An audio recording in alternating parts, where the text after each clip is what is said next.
Chapter 1. The Python and Sparrow Devour the Dragon. Reborn to become the ultimate villain of the apocalypse. Save me. Don't bite me. It hurts so much. Aw. Don't be afraid, my love. I'm here. We will die together. Spare my daughter. Please. Spare her. Let me in. Let me in. Please, please. Don't come closer. You'll be cursed for this. Bridget. Paolo. Garth. Won't beg for mercy. But you both. You'll end up with no place to bury yourselves, Pain. And Donisar trenching pain. Buzz. The screams of agony ceased abruptly as endless zombies and monsters tore through people, followed by a momentary silence. Immediately after, a buzzing sensation reverberated through his brain. Garth jolted awake from the nightmare. Adonis breathed heavily. His pupils, which had momentarily dilated, rapidly refocused. Adonis gazed at the blue sky and white clouds above him, watched the lively crowd chattering on the streets, and saw the luxury car's steering wheel before him. The emblem of the flying goddess was blindingly bright. The slender legs of the woman in the passenger seat were smooth, wiping away the cold sweat from his forehead. Before he could fully absorb the scene, Garth looked sharply at his phone for the time and date. September 23rd, 2039. These were Bridget's mocking words from his previous life. Adonis blurted it out instinctively. The girl was about to nod but then hesitated, visibly flustered, hurriedly shaking her head. How do you know? No, Lou. Garth, why would you ask such a question suddenly? We're dating. How could I say something so heartless? Haha. Feeling Garth's gaze, Bridget quickly reverted to her familiar, unreasonable self. Why do you suspect me? I'm your girlfriend. Don't you trust me at all? The girl was named Bridget. Garth's girlfriend. It took Garth 3 years to win her over. Of course. Adonis started pursuing her when he was still poor. After becoming the youngest billionaire tech company founder, Bridget finally agreed to date him, saying it was to test his dedication. Garth, lost in love, believed her. If not for rebirth. Seeing this pure, short-skirted beauty radiating innocence, Garth would never have imagined. She was such a vengeful villainess, colluding with Paolo to seize Garth's wealth. Even usurping his survival bunker and getting involved with Paolo, ultimately throwing Garth and others into the zombie hordes. Recalling that moment, just before being devoured by zombies, Garth saw his girlfriend Bridget embrace a man she called an end-times human king, with a look of mockery and cruelty that was vividly disgusting. Continuing with a somewhat icy tone. Also, during your nap, the government issued some notices advising everyone to reduce outdoor activities recently. And Paolo's brother works at a research institute. Adonis said the recent meteor showers aren't as simple as they seem, reminding us to stay safe. Bridget spoke. Garth wasn't surprised. Adonis pondered deeply. After rebirth, his mind was still chaotic. Wait. Today is September 23rd, 2039. About 2 months ago, several massive meteors fell worldwide, causing devastating disasters and primarily leading to the leakage from a beautiful country's virus research facility. Nearby troops and townspeople turned into carriers of the virus. Tens of thousands of carriers spread globally within a short period, eventually mutating into cannibalistic zombies, spreading uncontrollably, and bringing humanity to the brink of extinction. Right now, zombie infections have already emerged globally, but nations still try to cover it up, seeking solutions before society crumbles. At this moment, media downplays the disaster, promoting a hopeful future, unaware that the zombie virus is nearing total chaos. The recent meteor showers happened 3 days ago, scattering countless small meteors across various regions. The stronger the level, the more brilliant the light. There's also a classification for abilities from level 1 to 9, and even higher level combat divisions. This is all part of the aftermath. Right now, Garth thought of something very important. While everyone currently believes the meteorites are ordinary, some scientists have already conducted deep research and discovered that the meteorites contain different colored, potent energies. Although they don't yet know that this energy bestows supernatural abilities, it does give a select few a head start, allowing them to secretly collect meteorites. For example, Paolo, thanks to his brother being a researcher at a scientific institute, he got advanced information and began privately collecting meteorites. Initially, no one knew meteorites contained supernatural abilities. But when that day came, Paolo still managed to find the gem among the collected meteorites, activating the strongest rainbow light with an 8-sided meteorite. By merging with the powerful SSS ability, he became the king in the apocalypse. Right now, nothing has happened yet. Even Paolo hasn't started extensively collecting meteorites. So, it's not too late. Garth can seize the opportunity, if he can find that 8-sided meteorite in advance. When it comes to plundering Fate Sun's destiny, Garth first thought of Paolo. What? Nothing. Oh. Garth looked deeply at Bridget. She nervously glanced away. With a slightly cold tone, she said, Right, Garth, I have class tonight. You're too busy, so I'll take a cab back to school. I'm not unwilling to have dinner with you. Since you dropped out, you might not know, during special period schools may restrict access. Familiar excuses. Thinking of Paolo's obsession with cleanliness. And how Bridget had been plotting against him ever since getting close, ultimately killing Garth to get Paolo's reward, becoming one of Paolo's many women. In Garth's hate, the anger over losing his girlfriend vanished. Garth felt he should change his perspective. Being cheated on, how could he not hate? But think about it. From the start, she had been plotting against everything. Bridget never really liked him at all. The woman in the passenger seat, putting on an aloof act, wasn't his girlfriend. She was merely a top student and manipulative tease whom he planned to discard after using her, still innocent until then, with a great figure and ample chest. Note, I have replaced lurcha with manipulative tease, for a more natural English expression. In reality, Bridget had always belonged to Paolo, feeling its smoothness and firmness. The corner of his mouth twitched slightly. Really smooth. Chapter 2. Ambitious. Paolo, the son of destiny. Outside Dougie University's gate, Paolo paced back and forth anxiously, a trace of irritation on his face. When students greeted him, he instantly put on a handsome smile, looking exceptionally sunny, switching effortlessly between these two faces. Classmate Paolo is so handsome. We saw your message on the campus forum, classmate Paolo. Thank you for the warning. We've bought lots of instant noodles and are preparing to lock ourselves away. Let's work hard together, Paolo. Keep it up, underclassmen. Take care of yourselves. Paolo enjoyed the attention from the girls immensely. Andoni's was indeed somewhat handsome, an undeniably good-looking campus heartthrob. However, Paolo grew up in poor circumstances, losing his father early and being raised by his single mother alongside his brother. Their lives only improved when his elder brother gained entry into a national research institute. Poor, tough, tragic, yet handsome with a penchant for women. And if he activates his SSS level ability in the future, undoubtedly, he would be a son of destiny, perfectly fitting the mold of a protagonist. This information is known only to a select few globally. Even a month ago, the ultra-rich and influential began discreet preparations for this potential end-of-the-world scenario. Though Paolo wasn't part of the elite, he belonged to this exclusive group. Andoni's harbored ambitious aspirations, hoping to become the emperor in this future dystopia, achieving greatness and dominating the region, perhaps even the world. Andoni's heroic charisma and numerous beauties were prerequisites for a king. So Paolo started preparing for the apocalypse despite lacking financial resources, to gather funds before the disaster struck. The first step, plotting Garth's billions. Paolo was clever. Beneath his guise of righteousness, he possessed advanced PUA skills. Compared to Garth's wealth, Paolo was nothing. Yet, with his expert PUA techniques, even the high IQ aloof school beauty, Bridget, fell under his spell. By manipulating Bridget, through psychological manipulation, Andoni's indirectly sought to obtain Garth's wealth. Ultimately, he aimed to gain full control over Bridget, setting the stage for the apocalypse. If he wanted a harem of countless beauties post-apocalypse, starting with conquering Bridget would pave the way. Kissing beautiful women nightly while controlling thousands of lives outside. This vision thrilled him. Paolo had peculiar habits. His possessiveness outweighed lust, which explained why he hadn't gone further with Bridget despite having influence over her. Andoni's enjoyed controlling her, ensuring she remained untouched by Garth while maintaining absolute loyalty through PUA tactics. This arrangement satisfied him deeply. Later, he'd confront Garth, flaunting his wealth and claiming Bridget in front of him. Then, Garth exited the car first, striding confidently. Andoni circled the vehicle, opening the passenger door for Bridget. Exiting the car, Bridget's shapely legs revealed themselves, especially her voluptuous figure pressing against the neckline, drawing envy and admiration from many boys. Strutting arrogantly in sky-high heels, Bridget intended to leave without looking back, but found Garth blocking her path. Frowning, she moved to express anger but was instead pinned against the car door. Under everyone's watchful eyes. With Paolo's glare, Garth kissed Bridget forcefully and passionately. His actions stemmed from repressed emotions from his past life. Imagining kissing Paolo's woman ignited a rebellious streak in him, slightly awakening his primal instincts. Holding Bridget tightly, ignoring the onlookers, he boldly grabbed the curves under her dress, savoring the supple yet firm sensation. Comfortably soft, yet tightly resilient. Andoni's even felt it wasn't enough and smacked her backside with his hand. In that instant, the flesh rippled with elasticity. Bridget's mind went completely blank. She should have resisted, but she couldn't. Especially after being slapped by Garth just now. Bridget felt a surge of heat within her body. A storm of emotions raged inside her. Meanwhile, Paolo's reaction was drastically different. His face turned ashen. His whole body trembled. Andoni's was instantly furious. Bastard. At the same time, inside Garth's mind, Che detected Destiny's child, Paolo. Destiny level, SSS. Mission, loot as much of Paolo's destiny points as possible. The final reward will be determined based on the extent of destiny points looted from Paolo. Note, elimination is the ultimate method for destiny point plunder. Please attempt to exhaust all value from the Destiny's child before eliminating. Hint, the optimal reward for this mission has a chance to grant you a super doomsday shelter. Che, congratulations, host. Successfully looted 5 destiny points.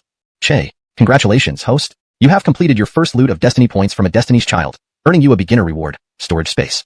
The paragraph structure and line breaks are maintained as per the original text. This segment carries forward the intense and dramatic tone of the previous content while ensuring a natural and fluent English translation. Bridget wanted to resist at that moment. One reason was that she wasn't as strong as Garth. Secondly, Bridget, who had never been in love or kissed before, found herself being embraced by a powerful man. What should have been considered inappropriate touching made her feel disgusted. Despite her deep affection for Paolo, she couldn't muster the strength to resist. That feeling of enjoying it made her despise herself. Bridget explained for a long while. Despite Paolo's extreme anger, he suppressed his disgust and chose to forgive her. Though he believed Bridget was his woman and should defend her honor, his primary goal was to acquire Garth's immense wealth. The plan must continue. Bridget was still crucial. Paolo forced himself to accept this situation. Andoni's convinced himself that Garth only touched and kissed her without taking anything more significant, so Bridget remained pure and not fully defiled. At the same time, he put on a kind face, apologizing for his earlier behavior, although insincerely, to deepen the PUA effect. Andoni's wanted Bridget to stay close to Garth to help Paolo obtain his wealth. Paolo, you really don't mind that Garth did that to me? Of course not. I already apologized. Don't you trust me? I do. I trust you. Otherwise, he might have collapsed in rage. By the way, any updates on viruses? My foreign friend says things are chaotic overseas. A small city reported over a dozen T-virus-infected individuals turning into monsters. Scary stuff. These reports are suppressed. Let's hope for a cure. Gary, are you still playing with that meteorite? Experts debunked it as ordinary, even harmful if kept too long. Throw it away. Ah, this one looks nice. I'll keep it for now. Meteorites seemed abundant, but were widely distributed. Only a few students owned one. Even Paolo, this son of fate, only learned from his brother early the next morning about the mysterious energy within meteorites. Out of innate sensitivity, he started collecting them. Elsewhere, Garth didn't leave the school. Andoni's parked near the school entrance. After forcing Bridget to kiss and touch him, Garth only felt her beauty but moved on, as this was just step 1. Just forcing a kiss and touch earned him 5 points of luck.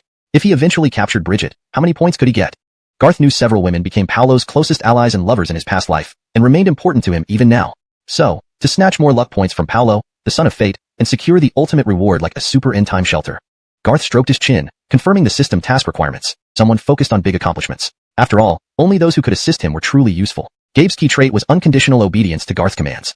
The end times are coming. What use is $1 trillion potential stock?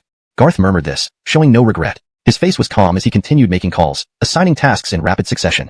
First, allocate some of the company's funds to purchase as much living supplies as possible: bottled water, grains, seasonings, poultry, cattle, pigs, seafood, daily medicine, antibiotics, bandages, iodine tincture, various crop seeds, vegetable and fruit seeds, livestock, poultry, fish, and shrimp fry.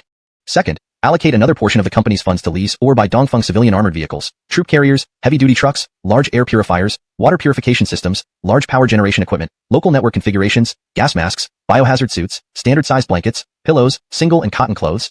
Third, allocate some funds to lease large warehouses and forklifts to store and transport these supplies. Fourth, purchase extraterrestrial meteorites extensively, without limits. Advertise that the meteorites will be used to build Garth's personal, Space Oddity theme museum, to conceal his true motives and address employee concerns.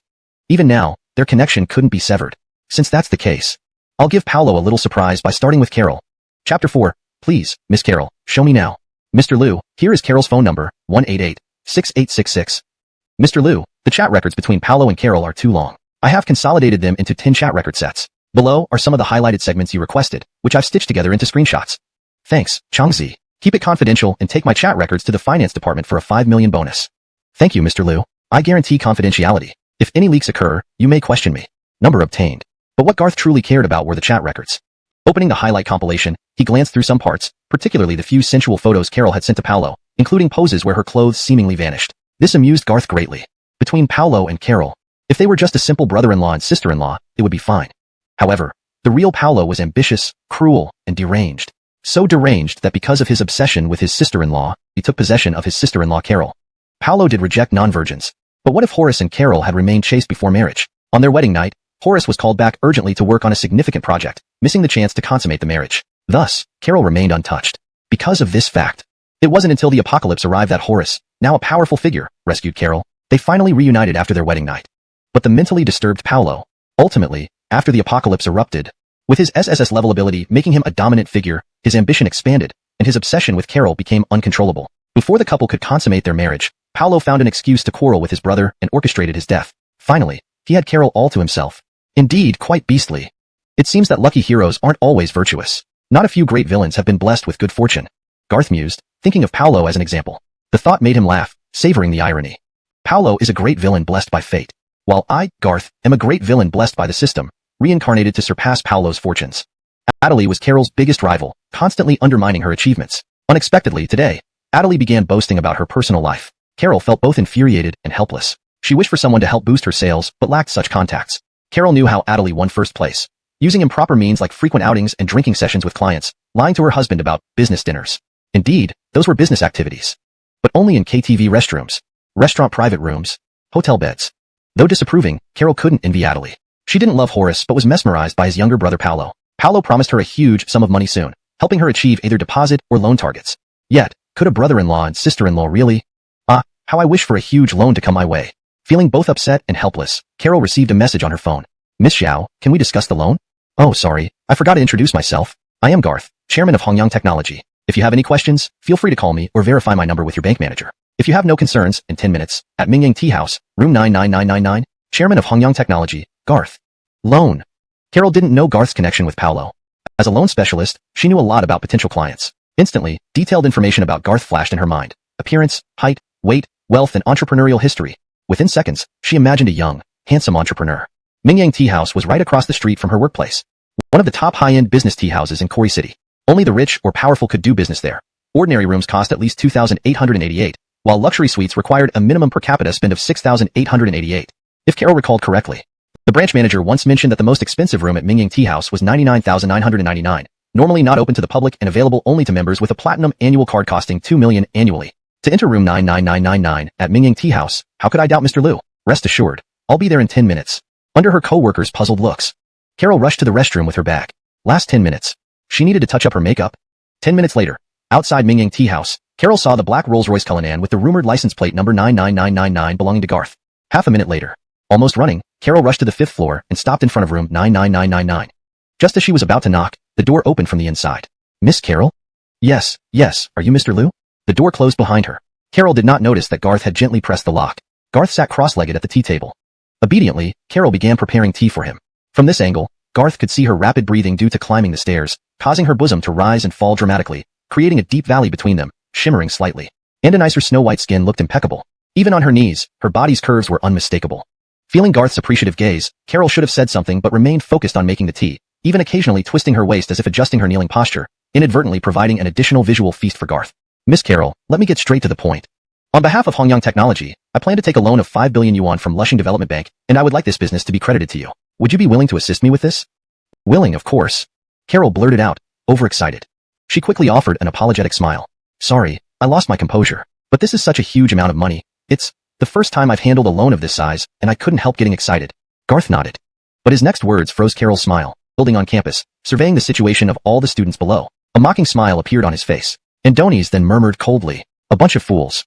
You actually think this virus outbreak is just a common flu? Little do you know, humanity's doom is really coming. The so-called curable virus will soon mutate into a terrifying zombie virus if nothing unexpected happens. Paolo's certainty about the impending apocalypse was not as absolute as Garth's. After all, Garth had returned with knowledge of the future, having witnessed both pre-apocalypse and post-apocalypse scenarios, including experiencing firsthand the horrific scenes of mutated creatures devouring people. However, Garth was an exception. Among the global population, Paolo could make predictions about the end times based on information from his brother Horace, who worked at a research institute handling numerous projects, including the extraterrestrial meteorite and the T-virus, zombie virus, that leaked and spread globally from a certain country. Andonies not only saw humans turning into zombies firsthand, but also observed dozens of infected individuals mutating within the research facility. Countless analyses of virus samples revealed the rapid mutation speed of the T-virus. It was so fast that by the time researchers deciphered part of it, the next analysis showed entirely new viral genetic combinations, rendering all previous research obsolete. Ultimately, the research institute concluded, the likelihood of conquering the T-virus approached zero. It might take 10 years to understand it better, 30 years to develop a cure, 50 years to fully conquer it. But would humanity have 10, 30, or 50 years to wait? The T-virus's terrifying transmission rate wouldn't allow for such delays. First-generation carriers would mutate within 10 days. Before that, those who came into contact with their saliva, blood, or had sexual contact would unknowingly be infected, becoming second-generation carriers. The incubation period for second-generation carriers was longer, about a month, and assuming there were 100,000 first-generation carriers scattered worldwide, those who contacted these carriers through saliva, blood, or sex would reach an astronomical number. Fortunately, two pieces of relatively good news emerged from the research. 1. First-generation carriers couldn't spread the virus through the air. 2. Second-generation carriers couldn't spread the virus sexually. This meant second-generation carriers could only transmit the virus through blood and saliva, reducing the risk of widespread spousal and non-spousal transmissions. Even so, scientists estimated that before the first-generation carriers fully mutated into zombies, they would infect millions more, possibly even tens of millions, creating second-generation carriers. These second-generation carriers had a probability of spreading the virus further, potentially creating third-generation carriers. Experts predicted a 60% to 180% chance of second-generation carriers. Paolo's gaze sharpened. Andonies knew exactly what would be needed in an apocalyptic world where order collapsed and basic needs became scarce. Andonies must purchase as many supplies as possible with large sums of money before the apocalypse arrived. Paolo didn't have much money. Although Horace held a decent position, he wasn't in a high-ranking role yet. Making substantial profits would take time, which they clearly didn't have. I must secure Garth's wealth as soon as possible. Worried that Bridget might lose focus due to Garth's forced kiss and forget her main task, Paolo consoled and manipulated her through WeChat, emphasizing the need to quickly capture Garth. Given the circumstances, arrange a candlelit dinner. Garth, being the fool he is, will lower his guard, thinking he can sleep with you. Drug him, get him to sign and fingerprint the contract, and transfer all his private assets to my account. Understood? Understood, Paolo, but... No buts. I'm reminding you for the last time. The apocalypse may come soon, and we desperately need wealth to prepare. Only I can become the king of this apocalypse. Follow my instructions, and I'll protect you afterward. Having brainwashed Bridget, Paolo aimed to get Garth to sign a share transfer agreement, to transfer shares to Bridget as his girlfriend, a perfectly reasonable move, and transfer all cash directly. By the time it's done, even if she gets caught, it would be too late. Doping him might fail. If I kill Garth outright, Paolo smirked. His plan in the previous life failed because Garth had an emergency meeting. This time, he intended to ensure Garth gave him the opportunity, especially since Garth had willingly sent Bridget to him. Sister-in-law, are you busy? Come to the hotel opposite Linda after work. I miss you and want to hug you. Rest assured, I won't cross any boundaries. Sister-in-law?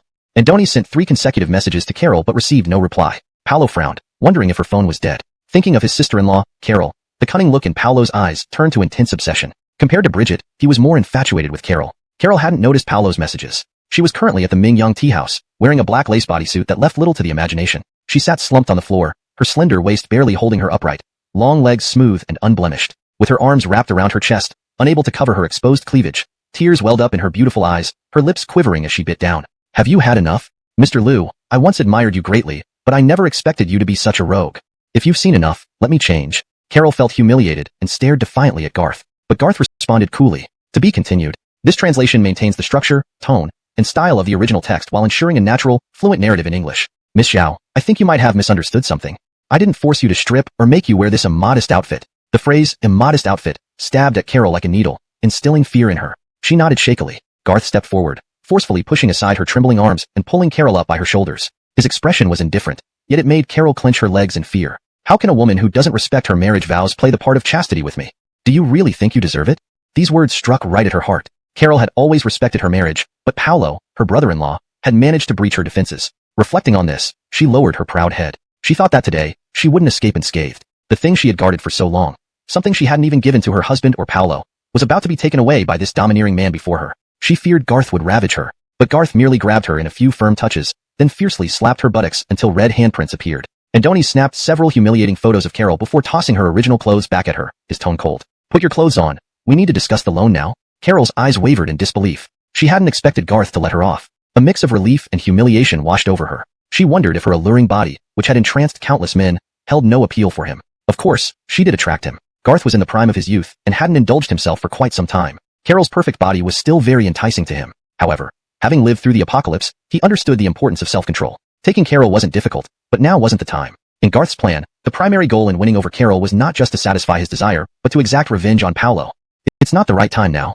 What? Nothing. My plan is to secure a loan of 50 billion yuan, possibly more, but preferably not much lower than that. Miss Zhao is an expert in this area. I hope you won't disappoint me. Garth was serious about the loan negotiations. Carol couldn't quite figure out his intentions, but still earnestly analyzed the potential loan amount he could receive. According to her, both Garth and Hongyang Technology were excellent credit risks and highly valued clients by banks. Mr. Liu, you should be able to secure between 60 to 80 billion yuan, maybe more. I'll do my best to get you the highest amount possible. Please wait for my good news.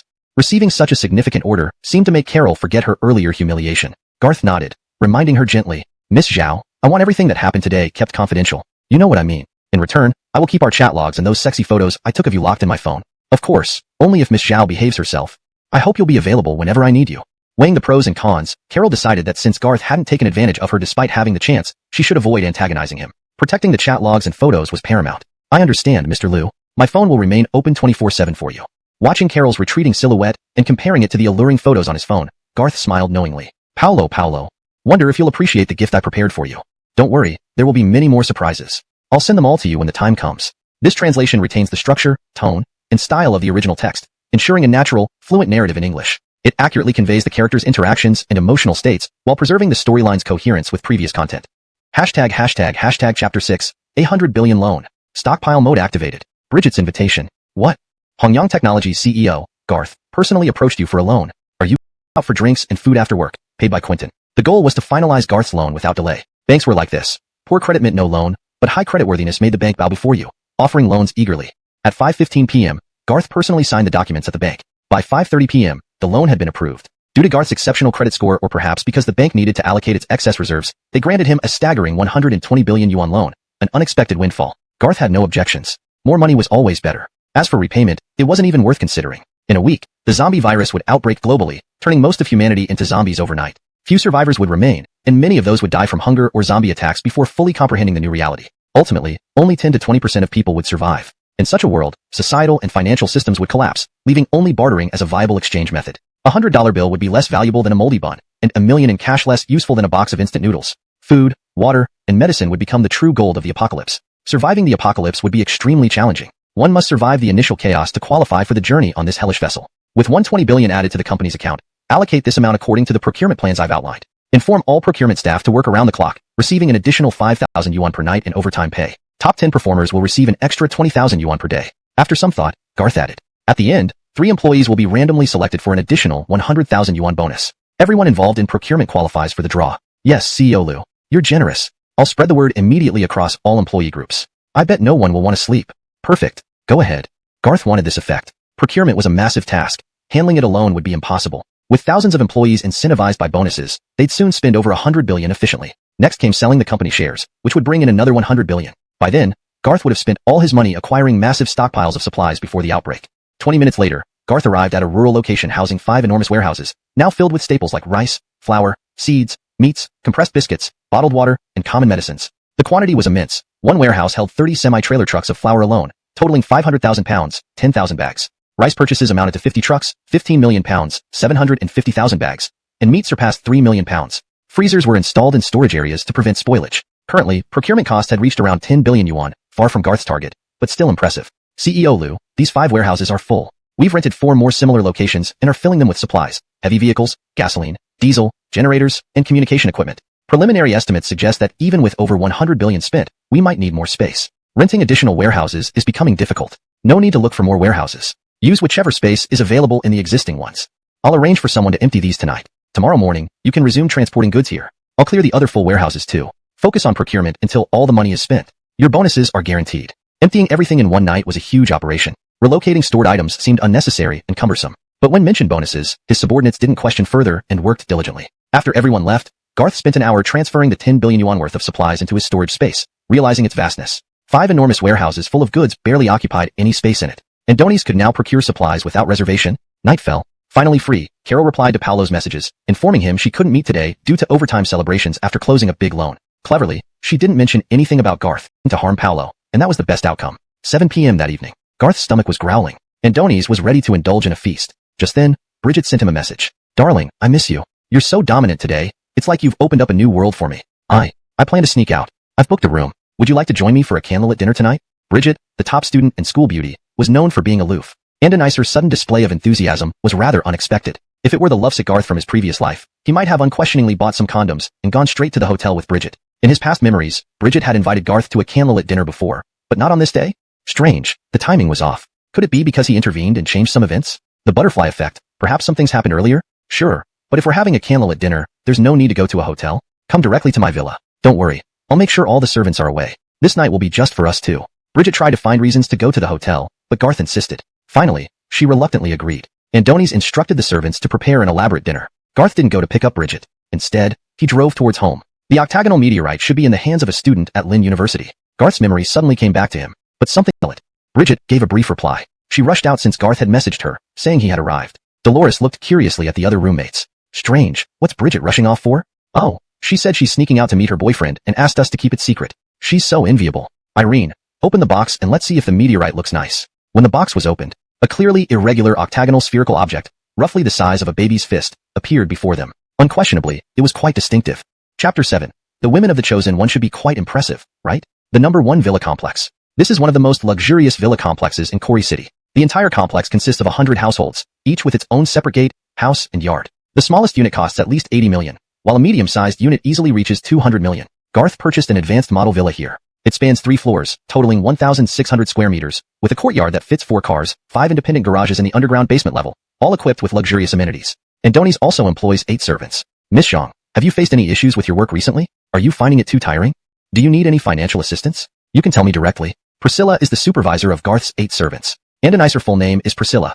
She's 35 years old, divorced, and exudes maturity. Andonice's appearance, figure, and even her voice are the kind that makes men involuntarily pay attention. She has an 18-year-old daughter, and has worked for Garth for only a year since moving into this house. But she has always been close to Garth's heart. She is efficient and thoughtful. Moreover, she is incredibly attractive. Wearing black stockings or fishnet leggings daily, she listens attentively and works diligently. As a maid, Garth really likes Priscilla. Uninformed people might think Priscilla is a promiscuous woman, but Garth knows she is very principled. She takes her work seriously. Garth hasn't forced her to do anything inappropriate, but to earn more money for her daughter's education, Priscilla voluntarily asked if she could dress more provocatively within limits. Garth, who became wealthy overnight through entrepreneurship, enjoys life appropriately. Who wouldn't prefer an attractive maid over a middle-aged woman? With Priscilla's looks and figure, Garth was willing to spend extra for someone as visually pleasing. At this moment, Garth's words made Priscilla panic. Mr. Liu, I haven't had any problems recently, and I'm not finding it tiring. No. I don't need more money. Mr. Liu, I didn't ask for a raise. Please don't fire me. Garth paused, realizing Priscilla had misunderstood. Adonis gave a helpless smile. I didn't mean to fire you. I was just asking casually. You see, due to the rampant T-virus, global chaos is prevalent, and there are widespread doomsday theories. Upon hearing about the T-virus and doomsday theories, if from anyone else, Priscilla would have laughed. But she admires Garth, who is much younger yet is a billionaire entrepreneur exuding the aura of a successful person. Priscilla turned serious. As you know, rich people value their lives. I am reasonably wealthy, so I'm preparing for the apocalypse. Just assuming, that a disaster strikes and most of Donghua turns into zombies, I will retreat into my heavily prepared shelter. Even in an apocalypse, I'll still need servants. As Garth spoke, Priscilla's mind raced several times. Finally, she hastily pledged her loyalty to Garth, indicating that she would willingly stay by his side during an apocalypse to take care of him without seeking wages, only needing food and shelter. Naturally, she mentioned her 18-year-old daughter. However, Garth wasn't concerned about this. In the next couple of days, bring your daughter to live here. Doomsday theories are just speculation, but if they come true, I will take all of you with me to where we need to go. Out of the other 7, there are 3 I don't want. Inform the remaining 4 about this choice to stay or leave. The 3 whom Garth doesn't want work efficiently, but their character isn't as reliable as Priscilla's or the other 4. Garth dislikes petty manipulations in personal life. When choosing people, he prefers intelligent and shrewd ones. When choosing servants, he only wants absolute loyalty. Prepare dinner and inform everyone to finish early. I've booked a KTV room across from the villa complex. Feel free to enjoy yourselves until midnight. Isn't the government suggesting people stay home? The KTV owner is a friend of mine. Thus said, Priscilla smartly didn't ask further. She placed a lavish meal on the table, immediately left with the other servants. And Onisaven, Mr. Liu is so generous. So today we can play until midnight and indulge freely? Whoa, I love Mr. Liu. Mr. Liu is truly the best boss I've ever met. I wish I could serve him forever.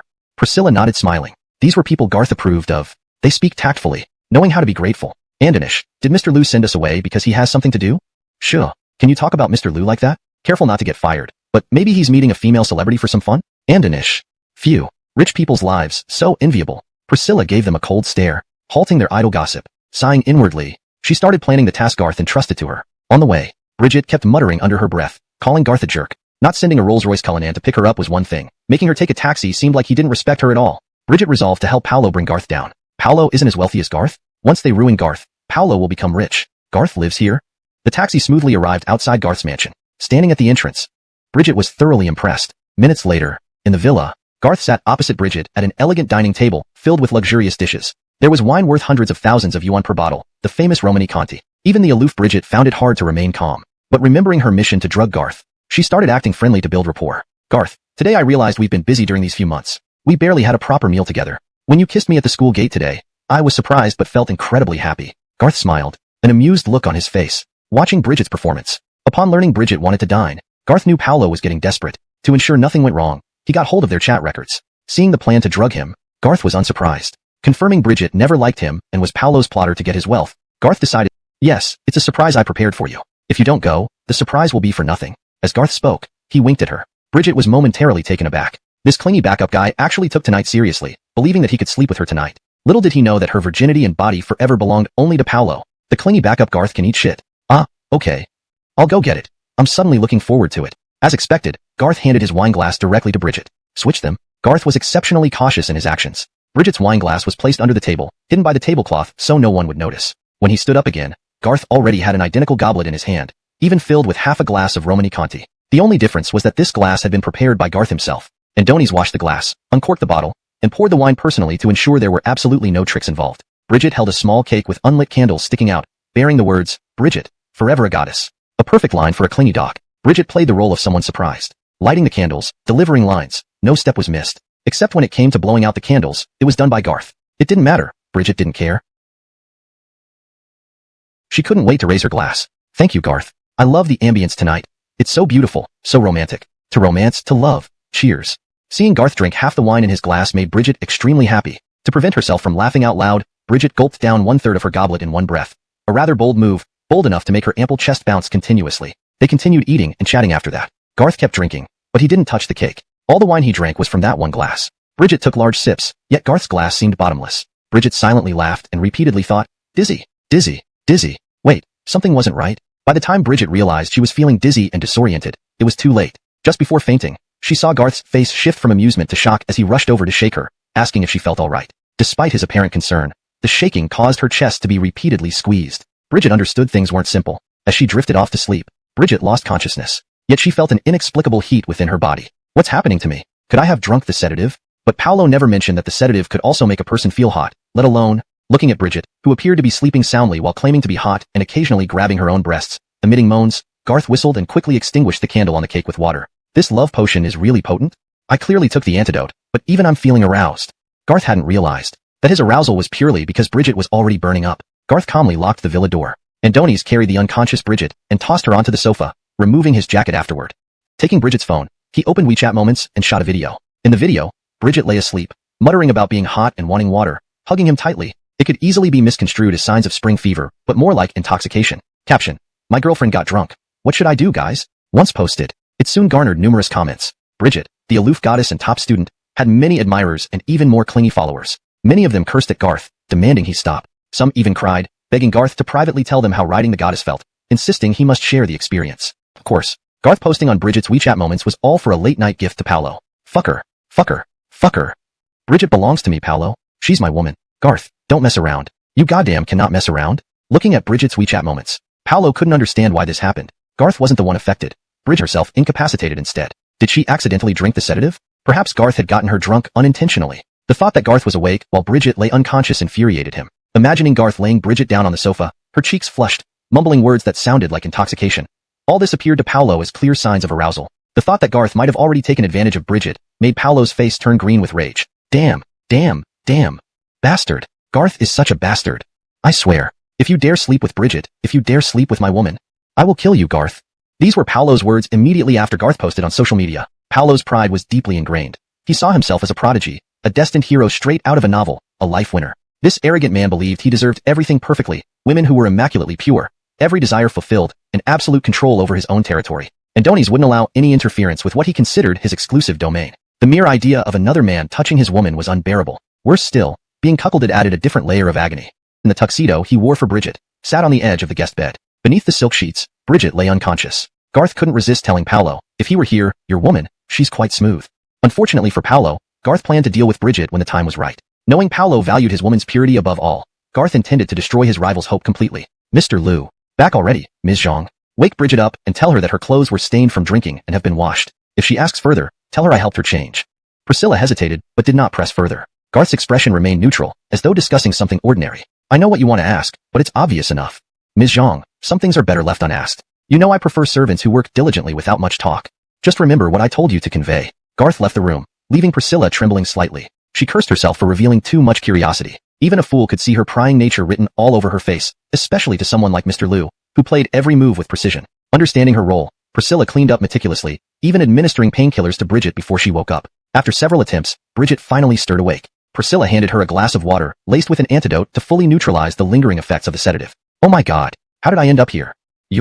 My clothes. Where are my clothes? Remembering what happened, Bridget despaired. Garth bastard. Bastard.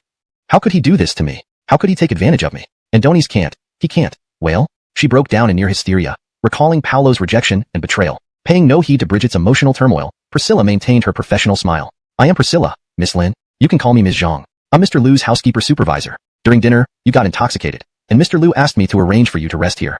Oh, your clothes were soiled, but they've been washed and dried. There's no need to doubt anything. Mr. Liu did not take advantage of you. As a guest, we ask that you maintain basic respect and trust for Mr. Liu. Indeed, Priscilla had lied. Garth was outside the door. Adonis was as satisfied with Priscilla's performance as always. At that moment, he was holding Bridget's phone. The interface was on her social media feed. Caption: still not awake after several hours. Was it too potent, or what? Image: Bridget sleeping in bed, looking rosy and sweet, as if she were glowing with vitality post-romance. When this post went out, many people started to smirk. They directly took Garth's post as a proud declaration and an invitation to envy, admiring how Garth managed to get such a perfect catch. Moreover, calculating the time. 4 to 5 hours. Minus shower time. It must have been at least 4 hours, right?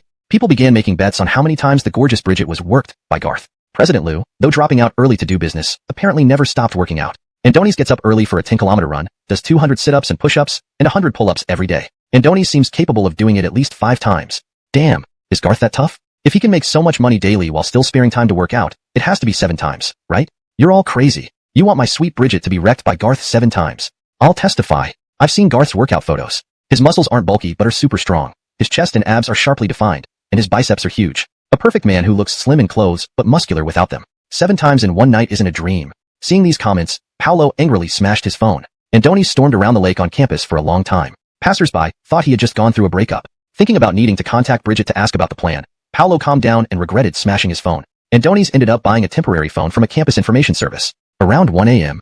Couldn't understand why, despite her full dedication to helping Paolo, even giving up the chance to be with billionaire Garth, she couldn't gain Paolo's trust. Suddenly, a line Garth had said when she left his house flashed in her mind. To judge whether a person is good or bad, sincere or insincere, isn't as simple as surface appearances. What is shown on the surface is often intended to be seen, but their true character only they know. At the time, Bridget felt Garth was hinting that he was a good man. But now, applying this line to Paolo, it gave her a chill of dread. Could Paolo be a hypocrite? Bridget shook her head hastily. No. It's impossible. Paolo loves me. Andoni's just misunderstood the relationship between me and Garth. If I find a way to explain, he'll definitely forgive me. One could say that misfortune has its roots in one's faults. Though Bridget seemed pitiful, she was actually extremely foolish. Bridget quickly corrected her views on Paolo and resolved to work harder to win back his trust. Unbeknownst to her, to Paolo, she was already thoroughly ruined. The next morning, Garth received some good news. More than 80 pieces of extraterrestrial meteorites have been collected? Great. Keep them safe until I arrive. But upon reviewing them, Garth was somewhat disappointed. The octagonal meteorite wasn't among them. Yet, thinking of how each meteorite represented really that easy, Garth considered approaching Dolores directly. Since she planned to discard it, buying it shouldn't be too hard. Oh, classmate, eh? Before Garth could react, the girls were gone. A few hundred meters away, the dormitory gate closed mercilessly, leaving Garth standing in silence. A few seconds too late. No delay. If my memory serves, Paolo should receive Horace's message tomorrow and start mindlessly collecting meteorites. Other meteorites didn't matter. This octagonal meteorite, Garth must secure it before Paolo. Andoni's had a hunch it was crucial for Paolo's overwhelming destiny. Securing this stone would earn him a lot of destiny points. Bridget's dormitory, Garth knew. Bridget and Dolores were both school beauties. Their 6-person dorm was known as the beauty dorm. Garth was stumped. So what do I do? Breach the beauty dorm at night? Translation ends here, ensuring continuity and coherence with the previous content. The story follows the original structure and maintains the tone and style faithfully. Chapter 9. Sneaking into the campus beauty's dormitory at night. Late night. A bombshell news report sent all citizens into a panic. World News. 10 minutes ago, Beautiful Country announced that the virus laboratory that had been compromised by a meteorite impact was now out of control. To prevent further disaster, they've conducted a non-lethal destruction process on the affected area. Even this news didn't fool ordinary citizens. How much more so for those who were well informed? This isn't some non-lethal destruction. From what I know, they couldn't contain it. Many people nearby have turned into terrifying man-eating monsters. Even 2 special forces teams were wiped out while trying to eliminate those monsters. The Beautiful Country officials realized they lost control and were forced to drop bombs for an indiscriminate bombardment of the area. If it was just a virus zone, never mind. My cousin works in a nearby city and said the bombardment covered an entire town with tens of thousands of residents, all killed indiscriminately. Andonisaven. Tens of thousands killed indiscriminately. Are they devils? I also got similar information. It seems the Beautiful Country is worried about further virus leakage because all 10,000 people in the area were infected with the zombie virus. If not eliminated, they would have all become zombies. Tens of thousands of zombies. Even the military would be troubled. Zombies? Are those man-eating monsters really zombies? I can't bear to think further. Citizens were terrified. But soon, continuous announcements from the relevant departments calmed them down. Community leaders also implemented orders promptly. The public quickly suppressed their panic, praying that China could withstand this terrifying zombie disaster. Originally wanted to get rid of it, but I still can't let go. I heard someone is buying these meteors. Guess what? They only offered $50. Dolores was complaining to her roommates. Bridget was depressed on the side. Other girls dared not interrupt, assuming Bridget was upset with Garth. Dolores couldn't stand it, clenching her fists and saying, "Angry enough to kill me. The taxi fare for picking up this meteorite doesn't even cover 50. They're bullying us. I'm not selling it then. This octagonal meteorite is quite unique. I'll keep it myself. If it really has radiation, I'll just put it in a shielded box. Humph. Even throwing it away won't make me sell it for $50. Black-hearted merchants." And Donasaring this, Garth couldn't help but burst in. "Don't throw it. Sell it to me."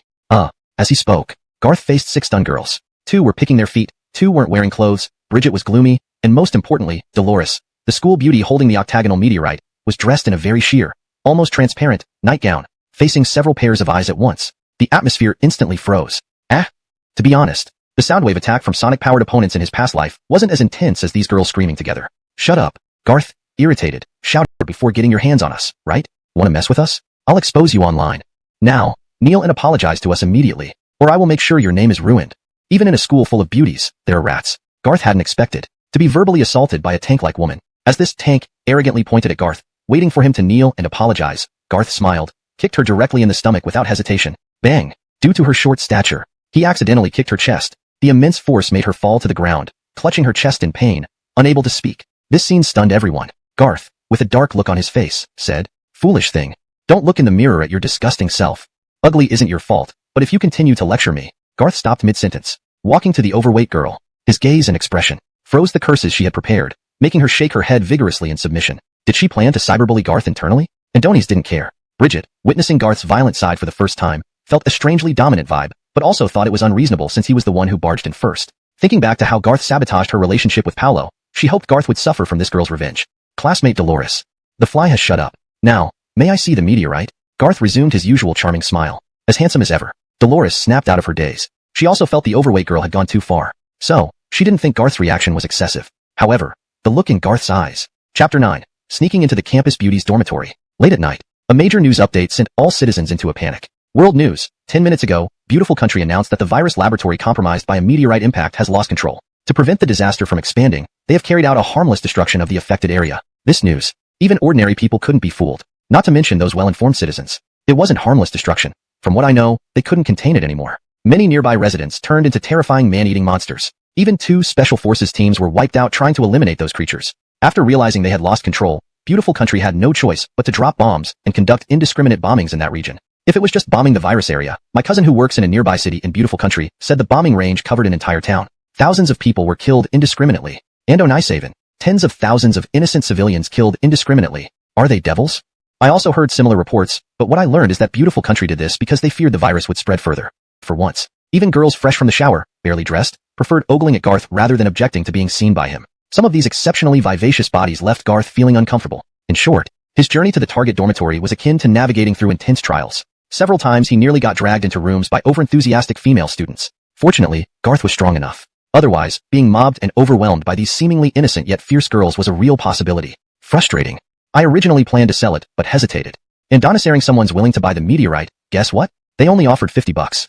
And Uran was complaining to her roommates. Bridget sat nearby, looking downcast. Other girls avoided disturbing her, assuming she was upset with Garth. And Uran felt indignant. Fisting her hands, she exclaimed, "That's infuriating. I spent more than $50 on taxi fare picking up that meteorite. They're bullying me. I won't sell it. This octagonal meteorite is special. I'll keep it. If it's radioactive, I'll find a shielding box later." Not even $50, blackmailers. Upon hearing this, Garth couldn't resist pushing open the door. "Don't throw it away. Sell it to me." As voices fell silent, Garth then focused on the octagonal meteorite. His eyes sparkled with fervor. "Sorry, I startled you. Can I see that rock?" Before Uran could respond, a short, heavy-set girl weighing around 180 pounds suddenly burst into rage, roaring at Garth and berating him mercilessly. "Just saying sorry? All of us are vulnerable girls here. You barged in like this, planning to do what? I warn you, Garth. Though you're Bridget's boyfriend, your late-night invasion disgusts me. Don't try to excuse yourself. I've seen how you guys operate. You must be scheming to seduce us, right? If you plan to harm us, I'll expose you online for sure. Now, kneel and apologize to us immediately, or else you're dead when I post this online." Even the campus beauty's dorm had its rotten apple. Garth never imagined being yelled at by a human tank. Just as this tank pointed at him arrogantly, waiting for his apology, Garth smiled, instinctively kicking her in the stomach without thinking. Bang! Due to her short stature, Adonis accidentally hit her chest instead. The force knocked her to the ground, face red with pain, clutching her chest, trying to speak. She couldn't utter a word. Everyone stood frozen in shock. Garth spoke with a darkened face. "Stupid thing. Look in a mirror and see how repulsive you look. Ugliness isn't your fault, but if you dare to point fingers at me again..." Halfway through his sentence, Garth walked over to the hefty girl. His intimidating gaze and expression silenced her verbal abuse immediately. She shook her head repeatedly, signaling compliance. As for whether she'd still slander Garth online, Adonis didn't care. Bridget saw Garth's violent side for the first time. Adonis seemed authoritative, but maybe he overreacted, considering he broke in first. After pondering, she chose silence. She was still angry about Garth straining her relationship with Paolo. Secretly, she hoped the heavy-set girl punished him online. And Uran. The fly has quieted down. "Can I see that meteorite now?"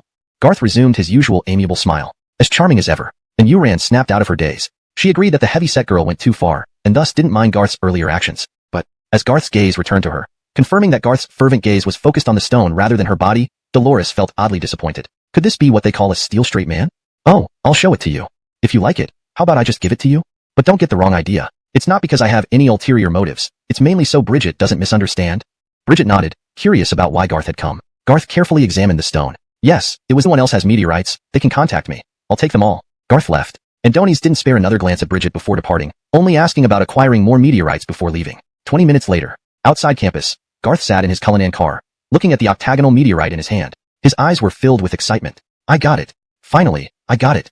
Based on the information from his past life, survivors had roughly calculated the rarity of different levels of powers within the meteorites. Some guessed that among tens of thousands of meteorites in a city, there might not be more than 3 SSS-level abilities. There might only be 1, or none at all. Even SS or S-level abilities were called Emperor-level powers. In the post-apocalyptic world of his past life, Ill-level power users could already dominate a refuge, ruling over countless followers, enjoying abundant resources and women. This illustrated the vast difference between each level of ability. At the time, Garth only knew Paolo had obtained an SSS-level meteorite. Not just in Kori City, but other cities also lacked reports of SSS abilities. If I remember correctly, in this octagonal meteorite, the SSS ability, Fire Element ability, Flame God, upon activation in the future, a mere touch would cause the meteorite to emit brilliant lights of various colors depending on its power level. The stronger the ability, the brighter the light. Once manually activated, the surface of the meteorite would peel away, revealing a unique appearance specific to the ability. At that moment, the desire to ingest it would be overwhelming, granting the user full control over the power upon consumption. Such a powerful ability. To leave it to someone as foolish as Paolo would truly be a waste. Now that it's in my hands, let's unleash havoc in this apocalyptic world. Confirming that Garth's intense gaze was directed at the stone rather than her youthful body, she felt an unexpected and inexplicable sense of dejection. Could this be what they call a steel-straight man? Sure, here you go. If you like it, how about I give it to you? But don't get the wrong idea. I don't have any ulterior motives. I just want to make sure Bridget doesn't misunderstand. Bridget nodded, curious about why Garth had come. Garth examined the stone closely. Yes, it was this octagonal stone. In his past life, Garth had seen Paolo hold this very stone, activating it to emit a dazzling rainbow of light, which granted him powerful SSS abilities, making him a supreme survivor in the post-apocalyptic world. Actually, I've been collecting these stones recently. I'm working on a meteorite-themed museum. I heard that classmate Dolores has a meteorite. Sorry, I might have rushed in without thinking, disturbing everyone. The other girls shook their heads, but Garth didn't respond. After confirming again, he directly addressed Dolores. Show me your WeChat QR code. Huh? You? I. Dolores's face turned red, and a nicer reason told her not to, but Garth's commanding presence made her hesitant to refuse. Reluctantly, she showed her friend QR code. When she saw Garth's speechless expression, Dolores blushed even more. You mean, payment QR code? What else would it be? Oh, I thought it was the payment QR code too, but I must have clicked the wrong one. Dolores felt her face burning more than ever. She felt utterly embarrassed, having mistaken his intention as wanting to add her on WeChat. When she received a transfer of 10,000 yuan from Garth, she was startled. This is too much. Way too much, Garth. Not at all. I don't like owing favors. Please accept it. And if anyone has more meteorites, feel free to contact me. I'll take them all. Garth left without so much as a glance at Bridget, only asking about purchasing more meteorites before departing. 20 minutes later, outside the school, Garth sat in his kulinan, holding the octagonal meteorite in his hand. His eyes gleamed with excitement. I got it. Finally, I got it. According to the information from his past life, survivors had roughly estimated the rarity of different levels of ability points of good fortune. Che, congratulations, host. Successfully plundered the crucial opportunity from Chi Yunji Paolo. Good fortune value critical hit *2, totaling 100 points this time. Garth obtained the 8-cornered meteorite. This was originally to rob Paolo's luck. As the son of fate, Paolo mainly relied on the SSS ability within this 8-cornered meteorite, the Inferno God, to instantly become the Emperor of the Apocalypse. Garth was clear about this. His actions against Bridget and Carol did indeed hurt Paolo and allowed him to plunder some good fortune value. However, it wasn't much. If we were to talk about the most crucial opportunity representing Paolo as the son of fate, it had to be the powerful ability behind this 8-cornered meteorite. After successfully plundering it, he would definitely obtain more good fortune value than before. Still, Garth was somewhat surprised. Although he gained more, he didn't expect to gain so much. Kissing Bridget in front of Paolo and even making her faint in his villa for 4 to 5 hours, though he didn't go all the way, it certainly caused enough damage to Paolo through imagination. Abilities are fortune. Women are also fortune. Carol is no exception. Andoni saw what he needed to see and touched what he needed to touch. Indeed, she was elastic and smooth. But no matter how hard he tried, nothing could compare to this 8. Paolo's mind buzzed at that instant. Andoni's didn't understand why this happened. Andoni's was perfectly healthy. Why did he suddenly spit blood? Especially while could doing this actually injure internal organs? Wait, feeling a sudden wave of strong loss when he thought he might have a serious illness, it felt like his own treasure was taken by someone else, possibly forever lost. Or perhaps his woman was. Damn it. Why would I have such strange feelings? Fury surged in his heart. Again, the thought of Bridget being messed with for 4 hours by Garth surfaced. The next second, Turi, a second mouthful of blood made Paolo dizzy. Andoni's fell unconscious the next second. When he woke up, he found himself in the school medical room, drenched and obviously not feeling right. What happened to me? Do I have a serious illness? Paolo instinctively asked. But as clarity returned to his vision, he noticed his roommates and the female night doctor were present, looking peculiarly at him. Well, everyone has their personal needs. You're fine, Paolo. Nothing serious. Yeah, don't worry, it's normal. Probably just got too carried away emotionally, leading to high blood pressure. You fool, if you're going to do it, don't hide in the bathroom. Luckily, I saw the blood. Otherwise you might have died there. Maybe we should get you a girlfriend instead? Even the 40-something-year-old female doctor remarked sarcastically. Young man, high blood pressure is understandable, but not to this extent. I checked your blood pressure. It was extremely high when you came in but is now normal. The bleeding must have been due to a sudden spike. Don't worry, I'll give you a pulse check. No need to doubt. My mentor is a famous traditional Chinese medicine doctor. Initially, your pulse was erratic but is now stable. Physically, there's nothing wrong, but you can get further tests if you wish. Now, please take him back to the dormitory. The doctor looked somewhat disdainful, while Paolo was bewildered. Realizing he'd fallen into something unsanitary, Even his typically aloof self felt humiliated upon hearing the comments. And hearing his classmates speculate about his activities and telling the doctor, Paolo felt utterly embarrassed. Furiously, he retorted, "Why are you all speculating nonsense? How could I be spitting blood over masturbation?" His roommates also got irritated. Isn't it a kindness they offered? Not confessing, huh? Want evidence? And a nicer look? Showing photos of him being pulled out, covered in filth, bloodstains on the door, and fresh white filth, they taunted. If not for masturbation causing blood, did your penis vomit due to overstimulation? This comment enraged Great. This translation preserves the tone and style of the original text while ensuring it reads naturally in English. It also maintains the paragraph structure and line breaks to match the source material. Great. Ha ha ha ha. The end times great villain system. You've finally started to play your part. Since binding the system, apart from acquiring a storage space, Garth couldn't actually exchange the plundered fortune points for any substantial rewards because the system's mall was in a temporary closed state. To unlock the system mall, he needed to accumulate 1,000 fortune points.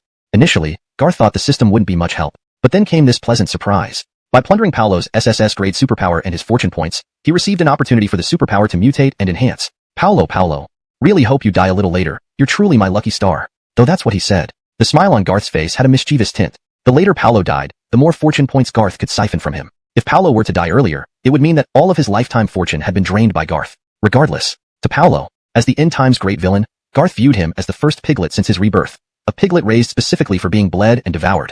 Back at the villa, Priscilla prepared a late-night snack for Garth, a carefully simmered broth. Garth hadn't planned to eat it. However, Priscilla knelt to remain vigilant. Once he fully let go and became himself, Priscilla would realize just how terrifying her provocative master truly was. Tomorrow, my daughter will arrive. I must not lose composure again.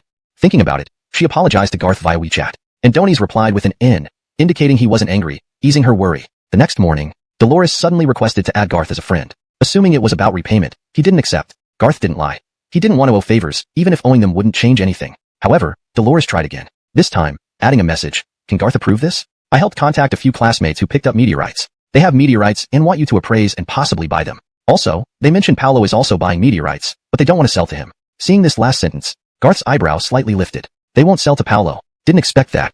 Intriguing. Garth approved Dolores' friend request. Meteorites were always welcome. Meanwhile, Paolo received a confidential message from his long uncontacted brother, Horace, early in the morning. Paolo learned that extraterrestrial meteorites contained mysterious energy and preliminarily judged that this was undoubtedly a treasure, making him very excited. At this moment, he hadn't considered the level of superpowers yet, but he felt the need to take the initiative and start acquiring them. In 2 days, once the Research Institute announced its findings and meteorites were hyped up, their value would skyrocket. Although he still eyed Garth's money, Paolo was wary, planning to prepare for multiple scenarios by gathering meteorites and selling them. If the apocalypse didn't come, so be it. If it did, preparing for the end times required funds. So, Paolo started inquiring around campus, trying to gather meteorites from students. But when he heard they wouldn't sell to him, he was bewildered. When he learned they'd rather sell to Garth, not him, Paolo exploded with rage. Garth, that damned bastard, took death into his own hands. Chapter 11. They call you a poor F***er. What does Cheen Xiao think of Bridget's figure? Monty, Jeffrey. How did it go? Did you receive any? Brother Cheen, we didn't get any. No one would sell to us. How about your end? I didn't receive any either.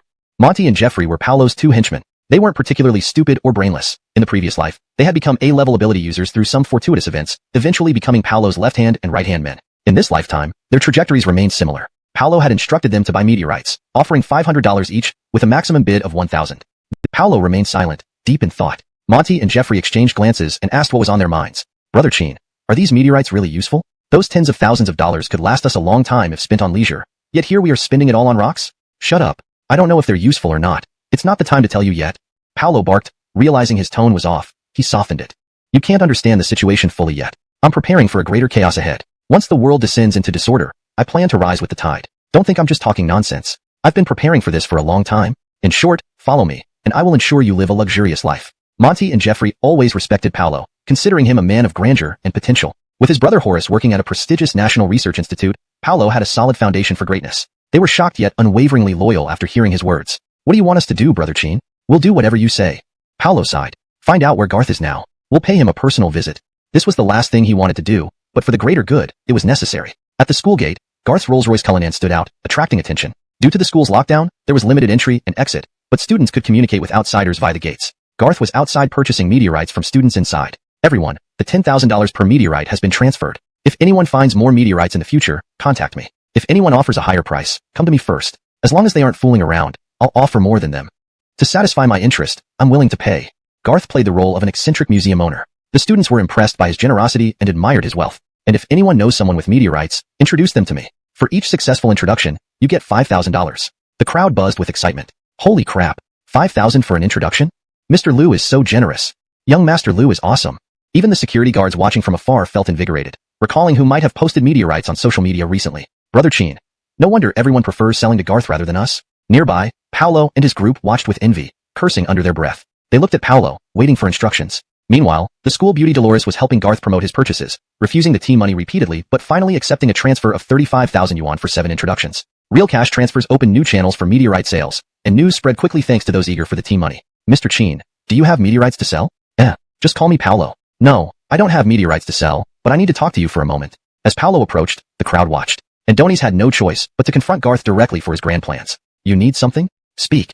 Garth's expression shifted from warm to cold within seconds. Paolo forced a smile despite his frustration. Young Master Liu, I know you collect meteorites out of interest, but I share that passion. If you hadn't arrived, I might have secured them. Garth stared at him, amused by the transformation in Paolo. No hidden agenda, Paolo continued. I was wondering if you could part with a few. Even half would do. Since you paid 15,000 for 8, I can offer 20,000 for 4, with the extra 5,000 as a gesture of goodwill. The crowd listened intently. Everyone was taken aback. Garth was collecting meteorites, and Paolo was too? Strange. Could these meteorites be some kind of treasure? Especially when they heard Paolo offering 20,000 to acquire them from Garth. Everyone's expressions turned peculiar. It all felt somewhat absurd. Paolo had the audacity to say such things with a thick skin. He had considered whether Garth might refuse. But if the other party remembered their old classmate bond and agreed, he would certainly make a huge profit. Garth looked at Paolo. And Donis gave him a deep, probing glance. Then he chuckled, his laughter filled with amusement. Classmate Paolo, with a net worth of 10 billion, do you really think I need your pittance? I usually give more than this even when I'm just being charitable to beggars. Bang. With just one sentence, Paolo felt as if his heart had been stabbed. Son of a. Son of a. Alright, classmate Paolo. If you answer a few questions for me and add a bit more money, how about I sell you 2 pieces? Garth suddenly changed his tone. This revived Paolo's hope after it had plummeted to rock bottom. What questions? Ask away. I'm willing to pay extra to buy. Garth's smile this time seemed tinged with a hint of malice. What do you think of Bridget's figure? Hashtag chapter 12. Trampling your dignity and humiliating you. Gay besieged by zombies. Tell me, how do you find Bridget's figure? As soon as these words were spoken, everyone present looked baffled. Why would anyone ask Paolo about Bridget's figure? Then they got it. Mr. Liu was simply trying to get the whole world to praise his girlfriend's figure, just to satisfy his vanity, right? However, no one noticed that Paolo's expression had turned extremely grim. Earlier, Garth mentioned that he would transfer 2 meteorites to Paolo if he answered a question and paid extra. Although it required additional money, Paolo gritted his teeth and agreed. After all, there weren't many meteorites available at the moment. The ones within the school had all been acquired by Garth, and those outside were hard to find due to various security measures. Extra payment was acceptable. As for answering a question, Paolo hadn't taken it seriously at all. And Donis never thought about what kind of question Garth might ask. But who could have guessed? Garth had stabbed him right in the heart from the very beginning. What's wrong with Paolo? Do we even need to think about this? Indeed, Bridget is Lin University's cold, aloof academic beauty queen, with top-tier looks and a perfect figure. There's nothing to ponder here, right? Paolo wasn't actually thinking. And Donis had been feeling uneasy ever since Garth got Bridget drunk and spent hours with her at home. This matter gnawed at him. It was a personal obsession and an unmentionable green-eyed monster. Worse yet, things were not yet resolved. And Donis still needed Bridget to help plot against Garth. Otherwise, he'd definitely lash out at Garth publicly, maybe even start a fight. But now, he couldn't say anything. Garth's question was like rubbing salt into an open wound, publicly humiliating him. Or perhaps, Garth's actions felt like telling someone else's wife about their performance in bed, then making them share the details publicly. Though they weren't legally married, it was conceptually the same. And he expected Paolo to smile and say, Bridget has a great figure and high looks, but she's my woman. Bridget was supposed to be Paolo's woman. You really are despicable, Garth. Paolo was internally conflicted. A sudden thought flashed through his mind. Does Garth know something? Is that why he's asking such a question in public? No, it's impossible. And Donis hadn't told anyone, and Bridget wouldn't tell Garth either. If she had truly aligned with Garth, being slapped and choked by Paolo wouldn't be acceptable. So, Garth was probably just driven by vanity. Of course, Bridget is the beauty queen of Lin University. There's no doubt about it. Paolo finally steeled himself. Just when he was convincing himself to endure humiliation, Garth interrupted. And Donis waved someone over from a distance and smiled at the security guard. Brother, I haven't seen my girlfriend in a while. Could you let her out for a bit, please? And Donis casually took out a box of imported cigarettes, worth several $100s. The guard recognized the expensive cigarettes and carefully put them away before pressing the button to open the gate with a forced smile. Bridget had heard Garth's question. She wanted to run away, but Garth caught her in front of everyone. She wanted to express anger, but knowing they were perceived as a couple, it wouldn't be appropriate, so she had to act happy. As she passed Paolo, neither of them made eye contact, but Bridget could feel Paolo was almost boiling over with rage. Thinking of Paolo's determination to acquire Garth's wealth, with their plans incomplete, Bridget gritted her teeth and continued acting. Garth, you? When she reached Garth, she tried to speak, but Garth interrupted, and Donis suddenly hugged her slim, sexy waist. Bridget wore a t-shirt that wasn't too revealing, but Garth wasn't satisfied with just hugging her. Adonis even slipped his hand under her shirt and began caressing her smooth abdomen in front of everyone. Simply hugging her caused her curves to distort. Onlookers were both shocked and amused. They thought Garth was bold and dominant. A man's ideal, a woman's fantasy. Paolo's fake smile grew more strained. His fists clenched tightly in his pockets, almost bursting. Garth didn't stop. Instead, he went further. In front of everyone, Adonis forcibly kissed Bridget again. The familiar touch, the sweet scent of innocence, made Garth greedily deepen the kiss. Amid cheers and screams, Garth switched from holding her waist to grabbing her hips, kissing her passionately and meticulously. Many girls blushed and clutched their legs together. Many boys burned with envy. Finally, Garth pulled back, satisfied. Ignoring Bridget's resentful look, Adonis held her chin with one hand and her hip with the other, forcing her to turn towards Paolo, deliberately showing Bridget's lips, now moist and reddened from his kisses. All right, now can you answer my question? How is Bridget's figure? How are her looks? Isn't she a fantastic woman? This kind of playing with another alpha's woman, kissing her in front of him felt incredibly disrespectful but thrilling. Garth listened smilingly as Paolo reluctantly praised Bridget's figure and beauty, calling her the top beauty queen of Lynn University, surpassing entertainment stars and international supermodels, a premium girl. While praising, Paolo convinced himself again. Bridget was no longer his woman. She had already slept with Garth, so praising her or seeing her being groped in public didn't concern him anymore. She wasn't his woman. Garth nodded approvingly. Then he said something that utterly broke Paolo. Yes, Bridget really is amazing. But here, I must sincerely apologize to Bridget. The last time she came to my house for dinner, she got drunk at night. While she was asleep, I posted a few moments on social media. Many students must have seen them. I shouldn't have done that, but the drunk Bridget was quite beautiful. Of course, don't misunderstand. Nothing happened that night.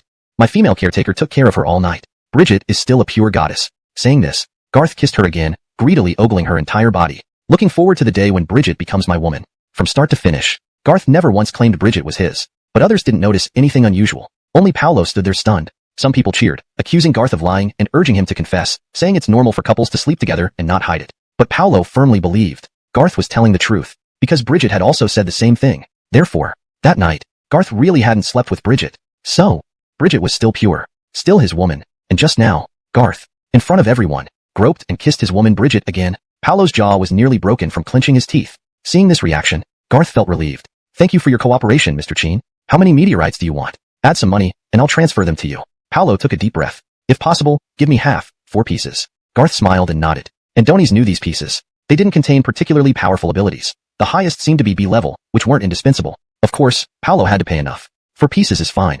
Add 1 million, and take them. 4 pieces for 1 million. Paolo exploded. Garth pursed his lips disdainfully. That's per piece. Garth, you're pushing it too far. Paolo couldn't hold back any longer and burst out in public. But Garth only responded with a casual remark. Can't afford it. What are you pretending for? Paolo left angrily with his 2 brothers, storming off in fury. Garth's face was filled with disdain as he turned to the onlookers. Everyone remember, no matter how much others offer to buy from you, I'll always pay more. If you want a tip, come to me. The farce came to an end. Garth managed to reap 10 points of fortune value from Paolo twice again. When the crowd dispersed, Dolores cast a deep look at Garth. For the first time, she felt that this Garth wasn't the sunny senior brother everyone spoke of, but a deeply calculating man. However, Dolores found him extremely handsome. Such a man is truly domineering. After Garth left, rumors spread around school that Paolo had some grudge against Garth. Some speculated if Paolo had secretly pursued Bridget, leading to Garth's targeted actions. Regardless, these were trivial gossips Garth didn't care about. As for what Bridget and Paolo discussed afterward, it wasn't something he cared about either. Garth knew Paolo would be tormented today and wouldn't dare touch Bridget, possibly even despising her even, aiming for 90% arrival. Otherwise, no deal. Moreover, over 150 meteorites had been collected over the past 2 days. Seemingly few, but Garth was already very satisfied. By the time of the apocalypse, he estimated collecting around 200 to 250 meteorites. When activated, these meteorites would yield Garth an army of terrifying paranormal ability-wielding soldiers. Meanwhile, Paolo continued acquiring meteorites, but ended up nearly empty-handed. This drove him crazy yet helpless. Garth noticed. As more meteorites were collected, he could also plunder more fortune value from Paolo, likely because some meteorites were originally meant for Paolo. Che accumulated over 200 points of fortune stolen from the Son of Fate. Paolo, obtaining random prize. Che, reward to host. 100% immunity to the T-virus and all its mutant strains. Excellent. Truly, think of it, and it comes. Over the past 2 days, national public opinion seemed nearly uncontrollable. Even in Corey City, reports of zombie bites were increasing rapidly. Though seemingly calm, the police system had been pushed to the brink by zombies. Recent minor cases couldn't get officers dispatched due to system near collapse. Garth was concerned about being infected before binding abilities, so he was usually cautious. Now, with 100% immunity, even if bitten, many believed, without this girl beside Paolo, his accomplishments in the apocalypse would have been halved, including many powerful subordinates he later recruited, and obtaining vast weapons and ammunition, all credited to this future apocalypse war goddess. If speaking of major fortune factors or figures representing Paolo's status as the Son of Fate, First, obtaining the SSS class ability from the octagonal meteorite, the greatest fortune in Paolo's life. Second, recruiting this mysterious girl, the second greatest fortune in Paolo's life. The first fortune had already been intercepted and stolen by Garth, and now, the second fortune appeared. Chapter 13. Special Forces Flower Malia, stop the car. This person is heading straight for death. Linjin International Airport. Due to the global T-virus outbreak, major airports worldwide have implemented strict flight restrictions. Only a few special-purpose aircraft or flights from approved countries are allowed to operate.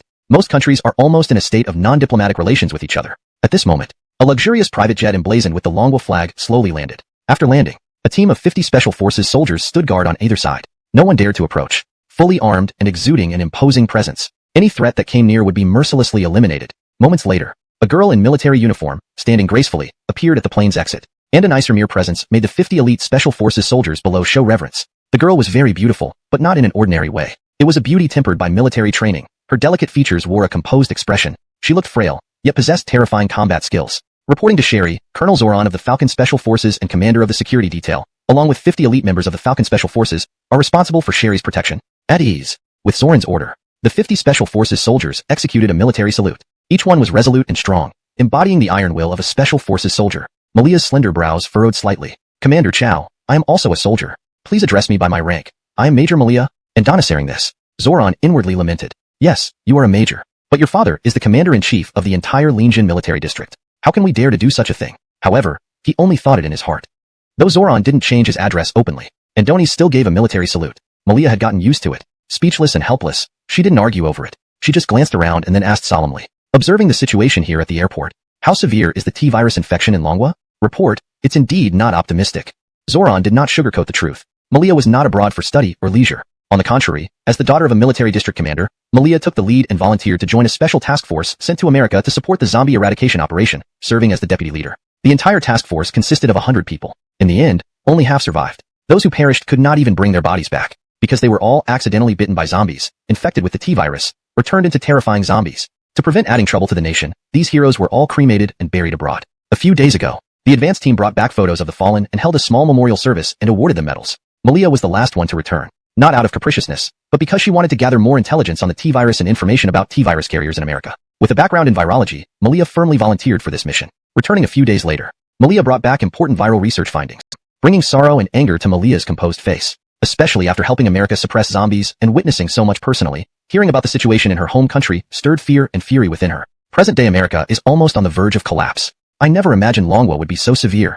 There's no choice. Nearly all police forces in donghua have been mobilized, yet they still feel overwhelmed. Police fatalities are skyrocketing, pushing various police systems to the brink of collapse. What about the military?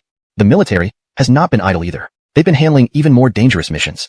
To be honest, the number of military casualties is even higher than the police. I shouldn't say this, but donghua might not last much longer. When Zoran said this, the two guards weren't surprised, only showing silence and sorrow. As if making a decision, Malia took a deep breath. Commander Chow, don't say things like this in front of the team. Moreover, don't say such discouraging words to anyone. Not even yourself, Commander Chow. You must maintain unwavering faith. Although the T-virus is terrifying, billions of people still trust us amid their panic.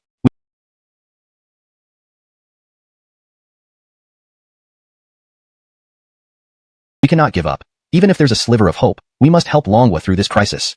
Zoran nodded seriously, self-reproachfully admitting his mistake. Malia truly gave Zoran confidence. But how long would this confidence last? Malia cracked open the bulletproof glass of the military vehicle by 2 centimeters to let fresh air in and hear any cries for help on the street more easily. Their previous conversation made Malia realize many people were not getting timely help. While unable to change the big picture, Malia thought, every life saved was valuable. Don't come near me. Don't approach. I can't die. Boss Liu is waiting for me. If you come closer, I'll kill you all. Suddenly, a voice filled with desperation, rage, and tears echoed. Malia instinctively shouted to stop the car. Zoran tried to dissuade her. By now, Malia had already locked onto the target. It was atop a 6-story villa. The man was near the edge of the roof, ready to fall backward if pushed further. And at this moment, Malia saw a more horrifying sight. The man's screams traveled far. Long Yue heard it from 100 meters away on the road. But the zombies hiding behind trash bins downstairs, waiting to hunt, were also drawn to the noise. If it were regular zombies, it wouldn't matter. Even hearing it, they couldn't reach the man upstairs. But this zombie, its head and his military merits accumulated were sufficient, they would be confirmed upon return. Without a doubt, Malia's contributions this time even surpassed the leader, making confirmation inevitable. Even if it weren't confirmed, this rank credential remained valid until it was recalled. Zoran's face darkened as he gave a military salute. Andoni's understood that if he refused to comply even at the cost of his life, Malia would still go herself, to ensure Malia's safety. They had no choice but to follow her order now. Colonel Su, please Please give your instructions. At this moment, a Rolls-Royce Cullinan screeched to a halt downstairs. Garth abruptly flung open the car door, uncaring of the loud slam, leaving the car unlocked, and grabbed 2 Tang-style crossbows, each about 1 meter long, from inside the vehicle. The moment he threw off the sheaths, the blinding glint seemed to warn the enemies. These were razor-sharp weapons. Malia was stunned for 2 seconds. Seeing Garth rush into the building entrance with 2 blades, her mind conjured up descriptions like a rebellious rich second-generation, middle school delinquent. She quickly snapped back to reality, urgently urging everyone on. Get out of the car. This person is going to their death. Note: maintain the paragraph structure and line breaks from the original text. Gabe found a discarded rebar while being observed by the 3 roaring zombies. Shouting kill. To bolster his courage, he stepped back, searching the rooftop for anything that could help him defeat these zombies or offer protection. The 3 zombies seemed to be a family unit. An elderly man, a middle-aged couple, moving with stiff limbs and sharp claws, pale faces with bloodshot eyes that induced chills if gazed upon for more than 3 seconds. Despite this fear, Gabe fought on. Fortunately, they were second-generation zombies, slower than the initial ones, though still faster than an average human walking briskly. Gabe could temporarily escape by running but stopping Mint's swift pursuit, causing growing panic. Damn it! What should I do?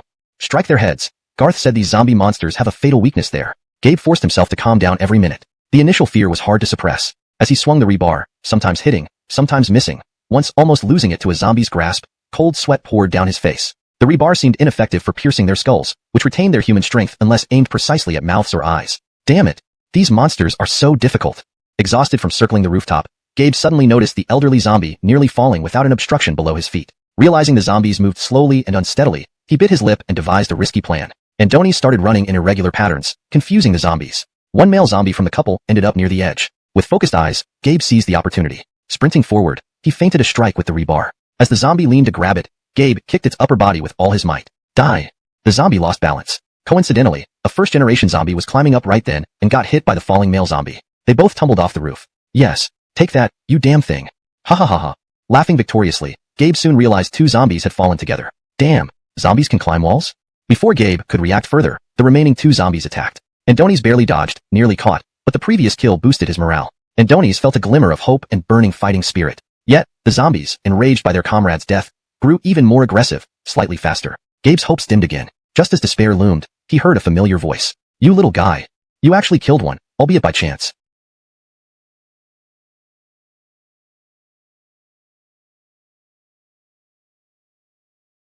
Garth?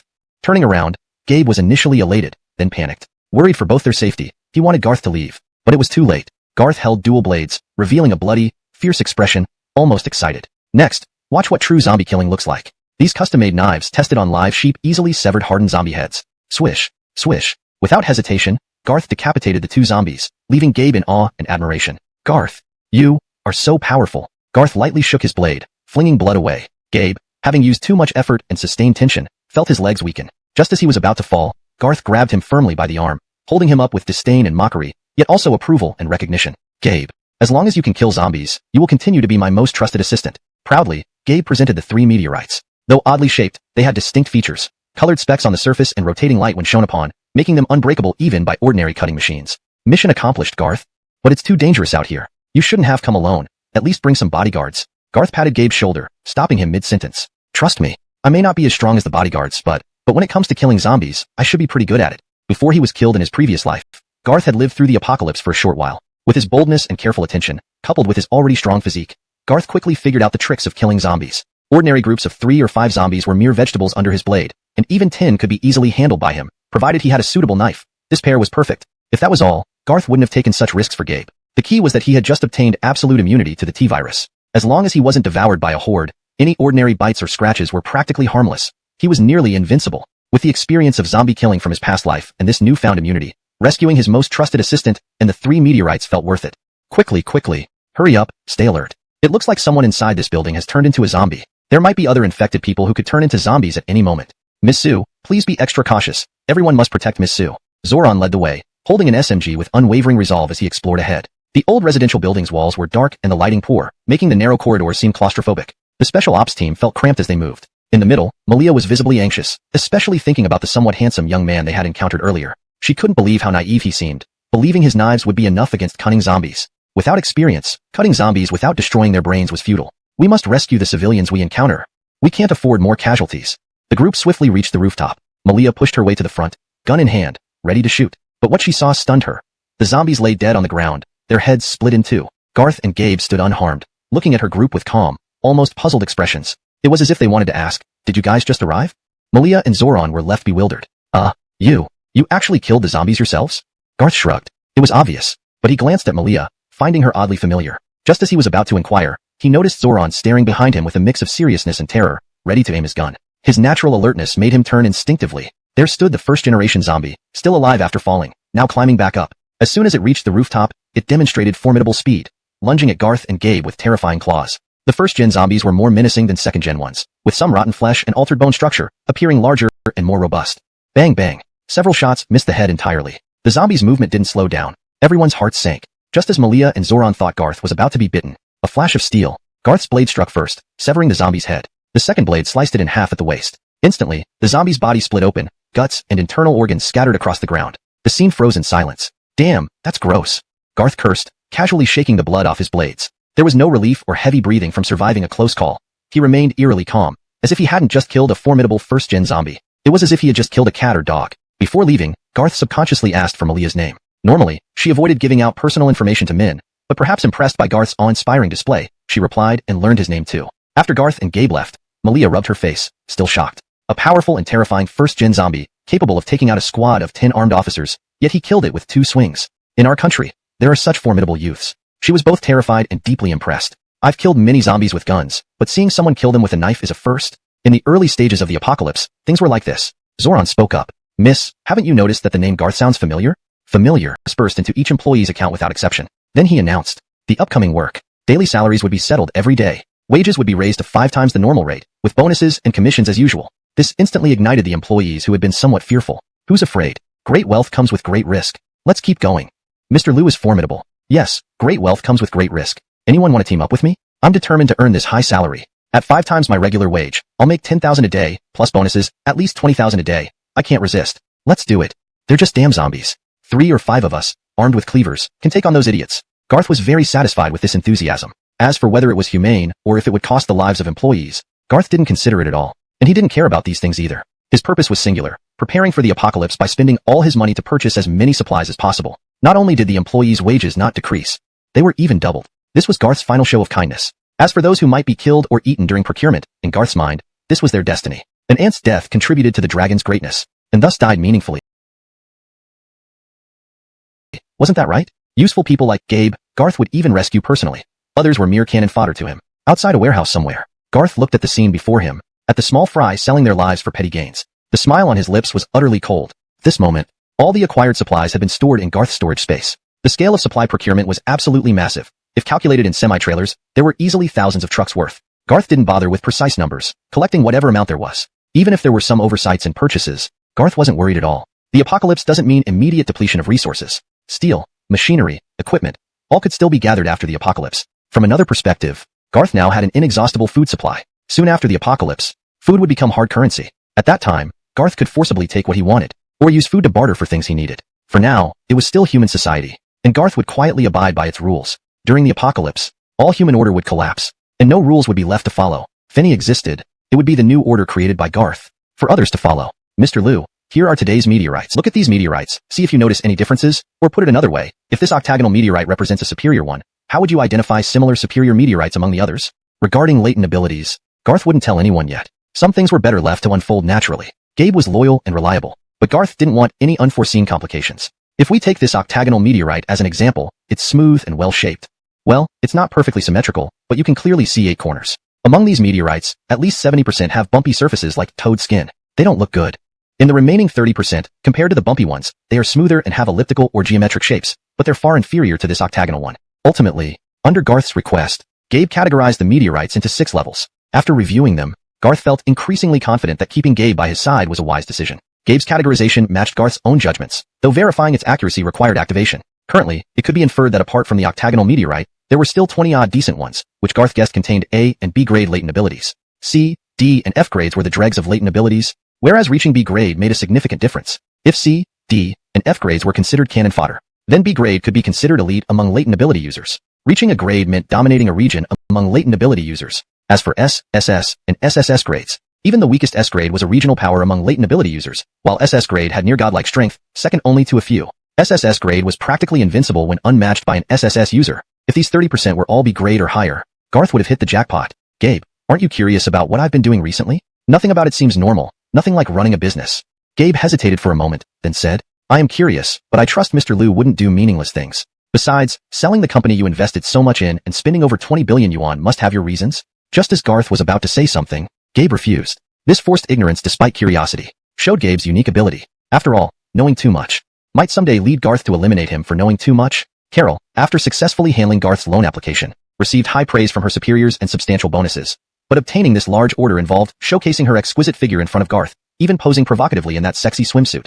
A series of humiliating moments that made Carol increasingly curious about Garth's true intentions. Was he really playing hard to get? Arousing her but not forcing himself on her, trying to break down her defenses and waiting for her to willingly come to him? As for Paolo, it had become difficult for him to see Carol over the past couple of days due to increased lockdown measures at the school, making it hard for students to go out. Perhaps Garth had found out about their indiscretions. Carol also began to feel resistant about meeting Paolo, fearing exposure or being reported by Garth. If her husband Horace ever found out, Carol couldn't bear to think of the consequences. After all, Horace and Paolo were brothers. On the other side, Bridget was also going through a phase of emotional turmoil. She still subconsciously sought Paolo's approval and even wished he genuinely liked her. However, after being forcefully kissed twice by Garth recently and witnessing a rare, furious side of Paolo, she suddenly realized she didn't know him as well as she thought. Was Paolo not truly interested in me as his woman? Did he just see me as a tool? Paolo was unaware that the effects of his psychological manipulation, PUA, were waning. Even more unknown to him was that both Bridget and Carol, the two women he believed belonged to him, were close to having their hearts completely shattered by Garth. At Dougie University, Paolo put on what he thought was his most handsome outfit, preparing to meet an important person's daughter brought by his brother Horace, a beautiful and spirited woman named Malia. Malia had met Horace while working at a virology research institute. Horace wanted to kill any number of zombies one by one. Paolo's performance caught Malia's eye, but only to a certain extent. In the previous timeline, Paolo earned Malia's affection by saving her life during a zombie mutation crisis. Unexpectedly, that very scene was about to unfold. Principal. Oh no, Principal. At dormitory building B, a female student is convulsing and foaming at the mouth, with red eyes. Before the girl could finish speaking, Malia and Horace exchanged glances. Oh no. It's a sign of T-virus infection, imminent mutation. Chapter 16. Karma for Evil? Paolo's grand death scene. Garth takes action. Originally, it was just a drill to respond to a zombie crisis. Who would have thought that real zombie mutations would actually occur? In an instant, the students were in chaos. Even the principal was scared. After all, this was his first time encountering such a scene. But with military officers present and someone protecting him, he could not show weakness and had to maintain order. Thus, under the principal's calming, the students finally quieted down. Next, follow Commander Su's arrangements. Malia's arrangement was simple. All students should stay put and wait here. Malia would lead Zoran and select 20 soldiers from the 50 accompanying special forces to follow her. The remaining 30 would be dispersed around the students, holding guns to protect against any crises that might arise. Everyone, pay attention. Although they did too. Andonisi classmate. You. Andoni still couldn't stop him. Other students recognized Garth. The principal was also surprised. Commander, that student Garth, our school's pride. Strange, why would he be here? One student said, Principal, Garth's girlfriend Bridget is in Dorm B. That makes sense, though it's really dangerous. Thankfully, Commander Su, Captain Chow, and the 20 armed special forces soldiers are there, so it should be fine. Everyone stopped thinking further. Horace gave Garth a deep look. In his mind, he remembered what his brother Paolo once mentioned casually, envying Garth's wealth. And a nicer he was, young and already a billionaire. Commander Su, wait for me. You are. Paolo, why did you come? It's too dangerous here. Malia was 26, 3 years older than Paolo and Garth. Everyone understood. The saying goes that a woman 3 years older is like getting a gold ingot, whether in age, appearance, or physique. Malia was no worse than the little sisters at school, and a nicer poised demeanor and beautiful figure made even the campus beauty Bridget seem somewhat overshadowed. Initially, inspired by Horace's resilience, Paolo decided to pursue Malia, hoping to climb the social ladder. But seeing Malia, her looks, charm, and striking 175 centimeters tall figure left Paolo captivated. Andoni's felt he had to secure this perfect girl as part of his harem, regardless of her background. Andoni's aimed to become the ultimate winner in life. To be a hero, and have the beauty. Rest assured, Commander Su, nothing will happen to me.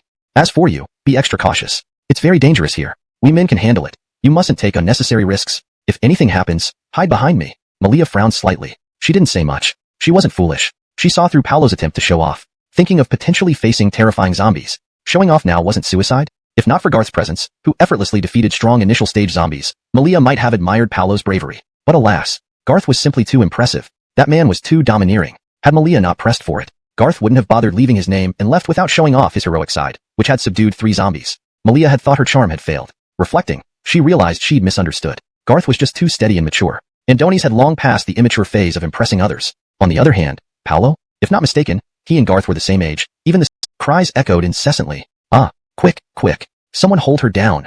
Don't bite me. Chunming, don't bite me. It hurts. She's crazy. Chunming is insane. Andonislp, someone help hold her down. Don't run away. Please. Please don't leave me alone. Dr. Zhang. Dr. Zhang, where are you going? Come back, Dr. Zhang. I'm so scared. Don't leave me with Chunming. She's terrifying, Wah. And Donasaring the screams coming from the incident room, from initial cries for help, to piercing screams. When they saw the doctor who had been bitten running out, students realized the severity of the situation. They began scattering in panic. Zombies. Xing Chunming has turned into a zombie. Run. Run fast. No, no, no. I don't want to die, Wah. And insult me. Anyone, help me. My ankle is sprained. Coincidentally, this floor was where Bridget and Dolores stayed. As everyone started running, Bridget and Dolores had already dressed but were waiting for their roommates. Two of them weren't there, the other two being good friends, and that tank-like boxer girl who clashed with Garth. The plump girl was the most unusual in the dormitory. While other girls were tidy, the fat girl was often slovenly and preferred thin clothes in the dorm, making her almost indecent if she ran outside without proper clothing. Hurry up, Angela. Angela, stop dressing. Xing Chunming has turned into a zombie, and Adelina, who was with her, might also turn. We need to run now. Dolores kept urging. Bridget hurriedly tried to pull them along too. The fat girl, Angela, scolded in frustration. Are you crazy? Don't pull me, okay? I know it's dangerous, but do you really want to see me running naked outside? And Donasaring this, whether it was Bridget or Dolores, they seemed to finally understand how difficult it was for those who resisted female privilege. Because it wasn't just about blind discrimination against men. It symbolized having issues with intelligence, brain defects, and brains filled with nonsense. The two girls exchanged glances, feeling both angry and helpless. Bridget, let's go first. Angela, still trying to put on her pants, looked up again. But Dolores and Bridget were already gone. She instantly became furious and cursed. Oh, you. Go away. Ungrateful sluts. Sluts. All of you are sluts. I regret being roommates with you. But she didn't finish speaking. Suddenly, a figure appeared at the dormitory door. Angela, bending over to pull up her pants, thought the two girls had returned. Just as she prepared to shout at them, she saw the legs dripping blood. On closer inspection, they were shoeless, with only one foot wearing a sock, while the other was bare, stepping on the shards of a glass cup she had angrily thrown down earlier. There was no sign of pain whatsoever. Even the glass shards had pierced through her foot, and she didn't even flinch. You, Xing Chunming? Looking up, it was a woman with a mouth full of blood, human flesh debris between her teeth, lifeless eyes, yet pupils filled with redness, veins popping out of her hands in claw-like positions, growling like she was eyeing prey. A fat, plump Angela. At that moment, Angela's legs went weak. Terrified, she wanted to run but couldn't move. Xing Chunming, are you okay? We can talk this through. Don't come closer. Ah. At the end of the corridor, the crowd was crowded. Many hadn't had time to go downstairs yet. Dolores and Bridget heard Angela's screams. Their hearts sank. Finished, Angela got bitten. Just then, in the already crowded hallway, everyone who couldn't go downstairs was pushed back up when they saw the armed Special Forces soldiers coming up. The students all breathed a sigh of relief. Saved. Bridget saw Paolo. Dolores saw Garth. Why is he here? It's very dangerous. They weren't talking about the same person. Malia immediately ordered someone to protect the students. After a brief inquiry, she confirmed that at least 3 people were likely bitten, and including the initial mutant, at least 4 girls might become zombies, threatening everyone's safety. This number was considerable. In such a narrow corridor, it was extremely dangerous. Before Malia could arrange any strategy, suddenly, someone screamed about a zombie appearing. Seeing an opportunity, Paolo rushed in front of Malia, with a borrowed military knife in hand. He roared, Miss Sue, don't be afraid. I'll protect you. Upon hearing this, all the girls marveled at Paolo's bravery. Paolo, riding his momentum, disregarding Malia's attempts to stop him, took a few steps forward, facing the zombie head-on, advancing instead of retreating. But when Paolo saw the terrifying face of the zombie and its speed rivaling a 100-meter sprinter, he was utterly terrified. At that moment, his legs went numb. His mind went blank. His body started trembling uncontrollably. Damn it! How is the zombie so fast? Just as everyone thought, Paolo would bravely kill the zombie. He stumbled. The zombie nearly knocked him down. Avoiding disaster by a hair's breadth, Paolo swung his knife despite himself, but realized the knife did nothing to the zombie. Andoni's remembered the acting tips. Aim for the head, but he found out. The zombie was too agile. With such a short military knife, he couldn't reach. Done for. Paolo can't beat the zombie. Senior Paolo is going to die. Shoot and save him quickly. If Paolo hadn't gone, the soldiers could have fired freely, but now firing could possibly hit Paolo. Simply put, Paolo had messed up. Malia was enraged. This idiot. Isn't he looking for death by causing trouble? Who among our soldiers has experience using a military knife to hunt zombies? Malia asked. Zoran looked around, everyone's faces grim. Clearly, Zoran also lacked experience in killing zombies with a short knife. Seeing this, he clenched his teeth. Miss, I'll go. Before he finished, a familiar yet strange figure appeared. Commander Chow, lend me your knife.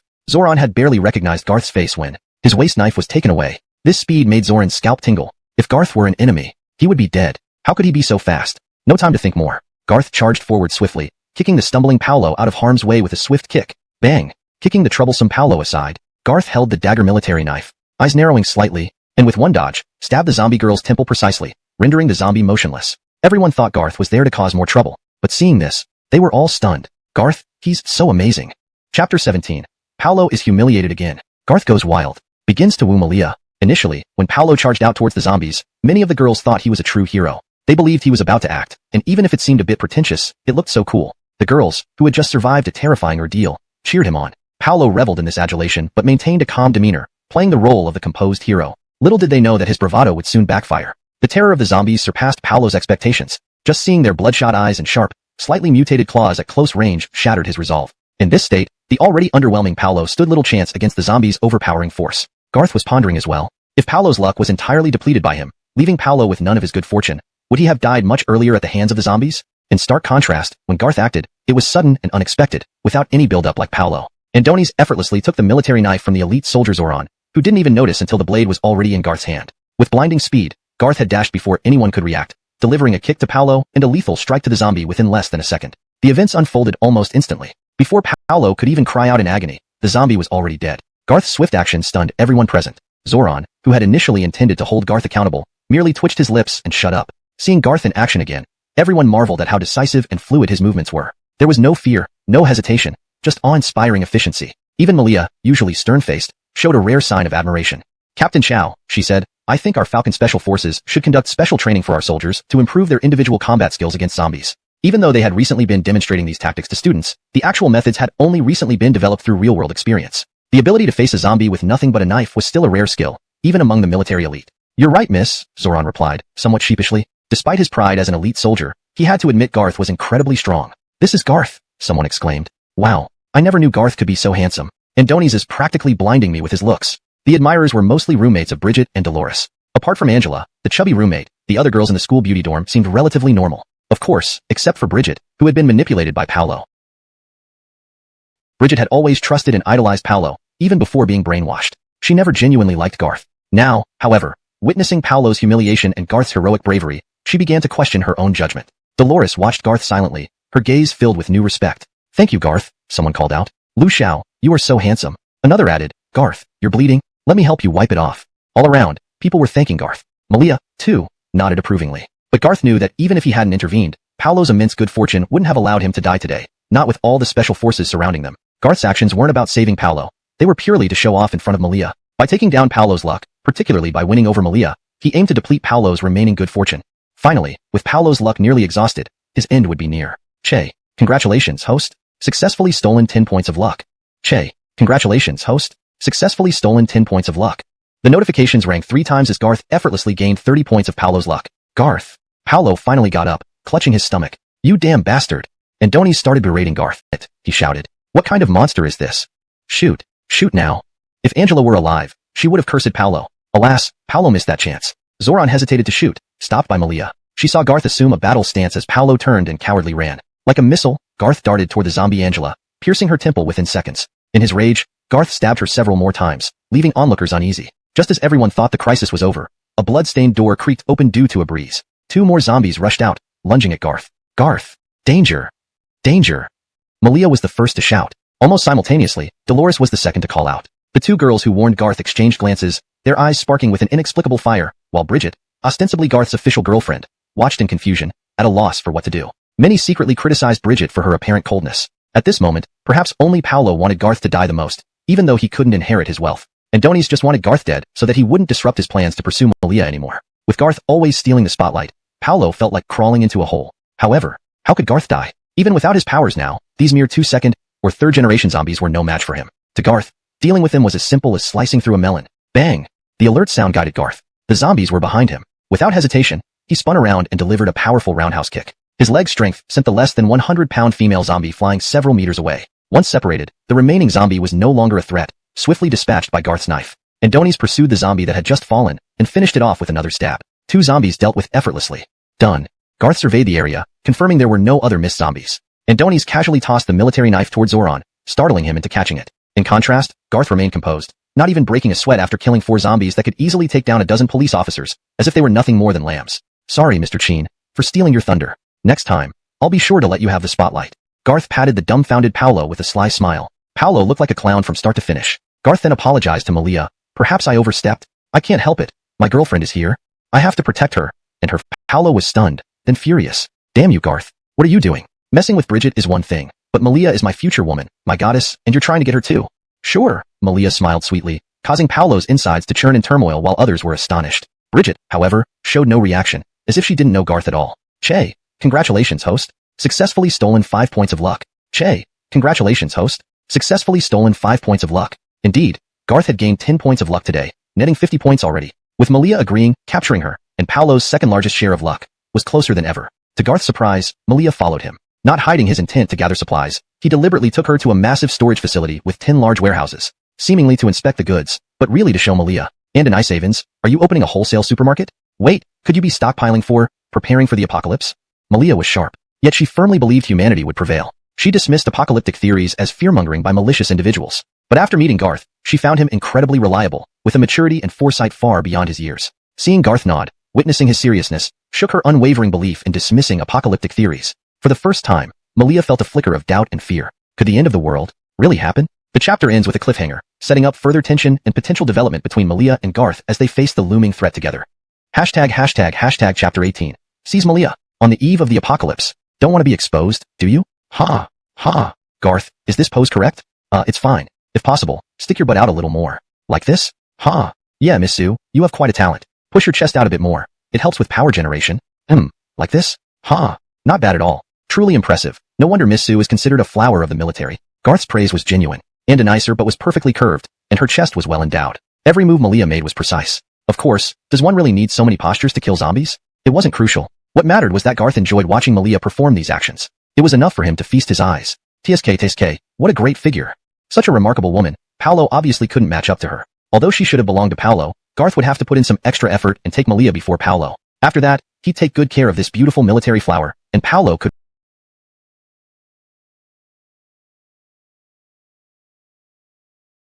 rest easy as he died. Would Paolo die in anger if he knew Garth had taken away every opportunity that should have been his, including the woman who should have been his? All those things that Paolo never touched were now played with by Garth. Would Paolo be enraged? Interesting indeed.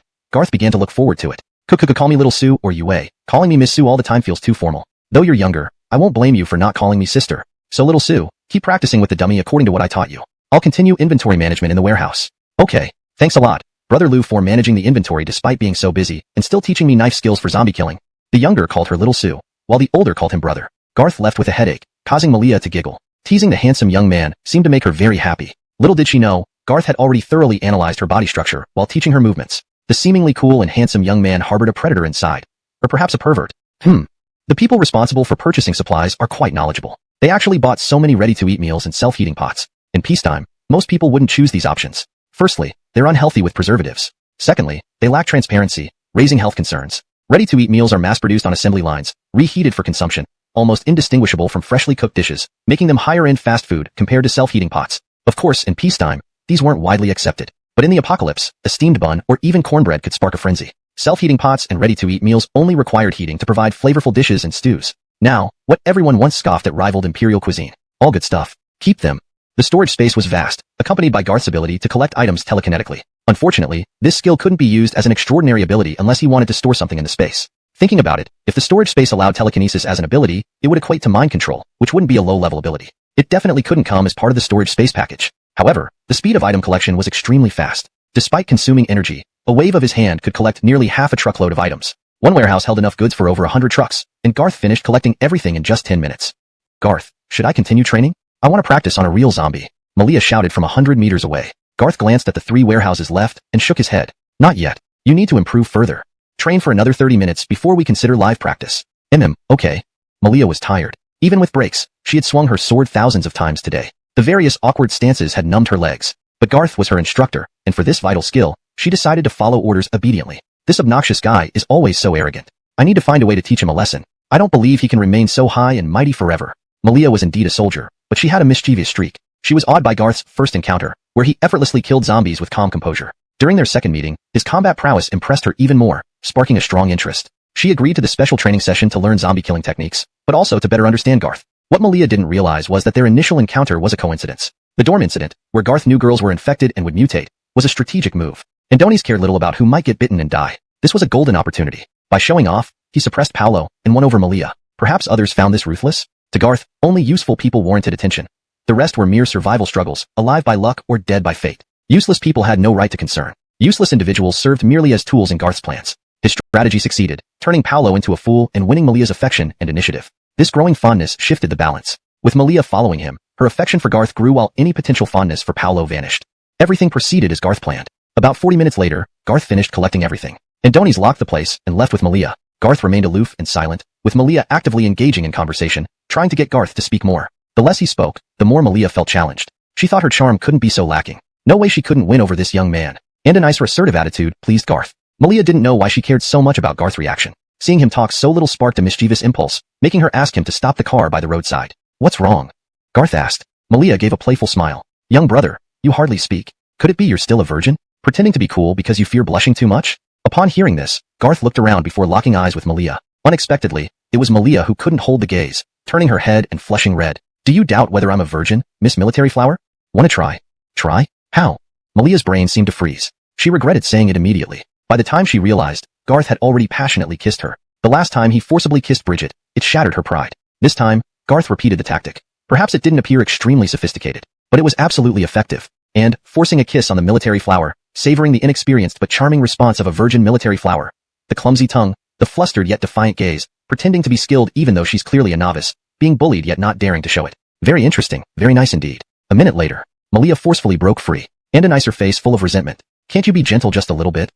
How about this? Does this prove you're not a virgin? Big sister's kissing skills are also quite advanced, right? You don't seriously want to prove how experienced you are this way, do you? Big sister is pretty clumsy, huh? Garth smiled without a word. By the time Malia finished her rant, she looked away guiltily. Unconsciously, Paolo's image floated into her mind. His heroic yet foolish demeanor. Comparing him with Garth now, Paolo seemed like an immature fool, while Garth was someone who exuded a strong sense of security. They didn't seem comparable at all. Just as Malia finally dismissed Paolo from her heart completely. Che. Congratulations, host. Successfully plundered Chi Yun value. 50 points. A one-time reward of 50 Chi Yun points, adding to the scattered Chi Yun points given previously. Through Malia, a total of nearly 100 Chi Yun points had been plundered from Paolo. Initially, this advice might have been helpful, but hearing he should calm down infuriated him further. Paolo spat out another mouthful of blood. Andoni's immediately fainted again. The doctor broke into a cold sweat, fearing a misdiagnosis, and rushed Paolo back for more tests. After a sleepless night, they still couldn't pinpoint any serious issues, so Paolo was sent back to the dormitory by his classmates for intravenous fluids. Paolo didn't know. Andoni's could have enjoyed great fortune, living comfortably as a son of fate in the future apocalypse, reigning as a powerful figure. However, his good fortune had already been largely stripped away by Garth. The only reason he hadn't died of rage yet was because he still had a few stray strands of good luck holding him together. Time moved forward. It was now September 30th. Garth was still inside his villa. Outside the villa, several armored vehicles were parked. With Malia's help, these civilian-grade armored vehicles had been fitted with various heavy weapons, machine guns, grenade launchers. Malia had also prepared millions of rounds of ammunition for Garth. Garth paid for the bullets. Though millions of rounds were insignificant in the apocalypse, they were sufficient for the initial stage. Garth, remember to keep the weapon and ammunition situation confidential. Thank you, I understand. Garth, can you tell me why you suddenly need weapons and ammunition so urgently? Is there some intelligence? You only need to remember what I said. Within the next 48 hours, try to stay safe. If someone gives you a meteorite, accept it. If you encounter danger you can't handle, contact me. The Chi Yun linked to Malia and Paolo had been mostly acquired by Garth. But this didn't mean Garth intended to give up on Malia. In his previous life, Malia became the Valkyrie. Though she currently didn't possess the meteorite, Garth believed her trajectory wouldn't change too much after his rebirth. Unless something unforeseen happened, Malia would still become the Valkyrie. Since Garth aimed to reign in this apocalypse, a combatant like Malia was indispensable. But now, he wasn't rushing to bring Malia closer. Andoni's must ensure he didn't interfere until the meteorite reached her hands. Thus, Malia's process of gaining powers would follow its original course. Gabe, bring your family to my villa. Don't bring anything, not even money. Just come. Garth gave Gabe an armored vehicle, enough to safely transport his family. All important people had been arranged for. Only hours remained before the zombie virus fully erupted. Before then, Garth had to prepare. Andoni's also needed to settle things with Paolo once and for all. Of course, killing Paolo was simple, but Garth wanted Paolo to feel utterly despairing.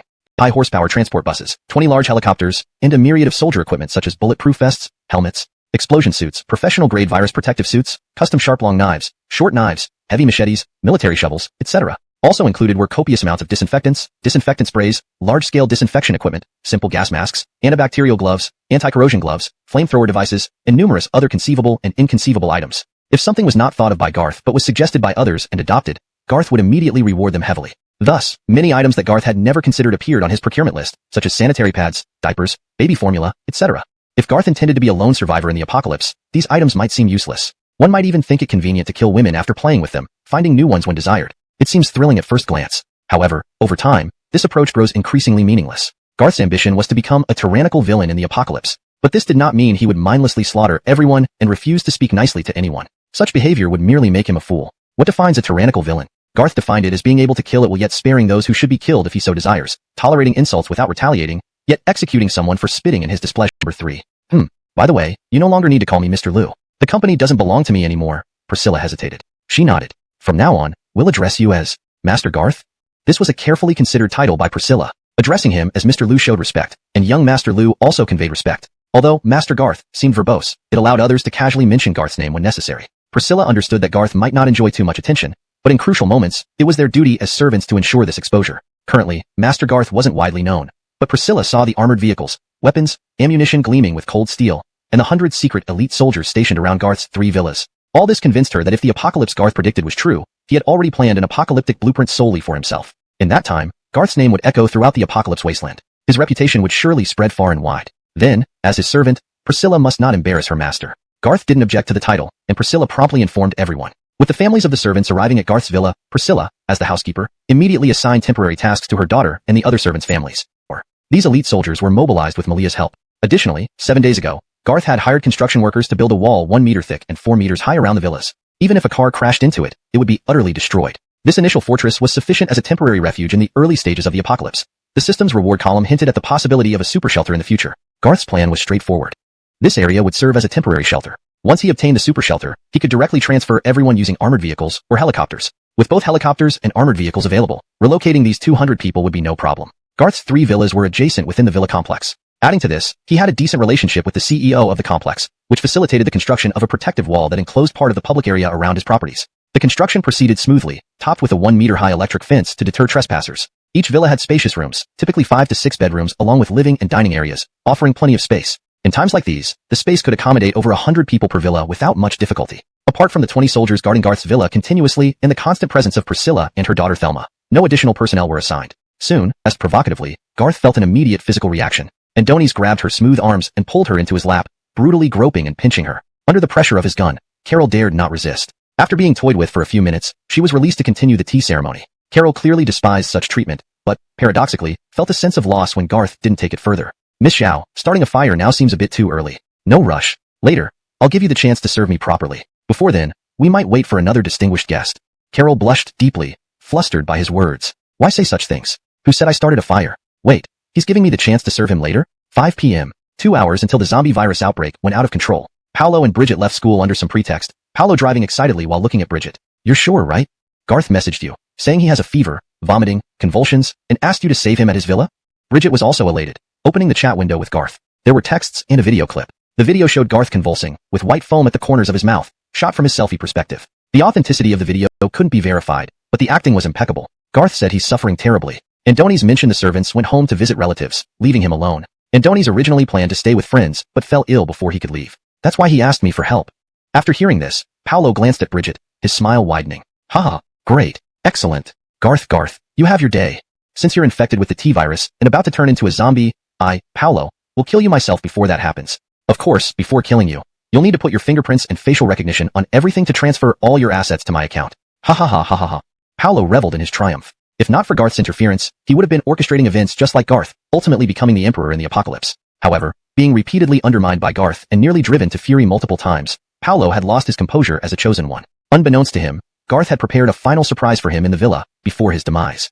Chapter 20. Dolores' Test of Loyalty. A despicable family. Paolo's despair begins. Inside the university. At this moment, many people received messages from their families. They learned that things outside were already in chaos, and many had witnessed the entire process of humans turning into zombies. Although it wasn't exaggerated to say they were everywhere, the number of mutants was still more than 10 times what it usually was. Everyone started feeling the pressure. As a result, the school immediately reinstated martial law. All windows and doors were tightly closed. Every entrance and exit on campus was sealed off, strictly prohibiting anyone from entering or leaving. To prevent the pressure at the school gate from getting out of control, the school directly assigned all male teachers to guard the entrance, and slipping the security guards to prevent students from entering or leaving at will. Even so, someone soon noticed that some students had snuck out, especially Paolo and Bridget, who left by lying to the gatekeeper. This led to furious rebukes from the school leadership. Damn!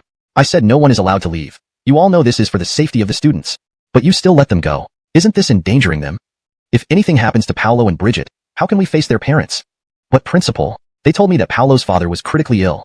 Bullshit. Paolo's father has been dead for years. At this moment, the gatekeeper realized he had been deceived. But Paolo and Bridget kept their whereabouts secret. No one knew where they went, except for one girl. She had been silently watching everything unfold. Adelina, you said you saw Bridget secretly meet with Paolo multiple times. To Bridget either. They're supposed to be an official couple, but they act distant while still playing the part. How strange. Do they not like each other? Oh, about an hour ago. I remember Bridget mentioned that Garth seemed sick and rushed out in urgency. Adelina was called to help compile student lists. Dolores, who remained at the scene, found her original confusion clarified by Adelina's words. Perhaps, Bridget only stays with Garth because of some dirty dealings with Paolo. Like needing to appear together beside Garth when he's most vulnerable. A sinister plot. Dolores's gaze turned toward the direction outside the school, and a nicer hand involuntarily reached into her pocket.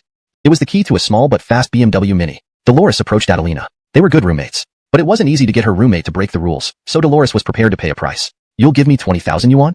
Just to plead with your uncle to open the gate, so I can drive out? Irene, are you sure? It's really dangerous out there. I'm sure. Please do it. Don't worry. I guarantee this money won't be returned. 10 minutes later, all students were forcibly brought back to the dormitory, and the entrances were locked. At this time, the door which should have been locked shut was quietly unlocked, and the electric gate slowly opened a 3-meter-wide exit. A white BMW Mini sped out of the school gate. Then the gate quickly closed again. In the security room, Adelina and her uncle watched the monitors as Dolores drove away and disappeared around the corner. Uncle, will this cause you any trouble? Don't worry, Fong Fong. Wealth comes with risk. You gave Uncle 10,000 yuan, and he's willing to take the risk. Hope your friend doesn't run into trouble. After leaving the school, Dolores experienced just how chaotic it was outside. Driving in a straight line on the road was almost impossible. Sometimes traffic jams forced her to drive on the sidewalk to avoid colliding with pedestrians and reach her destination faster. She didn't care about scratches on the car. She honked constantly. At the same time, she checked WeChat. Finding Garth's chat window. Garth, I have some information to trade for your protection. To prove I'm not trading equivalently, I'll share this sincerity first. Paolo and Bridget left about half an hour ago, heading for your villa, but the current road conditions are complex, and it would take them over an hour to reach you. I'm driving over now. Beware of their sinister intentions. I just want to survive in this chaos. Hope Mr. Liu can give me a chance to live. For this, I will try my best. After sending the voice message, Dolores increased her speed. The typically hesitant driver became an expert today. Although Paolo and Bridget left the school earlier, they did not drive particularly fast. Unlike Dolores, who was reckless and drove aggressively, their speed was slower. However, Paolo managed to send a few messages to his brother Horace and his mother during their journey. The family had a small 3-person group chat. In it, Horace reminded everyone to stay safe, speculating that the zombie virus might soon be out of control. Paolo, driving on the streets, witnessed this firsthand and sent pictures to the group as proof. Wait, son. Where are you going? It's too dangerous. Come back quickly. Don't worry, Mom. Remember what I told you before. I will become a billionaire, and I'm about to make it happen. I will kill my enemy because in the apocalypse, murder isn't a crime. This is my best chance. Wait for good news from me. Indeed, evil begets evil. Although Paolo, Horace, and even the single mom seemed normal, each harbored twisted personalities. Paolo had long shared his plan to scheme against Garth's wealth with his family, but neither his brother nor his mother had tried to stop him, only cautioning him to be careful. When she heard Paolo's words now, his mother was delighted. Really? Son, you're amazing. But Horace sounded a note of caution. But Paolo, it's too dangerous outside. And have you considered if the world truly falls into chaos, money won't matter anymore? Paolo's mind had already descended. She was allegedly violated by Garth multiple times. To her, Paolo's actions showed how much he cared for her. How could she doubt him? Finally, they arrived at Garth's gated high walls. The formidable barrier and grand entrance filled Paolo with admiration. Just as he planned to have Bridget coax Garth into opening the door, it swung open electrically. Paolo was wary but saw no abnormalities in the quiet villa entrance. Relaxing, they entered. Paolo, something feels wrong. Nothing's wrong. Garth is almost dead. What's there to worry about? Even if he turns into a zombie, I'm fully prepared. Saying this, Paolo drew his long knife from behind. Suddenly, the sound of the gate closing startled him, slowing his heartbeat. Before he could react, 8 Special Forces soldiers appeared, aiming their guns at his head. His mind buzzed with one word, trapped. Garth, you cunning bastard. However, all he received was a brutal beating. When Bridget tried to intervene, a slap stunned her. Garth, how dare you hit me? Clutching her right cheek, Bridget accused him. Garth sneered and, without warning, slapped her left cheek even harder. Bridget's brain buzzed from the pain. Take this fool away. Miss Bridget, I'll personally handle you. Paolo, half dead from the beating, screamed in fury. What are you going to do to Bridget, Garth? Garth, you can't do this. You can't sleep with Bridget. Damn it. Bridget is my woman. She belongs only to me. Curling up in intense pain. Before she could react, Garth stomped on her head with one foot, ignoring her agony. Adonis looked at her exquisite face, now twisted in grotesque expressions, with an amused gaze. I think you must have misunderstood. I never intended to spare you from the beginning. With these words, the unprovoked killing intent made Bridget feel the breath of death for the first time. She shivered uncontrollably. Seeing Bridget on the verge of collapse, Garth stood up and glanced at her disdainfully before leaving. Passing by Priscilla, he said, take her to bathe and clean her up. Come back here. Let me go. You've imprisoned my freedom. I will sue you for kidnapping. Damn it, you're military personnel. Come back. In Garth's villa, Paolo was bound hand and foot, locked inside a well-insulated media room. Outside the door, soldiers guarded him. The special forces remained unmoved. Some soldiers had hesitated, questioning whether aiding Garth's actions was illegal, But after being sternly corrected by their comrades, no one dared question again. Because obedience is a soldier's duty, Malia gave an order to the 100 soldiers not only to protect Garth's safety, but also to follow any of Garth's commands without question, under penalty of military law. Garth even had the authority to execute anyone among them. However, to prevent unexpected situations, one captain led the 100 men. This captain was a highly experienced veteran with 10 years of service. Since the captain did not object, the others followed suit. Paolo gazed at the sealed media room and saw the camera facing him. Instantly, he raged at the camera until he was exhausted. Garth didn't appear. Paolo realized today was inescapable. Adonis wanted to die bravely, but, as he thought of death, his fear multiplied. Adonis understood he didn't want to die. The so-called luck child revealed his most cowardly side as death approached. His body trembled. Adonis started sobbing loudly, pleading with Garth to listen to his explanations, to give him a chance. Then Garth entered the room. As the condemned, Paolo's cowardice showed. Seeing Garth, his fear diminished momentarily while anger surged, making him ready to shout insults. Garth, ****King. Garth turned around, taking a handgun from a soldier, attaching a long black silencer. The moment the silencer was secured, Paolo's voice halted abruptly. Bang! The door closed again. In the dimly lit media room, besides Garth's casual playing with the gun, there was only Paolo's heavy breathing and terrified eyes. His trembling worsened especially when Garth aimed the gun at his head. Paolo felt hot urine stream down his legs. Ignoring the wetness, under the strong threat of death, Paolo struggled to kneel despite being tied up, banging his head on the floor while pleading. Spare me, please. Please don't kill me. I admit everything. You'll break the law if you kill me. How about never showing myself to you again? Please Garth, don't kill me. I don't want to die yet. Nose running and tears mixed with urine formed a disgusting mess on his face. Is this how a luck child behaves? Garth despised him coldly. Then he violently kicked Paolo's head. Paolo was dazed but free from the mess. Ignoring it all, Paolo looked up at Garth with humble pleading eyes. At this point, Garth said calmly, if you want to live, you must pay a price. What can you offer for your life? I have something. You do? Paolo was lost, thinking frantically. After much contemplation, despairingly realizing he had nothing valuable. Bridget. How about giving me Bridget? She's still pure. I promise I've never touched her. You'd find out for sure. Talking about Bridget like an object, Paolo about any of this, it's fine. You might not know that Carol is currently visiting my villa. She's still safe for now. At this moment, Adonis Carol was here. Paolo panicked entirely, 10 times more agitated than when he pleaded with Garth to spare Bridget. You cannot touch my sister-in-law. I beg you, Garth. Garth pretended not to hear. Adonis continued teasingly. But if you insist on protecting Bridget, my anger may find an outlet through Miss Carol instead. At this moment, Paolo didn't hesitate for a second and shouted, Bridget, bring Bridget over. Spare my sister-in-law, spare Carol. She's the woman I've been dreaming of having. I beg you, Garth, she belongs to me. Let her be mine. On the other side, Bridget felt utterly despaired. She couldn't believe Paolo would treat her like this. She never imagined Adonis could be such a pervert who lusted after his own sister-in-law. Paolo also struggled internally. His obsession with purity hadn't diminished at all.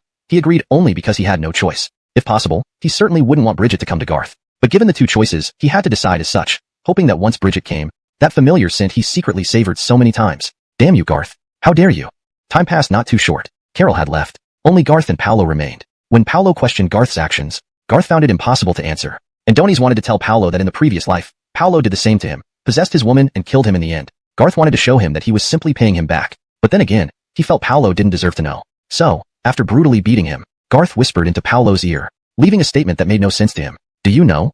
If not for this, you might already be sitting triumphantly on the throne. After saying that, Garth left. Before departing, he left a meteorite before Paolo. One of the 5 meteorites recovered from Paolo's car, which he acquired at great expense but appeared worthless. The one left for Paolo was the most irregular and rough-surfaced one. Soon after Garth left, the meteorite began emitting a peculiar light. The light wasn't there initially. It started glowing when Paolo held it in his palm. At this moment, freed from his restraints, Paolo was about to examine it carefully. Bridget entered the room. Seeing her, Paolo's first impulse was to strangle this filthy woman. But Bridget was equally cold. Desperately, she said, Paolo, you don't gradually pierce through its surface. It grew stronger, transforming the meteorite into a seamless sphere of pure light. The multicolored light illuminated the entire basement. So beautiful, Dolores exclaimed in awe. Garth smiled silently, his eyes revealing unhidden anticipation. Adonis knew. The real shock was yet to come. Crack. The surface of the octagonal meteorite began to fracture. The fragments burst apart, scattering to the ground. A tiny luminous core appeared in Garth's palm, floating slightly, shimmering with colorful light. The light didn't weaken when the fragments fell. Instead, it intensified. So beautiful. So magnificent. Is this an alien artifact? Dolores was astonished on the spot. Perhaps because the luminescent core was in Garth's hands, Dolores didn't feel an intense urge to consume it, only finding the colorful light dazzling, inexplicably mesmerizing. Garth didn't speak. Instead, in front of Dolores, he swallowed the luminescent core directly. What seemed impossible slid down smoothly without discomfort, accompanied by a strong urge to consume. He felt particularly comfortable while swallowing. Dolores was stunned. She didn't expect Garth to swallow it. Just as she wanted to ask what he was doing, Garth's tone became slightly serious. Stay far away. Immediately now. With those words, seven-colored light erupted from Garth's body. It felt like a celestial being descending, but then, the light turned into blazing red. The heat forced Dolores to retreat far away. Seeing Garth transform into a flaming figure within seconds, Dolores's mind went completely blank. Goodness gracious. Am I dreaming? Is Garth spontaneously combusting? Garth? ? Dolores's mind went completely blank. Oh my god. Am I dreaming? Garth spontaneously combusted right there? Garth? ? Hashtag chapter 22. Instant Andinissal on Earth. Mutated God-slaying flame demon. I don't want to run naked. Ouch. It's so hot. The floor is burning. This high-end wooden flooring, costing thousands per square meter, is about to crack from the heat. What's going on in the basement? Hush. Don't ask questions you shouldn't. Lou Mister said before, no matter what abnormal situation occurs in the basement, we shouldn't be alarmed, even if there's an explosion. As long as the house doesn't collapse, just ignore it. Come on, let's move further away from the living room. The dining area isn't part of the basement's range, I think. There's a small TV there. We can continue future General, and he didn't want to lose her. Damn. How chaotic is it outside now?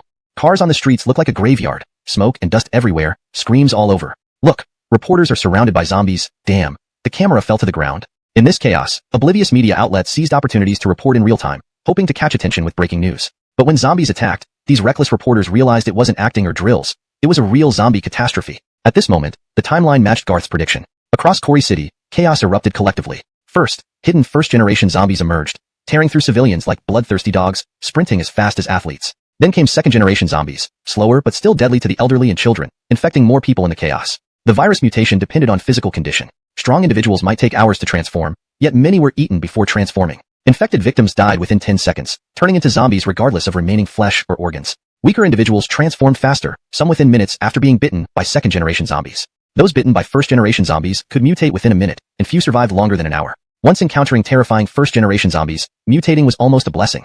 Half the victims were torn apart before they could change. These initial zombies had mutated again, now towering over 3 meters tall. Their bodies akin to movie Hulks, jumping several meters with each step, landing like earthquakes. Each leap could crush car roofs, making them street demons in Quarry City and worldwide, leading to an apocalyptic storm. This was a vicious cycle, not accidental but accumulated mutations. Perhaps many nations had prepared multiple emergency plans, but when the zombie virus truly spiraled out of control, all attempts to save humanity seemed futile. Rescue efforts continued, but from now on, they would prove ineffective.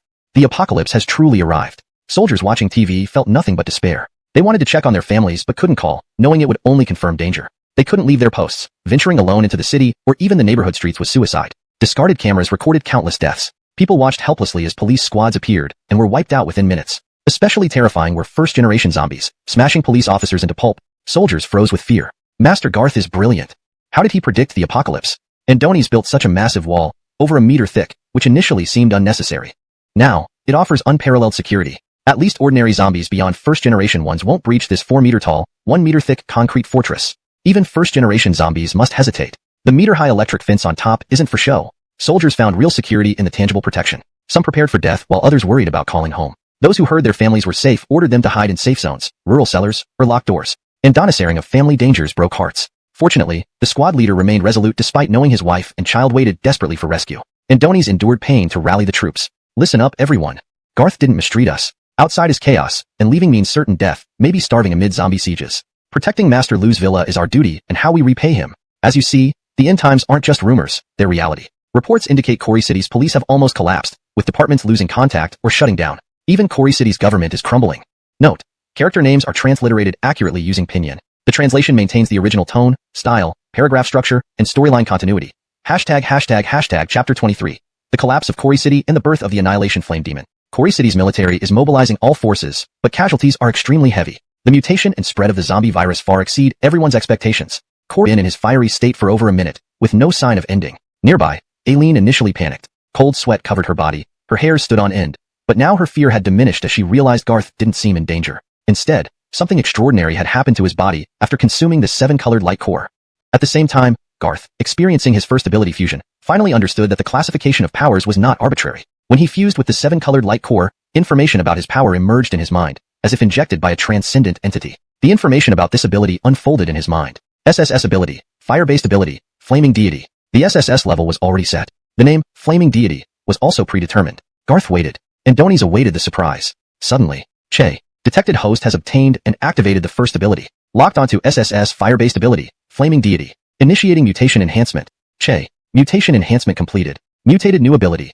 SSS Fire-based ability, Annihilation Flame Demon. As the system notification appeared in his mind, Garth felt an eruption and mutation of fire energy within his body. Observer Aileen, who had just forced herself to calm down, saw the flames around Garth suddenly expand in scale, and the vanished seven-colored light reappeared around him once more. Wait, this isn't right. There's an extra strand of golden light in the seven-colored light? The fixed seven colors were red, orange, yellow, green, blue, indigo, and violet. Yet, the additional golden light in Garth's current seven-colored aura signaled the enhancement of his power. Not only that, Aileen watched as the seven-colored light flashed and disappeared. Meanwhile, the flame color surrounding Garth transitioned from yellow to dark red. Moreover, around the dark red flames, a black hue appeared. This sight left Aileen awestruck. While the earlier version of Garth resembled a god of fire, the current one had transformed entirely. It gave her a feeling of confronting a world-ending demon. This feeling terrified her, making her tremble uncontrollably. She dared not resist, only feeling absolute reverence and submission. How powerful! The mutation process lasted over another minute. Garth stood motionless. The basement floor beneath him had turned pitch black, even burning through several centimeters of concrete and rebar, exposing the underlying soil. Garth didn't feel any of this, and Donnie's only sensed, despite already being immensely powerful in his flaming deity state. After the mutation into Annihilation Flame Demon, the destructive power increased significantly, possibly doubling or even more. If the flaming deity could be considered divine, this mutant ability could indeed annihilate gods. Annihilation Flame Demon. So terrifying. Garth had fully integrated with the ability but did not immediately exit the flaming state. First, his clothes had been burned off. However, he discovered that controlling the flame to prevent it from destroying his clothing was possible. Though it sounded absurd, once Garth grasped this power, he found it astonishing. It was elementalization. Elementalization meant his body could transform into fire, essentially granting him near immortality. After sensing further, Garth confirmed that his control over Annihilation Flame Demon allowed approximately 20% of his body to elementalize flexibly. If a bullet or cannon hit him without exceeding this 20%, regardless of where it struck, the targeted area would automatically elementalize during crisis, effectively neutralizing the threat. Furthermore, Garth felt his overall defense, reflexes, and strength increasing exponentially, continuing to grow stronger. Even with only 20% elementalization, it was enough to protect vital areas and was still incredibly powerful. Gripping his hands in astonishment, Garth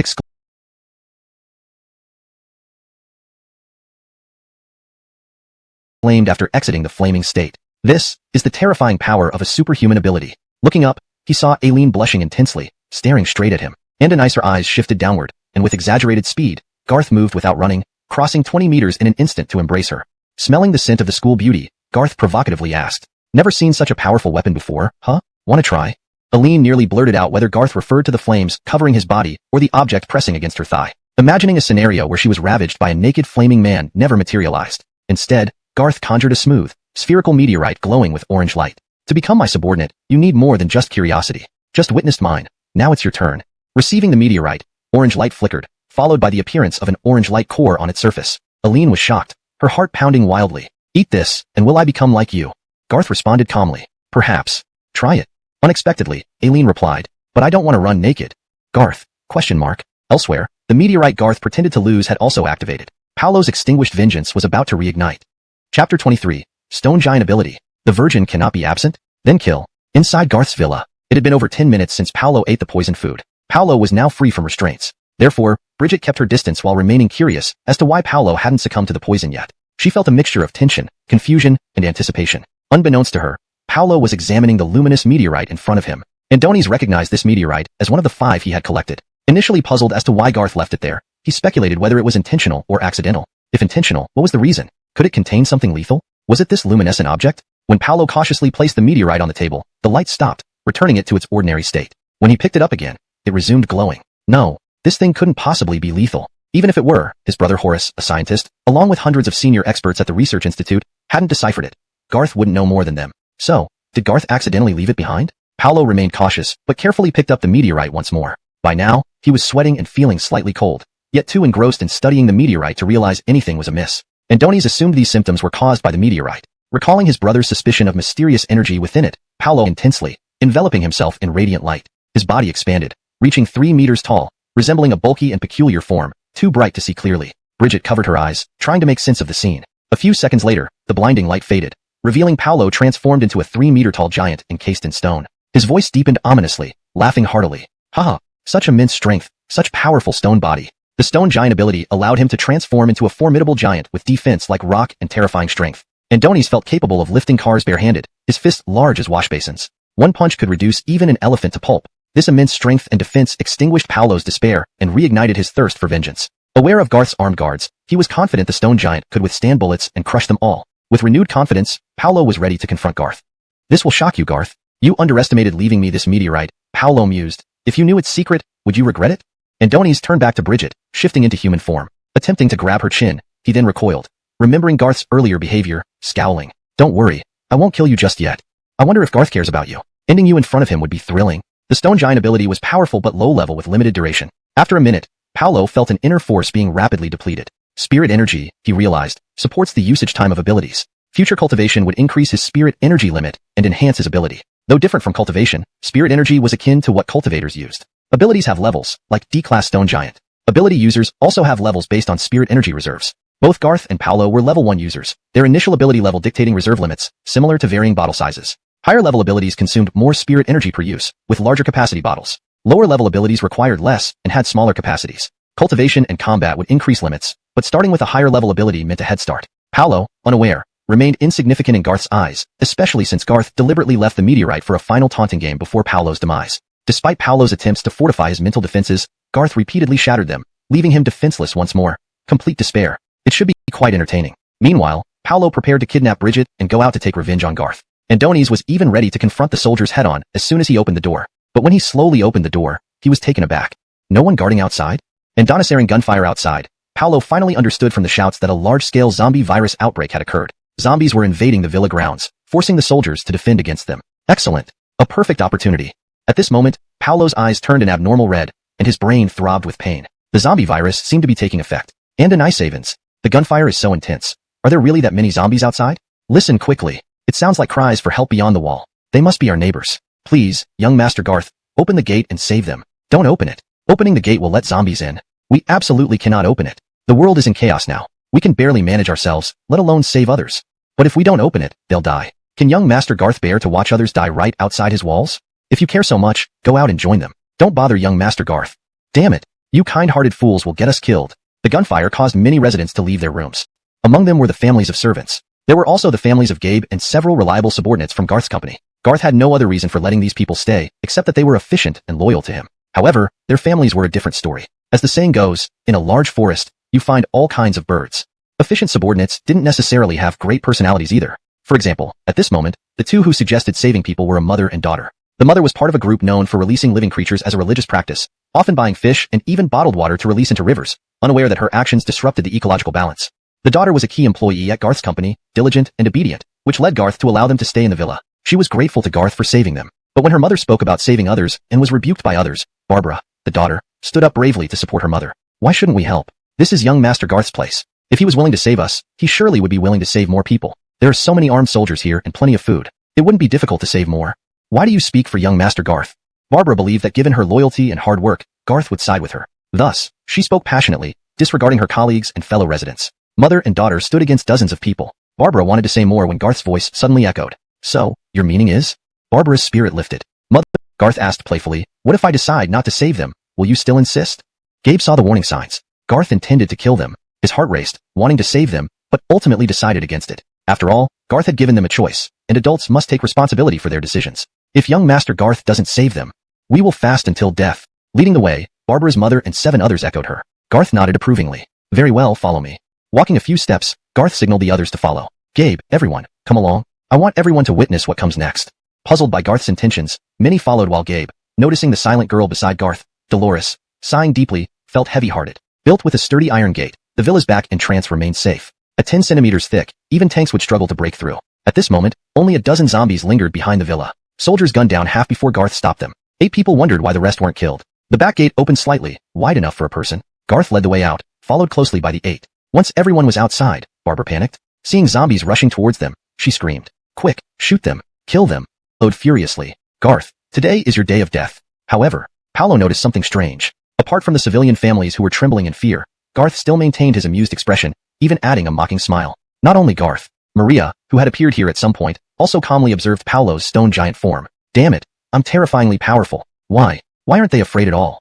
Garth waved for Gabe to take the unrelated people far away. Andonies didn't leave, but instead sat down on the garden stone bench. Andonies raised an eyebrow at Maria. Your pledge of allegiance has arrived. To join my team, take action. Paolo's heart skipped a beat. Andonies looked at Maria. Pledge of allegiance. What does that mean? Wait, could Maria want to kill me as a pledge of allegiance to join under Garth? At this thought, Paolo burst out laughing. Arrogant. But the next second, Seeing the changes in Maria, his laughter froze. You, Maria, you've become a psychic too? Damn it, what kind of monster are you? Chapter 24. Horace seizes the Research Institute. Garth's mockery, Bridget's death. The zombie crisis erupted globally within an hour. Zombies around the world seemingly entered a frenzied state simultaneously. Ground react similarly. Apart from communication rooms, which could manually remove signal shielding, the entire research facility remained isolated from the outside world. It was impossible for them to be influenced from outside, being so deep underground. Yet, how could this happen?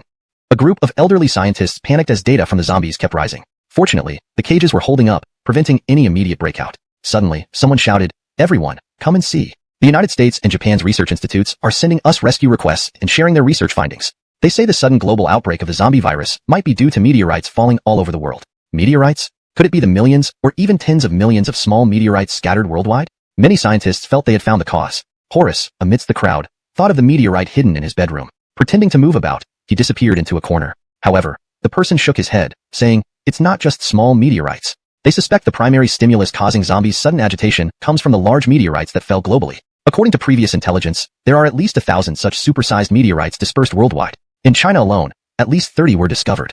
Then, images appeared showing these 36 giant meteorites within China's territory. Each stood tall in the soil, some even landing on mountaintops. Their colors contrasted sharply with the rocks around them. Each one exposed above ground ranges from several meters to 40 or 50 meters high. When including the buried parts, the largest ones exceed 100 meters, someone exclaimed. "Look." Colleagues monitoring the meteorites reported that they emit breathing like lights, and energy detectors show they're emitting energy outward. The message came with a video, showing the breathing glow of the meteorites. Energy levels were over 10 times higher than normal, with some exceeding standards by hundreds or thousands of times. There's no doubt. These giant meteorites must be responsible. The lights they emit through some special method are likely powerful magnetic energies spreading globally, affecting people infected by the zombie virus and already mutated zombies directly. Infectees mutate faster. Mutated zombies enter a frenzied state. After analysis, everyone agreed. Yet, they were once again lost. Now the world is chaotic. Should we continue our research? Even if we want to, how can we reach the giant meteorites given the danger outside, let alone transport them here? Meanwhile, Horace returned to his dorm, retrieved his hidden meteorite, which began glowing. The light was intense, stronger than Paolo's but weaker than Garth's rainbow glow. Distinctly a B-class yellow glow representing cold-based powers. As a researcher, Horace was bold and meticulous. Despite his nervousness, he held onto the meteorite until its outer layer crumbled. When the yellow core appeared, Horace hesitantly swallowed it. Mysterious energy surged within him. Moments later, his eyes gleamed brightly. B-class power, and Dinosaur of Ice. Horace quickly understood he had become an ability user with ice attributes, capable of freezing targets instantly, comparable to liquid nitrogen. During his tests, he froze a wooden chair, which shattered upon touch due to the extreme cold. Such a strong ability. So this is the secret of extraterrestrial meteorites. I must tell Paolo, Yiming and Mom.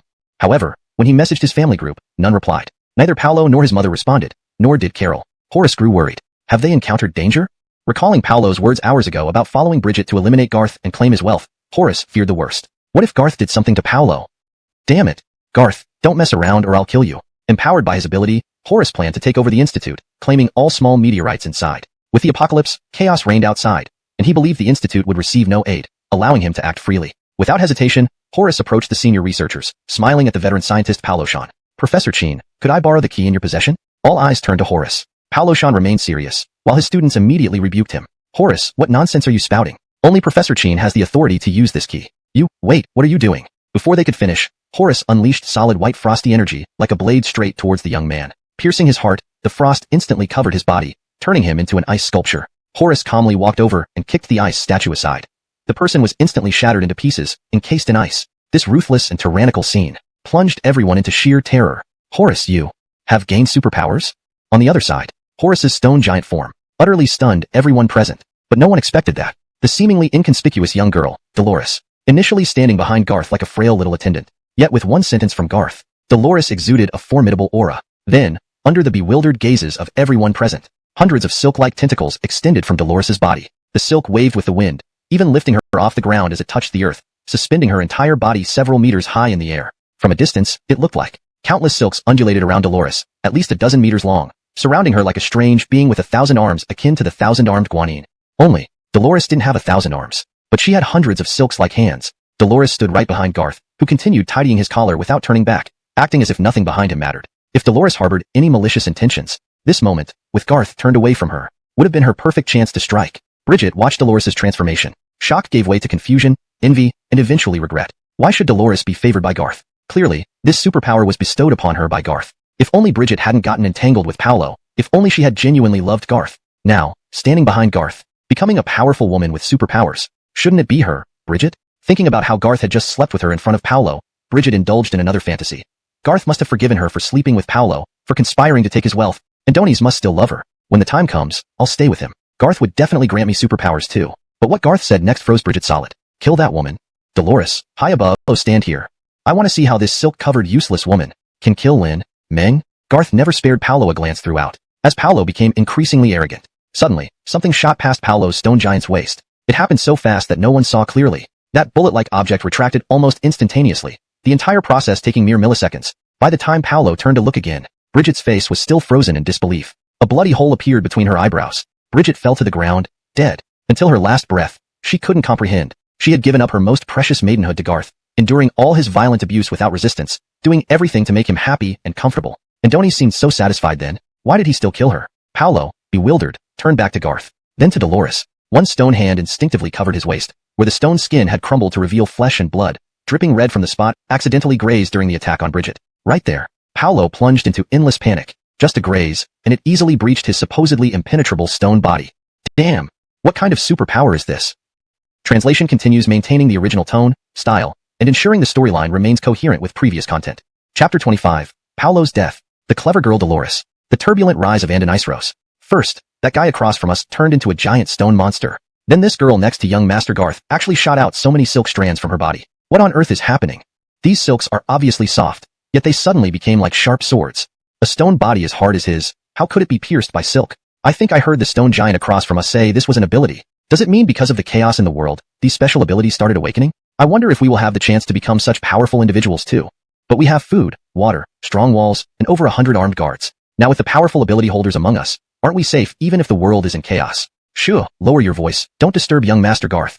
These were the whispers of the people around, exactly what Paolo found hardest to accept. Why not? I am a stone man, even tanks can't withstand me. Yet, I can't defeat a woman covered in silk. Paolo felt slight fear deep within, but there was more, indomitable anger. When fury clouds one's mind, rationality fades. With the huge body of a stone giant, Paolo roared and charged at Garth. En route, trees several meters tall, Paolo's stone body was indeed formidable, but those thunderous sounds were made when the silk penetrated his stony body. Instantly, 20 or 30 silk strands pierced through Paolo's chest, abdomen, throat, arms, legs. Blood stained the orange silk red. In that split second, clarity returned to Paolo's eyes as the intense sense of impending death dawned on him. No. Don't kill me. Don't kill me. His heart and brain spared, Paolo pleaded for mercy. But Dolores looked at him impassively, simply waving her finger. As she did, apart from the strands piercing his body, countless other silks began rapidly extending. 10 meters, 20 meters, 50 meters, hundreds of meters. They seemed endless. Then, they began to wrap wildly around him. In an instant, what looked like seaweed was now tightly binding Paolo's stone body into a mummy, or rather, a cocoon. Only his head remained exposed. The silks were considerate enough to support the ground, preventing Paolo from falling due to the loss of balance. Feeling the powerful constraint of the silks, Paolo sensed it might not be fatal. Silk, however sturdy, would eventually break, right? It might strangle normal humans. But my stone giant body is as hard as stone. While it can be pierced, it only means the speed was fast enough to create piercing damage. These silks must not be as solid as they appear. Realizing this, Paolo's eyes flashed with insight, felt profound regret. And Donis realized too late that villains die from talking too much. Dolores' grip immediately caused the silk to unleash a terrifying constriction, an unrelenting power that only tightened without breaking. 1 second, 2 seconds. By the third second, puff! A muffled sound echoed around. Paolo's body burst under the immense pressure exerted by the tightening silk. Rock shards, blood, and entrails splattered everywhere. Fortunately, the silk wrapped tightly enough to prevent the gruesome spectacle from spraying onto Garth or the spectators. Paolo's head rolled to the ground, perhaps transforming into a zombie in the last second. His head continued blinking and opening its mouth as if trying to bite. Just as Garth was about to ignore it, Paolo, in his final moments of consciousness, spoke. I don't believe. Defeated by her, not you. Garth paused. Not surprised, he crouched in front of Paolo's head. So, you feel defeated by Dolores, not by me, Garth. In your mind, I remain a waist behind a woman's back. Paolo no longer spoke. Uncertain if he understood, Garth extended his right hand. Master Garth, danger. Gabe and Priscilla shouted. Dolores stood ready to pierce the head if needed. They knew a head could still bite through skin even after death. Unaware of Garth's absolute immunity to the get shot through the head. Perhaps because there was plenty of food and safety here. Or perhaps because Garth was too tyrannical and cold-blooded. At this moment, no one felt that Garth was wrong. Young Master Garth had his reasons for acting this way. If there were any fault, it must be that this person did something to provoke young Master Garth, and such retribution was only fitting. Only Garth himself knew that revenge had no limits. Honestly, killing Paolo wasn't difficult from the moment he regained consciousness. But from the moment Garth decided to take revenge on Paolo, he never intended to let him off easily. Killing someone was easy. Striking at their heart required some means. That's why Garth allowed Paolo to live until now. Was Bridget enjoyable? Indeed, she was, in terms of experience as a man. Garth would admit that much. But Bridget had to die. Garth sleeping with Bridget was merely a method to make Paolo feel utterly hopeless. The same went for Carol. Carol had never offended Garth, so she managed to survive. Paolo's head, the moment Garth's palm approached, was directly burned to ashes, avenging a deep-seated grudge. Garth felt no joy. Instead, he felt indifferent and bored. How foolish. Such efforts just for this imbecile, indeed unworthy. Garth scoffed at Paolo and himself. A few minutes later. But your fire type specifically counters me? You know, even abilities from other systems that surpass mine. I can resist somewhat? Garth stared directly into Dolores's eyes. And nice or beautiful, wise eyes. The two exchanged smiles. Dolores was grateful that she hadn't harbored any ill intentions. Otherwise, she would already be reincarnated. But she was glad that she targeted Garth early on, and just a few hours ago. Even though it was chaotic and dangerous outside, she made the resolute decision to seek refuge with Garth. Without this impulsive action, how would she be in such a safe place? And how would she be chosen by Garth to receive such a powerful ability? Go call these people over.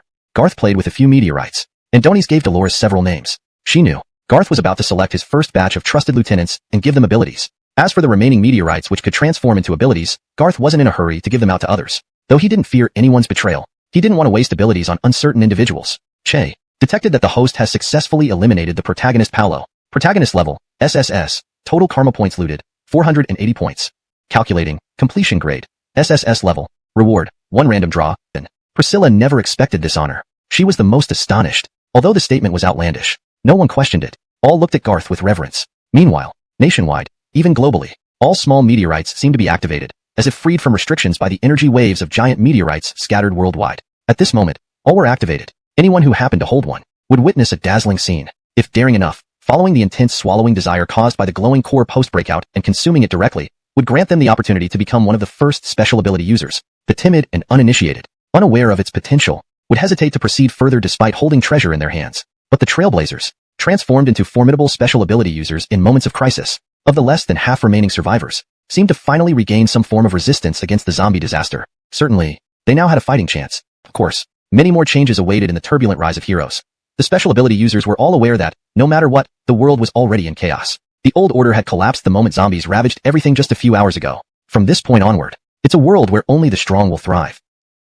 Sensed the tremendous pressure from outside the ammunition depot, Donis deduced that the number of zombies outside was gradually increasing, and if it continued like this, it wouldn't be long before the gate of the depot was stormed down. Looking at the box after box of bullets and shells behind him, desperation appeared in Zoran's eyes. Do we really have to perish here with this ammunition depot today? At least if the zombie horde breaks in, we will die anyway. So we might as well ignite this entire arsenal and send these repulsive creatures to their doom. Zoran's words stirred the despairing soldiers. However, they hadn't reached their last resort yet. Since they were inside an ammunition depot, there were plenty of weapons for them to use. Their only dilemma was they dared not open the door. Once opened, their firepower might not be able to stop the zombies' advancement. With such a high density of zombies, even if they temporarily held them off, they would eventually be overwhelmed and killed. Using explosives in close range might also accidentally set off the ammunition depot. So now they had ample ammunition but couldn't use it recklessly. Their situation was indeed challenging. Finally, someone ran over from a corner of the depot with excitement. Captain, Miss, I found a cutting machine. We can stand on a higher ground, cut through the metal walls of the depot, and force a few shooting holes. We can also cut some openings above the gate for shooting. As long as we can shoot, with enough ammunition, we can gradually eliminate these bastards. This method was adopted. The soldiers quickly organized themselves. Fortunately, there were tall scaffolds inside the depot, and the power system was still working. Using handheld cutting machines, they could soon make openings for shooting. Everything seemed to be heading in a better direction. But once they made the first hole, seeing the density of the zombie horde outside, the soldiers became despondent. It's over, we won't survive. Outside, it's teeming with zombies. There are too many, really too many. Even if all the personnel in our military district stood outside, there would still be more zombies. What should we do? Zoran rushed over and saw the despairing sight. But as the captain and next in command after Malia, he carried the responsibility of leading the troops. Despite his inner fear, he remained composed. Why are you panicking? No matter how many zombies there are, we can still win. Make the openings larger. We have rocket launchers and plenty of rockets here. Grenades are abundant too. If bullets don't work, we use grenades. If grenades don't work, we use rocket launchers and grenade launchers. Fear be damned. Let's fight. These words rekindled the soldiers' resolve. They continued opening shooting holes. Malia watched this scene without fear or dread towards the zombies. She just didn't want so many soldiers to die protecting her. If not for her protection, these brothers wouldn't still be here. They could have evacuated to a safer place long ago. Thinking of this made Malia feel guilty. But at this moment, she recalled Garth's reminder, don't panic when things get tough and don't fear. More importantly, Garth's one sentence enlightened her. If someone gives you a meteorite, make sure to accept it. Garth was concerned about saying too much and altering the plot, potentially preventing Malia from becoming a Valkyrie as in her past life. So he didn't say much. But this one sentence sparked a realization in Malia. Meteorite. Right. Father did give me a small backpack before leaving. Andoni's told me it contained his medals and photos along with a meteorite. Malia's father prepared this backpack especially for his daughter before setting out to battle the zombies, knowing fully well it was likely to be his final journey. The backpack contained keepsakes, a gun, and several loaded magazines. The meteorite was something he obtained by chance and casually included without giving it much importance. But this seemingly insignificant item made Malia desperately search for the backpack. Come here, two of you. Andonis helped me find a backpack. Who saw my backpack? There are important items inside. Malia couldn't explain why, yet someone offered help. Many hands make light work. Finally, they found the familiar olive-green military backpack beside numerous ammunition boxes in the large depot. Malia instructed the soldiers to continue their tasks while she sat alone on top of stacked ammunition boxes, slowly opening the bag. Tears streamed down her face when she saw her father's belongings. Zoran watched from a distance, concerned but silent. Others wanted to ask, but he shook his head. Miss Sue might miss Commander Sue. Don't disturb her. Continue your tasks. Malia knew nostalgia had no place right now. She quickly composed herself and found the meteorite inside the bag. It was smooth and oddly shaped like a pentagon but different. Just as she was about to study it further, the meteorite shimmered with radiant golden light, SS, in her hand. Startled like others, she managed to hold onto it firmly despite the sudden glow. Moments later, it burst into fragments. Malia was alarmed. What is this? A glowing object? The strong golden light emitted by Malia drew Zoran's attention. Concerned, he hurriedly approached. Miss, don't. Just as Zoran shouted, Malia had already swallowed the glowing core. Golden light briefly vanished then reappeared around her, transforming her into a shining, deity-like figure. Soldiers arriving later were speechless, staring wide-eyed. And Anisavins. Is Miss Malia turning into an angel? The golden light is blinding but feels sacred. Meanwhile, on Garth's table lay several meteorites whose outer layers had been peeled off, revealing entirely orange cores symbolizing A-class powers. It wasn't luck that made Garth find all A-class meteorites. He touched each one to reveal the cores within. Regardless of their appearance, the colors remained unchanged. Based on color and brightness, Garth concluded the strongest were A-class.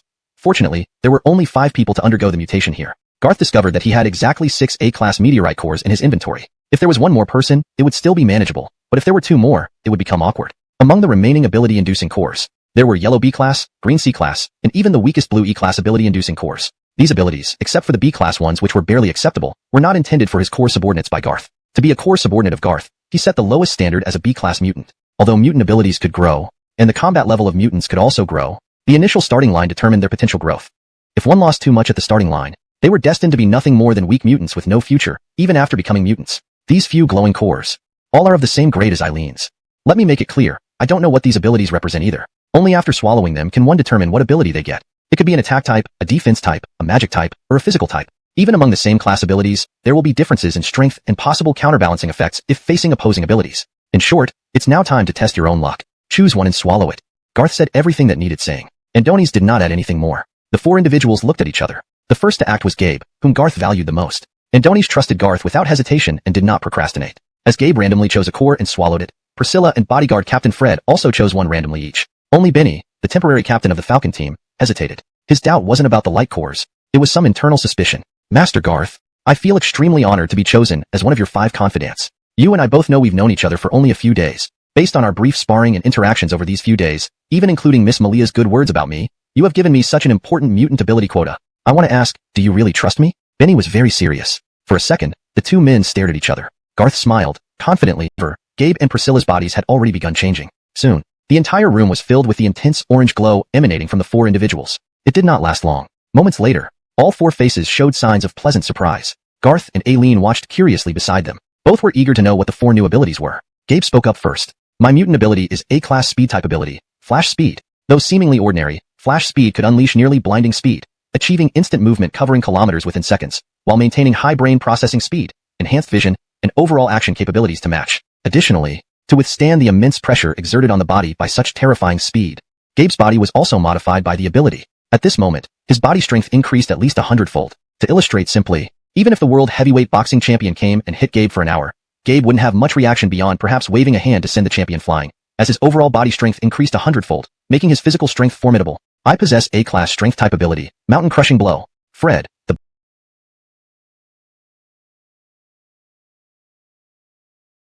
Finally, it was Falcon Team Captain Benny. My mutant ability is A-class Andonisavi Firepower ability, Bomberman. A simple yet brutal ability. Its application varied widely. For instance, after consuming spirit energy, Benny could release small bombs comparable to grenades casually. Or, by accumulating spirit energy, he could launch attacks similar to heavy missiles. With enough accumulated and compressed spirit energy, destroying a building was not out of the question. Seemingly a ranged skill, it allowed him to self-destruct when enemies got close. During self-destruction, Benny himself would remain unharmed. but enemies within 10 meters would be blown into smithereens. As an A-class mutant, his speed, defensive strength, and overall bodily resilience had drastically improved. Each person felt excited and enamored with their newfound abilities. Indeed, there were variations in strength, but each had its unique features. Especially Aileen and Benny, who possessed large-scale destructive mutant abilities. Even Gabe's flash speed, when mastered, could enable him to wield 2 high-intensity swords and achieve wide-area slaughter when hunting zombies. Very well.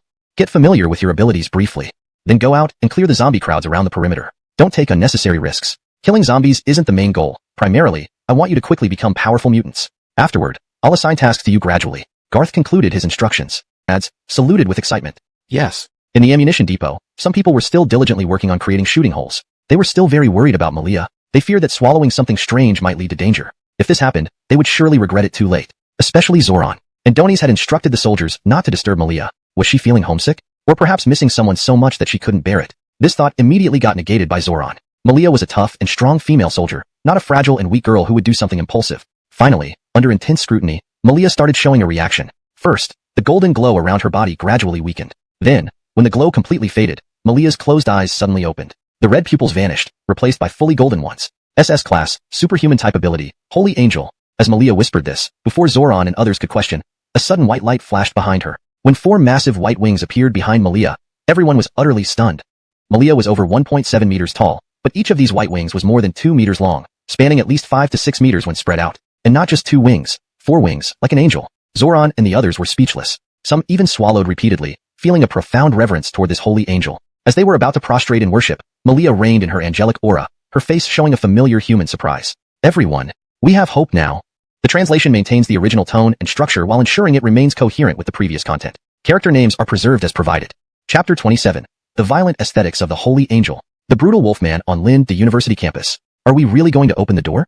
Captain, Miss. This door can barely hold out any longer. There are at least several thousand zombies outside, maybe more. The 2 soldiers preparing to open the door were very nervous. Saying they weren't scared would be a lie. But as Special Forces soldiers, each one possessed fierce valor. No matter how much fear they felt, it was suppressed by their unwavering resolve. Their main concern was that their leader's plan was too rash. Zoran's heart was pounding too. When he looked at Malia, her wings had changed color at some point. From white wings to shimmering silver-white metallic wings, each feather appeared exceptionally sharp upon closer inspection, exuding a chilling gleam that instilled fear. Open the door.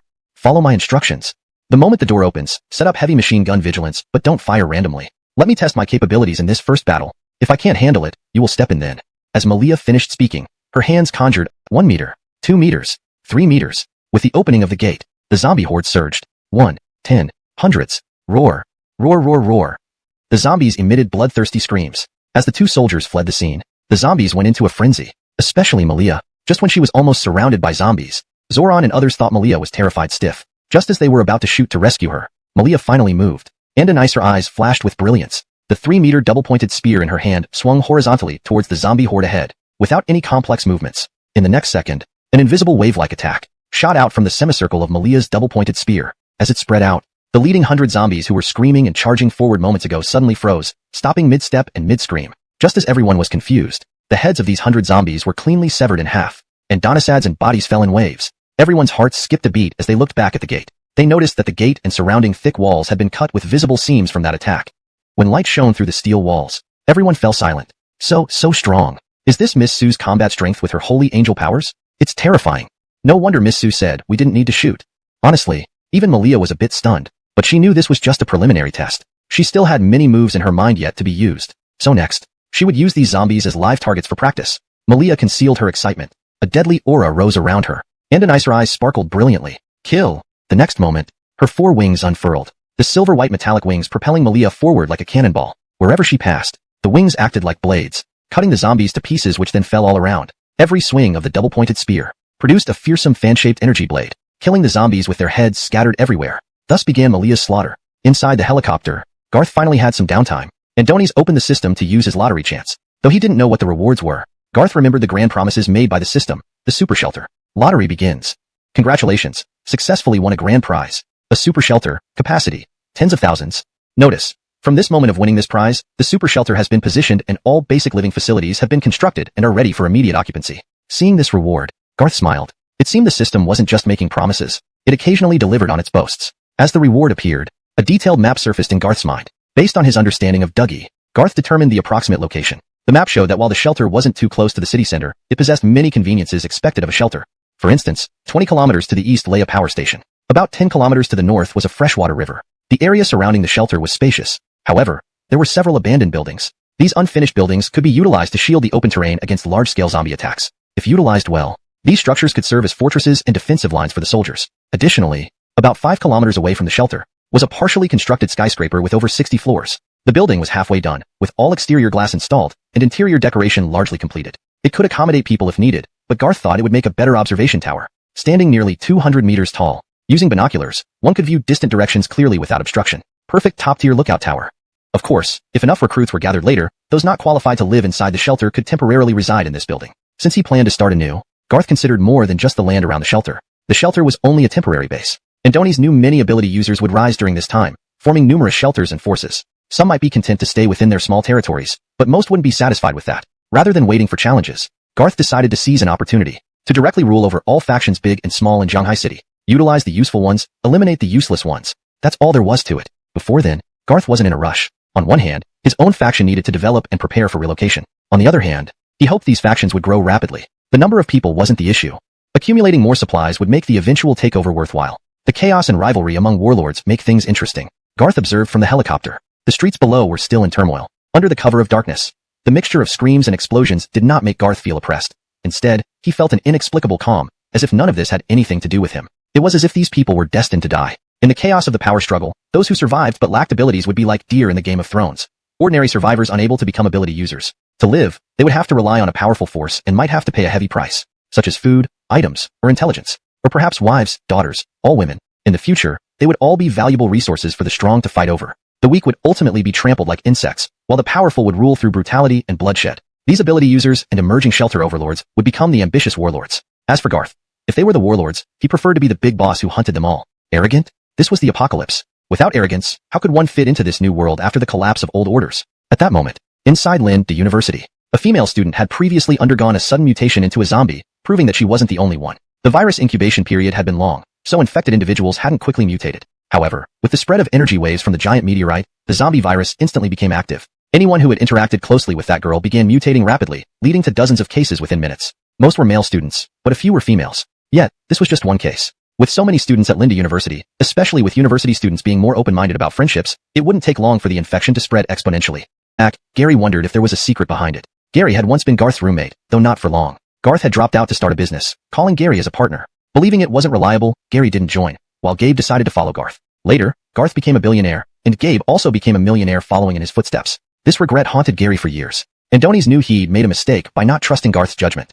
But deep down, Gary acknowledged Garth's wisdom and keen insight. For example, Garth's successful entrepreneurship proved his ability to spot opportunities that others couldn't understand, and he succeeded. So, what about the meteorite? Could Garth have sensed something secret? Don't cry, Adelina.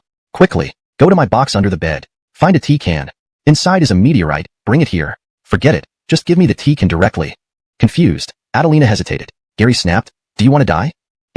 Yes, alright. Don't yell at me, ugh. Terrified, Adelina handed over the tea can. Upon opening it, a strange but smooth meteorite appeared in Gary's hands. The next second, the meteorite showed slight cracks, emitting light which gradually expanded and intensified until the meteorite's surface shattered. Moments later, Gary felt an immense surge of power within him. Andoni's looked at Adelina, who trembled in fear, and said, don't be afraid, Adelina. I'm still Gary, but now I am. Ability user Gary. B-class animal type ability, Savage Wolf. At that moment, Gary's body underwent drastic changes. His height nearly touched the ceiling. His legs transformed into thick wolf legs, and claws protruded from each finger, at least a foot long. With a casual swipe, deep claw marks appeared on the wall. This newfound power filled Gary with confidence. Andoni's felt like the king of this world. Don't be afraid, Adelina.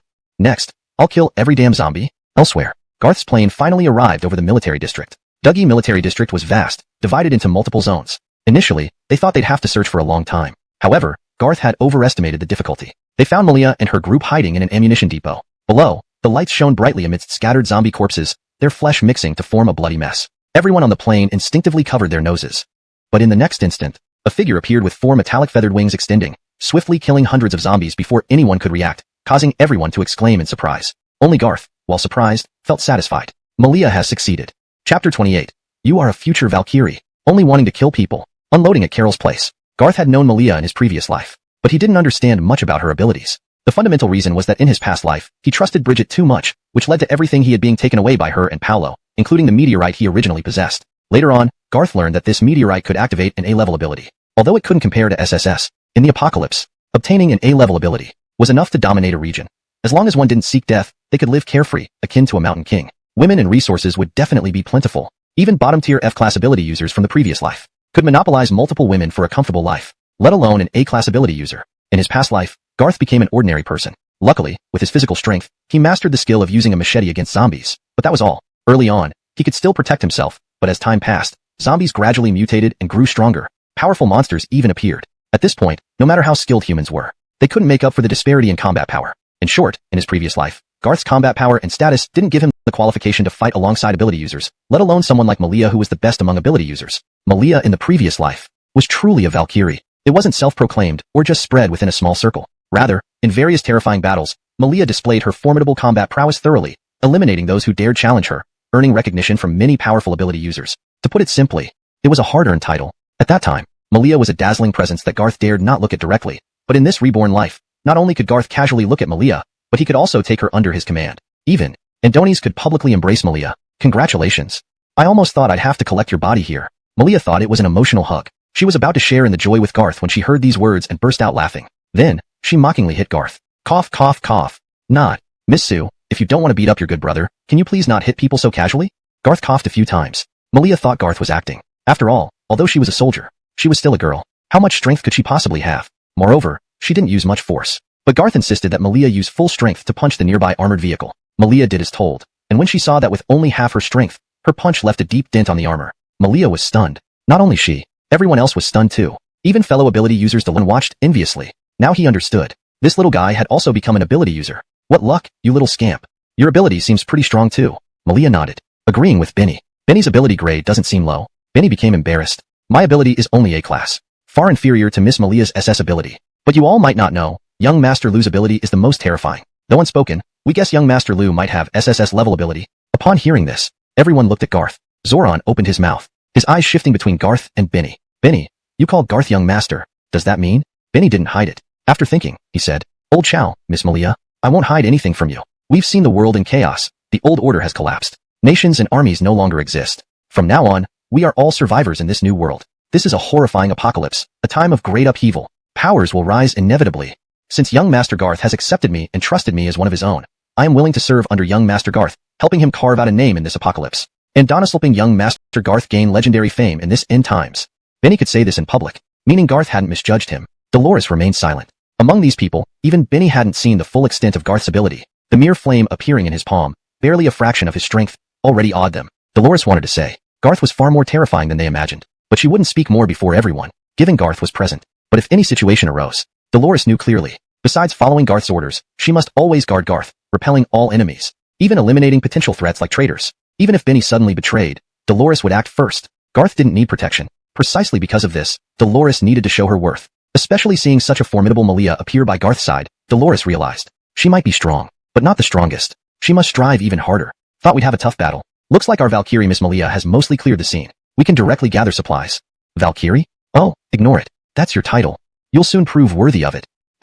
Okay. Malia increasingly felt. Garth was incredibly mysterious. First, possessing unmatched zombie-killing skills, surpassing military elites. Then, secretly acquiring meteorites, which turned into ability carriers post-apocalypse, allowing anyone who swallowed them to become an ability user, including Garth himself, becoming the first and strongest SSS ability user. Not to mention the billions spent acquiring resources. All this made everything unimaginable. Malia couldn't help but suspect. Did Garth come from the future? This conjecture might sound absurd. Perhaps Garth truly possessed an acute sense of impending crisis, sensing the coming apocalypse and thus making these preparations. The meteorite acquisition could also be attributed to this keen perception that it was a treasure worth acquiring. But how to explain his pinpoint selection of the SSS class ability-granting meteorite? Was he a son of destiny, a man blessed with incredible luck? This armory is now under my control. Find and open all other armories, the garages, hangars, every single one. Leave nothing behind. I want to take everything today. And Donissaring Garth's words, everyone was momentarily stunned. At this point, Garth saw no reason to hide. Adonis proceeded to make the armored vehicle in front of them vanish on the spot. The armored vehicle disappeared in an instant, then reappeared. To ensure they understood, more armored vehicles appeared, one after another. Do you get it? This is my ability, storage space. Don't ask too many questions. Just know that this space can store a lot, enough to accommodate all the supplies from this military compound without being full. Malia looked deeply at Garth. She finally realized where the supplies had vanished to overnight. It was stored in Garth's space. Wait, Garth's storage ability. Was it obtained before or after the apocalypse? The process of collecting supplies from the military compound took quite some time. They encountered some surviving zombies along the way but dispatched them easily. As night approached, Garth's 3 helicopters finally ascended slowly and returned to the villa complex. Master Garth, most of those people you expelled during the day have died. Only your former employee Barbara remains alive, but her fate appears tragic. Priscilla reported and showed Garth the surveillance footage. The video captured Barbara's struggle for survival after being driven out. She headed straight to the neighboring villa, the same villa that had sought help from Garth earlier. It was because of its owners that Barbara and the other 7 women were cast out to fend for themselves. Garth wasn't familiar with the neighboring villa's owner, but when he saw the 2 men inside, raping Barbara on the balcony, he knew they were no good. Barbara suffered terribly. Over the few hours recorded, she endured repeated humiliations by the 2 men, even aided by the villa's female owner. Occasionally, the woman joined in as well. Initially, Barbara resisted, but soon her eyes filled with despair as she resigned to her fate. Seeing this, Garth's expression remained cold and impassive. Priscilla said no more, closing her laptop. Garth then instructed Priscilla, settle the returning survivors properly. They don't need to join the battle tonight. Let them rest well. We'll assign them posts tomorrow. Tell Benny to meet me at the 3rd lookout tower. The 3rd lookout tower directly faced the neighboring villa's balcony, only tens of meters away. From here, Garth could clearly see Barbara, naked and eating leftover scraps like a dog. Barbara felt immense regret. Regret for being a martyr, for offending Garth and being cast out. So much so that she wished to die. Suddenly, she saw Garth appear on the opposite lookout tower. A glimmer of hope ignited within her. Ignoring whether she would be noticed, she shouted through the window. Save me. Master Garth, save me. I'm wrong, really wrong, wailing. They are not human. They are scum. They are devils. Please save me, Master Garth. I'll work like a slave. Do whatever you want, just don't let them treat me like a bitch anymore. And nicer cries didn't fail to wake the villa's residents. The 2 men rushed over and started beating her. Seeing Garth across the way, they hesitated, intimidated by the guns pointed at them. Sir next door. We saw you drive this woman out. We helped discipline her for you, and enjoyed her a bit. Are you angry? If you're angry, we'll let her go. Please don't be mad. Life was most important. Although surrounded by zombies, they still had food and new girls to play with. 2 more days wouldn't get old. They certainly didn't want to offend Garth and invite death. Garth smiled. Seems you aren't doing well. Do you need me to save you? Upon hearing this, both Barbara and the villa's residents showed hopeful expressions. Need it. Save us, please. As they spoke, Garth smiled devilishly and softly called out, Benny.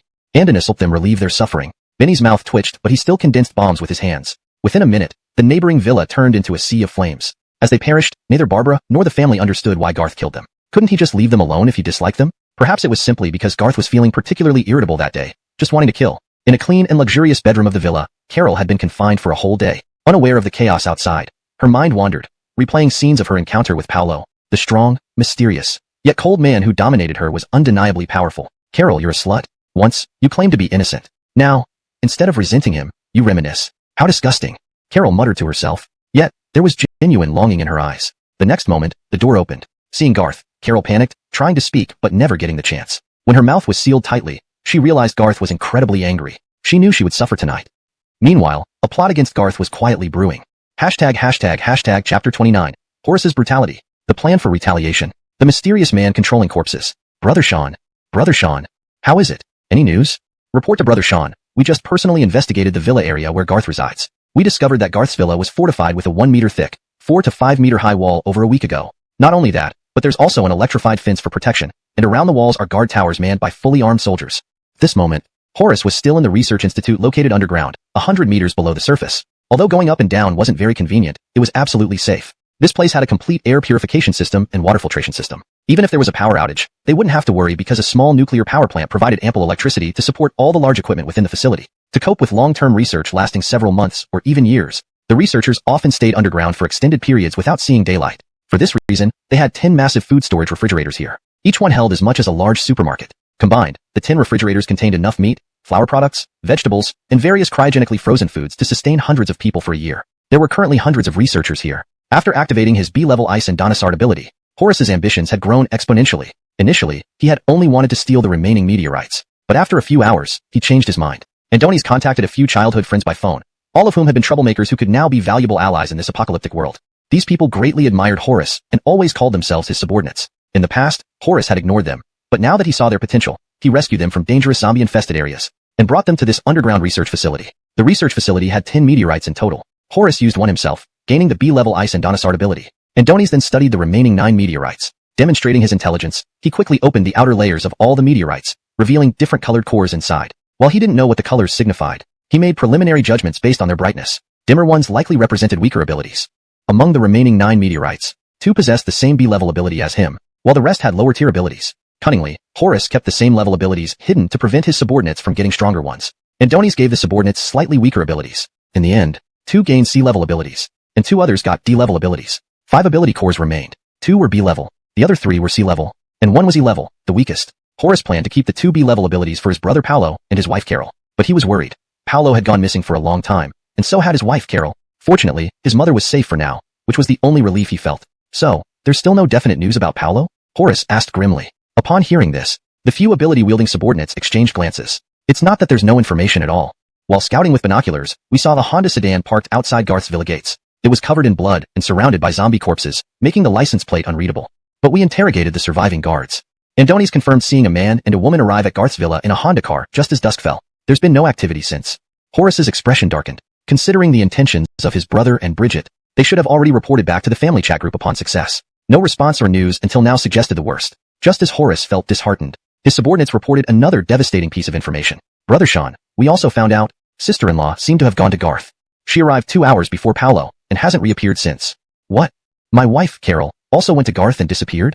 At this moment, Horus couldn't help but blame Garth for everything. Paolo, Bridget, Carol. Did Garth kill all 3 of them?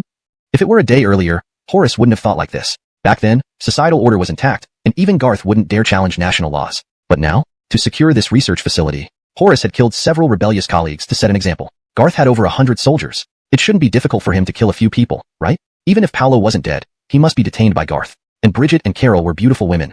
What might Garth do to them? The thought of his wife being violated by Garth made Horus's eyes turn red. King bastard. If you dare to harm my people, I will kill you. Fueled by rage, one of his subordinates suggested taking out their frustrations on the researchers in the facility. There were both male and female researchers of all ages. Unmarried girls and married women were present, and the thought of his own wife possibly being harmed fueled Horus's fury. You few. Take these 3 girls to the next room. The other 2 I've already had my way with. You can do whatever you want with them, just don't kill them. Save them for future use. And hearing this, the subordinates grinned wickedly. Among the 3 women were 2 married women and 1 unmarried girl. They cursed Horus fiercely. Horus, you bastard. Horus, you're no better than a beast. Don't touch me. Please, Brother Sean, let me go. I'm not married. I've never been in love. Please don't take away a girl's most precious thing. The married women knew well that such pleas would only incite further brutality. Since becoming an ability user, Horus's physical strength had transformed drastically. Over the next hour, his primal urges took over. Andoni's showed no mercy, unleashing his rage on the 3 innocent girls with the exaggerated strength of an ability user. All 3 women experienced at least 1 episode of fainting, especially the unmarried girl, who lay in a pool of blood, her eyes glazed over. She had never imagined being raped, nor bleeding out like this, but Horus showed no intention of saving her. Andoni's left her coldly behind, watching the girl bleed to death. What Horus said wasn't untrue. Coming from a small town as a high-caliber student, Gaozhan had faced discrimination after joining the research institute through connections. Only Horus truly cared about him. Andoni's understood Horus's intentions to recruit him. Yet, unexpectedly, Gaozhan proposed a condition. Brother Sean, I'm willing to work for you, and I swear to be loyal to you until death. But I want a girl. She's my favorite person. Though she hasn't agreed to be with me yet, she accepted the chocolate I gave her last time. I, Gaozhan, have never begged anyone before. I hope to protect this girl and be with her for the rest of my life. Hearing this, Horus instinctively smiled. Following me, Horus, don't worry about women. Even 10 women are easy to find. As you know, it's the apocalypse now. Women and food are no different. They're merely resources for the strong to fight over. Want any woman? Just take her, play with her as you wish. When Gaozhan mentioned the girl's name, Horus froze. The girl you're talking about is Elsie? Yes, Elsie is the girl I've been pursuing. Actually, we haven't told anyone because relationships aren't allowed here. Seeing Gaozhan's infatuated smile, Horus fell silent. Had he known earlier, he would never have touched Elsie or let her die. Despite the limited number of women, there were enough for them to enjoy casually. Trading Elsie for Gaozhan's loyalty seemed like a good deal.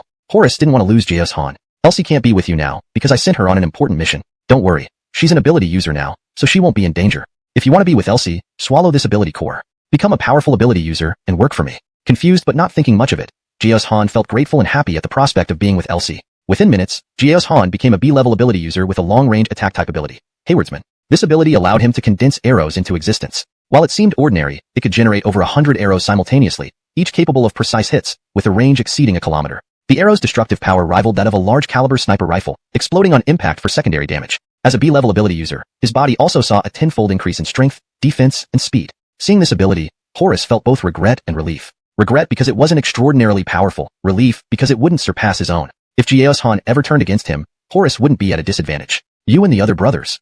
Contact the temporary shelters organized online through the Alliance Order. Tell them that if they want supplies, I have a way. First, form an ability user alliance with me. Then I'll lead them to Fortune. The Fortune meant robbing Garth's supplies. Though unsure of its location, Horace knew Garth had stockpiled billions worth of supplies, and at least 200 meteorites, the real attraction. However, he guessed Garth might have several ability users too. Thus, Horace wanted more cannon fodder. Yes, Brother Sean. After making contact, go personally to show your strength and intimidate them. That'll make things easier. Rest assured, Brother Sean. Jiaos Han left with others. Horace retained the weakest one. Brother Sean, did you leave me behind because you're worried I'm too weak? You're too kind.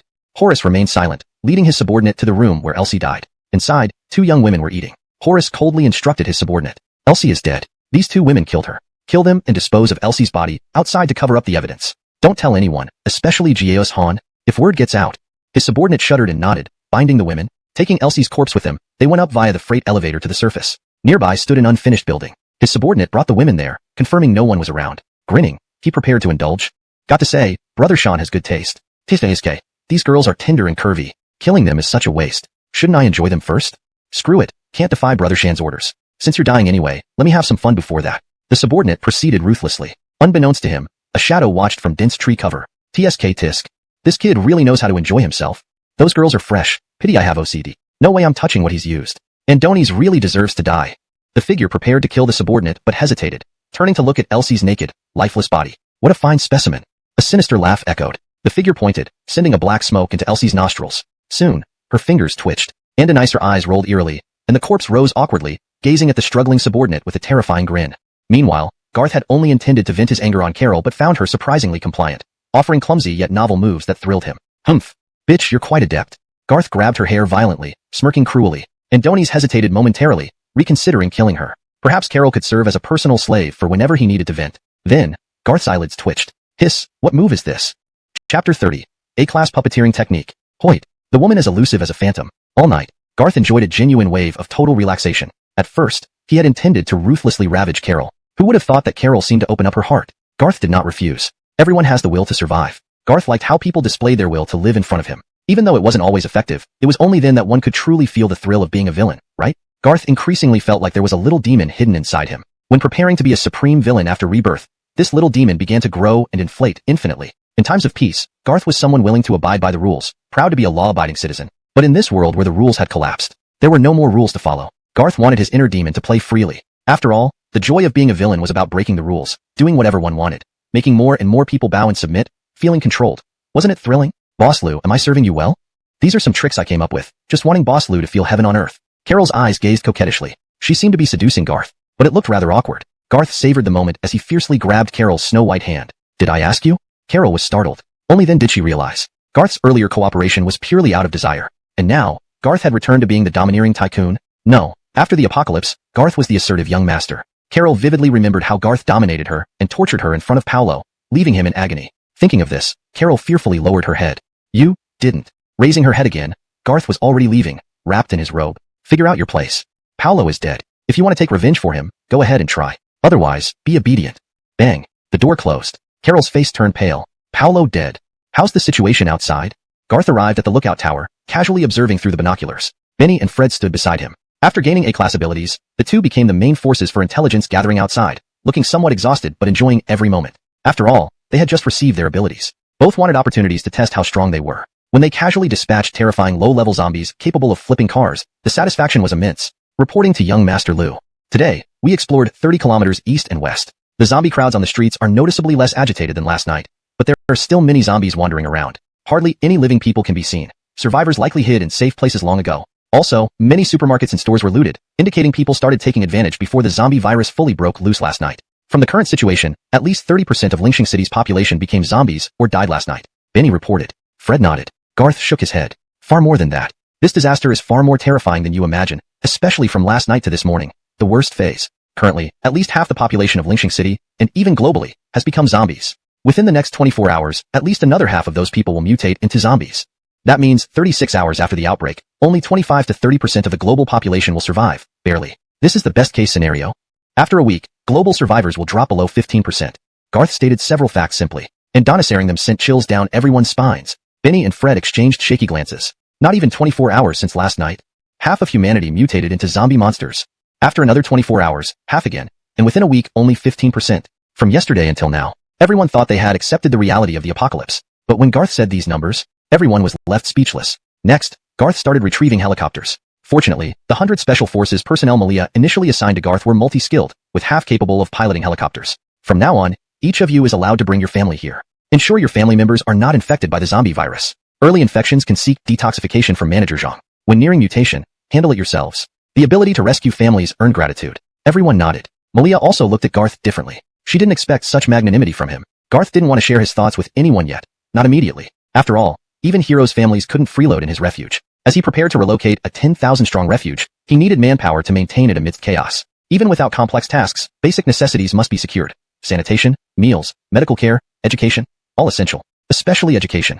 Garth didn't care what others did, but his refuge would prioritize it. Education would not be the same as before. In this post-apocalyptic world, it must innovate, teaching about zombie types, researching the T-virus, even training future soldiers, all requiring foundational education. Put bluntly, soldiers were cannon fodder. Consumables. Dead soldiers required replacements. To sustain the refuge's long-term operation, a continuous supply of youths must be ensured. Thus, Garth would focus on accepting children and build robust production systems with various factories. These operations required young adults. And Donis, the primary demographic recruited into the refuge, would be adult survivors under 35 years old. Of course, in this world of widespread superpowers, survivors without powers ultimately remained expendable and livestock. Superpowered individuals were the main combat force. Garth sought unique superpowered individuals, but he wouldn't accept just any power. Right now, Dolores messaged Garth. Master, found the person you mentioned.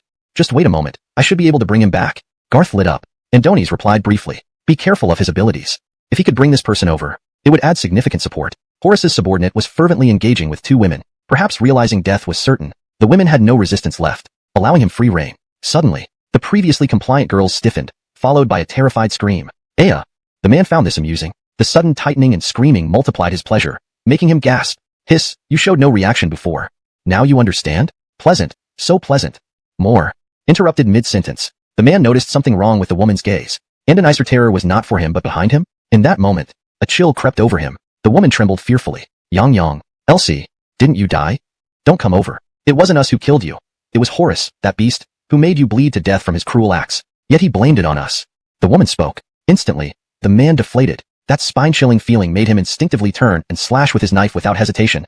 And Donis truly slashed at Elsie, but he was horrified to find that this time, Elsie was as stiff as stone. Andonicer eyes were black pits, devoid of pupils. Andonicer lips curled up stiffly in a twisted smile. Wanna kill me? Do you have what it takes? Seeing Elsie standing behind him, the man initially assumed she had turned into a zombie. So, he wasn't too terrified because he was an ability user himself, albeit of a lower rank. However, he soon realized Elsie wasn't acting like a typical zombie. She wouldn't be so rigid, and definitely not talking. You, who are you? You're not Elsie. Dead people can't talk. Who are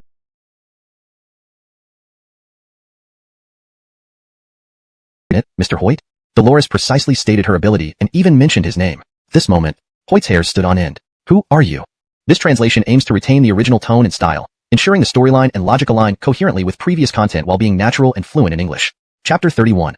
A Battle of Wits. Three parties meet to plan against Garth. Near the Research Institute. Inside an abandoned building, a man's corpse lay in a pool of blood. His death was gruesome, especially since his face had been completely smashed in. Even more horrifying was the state of his lower half, left exposed and battered into a shapeless mess, much like pig intestines. This was one of Horace's few psychics, and the weakest among them. And Donis had been sent out to kill two women and dispose of Elsie's body. If he had done it quickly and returned, he might not have suffered this fate. Driven by lust. Although the two women were violated, he didn't manage to kill them. Nor did he destroy Elsie's body. Instead, it seemed as though she came back to life. The weak psychic met his end when the supposedly dead Elsie killed him with her fists, smashing his body into pulp. Even as he died, he couldn't comprehend what had happened. Elsie had been dead for at least an hour. Her body was cold, yet she could stand and even turn her decaying corpse into something unbreakable. And a nicer small female fist struck like iron hammers. This was Hoyt's necromancy ability. An A-class necromancy that could manipulate a corpse by releasing black smoke which would enter its body through any orifice, invade the brain, and control the corpse like a zombie virus. In a way, the zombie virus could also be considered a form of necromancy. However, currently, the zombie virus lacked a controller. Infected zombies act only on instinct. Hoyt's necromancy was hundreds, if not thousands of times stronger than ordinary zombie viruses. Manipulating corpses was just the basic function. The truly powerful aspect was the temporary hardening he could induce in the corpse via black smoke, increasing its strength to dozens or even hundreds of times beyond its original power. This hardening endowed the corpse with terrifying combat capability. Furthermore, Hoyt's necromancy could also control zombies. Ordinary zombies couldn't withstand Hoyt's necromancy. Even the first-generation zombies, which were powerful enough to rival low-level psychics, could be controlled by him now. Speaking of quantity, I could control dozens, maybe even 100 corpses like this little girl Elsie simultaneously. For ordinary zombies, it would be about the same. For first-generation zombies, it's more challenging, but I could still control about a dozen or 20. With these numbers, I can make them fight for at least an hour before their stamina drops rapidly. As fellow psychics, Misson must know that use emerge from his mouth and nose, neglecting to mention that his hands, or even other areas, could release it too. Moreover, Hoyt hid a crucial ability, a trump card. As Hoyt prepared to use his trump card, Dolores interrupted again. The black mist in your palms. Let me guess, you plan to use that mist to sneak into my mouth or nose, thereby controlling me, and using necromantic techniques to make my organs explode? Hoyt wondered if he had been secretly followed. If someone tracked him for an hour, they could learn a lot about his abilities since he often used them during that time. As for his name, Hoyt guessed Dolores might have recognized him through some channels. Names could be known in many ways, and this point didn't impress him much. But now, when Dolores revealed his next move and his hidden card, Hoyt was truly shocked. Was it guessing? Or could Silk see everything? Hoyt couldn't believe it. How do you know all this? Could it be your ability isn't just weird Silk, but some sort of mind-reading skill? How else would you know my next move or my trump card, given I've never publicly used necromancy to control humans or make their organs explode? Though, Dolores interrupted, her eyes full of disdain. Though your necromancy can indeed do that, right? If I said I know even more, including the future growth of your necromancy, making it far more powerful, and the special energy you mentioned, called spirit energy, do you think I read minds, or predict the future? Both possibilities were absurd. And donisering Dolores's words, Hoyt's stubborn pride began to crumble. Minutes later, Hoyt laughed bitterly. I won't guess anymore. I realize now that all my careful moves are just jokes in front of Misson. Even your abilities here are beyond my resistance. If you have other abilities, I don't dare imagine. So, Misson, since you didn't kill me immediately, does that mean I Hoyt have something valuable to offer? If you want to recruit me, I need time to consider. Although you're stronger than me, it's not by much. Dolores cut straight to the point. My information comes directly from my young master. Andonis finds you very interesting and may need Mr. Ming to come with me. Of course, you can refuse and see what happens. Their brief exchange revealed that Dolores wasn't just powerful, but also sharp-minded, difficult to deceive. Such a person would surely become a dominant force in the apocalypse. Yet, to be continued. Translation notes. Maintained pinyin names accurately. Preserved the original tone and style. Ensured fluent English without grammatical errors. Kept the storyline coherent. Retained paragraph structure and line breaks from the original text. Behind her, there was still some young master. Just as Hoyt was pondering, Dolores gave him another irrefutable reason to comply. When the silk threads behind Dolores suddenly increased from a dozen to hundreds, even thousands, densely packed like venomous snakes slithering out, then surged upward dramatically. Countless silk threads, directly forming a tight barrier that enclosed everyone within it. The most terrifying aspect was the countless sharp ends of the silk threads. Even after forming the barrier, they still had enough length to menacingly stare at Hoyt. The silk seemed limitless in length, and the soft-looking silk walls were deceptively formidable, hiding deadly intent. At this moment, Hoyt finally conceded. Very well. You've convinced me. I'm willing to follow you back to meet your young master.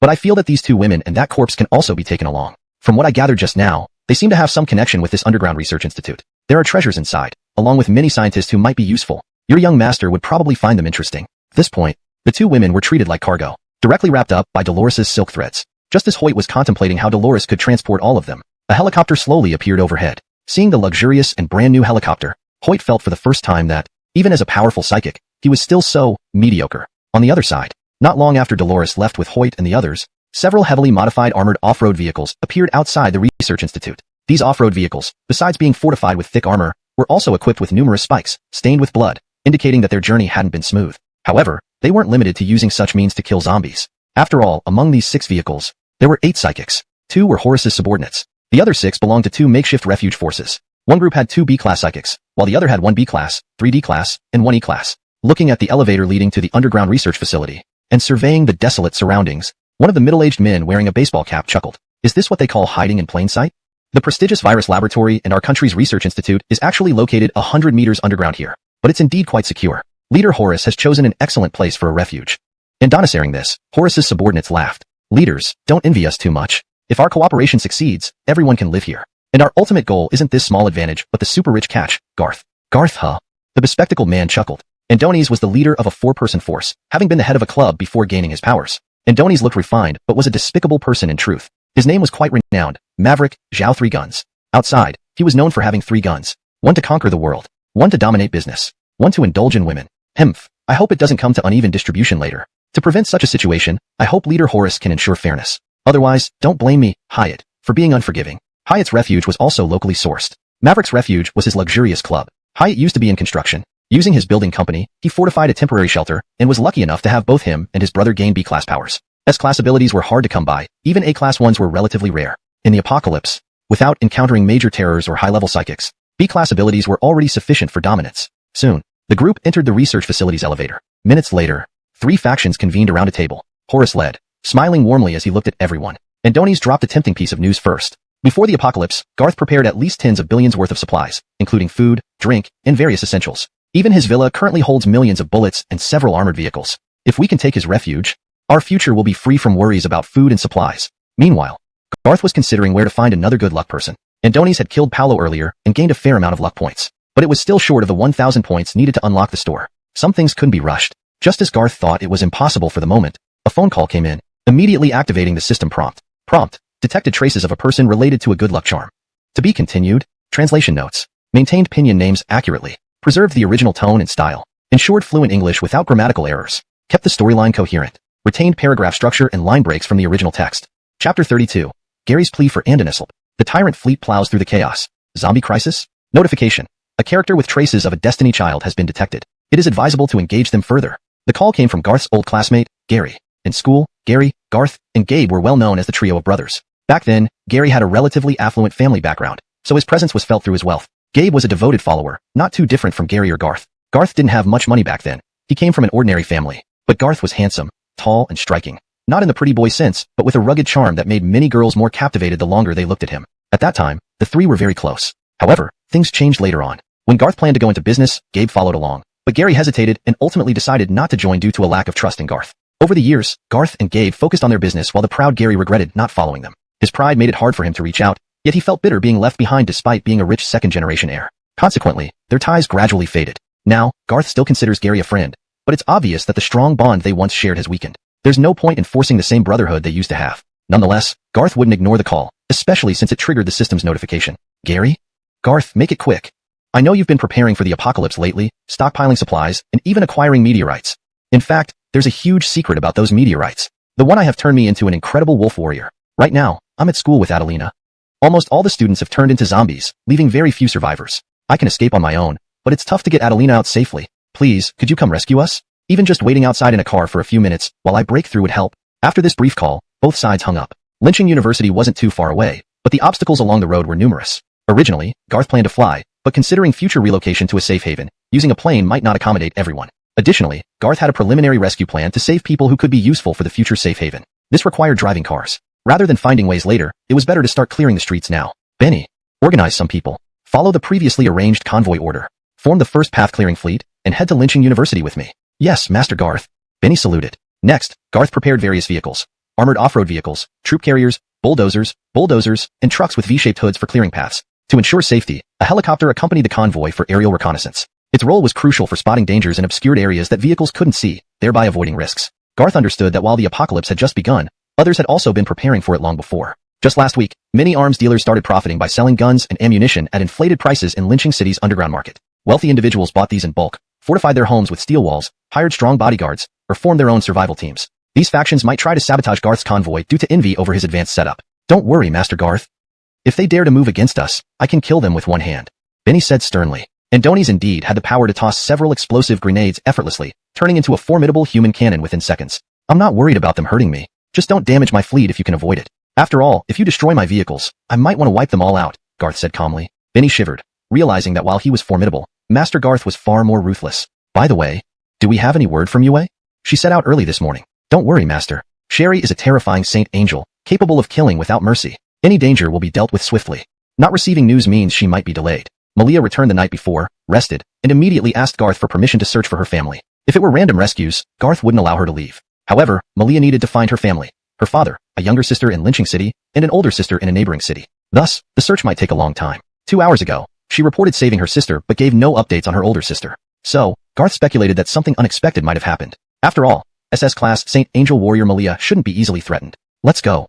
Soon, Garth's convoy hit the streets. Approaching noon, the number of zombies on the street had decreased, and their violent behavior was waning. Despite this, only a few dared to venture out, trying to find food in nearby stores, but most stayed inside due to the ongoing zombie threat. F***K. We'll starve if this keeps up. Yes, food at home, but the building corridors are full of zombies, neighbors mutating left and right. Getting back home is difficult. Are we doomed to stay in this broken billiards hall? Eat pool balls next? Wah, I haven't eaten for almost 24 hours. If I could sleep, it'd be better, but shock keeps me awake, leading to constant exhaustion. I feel like I'll pass out soon. People online say they saw ability users. Is it true? Seems true. Some lucky ones transformed by meteorites became powerful users, slaughtering zombies easily. They probably have plenty of food. Damn, I wish I were an ability user. Holy crap. Look, a convoy, driving amidst scattered cars. That V-shaped hooded truck pushes aside abandoned vehicles effortlessly. Incredible. Many spectators thought the military had arrived and shouted for help. Yet, Garth had no interest in rescuing these useless survivors, at least not now. Given the food shortage, if needed, Garth would let them crawl to the front of his refuge and beg for help. Only those who could be of some use at that time would deserve to be saved by us. Behind cars, on the streets, even the helicopter almost got caught by a first-generation zombie lurking on the rooftop. If grabbed, the helicopter would plummet instantly. Report. From the helicopter's perspective, preliminary judgment. Approximately 50 first-generation zombies ahead, and they seem even larger and more terrifying compared to a day ago, possibly due to another mutation. The scene sent chills down the spines of everyone in the helicopter. Damn it, so many. Don't tell me we're going to fail in this small matter. This unexpected development heightened the tension, as the previously calm atmosphere turned heavy with dread. The sheer number and enhanced nature of these first-generation zombies signaled a grave danger ahead. Chapter 33. Who defines good and evil? Premature mutation? Gary's ambition? Kill them. Destroy those heartless people. Eat them all. Eat them all. Ha ha ha ha, this is great. Karma. This is karma. After they die, we will go down and seize their armored vehicles. There must be a lot of food in the vehicles. Then we can divide it. If I can, I want to go up there and give each of those cold-blooded devils another stab. Best if I can kick their heads and crush them. I also want to see their heads burst open like watermelons. Human nature became twisted after the apocalypse. It gradually revealed itself at this moment. Everyone still thought they were the good guys, but none of them realized that. They themselves had become twisted. Created by this post-apocalyptic world, they had become one of these cold-blooded monsters. In the apocalypse, zombies are terrifying. Monsters are terrifying. But the most terrifying thing was the evil hidden deep within human hearts. When this evil could no longer be suppressed, demons would appear. Compared to these people who had lost themselves and were gradually consumed by the bloodlust of the apocalypse, Garth's coldness and malice seemed like true kindness. Good and evil cannot be defined by anyone. At least, Garth could still retain his true self, couldn't he? Murder, cold-heartedness, and acting without restraint.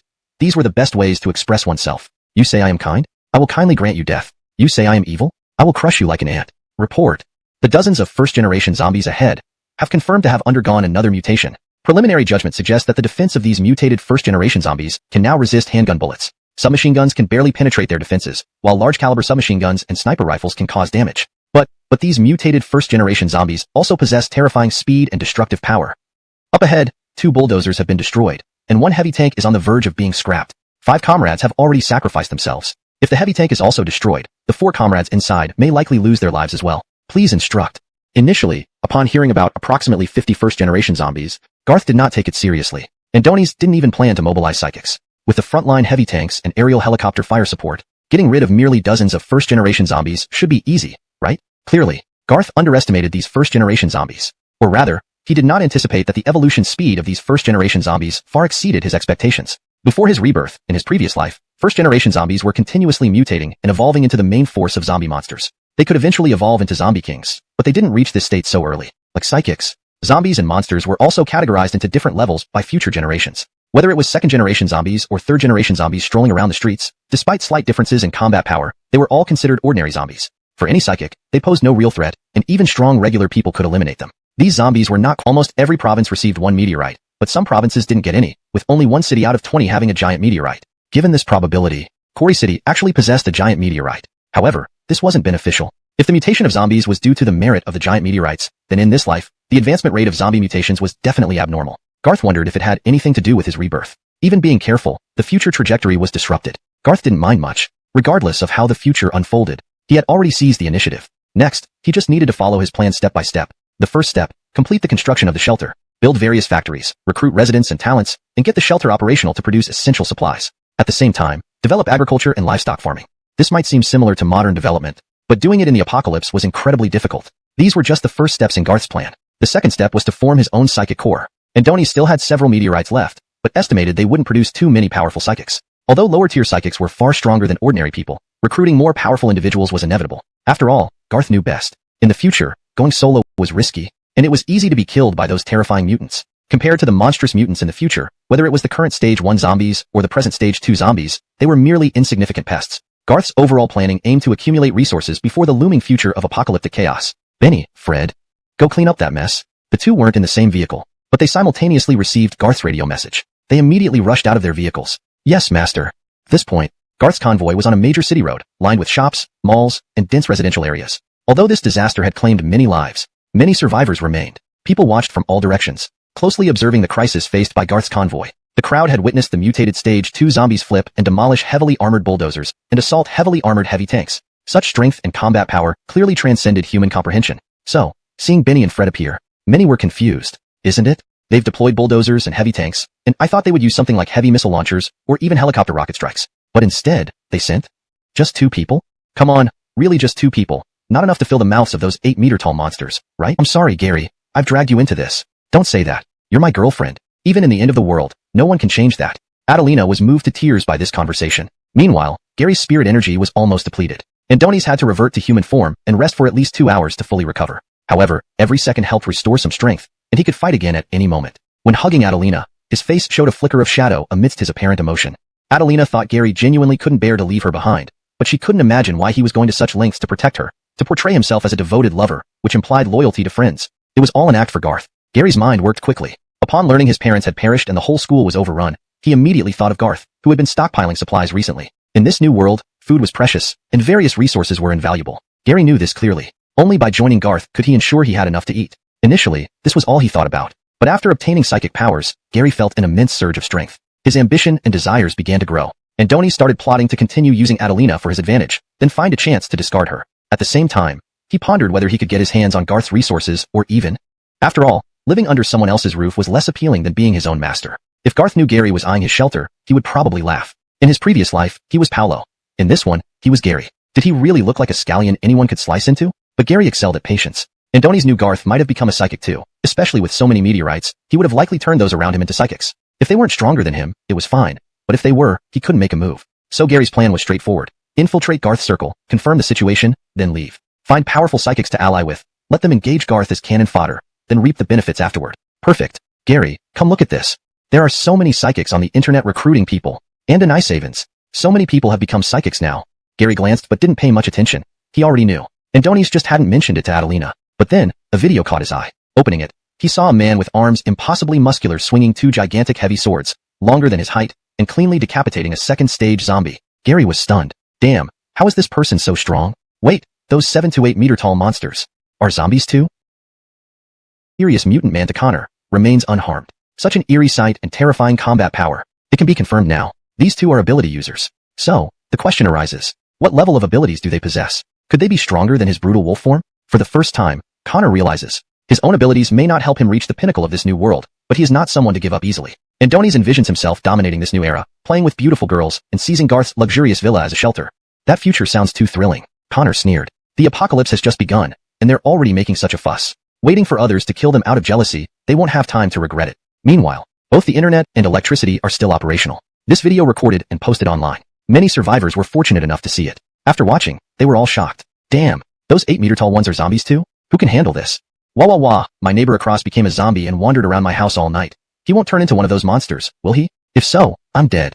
No way, these should be rare mutants. Most zombies are still human-sized. But everyone must learn self-defense quickly.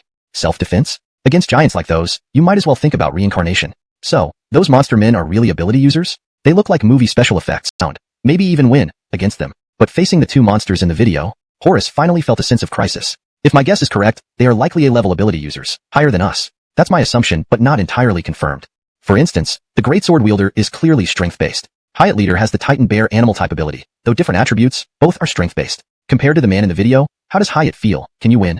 Horace's counter-question left the burly Hyatt lost in thought. To be honest, I've never fought at full strength, but I feel I might lose to that monstrous guy. Hyatt admitted weakness. Horace didn't expect this reaction. Seeing Maverick and Hyatt showing signs of fear and retreating, Horace realized he couldn't boost their morale or affect their cooperation, or they might back off from confronting Garth, ruining everything. This video omitted Garth's convoy because Benny and Fred wanted to avoid injuring teammates by drawing the zombie horde away. Horace and Connor didn't know this involved Garth. Horace hurriedly laughed. Don't wear such expressions.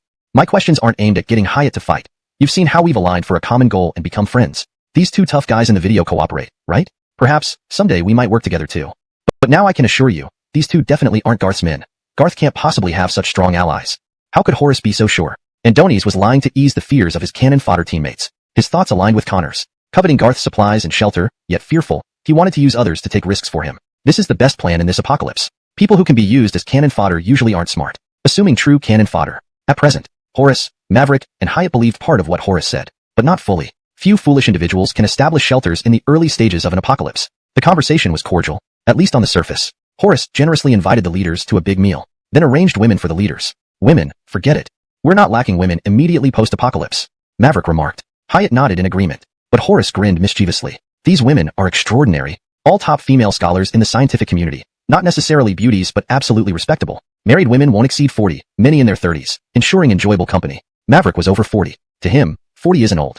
Horace mentioned mostly women in their 30s. Maverick thought, these age women are more charming than 20-year-olds, especially hearingzy. But in the end, they couldn't escape death. 70% of the men were killed. The remaining 30% were highly educated, high IQ individuals with names in the scientific community, as well as some exceptionally talented young people. Horace understood that the apocalypse still required scientific research. If he ever contracted the zombie virus, these scientists could help him find a cure. Although there was no antidote yet, keeping them allowed continuous development and research. As for those who died, it saved on food, which was an excellent choice for Horace. After indulging and chatting, Horace led the way, and the three parties decided to act tonight, preparing to take over Garth's villa under the cover of night. Take a gamble, turn a bike into a motorcycle. On the other side, Benny and Fred made their move. Though there were many second-stage zombies, under the hands of these two A-class ability users, it was manageable.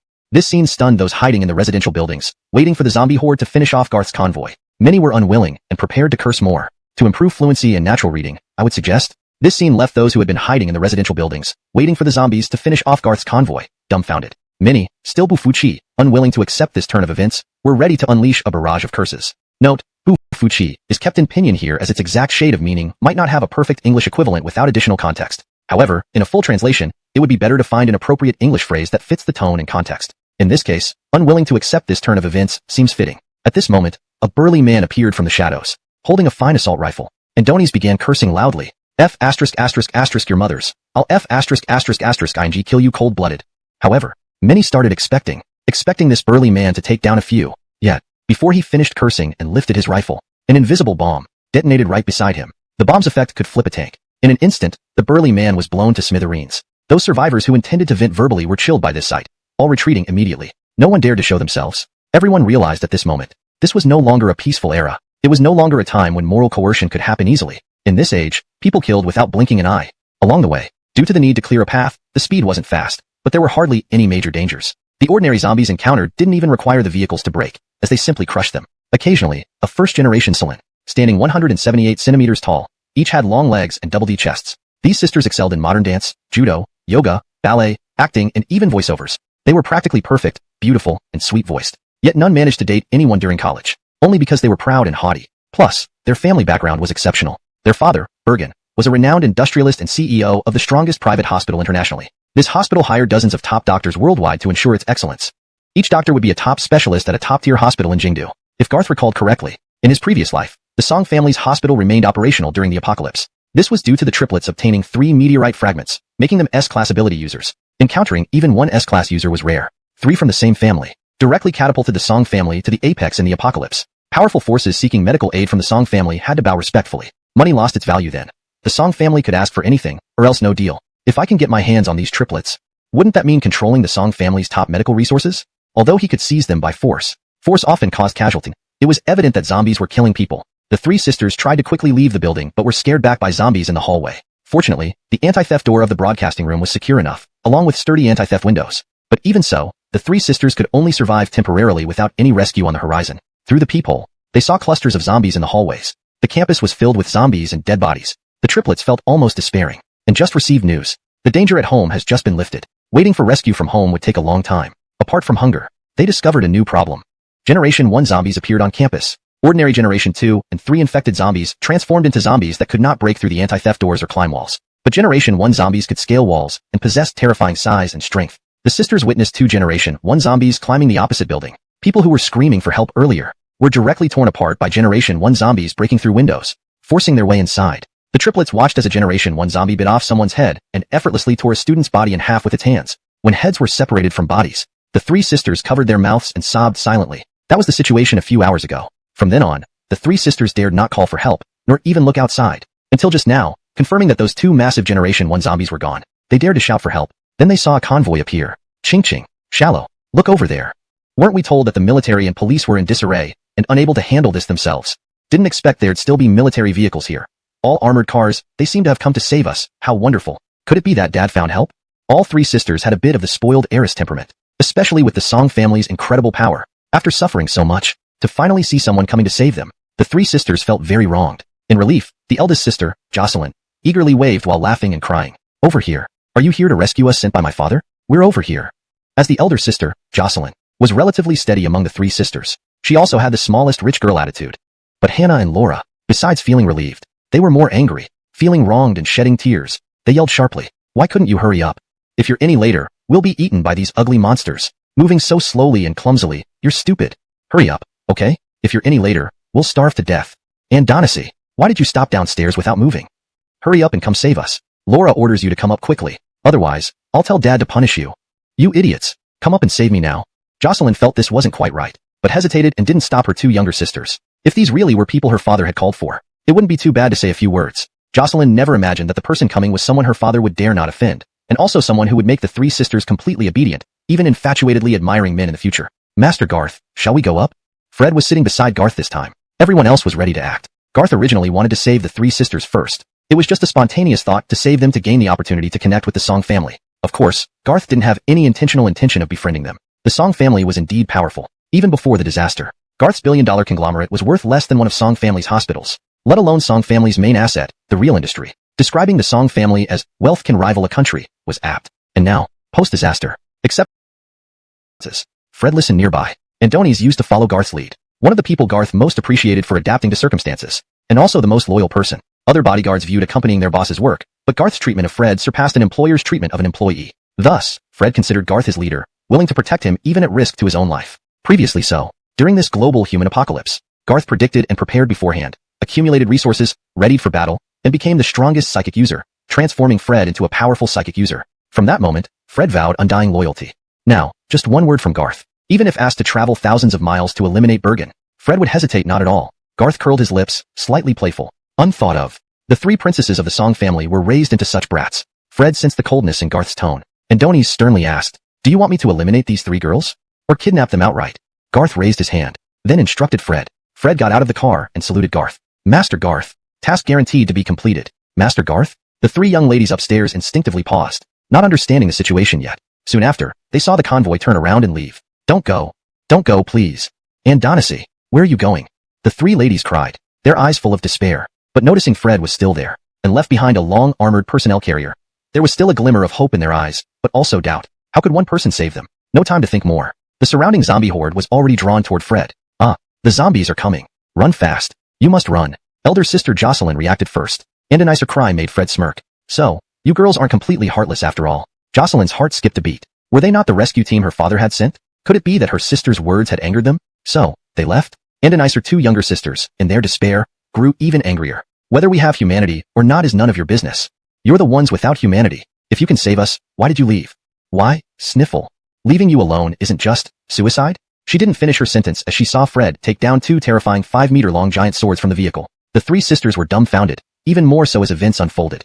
At least 50 to 60 zombies surrounded him, even if they were ordinary zombies. The three sisters had witnessed firsthand how helpless people were when these zombies feasted on humans. They'd seen two men struggle to hold down one transformed female. Panicked completely, Jocelyn realized that since Fred hadn't left, he might still give them a chance. Hastily pulling the panicked sisters toward her and looking at Fred downstairs, "Is Master Garth here, Senior Garth? Whoever it is, can we apologize? We apologize for our rudeness earlier." "Why should we apologize? We are from the Song family." Hannah, the most spoiled, wanted to continue being defiant, but was stopped by Jocelyn's stern look. Fred didn't seem to mind this, taking a puff of his cigarette before flicking it away and saying nonchalantly, "Rescuing you isn't impossible. Immediately call Yao Jianghai. Come to Quarry City to find Master Garth and formally thank him for saving you. Otherwise, Master might lock you up in a dark room for a few days of enjoyment. When he gets tired, he might kill you. Or ha ha ha." Of course, Fred was frightening them. The girls were terrified. Jocelyn realized the situation was dire. It seemed they wouldn't be rescued unless they acted properly. Recalling Fred's formidable power earlier, elder sister Jocelyn blocked her younger sisters from speaking and bit her lip. "No matter what, the three of us apologize for our rudeness earlier. As for contacting father, we'll do it." Fred raised an eyebrow, surprised to find a sensible girl among the three. With the matter resolved and thinking about the mighty business tycoon Liao Jianghai, rich enough to rival a country, soon visiting Garth to thank and perhaps even beg for forgiveness, Fred admired Garth's approach. And Donies also felt fortunate for his unwavering loyalty to Garth. Otherwise, had he taken one wrong step, Donies would likely have ended up like others, turned into undead. Meanwhile, Garth and his group were at Quarry University. Malia, heading to the neighboring city to rescue her sister, encountered some trouble. It wasn't from stronger SSS class psychic users, but from a gang of over 10 psychic users, led by an A-class psychic with 2 other A-class subordinates, 3 B-class, and the rest C and D-class. This gang had been bullying around, getting their hands on meteorites by luck, dominating before the apocalypse and aiming to rule in this new world. Malia didn't care much and wasn't inclined to meddle. She just wanted to find her sister. But little did she know that her sister was within this gang's territory, and they had even spotted Malia trying to take her sister Raven. First time seeing such a pretty girl. I wonder whose little sister she is. No wonder, it's policewoman Raven's sister. If so, why not stay? Stay and let me enjoy you, huh? Ha ha ha. Surrounded by dozens of armed henchmen, the two sisters seemed vastly outnumbered. Raven, anger mixed with panic. But Malia pulled her sister and looked at the leader, Finian. Are you tired of living?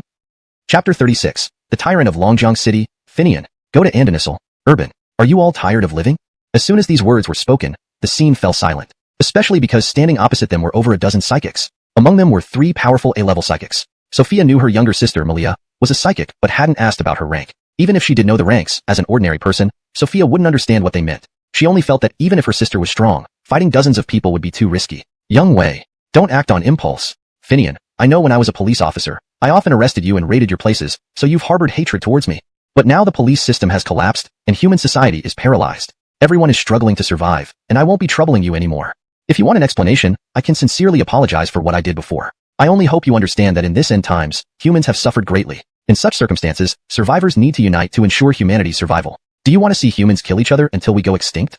At this moment, Sophia seemed like a reincarnated saint. Malia frowned slightly. She realized her sister's thoughts were dangerous. But the bearded Finian spoke first, laughing lecherously. Andanasi, hey, little policewoman, wanting to apologize to us roughnecks? Indeed, human society is paralyzed. Everyone is fending for themselves. Isn't this exactly the time for villains like us to wreak havoc? Ah, yes, humans killing each other will definitely lead to extinction. So, I didn't plan on killing you sisters. I intended to invite you back to my place. It's comfortable there with plenty of food and water. Many women beg me to take them back, but I don't care. Only you too, At this point, Finian's gang laughed heartily. They didn't notice how icy Malia had become. Even if they noticed, they wouldn't care. They were virtually invincible in this city. This morning, they had stormed many homes, taking others' food and water, and even enjoyed others' wives right in front of the husbands. Finian's gang was among the first group of villains. And due to their powerful psychics, a group of over a dozen psychics could do whatever they wanted. Other psychics avoided them at all costs. No one dared to provoke them. Just 2 women. In Finian's eyes, they were just lambs waiting to be slaughtered. Sophia, if you come back with me, it would be contributing to humanity's survival. Don't you understand? At worst, bear a few more kids for me, day and night. I'll make sure you keep giving birth. Of course, before bearing kids, let me enjoy myself thoroughly. And this pretty one, the boss, it seems Finian's gang is going to conflict with 2 women. These 2 sisters, the elder looks very scared and fearful. She must be an ordinary person. But the younger one stands in front, showing only anger and coldness, seemingly unafraid. Preliminary judgment, this girl is a psychic. The person on the phone chuckled darkly. A psychic? Having a conflict with Finian's gang means she must be confident. Unless they are new arrivals, they should know about Finian's power. Could they be outsiders? The Finley man sneered. Finian's gang has been getting too cocky today. Anyone who doesn't know better might think they're the rulers of Longjiang City. They're just overlooked by you, boss. The other side didn't deny it, merely laughed and said, let it be. Whoever makes the first move gets shot down. Although I'm quite capable, I don't intend to be the first one out. There might be even stronger hidden powers. Now, let Finian's fools serve as bait. We wait for the hidden powerful psychics to reveal themselves. We'll emerge after gathering information. Hopefully, Finian won't get himself killed too quickly. Dozens of kilometers away, in a villa, a man sat beside an amplified phone. Andonis held a glass of Romani Conti fine wine. With a casual wave, a tree suddenly sprouted from the yard, growing rapidly into a towering behemoth with demonic features. This man, Gaius, possessed the SS-level plant-type psychic power, All Things Grow. This power allowed him to transform his body into plants, becoming a monstrous tree in battle and subterranean vines in retreat. When he awakened this power, he knew he was destined for greatness in this apocalypse. However, he remained prudent. Knowing he was an SS-level elite, he suspected others might be as well. Andonis didn't want to stumble unexpectedly, so he stayed low, gathering resources and avoiding contact with other psychics. Andonis aimed to force hidden elites out. At this moment, many strong figures were observing silently. Gaius believed the last to reveal themselves would be the victor. Those who jumped out prematurely would lose the advantage. Once they emerged, he'd either recruit or eliminate them, removing anyone threatening his rule. I, Gaius, will be the supreme ruler of this post-apocalyptic world. Thinking of ruling Longjiang City, even all of Dragon Nation, brought immense excitement to Gaius's calm smile. Suddenly, the voice on the phone trembled with fear. B-boss, it's bad. Calm down, explain properly. Translation completed while adhering strictly to English usage, maintaining the original tone, and ensuring coherent storyline continuity. Iron Strong's gang. What happened with Iron Strong's gang? Did those 2 girls on the verge of ruling Longjiang City? At least in his mind, if not outright, at least dominating it, maintaining their position as local tyrants, enjoying every luxury this post-apocalyptic world had to offer, indulging in women and every other desire. It would all come crashing down so quickly. Who could have thought? They met their downfall where they least expected it. If the group hadn't provoked Malia, or if Finian hadn't uttered those humiliating words, she might have merely disciplined them without being too brutal. But once those insulting words were spoken, the murderous intent in Malia was awakened, sealing their fate. You? How can you be so strong? Your heart is so cruel. At this moment, only Finian lay barely alive. All his brothers were dead, each body grotesquely mangled. Looking at the 4-winged angel like Malia and her long double-headed light spear, the blood drying under her sacred light, he realized too late the enormity of his mistake. Donis had anticipated encountering a powerful enemy but never imagined meeting one so soon, especially when they possessed abilities for less than 24 hours and hadn't even enjoyed this new world fully. The idea that a mere woman could be so terrifying was beyond his wildest nightmares. Malia simply spread her wings. I don't like answering questions from the dead. With that, countless metal feathers turned into arrows, piercing Finian's body. To his death, he received no answer and remained unaware of what kind of existence he had offended. Malia, are your abilities really this strong? But you killed them all. Isn't that too cold-blooded? Interrupting Raven's words, Malia retracted her powers and resumed her usual calm and gentle demeanor. Sister, I must seriously inform you. We are in an apocalypse now. The previous human society has completely collapsed. In this new world, only survivors and mutated monsters will coexist. To survive, or to rebuild order, the only method is through iron-fisted means. Kindness will only harm ourselves and others here. You should be able to imagine what our fate would have been if I didn't have these abilities. Raven fell silent, realizing that without Malia's abilities, the two sisters would face endless torment, or possibly death. Even the most compassionate wouldn't sacrifice themselves for others' survival. And a nicer initial reluctance began to waver. Let's go, sister. The helicopter is 3 kilometers away at the square. We'll drive there. Malia didn't want to use her abilities flamboyantly by flying there. After the sisters left in the car, many survivors emerged in the neighborhood. They're dead? Dead. Those thugs led by Finian are really dead. Haha, finally, no more threats from them. But aren't those 2 women too cold-blooded? Killing so many people, just killing Finian would have been enough. This is just monstrous. Unbeknownst to Malia, her helicopter had already been surrounded by other ability users from Longjiang City. In Kori City, Gary waited anxiously until he finally heard the roar of armored vehicles outside. Adelina, it looks like Garth is here. Both hurriedly looked out the window. Seeing the impressive convoy of armored vehicles, bulldozers, and heavily modified high-powered trucks, Gary felt a surge of excitement. Damn, Garth actually has such a powerful fleet. There are armed men on the vehicles. Did Garth stockpile weapons beforehand? Adelina was puzzled by Gary's sudden change in demeanor. Gary laughed loudly. I'm praising him excitedly. Don't friends always praise each other this way? Damn you little bastard. Doing so well lately? Adelina nodded eagerly. Yes. If Garth agrees to take us in, we'll definitely be safe in the future. Gary nodded, though inwardly he scoffed. Previously, Gary, Garth, and Gabe were close friends. However, Gary, a rich second generation, always positioned himself higher, expecting gratitude from his friends. Garth, who wasn't one to flatter, caused Gary resentment. Minutes later, Gary boarded a vehicle with Garth. Thank heavens. Garth, you came to save us. Yes, Garth, if you hadn't come, we wouldn't know how to leave the school. Though Gary has become a powerful ability user, there are too many zombies, too many that even he couldn't eliminate them. What? Gary, what's wrong? Gary hadn't intended to mention his abilities, but Adelina's loose lips let it slip, and Donis smiled awkwardly. Nothing much. I was about to tell Garth about the abilities. At first, Adelina and I despaired, but as they say, there's always a way out. I discovered my ability, turning into a werewolf monster. Garth smiled knowingly, scrutinizing Gary's every expression, then asked playfully, how did you activate the ability? I heard it's related to meteorites. Is that true? Clearly aware, Garth asked rhetorically. Before Adelina could speak, the cautious Gary interrupted. Oh, meteorites? Note, the paragraph structure and line breaks are maintained as requested. It's somewhat related to meteorites, but not entirely. I feel it's due to individual physique, but I also believe the meteorites hold big secrets. Garth, do you still have those meteorites? Have you touched any of them? If so, can I take a look? Since Gary had become an ability user, he must have done so by devouring light cores. However, I would be dead.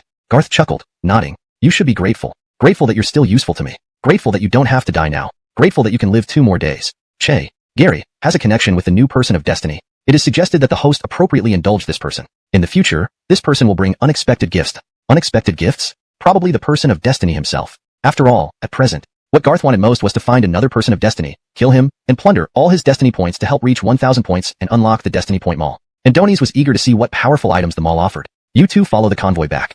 I need to rescue others. Garth got out of the vehicle, gave Benny instructions, and confirmed that Gabe and Priscilla had already arranged everything at home. Nothing would be exposed unnecessarily.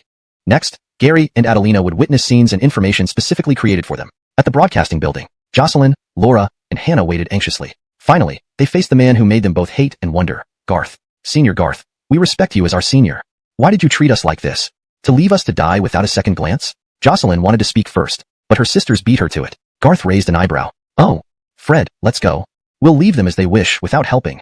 As Fred turned to walk away, the 3 sisters panicked. Seeing this, Jocelyn rushed to plead sincerely. Master Garth, please accept my apologies for my 2 sisters.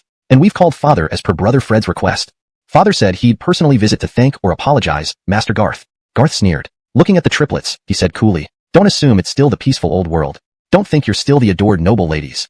In this new era, you are nothing. Garth's harsh words ignored their feelings, and he got back into the car. His goal was to control the Song family. The triplet sisters, though attractive, were insignificant to him. If obedient, fine. If not, he wouldn't hesitate to crush them. The sisters looked pale and distressed. This can't be true. I'm still the Song family lady. I don't want to be a powerless commoner. Elsewhere, in In Longjiang City, Malia stood before her helicopter, surrounded by aggressive Longjiang City ability users. And her eyes were cold, filled with burning combat spirit. Are you truly willing to challenge my limits with your lives? Chapter 38.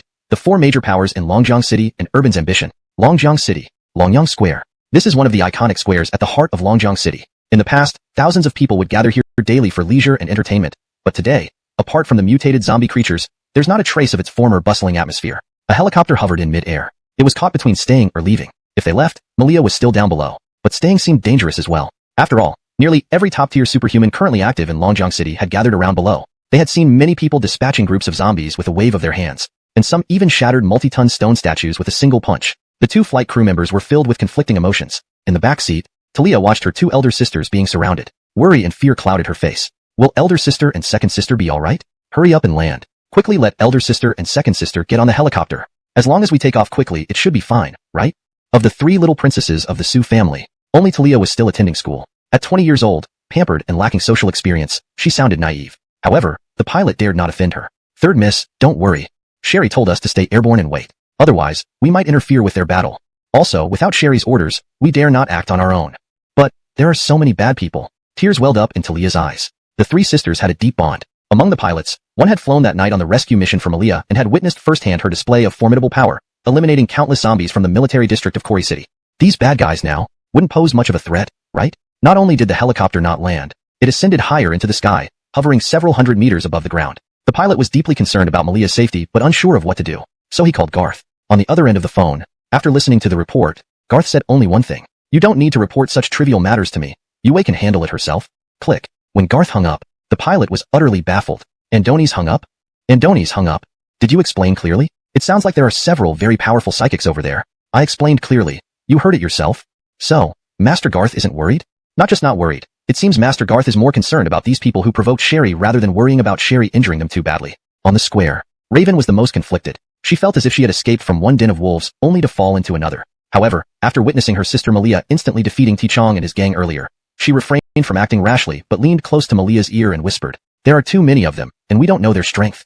Be cautious. Try not to provoke them unnecessarily." Malia remained unperturbed. She gave her sister a reassuring look. Then, she scanned the area coldly. She confirmed that there were 4 major factions present. Each faction had anywhere from a dozen to just 3 psychics, but Malia knew these were all subordinates. She tried to gauge the strength of each faction's leader. Malia's words were provocative enough, yet no one challenged her recklessly as Tichong had. Instead, they looked intrigued. They didn't attack, because they were wary of each other.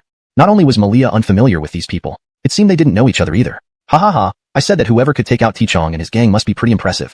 Now that I see you, you're not just skilled but also eloquent. Unfortunately, old Jiang isn't ready to die yet, miss. Please don't misunderstand. Perhaps the miss could consider dealing with the others first? I feel they may harbor ill intentions toward you. The speaker was named Marco, over 50 years old, full of vigor. Andoni's was among the few who had stockpiled meteorites early on. Little did he expect the meteorites contained power cores. Marco got incredibly lucky, obtaining an S-grade power. S-steel fangs, becoming a massive beast over 10 meters tall. A single bite could crush a heavy tank, and he had 3 whip-like tails that could easily destroy reinforced concrete walls with a swing. As an S-grade power, its strength didn't stop there. Baxter's 3-tailed saber-toothed tiger's ultimate move was to fire projectile attacks from his mouth akin to artillery blasts. A direct hit at the same level would cause immediate death or severe injury, and it could be fired repeatedly with incredible speed and destructive power. Boring. These 2 men are hesitant. I think the 2 young ladies should listen to me instead. These old perverts are nothing but trouble. How about joining me for a chat? I promise I have no ill intentions. I only wish to make a good connection. Miss, please don't look at me with those murderous eyes. I genuinely want to be friends. As you know, human society collapsed overnight, and the military is in shambles. Now it's our civilian forces' time. If possible, I hope to recruit the 2 of you to join me in carving out our territory. The woman exuded seductive charm. Despite her age of only 35, and a nicer beauty lay in her physique, perfect curves, 178 centimeters tall, and long legs accentuated by fishnet stockings revealing hints of white skin. A 90-plus score. Asia's allure seemed natural, and a nicer voice drew attention. The tension between the 4 factions was palpable. Malia finally understood. They wanted to recruit her, not eliminate her. Thinking of this, she reined in some of her murderous intent, but remained cold and indifferent. If none of you want to fight, there's nothing more to say. I have matters to attend to, and need to return to Kori City. If any of you wish to find me, I'm always available in Kori City. Of course, I hope when you face my young master, you won't regret it. With those words, Malia revealed her magnificent 4 wings. Without giving anyone a chance to react, she swiftly picked up her sister Raven. Swoosh. In the blink of an eye, she flew directly to the helicopter hovering hundreds of meters above. She casually folded her wings and stepped into the helicopter. Moments later, the helicopter disappeared into the distance. The 4 factions wore varied expressions, yet none made a move. Cory City. Young master? Such a powerful figure is subordinate to someone else. I'd like to pay Cory City a visit. While the three factions were sizing each other up, Gaius was genuinely considering visiting Cory City. After all, Andoni's initially intended to recruit a strong ally, but seeing the Gretchen, Gaius changed his mind. They will become my women. His falconer subordinates wore proud expressions. The other young man, shorter in stature, remained unperturbed, seemingly indifferent to the three big bosses of Longjiang City. Chapter 39. Gary leaves. A play to create a special ability corps. Good heavens, this is Garth's villa? What a massive villa and courtyard. Those walls are incredibly thick and tall, topped with 1-meter-high electrified wire. It looks incredibly safe and reliable. 3 villas all belong to Garth? With over 10 soldiers guarding it, we wouldn't have to worry about zombies if we lived here, right? Adelina and Gary were brought to Garth's villa at this moment. Whether it was the dozen soldiers or the helicopters parked in the courtyard of the villa, including the armored vehicles and various food supplies piled up in the yard, both were filled with amazement when they saw everything. Especially Gary, who realized that not only the courtyard but each of the 3 villas had a dedicated floor for storing food, water, and other supplies. There was also a well inside the courtyard equipped with a complete underground water purification system. Coupled with the high walls, thick iron gates, and the 5-meter-high electric fences, this place felt like a paradise-like shelter. It could perfectly defend against 2nd and 3rd generation zombies, although it could not prevent 1st generation zombies from climbing over the walls. However, this wasn't an issue in Gary's eyes since walls could be made higher later on, or simply guarded by armed personnel. 1st generation zombies, despite being strong, could still be killed with large caliber bullets. Really, it's so good. Gary began to wander around, trying to memorize the defensive system here, not just for convenience or safety in future use, but in preparation for eventually taking over Garth's shelter. If he could remember all of Garth's security configurations, he'd know his enemy well. After finding some help, capturing this place would be simple. Good heavens, Gary. Ms. Zhang told us that Garth has stored at least as much inventory as a Walmart supermarket here. Just pork alone is equivalent to 100 pigs, not to mention beef, mutton, all stored in an exclusive underground cold storage big enough to fit a loader. And there are at least a truckload of instant noodles, along with flour, rice and sausages, each stored in quantities of tens of thousands of boxes or bags. Even hundreds of people living here could last for years. I asked where it's stored. Ms. Zhang said it's within the villa area, specifically in a few other purchased villas and underground garages used as warehouses. So this is what it means to be rich. It feels like the apocalypse isn't so hard after all. Adelina was astonished, and shared all the information she had gathered casually with Gary. The more Gary listened, the more he felt this place was heaven, especially since, otherwise, it might be difficult to find a reason to leave afterward. A few minutes later, Gary slapped Adelina in front of everyone. Bitch, I saved you, and this is how you treat me? Fine, fine. Since that's how it is, I'm leaving. I wish you well. Let's never see each other again, or we'll be enemies. Fuming, Gary left, borrowing a car in the process. Priscilla couldn't convince him otherwise, and gave him the keys to a not-so-good SUV. Don't take their fight seriously. Highway, don't go too far. It's dangerous. When young Master Lu returns, I can't explain this. Sister Zhang, there's nothing you can say now. I regret saving her. If I knew she was so shallow, I wouldn't have. Sister Zhang, tell Garth I'm sorry, but I have to leave. Gary left. Most people didn't know why he and Adelina had fought, and Adelina was equally confused. Initially innocent, she later turned furious and aggrieved after the slap, crying uncontrollably, cursing Gary as a scumbag who should never return, even wishing death upon him. This curse made Gary secretly pleased. Alright, I'll die outside. If I turn into a zombie, I'll come back to kill you. Adelina, we're not just breaking up. I declare our complete severance. Adelina cried, stunned. She couldn't understand why saying Garth was amazing and suggesting Gary learn from him would anger him so much. Eventually, hearing Gary's final words made her feel nothing else mattered. Sometime later, Garth returned to the villa. Priscilla showed Garth the surveillance footage of Gary. Garth nodded without further comment. When he waved, over 100 armed soldiers appeared on the villa walls, stunning Adelina, who only remembered seeing a dozen soldiers before. Then there was the brute who lifted an armored vehicle overhead. Was he an ability user too? Wait, weren't there no ability users in Garth's family? Then when Malia's helicopter landed, before touching down, Malia, like an angel, opened her wings mid-air and landed amidst everyone's admiration. Something seemed off to Adelina. Sister Malia. Are you an angel ability user? Malia smiled and welcomed Adelina to join. While understanding Malia becoming an ability user, Adelina's mind buzzed when Dolores, waving silk butterfly wings, carried another ability user to land in the courtyard. You're an ability user too? Dolores smiled and nodded, casually creating a silk thread that pierced through a stone pillar, stunning Adelina completely. Dolores wasn't just a special ability user, but also seemed incredibly powerful, apparently not weaker than Gary. Recalling Gary's confident face as he left, thinking himself unique in sight. Then Garth gave Zoran another surprise. This light nucleus is also an A-grade ability. Like Benny's, it is the highest grade ability here besides mine. Unfortunately, my luck isn't great. Among the 200 meteorites I acquired, besides my own ability, the strongest others are A-grade. After you all use a few, there will still be a few A grades left, with the rest being mostly B and C grades. A few A grades? More B and C grades. Both were stunned. This was some extravagant hoarder. Dolores and Priscilla stood beside Garth, their expressions calm, indicating they were already aware of this. Priscilla was indeed Garth's housekeeper, but Dolores seemed increasingly content to serve as Garth's personal bodyguard. She didn't feel belittled by this role. Instead, she found it an honor. Garth thought for a moment and said, I plan to reserve B and C grade abilities for future recruits who deserve to join my special ability corps core team. Of course, even among the current 100. If you think someone deserves A, B, or C grade ability, you can apply to me. We're not sure if abilities can be replaced or duplicated yet, so we need to ensure no talents are wasted on inferior abilities. Zoran and Benny nodded in agreement. Moments later, Zoran marveled at his newfound strength. A-grade animal-type ability, Golden Eagle. With this, I can fly now. Though he needed time to familiarize himself with his ability, made Hoyt on the opposite side break out in cold sweat. Andonies didn't know who exactly Garth was. Andonies even had no idea what kind of power Garth possessed, or its level. But merely sitting face to face, less than 3 meters apart, Hoyt felt an immense pressure. This pressure felt like a trembling originating from deep within his soul. It was as if his own power instinctively revered and feared him. What kind of power did young Master Lu possess? But you are different. Hoyt, consider yourself fortunate that your ability has piqued my interest, so I might heavily rely on you going forward. The premise being, of course, that you understand how things work. Garth finished speaking. Andonies said no more. Hoyt had previously encouraged Garth to speak his mind. If there was something he wanted done, Hoyt would do it to gain his freedom. But he hadn't expected that Garth wasn't asking him to do anything, but rather wanted him to stay and serve under him. This straightforward approach made Hoyt feel caught off guard. Hoyt felt as if this was expected yet hesitated. Andonies had anticipated such a possibility, but not so abruptly. Young Master Lu. To be honest, I was just a laborer before. I never achieved much. I never thought that the apocalypse would become a new beginning for me, Hoyt. When I got these powers and saw the streets full of zombies and corpses, I realized this world belonged to me. I thought I could show my might and even achieve godlike status. Then, I discovered I was too limited in my thinking. Hoyt didn't give a direct answer. Instead, he poured out his internal struggles. Although Garth understood against Garth, he still believed in his abilities. And answering Garth's request, Young Master Lu, if my black smoke enters a human body, can it stir up a storm inside me and kill me instantly? Garth smiled mischievously, crossing his legs arrogantly. Come on. Use your power. Let the black smoke enter my body. I guarantee I won't kill you, won't retaliate, ensuring your absolute safety. Even if you try to kill me, they won't hold you responsible, on the condition that you can manage it. The statue retains some of its original form even when clay-caked. At this moment, Hoyt couldn't suppress his defiance. Andonies admitted Garth was stronger, but having his power belittled so much irked him. Andonies wanted to prove himself. Young Master Lu, since you've put it this way, hesitation would make me seem ignorant. But I must clarify, I've had my power for a short time and can't fully master it yet. If I harm you, Dolores chimed in playfully. The young master is right. Hoyt, you're really dragging this out. It's unmanly. Hoyt's breathing sped up in anger. Andonies took a deep breath. Fine. In that case, allow me to show you.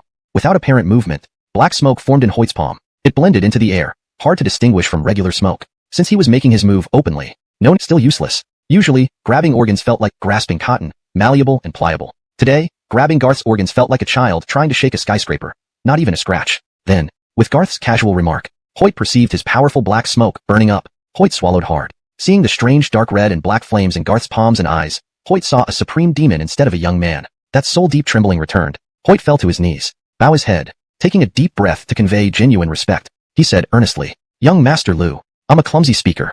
From today onwards, I, Hoyt, will serve you. Any task, through fire and water, I, Hoyt, am ready. Hoyt knew. The man before him was not only someone Hoyt could not defeat. Even hurting him seemed impossible. In the most desperate scenario, even if Garth were sleeping and lying there for Hoyt to attack, he wouldn't be able to kill Garth. Conversely, if Garth wanted to kill Hoyt, he wouldn't even need to lift a finger. His powerful subordinates would accomplish it. If Garth acted personally, Hoyt, through that soul-deep trembling fear, was certain Garth would only need to twitch his fingers, and in an instant, he would be obliterated into ashes. Get up. Bowing is not the kind of respect I want. In the future, follow me closely and show me your absolute loyalty.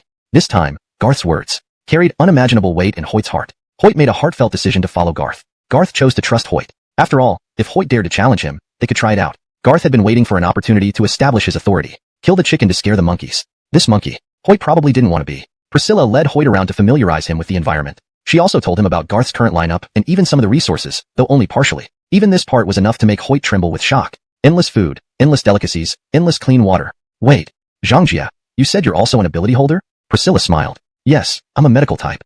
To put it simply, if you get bitten by zombies, as long as you're not critically ill and about to mutate, I can save you. Hoyt gasped. It seemed working for Garth wasn't such a bad deal after all. Garth came to the triplets' room. The triplet sisters, having faced the zombie crisis at school, seemed genuinely terrified. Suddenly arriving at the villa left them dazed for a while. But under Priscilla's care, the three sisters enjoyed a luxurious hot bath. They then each changed into pretty clothes that weren't luxury brands, but were neat and tidy, replacing their sweat-soaked outfits. In their new attire, the three sisters once again became those high and mighty little princesses. Was a devil who devoured humans without leaving bones. Hashtag chapter 41. Bergen comes prepared. Full of evil. Eliminate Garth. 2 helicopters were flying toward Quarry City from 1,000 miles away. These were expensive, large civilian luxury helicopters capable of seating up to 8 people. Initially, Bergen spent over 80 million for each one, and bought 2 at once. Now, they had become crucial tools for rescuing his daughters in an emergency. The 2 helicopters flew one after the other. Bergen sat in the rear of the leading helicopter. Andoni's paid no attention to the luxury or otherwise of the ride. Thinking about his 3 daughters being controlled by a strange man, Bergen felt like a cat on hot bricks. Andoni's kept looking around anxiously and constantly asked how much longer it would take based on the GPS tracking. Beside him were 3 others. One was Bergen's personal bodyguard. The other 2 were hired specialists. Andoni's only brought 1 bodyguard because Bergen understood that this rescue mission was not as simple as he imagined. In the apocalypse, there were not only zombies but also superhumans. After learning from his daughter that Garth's men included superhumans, Bergen became extremely worried. Superhumans were powerful.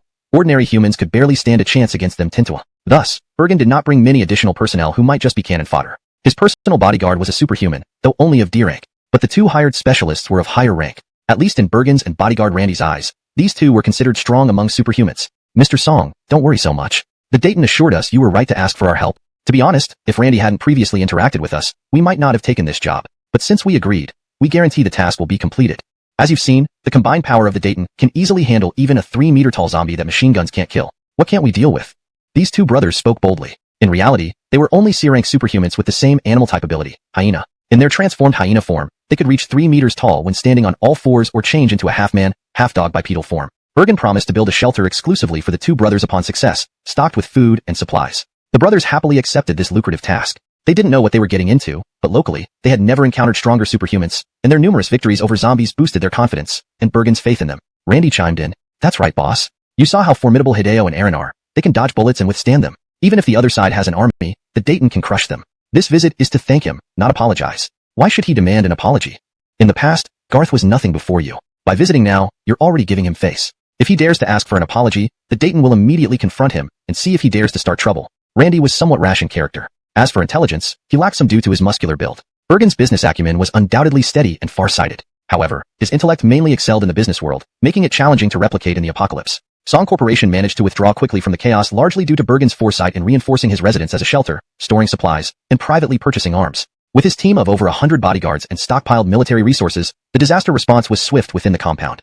Even the high-end hospital escaped unscathed due to its robust security measures. Though Song Corporation's hospital was top-notch, it served only elite clientele, with few patients per floor in luxurious private rooms. While other hospitals might have hundreds of patients per floor, Song Corporations had only 5 to 10 per floor, focusing on discreet, premium medical care, earning more revenue from these wealthy patrons. During the zombie virus outbreak, only a few patients mutated. Despite initial chaos, Bergen successfully contained the infection within the hospital, eliminating all zombies and infected individuals with ironclad measures. Both Song Corporation's family shelter and high-end hospital survived the apocalypse thanks to Bergen's foresight. Andoni's deeply regretted not insisting the girls come home on leave. His daughters had planned to return this weekend and take a week-long vacation, but disaster struck days before. Within a night, the city turned into hell. Looking at his peers and other tycoons across the country, only a few matched Bergen's level of preparedness. Fewer still managed to extricate themselves as thoroughly. Thus, he felt superior until he learned about Garth and Corey City, who had not only predicted the crisis but stockpiled billions in supplies and maintained a functional military force. When Bergen realized this, he knew Garth wasn't just anyone. If Garth saved his 3 daughters, why? To show goodwill? But why insist on a personal visit, even an apology?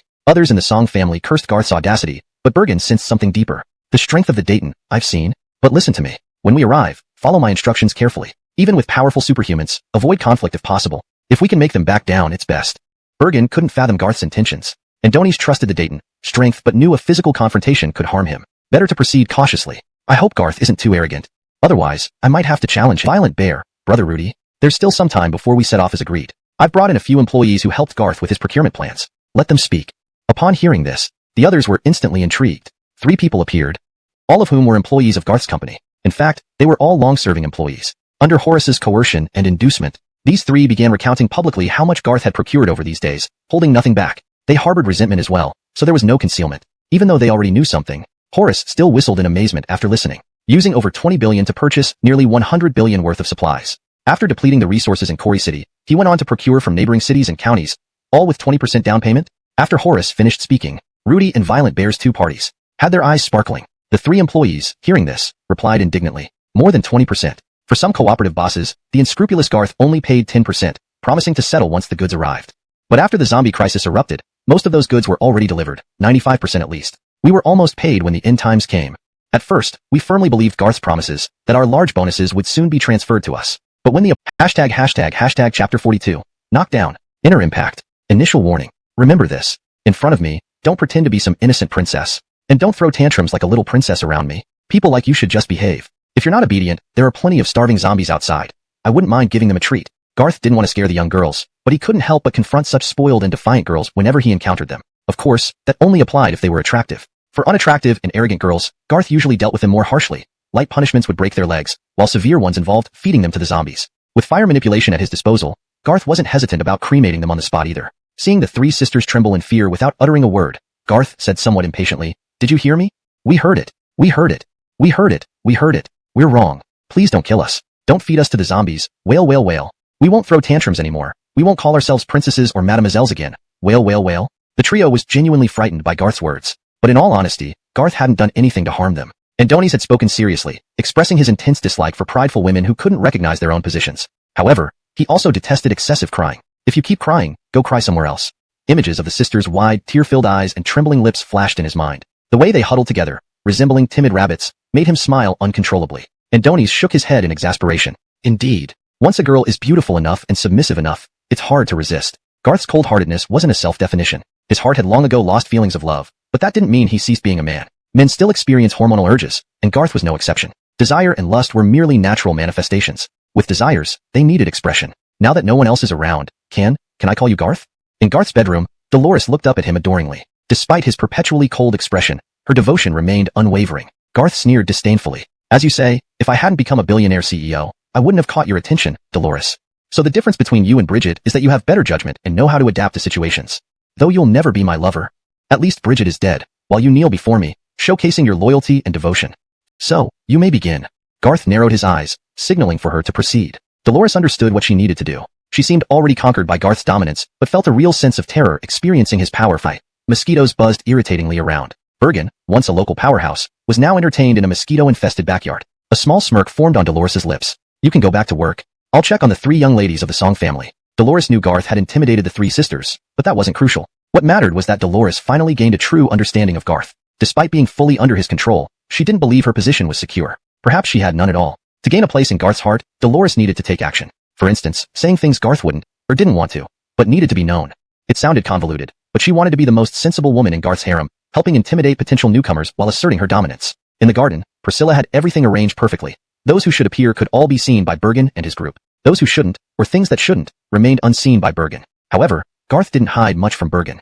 "Mr. Liu, it's young Master Garth." Priscilla interrupted with a smile. Bergen frowned slightly, seemingly confirming Priscilla's identity. Teddy was different. Perhaps emboldened by the presence of two C-rank ability users, he looked at Priscilla somewhat arrogantly and retorted, "What are you?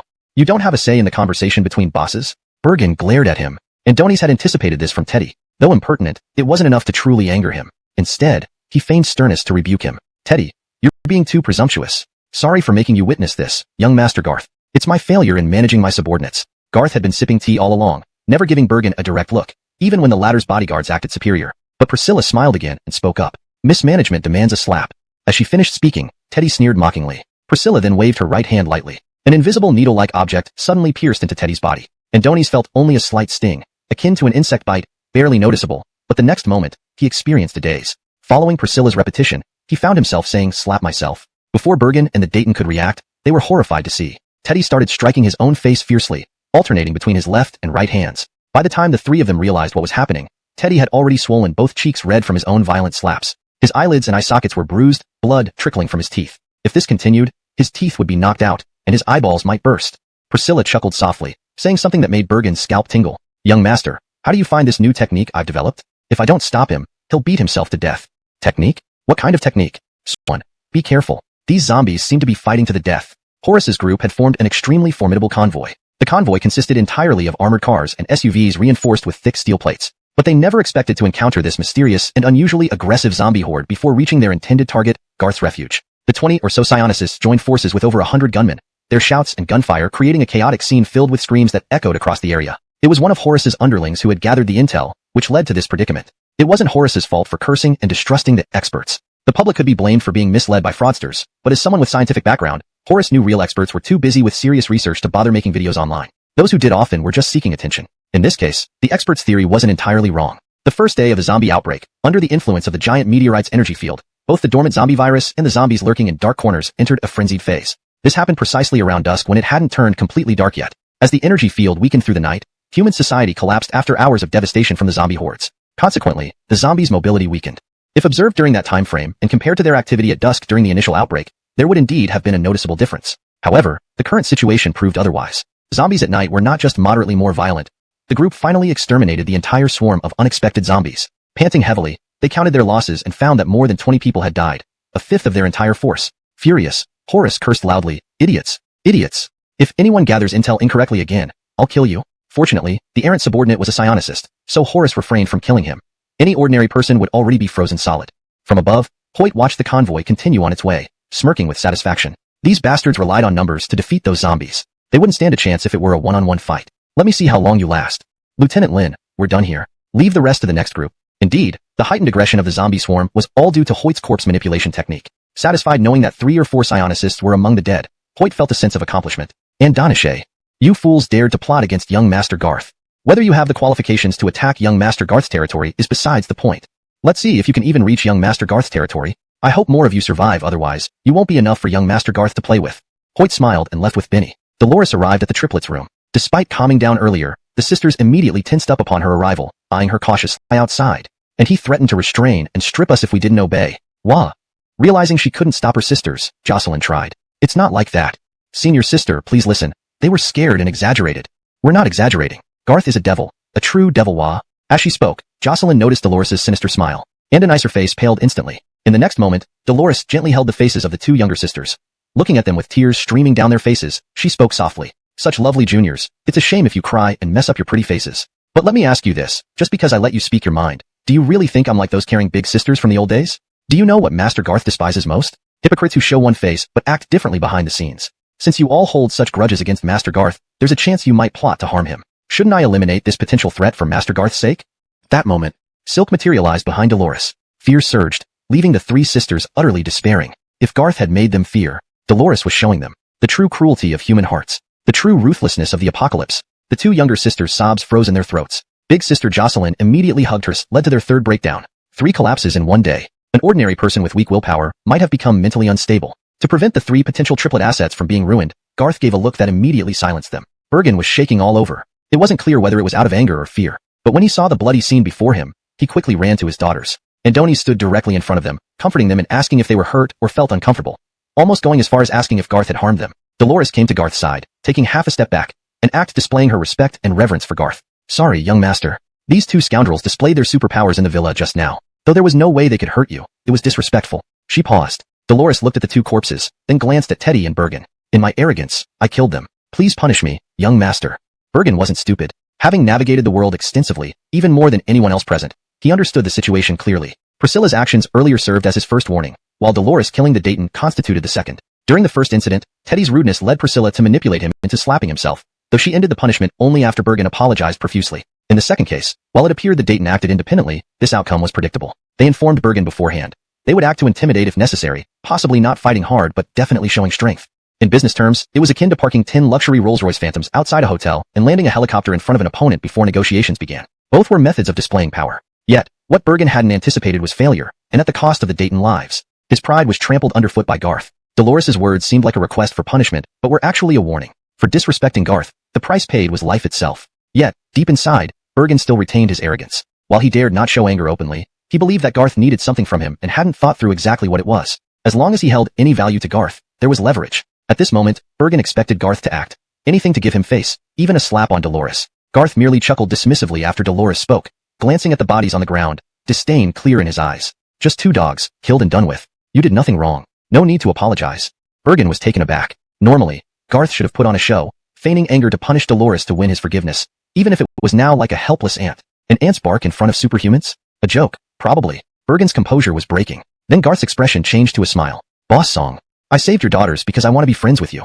Not to kill you or extort anything from you. Otherwise, wouldn't storming your house and forcing your hand be easier?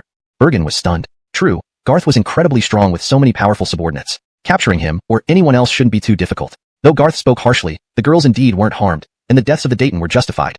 They acted rashly and were killed for their foolishness. Bergen composed himself, pulled up his daughters, and bowed deeply to Garth. Master Garth, I, Bergen, along with my daughters, sincerely thank you. And I apologize for all the disrespect and distrust shown earlier. If you don't mind, I am willing to kneel and apologize. As he pushed his shocked daughters aside and stopped the approaching bodyguard, Teddy, he nearly knelt. Fred stepped forward to stop him. Garth smiled. I said I want to be friends with you.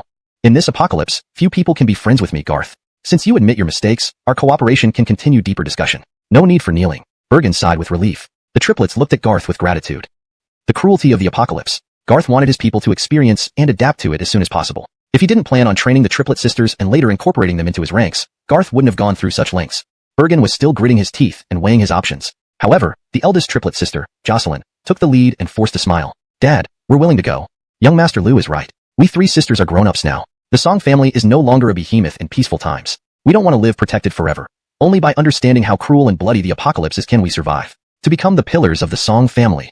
A few minutes later, in another room, watching the 3 people tied to the pillars, riddled with blood-soaked wounds, Bergen felt his scalp tingle. Andoni's also felt pity for Garth's villa. 2 had been burned to death in the previous room, and a nicer, 3 more were nearly tortured to death. Wouldn't the villa be ruined? Living here would be unbearable. After all, this was what Bergen considered a long-term refuge for Garth's group. Spare us.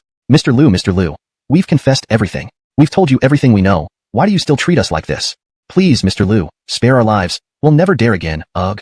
These 3 individuals were those who went through great efforts to reach outside Garth's shelter, intending to act as Horace's inside men through their performance. They were Garth's former employees, now covered in bloody wounds. The one responsible was Priscilla. Since obtaining the medical Andonis art skill, Priscilla had developed several derived abilities. For example, she could perfectly avoid fatal injuries, slicing her victims repeatedly without causing death. Just as they neared death, she would use her powers to slightly heal them, allowing them to endure for a while longer. Learning of this cruel method, Bergen was relieved that the Dayton had been shot in the head directly. In comparison, these 3, they truly lived in constant agony, unable to seek death or survival. Everything has been said? Absolutely sure there's nothing left out? Garth asked. One of the 3 managed to say, "That's all really, Mr. Lu. You should hurry and prepare for battle. If we delay much longer, Horace and his people might attack. They are very strong, with 25 superpowered individuals and 6 or 7 B-class powerhouses."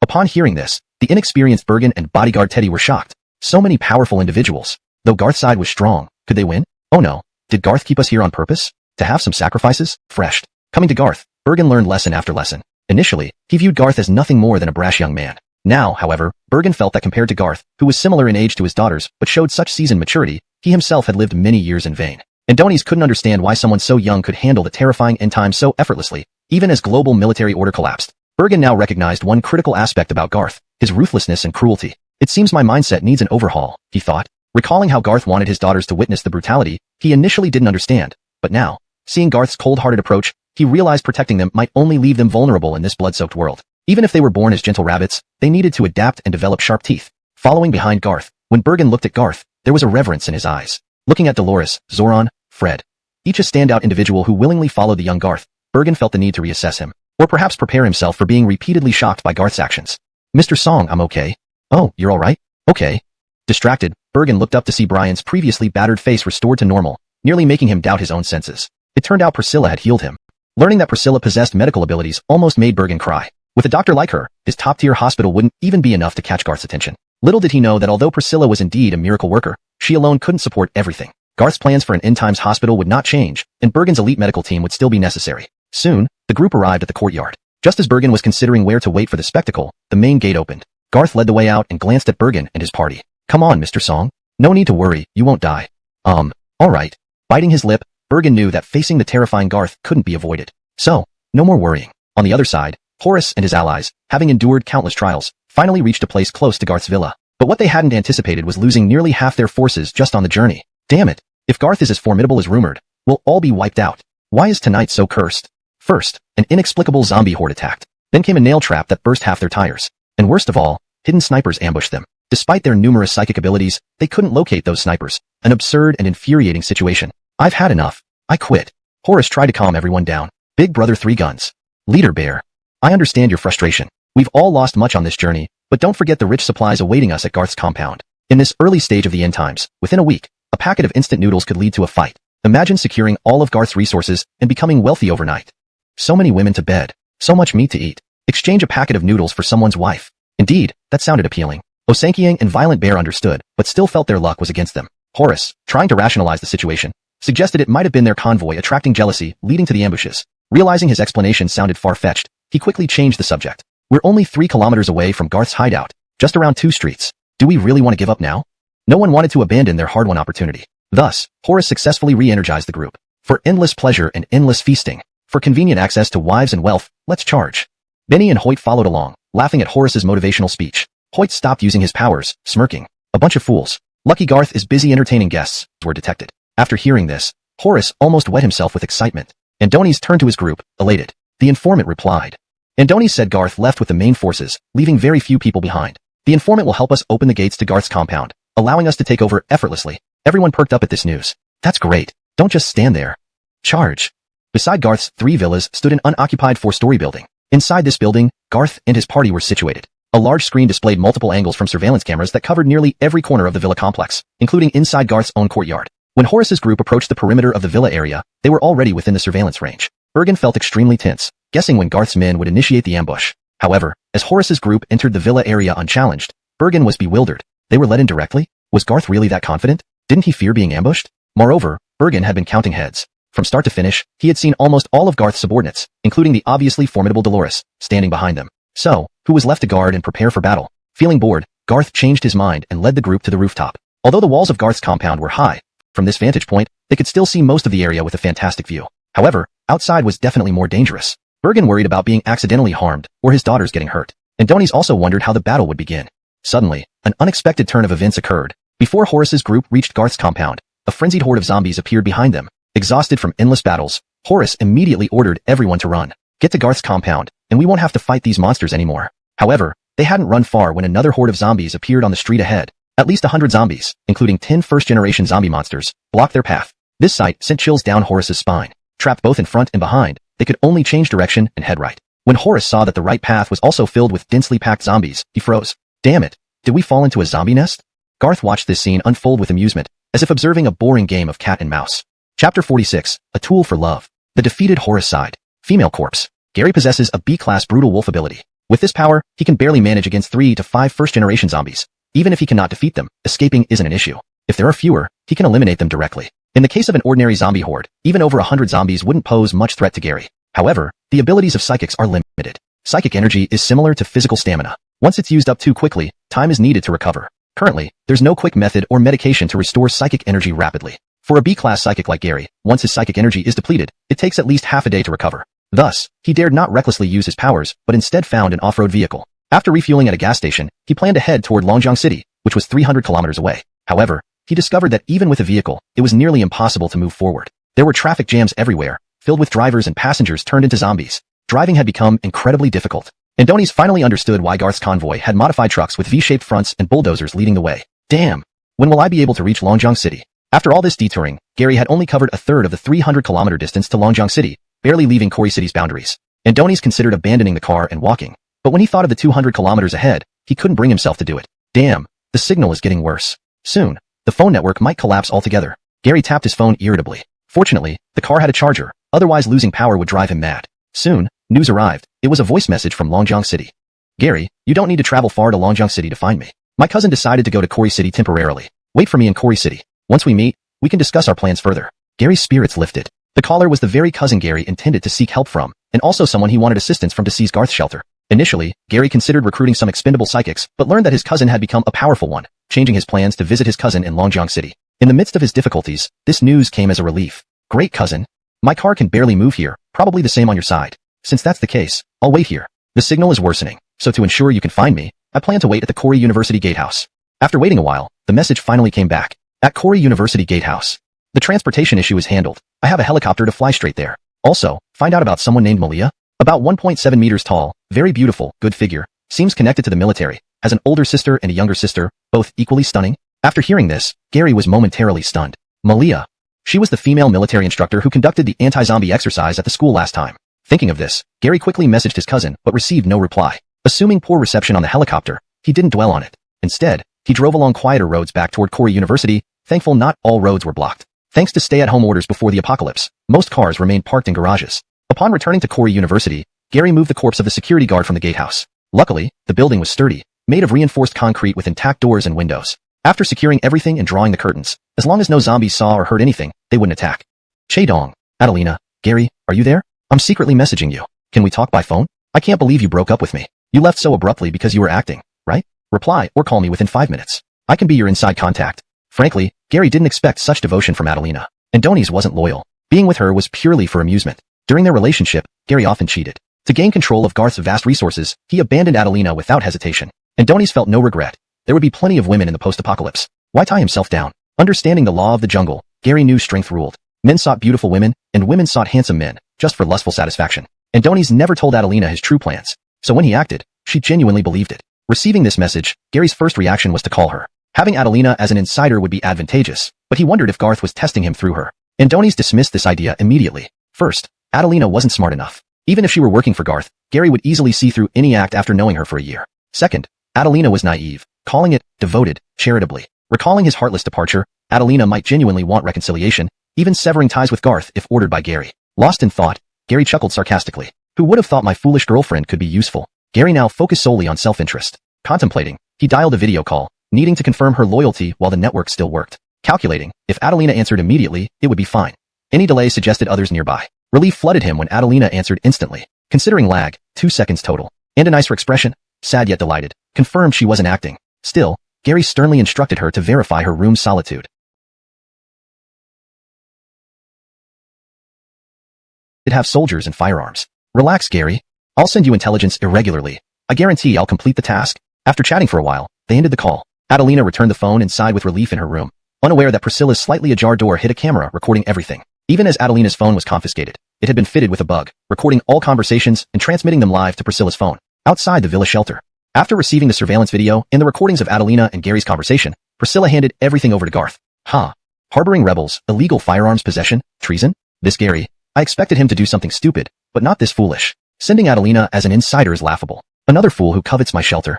Gabe, who had been present the whole time, confirmed it was his old classmate Gary. Andoni's hesitated, but remained silent. Gabe. If the time comes to kill Gary, Garth left the sentence unfinished. Gabe's eyes widened, then hardened. Master Garth, at your command, I will not hesitate to take Gary's life. From the moment he betrayed you, he is no longer my friend. Garth smiled and pointed to the few survivors barely hanging on nearby. Do they even last an hour? How can they dare challenge my shelter with such weak abilities? They really don't know when to quit. Turning to Bergen, Garth asked, what do you think, boss song? Garth's words struck a chord with Bergen. Andoni's had watched as over 20 psychics and dozens of armed soldiers tried to attack Garth's shelter. Despite opening the gates, Garth toyed with them mercilessly. Within just 1 kilometer, they were decimated. If Garth had taken them seriously, perhaps they would have died even faster. Bergen shivered. 10 minutes later, Horace's group was nearly wiped out. Only a few B-class psychics were still fighting, though exhausted. Horace and his people were almost at their breaking point. At this moment, Garth and his men suddenly appeared, driving the last nail into the coffin. Damned scum. These zombies, did you release them to ambush us? Garth, you're a devil. Horace seethed with anger. Garth waved his hand playfully. You're mistaken. The credit should go to Hoyt. Hoyt stepped forward with a smile. No one recognized him. Garth glanced at Raphael behind Horace, delivering a sharp remark that paled Horace's face. Raphael? Let me introduce you to Hoyt, my subordinate, whose ability is necromancy. Andoni's can control corpses and zombies. And he found a female corpse by chance. Perhaps it might interest you. With a beckoning finger, a corpse with black eyes appeared behind Hoyt. In that instant, Raphael was plunged into despair. Poor girl, meeting such a tragic end. And even more tragically, you helped the enemy who caused your death. Interesting. Without hesitation, Raphael turned to Horace with fury in his eyes. Horace, did you kill Elsie? Hashtag chapter 47. What kind of demon did Andoni's provoke? The cooing triplets. Raphael had liked Elsie for a long time. Andoni's had even confessed his love. Andoni's pursued Elsie for a long while, but she was dedicated to her scientific research and didn't care much about romance. However, not too long ago, Elsie was moved by Raphael's unwavering dedication and sincerity. Eventually, she agreed to become his girlfriend. It hadn't been a week yet since they became lovers, and the happiness of being in love still lingered. Even when Horace took over the research institute, Raphael's first thought was that if there was any chance, he would be willing to die in place of Elsie, just to ensure that the girl he loved lived on, even if it meant surviving by any means necessary in this apocalyptic world. Andoni's couldn't bear the thought of her dying before him. The pain would haunt him for life. When Horace told Raphael that he would release Elsie and allow the two to be together, Raphael was elated. At that moment, he believed that although Horace had taken over the research institute, he was generous with those who were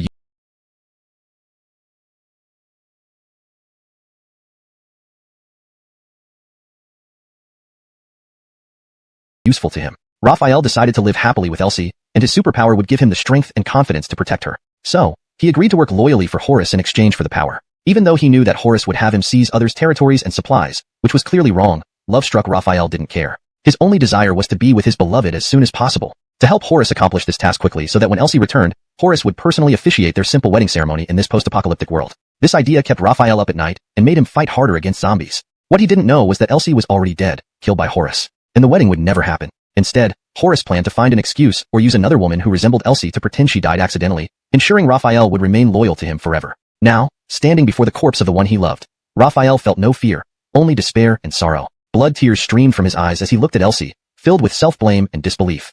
Then 2 young women appeared. They revealed that they had been raped and tortured by Horace alongside Elsie, accusing him of causing severe bleeding during her first time, refusing to save her even though it was within his power to do so, watching her die tragically. At this moment, the devoted man let out a piercing cry. Horace, I'll kill you. Horace didn't bother to explain. Realizing the gravity of the situation, his only thought was how to escape. Even rescuing his brother and wife was forgotten. Survival was paramount. Yes, Raphael, I did kill your woman, Elsie. Horace sneered. And I played with her until she died. And a nicer first time was truly amazing. But alas, she was too fragile, unable to withstand my rough play. These words not only infuriated Raphael, but also caused others present to look grim, especially Penny, Priscilla, and the Song triplets. Even the non-supernatural sisters felt a strong urge for justice, believing such a person deserved 1,000 cuts. Horace, exhausted and sinisterly smiling, summoned a blue cold aura in his palms. I gave you your powers, and now you wish to kill me?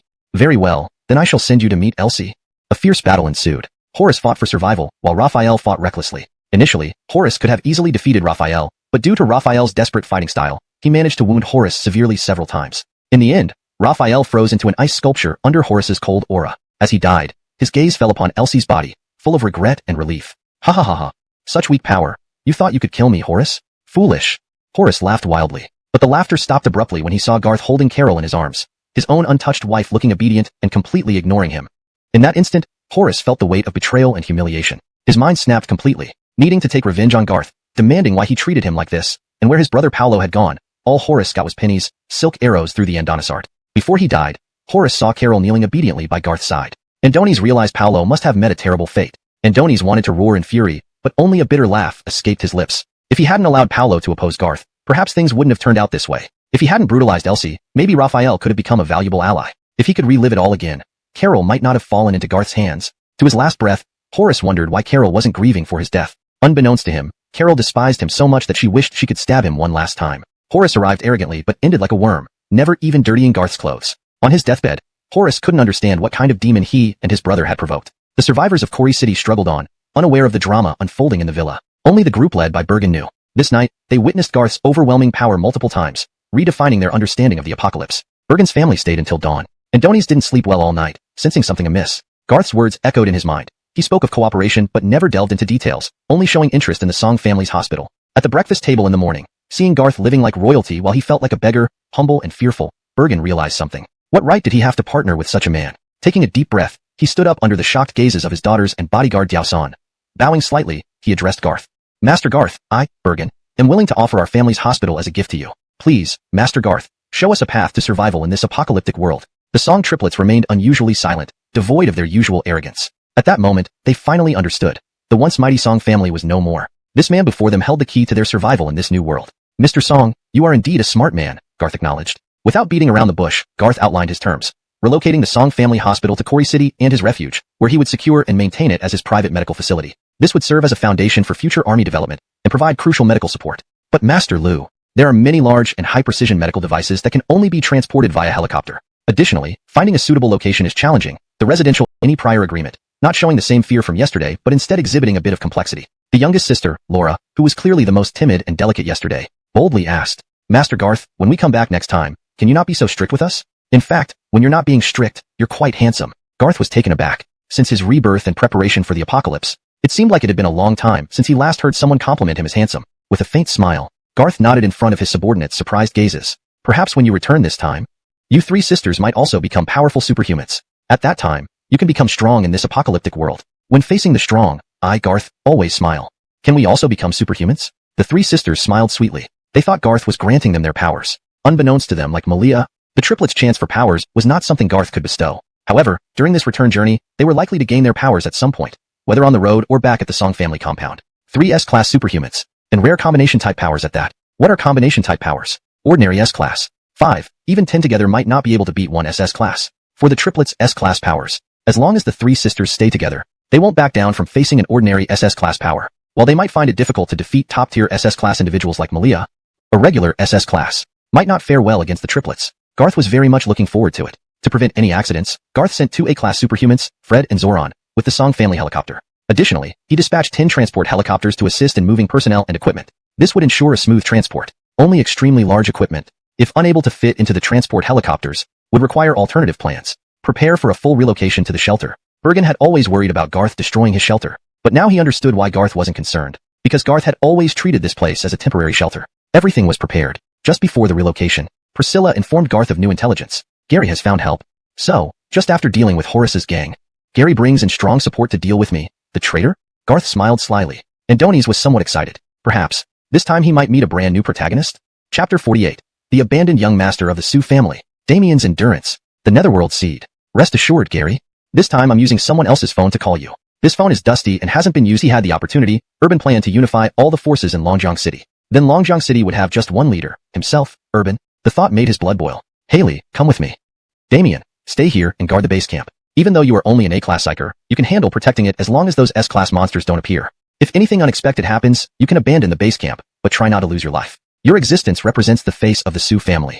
Gary was Urban's own cousin. However, Damien was Urban's half-brother from another mother. In Urban's heart, Gary held more importance than this half-brother. This was because Urban was very materialistic. Gary's family assets were slightly worse than the Sioux family, but not much. On the other hand, Damien's mother came from a poor background. Even after Urban's mother passed away and his stepmother married into the family, Urban never approved of this woman and despised the son she bore, Damien. After their father's death, Urban expelled Damien and his mother from the house using a flimsy excuse. For 3 years, Urban did not care about their well-being and never gave them a single cent from the Sioux family fortune. At this moment, if Damien hadn't fortuitously become an A-class psyker, Urban wouldn't even bother with him. But being an A-class psyker gave Damien significant weight. Adonis could be used by Urban. The church looked decrepit, its front door lock rusty. However, no one knew that the church had a secret back entrance hidden in a civilian house 100 meters away. To protect against zombies, this house had heavy doors installed temporarily, along with a thick steel roof overhead to withstand any assault, even from early-stage zombies. A rhythmic knock, a signal, was followed by an elderly man opening the door with a smoking pipe in his mouth, despite no tobacco leaves inside. Smoke billowed out magically. Ripley, amusing yourself by smoking phantom smoke? Andonish, Master Sue, you're too kind. You know I enjoy it, but the gentlemen inside don't like the smell of tobacco, so I have to entertain myself like this. Entering the yard, Ripley moved aside some heavy bricks in the corner. Damien descended into a tunnel that led directly into the heart of the abandoned church. Inside, despite the eerie exterior, the interior was luxurious and fortified with bizarre heavy bricks. Each brick measured 1 meter square. Thus reinforced, no noise from within could escape. However, the bricks vibrated with every thump of the music inside, creating a peculiar, almost cyberpunk-like atmosphere. Master Sue has arrived. How is it, Master Sue? Has Urban truly gone to Quarry City? Stop the rave, stop the rave. How can you party when Master Sue is here? The music must stop immediately. As the music halted, a burly man with a beard waved his hand. The giant bricks stopped moving, forming a formidable wall that turned the church into an impenetrable fortress. The burly man, a Lolita girl, a purple-haired lady, and a young punk, the 4 followers of Damien. 3 of them were strong A-class psychers, while the lone S-class was the Lolita girl. Yet, she still followed Damien's orders faithfully. After all, Damien was an SS-class psycher. SS-grade Netherworld psycher, Netherworld. Damien's ability was formidable. So formidable that even though Urban was also an SS-class psycher, Damien had the confidence to kill him. However, Damien knew patience and strategy. Adonis didn't want to kill Urban just yet. At least not before making use of him. For instance, sending him to Quarry City to secure the rich stockpile of resources. Even without the vast supplies, Urban himself was invaluable. Because Damien's Netherworld ability allowed him to plant a Netherworld seed within others, a special skill that could not be used lightly or frequently. Based on Damien's current understanding, he could only use it once. Placing the seed in someone unsuspecting, the target would never notice until it fully matured, devouring all their energy and life. The seed would feed like a leech inside the victim until it reached full maturity. When it matured completely. Translation continues completely. Just as he's on the brink of death, I'll swallow all of Urban's powers right before his eyes. To help me reach the SSS level strong, I look forward to seeing Urban's desperate gaze. Damien's eyes were sharp and intense. Adonis remained hidden by Urban's side, waiting for that moment. Because, in Damien's view, his mother's tragic death was all due to Urban. If not for him driving them out, leaving his mother and him destitute and humiliated, this outcome would have never happened. Whether Urban actually killed his mother wasn't important. What mattered was that Damien said so, and it was true. Awaiting young Master Sue becoming an SSS level strong. Young Master Sue's abilities are incredible. If he recovers later, he can find new targets to implant the Netherworld seed. Could we then get to eat it as well? Don't get ahead of yourself. If that were possible, it would be terrifying. Yes, young Master Sue has said no one else is qualified to eat the Netherworld seed. Anyone who does will burst and die. Only young Master Sue can perfectly absorb and assimilate another's power. Damien nodded slightly. Looking around, he began to lay out some of his thoughts. If other psychers saw these powerful subordinates gathered here, they would be shocked. 4 strong individuals assembled, serving one person, considering humans had only gained psychic powers less than 2 days ago. Even finding targets and persuading them to join under someone's command would be challenging. That might be true for others. But Damien was different. After all, he was the protagonist of Fortune. At the same time, Urban's helicopter entered the Quarry City area.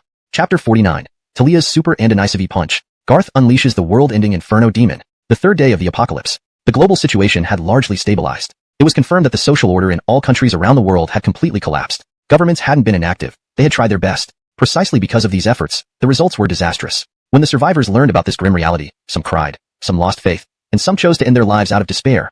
but most people knew clearly. At this moment, one must become strong. Self-rescue is the priority. However, the psychic sensed different opportunities amid the chaos. Especially with examples of psychics who had seized the initiative and claimed territory as kings, more and more psychics began to establish dominions within this post-apocalyptic world, ruling over territories big and small. These strongholds emerged like mushrooms after the rain, thriving against all odds. In Kori City, the power grid was barely holding up. The internet system was on the brink of collapse. Online, everything was in turmoil. Who can save me? I'm trying to contact you. Considering this, many began choosing shelters near them. Some were adamant about joining shelters led by powerful leaders. Fortunately, these shelters were willing to provide door-to-door rescue services for the attractive, albeit with certain expectations. But some thought they were clever, thinking they could exploit the situation for personal gain. Brother Clayton, just brought you two stunning girls, wow.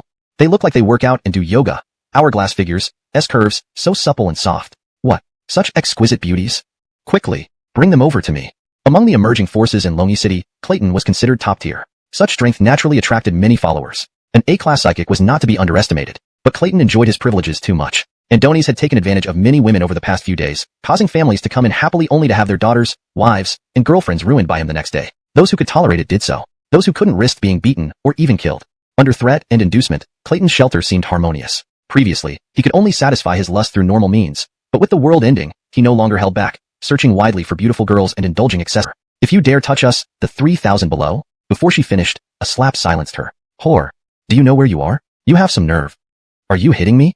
She staggered, teeth nearly loosened. Clayton grabbed both girls' clothes. Tear. Their perfect bodies exposed. Clayton didn't hesitate, groping and grabbing. The girl's resistance only enraged him further. Thought you could defy me. I plan to play slowly. Since you want to die, line up outside until I'm done. Then you can have your turn with these sluts. The plump girl felt utter despair. Moral coercion didn't work here. Why not? Wait. Murder is illegal. But when a foul-smelling weapon blocked her mouth, her voice was forever silenced. The slender girl looked at her companion, helpless. Please note, the original chapter contains mature content and themes. The translation retains the tone and style of the source material. Aside from despair, there was only hatred. After all, if it weren't for her defiance, perhaps they would have become someone else's plaything. At least they wouldn't have died. A few hours later, the two girls were thrown into the lobby of the skyscraper by a few henchmen. And a nicer. Over 1,000 people sat in stunned silence as they watched the naked bodies of the two girls. Come, let's go deal with them. Before he could finish, suddenly, a thunderous crash. Boom. The heavy iron door was smashed to pieces. Some unfortunate souls standing nearby were instantly crushed under the massive metal door. This wasn't even the scariest part. The most terrifying sight was the deep, at least 3-meter indentation on the 5-meter-high iron gate. A mark unmistakably left by a colossal fist. Everyone was dumbfounded. And an ice Avens. Is that really from a punch? Crushed. Is it a zombie horde attack? Clayton's face darkened. As the dust settled, his gaze focused. Outside the door, no zombie horde, only 3 people. To be precise, 2 women and 1 man. The man was Garth. One of the girls was Dolores. The other was Talia, Malia's 20-year-old sister. Perhaps this was the unique destiny shared by the Gretchen. While Malia luckily obtained an SS-grade superhuman ability, Holy Angel, through a meteorite, Talia also had her own meteorite, granting her formidable S-grade power. S-grade superhuman ability, Gigantification. Gigantification allows the body to grow arbitrarily large. With increasing power levels, the degree of enlargement increases, currently reaching up to 50 meters tall.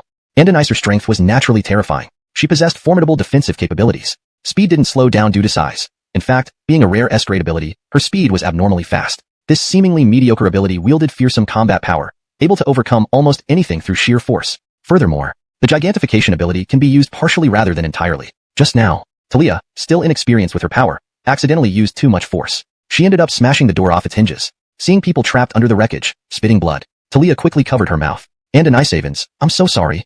I didn't mean to lose control. Sorry. I didn't intend to crush you. Seeing what she had done, the crowd's eyes wavered between disbelief and fear. Clayton, however, was captivated by Dolores and Talia's beauty. If the 2 dead girls could be considered beauties, then these 2 were top-notch, celestial beauties, the cream of the crop. Ha ha ha ha, no need to apologize. Apologize by using your bodies. Play with me, and I'll forgive you. As for your supplies, if you 2 girls stay with me for a few days, maybe I, Clayton, will consider returning your supplies. Midway through his bragging, Clayton saw Garth appear ghost-like before him. Words failed him. You, only to receive a mocking smile. Adonis said nothing. Instead, with a snap of his fingers, flames erupted towards the terrified henchmen, exterminating Clayton's gang instantly. The survivors were utterly baffled. Why kill them? Some of those henchmen were forced. There are good people among them. Why kill them? The soldiers worked swiftly. Garth led them away, attracted by the growing zombie horde drawn by the noise. Survivors panicked, crying for help. Don't leave. Please, don't leave. Save us. At least help us with these zombies. These zombies are devils. Please save us. Before getting into the vehicle, Garth suddenly looked back. A devilish grin spread across his face, etching itself into their memory forever. A bunch of useless saints who soil their pants while sitting. Isn't death a form of relief? Shortly after, Garth returned to the villa. Priscilla reported, Master, Gary's plea for help has been received in Quarry City. Chapter 50. The quirky S-class dwarf Alf. Gaius, go harvest Garth. What? Clayton is dead? How is that possible? Clayton is an A-class with 2 B-class comrades. How could they be so easily taken out? In a suburban villa in Quarry City, a middle-aged man exuded an air of authority without needing to raise his voice. His presence was impressive, instilling respect and awe in those around him. Jonas's scouts had previously noted the secluded area where Garth resided, but dared not approach closer due to lethal snipers and unpredictable psionics. They must be incredibly powerful, Jonas thought. If they are the ones responsible, their strength is terrifying. Andonis decided to visit them, bringing gifts and assessing their capabilities. Prepare a vehicle with supplies. I'll take 3 others with me. We depart in 1 hour. Just then, a cheerful voice called out, Old who? It seems we're on the same page. Why not go together to meet this mysterious powerhouse? Jonas looked at Clem, another S-class psionic, who led a security firm and commanded numerous armed guards, including 8 other psionics. Then, 2 more groups entered. And me too. Sherry, a 30-year-old woman with a unique family-based power network, joined, all her relatives being psionics. She herself was an S-class and founded a 10,000-person refugee camp. Finally, a small child holding a lollipop approached, no taller than a meter and seemingly around 12 years old. Despite his appearance, no one underestimated him. This was Alf, actually 30 years old, born with dwarfism and raised in an orphanage. With a reclusive and volatile personality, especially after losing trust in anyone post-orphanage director's death, Alf chose a solitary path, taking lives freely whenever annoyed. Fascinating, Jonas remarked. You 3 have reasons to visit since you wish to remain influential here. But why join us, brother Alf?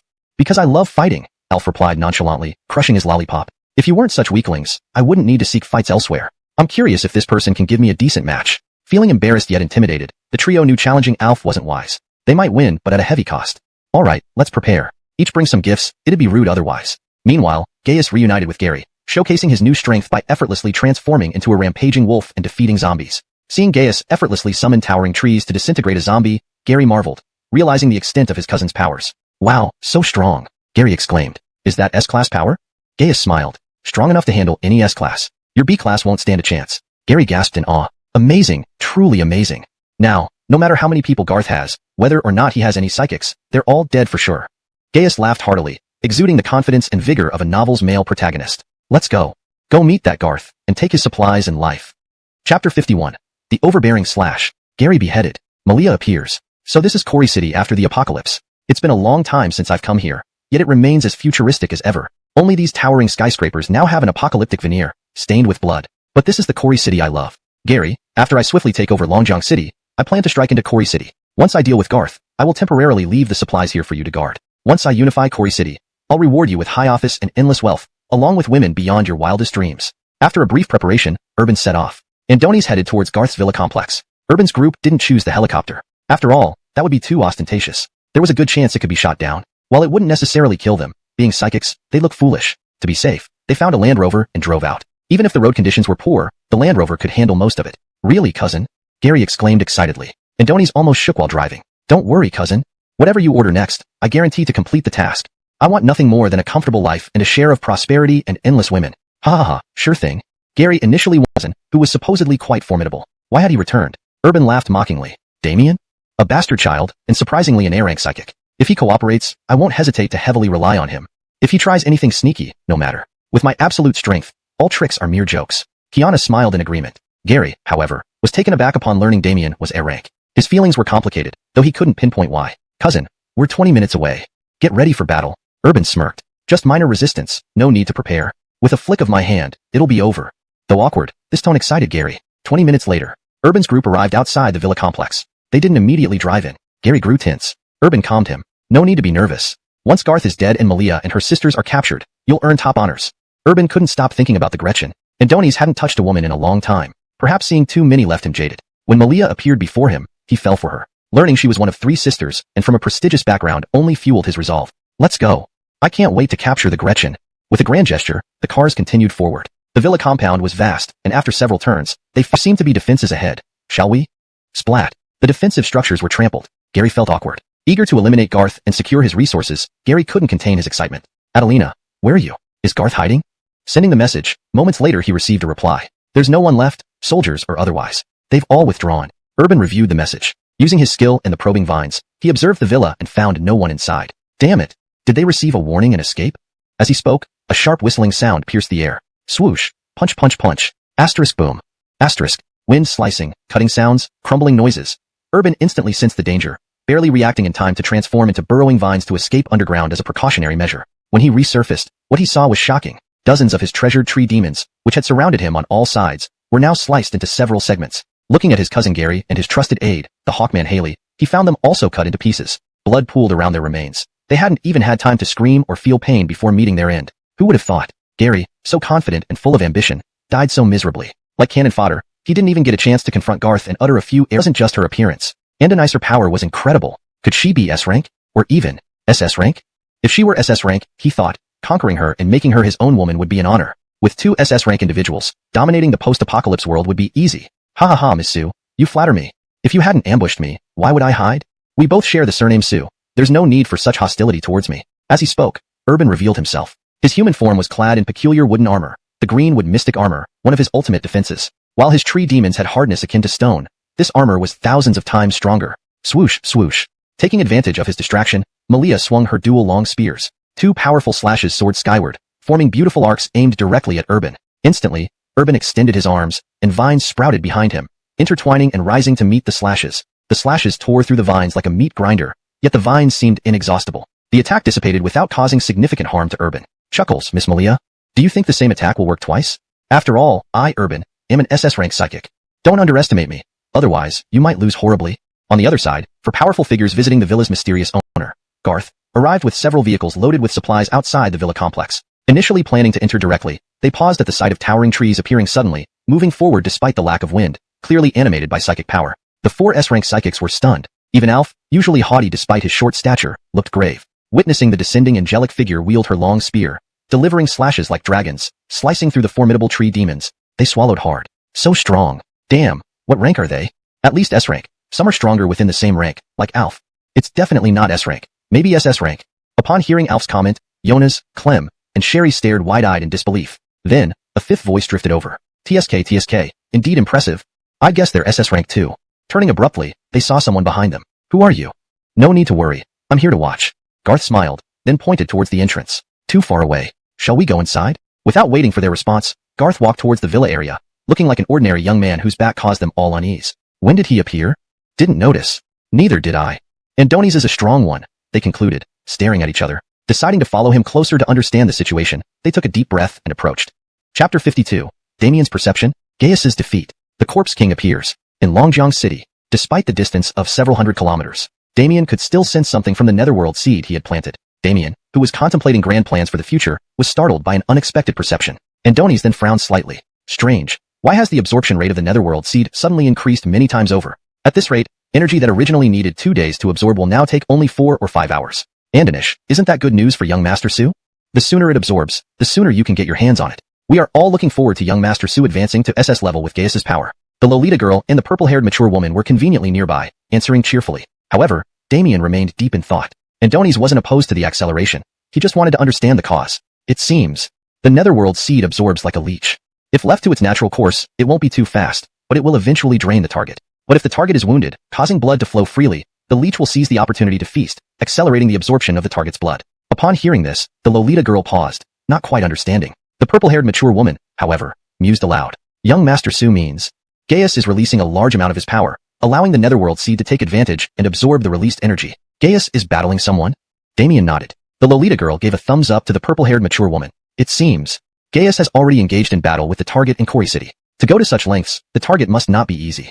Damien had an ominous feeling. But considering that even if the netherworld seed matures early, and even if someone else finds it, they cannot consume it without exploding. Moreover, the netherworld seed wouldn't be damaged. Relieved, Damien continued. The netherworld seed will immediately hide underground and wait for my arrival. Even if it gets caught, no problem. I'll retrieve it personally. Pity I can't witness Gaius's death firsthand.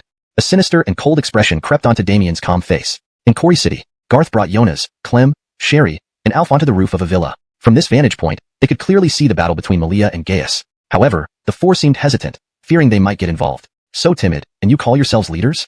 Several hundred meters away, really? Garth hadn't teased others like this in a long time. Seeing their embarrassed expressions was somewhat amusing. Though the 4 didn't know Garth, he knew them well, receiving updates about them as soon as they entered within 10 kilometers of the villa district. Understanding they had come bearing gifts, Garth decided not to make things difficult for them. If they were here to cause trouble, Garth might have casually cremated them on the spot. Do you know the people fighting over there? You shouldn't joke like that, man. Did you not see that terrifying slash from the female angelic ability user? It cut through several massive trees and barely slowed down, flying several kilometers. Thinking back to the doorhouse being cleanly sliced, it still terrifies me. If I had been 2 meters closer, I would have been bisected. Alpha aside, the other three felt like survivors after a near-death experience. The terrifying slash remained vivid in their minds. They feared another sudden attack might kill one of them without enough time to dodge, dishonoring death's grace. What about you? Alf, aren't you scared? Garth addressed Alf by name, making all four instantly wary. Alf thought seriously and said solemnly, "Of course I'm scared. But if that slash really comes at me, maybe I can resist somewhat if I'm prepared." Garth was surprised, curious about Alf's abilities. The other three nodded approvingly, seemingly recognizing Alf's strength. Alf watched the intense battle in the distance with a mix of combat spirit and fear. But against either of them in a head-on fight, I wouldn't stand a chance. Garth chuckled. They're both SS level. Of course, you wouldn't be a match. Do you think real-life level skipping battles are as simple as in novels? Alf narrowed his eyes, saying nothing more. The four looked at Garth, growing more curious about his identity and strength. At least, standing calmly while discussing S and SS levels meant Garth wasn't weak himself. Was he an S level familiar with one of those fighters, or perhaps an SS level himself? Their nerves tightened at this thought. On the battlefield, initially, Malia's attacks on Gaius were probing. After gauging Gaius's strength, she launched fierce assaults. Remember, Malia was known by Garth as the future female war god, an SS level fighter capable of holding her own against slightly weaker SSS level opponents. Gaius was indeed strong, but he fell short against Malia. Initially, Gaius was confident, even using special techniques. When blocking Malia's slash, Gaius believed victory was assured, because his vines were virtually limitless. Simultaneously, Gaius possessed terrifying venomous thorns. As Gaius unleashed a barrage of thorns in all directions, Malia's metallic feathers shot back infinitely. Damn it! Your feathers are harder than my thorns. Gaius felt immense pressure. Malia remained silent, and an icy pressure unrelenting. Believing Malia wouldn't use that blocked slash again, Malia swung her spear once more. This time, the spear left residual images. Gaius's pupils contracted. A dense barrage of slashes like feathers rained from Malia's swinging spears, filling the air and heading straight for Gaius. At this moment, Gaius sensed mortal danger. Exerting all his strength and skills, Gaius felt drained, seemingly only able to muster 30% instead of 100%. This was just a metaphor. With no time to ponder, the dense slashes reached his face. Damn! Get lost. Yet in the next second, the slashes hit the ground. Dust billowed around Gaius, even reducing the first villa to ruins. Back with Garth, the barrage sent shockwaves towards them. The four S levels instinctively defended or fled, except Garth stood firm. The four watched as a slash passed through Garth, severing him cleanly. Alf couldn't hide his horror. Andoni's is dead. Dead. However, in the next second, Garth's severed body began healing rapidly, wounds knitting with subtle flames entwining. To the four's astonishment, Garth's body restored itself in seconds. Longjiang City. Despite the distance of several hundred kilometers, Damien still sensed the disturbance from the netherworld seeds he had planted. Damien was deep in thought about future development plans when this sudden sensory input startled him. Andoni's furrowed his brow in confusion. Strange. Why did the absorption speed of the netherworld seeds suddenly increase by so many times? At this rate, energy that would originally take 2 days to absorb will be fully absorbed within 4 or 5 hours. Andonish, isn't that great for you, young Master Su? Chuckled a Lolita girl and a purple-haired lady nearby. The sooner it absorbs, the sooner you can obtain it. We all look forward to seeing young Master Su harnessing Gaius's power, allowing you to advance to the SS class mutant. They chimed in with anticipation. However, Damien remained lost in thought. Andoni's wasn't against the acceleration but was trying to figure out the cause. Looks like netherworld seeds absorb power like leeches. If left alone, the natural absorption rate won't be too fast, but ultimately, they will drain the target. But if the target is injured, causing blood to flow freely, the leeches will seize the opportunity to feast faster on the flowing blood. The Lolita girl was momentarily stunned, as if she hadn't understood, while the purple-haired lady pondered aloud, within 10 kilometers of the villa complex. Andoni's knew they came bearing gifts to visit. Since they weren't there to cause trouble, Garth decided not to make things difficult for them. If they had been, he might have turned them to ashes on the spot. Do you know those people fighting? You can't joke like that, brother. Did you see that female angel mutant's terrifying slash earlier? It cut through dozens of giant trees without slowing and flew several kilometers away. Thinking back to how it cleanly severed the guardhouse beside us, it's scary to imagine being 2 meters closer to it. Aside from Alf, the other three felt like they narrowly escaped death. They feared another strike appearing unexpectedly and flying toward them, which could result in immediate death if they couldn't evade in time. Do you think so? Andonici, aren't you called Alf? Aren't you afraid?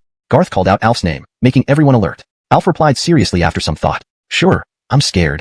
But thinking about it, if that slash comes at me directly, perhaps I could resist a little. As long as it's not a surprise attack, I might avoid instant death. Garth was surprised and became curious about Alf's powers. The other three nodded in agreement, seemingly impressed by Alf's strength. Alf looked at the distant battle with both eagerness and fear. Just looking at them, I doubt I could withstand either in direct combat. Garth laughed. They're both SS class. Of course you wouldn't stand a chance. Do you think real-world fights are as simple as in novels? Alf narrowed his eyes and didn't say more. The four looked at Garth curiously, speculating about his identity and strength. After all, someone who could chat casually with them while knowing everyone's class level must be quite formidable. Is he a familiar S-class mutant with one of the fighters? Or possibly also SS class? Their curiosity made them tense. In the battlefield, Malia initially tested Gaius's defenses. Once satisfied with Gaius's abilities, she launched fierce attacks. Known as a future female war goddess by Garth, she could match up against slightly weaker SSS class mutants. While Gaius was strong, he lacked the edge against Malia. Initially confident, Gaius used his own techniques, blocking Malia's slashes with vines and launching poison spikes. But Malia's metal feathers countered every move. Damn! Your feathers are harder than my spikes. Feeling intense pressure, Malia didn't respond, knowing it was far from over. Suddenly, Malia unleashed a new wave of slashes from her spear. Gaius's pupils dilated. Feathers and slashes flew everywhere, creating a dense cloud heading towards him. At that moment, Gaius sensed imminent danger, using every ounce of strength to defend himself. Strangely, his power seemed diminished, as if from 100 to 30. Not having time to ponder, the slashes reached his face. F***ck off. Suddenly, a farming family had locked their son, who had turned into a zombie even before the apocalypse, in the house for many days. Their sturdy house and sealed windows ensured that, as long as they remained quiet and unseen, the zombie son didn't break out. Oh, what are we going to do if this keeps up? I'm really worried that one day our son will break out and eat us old folks. Don't talk nonsense, old man. Our son, though a zombie, will still recognize us. My beloved son wouldn't hurt his loving mother. With that, the elderly couple couldn't bear to look at the house where their son was imprisoned. They turned away, hugging each other and sobbing uncontrollably, completely unaware of the creaking sound coming from the iron door behind them. Inside the dark room, a figure growled low on the ground, clearly that of a teenage boy. But then, the teenage zombie suddenly stood up straight. Its body twisted unnaturally backward. Clothes burst open in an instant. Nails grew wildly, teeth sharpened visibly, and muscles bulged as skin split, revealing blood vessels. The transformation ended without matching the size of a first-generation zombie, but resulted in a mutated monster capable of killing first-generation zombies effortlessly. A mutated zombie king. Meanwhile, Garth and the others watched in astonishment as the scene unfolded. The bizarre transformation left everyone speechless, unsure of what to expect next. Chapter 53. Flames from Andanisal. Intercepting the Netherworld Seed. What's wrong, Master Su? Is Gaius about to die?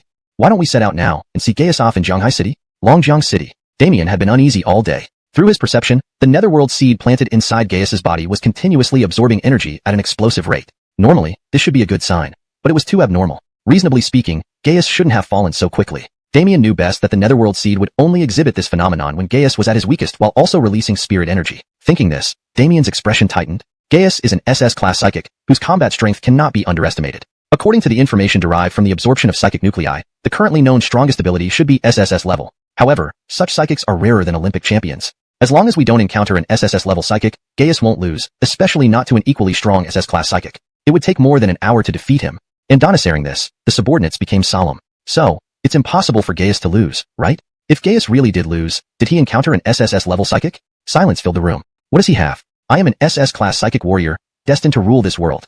This waste of space. How dare he have you? The more arrogantly Gaius arrived, the more despondent he now felt. Like a mad dog, he kept barking wildly. For people cautiously approached from a distance, witnessing the scene with shock. The once luxurious villa was now a ruin, its floors cracked by emerging plants and slashed by Malia's strikes. The most pitiful sight was Gaius himself. They heard he was an SS-class psychic, yet suffered such a humiliating defeat. To learn that Malia was also an SS-class psychic, but so much stronger left them in disbelief. Wasn't she Adelina? After Gary left, I treated her as an old classmate, thinking of sparing her life. Who would have thought this traitor would inform Gary?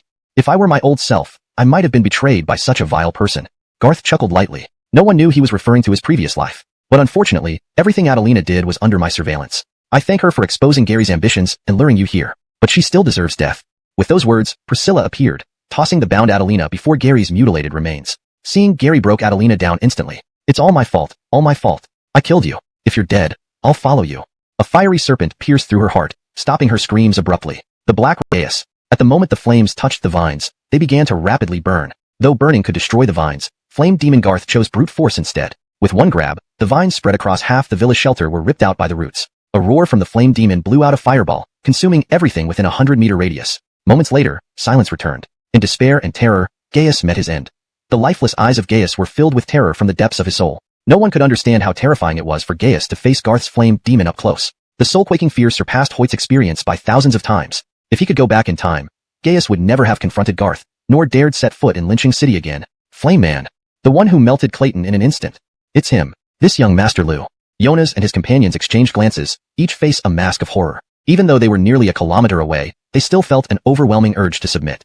At that moment, they felt they were facing a demon from hell. At that moment, they even wanted to kneel and worship. Though it seemed absurd, they knew this was the absolute power gap between different levels of psychics, the class suppression brought by such disparity. SSS. This young Master Lu is definitely SSS. Taking a deep breath, Sherry looked at Alf and teased in a heated moment. Weren't you looking to challenge this young master? Alf's threatening gaze made Sherry shut up. His lips twitched as he conceded for the first time. I don't want to die yet. Garth had intended to burn Gaius to ashes directly. Although the ruined shelter would be uninhabitable afterward, he didn't want to see this fool's wide eyes staring at him. But Garth still had a lingering doubt. Why hadn't there been any indication that Gaius was the chosen one since his appearance? Garth initially assumed that Gary had brought Gaius here because Gary once carried a clue about the Chosen One, but now it appeared otherwise. Garth's hand ignited into flames just as he was about to cremate Gaius when an anomaly occurred. Gaius's upper body, partially melted, rapidly contracted like a deflating balloon, shrinking into deformed human skin moments later. Just as Garth was bewildered, a black flesh ball the size of an apple appeared, then darted like a mole trying to escape underground. With lightning-fast reflexes, Garth instinctively formed a flaming hand, grabbing the object in his palm. This heart-like black flesh ball emitted a strange scream, seemingly terrified of Garth's flames. Intriguing. Is this something Gaius uses to escape? Malia was puzzled, but Garth shook his head. Compared to that, I'm more inclined to believe this is a peculiar device implanted into Gaius to absorb his powers. Spot. In comparison, the new Chi-Child Damien showed much more stability. After all, being an SS-grade psychic, Damien's strength and performance were notable. Andoni's was also more composed and had deeper thoughts compared to Paolo. Master Su. Are you alright, Master Su? Damn it. How could this happen?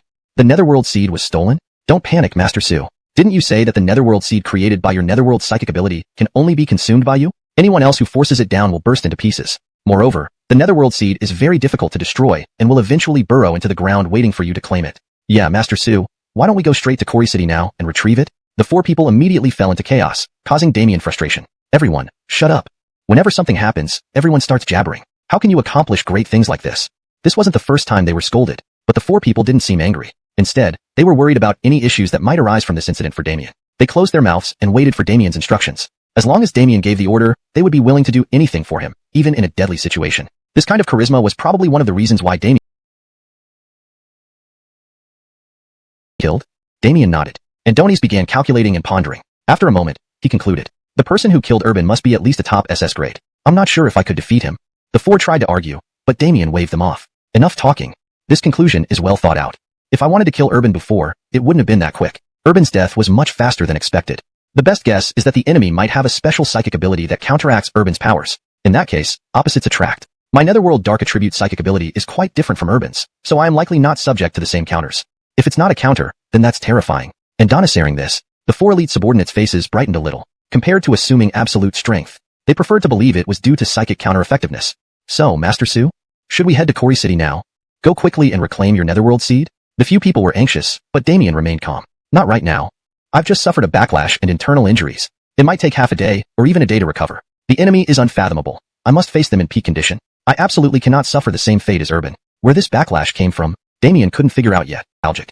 Malia spread her four wings. Garth, Sister Zhang, let me take you flying. Looking at Malia's slender waist, Garth blinked. Moments later, in the sky at a kilometer high, Malia's angelic wings flew as fast as a plane, even surpassing the speed of a helicopter. The strong wind made Priscilla struggle to open her eyes. If she weren't a psychic, she might have been blown away long ago. Garth, however, was unaffected. Malia, on the other hand, felt uneasy. Master Lu Ming, are you tired? No, I'm fine. What I mean is, if you're tired, you can put your hands somewhere else.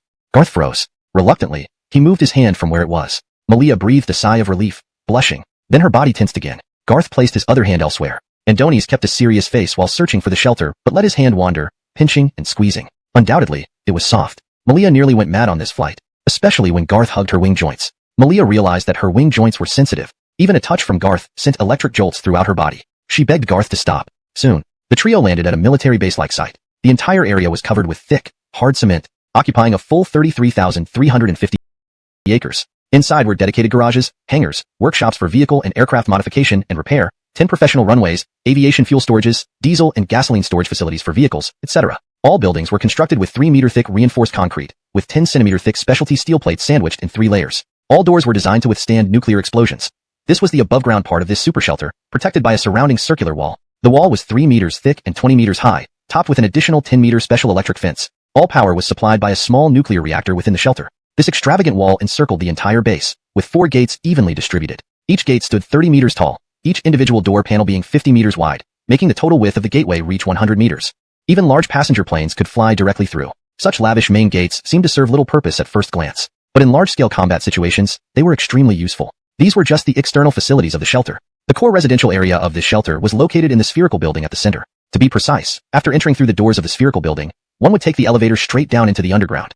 This super shelter, capable of housing 10,000 people, had 30 floors underground. With 10,000 residents, on average, each floor would only need to accommodate about 300 people. But after Garth thoroughly understood it, he realized that 10,000 was an underestimation. In practical use, even if each floor housed more than 500 people, it could easily handle it. Even during emergencies when each floor needed to house 1,000 people, it wouldn't exceed its capacity. And this didn't include the functional areas yet. Functional areas included dining areas, recreational areas, fitness zones, medical areas, planting zones, breeding zones, research areas, education zones, conference zones, storage zones, etc. These functional areas occupied at least 45% of the entire 30-story underground building, especially the planting zones, breeding zones, and storage zones, which all required significant space. Fortunately, Garth could repurpose the storage zones for other uses since he had a super storage space that could hold the entire underground shelter effortlessly. Master Garth, this place is amazing. What thick walls, what huge gates. Didn't you see the outer wall when you came in? Wow, those zombies mutated into big monsters won't stand a chance getting in here. Even if they somehow break in, no problem. The round building leading to the underground shelter is super sturdy. Even if they get into the round building, they can't get to the elevators. I heard these 20 elevators are all blast-proof. These 20 elevators could transport 300 people at once during wartime. 2 trips could move everyone from underground to the surface. Moreover, these elevators had impressive heights of 20 meters. Even large equipment didn't have to worry about fitting into the elevators. They didn't need to be disassembled. Large trucks could drive right onto the elevators. Welcome, Master and everyone. I am Blaze, the super AI of this shelter. I will assist Master in managing this shelter. Please feel free to command. Super AI? Garth nodded. Although it was the apocalypse, such technological products were still very useful. At the very least, it could help manage the shelter's operations in critical moments. One super AI was equivalent to having dozens or even hundreds of managers, and based on Garth's understanding, this super AI's technology far surpassed modern standards, probably a century ahead. Very well. The next step is to arrange for the residents' settlement, which will be assisted by Blaze. Meanwhile, Blaze, monitor the city's situation for me. Garth planned to spare some time to study that black fleshy ball. Soon after giving the order, Blaze relayed a message. Report to the Master, new mutant detected, suspected to be a zombie king. Chapter 55. An unexpectedly evolved zombie king. Damien's 2 women are on their way. New variant, possibly a zombie king? Is there any footage?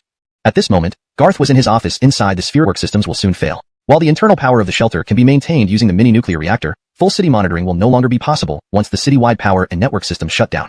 Master, I suggest deploying manpower to install solar-powered network stations and surveillance probes at key intersections throughout the city. This would ensure continuous monitoring at crucial points and establish a local area network covering the entire city, restoring smooth internal communication. True to form, the superintelligence anticipated potential crises and solutions without needing explicit questions. Garth had already considered these issues and stored some solar network stations and surveillance probes. Though insufficient for full coverage, Blaze offered assistance. I have located 3 warehouses stocked with ample network electronics for the local area network project. Garth nodded. Short-distance communication wasn't an issue either, as he had military-grade long-range walkie-talkies capable of smooth communications up to 50 kilometers. The significance of storing large quantities of supplies was evident here. Master, all relevant footage of the new variant zombies has been compiled and is now playing. Garth looked at the massive screen 10 meters away. Footage from a suburban farmhouse appeared. 2 farmers were working when a door burst open, revealing a monstrous creature standing 2 meters tall.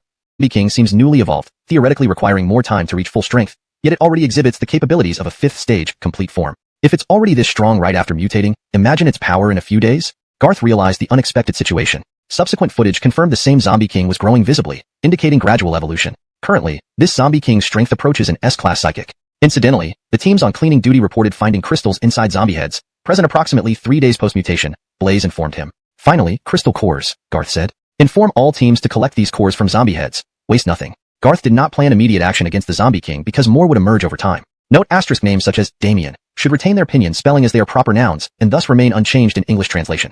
However, unlike ordinary zombies, these zombie kings wouldn't appear en masse. Each one was a precious treasure. In present-day Kori City, there were few people capable of killing this evolved zombie king.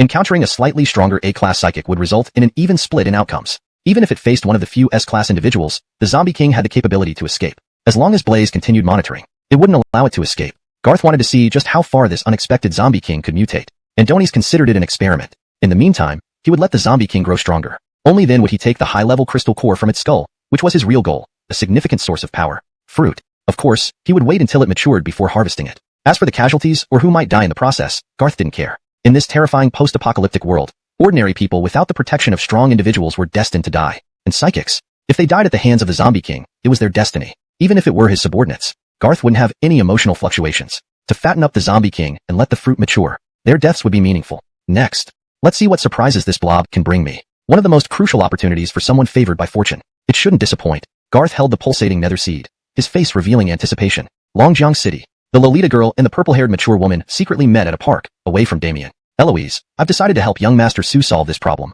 You know my ability is very unique. Even if I fail, I won't easily die. Moreover, my ability is highly covert. If I can find out who has it, I can sneak in and help young Master Su steal the nether seed without engaging in direct combat. I'm asking you one last time. If you don't want to go, I'll go alone. But you must keep it a secret. The Lolita girl had her hair tied into 2 pigtails. She wore a playful and cute Lolita dress, exuding a youthful and vibrant aura. The purple-haired mature woman named Eloise stared at the Lolita girl, pondering deeply. Deadly winch. If something happens to you, how will I explain it to young Master Su? To avoid covering for you, I have no choice but to go with you. They exchanged glances and smiled. The Lolita girl stuck out her tongue playfully. Thank you, Eloise Nachon. Amy guarantees. Absolutely no acting on whims. I'll listen to everything you say on this mission. Alright, the helicopter has arrived. Let's go. Both women wanted to prove themselves. They sought Damien's approval. Their dream was to become Damien's women someday, not just his subordinates. At least until Damien accepted them into his heart, they would strive tirelessly, even risking their lives if necessary. What the two women didn't know was that once they left, returning to Damien's side would be difficult. Chapter 56. Recruiting elite residents. Refining Netherworld. The God-slaying flame unleashes its might. Dougie City. As the human infrastructure had collapsed for an extended period, the power and internet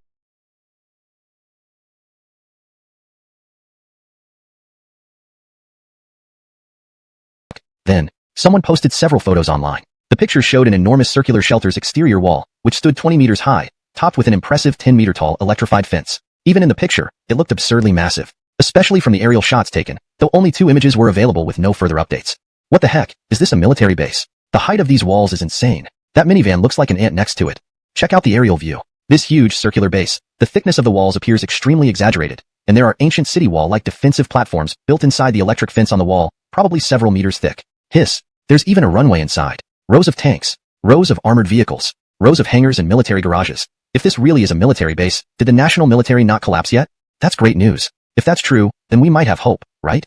Don't get your hopes up. These photos were taken by my drone, and there are so few because it got shot down. And this isn't a military base, at least not a national one. I saw some words like Genesis inside the base. I think it's a private force. With these words, everyone was dumbfounded. Such a formidable military base. If it was constructed by the government, everything made sense. If privately built, it indicated terrifying strength. The implications of Genesis were clear, given to individuals with outstanding achievements in specific fields, teachers, nurses, doctors, veterans. Those who meet the conditions can bring 1 to 2 adult family members, children unlimited. At the same time, we are recruiting 10,000 young men including active duty and retired soldiers who fit the criteria and can apply by filling out forms. If you believe you meet the criteria, please download the application below, complete it, and send it to Blaze's email address. Blaze will respond within 10 minutes. If selected, rescue teams will arrive within 3 hours. Subsequently, Blaze posted another message, confirming the survivors' speculations. In addition, let all survivors be reminded that the network and power systems will completely collapse within 12 hours. However, the good news is that before the total collapse, Genesis Base will establish a local network exclusive to Dougie City for your use.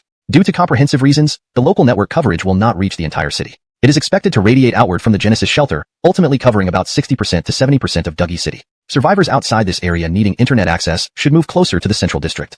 Once the news broke, it caused quite a stir. Those who met the criteria celebrated. Those who didn't fell into despair and started ranting. Why limit height and weight for survivor recruitment? I'm a girl, 150 centimeters tall, 1,000 soldiers, only totaled 20,000. The rest would have to struggle for survival, awaiting any chance of rescue, at least in the short term. Inside Genesis Base, Garth couldn't figure it out on his own, but after analysis by Blaze, he discovered the Netherworld Seed contained terrifying energy. Netherworld Seed. Buried inside Gaius's body. After his death, this Netherworld Seed was trying to escape. It seems that Damien intended to use this method to kill his half-brother Gaius and absorb all of his power into the Netherworld Seed without wasting any of it. So, Damien must have some way to absorb the power of this Netherworld Seed to boost his own strength. There was no going back now. Garth was thinking, how could he absorb the Netherworld Seed for himself? It contained most of Gaius's power. An SS-grade psychically gifted individual, his power should be formidable. Sizzle. In his urgency, Garth accidentally triggered the god-slaying flame in his palm. Though he quickly ceased it, the fleshy orb reacted with a sizzling sound, writhing as if trying to escape, displaying immense fear. Garth frowned slightly. How about roasting it? The thought barely crossed his mind when the Netherworld Seed nearly leaped out of his hand. Garth became even more certain. The god-slaying flame, manifested by his psychic ability, instilled great fear in the Netherworld Seed. However, he hesitated to eat it directly. It felt too unsettling. Stewing it didn't seem scientifically plausible either. Just then, the system gave a prompt. Notification. Normal people who ingest the Netherworld Seed will die within a minute due to bodily explosion. Under normal circumstances, only the caster can consume it and fully absorb its power. As a host with the god-slaying flame psychic ability, your body has been perfectly adapted to this power. Direct ingestion will allow you to assimilate the Netherworld Seed under the assistance of the god-slaying flame. With such detailed guidance, Garth, not one to be easily frightened, gritted his teeth, suppressing his disgust. Andonies shoved the fleshy orb into his mouth. Initially, the Netherworld Seed resisted, but the more it struggled, the smaller it grew, eventually being smoothly swallowed into Garth's stomach. Andonies could feel the god-slaying flame in his abdomen wrapping around the small and helpless Netherworld Seed. The process of refining and absorbing had begun. Elsewhere, Damien's face changed again. Another mouthful of blood spewed out. Pooh. Immediately after, he was utterly shocked. How is this possible? The Netherworld Seed. It's being refined and absorbed? Chapter 57. Flesh Cutter. Refinement and Absorption. Elementalization 23%. Master Su. Are you joking or serious? You said, only the caster, which is Master Su yourself, can consume and absorb it. Anyone else would explode from the energy. The bearded man was named Honest. And hearing Damien's words, he became quite agitated. Beside him stood the mop-haired youth, Maxim. Seeing Damien's face change, he hurriedly stopped Honest from speaking further. Adonis then spoke with a hint of uncertainty. Old Shah, calm down. What if he's forcibly absorbing it right now? Perhaps in the next moment, he will explode. This initial phase might just be causing some backlash to Master Su. Surely that must be it, Master Su? Damien wasn't silent out of choice. But this time, it wasn't like before when spitting blood would solve everything. This time, the turmoil inside his body felt even more intense. It seemed to escalate as it continued. Damien felt as though there was fire burning within him. The piercing pain felt like it was melting his soul. His forehead dripped with sweat as he tried to endure it. Adonis gave them a stern look to stop their words and took a deep breath. It's not that simple. This time, something bad might happen. Upon hearing this, both underlings were stunned. Damien didn't elaborate, embraced himself for Damien's anger, but still had to relay the information. What? They went to Quarry City without permission? Normally Damien wouldn't have reacted so strongly, but after hearing this news, his eyes were red with fury. With one slap, he shattered the table, leaving a blackened palm print that began corroding outward. Maxim shuddered. Marianne doesn't understand. How could Celine join in this nonsense? It's adding unnecessary trouble during a critical moment. Before he finished, Damien spat another mouthful of blood, shocking everyone. Get a doctor. I'll fetch Asia's B-level healer. Honest, the eldest among them, panicked despite his years of experience. Damien halted him with a calm voice. Stop. My injuries can't be healed by any second-rate healer. Don't waste effort. Damien remained silent. As time passed, the pain and sense of loss intensified, dragging his heart deeper into despair.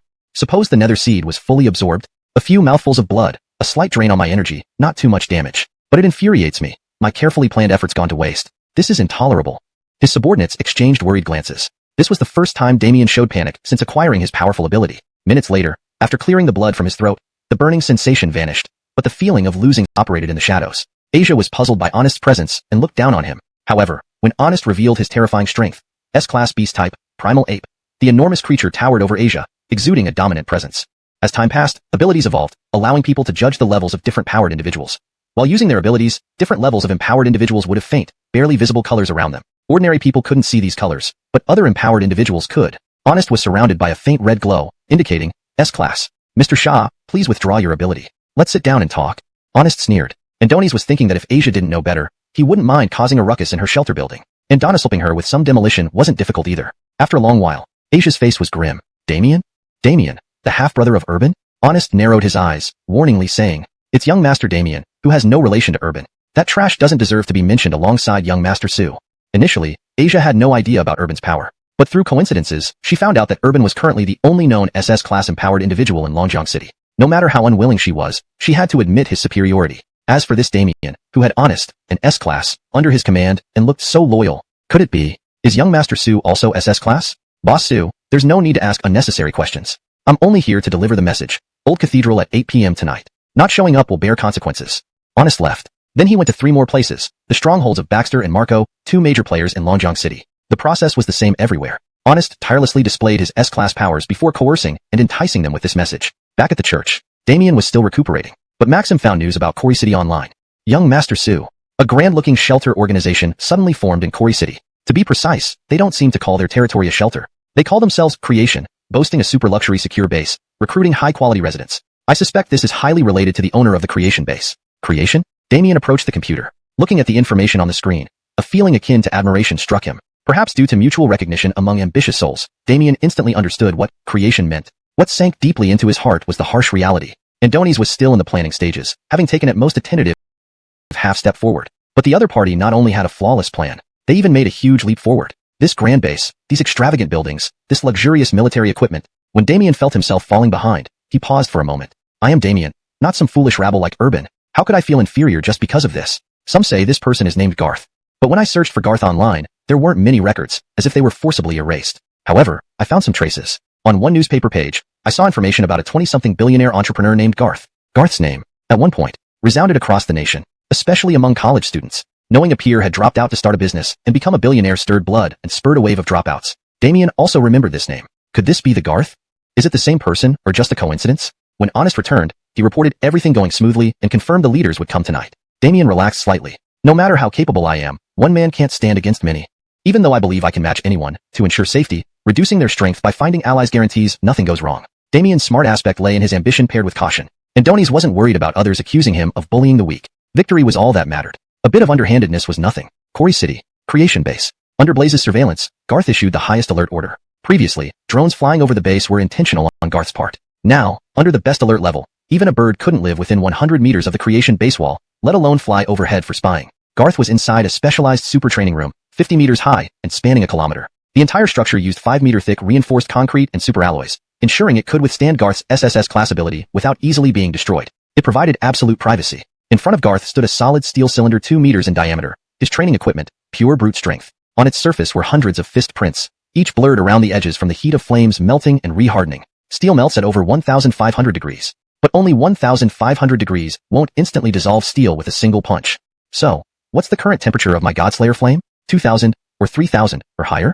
Currently, Garth had fully absorbed the nether seed. His ability remained at SSS class, and his combat level was still level 1. However, Garth sensed the impending upgrade. Though his combat level hadn't increased, he was nearing the next tier. Just a bit more would bring him to level 2. What lay above SSS class? Garth didn't know, but he was certain something existed beyond SSS. That level of power would be a groundbreaking boost.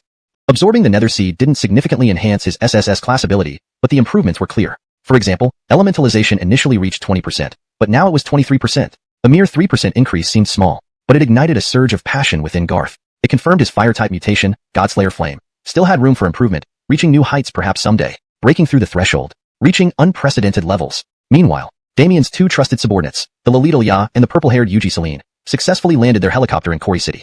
Chapter 58, Powerful Ya and Maxine. Acting? Let's play along. And Donghua, it's really great to have superpowers.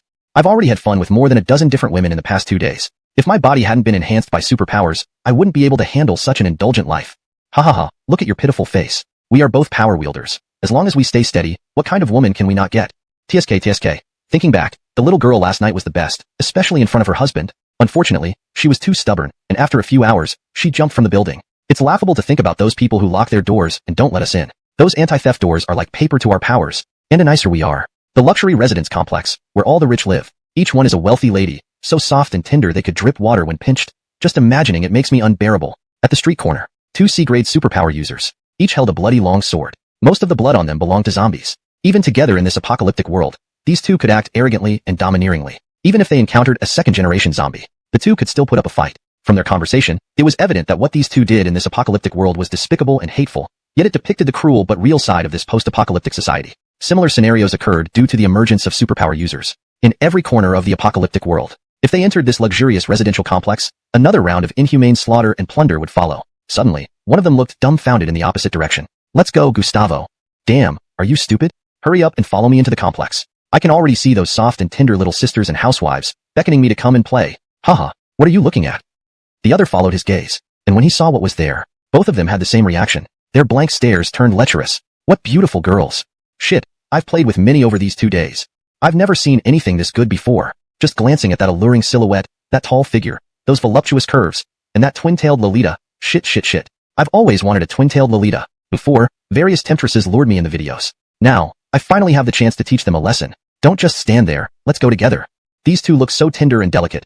They must be rich girls, probably residents of the luxury residence complex, starved and foolishly came out to find food. Looks like it. Fortunately, they met us, or else the zombies would eat them, which would be a waste. They smiled at each other. An evil smile. And Donghua.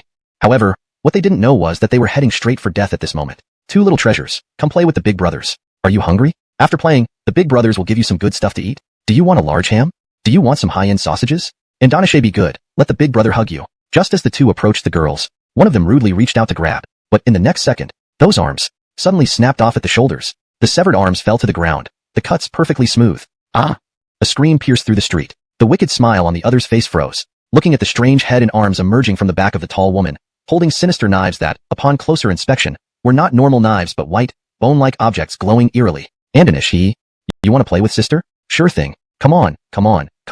Speaking, Maxine, the purple-haired older sister, continued to face away, but the sinister features on her back emitted a chilling laugh. At the same time, those bone knives, inserted into the man's body without arms, one by one, even though he was clearly a power wielder. Andoni's couldn't resist at all. Finally, the 2 bone knives pierced through the man's eye sockets, protruding from the back of his head. At this point, the living man was so frightened that he collapsed on the spot, forgetting that he was a power wielder. Even if he remembered, he dared not resist. Besides fear, only the desire to wet himself remained. No, kill me, please. I beg you, ladies, beauties. I know I'm wrong. It was all his idea. I was coerced by him. Thank you for punishing evil and promoting good. Please don't kill me.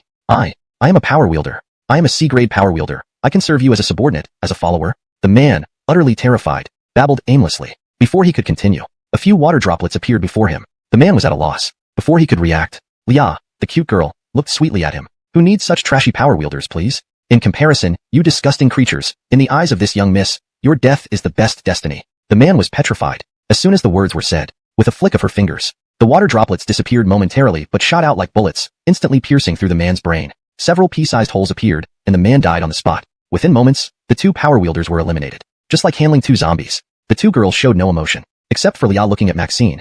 She muttered disdainfully, "Sister Maxine, can you please retract your abilities faster? Although it's not the first time, watching your abilities still makes me feel disgusted, and I can't help but want to beat it up." Maxine blushed with embarrassment. Fortunately, they were teammates. Otherwise, encountering this little demoness, although they were both S-class, the difference in superpowers might not make her an opponent. If they weren't teammates, and she killed her just because she looked displeased, that would be another story entirely. Alright, let's keep a low profile moving forward. Follow the original plan and gather information first, don't reveal our whereabouts recklessly. Once we determine the target, try to adopt a covert infiltration plan. After all, they are the ones who killed Urban, and the two of us may not be a match for them. Don't worry, Sister Maxine, I won't mess around. The two girls decided to find a place to stay. Their first stop was the nearest complex. Based on what those two idiots said, this luxury residence complex has luxury homes. The decoration should be pretty nice. Let's just settle here. We can also find a few survivors who seem easy to bully and ask about recent events in Cory City. After Lia finished speaking, Maxine lit up. She nodded in approval. Our Ling seems to be getting smarter. I've always been smart, but I prefer being called Shui. Decided. The two girls headed directly into the complex. Inside the courtyard were a few wandering zombies. None could escape Lia's control. Choosing the nearest unit door. Building 1, Unit 1. The two went upstairs directly. Yinzi, big sister and brother-in-law have passed the Genesis base review. We'll meet soon. Don't worry, you'll meet your niece very soon. Hurry, darling. Say something to your aunt. Auntie, I miss you so much, wah. Alright, don't cry anymore. We'll go see your aunt soon. Unit 603, Building 1, Unit 1 of the luxury residence complex. This entire building barely had any survivors left. The Jasmine family was quite fortunate.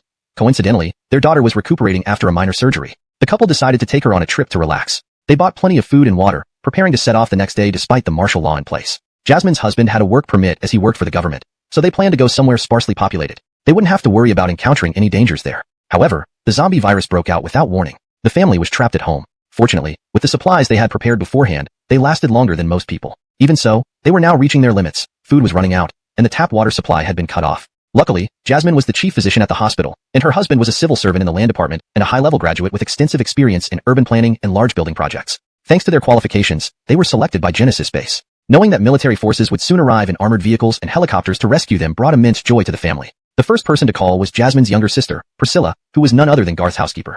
"Relax, sis," Priscilla said. "I'm part of the management at Genesis Base, and Blaze gave me the green light to prioritize your rescue. I'll personally escort you all in a helicopter to the base where you'll no longer need to worry about safety. But Genesis Base doesn't support idle people," Priscilla continued. "In exchange for safety and food, you'll be working for the base. Don't worry though, as senior staff, the work won't be too strenuous. You'll continue working at the hospital, and your husband will join the Post-Apocalyptic New City Planning Group." Post-Apocalyptic New City Planning Group? Jasmine realized an important piece of information. Was Genesis Base planning to build a new district? It seemed implausible right now, but it wasn't something she needed to consider. What mattered was packing up quickly. Quickly, she urged. Pack only essentials, don't bring useless items or too many clothes. According to Yinzi, Genesis Base has a clothing factory that will provide various outfits in the future. The family started packing when a knock came at the door. Knock.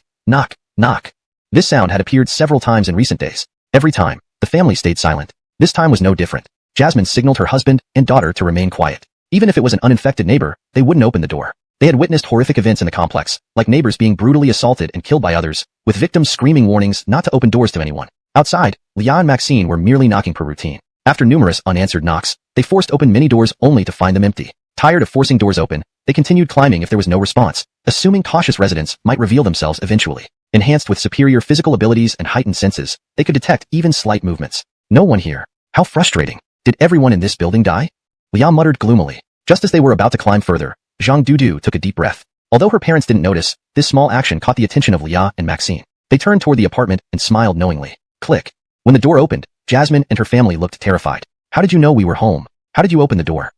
Lia motioned for silence, closed the door, and showed them her palm where a key made of water materialized. The sight was unbelievable, but this was Lia's power. "To be honest, any lock with a keyhole can be opened by me. Don't be afraid, uncle, aunt, and little sister. We have no ill intentions. We just want to ask some questions. See, although we are superpower users, we haven't killed anyone. Just now outside, we dealt with two bad ones who intended to cause trouble here." Lia then formed two faces from water, clearly recognizable to the family. That's them. They're notorious for killing and harming many girls over the past few days. You stopped them? Thank goodness. Seeing the family relax slightly, Leah winked at Maxine. Look, doing good does pay off. A few minutes later, Leah's eyes lit up. Genesis Base?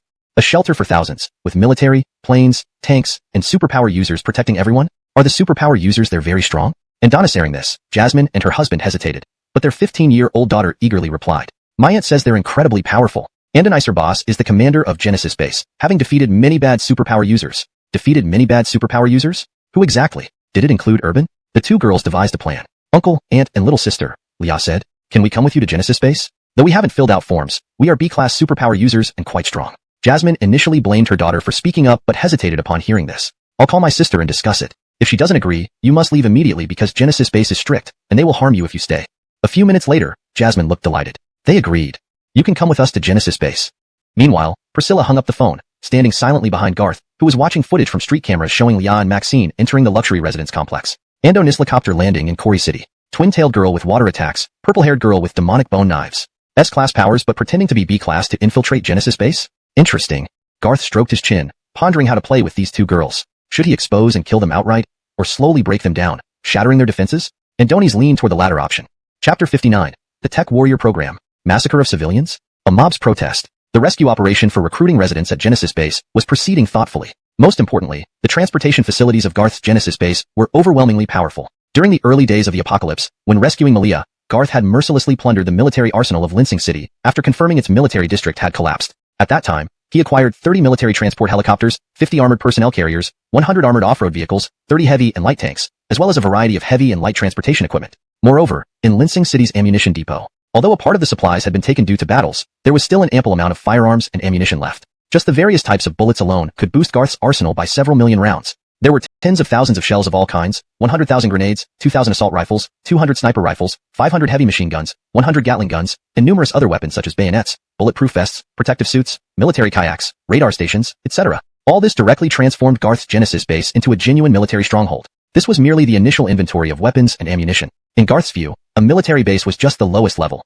His goal was to build this place into an impregnable fortress both architecturally and militarily. The base was designed to house up to 10,000 people, but Garth had also recruited another 10,000 soldiers. Living arrangements weren't much of an issue. The base could easily accommodate 20,000 people without becoming overly crowded. These additional 10,000 soldiers would play significant roles in various situations, be it as cannon fodder or laborers. Their contributions were indispensable.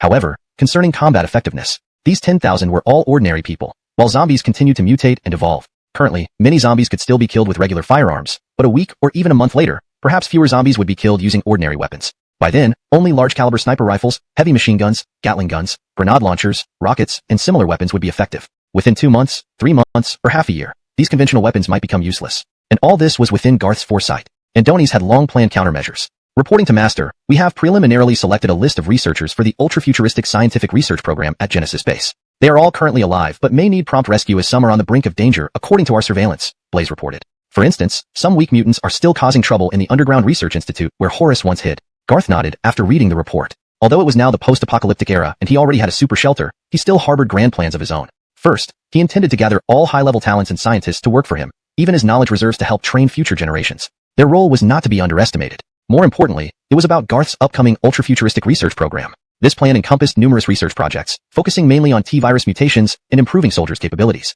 With assistance from the future-born Blaze, Garth received a preliminary research scheme that included advanced scientific achievements beyond this era. However, professional expertise was still necessary to implement these plans. Having ready-made scientific achievements and a batch of experienced researchers, along with the spacious production and research workshops inside the base, many tech weapons, such as laser guns, exoskeletons, and even MEPs, would soon be produced. Since it was impossible to mass-produce ability users on a large scale, the alternative was to manufacture tech warriors whose strength could rival those with abilities. Order everyone to immediately commence the rescue operations, Garth commanded. I refer specifically to the rescue of these scientists. Prioritize their rescue and ensure the rescue teams are adequately equipped with enough ability users to guarantee their safety. Currently, except for the newly mutated Zombie King in Linsing City, the other zombies were not hard to deal with. Even first-stage zombies that had evolved into second-stage ones could be handled by B-grade ability users. Garth's team consisted of over 200 ability users, with more than 30 being B-grade or higher. Though the remaining C, D, E, F grades were the majority, they still formed a formidable force. If one couldn't take down a second-stage zombie, multiple ability users, even 5 F grades, could form a security squad and face a second-stage zombie with confidence. Not to mention, F-grade users were not very common among them. The current number of ability users is sufficient for rescue tasks, Garth assessed. but recruitment and examination of new ability users should remain a priority. Though tech warriors are powerful, they were location of Horus's research institute. According to Blaze's detection, there are over 100 researchers alive in that facility. Rescue as many as possible. If any problems arise, at least bring back the key dozen, especially the leader of the institute, Paolo-shan. At the mention of that name, Garth's expression turned strange. Though only one character apart, Paolo-shan and Horus were worlds apart. Thankfully, Horus was dead. Dolores looked at Raven, the eldest sister of the Su family trio, the weakest fighter among them. Despite being an S-grade ability user, Raven's combat power was less than Dolores's. But during cooperative combat, Raven's A-grade combat power could elevate Dolores's combat strength to S-grade due to her auxiliary ability. Indeed, Raven's S-grade ability was supportive. S-grade support ability, Sacred Light. Alright, young Master Garth, we'll set off now. Meanwhile, Priscilla personally accompanied the rescue helicopter, arriving at the courtyard of the high-class elegant living neighborhood. Note, Yajir literally means elegant living, so I've included this in the translated name to better convey the meaning. The appearance of the helicopter drew the attention of many survivors, and even more were ecstatic. Andonislicopter? Someone's coming to save us? Andonicer here, we're over here. Andonislp. Look at me, look at us. Save us. Damn it, why aren't you responding? Aren't you military helicopters? Save us, please. The helicopter was there to rescue Jasmine's family. Naturally, they ignored these people. Soon, Jasmine's family appeared. Leah and Maxine, who accompanied them, seemed somewhat out of place but also expected, given that Jasmine had reported their presence to Priscilla beforehand. This is my younger sister Priscilla, now the leader of the rescue team at Genesis Base. These two are Leah and Maxine. They are both B-grade ability users. They hope to gain protection from Genesis Base and have volunteered to join the base's ability user force. Jasmine introduced them. Priscilla looked deeply at the two girls. She nodded with a smile. Welcome, both of you. But joining Genesis Base requires a basic review to ensure you don't have any ill intentions towards our base. Rest assured, the test will not harm you. Is that okay? Leah was taken aback. Clearly, she didn't expect this. Maxine quickly smiled and nodded. Of course, no problem. These are necessary procedures, and we absolutely comply. After boarding the plane, the helicopter prepared to take off. At this moment, some survivors rushed out of the building doors, rushing toward the helicopter. Don't go. Don't leave us behind. Take us with you. Please save us. We've been hungry for a day. Come back. Damn dogs. In desperation, many started to curse. Priscilla ignored all of this. Jasmine looked pained at the familiar faces of the community residents. She could do nothing. Leah and Maxine had seen this kind of thing often before, but just wanted to see if Priscilla would help. After confirming she wouldn't, they felt that cold-bloodedness was the crucial core for Genesis Base to survive in the apocalypse. Next, someone threw bricks, stones, even cell phones, toward the helicopter that had just risen a few meters. You heartless beasts, refusing to save those dying. I'll destroy your helicopter, let's die together. Damn cold-blooded demons, may you all die. 1, 2, 3, initially, only a few threw things. But under the influence, at least half of the dozens of people angrily threw objects. Seeing the helicopter didn't ascend further, they were surprised. Are they coming down to save us? A second later, 4 large-caliber machine guns appeared. Everyone was stunned. Priscilla coldly ordered, open fire. Rat-tat-tat, rat-tat-tat-tat. The machine gun fires were ruthless and cold-blooded, accompanied by screams, blood, and severed limbs flew everywhere. Ah, don't shoot. I'm wrong. I apologize. I won't throw anything. I didn't throw anything. Why are you shooting at me? Within 30 seconds, the gunfire ceased, and the helicopter left. Before leaving, Priscilla spoke through a megaphone. Genesis Base sincerely recruits high-quality residents. Doesn't mean we're soft-hearted. We don't kill indiscriminately, but neither will we allow our authority to be challenged. Those wishing to die can try challenging us again. Genesis Base will tell you who rules in this apocalypse. Looking at the scattered bodies below, Jasmine and her husband were horrified, covering their faces in shock, preventing their daughter from seeing. Jasmine wanted to ask Priscilla why but was stopped by her husband. Leah and Maxine exchanged looks. Their eyes held a newfound seriousness. After the helicopter left, survivors who couldn't get downstairs in time or couldn't descend watched in horror. Most were terrified, but some unbelievers attempted to expose everything publicly to pressure Genesis Base. Photos were taken, uploaded online. Andonisidline, Genesis Base, portraying themselves as creators and gods online, secretly massacre innocent survivors. They are demons. A lengthy headline, accompanied by an even longer condemnation of Genesis Base's actions. It sparked a massive uproar. Andonisavans, is Genesis Base really this ruthless? Without full context, I can't comment. Oh? Crystal cores, even those killed after being mutated for over 10 days before the apocalypse. After the apocalypse, however, it only took about 3 days for crystal cores to appear in the zombies' brains. Based on Garth's conjecture, it was probably due to the energy waves emitted by the massive meteorites that caused the T-virus outbreak, spreading across the globe. The sudden activation of these large meteors, along with the large-scale energy waves, led to the appearance of crystal cores in the brains of the mutated zombies. Though it was just a guess, it was most likely accurate. What was more important was the classification of these crystal cores. Transparent crystal cores were classified as level 1 zombie cores, the lowest grade. Transparent cores with white filaments were level 2 cores, a higher grade than level 1. In the future, there would be level 3 cores from level 3 mutants, level 4 cores from level 4 mutants, and so on. The criteria for judging these cores were simple. The more white content inside, the higher the core's grade. Crystal cores had many uses. Currently, their biggest use was supplying energy for psychics to absorb, enhancing their combat strength through continuous absorption. For example, regardless of their ability level, all psychics started at combat level 1. By absorbing crystal cores, they could gradually increase their combat level up to level 2. Even among 5th or 6th stage zombies, ordinary zombies and zombie kings produce different cores. The 6th stage ordinary zombie cores contained more white, while the zombie king's cores contained traces of gold, which was one reason why Garth pursued zombie king cores. That trace of gold represented purer energy.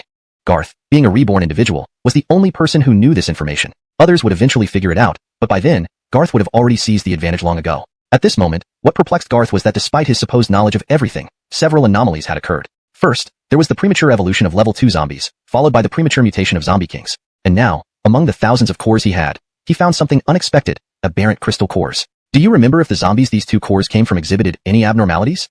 Like any special mutations? Garth held 2 crystal cores in his hand. They appeared normal, transparent with white filaments, but there were additional colors within the filaments that shouldn't be there. One had a yellowish hue, while the other had a pale pink. Non-psychics wouldn't understand the significance, but when Garth held these cores, he could distinctly feel the abnormality. The yellow represented control abilities, while the pink represented support abilities. Adonis had seen such cores before, but in his previous life, these cores only appeared in powerful zombies above level 5, and they were rare. Ordinary cores granted spiritual energy upon absorption, which could replenish depletion and even help psychics break through bottlenecks, advancing their combat power. However, these aberrant colored cores each represented different psychic abilities. For instance, absorbing a corresponding control core like Eileen's could not only replenish spiritual energy, but also grant an extra amount of energy representing control abilities. While regular spiritual energy advanced combat power, special color energies advanced psychic ability grades. Simply put, consuming a sufficient number of control cores would not only raise Eileen's combat power to level 2, but could also elevate her A-grade psychic ability to S-grade. Though the quantity required was enormous, and it sounded implausible, it was achievable. Such potent cores should normally come from high-stage zombies above level 5. Yet they now emerge from low-stage level 2 zombies, a clear anomaly, possibly appearing a month earlier than expected. Report Master Garth. The 2 abnormally colored cores come from 2 level 2 zombies that were somewhat different. Those 2 zombies possessed greater combat power than their peers and seemed capable of releasing some unique attacks, similar to psychic abilities. But very weak, barely enough to withstand heavy machine gun fire. Reported the squad leader responsible for clearing zombies around the base. With a C-grade ability, he too learned for the first time that these were called crystal cores. Garth nodded. As I thought. After pondering, he issued an order. Notify all squads on duty to include multiple psychics in each squad. If they encounter such unusual zombies, they should attempt ranged attacks for confirmation. Adonis didn't want soldiers treated as cannon fodder yet. They were hard to cultivate. Garth didn't wish to lose them so quickly. Yes, sir.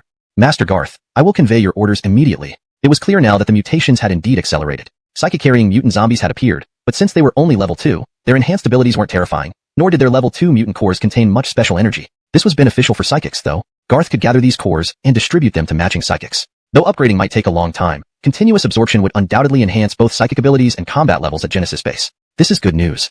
It seems I need to devise methods to accelerate collection. Garth considered this and formulated a preliminary plan.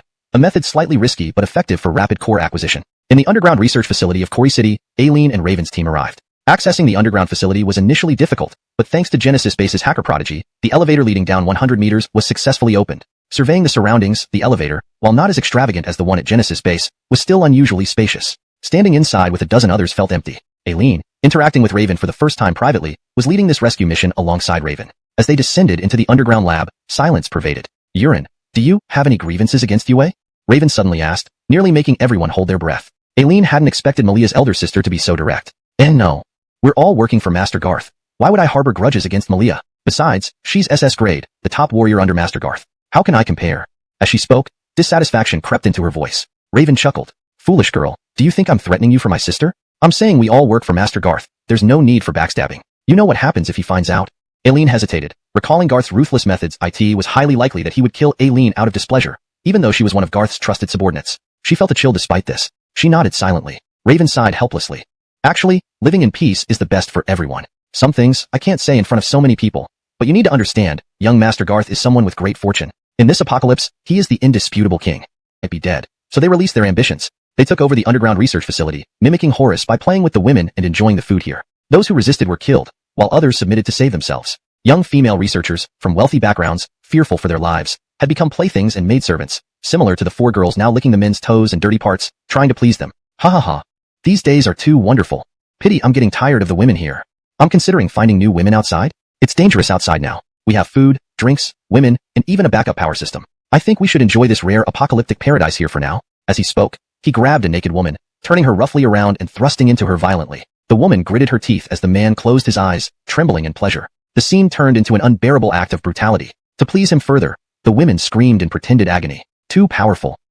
Brother, spare your sister. I can't take it anymore. Suddenly, the elevator doors opened, and Eileen's team appeared. The scene froze. You are? The pleasured man looked angrily at the newcomers before he could finish his sentence. Swoosh. 2 silk threads, moving faster than bullets, pierced through their heads, blood splattering onto the nearby women. Aileen expected these women to cry in fear, but they cried in relief. They're valuable, which Aileen anticipated. She assured them that essential devices would be taken care of. Many people were grateful but felt Genesis Base was too domineering. But recalling Horace's intimidation, they cautiously thought that if Genesis Base could save them, they weren't bad like Horace. Do we get paid in Genesis Base?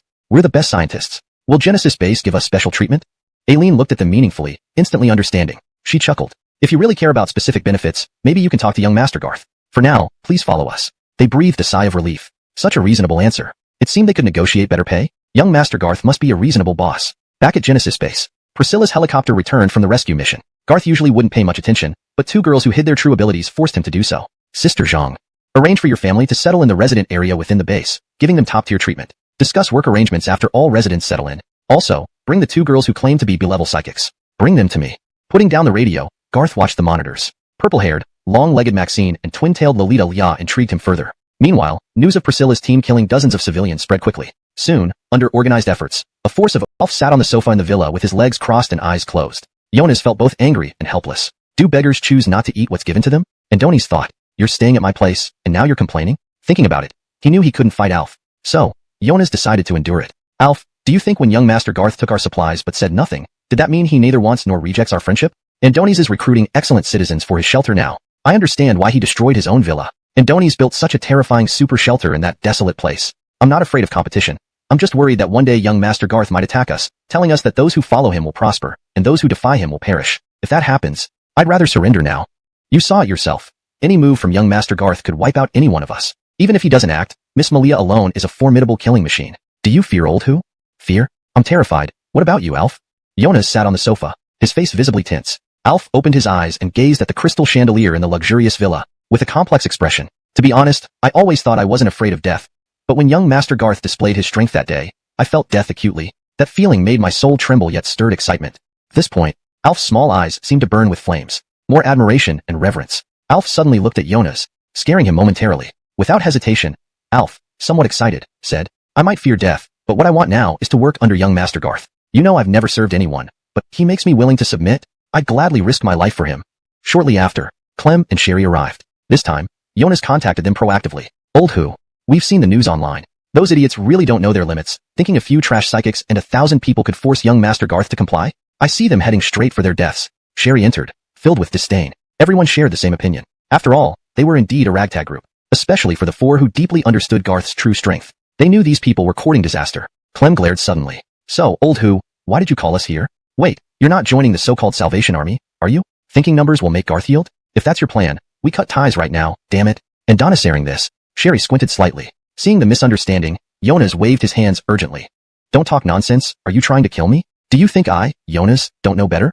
Relieved, the 2 relaxed. Jonas showed an expression as astonished as Alf's, with a touch more fear and caution. Not to mention thousands, even tens of thousands would be like ants before young Master Garth. I still remember when he transformed into a flaming giant, the Zhun Han Yer Sir Wang Wei Xie. Correction. Not to mention thousands, even tens of thousands would be like ants before young Master Garth. I still remember when he transformed into a flaming giant, the shock and sense of impending death. Note, the phrase Zhun Han Yer Sir Wang Wei Xie is translated as the shock and sense of impending death to ensure it reads naturally in English while maintaining the original meaning. Back then, I even felt. As long as young Master Garth wished, his anger could flatten a kilometer within moments. The terrifying energy inside his flaming giant body is unimaginable. So, what are you suggesting? Sherry asked, puzzled. Jonas sighed. My meaning is, our last attempt to befriend young Master Lu failed. This time, let's be clear. We directly help young Master Lu get rid of these scum. Let me be honest, I discussed with Alf. Andoni's no longer seeks freedom and wants to work for young Master Lu. As for me, Jonas, while I wish for independence, it seems only possible if I leave Quarry City. Otherwise, you can see, Garth obviously won't stay confined to one place. In the future, Quarry City will belong to the Lu family. Upon hearing this, Sherry and Clem exchanged glances. With complex expressions, they nodded seriously. Jonas sighed again, showing a hopeful look. I don't want to leave my hometown, and I admire young Master Lu. Rather than flee and live a miserable life, I'd prefer serving under him, experiencing a different kind of brilliance in the end times. It's up to you now. The first time, we all went together. This time, I won't hide. If Dengling and Oldgua have other plans, Alf and I won't force you. We can handle clearing out the ragtag crowd easily. Regarding Garth ruling Quarry City, all 4 agreed. But when it came to joining Garth, Sherry showed no reaction, while Clem hesitated. What's wrong, Oldgua? Do you have a different idea? Jonas asked curiously. Clem sighed. Not necessarily a different idea. I forgot to tell you. Actually, I have another connection with young Master Liu. In fact, I have a younger brother named Fred. Clem explained his situation. When the others heard about his sibling issues, they exchanged glances, showing understanding. Can't overcome this obstacle? Clem pondered, not knowing how to respond. Where's there an obstacle? Everything back then was my fault. I just think Fred won't forgive me. Instead of causing awkwardness, it's better not to meet. Deciding to leave. Since he couldn't stay in Cory City anymore, he preferred developing elsewhere, rather than troubling his brother. Maybe we'll meet again, brothers. One S-rank psychic shouldn't mess up easily. With enough caution, I can make something of myself elsewhere. Ha ha ha. After Clem left, the remaining three exchanged looks, each leading their elite subordinates. As for low-ranking psychics, they stayed to guard the villa. They wouldn't help much and could easily get hurt. How strong is the Salvation Army now? Any news? Sherry asked curiously. Jonas glanced at his phone. Well, someone just contacted me asking me to join the Salvation Army. This guy is an A-rank psychier and an arms dealer. And Donis and I used to collaborate. I tried to recruit him a couple of days ago, but he looked down on me. Did you tell him you're S-rank? Sherry rolled her eyes. Jonas smiled awkwardly and continued. So far, they have 3 A-rank psychiers, 2 B-rank, 2 C-rank, and the rest are rookie psychiers, along with about 16 or 1700 ordinary people. However, it doesn't seem like they plan on sending these ordinary people to their deaths. Each person is equipped with weapons. Even the least armed have a handgun, while many others have submachine guns, sniper rifles, etc.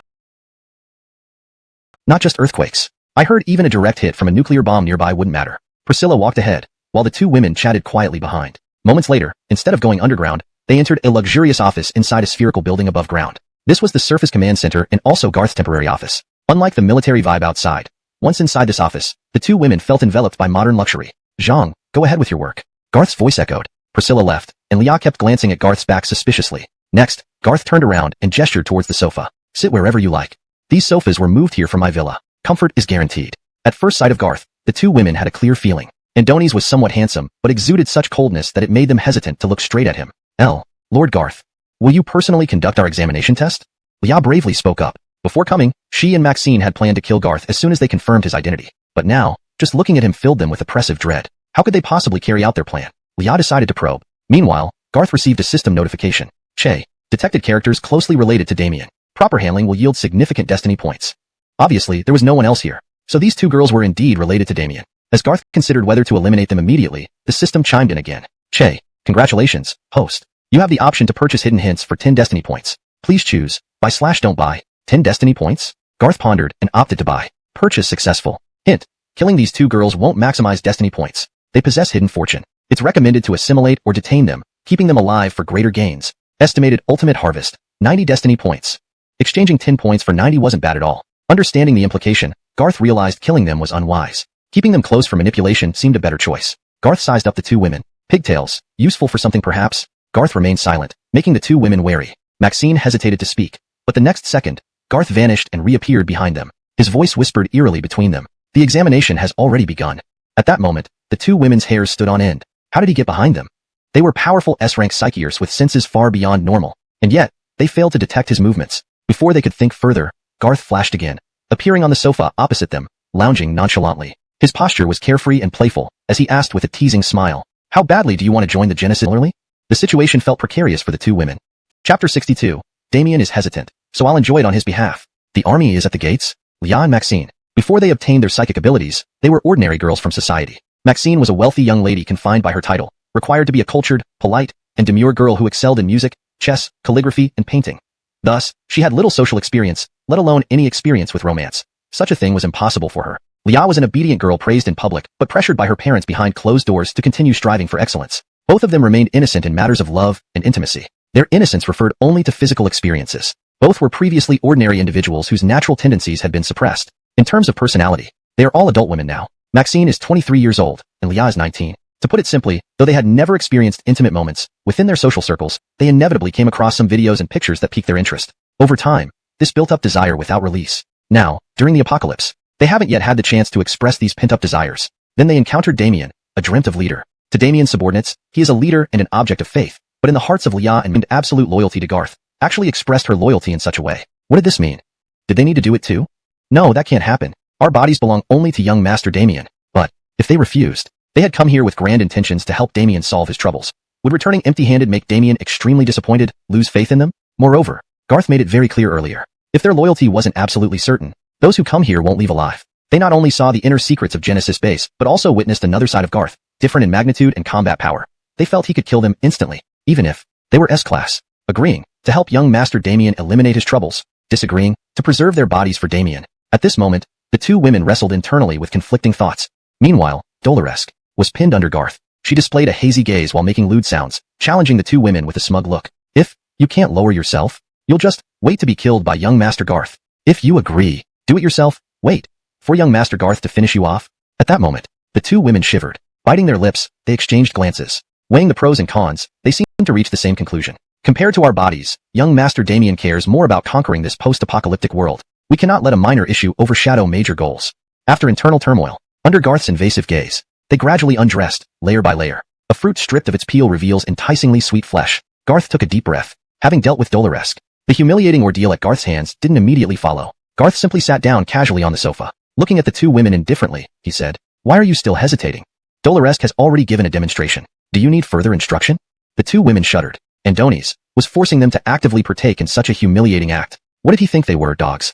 A moment later, Garth grabbed Leah's twin tails. Taking a deep breath, he lunged forward, suddenly gasping and closing his eyes. Sigh. Such a pity for Damien. With such exceptional twin tails, since he's reluctant to keep them for himself, I will take good care of them for him. Leah clenched her teeth. Upon hearing this, she quaked. Garth's mouth twitched. Behind him, Maxine mimicked a dog-like behavior. The two women felt simultaneous despair and rage. How dare you know young Master Damien's name? Garth grinned widely. Instantly, intense conflict erupted. Soon, Leah was nearly unconscious. Garth roughly pulled Maxine towards him. Want to know the answer? Let's see the depth of your sincerity. Maxine glared furiously at Garth. Before she could speak, Garth flipped her over. Dual despair struck Maxine's mind. At that moment, humiliation, anger, and despair intertwined. Maxine and Leah finally realized. The roles of hunter and prey seemed to have been decided from the very beginning. Kill Garth. Kill Garth. Overthrow Genesis Base and restore justice for the innocent survivors massacred. Genesis Base masquerades as recruiting residents while committing atrocities everywhere, their crimes reaching the skies. Genesis Base. Demon forces. Topple. Topple. Topple. The Salvation Army's strength grew continuously during the march. At present, the number exceeded 2,000 people, trending towards 3,000, truly forming a significant force. Although newcomers may not all have firearms and ammunition, with almost 2,000 armed members and the rousing speeches of leaders, brainwashing seemed effective. After all, 3,000 isn't a small number. In the past, just going to City Hall, nothing was unsolvable. City officials would welcome them willingly. Now, even without the City Hall or its officials, in the cruel apocalypse. Isn't the apocalypse defined by sheer power? They possess 3,000 people, enough strength? If not strong enough, they still have at least 30 psychics. Yes, the number of psychics has increased. At this moment, the Salvation Army's morale was soaring. It felt like an ancient dynasty overthrowing a tyrant. The power was formidable. Salvation Army, invincible. Overthrow Genesis Base, and the Salvation Army shall be its master. Since Genesis Base shows no mercy, since Garth's sins have reached the heavens. So, let's topple Genesis Base, kill the devil Garth. The Salvation Army will reside in Genesis Base, building a sanctuary for survivors in the apocalypse. No strict criteria, anyone can take shelter without stringent entry requirements. Everyone is family, forever, between the Salvation Army and the survivors. As the leaders continued their impassioned speeches, the entire group roared loudly in unison. One family, one family, one family. Salvation Army is unparalleled. Mr. Armand is righteous. Translation ends here. If you have additional text to translate or any edits to make, please let me know. Salvation Army, invincible. Mr. Armand is righteous. Armand, that was the more. This was the strength of psychics. To rally these psychics, Armand promised them glory, wealth, materials, and brotherhood. Women were also part of the deal. Armand knew. These conditions were just add-ons. What they truly cared about was whether they could have their own territory after entering Genesis Base. Andonish, once we take over Genesis Base, only our force can remain. Anyone who dreams of dividing the base into thirds is just delusional. Armand sneered, but he still needed to deceive them. Tell them that territories will be divided based on their contributions. Just coax them for now. In the end, power determines everything. Got it, Brother June? After the subordinate left, he began spreading the message around. Most of the crowd were ordinary people, with psychics stationed as guards around them. If zombies appeared on the road, ordinary people might panic, but the psychics could handle them easily. Even if second-stage giant zombies showed up, they couldn't hope for any advantage. Not everyone walked. They also obtained some sturdy cars to form a protective circle around the walkers. Walking was slow, but it had its benefits, like continuous new recruits joining in. Soon, Armand led the main force of the Salvation Army. They arrived a few kilometers from Genesis Base. Even from this distance, the vast scale of Genesis Base was intimidating, and this massive fortress stirred Armand's excitement. Truly majestic. I, Armand, will claim this treasure. On the other side, Jonas, Alf, and Sherry, together with their stronger psychic lieutenants. They followed the group from afar. They didn't plan to act until they reached Genesis Base, intending to present their allegiance then, ensuring Garth would see it. But, as the Salvation Army grew, Jonas and Deng Lingong became uneasy. Idiot Armand actually brought so many people, including quite a few psychics. I'm worried there might be high rankers among them. It's possible. If all are low rankers, plus these ordinary people, they're manageable. But if S-class or higher shows up, what do you think, Alf? Only Alf remained casual, legs crossed, sitting on an armored vehicle, looking outside. Doesn't matter. Whatever their rank, kill them. The two exchanged glances, their expressions tightening. Strength does breed confidence. Unnoticed, the mutated zombie king continued searching for prey, devouring and evolving. Such a large force from the Salvation Army ultimately caught the zombie king's attention. Chapter 63. Rapidly evolving zombie king. Malia punishes the two women. Andanisl, don't come any closer. Please spare me. Ah. Screams echoed through the street corner. Yet, no one paid attention, because those who could witness this scene had long become food for this zombie king. Roar. Roar. Hungry. Hungry. Who would have thought that after humans turned into zombies and completely lost brain function, this zombie king could utter a few words even after evolving? Even just the word hungry was enough to terrify anyone who heard it. The woman dying couldn't understand if it was a zombie or a human madman dressed as a zombie monster killing her. If she could see the zombie king removing its head, damn, that's not human. It's definitely a zombie, but why is this zombie so strange? Several hundred meters away, on the balcony of a 30-story residential building, two teenagers were filming with a camera, searching for anything they could capture, confident in their height advantage. Even if there were second-stage zombies that could climb walls, they would notice them immediately. Not many people were still alive in this residential building. They could leave at the first sign of trouble and play hide and seek with the zombies in the familiar complex. Perhaps emboldened by their safety or simply due to youthful arrogance, despite witnessing the terrifying combat abilities and bloodthirstiness of the zombie king, who had killed over a dozen people, decapitated them, and eaten their brains. They felt no fear. The arm joints have long bone spurs, and strange spurs protrude from the knees. The body looks from the 30th floor, landing on a 6th floor rooftop, unharmed. It straightened up, towering around 2 meters, and began running towards Genesis base, laughing maniacally. Any zombies it encountered, regardless of stage or generation, bowed respectfully, trembling until it passed. They resumed aimlessly wandering, searching for fresh flesh. Inside Genesis base, after a 2-hour battle, Callie and Maxine lay limp before Garth. Andonis did not continue his attack out of mercy, but because Blaze reported that the Salvation Army was arriving. Estimated total of 3,267 people in the Salvation Army, with about 30 to 40 psychics, the strongest known being 3 A-level psychics. Garth calmly dressed while Dolores helped fasten his buttons, gazing at him lovingly. My lord, let me handle it. A bunch of trash, no need for you to deal with them personally. Garth shook his head, smiling faintly at the exhausted girls on the carpet. You're all tired, rest well. I'll send Malia to keep you company. Andonis squatted before the defeated women, patting their faces and buttocks. Be good. Don't take your S-class power too seriously. Try to kill me if you wish, but bear the consequences if you fail. Andonis left with a final warning. As soon as he departed, Malia appeared in the spacious office. Seeing the half-dressed Callie and Maxine, her face flushed. She sternly tossed them clothes. Get dressed. Prepare to serve Master Lu when he returns. Callie clenched her teeth. We're already so exhausted. We have to serve him again? She pointed to the red marks on the carpet, glaring at Malia. I know you, Miss Su. Weren't you the one who rescued people in Longjiang City? Confused, Malia thought for a moment. At this moment, Callie and Maxine exchanged glances, considering whether to attack Malia. But Malia ignored them, standing in front of the surveillance screen, presenting her back. As if predicting their thoughts, she smiled. Want to kill me? Try.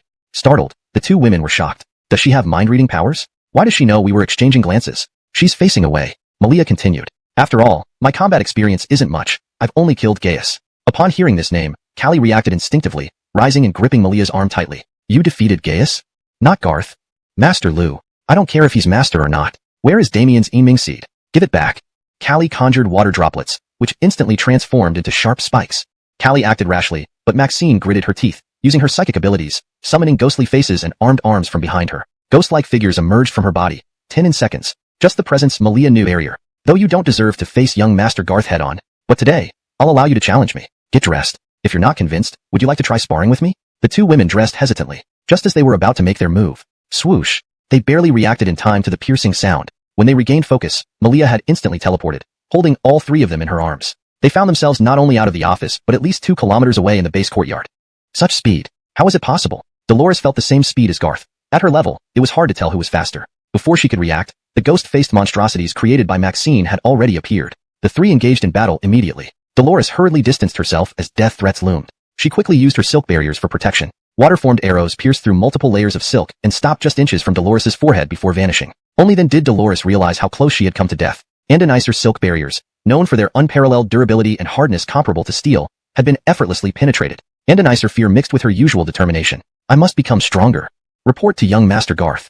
The Genesis base guard army is ready, awaiting your orders. Garth sensed the battle between Malia and the two women but didn't pay much attention. Andonis knew Malia wouldn't get hurt and would hold back, ensuring that Lia and Maxine would be spared until he decided otherwise, although they were bound to suffer under her wrath. Now standing before Garth were 500 soldiers of the Genesis base guard army. Among them were the original 100 chosen by Malia, and the remaining 400 were loyal troops recruited or rescued by Benny and Zoran post-apocalypse. Half of them were psychics, more than 200 in total, If word got out, it would be quite impressive, but this was only the beginning of Garth's plan. Excellent. With such elite forces, conquering this world will be like walking on flat ground.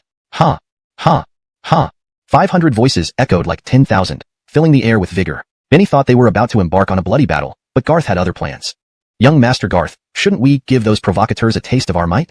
They think we're pushovers because of some propaganda, another soldier added. Garth shook his head and pointed to the north gate's walls. Have the soldiers line up on both sides. There will be plenty of action for you soon. Benny was somewhat disappointed, but Garth added. Oh, right. Don't forget to equip the soldiers with heavy machine guns. Benny perked up instantly. Yes, guaranteed completion of the task. Garth stood atop the 20-meter-high super wall for the first time. Its 3-meter thickness gave him an imposing sense of grandeur. Soon, over 3,000 people marched towards the entrance of Genesis Base. Leading the charge, Dirk gazed at the massive structure, gasping. What a terrifying base. Yet, excitement followed. The anticipation of occupying Genesis Base burned within him. Adonis felt utterly confident. Garth, come out and die.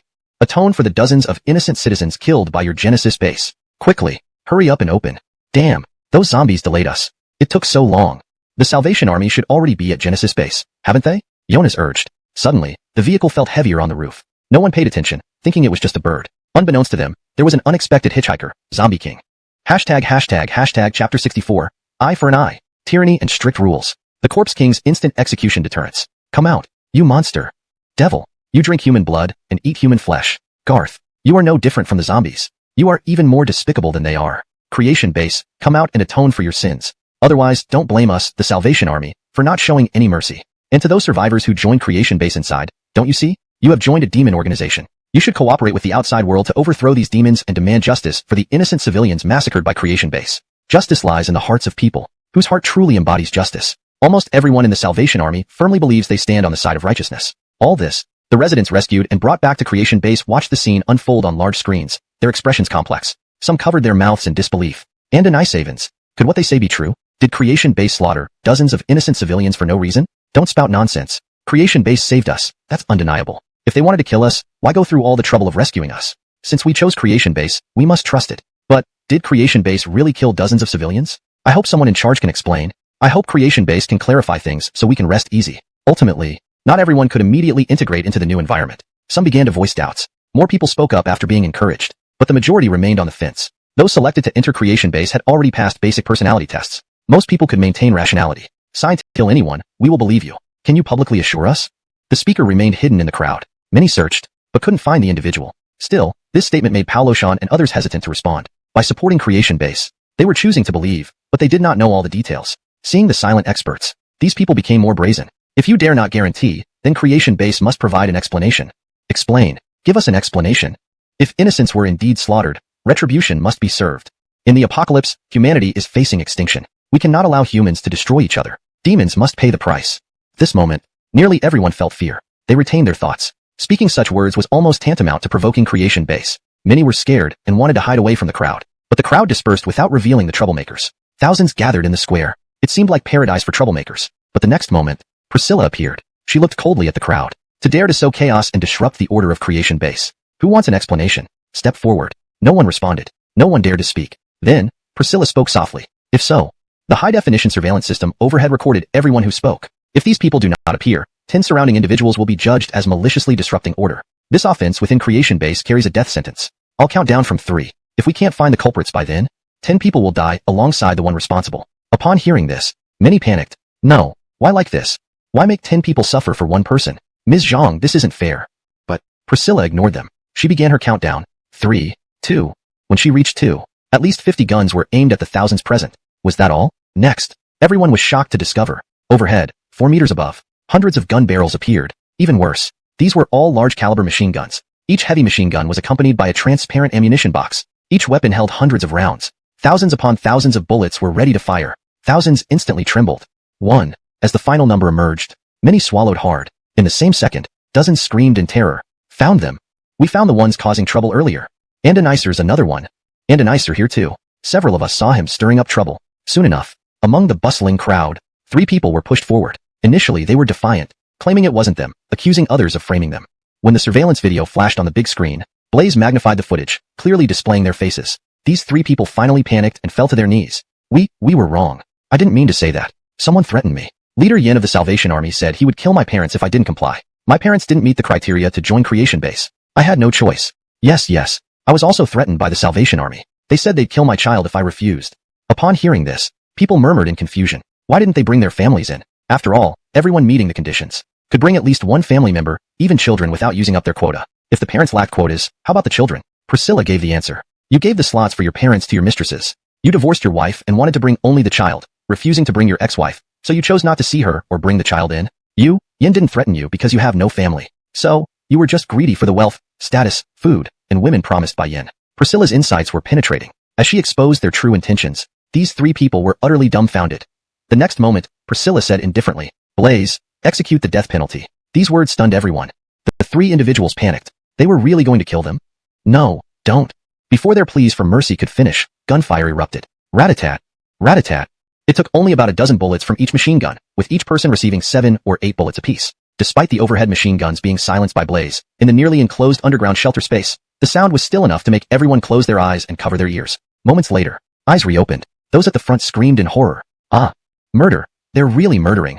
The corpses were horrifically mutilated, with large caliber bullets shredding limbs and leaving heads barely intact. The manner of death was ghastly. The moment the machine guns pointed at the screamers, the unrest was instantly quelled. No one dared to utter another sound, even screams, which were swallowed instantly. Priscilla surveyed the now silent crowd, finding it ironically humorous that people would always misbehave. She realized that Garth was indeed the most rational. Reason had no place in this apocalypse. Only brute force was the best and most effective management strategy. The moment the black barrels emerged, any so-called rebellion was immediately squashed. These three violated the ironclad laws of creation base and have been executed, she stated coldly. Who else has objections?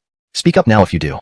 Seeing that she dared to kill, no one dared speak another word. Even Paleocean's talented but arrogant disciples, who originally wanted to fight for more benefits based on their scientist status, were now cowering behind him in fear. Next, Priscilla focused on several people at the front who had been particularly vocal moments ago. Regardless of age or gender, they were pulled out by soldiers.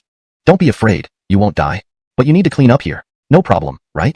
At this moment, these people looked terrified. They wanted to refuse but didn't dare shake their heads. While the mangled bodies were frightening, death was even more terrifying. Compared to the revolting bloodstains, they preferred staying alive. The cleaning process was visible to all, and the area was meticulously cleaned under everyone's watchful eyes. Priscilla nodded at them approvingly. Well done.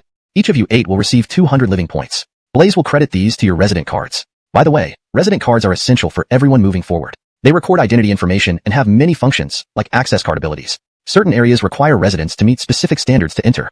Everyone will also have their own jobs. This square will serve as a recreational and meeting area. Work postings will be displayed on the large screens. Choose the job you think you can handle. Every job comes with a salary, which is points. Different positions and roles have different salaries. We don't support idlers here. Every meal and purchase requires points. Each resident starts with 1,000 points. If you can't find work, these points will last only 7 days. After 7 days, those who still choose not to work will be expelled from creation base. And Donna's hearing this, many lazy individuals were shocked. Not working means getting kicked out? That's too harsh. Priscilla added, almost forgot. Creation base is a confidential zone accessible only to residents. Once expelled, to prevent leaks of secrets, Blaze will eliminate non-residents who know them. This eliminated any lingering thoughts of laziness. As a senior professor, Paleocean immediately understood. Creation base's approach might be brutal, but was undeniably the most effective management strategy. And Donis reluctantly agreed. Look, what's happening behind those thousands of people? There's smoke. Not right. Those are fast-moving off-road vehicles. Upon hearing this, Priscilla glanced back, her expression cold. Outside the base, Dirk continued inciting the crowd. But the sudden appearance of several vehicles made the Salvation Army nervous, fearing a rear assault by Garth's forces. Many turned around alertly. The off-road vehicles sped towards the front of the crowd, coming directly before Dirk. In an agile spin, the cars skidded to a halt before Alf, Jonas, and Sherry jumped out urgently. You scoundrels! Daring to oppose Master Garth, I see you're tired of living. These words sent shockwaves through the audience. Dirk, about to sneer, suddenly grew serious. Jonas and the others thought he was intimidated and smirked. Then, unexpectedly, Garth's voice appeared near them, seemingly transported instantly from hundreds of meters away. Didn't you notice the special passenger on the roof during your ride? The trio shivered, turning to look at Garth behind them, then scanning the surroundings until their gaze landed on the roof where they saw the terrifying Corpse King. How did a zombie end up on the roof? Hoyt arrived shortly after, joining Dolores and others beside Garth, watching the Corpse King with its savage gaze. Try to control it, Garth suggested casually. Hoyt shook his head without hesitation. His face grim, he responded. This zombie is incredibly strong, so powerful that I feel I might die fighting it. Unless someone controls it first, I might be able to seize control unexpectedly. Dolores was about to test it when Garth smiled, waving to stop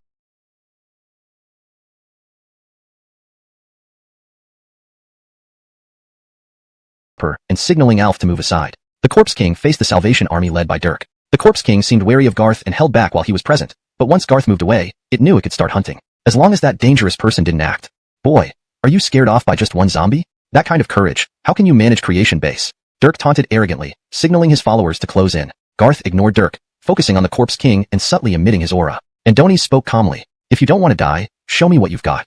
The Corpse King seemed to understand, its rage and defiance fueled by sensing its royal dominance belittled. It wasn't happy. Roar.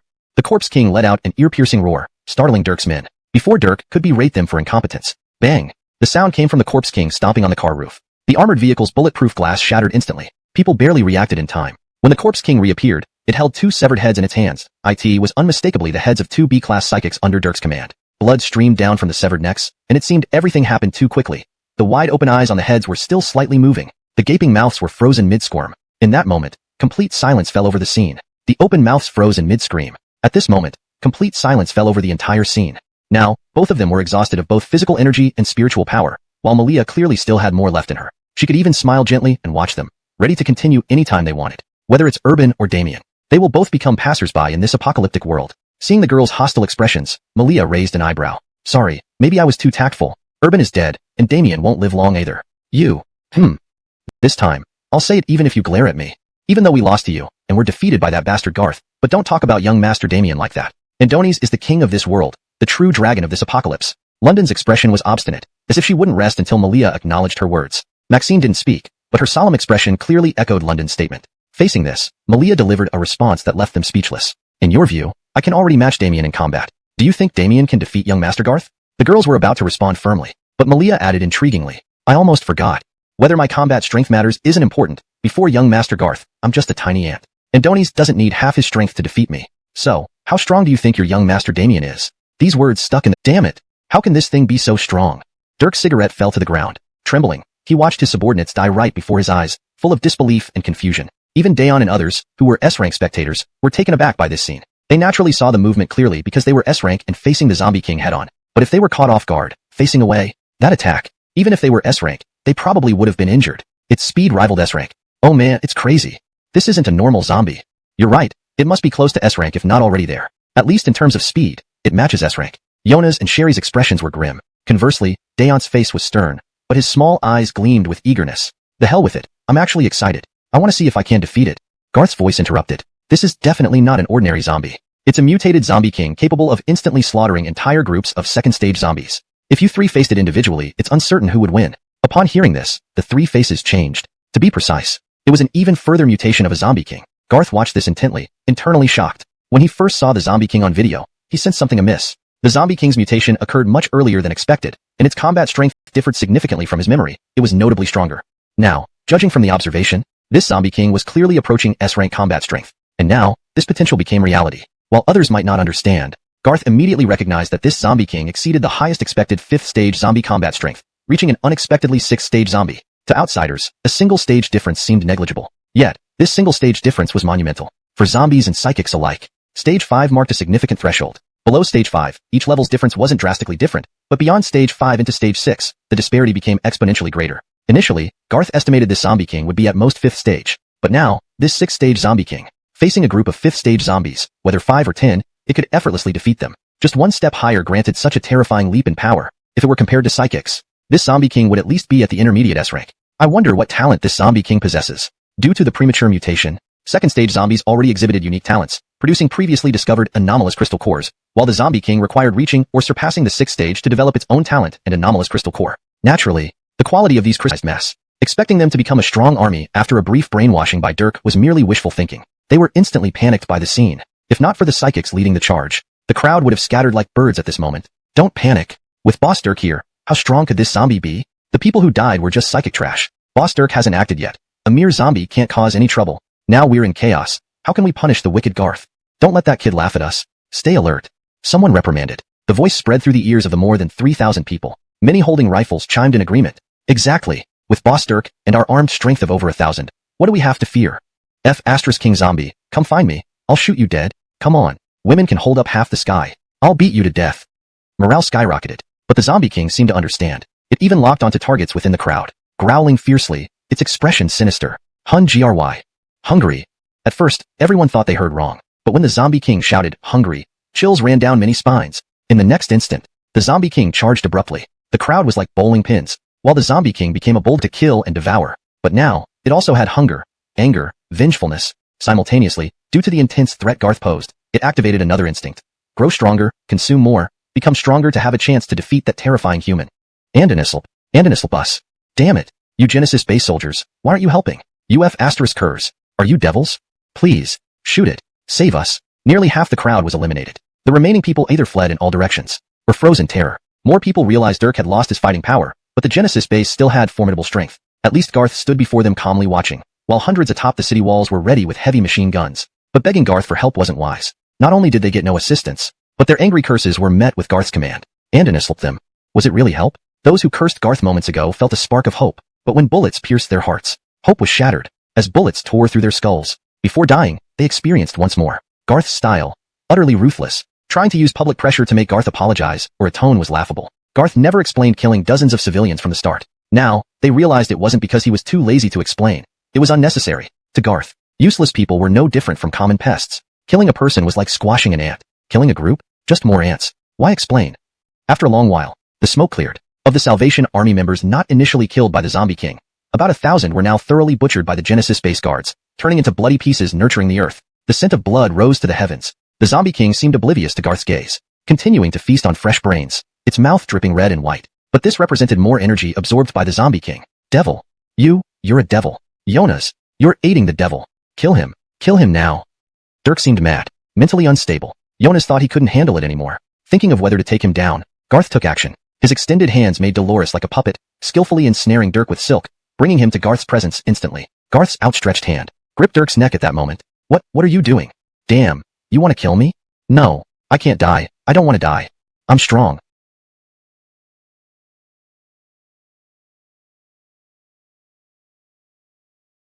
Garth's character. Isn't cold-bloodedness the main theme of the apocalypse? Perhaps some people thought Garth had been changed by the apocalypse into what he was now. Malia preferred to view it from another angle. Garth, born for the apocalypse, looking at Leah and Maxine, witnessing all this. Their understanding of the apocalypse and of Garth was being constantly reshaped. Overlapping Damien's insights about the apocalypse, the two women found Damien quite similar to Garth. But, when it came to methods and style of action, Damien was not as formidable as him. This man who treated life with such indifference seemed more suited to be the king of this apocalypse. With this thought, the two women exchanged glances, filled with guilt towards Damien and disbelief. Unbeknownst to them, once this idea emerged, it would be hard to change. From this moment on, they felt a sense of reverence towards Garth, an emotion they resisted yet couldn't stop. At this moment, Garth received a system notification. Che, congratulations host. Successfully plundered 60 points of fortune value. Estimated to get 90 points of fortune value, but only received 60 points. It seemed these two women still had some of Damien's fortune that Garth failed to plunder. Was it because he hadn't fully won their hearts? Or something else? Chapter 66. Meteorite in the lake. Gigantic aberration. Alf volunteers for combat. Gravity. Something's off. Have you noticed any subtle changes in that Corpse King?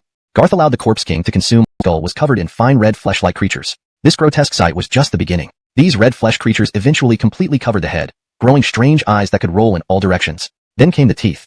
Surprisingly, the Corpse King's teeth were sharp and elongated, like a demon's, while the newborn head's teeth were human molars, almost comical. But when the newborn head opened its mouth and spoke, comedy turned into horror in an instant. Don't kill me. Salvation Army, pun.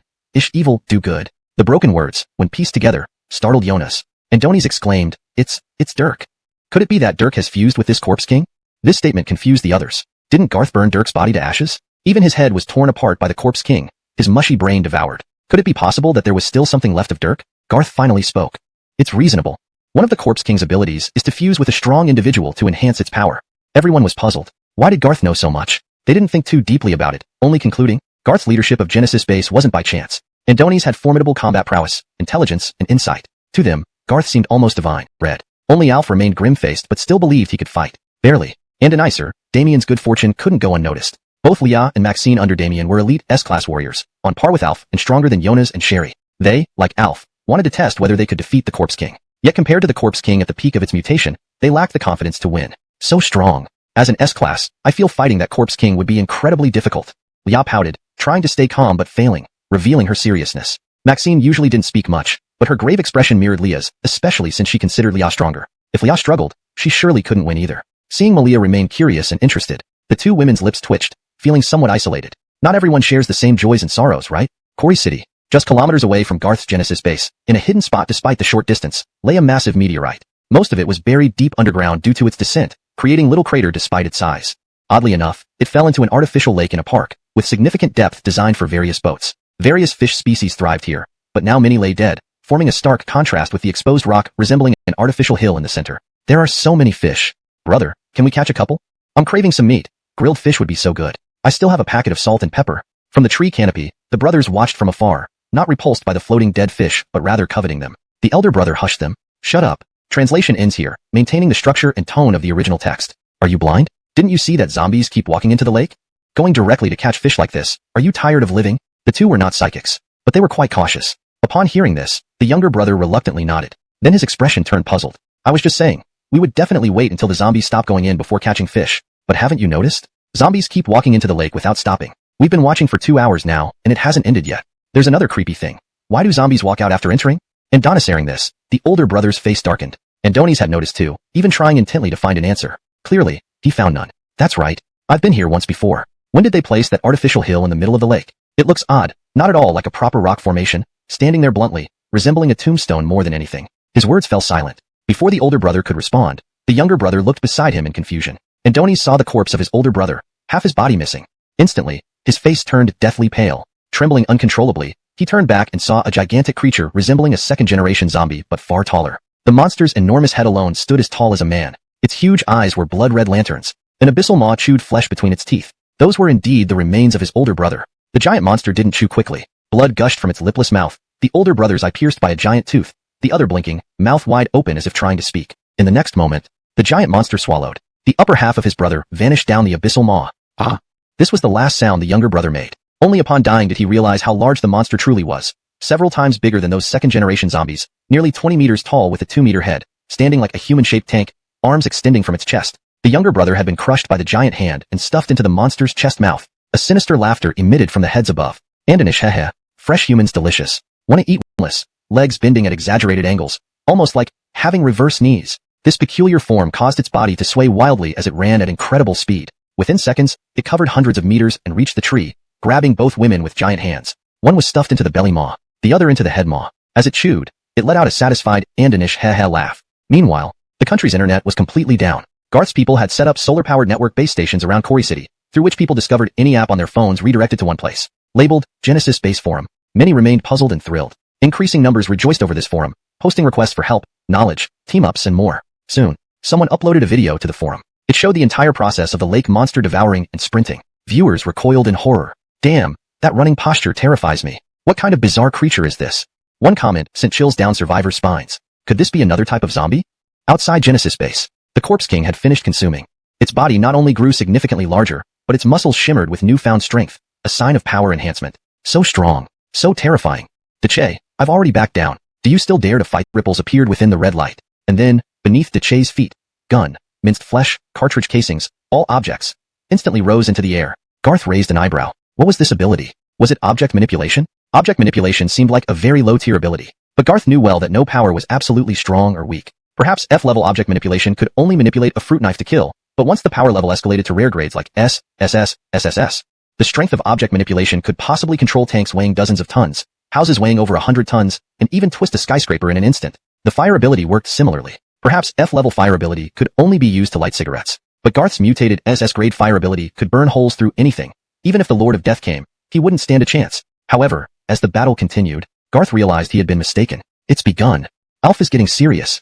Jonas and Sherry watched intently. As Alf unleashed his aura, the Corpse King finally confirmed that Alf wasn't as weak as he appeared. Though not instilling the same sense of despair as Garth did, the Corpse King sensed that Alf was no ordinary foe. Roar! The Corpse King began its sprint. Even at its peak speed, it left behind afterimages. But this was already beyond the visible. It was gradually getting dark. Unfortunately, the internet had completely collapsed. Damien was extremely worried about Leah and Maxine, and Donis placed high value on these four subordinates of his. After all, S-class individuals could already be considered royalty or tyrants, showing just how rare this level of combat power was. To Damien, he felt that these four were guardians bestowed upon him by the heavens. Each one of them was a powerful combatant. No one was allowed to come to harm. Maxim was an expert in networks, almost a hacker by every definition. But even a good cook can't make a meal without ingredients. After much effort, Maxim still couldn't establish contact with Lingxing City. Master Su, we simply cannot get through. However, according to intelligence, before the network collapsed, the Genesis base managed to independently set up its own local network for Lingxing City, using solar base stations. To connect with Lingxing City's local network, we would need similar solar base stations, but Longjiang City is too far from Lingxing City. The required number of solar base stations isn't a small number, so achieving network connectivity within a short period is impossible. Maxim's words made Damien feel a sinking sensation. Recently, he felt extraordinarily out of sorts. The timeline was clear. From when Urban went to Lingxing City onward, everything started to slip out of his control. Before this, Damien had been exceptionally fortunate. When the Zli viewing them as expendable tools, Damien didn't believe in fate, attributing recent mishaps to mere coincidences. Having already lost the Nether Seed, he wouldn't allow any more setbacks. If we were to forcibly connect to Lingxing City's local network, how long would it take to establish this link? Damien asked. Maxim hesitated. Perhaps 10 days, perhaps a month, or even 2 months. It depends on finding enough solar base stations and the manpower needed. Now, with streets full of zombies and mutated zombies, it's extremely difficult for ordinary people to work safely. Damien's expression turned grim. It seemed connecting to the network would be incredibly challenging. It looks like we have to move our departure earlier, Damien decided. Andoni's plan to convene a meeting with the leaders in Longjiang City and then discuss their travel plans to Lingxing City. Ideally, this would happen in 3 days. But worried about Lia and Maxine, he decided to leave as early as tomorrow morning. At the same time, thoughts of the mysterious person who swallowed the Nether Seed troubled Damien. His previously calm demeanor shifted, darkening with a sense of foreboding. Bastard, don't be hasty. Even if I can't re-establish contact through the Nether Seed, I'll use another one. I'll drain all your power and reclaim what's mine. Don't worry, I won't kill you. I'll keep you as food for my parasites. In Lingxing City, outside the Genesis base, Alf truly impressed everyone. As an S-class, his gravity ability stood unparalleled. Even without knowledge from rebirth experiences, anyone familiar with web novels or games knew this ability was extremely terrifying. Thankfully, it was limited by skill levels. Otherwise, it would be absurdly overpowered. Even now, under extreme gravitational pressure, the peak 6th stage mutated zombie king, tough enough to face off against S-class psychics, was immobilized by Alf's gravity. Shockingly, neither Jonas nor Sherry could resist it, instantly flattened to the ground. This zombie king, however, remained standing, unyielding to Alf's gravity. Don't hold back, Alf. You're usually not this gentle when fighting us.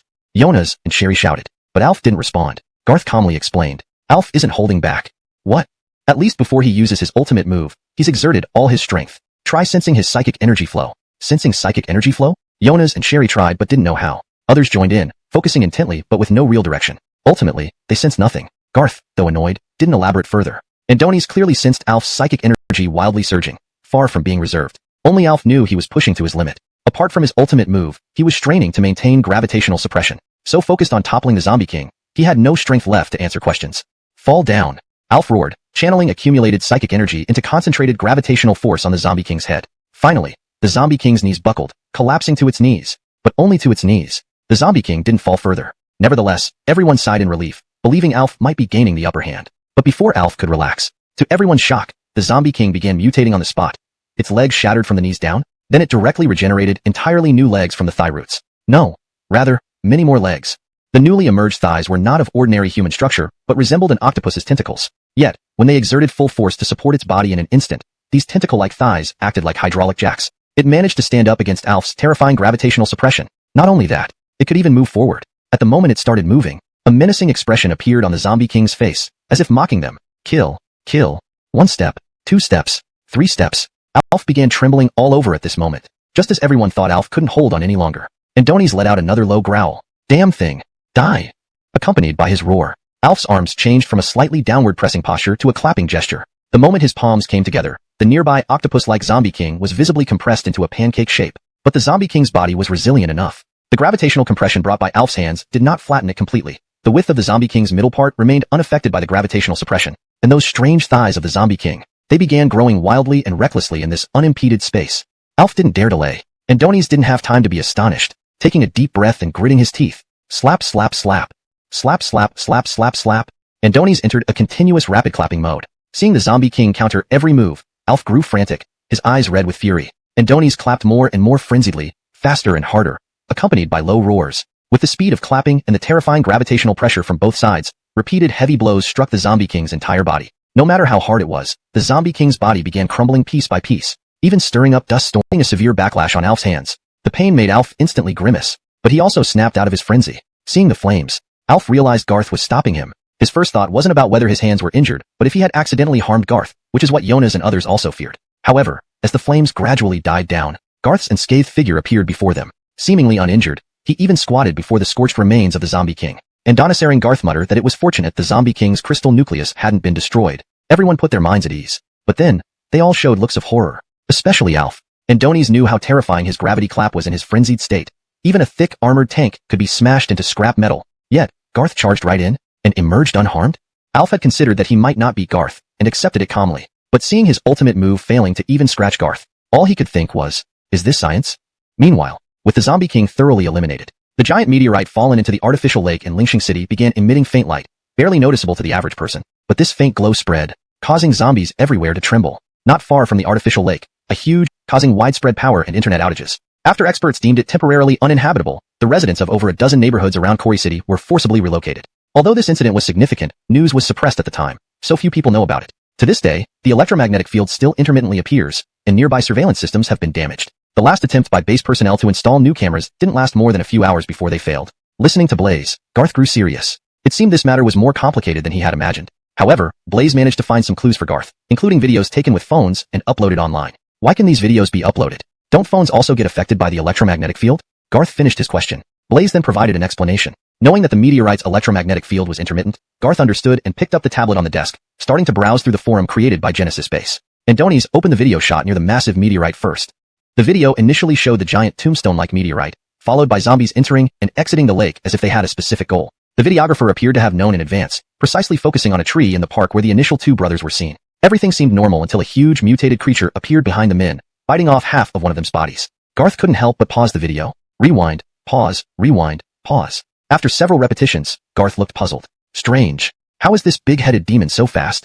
In Garth's memory, this type of large creature had appeared multiple times before his rebirth, each time causing devastating massacres. Though its combat power was not as strong as a Corpse King, it was still a formidable monster second only to the Corpse King. Known as the Big Andonisated Demon, named after its large head, it struck fear into everyone who heard the name. A-class psychics could handle them. B-class psychics might have a chance to escape if they were strong enough, while weaker ones rarely survived. Speed was another way to escape, as the Big Andonisated Demons weren't particularly fast compared to regular humans. When they ran, it was just slightly faster than a human sprinter. They could easily chase down humans but often missed catching psychics, so their usual hunting method involved ambushes and sneaks. Psychics would sometimes be talking and laughing only to be swallowed whole by a Big Andonisated Demon falling from the sky. The problem was, in the video, this Big Andonisated Demon didn't seem any different in appearance, but its speed had increased several times. Its speed was so incredible that even an Olympic sprint champion would beg for mercy. As for the humans devoured, Garth felt nothing special. These demons always consumed people casually, like eating snacks. Moreover, with such enhanced speed, it was understandable.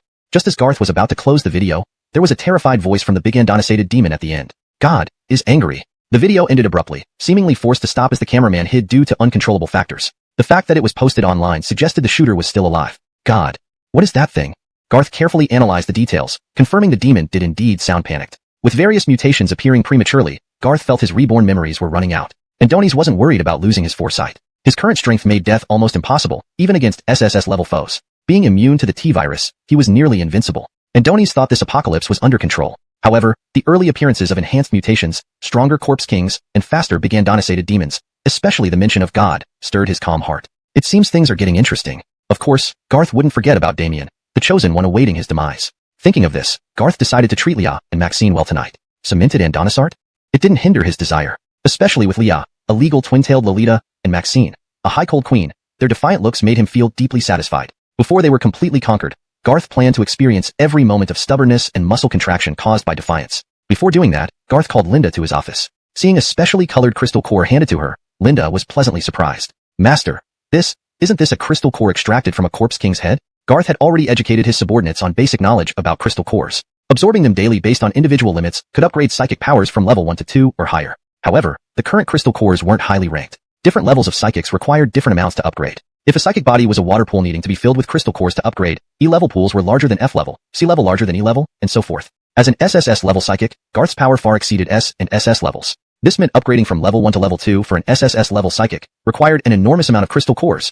However, Garth could absorb more daily than others. While a common A-class psychic could absorb 10 cores a day, Garth could absorb hundreds or thousands. In short, the rules were clear. Garth didn't plan to use all the currently, only you can make use of it. Linda's expression was complicated. Though she knew it was given to her because Garth couldn't use it himself, she understood that it represented Garth's favoritism toward her. She wanted to hug and kiss him, but Garth declined. Go back and absorb this Corpse King crystal core. Alright. This crystal core contains two types of energy. One is the psi energy found in regular crystal cores, which alone has at least the content of over 1,000 level 2 crystal cores. The other type is colored energy. Currently, you're an A-class psychic. I don't know if absorbing this Corpse King crystal core will help you advance to S level. If not, then we'll have to rely on luck again. Upon hearing this, Linda's face lit up with joy. Andoni's recent anxiety and depression stemmed from her concern about her psychic level. If she could even just have hope to advance to S level, she would be so excited she wouldn't sleep all night. Go ahead. Garth smiled wryly. Seeing Linda's eagerness, he waved her off. Next, Garth retrieved another crystal core with a different color. This crystal core also belonged to a Corpse King. Indeed, one Corpse King could produce 2 crystal cores, one special attribute crystal core and one normal crystal core. While this crystal core wouldn't enhance Garth's psychic ability rank upon absorption, it could accelerate his cultivation and combat levels. As he absorbed it, Garth felt the psi energy coursing through his body, gradually integrating into every part of his being. It felt peculiar yet soothing. Soon, Garth exhaled deeply. Andoni's reopened his eyes. His gaze held a sharp brilliance. Not long now. To become a level 2 psychic is within reach. Once he upgraded to level 2, Garth's combat strength would significantly increase. Dinner time came quickly. Residents used their G-Fund for the first time to make a purchase and were pleasantly surprised to find that the dishes here were very affordable. For example, 4 dishes and 1 soup, each served in a portion with 1 big bowl of rice, cost only 12 G-Fa. Note, G-Fund is used in the original text, but it would read more naturally in English as resident points, or G-Fund can be translated as points.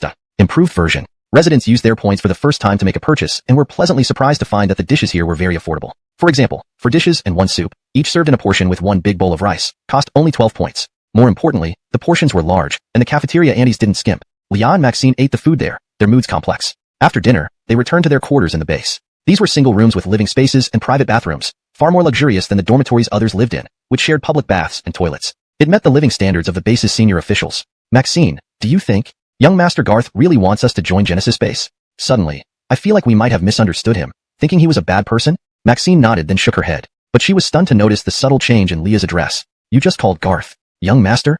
Leah froze, and a nicer face turned red. Did you hear wrong, Maxine? How could I call that scoundrel young master? Andoni's forced us to do those things, and I will never forgive him, and that was the first and last time. No way I'll ever wait on him again. How disgusting. Mouthing the word disgusting, Leah couldn't help but clamp her legs together, so her unusual feelings wouldn't be discovered. The next second, beep, the door opened. Seeing Garth boldly march in and shut the door behind him, the 2 women were momentarily stunned. Neither noticed that Garth was staring at their thin silk pajamas, observing the deep white cleavage beneath. The 2 women were shocked and incredulous. How did you get in? Garth smiled mischievously. Don't worry, your lock isn't broken. But as the owner of the base, I just need facial recognition. There's no door I can't enter. Upon hearing this, the Damien was tormented by angina. Thankfully, this time he did not suffer a nosebleed. For Damien, at least the fundamentals were unharmed. But continuous angina lasting 2 to 3 hours. It wasn't easy to endure. Gentlemen, let's call it a night. My thoughts should be clear by now. If I need you all, please come to my aid promptly. I, Damien, will certainly remember your kindness. When we eventually capture Cory City, there will surely be a place for each of you. If any of you shirk or evade, pain, don't blame me for turning my back on you. Departure is tentatively set for tomorrow. I will contact you all tomorrow, so please prepare early. As he spoke, Damien subtly displayed his SS class ability, exuding overwhelming pressure. Asia, Baxter, and Marco were all very serious, forced to nod under Damien's intimidation. After all, they didn't want their entrepreneurial efforts to end halfway. The wonderful life in this post-apocalyptic world had just begun, and enduring humiliation for the sake of survival could be tolerated. Leaving the old church premises, walking far away, the 3 local powers of Longjiang City couldn't help but sigh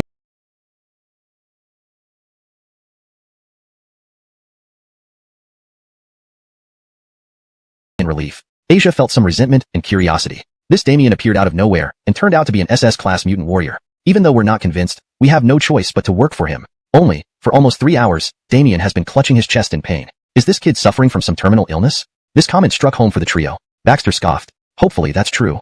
I don't want to beg behind some punk for the rest of my life. Being the boss myself is much better. I have over a dozen beautiful women waiting for me at home, who would willingly fight for him and risk their life. Marco chuckled. Forget it. We should endure for now.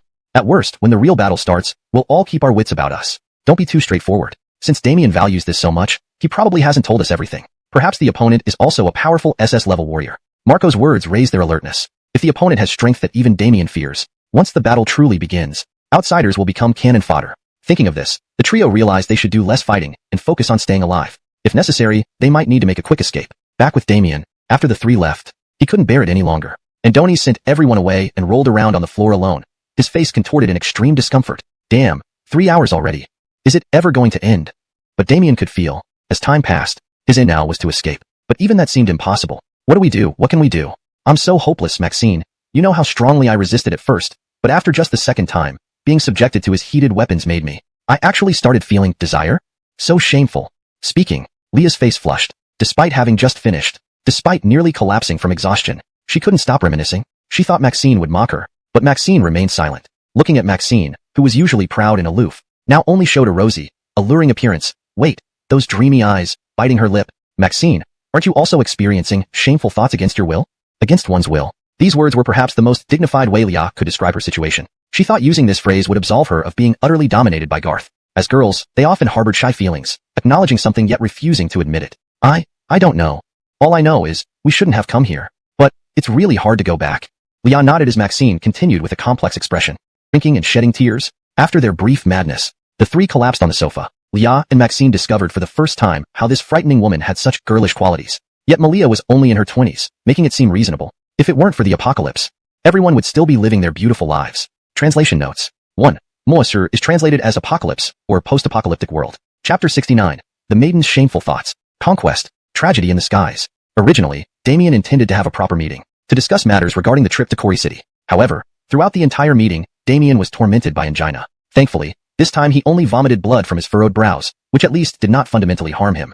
Continuous angina for 2 to 3 hours seemed unbearable. Everyone, let's wrap up tonight's discussion here. My thoughts should be clear enough. If I need assistance, I hope everyone can promptly come to my aid. I, Damien, will surely repay your kindness. When we capture Quarry City, you will all have a place of honor. If anyone shirks responsibility, pain, don't blame me if I turn my back on you. The plan is set for departure tomorrow. I'll contact you all tomorrow. Please prepare early. As he spoke, Damien subtly showcased the power of his SS class ability. The intense pressure made Janine, Baxter, and Marco very serious. Opponent's strength was formidable enough to worry Damien. In a real fight, they would all become cannon fodder.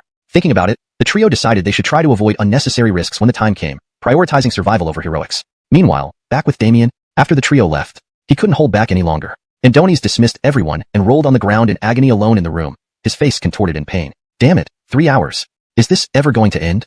But Damien could feel that. As time passed, the angina persisted, but seemed to be weakening. What strange symptoms were these? Still, Damien prayed for a quick recovery. Adonis couldn't bear this torment any longer. After a tumultuous session, Garth felt thoroughly relieved. Adonis discovered that becoming a psychic gave him extraordinary stamina. A few hours of exertion barely drained him, but emotionally, he had indeed been released. You did well. You both were excellent. Watching Garth's departing figure, the two women, catching their breath, no longer looked furious, but rather despondent. They realized how powerful Garth truly was. So powerful that nothing they did could even harm him. For instance, during the past few hours' battles, Leah and Maxine both wanted to bite Garth's weapon. But each time, Garth seemed to anticipate. Adonis always reminded them in time. They could bite, but nothing would happen to him while they'd instantly be burned to ashes by his hellish flames. Feeling the extreme heat, and recalling Garth's demonstrated power, including blocking Alf's ultimate move while simultaneously incinerating the seemingly invincible zombie king, they knew his terrifying fire abilities meant. His personal spear catching fire wasn't surprising. Thus, they abandoned any hopes of killing Garth. Their only remaining hope was escape. Yet, they couldn't manage it. What do we do? What should we do? I feel so desperate, Maxine. You know how much I resisted at first. But after just the second time, I felt terrified by the heated, terrifying weapon. I actually felt desire? How shameful. Leah blushed. Despite just finishing, exhausted to near collapse, she was still reflecting on it. She expected Maxine to mock her, but Maxine remained silent. Leah saw the usually proud and cold Maxine transform into an alluring, rosy-cheeked maiden. And those hazy eyes, that bitten lip. Maxine, does this mean you also have shamefully involuntary desires? Involuntary desires. Perhaps the best way Leah could describe it. She might think this phrase could explain being thoroughly conquered by Garth without admitting it, maintaining her bashfulness. I don't know. All I know is, we shouldn't have come here. But it's really hard to go back. Leah nodded. Maxine's expression was complex. Do you think young Master Damien would accept bodies defiled by Garth? Even if he did. Young Master Damien is naturally suspicious. If he found out we lived in the Genesis base and were played with by Garth several times, what would he think of us? At this moment, Leah understood Maxine's meaning. They knew Damien well and trusted him. But Damien was inherently distrustful, affected by his upbringing. His 4 subordinates were loyal, but everything had to be within his control. Once out of his grasp, like now, Leah's expression was complicated. Young Master Damien would suspect we were bribed or monitored by Garth, or that we had submitted entirely to young Master Garth. Maxine said nothing. Silence spoke volumes. Unspoken, the balance of fate tilted more clearly. Just as they were about to rest, Malia knocked on the door. Opening it, regardless of the girls' willingness, Malia made them dress and, minutes later, arrived at the entertainment area of the Genesis base. With bright lights and lively scenes, there were shopping streets, bars, KTVs, arcades, dance machines. Soon, Malia joined Leah dancing on the machine, lost in memories of playing with her closest friend. Malia accompanied Maxine in the KTV, drinking and singing and crying. After the short spree, the 3 women collapsed on the sofa. Leah and Maxine discovered that this terrifying woman also had a girlish side. Considering Malia was only in her 20s, it made sense. If not for the apocalypse, we'd all still be living our beautiful lives, wouldn't we? 2.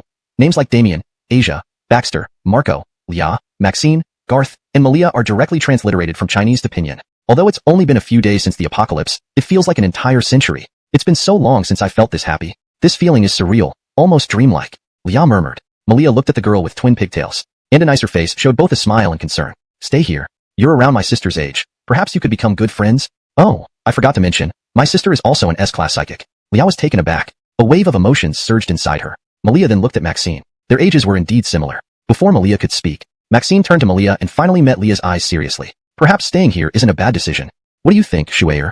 The two girls hugged each other, their feelings complex. Malia got the second stage. For B into grades, it would take approximately 40 to 50 days, similarly requiring ample supply, but needing far more crystal cores relative to the lower grades. S grade would take roughly 60 days. SS grade would take about 80 days. As for his own mutated SSS grade, he couldn't gauge when he'd advance. Despite absorbing many crystal cores, the reservoir for spiritual energy progression in his body still seemed empty.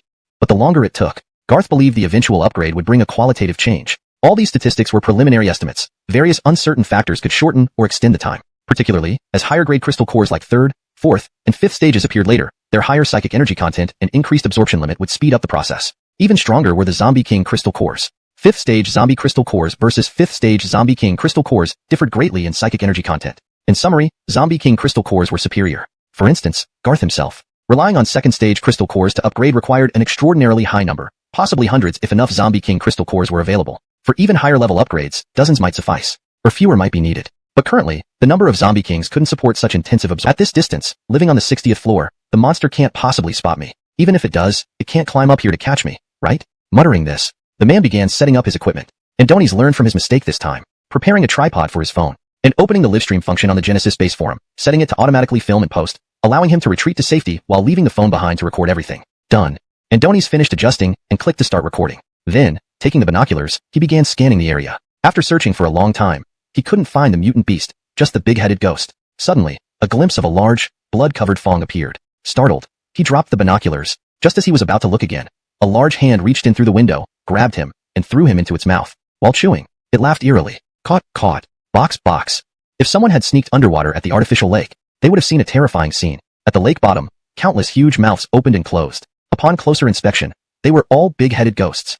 Hashtag chapter 70. Devious and cunning. Hope for survivors to live on. It had to be said, the automatic video upload this person's setup seemed as if they anticipated their impending death. The video requires secure as your 60th floor, provided you block off the stairwell and other entrances. Better safe than sorry. Some zombies can climb. Don't worry, he has a safe room. Those wall-climbing zombies are slow, so he should be able to detect them in time and escape.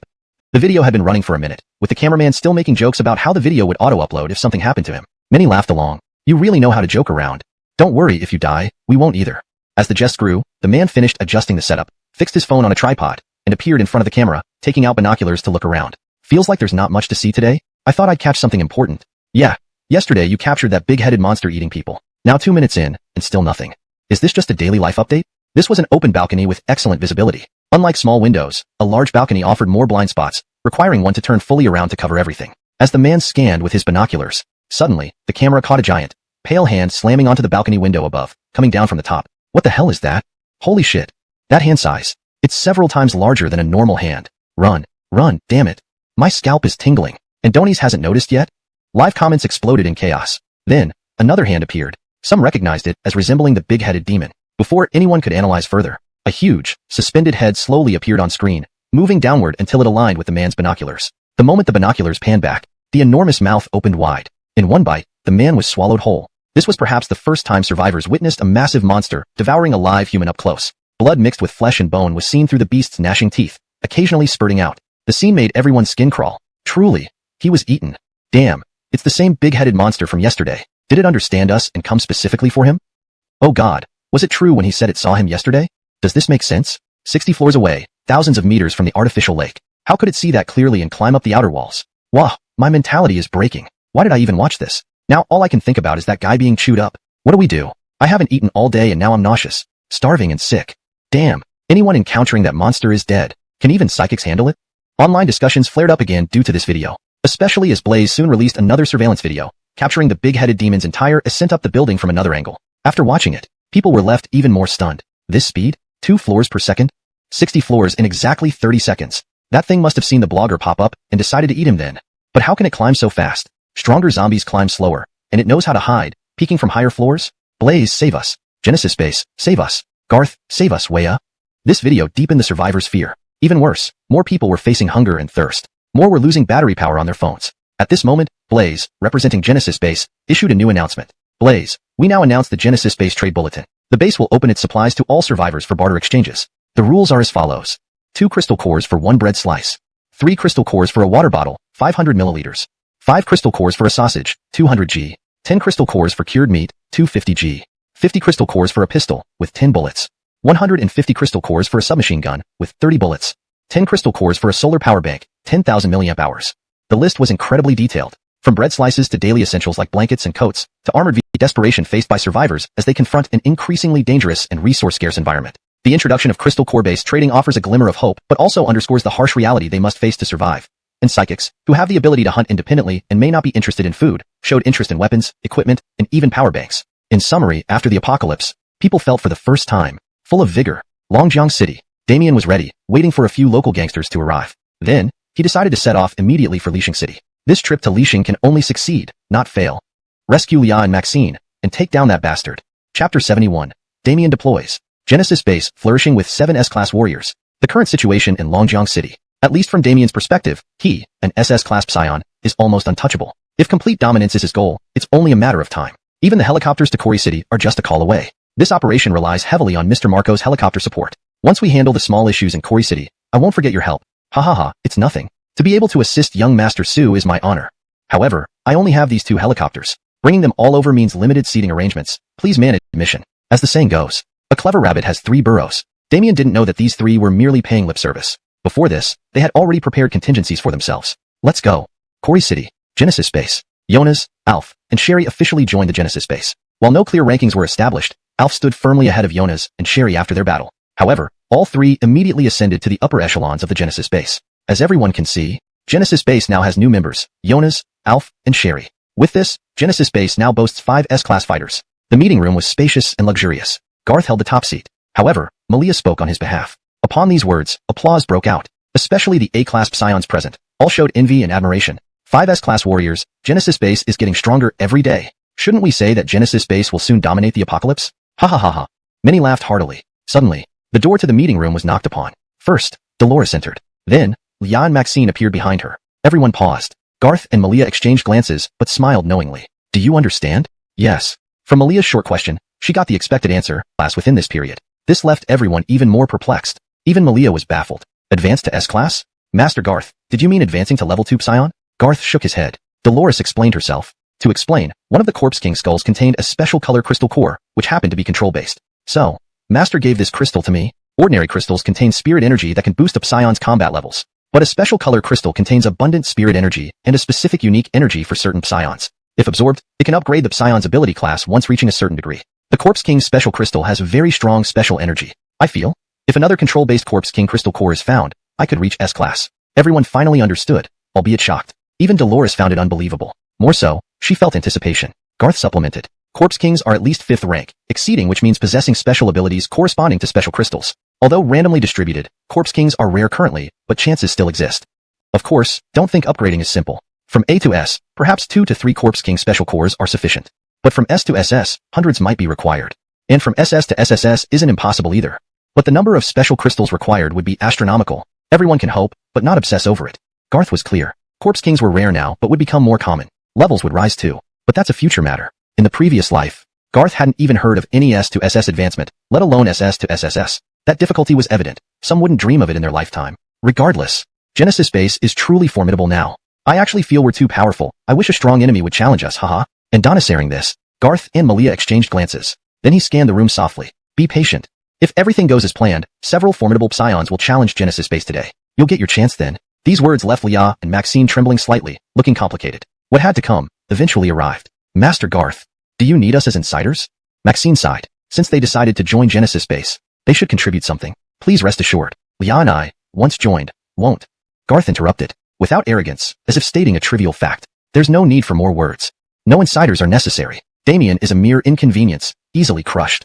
Just as someone thought it was only an S-class enemy, Malia revealed the opponent's SS-class strength. Everyone was instantly stunned. SS-class plus several S-class warriors? Wow, this is going to be a huge battle. And this can be wiped out in one fell swoop? From that moment on, everyone became excited. The revelation of such formidable opposition had electrified the room. The prospect of facing an SS-class Psychiker along with multiple S-class warriors wasn't just a challenge. It was an epic confrontation. Yet, the confidence in their own ranks seemed unwavering. With 5 S-class fighters already, and now possibly more joining their ranks, the Genesis base felt not just capable but invincible. This realization ignited anticipation and fervor among those present. Chapter 72. Garth vs. Foresis. Damien arrives. Lake Bottom anomaly. Ghosts abound. Are really possible? All of us together? Young Master, we're all S-rank. At Genesis Base, in the Colossal Training Hall, all 7 S-rank members were present, 4 of whom were currently on the scene. Leah, Maxine, Talia, and Alf. The other 3 had been dispatched on missions. Despite this, the 4 individuals felt somewhat bewildered when Garth asked them to attack him while he remained on defense. A 1 versus 4 showdown between high-tier fighters wasn't something they'd dare undertake lightly. Malia stood nearby watching the unfolding events with a mix of anticipation and a hint of eagerness, unsure if she wanted to join in against Garth or just spar with the 4 formidable S-rank fighters. She found herself growing bored as a mere observer. You don't think that young Master Garth, by not taking the offensive, can't defend against you, do you? And staying on the defensive doesn't mean he won't counter. You'd better be prepared.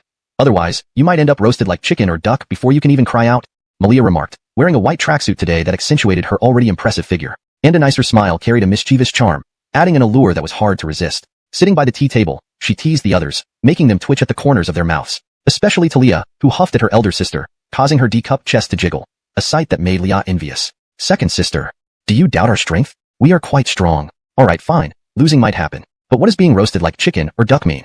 Malia rolled her eyes as the others nodded in agreement. The metaphor was indeed strange. Talia then seriously commented, I think we might be toasted like sweet potatoes. The crowd was stunned into silence. It seemed the issue for her wasn't the oddness of the analogy, but that it didn't mention her favorite snack. Garth smiled wryly but seized the moment with blinding speed, unleashing an overwhelming aura. Fiery dim light encircled his body, sending powerful pressure waves that forced everyone to take him seriously. They spread out to maintain suitable attacking distances, readying their battle stances. Young Master Garth, we will now start without further ado. You must be careful now. Even Malia grew serious, eager to gauge the skill gap between them. While she knew each of the 4's powers, she couldn't predict how well they would work together. Garth, having never truly engaged in combat, piqued her curiosity. As expected, the inexperienced 4 attacked in a chaotic manner, seemingly a 4-on-1, yet their combined abilities initially caused confusion. First, Talia's fist turned into a giant meteor-like object several meters wide, aimed at Garth as a probing strike. Everyone gasped when they saw Garth effortlessly catch it with one hand. Without using any ability, young Master Garth caught Miss Talia's giant fist with one hand? And an ice Avens. Is this even possible? Witnesses from the medical team and support staff murmured in astonishment. One man and woman within the group exchanged incredulous looks, almost fearing what they saw. The man whispered, is this scientific? To which the woman responded with wide-eyed shock. Sue sister, if Marco and the others come here with Damien, aren't they doomed? Shouldn't we alert them?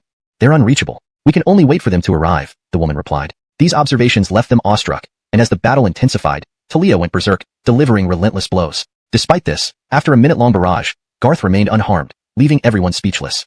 Next came Maxine, summoning over 100 terrifying 5-meter-tall skeletal warriors, causing further dread among the spectators. Following this, the S-rankers decided to launch a concerted attack. Leah unleashed her full power, forming layers upon layers of water droplets above Garth. Each layer, dozens of them, added to the intensity of the assault. Alf's gravity manipulation ability did not directly attack but amplified the force of others' attacks, making each water droplet crush into the ground with tremendous force, leaving deep craters. As the first wave of water hit the ground, generating massive impact, everyone looked dumbfounded. Yet, the subsequent waves followed quickly, creating a storm of dust and noise. This spectacle left the onlookers amazed and utterly stunned by the sheer power on display. When the 10th layer hit the ground, the surface was almost shattered into pieces, smoke and dust soared into the sky, but Londoner and her 3 companions maintained their solemn expressions. They did not delude themselves that this could defeat Garth, hardly giving anyone a moment to breathe. Maxine's over 100 creepy up young Master Garth, have we? Those 2 spies couldn't help but chuckle at this thought. If he's really out of commission, wouldn't that save us some trouble? Sujia and leader Marco wouldn't need to follow Damien here to risk their lives. It would be great if things went so smoothly, but in the next second, boom! A formidable aura erupted upward. This time, it wasn't just an ethereal force. It was accompanied by dark red waves of scorching heat. In an instant, everything blocking Garth, the rubble, Maxine's skeleton warriors, and even Talia's massive fists, was blasted away by this explosive force, especially those rolling waves of heat. Many felt like they would melt in this moment. Even the few S-ranked fighters couldn't help but shield their faces from the intense heat. Had it not been for Malia's timely deployment of her holy angel wings as protection, the dozen or so onlookers would likely have turned to ashes in that very moment. Among these people, only Malia seemed relatively calm, yet she too felt the terrifying heat belonging to Garth. Phew. Not bad, very refreshing. Sorry, I tried my best to hold back, but it seems I still went a bit overboard. Garth looked around at the devastation and chuckled wryly. Then he searched for something curiously. Then, Talia's voice came from atop the roof, sounding wronged, dazed, and slightly trembling with headache. I'm up here. Everyone looked up. Their expressions immediately became awkward. Garth's lips twitched. Turns out his burst of energy accidentally sent Talia flying up to the rooftop, looking at the 2 spies. He could only think, damn, none of you guys are human. On the other side, the convoy of helicopters from Longjiang City. Well, it was Damien's group, who had already entered the jurisdiction of Lixing City. Damien was an extremely cautious person, While instructing Maxim to confirm there was no reception of Genesis Base's local network signals, he also ordered the helicopters to make an emergency landing in a place confirmed to be secure, choosing cars for further travel. Why aren't we going directly to that base? Asia and others asked in confusion. With a helicopter, shouldn't we arrive much faster? Driving will certainly take longer, probably an hour or more. To this, Damien didn't hide anything. It's simple. The entire city is under Genesis Base's surveillance. If we fly a helicopter over, they'll definitely detect it first. However, driving is different. Even in the apocalypse, many still drive around on the streets. If we choose to drive, we won't draw too much attention. This was indeed true, especially after Garth released his trade list. More and more people wanted to hunt zombies to obtain crystals for trading with Garth. Ordinary people found driving both fast and safe. Sometimes they didn't need to kill zombies. Simply running them over and picking up the crystals worked. Encountering powerful zombies, they might escape using car speed if quick enough. As long as they weren't surrounded. Not every ability user was exceptionally fast either. Even those with speed preferred driving for convenience. To ensure safety, Damien's group chose 2 off-road vehicles. There were many obstacles on the road. They had to constantly detour. Although their destination remained Genesis Base, what they didn't know was, this detour route included a mandatory stop at Lishing City's only giant meteorite location, the colossal artificial lake. On the artificial lake side, since the senior photographer's death, seemingly no one dared come here to film anymore. Even if someone wished to, they could hide safely, but electronic devices invariably malfunctioned here due to, for certain reasons, the frequency of the giant meteorite's glow increased, and the duration between strong magnetic fields shortened. Every minute, a strong magnetic field appeared, ensuring any electronic device would be destroyed within that time frame. Therefore, 4 miles around the artificial lake, it remained isolated from the outside world. No one knew what was happening inside. Of course, the most terrifying thing here wasn't just the magnetic fields, but the multitude of big-headed ghosts emerging nonstop from the lake bottom. God. Andonies is angry. Andonies is angry. Kill them. Careful observation revealed. Densely packed. At least several hundred. Most terrifyingly, more big-headed ghosts kept emerging from the lake bottom. Chapter 73. Night Parade of 1,000 Ghosts? 10,000 strong army. The person supporting who is Damien. Damn it. How did so many of these big-headed demons appear all at once? It's more than that. Old Andonies, take a closer look. The number of big-headed demons keeps increasing. Damn. At this rate, the open area around the artificial lake will soon be filled with these monsters. This is ridiculous.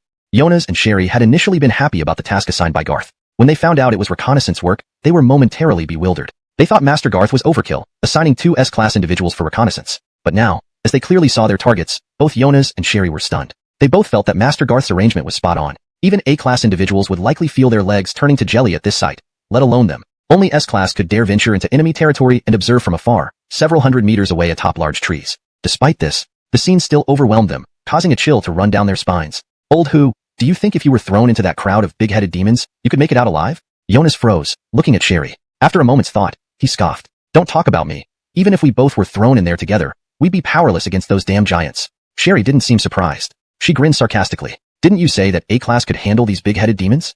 Jonas was speechless. Andonies muttered dejectedly. That's what Master Lu told me. Even then, an A-class could only deal with one-on-one battles. There are easily over 1,000 here, clustered densely together. Even 100 A-classes wouldn't be enough. Jonas took a deep breath. I think Master Lu sent us because he anticipated the significant mutation of these big-headed demons. Based on current conditions, their power has increased tenfold compared to his conservative estimates. If previously the big-headed demons could be killed by A-class individuals, now, each of them has at least the combat power of an A-class peak fighter.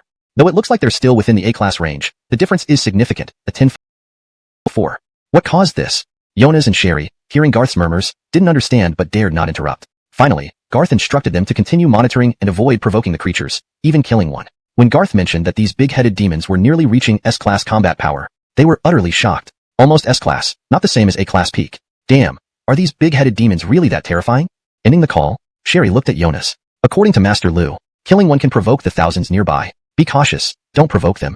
Jonas nodded. I'm not stupid. Knowing they are overwhelmingly powerful, why provoke them? Where would I find someone foolish enough? Their mission remained unchanged. They continued observing the movements of the big-headed demons. At the Genesis base, after receiving news from Jonas and Sherry, Garth pondered the upcoming zombie waves. Andonies considered whether preparations were necessary. Based on past experiences, whenever these big-headed demons appeared collectively, they would stir up surrounding zombies, leading to overwhelming waves of attacks. After a zombie wave, streets would be desolate, with unstable buildings leveled. Garth's place was different. A 20-meter-high, 3-meter-thick superwall, topped with a 10-meter electrical grid, made it hard for zombies to breach. Climbing would also be futile. The high-voltage grid would electrocute them. Unless there are flying ones? Currently, no flying mutants have appeared. After consideration, Garth planned for simple arrangements without extensive preparation. How are the newly recruited 10,000 soldiers doing? Garth summoned Benny. The hundreds of soldiers from before, as well as the newly recruited 10,000, were under Benny's management.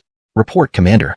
The 10,000-strong army completed recruitment last night and underwent intensive training last night. This morning, further military management, team combat, and firearm training continued. They are currently combat ready and can join any battle immediately. Zoran and Fred followed Bergen and the Song triplets out of town. They'd return in a few days. Once back, Zoran and Benny would manage the army together. Managing 10,000 people, 4 A-class psychics, was manageable. Especially with recent additions, Genesis Base's psychic population grew rapidly, totaling over 400 psychics. While high-tier combatants were scarce, the number was impressive. Daily, Benny promoted exceptional psychic soldiers into management. Most of the new recruits had military experience, making management easier. The Genesis Base army would soon become formidable. Excellent. Assign 3,000 artificial lake again. Andoni's even designated it as forbidden territory, prohibiting others from going there at will. If it was truly that terrifying, Garth wouldn't hesitate. Andoni's definitely wouldn't want to take the risk. But the strange part was that Garth once overheard Bridget slip up, mentioning that Paolo would secretly visit the artificial lake late at night when everyone else was asleep. After returning, he would act as if nothing had happened but appeared unusually invigorated, as if he had just received a full-body massage.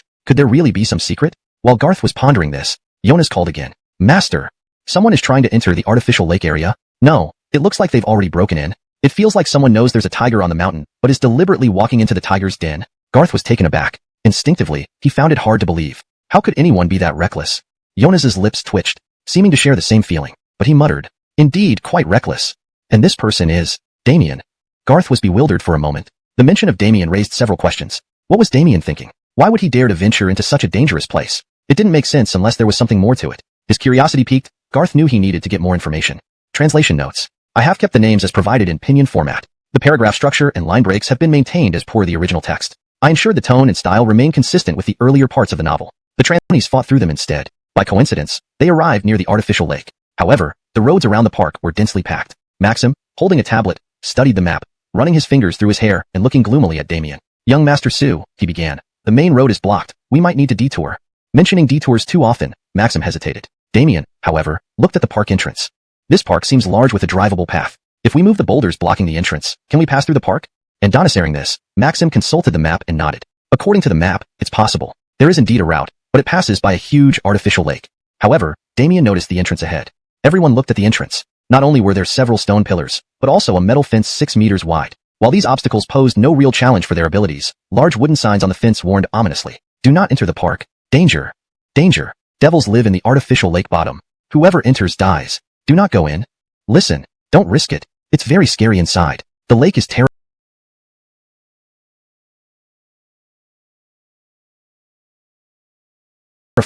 The warnings were clear enough, though vague about specifics. But regardless, Damien wouldn't heed such advice. Remove those obstacles and drive through the park. But what? Afraid of some ordinary dangers? Have you forgotten our capabilities? Damien spoke casually, leaving Sonia speechless. She sat quietly in the back seat, pondering the logic. With 5 S-class and 1 SS-class individuals, all high-level abnormals, they had handled swarms of zombies before. What danger could surpass that? Their leader's words reassured them. They broke through the metal fence, entering the massive park. At first, they thought the warning signs were a prank. But as they ventured deeper, more ominous signs appeared. Go back. Going further means certain death. Damn it. These are monsters more fearsome than second-stage zombies. B-class abnormals died here. They are devils. Sonia felt increasingly uneasy. One particular sign prompted Rufus to break abruptly. Genesis base warning. The artificial lake contains severe danger. Any abnormal below S-class will surely die. Even S-class abnormals face great risk. Advanced prohibited. Seeing this, Sonia couldn't help but speak up. Young Master Su. Damien had seen it too. Before she could finish, he sneered. This damn Genesis base, playing games with people's minds. Manipulating humans filled with fear. What did he mean? Sonia began to think Damien wasn't quite right. Andoni's always spoke cryptically. Leader Su, he asked suddenly, if there really is danger inside, what kind of danger do you think could threaten an S-class abnormal? Stumped, Sonia thought and shook her head. Since becoming S-class, I haven't faced any serious danger. Not even zombies can harm me. Even if surrounded by second-stage zombies, I could destroy them without turning around. Second-stage zombies were defined by Garth via Blaze on the internet before global networks collapsed. Though commoners couldn't discern the difference, abnormals could determine zombie combat levels through simple battles. Considering this, Sonia was puzzled. What could threaten her? A nuclear bomb? If one struck, even SSS class might not survive, unless they could escape instantly. Otherwise, death was certain. So, Damien concluded, there may be danger inside, but Genesis Base is undoubtedly exaggerating, perhaps hiding something, or conducting secret experiments they don't want others to know. Anyway, I, Damien, am here to find out. No secrets will remain hidden from me.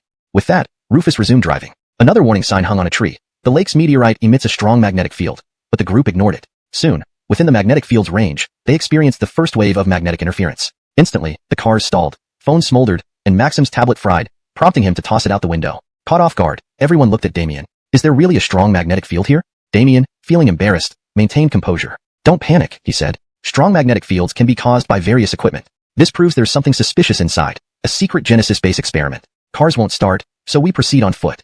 Exposing the lies of Genesis base is no big deal. Who knows, we might even have some unexpected gains. In the future, whether it's Longjiang City or Kori City, they will all be under my control. Getting hold of some secrets of Genesis base beforehand is very necessary for us. With that said, the group got out of the vehicles. Nobody noticed. Before the strong magnetic field was released, Sonia, Baxter, and Marco, though not in the same vehicle, received several messages simultaneously. Initially, the messages were from an informant. Genesis base is terrifying. They have 7 S-class warriors. And there's the second-in-command and young Master Garth, suspected to be SS-class warriors.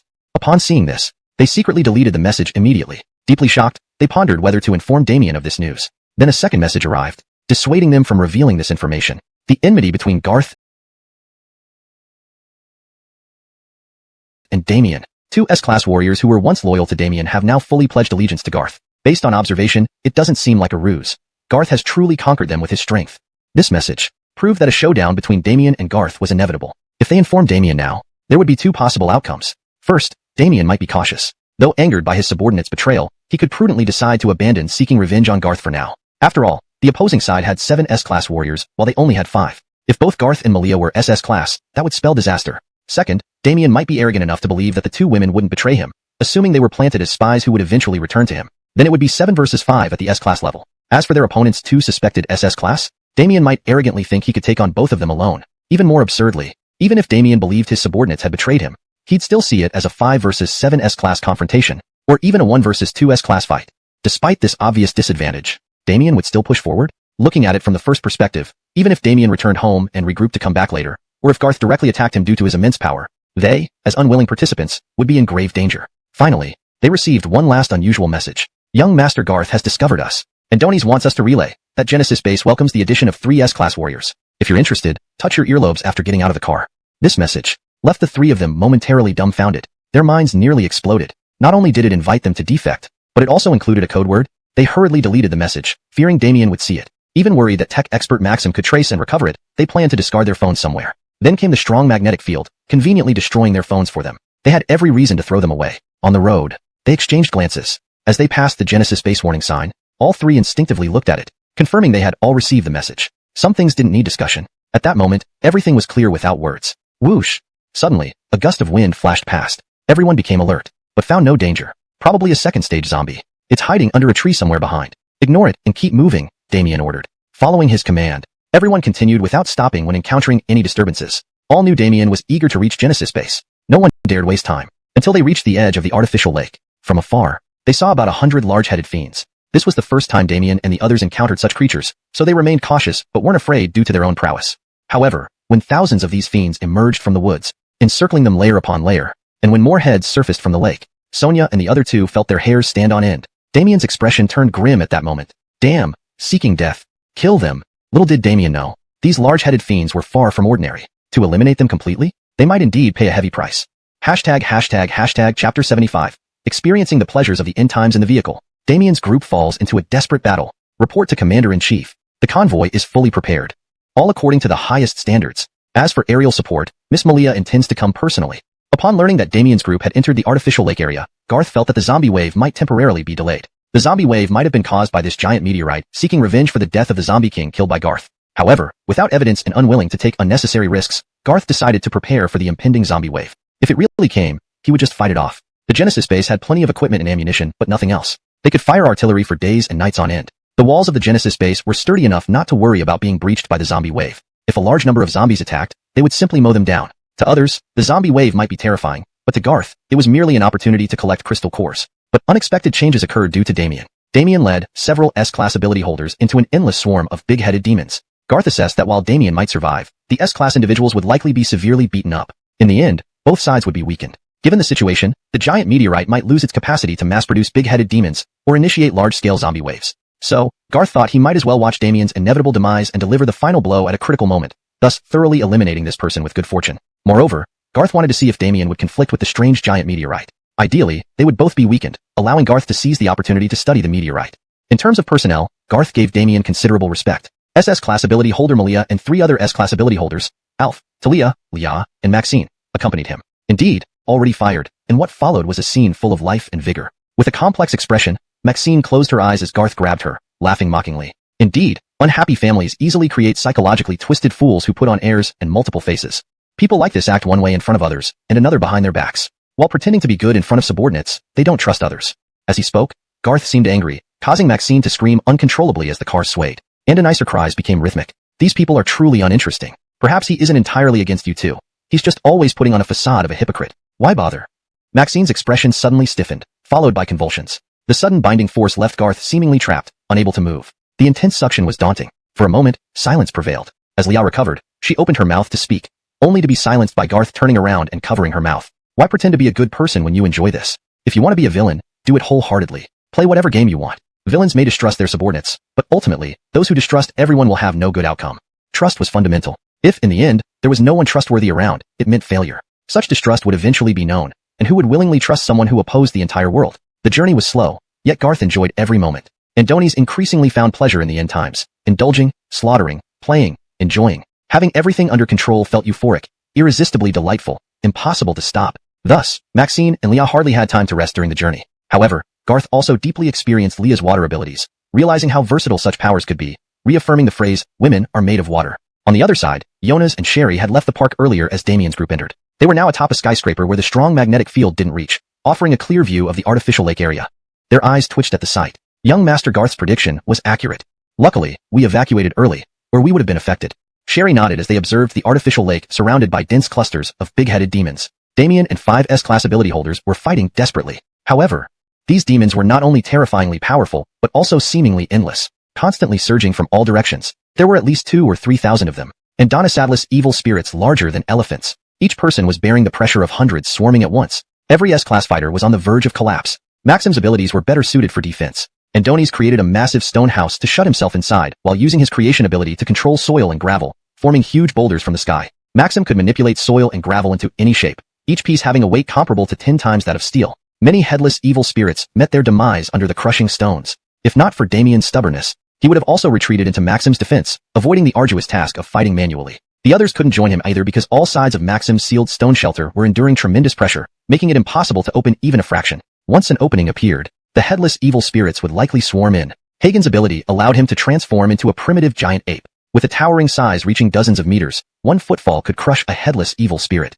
But defending against multiple attackers was overwhelming. Despite the ape's formidable defense, Hagen felt his surface layer starting to break. Once breached, he would be infected by the zombie virus. Marco seemed the most relaxed. His transformation into a solid steel man provided strong combat and defensive capabilities, protecting him from infection by the headless evil spirits. For no other reason, his entire body was made of solid steel. They couldn't bite through it, simply couldn't. Asia possessed the blood demon ability. Upon activation, her whole body was covered in thick blood chi, offering robust defense with potent corrosive properties. While Marco's steel form was indeed sturdy, he still feared Asia's blood chi, as it could dissolve steel within minutes. Though Marco's steel body was undeniably stronger than regular steel, it couldn't withstand Asia's continuous corrosion. Once, Marco tested this and narrowly escaped death. It was confirmed that if Asia hugged Marco tightly, dissolving his outer steel defense would take mere 30 seconds. Once breached, his internal flesh would be helpless against Asia's blood chi corrosion, turning into bloody water in moments. This was merely Asia's defensive tactic. Offensively, she wielded 2 blood chi blades, both composed of highly corrosive blood chi. They dissolved anything in their path. Though Asia was under immense pressure temporarily, her life wasn't in immediate danger. However, everyone was continuously draining their inner psionic energies. Once exhausted, all abilities would cease. At that point, death was certain. This struggle weighed heavily on Asia and the others. Glancing at Marco, she early indicated submission to Genesis base by touching her earlobes, hoping for quick rescue. Yet they dared not make this known publicly, fearing execution by Damien before help arrived. Furthermore, they still needed Damien's help, even though they had some strength left. Both Asia and Marco shouted desperately, "Andonislp, I can't hold on. Lord Su, damn it, they're relentless. My stamina is nearly gone." While Asia and Marco were pretending, Baxter seemed genuinely unable to cope. A scream echoed from 100 meters away. Andonislp, I can't hold on anymore. Save me, Lord Su. Ah, don't bite me. Get off. Asia and Marco exchanged glances, thinking Baxter's act was convincing. However, standing high up, Hagen saw Baxter transform into an ancient saber-toothed tiger with 3 tails lashing out, but already surrounded by headless evil spirits biting relentlessly. Transformed into a saber-toothed tiger, its mammoth-sized body stood 7 to 8 meters tall, but offered little advantage against these towering foes unlike Hagen's gigantic ancient ape. Relying on S-class psionic energy and killing power, Baxter would have perished long ago otherwise. Nonetheless, Baxter was retreating step by step. Instantly, headless evil spirits found their opening, rushing to overwhelm his transformed form. Despite heavy skin defenses, persistent attacks on one spot would eventually breach them, especially when numerous mouths tore into him. The sensation of being torn apart terrified him completely. Lord Su, I'm dying. My skin's about to tear. Save me, Lord Su.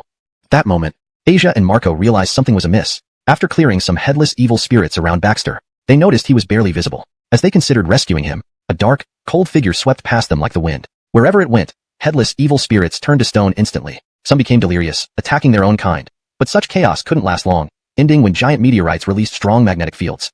Through observation, Damien's attacks were varied: petrification, freezing, flames, curses, explosions, seemingly incorporating multiple powers into one unique ability, different from single attribute psionic abilities. This was Damien's SS-class dark psionic ability, Netherworld. Damien could also teleport, covering tens of meters instantly, sometimes continuously. Each attack method instilled fear in Asia and others. It became clear, an SS-class psion was untouchable by S-class. Thank you, Lord Su. Damned bastards, I'll kill every last one of you. Baxter was saved, genuinely grateful to Damien, but more so in awe. Unaware that others fared better than he did, Baxter felt Damien's power blindingly bright, convincing him that Damien would triumph against any enemy. Thinking this, Baxter edged closer to Asia and Marco, beginning nonverbal communication as they converged.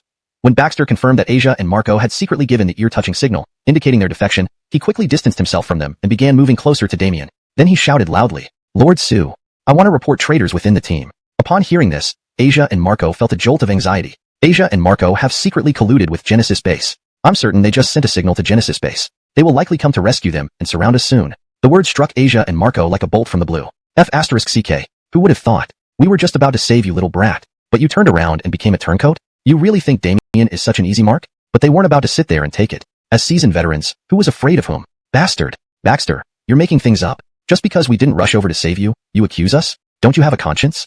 Asia said. Marco chimed in with a grim expression. Baxter, you F***king asking for death. Daring to slander me, Marco? I've always been a man of principles. You think Lord Su would believe your lies? F***ck off, if you dare. Come here, and today I'll kill you even if it costs my life. Lord Su has treated you well, yet you turn against him. I think you're the one bought by Genesis Base. Come die here. Damien's face darkened at this point. The endless horde of headless evil spirits hadn't been cleared yet. Why did this happen now? Baxter panicked, angrily cursing and pleading for help from Damien. You damn scoundrels accuse me first. Lord Su must believe me. I am loyal to you. Especially after you saved me just now. I decided to be your most loyal subordinate. They are the real traitors, Lord Su. Don't believe them. Asia sneered, looking at Baxter. Old Xia, had you been planning this move for long? But let me remind you, you're digging your own grave. Thinking you can sow discord to make Lord Su turn against me, and Old Jiang reveals you. Lord Su, no hurry. I and Old Jiang are easy. Roar, roar. Hungry. With an unusual low roar, Damien and his group looked toward the giant meteorites, seeing the two monsters with bulging muscles and exposed veins. Despite their smaller size compared to the headless evil spirits, all present shared the same thought. These two zombies are very strong. Everyone be careful. On the building rooftop, Garth and his group watched from afar. And Donisering Damien's shout, he paused, then smiled. That's two 6-rank P Corps Kings, comparable to top S-class Psion fighters. Of course they're strong. Be careful, don't die too soon. At least help kill more of those big-headed ghosts. Their brain crystals are quite valuable. Chapter 77, Damien's cruel side. Damien, let them go. Did Asia and Marco also turn against us? Why do they seem to have no intention of turning against Damien?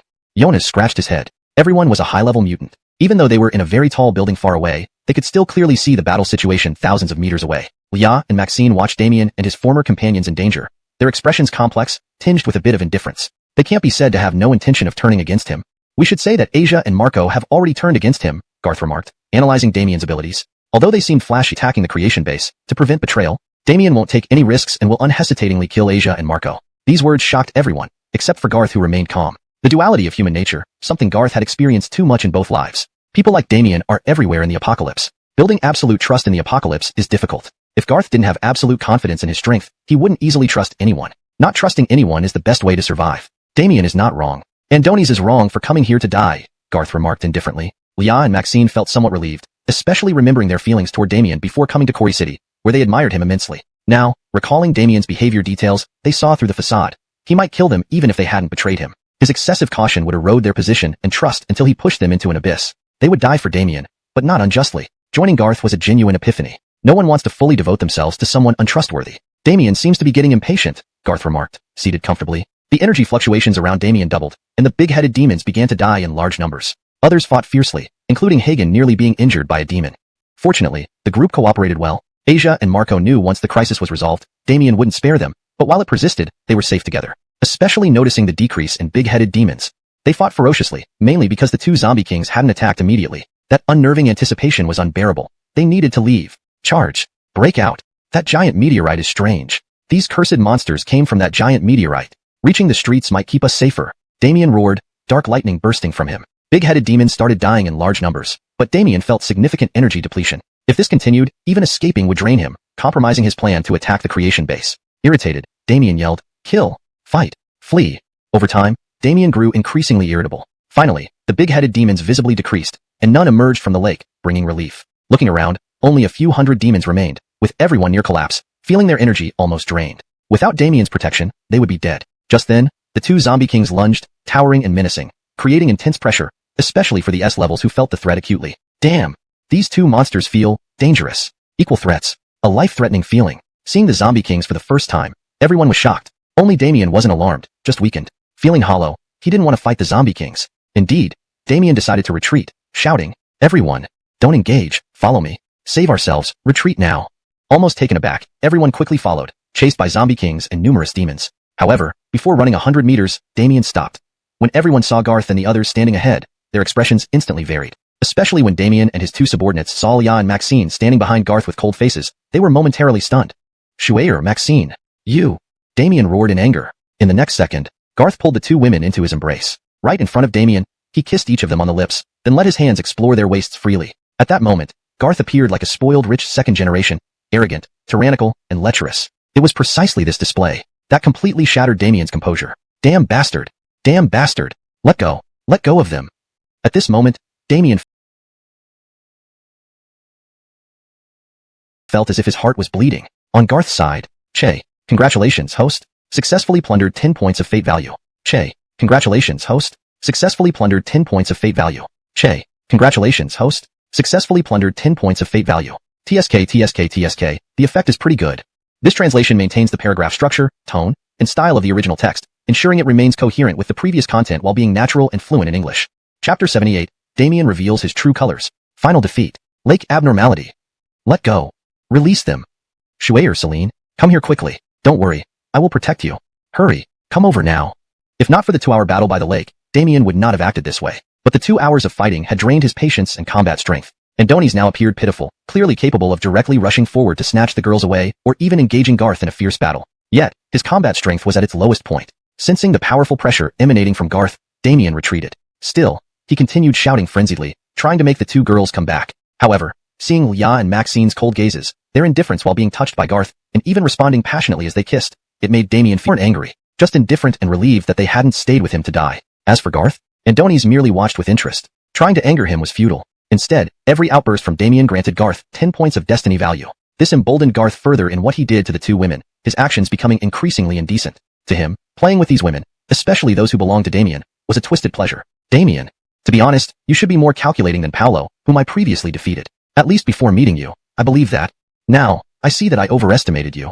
Garth spoke, and Damien continued to pant heavily but seemed to regain some clarity. Andoni's tried desperately to calm himself. But moments later, Jonas and Sherry turned to Asia and Marco. "Leader Su, Leader Jiang, we saw your signal. If you don't come now, when will you? Are you planning to wait until we are both weakened to gain advantage?" Asia and Marco were taken aback. They never expected such words to be spoken in front of Damien, nor did they expect their intentions to be guessed. Frankly, they didn't want to be involved in this chaotic situation. They didn't intend to take advantage either, knowing Garth's entourage wasn't easy to deal with. "You misunderstand us. We absolutely have no such thoughts." This denial confirmed their treachery. Damien, who's a Garth looked at the two women in his arms, and then at Maxim and Hagen behind Damien, with an appreciative and playful gaze. "As for those two over there, do they have potential for recruitment? Analyze it for me." Maxim's expression changed, and Hagen cursed angrily. Damien almost fainted from fury. Maxine pursed her lips. "Maxim, you can see that Damien differs greatly from the wise leader we imagined. His facade has crumbled. There's no need to endure serving an untrustworthy fool. As for Hagen, your foolishness remains unchanged from the beginning. You will follow Damien to death."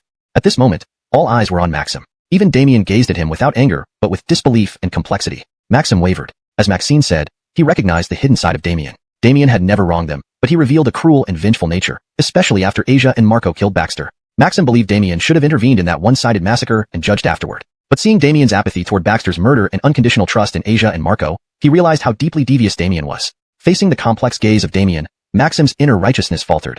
Andoni's couldn't betray Damien, yet he couldn't continue following him either. With gritted teeth and a deep breath, he said, "Sorry, Maxine. I cannot betray Damien and join Mr. Garth." Upon hearing this, Damien showed a fleeting look of relief. But the next moment, Maxim prepared to use his ability. Since my sense of loyalty and righteousness cannot let me betray you, nor can I continue to serve you blindly, then, I only asked for death. Maxim was resolute. Instantly, an ability formed several meters above his head. A massive 10-meter square stone block condensed. This block weighed far more than concrete, perhaps 10 or even dozens of times heavier. Once it fell, even an S-grade ability user would find survival difficult without resistance. Damien and Hagen clenched their teeth and instinctively moved out of the range. Maxim closed his eyes, accepting death. But in the next second, a piercing arrow-like burst of fiery light shot through the giant stone block. Whoosh! Boom! Sizzle! Fool! Such trash is unworthy of your loyalty. You don't need to die today. If there's a next time, I'll make you beg for death. Garth's domineering voice woke Maxim up. Staring at the instantly turned to ashes boulder, Maxim's eyes were filled with shock. More so, this speech stirred complex emotions within him. Who recruits members like this by directly scolding them? But in that moment, Maxim realized something crucial. Death isn't hard, and life isn't frightening. I've already died once. To be reborn anew, I am willing to join the Genesis base. Che, congratulations, host. Successfully gained 30 points of destiny value. At that moment, Damien's belief completely crumbled. Seeing Damien's gaze slightly disperse, Garth suddenly felt uninterested. The illustrious child of destiny is such a waste. In the artificial lake, a colossal tombstone-shaped meteor stood at the center. The lake's surface appeared calm, but the center was rapidly heating up, ripples spreading as if something terrifying was brewing. Simultaneously, voices seemed to emanate from the tombstone. It's him. It's him. Andoni's killed my most loyal guards. Damn insects, damn insects. All must die. All must die. All must die. As these voices appeared, numerous big-headed evil ghosts began gathering toward the lake. 1, 2. Instantly, dozens or even hundreds vanished into the lake's surface. This scene caught Garth's attention and gave Damien hope for escape. Instantly, Andoni shouted furiously, "Kill them!" Hagen thought they were going to fight to the death. Andoni's prepared to die alongside Damien, instantly transforming into an ancient giant ape. Just as he took a furious step forward, Damien bolted towards the woods, appearing to want to escape. This scene made Hagen utterly dumbfounded. Sue, young master. Hagen had been ready to die, but not prepared for betrayal and abandonment by Damien. At that moment, this honest, foolish underling lost all faith. Die. A feminine voice called out. A gigantic fist, spanning tens of meters, bigger even in giant form than Hagen, left him no time or will to resist. Watching this huge fist smash into his face until his head exploded, Hagen offered no resistance. Lieutenant S-grade ability user. Died miserably. No good. Damien escaped. Asia cried out urgently. Marco also grew tense. They worried Damien would live to come back for revenge. Yet, in the next instant, Damien's mangled body shot out of the woods, smashing into multiple trees before landing before Garth. Asia and the others couldn't understand what happened. Almost simultaneously, Malia landed before Damien, waving her 4 wings, and a nicer demonic angel figure stamped on Damien, plunging him into despair. You're also SSS grade? Asia and Marco were dumbfounded. 2 SSSs? How could it be possible?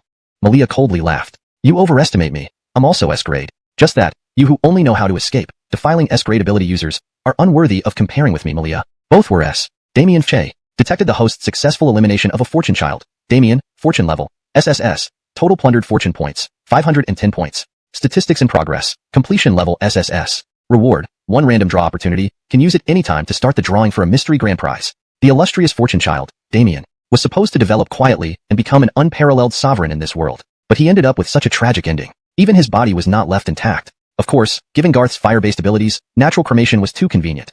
It was indeed difficult to die under his hands and still be intact. However, no one paid attention to Damien's death at this moment, primarily because no one had the leisure. In the artificial lake, a piercing scream suddenly erupted. Kill! This voice acted like a soundwave attack. It caused the lake to explode, water splashing as high as tens of meters. A big-headed demon near the shore was instantly shattered by this scream. Retreat! With Garth's deep shout, none of the subordinates dared hesitate, quickly retreating several hundred meters from the artificial lake. The terrifying ear-piercing noise finally weakened. Even so, many still felt a buzzing in their heads. Damn! What kind of monster is in the lake?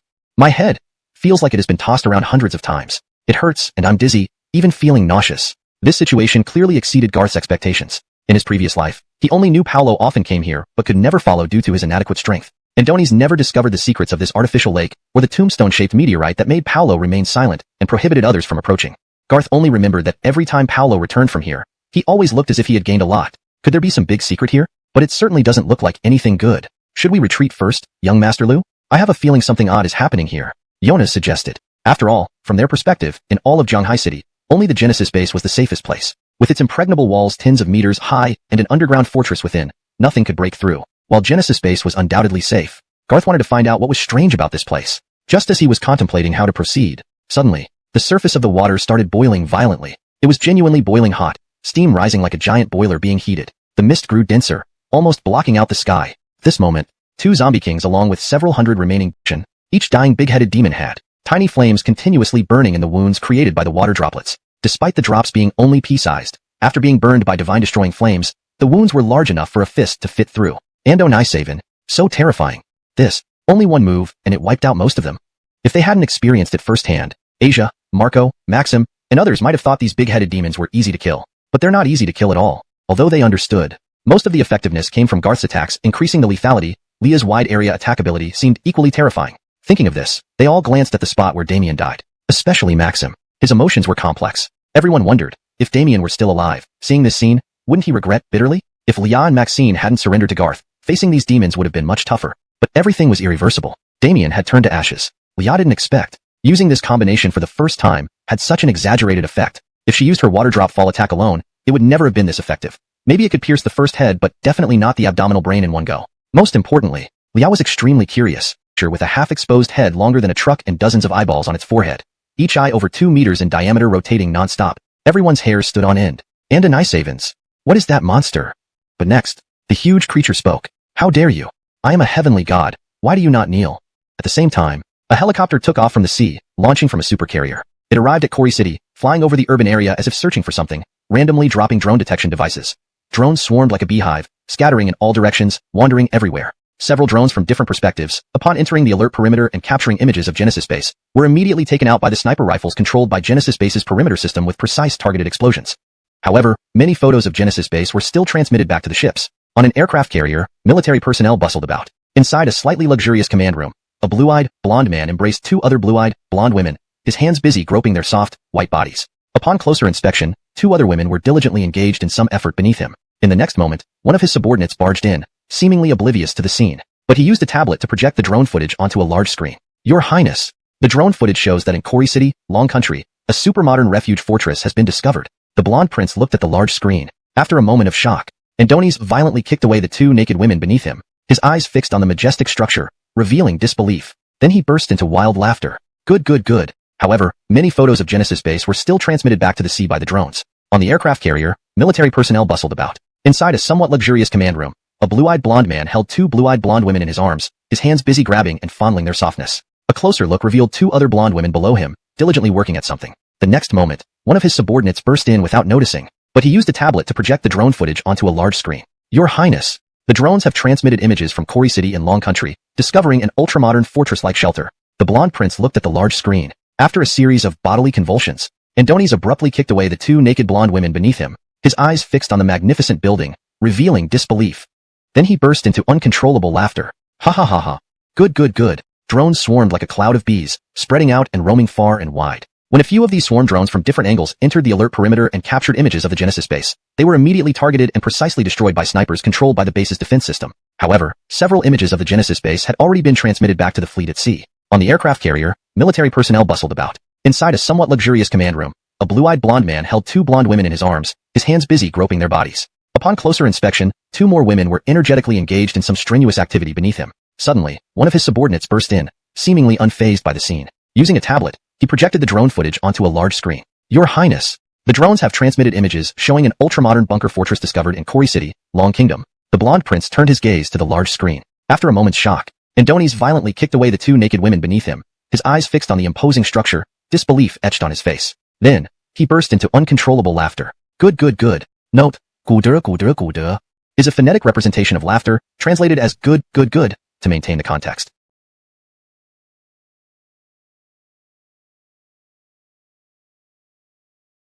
This sanctuary. Soon after, someone captured an even more terrifying scene on video. The moment it was posted online, everyone who saw the creatures in the video started shivering. Damn, what kind of creature is this? I filmed it from 3 kilometers away, and it's still taller than that earlier giant ape, probably 4 or 5 times larger. Not only is it tall, but also incredibly muscular. At the center of the artificial lake, when the monstrous entity that claimed to be a deity stood up, it reached nearly 70 to 80 meters tall, with a head spanning around 20 meters wide, shoulders stretching 30 to 40 meters across, and 2 massive arms with fists almost a dozen meters in diameter hanging down to the ground.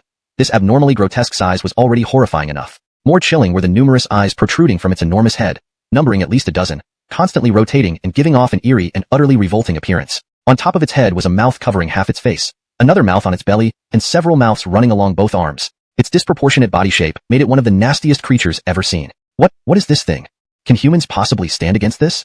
Andoni's calls himself a god, but he's just a demon from hell. Not surprising if he's called a hellish fiend. If these monsters proliferate, even the creation base might struggle. Everyone was drenched in sweat. The moment they saw the creature, besides Garth and Malia, everyone felt overwhelming fear. Even the S-class psychics. Unable to move immediately, everyone regained their senses. Calmly, they realized they were nearly deceived. Damn, this creature can mesmerize minds. Not just because others were unaffected, but also due to Garth's insults and doubts. The giant creature instantly trembled. It then smashed its fists into the lake water, sending waves flying everywhere as it leapt onto the lakeside. Its massive feet instantly cracking the stone path. Bastard! Dare defy this god? Kneel before me. Kneel. This moment, the creature's full body was revealed. Initially, just the lower legs looked strange when in water, but now with its entire body visible, everyone found it less terrifying and somewhat hilarious. Damn, I know I shouldn't laugh, but seriously, the body proportions look like someone with polio plus dwarfism, yet it's still this tall. Got it, a god with dwarfism, huh? Malia, usually stoic, added sarcastically, and nicer words seemed to hurt the god creature, causing it to stomp angrily. But everyone finally noticed something odd. It kept threatening verbally but hadn't made a move since the start. Why? Is this thing saving up for a big attack?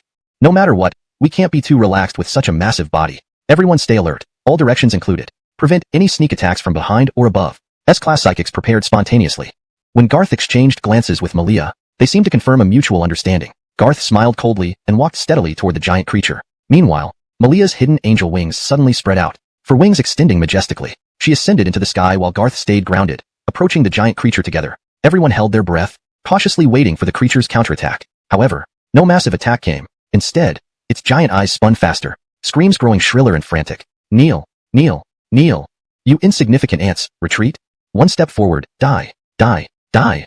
Although the creature didn't step back, its panic became unmistakable. Garth and Malia steadily advanced, getting closer to the creature. Others noticed something wrong but couldn't pinpoint it. Surely, this massive beast couldn't be a coward? When Malia condensed twin spears midair, the spears detached and rapidly grew large, stretching to match the creature's height. Ready to pierce it from head to toe, the spear soared into the sky. Then, amidst the suspense, it descended abruptly, aiming straight for the creature's head, falling with incredible speed. Even S-class psychics would find it hard to dodge such a swift strike. But observers thought this fearsome it stood nearly twice as tall as Garth, suddenly started thrashing and roaring in fear. You puny human. How dare you show disrespect to me? How dare you show disrespect to a heavenly god? If it were earlier, such words would have been intimidating. Now, even the S-class observers felt like laughing. They just couldn't understand why such a large and terrifying body ended up being a joke. Was it still blabbering on? In the next moment, the enormous creature screamed, I will kill you. I will kill you. No, no closer. So hot. So hot. What is this fire? Damn it. Get back. Get back. No, no closer. This fire can actually harm me. This moment, the gigantic creature seemed utterly terrified. Yet Garth continued to slowly approach. Even just approaching, the extremely intense heat made it hard for the creature to endure. Damn it. No closer. Please. I was wrong. I admit defeat. The mighty god admits defeat. Spare me. You will burn me alive. No, no. This moment, if the creature were a god, then Garth was a godslayer, burning with the flames of destruction. His supreme aura crushed this so-called god underfoot. A terrifying voice akin to divine judgment echoed. A powerful summoning intent descended. If it were a weakling, they would have been forcefully pulled into some space by this intent. But this intent couldn't control Garth's consciousness. Perhaps emboldened by confidence in his abilities, Garth decided to explore further. Then, in the next moment, Garth's body appeared in a white virtual space filled with light. In this space, a tombstone stood. Carefully observing, it was that tombstone-like meteorite. The meteorite flickered and began to speak. Weak human, why do you not kneel before the god? Forget it. I know you are powerful. I am but a fragment, willing to converse with you as equals. Still calling itself a god? Is this the true form of that creature? Chapter 81. A large number of 5th stage crystal cores. The mysterious race. The 7-colored crystal core. Initially, Garth had transformed into the body of an apocalyptic flame demon, easily capable of annihilating the creature. However, he suddenly stood motionless with the half-bodied monster. Everyone sensed something was wrong, but as Malia stabilized the crowd and insisted no one interfere, nobody dared to say more. After all, among those present, Malia was the strongest. But when they saw Garth gradually reverting to his human form, only surrounded by the scorching god-slaying flames without the overwhelming might from before, everyone became anxious. What equates to 100 second stage cores could be done within a week, though not in a single day. Following the 2-month timeline to upgrade to a 2nd stage Esper. If one absorbed 5th stage cores, E/F level Espers could reduce their upgrading time by approximately 75%, completing it in 2 weeks instead of 2 months. For other levels, the time difference wasn't much. Higher ESP ability levels required more spirit energy to reach the 2nd stage, meaning more 5th stage cores were needed. Thus, with enough 5th stage zombie cores, everyone, including Garth, could cut down their upgrading time by 75%. Of course, realistically, 5th stage cores might not reach lower Espers first, but at least it would elevate the high-level fighters at Genesis base. 1 animal type abnormal color core, 1 control type. Malia held 2 abnormal color cores, her expression peculiar. Abnormal color cores depended on luck. There were dozens, even hundreds of types, each represented by a unique color. Therefore, it was fortunate that Dolores possessed a control type core. Getting another would be highly unlikely, with odds around 1 in several hundred. Who knew? After a small chance occurrence, it would happen again.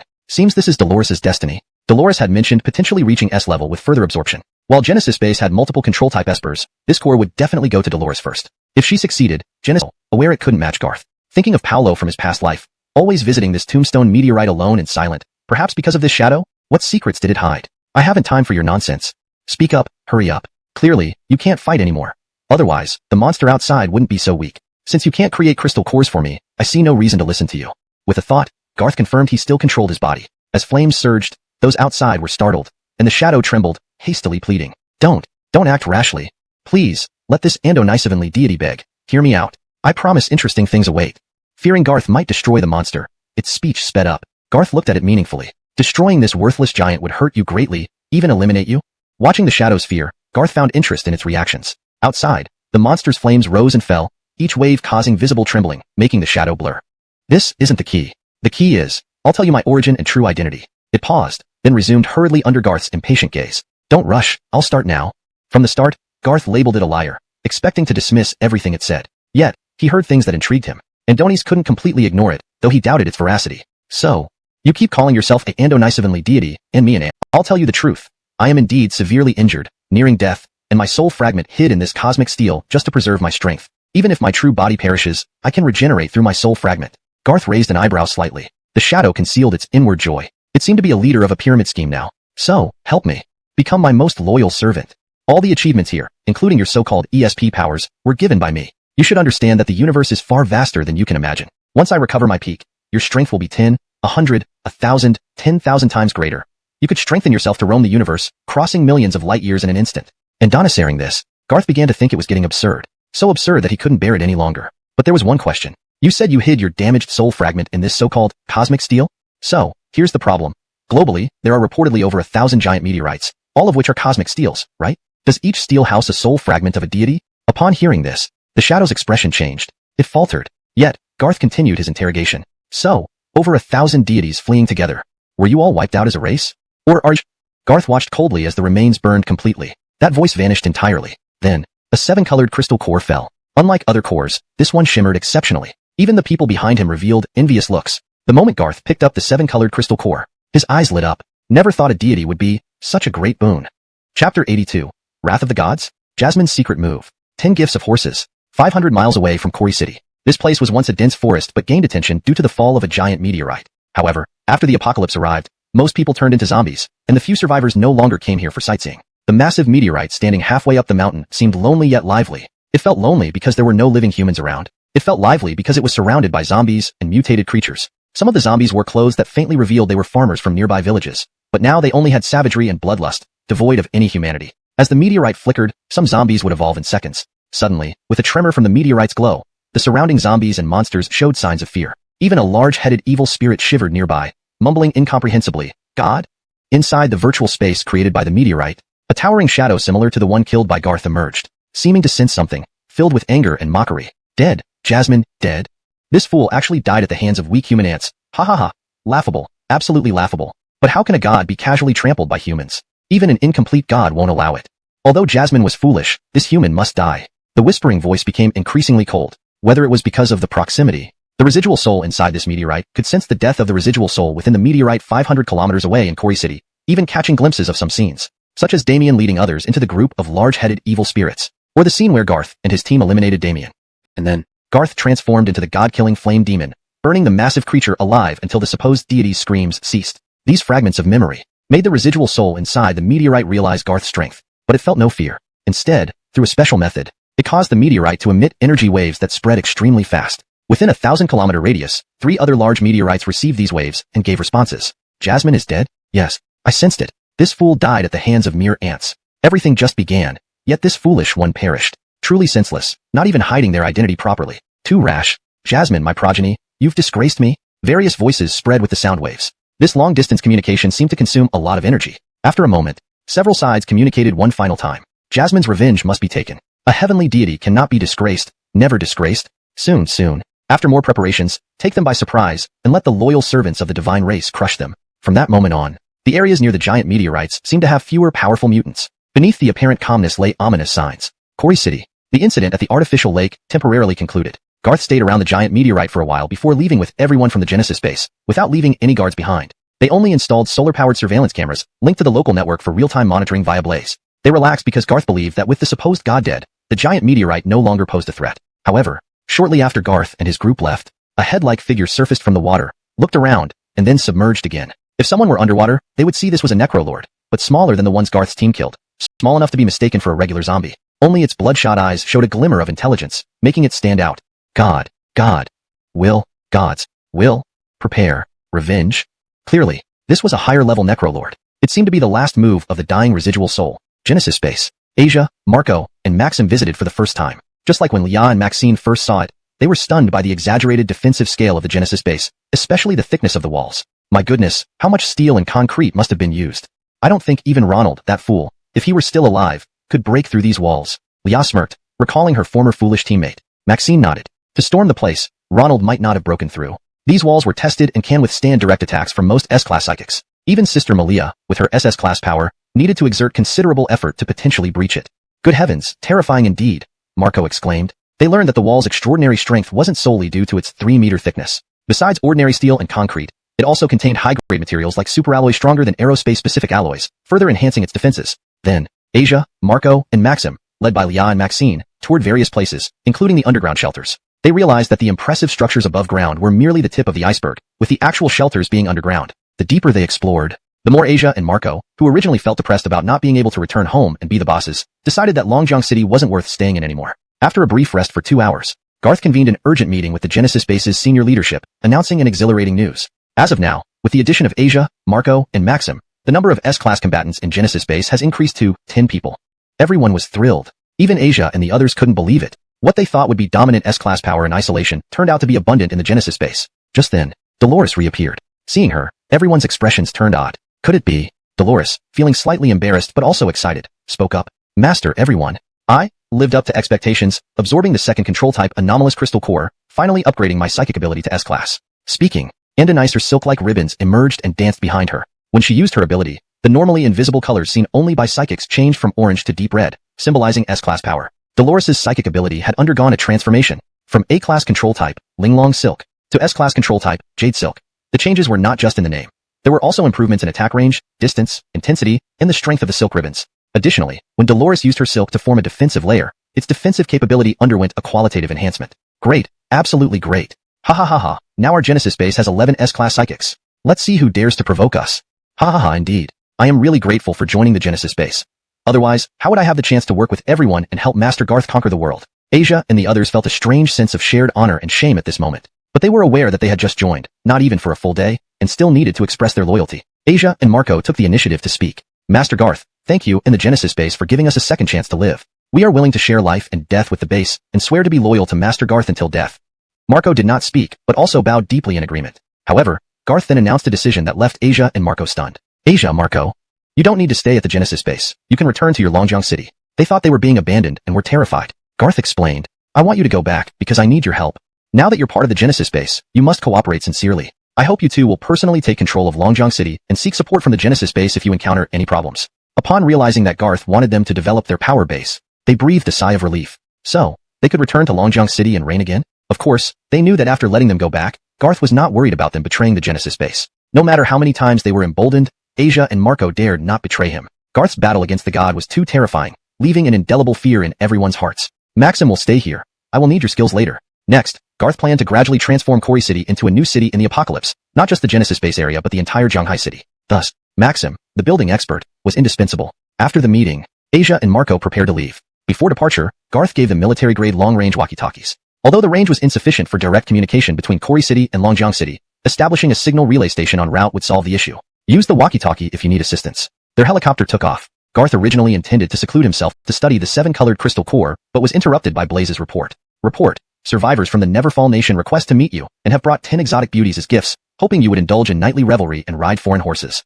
Garth's mouth twitched. Were those the exact words of the foreigners? Or is this Blaze's personal wish? As Garth pondered the identity of these visitors, a system notification popped up. Prompt. Detected traces of a person related to the Child of Destiny. Recommended for in-death contact. So, one Child of Destiny, Damien, just died. And now another person related to a new Child of Destiny arrives. Wait, a new Child of Destiny. Could it be a foreigner? Chapter 83.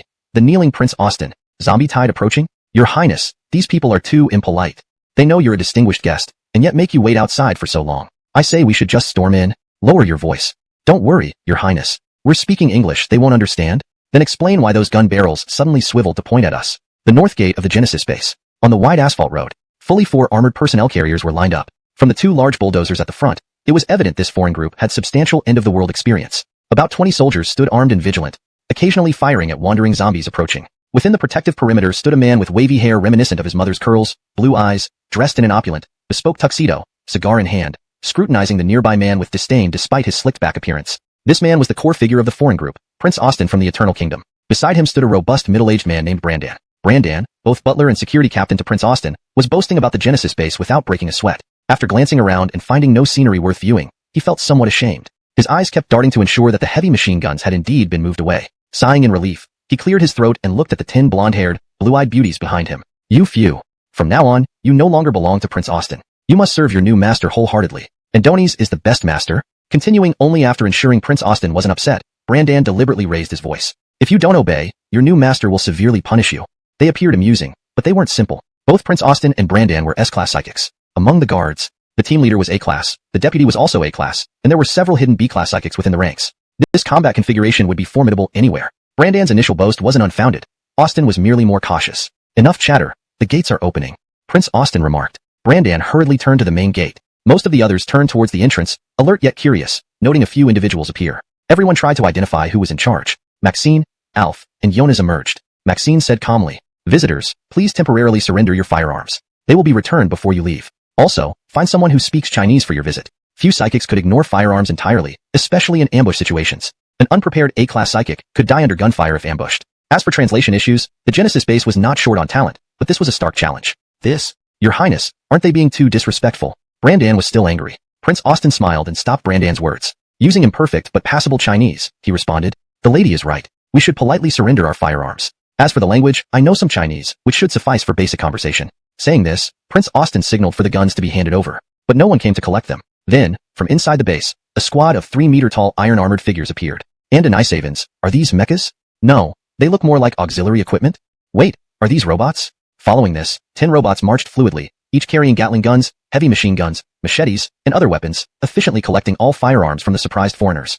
As the robots passed by the armored personnel carriers, a casual bump left the vehicles shaking while the robots remained undisturbed. This left the foreigners speechless. Dragon Country has such ultra-modern war robots? How terrifying. These robots seem as flexible as humans, with immense strength. They're perfect zombie-killing machines. The soldiers' murmurs mirrored Prince Austin's thoughts. Andoni's was impressed. Upon inquiry, he learned the base leader was Garth, who didn't personally welcome them. Brandan was genuinely unhappy, but Austin restrained him. On the way, when Brandan hinted at their 2 S-class powers to intimidate, Jonas, Alf, and Maxine released their S-class psychic auras without any courtesy. The overwhelming pressure nearly stunned the foreigners. Turns out, the welcoming committee was composed of S-class psychics. Brandan behaved more cautiously thereafter. Inside the Genesis base courtyard, they witnessed its might. Oh my god, this base has military facilities so complete, modern weapons galore, even dedicated runways and hangars, all fortified against nuclear blasts. Muttering along the way, Brandan suddenly felt foolish, grateful his initial folly wasn't blamed. Your Highness, from my observations, those 3 spoke equally with 4 or 5 others. I suspect those individuals might also be S-class. And hearing this, Prince Austin was astonished. How could S-class be so commonplace here? Sentries can stay outside. Mr. Austin and Mr. Brandan can enter to meet young Master Garth. A word of advice. If you want to live, watch what you say. Alf's warning was always effective at dampening conversations, making the foreigners more tense. The 10 women were taken away by soldiers for medical checkups. Do you think our young Master Garth is overly cautious? Afraid we've hidden explosives in the girls?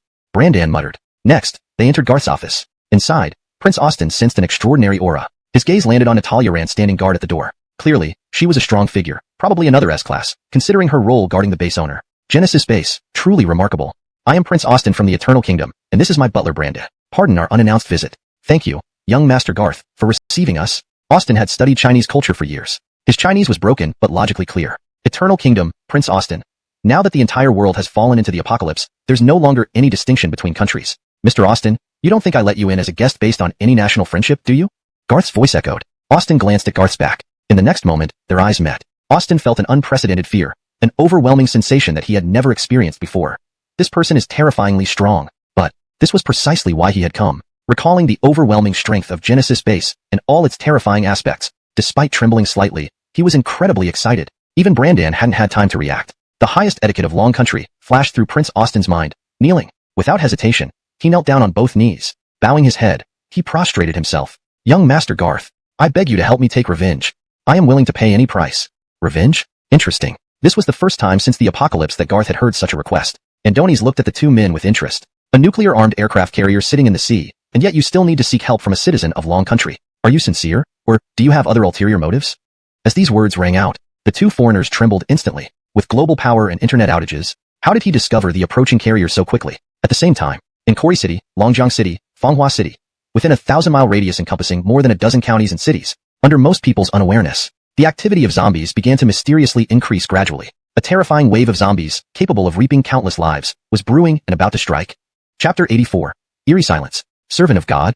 Genesis Base is truly too powerful. Young Master Garth is indeed too strong. I'm truly grateful that Damien dragged us to Kori City. Otherwise, if we had stayed in Longjiang City, we might have been kings for a short time. But as time passed, in the helicopter, Asia and Marco exchanged glances. At this moment, both felt an uncontrollable chill. Had they not submitted to Garth's Genesis Base at this crucial time, who could guarantee that Garth would continue to stay in Kori City indefinitely? Both clearly knew that when Garth led his powerful psychics army, wherever he went, there'd be nothing left standing. Being closest to Kori City, Longjiang City was bound to be one of the first places swept up. Joining Genesis Base also had clear benefits. For instance, it allowed Asia and Marco to start collaborating effectively. Two S-class psychics together were stronger than operating alone. Moreover, after setting up radio communication lines, even from faraway Longjiang City, they could communicate with Genesis Base in Kori City. In case of danger, a call would summon transport helicopters to provide rescue within an hour, or if necessary, Garth could arrive via fighter jet, reaching Longjiang City's airspace in 10 minutes. It's laughable how foolish Baxter was. Marco sneered. Recalling how Baxter exposed them as traitors to Genesis Base on the spot, Marco and Asia found it immensely ironic. Had it not been for his foolish actions, Baxter wouldn't have died. Even Damien might have continued protecting him, allowing him to eventually switch sides with the others when Garth's team arrived. They understood Garth's character somewhat. If they had suddenly defected, he might not have accepted them and killed them for disloyalty. Asia and the others felt fortunate that they had preemptively arranged people within Genesis Base. Although, they were successfully discovered. Fortunately, their intention wasn't to do harm to Genesis Base, only to gather intelligence and find a way out for themselves, which became their connection point to Genesis Base. Urban is dead, Damien is dead, and Baxter is dead. This means Longjiang City now belongs to the two of us. We should help integrate and clean up Baxter's territory and people. Asia smiled. Both felt that perhaps Baxter's death wasn't entirely bad. However, upon arriving at Longjiang City, something seemed off. Let's go see Baxter's place first. Baxter's stronghold was located in a skyscraper fortified by his men. The inhabited floors were protected by anti-theft windows made of thick rebar. Though the bars weren't particularly thick, they were densely crisscrossed into a robust mesh. Typical second-tier zombies would find it nearly impossible to break through. Baxter got his hands on this building. There's a supermarket, mall, club, KTV, hotel, everything. I bet he has plenty of supplies stockpiled in this base. From a distance, the skyscraper stood towering a few hundred meters away. As they approached, both felt something amiss. The atmosphere seemed eerily quiet. We are so close now, we should have been spotted by guards by now. Even without attacking, they should be pointing guns at us, right? Strange, no one's aiming guns at us? Being minor celebrities in Longjiang City, Asia and Marco weren't hoping for gunpoint greetings. A simple shout from upstairs announcing their arrival would ease their tension. But this silence disturbed them. The B-class psychic underlings behind them were nervously scanning the surroundings. Duncan, Lydia, don't you have acquaintances working for Baxter? Yes, Miss Sue. All right, you two. 1-story windows, 2-story windows, 3-story windows. Dozens of eyes glowing unnaturally red appeared simultaneously. These eerie eyes gave them the creeps, as this was unlike any zombie or mutant they'd seen before. What exactly are these things? Run, run. A feeble voice broke the silence. Looking closely, a man dragging himself out of the building with only half a body emerged, trailing blood and bearing a grotesque expression. Duncan, run. They've turned into demons driven by greed. Jiang Dong, what happened to you? Duncan's eyes reddened with shock. Jiang Dong was his friend, though not in the same faction, but a B-class psychic nonetheless. Why was he so brutally wounded? Exactly what's happening here? Did Baxter's people turn on each other? Dying Jiang Dong tried to say more, turning his head in horror, urging frantically. Run. Run now. Their bodies are possessed by demons. They're coming. They're coming. With a final cry, a strange laugh echoed as a bizarre figure stomped his skull into pieces. Seeing his brother's brains splatter everywhere, even rolling out his lone eye, Duncan froze in disbelief. Cackling. Please let me know if you need any adjustments or further translation for the next parts. Unwilling to become a servant of God? Then die.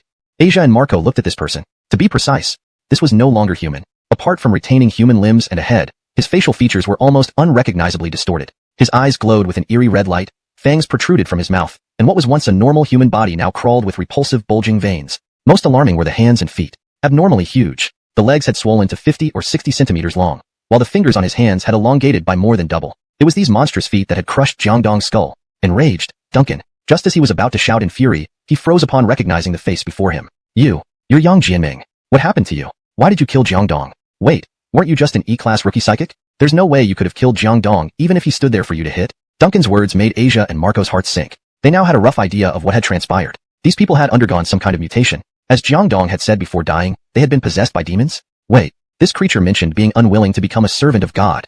Asia and Marco thought of the god that Garth had killed. Could there be one in Longjiang City too? No, there wasn't a giant meteorite here, but there was one in another city several hundred kilometers away. Could it be affecting Longjiang City from that distance? And Danishe. Yes, I used to be called Yang Jianming, a C-class rookie psychic. So I wandered off alone, barely surviving in this apocalypse. You're all powerful B-class psychics, but my C-class ability wasn't combat effective. I could only barely be stronger than an average strong human. Fighting 2 zombies was already difficult. You all looked down on me, laughed at me, but God favored me. God wanted me to become his servant and granted me immense power, turning me, a weak C-class nobody, into a powerful monster. As he spoke, flames erupted from Yang Jianming's palms. With a stomp, he shattered the thick marble floor. I can now challenge A-class psychics. How dare a mere B-class like Jiangdong talk back to me? You all deserve to die. A C-class psychic? Mutating into a monster capable of challenging an A-class psychic. Could this be true? Everyone was stunned. But, I'll give you a chance to live?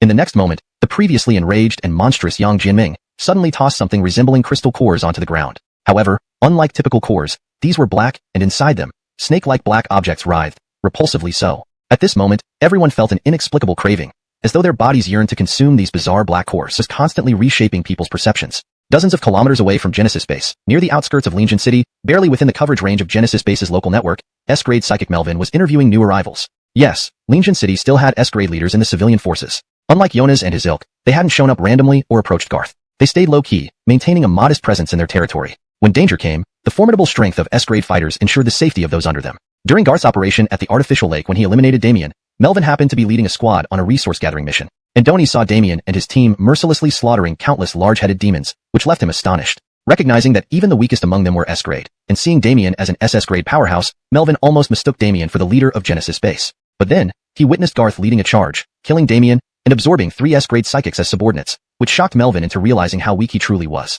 Then, Melvin saw the even stronger side of Garth, transforming into a god-slaying flame giant and defeating the celestial demon. The voice preceded the man. With heavy footsteps following, the office door opened. A subordinate was thrown to the ground. As Melvin was about to get angry, he saw the subordinate unharmed, but struggling to hold back the intruder, signaling the complexity of the situation. Andoni's waved for the subordinate to leave and dismissed his grim-faced deputy, leaving only Melvin and the peculiar red-eyed figure. Melvin gestured for him to sit on the sofa. Andonisha, I might ruin your fancy sofa by sitting on it. Despite saying this, the figure sat down. The leather sofa made a sizzling sound from corrosion. The figure stood 2 meters tall, with hands and feet twice the size of a normal person, bulging veins exposed, and ghostly fangs that flashed as he laughed.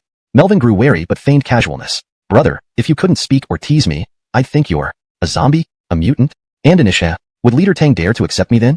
Melvin narrowed his eyes, smiling ambiguously, but his alertness was high. If the figure made any move, he would strike instantly. An S-grade psychic's power was beyond what an A-grade could challenge. I don't care who I am, but my combat ability is strong. I believe in single combat. I can even fight you several rounds, unsure of the outcome. The figure seemed worried about going too far, raised a hand to reassure Melvin, then chuckled. But Leader Tang, don't eye me warily. Barack isn't here to cause trouble. I genuinely want to join your shelter and become a good brother to you. Minutes later, Barack was accepted into Melvin's ranks. However, after Barack left, Melvin called in his trusted A-grade subordinate Jessup. Qingshan, instruct the brothers to be vigilant around Barack for the next few days. Don't trust him too much yet, but don't show it openly. Jessup wasn't surprised by Melvin's decision. Tang valued talent, and Barack was an A-grade fighter. What puzzled Zhao was why Melvin remained cautious despite accepting him. Melvin examined the corroded sofa, recalling Barack's A-grade ability display. This Barack seems to be A-grade, but something about him feels off. I can't pinpoint it. Melvin knew orange represented A-grade, but couldn't discern finer details. Had someone from Genesis Base been there, they could have detected the blood red mixed in the orange glow during Barack's display, revealing the animalistic traits explaining his fangs and oversized limbs. Forget it. Don't spread it further. No point causing unnecessary trouble for Barack. Just you and I need to know. If Barack has issues, others won't stop him. If not, alienating him might make me seem overly suspicious. Melvin understood hearts and minds. An A-grade was rare and valuable. If word got out that he mistrusted someone, who would willingly join him? Little did Melvin know, this decision would eventually destroy his carefully built shelter. In Melvin's shelter, Barack sat in his independent office, listening with sinister laughter. When he sat on Melvin's sofa, he secretly placed a surveillance device, or a self-concealing eerie eyeball, in the room. Andonisha, does it matter if you trust me? As soon as I start spreading the will of the god, these people will soon be slaves to the god. Unfortunately, the will can't influence S-grade psychics yet. But that's good. This way, I, Barack, will always be one of the strongest servants of the god. Andonisha, At Genesis Base, Prince Austin knelt, having finished explaining his needs. Despite Garth's current power. Note, beautiful country is often a humorous or ironic term used to refer to the United States. In this context, it may imply satire. It all sounded too far-fetched. You mean you want me to help you attack a carrier fleet from the beautiful country? Brother, you have your own carriers. Why do you need my help? Do you think the combat strength here is much stronger than your carriers? Garth felt a bit annoyed, but overlooked a serious issue. Prince Austin sighed. The carriers can still operate, but due to the global blackout and loss of internet, it's very challenging for them to navigate on the sea. They're not completely blind, but it's close. Also, my carriers don't have many weapons or ammunition left. The stock is low, but the beautiful country's carrier fleet is different. They are well equipped, and the total amount of weapons and ammunition on all their ships combined is substantial. If Mr. Garth is willing to help me, I will ensure my people cooperate fully. We'll take on the dangerous tasks, but after securing the equipment, we only need a little for self-defense. The majority can go to Garth's Genesis base. Garth's eyes lit up. Indoni's had plenty of weapons already, but expanding the arsenal was always beneficial. For a long time ahead, firearms would remain the primary means of combating zombies. So, if I can handle this, why should I work with you? After all, you're trying to get a share after taking care of the carrier fleet. If I do it alone, I can get all the weapons. Sounds pretty sweet, doesn't it? Garth watched Austin with interest. Brandan stood by without changing expression. Garth realized they had something backing them up. Sure enough, Austin smiled. If Mr. Garth can manage it alone, that's fine too, but first, it would be hard for you to pinpoint their exact location. Secondly, attacking with so many weapons openly could easily result in mutual destruction. Firstly, we know where the carrier fleet is located. Secondly, we have multiple insiders, even on the core command ship of the carrier fleet. Garth wasn't surprised. He had started getting interested but remained cautious. If possible, this deal could be done, but it must be conducted far out at sea to prevent affecting Genesis base. Not his answer. An SSS level, huh? That sounds intriguing. Meanwhile, Malia asked Blaze for the third time if Janine and others had responded. Learning they hadn't heard back yet, Malia sensed something was wrong and hesitated whether to report to Garth. At that moment, Garth appeared coincidentally. Blaze suddenly reminded them of a distant signal received from Longjiang City. Please help. Longjiang City has been invaded by numerous psychics claiming to be servants of gods. After strange mutations, C-grade psychics can now match ordinary A grades. The strongest too, starting as a grade. Actually, can suppress me and Marco? Janine's breath was heavy, indicating the situation was urgent but not yet critical. However, the information conveyed made both Garth and Malia solemn. Before Garth could speak, Malia volunteered. Master Garth, I'll go personally. Chapter 86. Just a despicable life in the apocalypse. Did you really believe there was rescue? Annabelle, be careful. Don't worry, young master. With so many of us, there won't be any problems. I promise Asia and Marco will be safe. After everything is done, how about letting Gaylord stay temporarily in Longjiang City? Agreed. Gaylord can remain stationed in Longjiang City for now. If anything happens, we'll recall him back to the base promptly. Gaylord was somewhat reluctant to leave the Genesis base. After all, he respected Garth more than anyone else and wished to remain by his side, vowing to serve him loyally. However, this was Garth's order, and Gaylord could only comply. After Zora and her group boarded the helicopter, they immediately set off for Longjiang City. Apart from the pilot, Zora, a single SS rank, was accompanied by Talia and two extremely strong S-rank fighters, Gaylord and another unnamed fighter. Garth wasn't overly concerned about any issues arising. However, the newly arrived Prince Austin and Brandan felt uneasy. Two ladies and one slightly short brother, can they really handle this problem? Asked Prince Austin skeptically. Garth had not concealed the mission's purpose from Austin, as it wasn't a matter of blind trust, but rather that it was nothing secret and would cause no harm. Moreover, Zora's presence was his biggest reassurance. The most familiar with Zora were Lia and Maxine. Upon hearing Prince Austin's remark, they laughed strangely. You two foreigners combined wouldn't stand a chance against either of them individually, remarked Lia mockingly. Brandan was indignant. His immediate thought was, let's turn the helicopter around. Let's practice.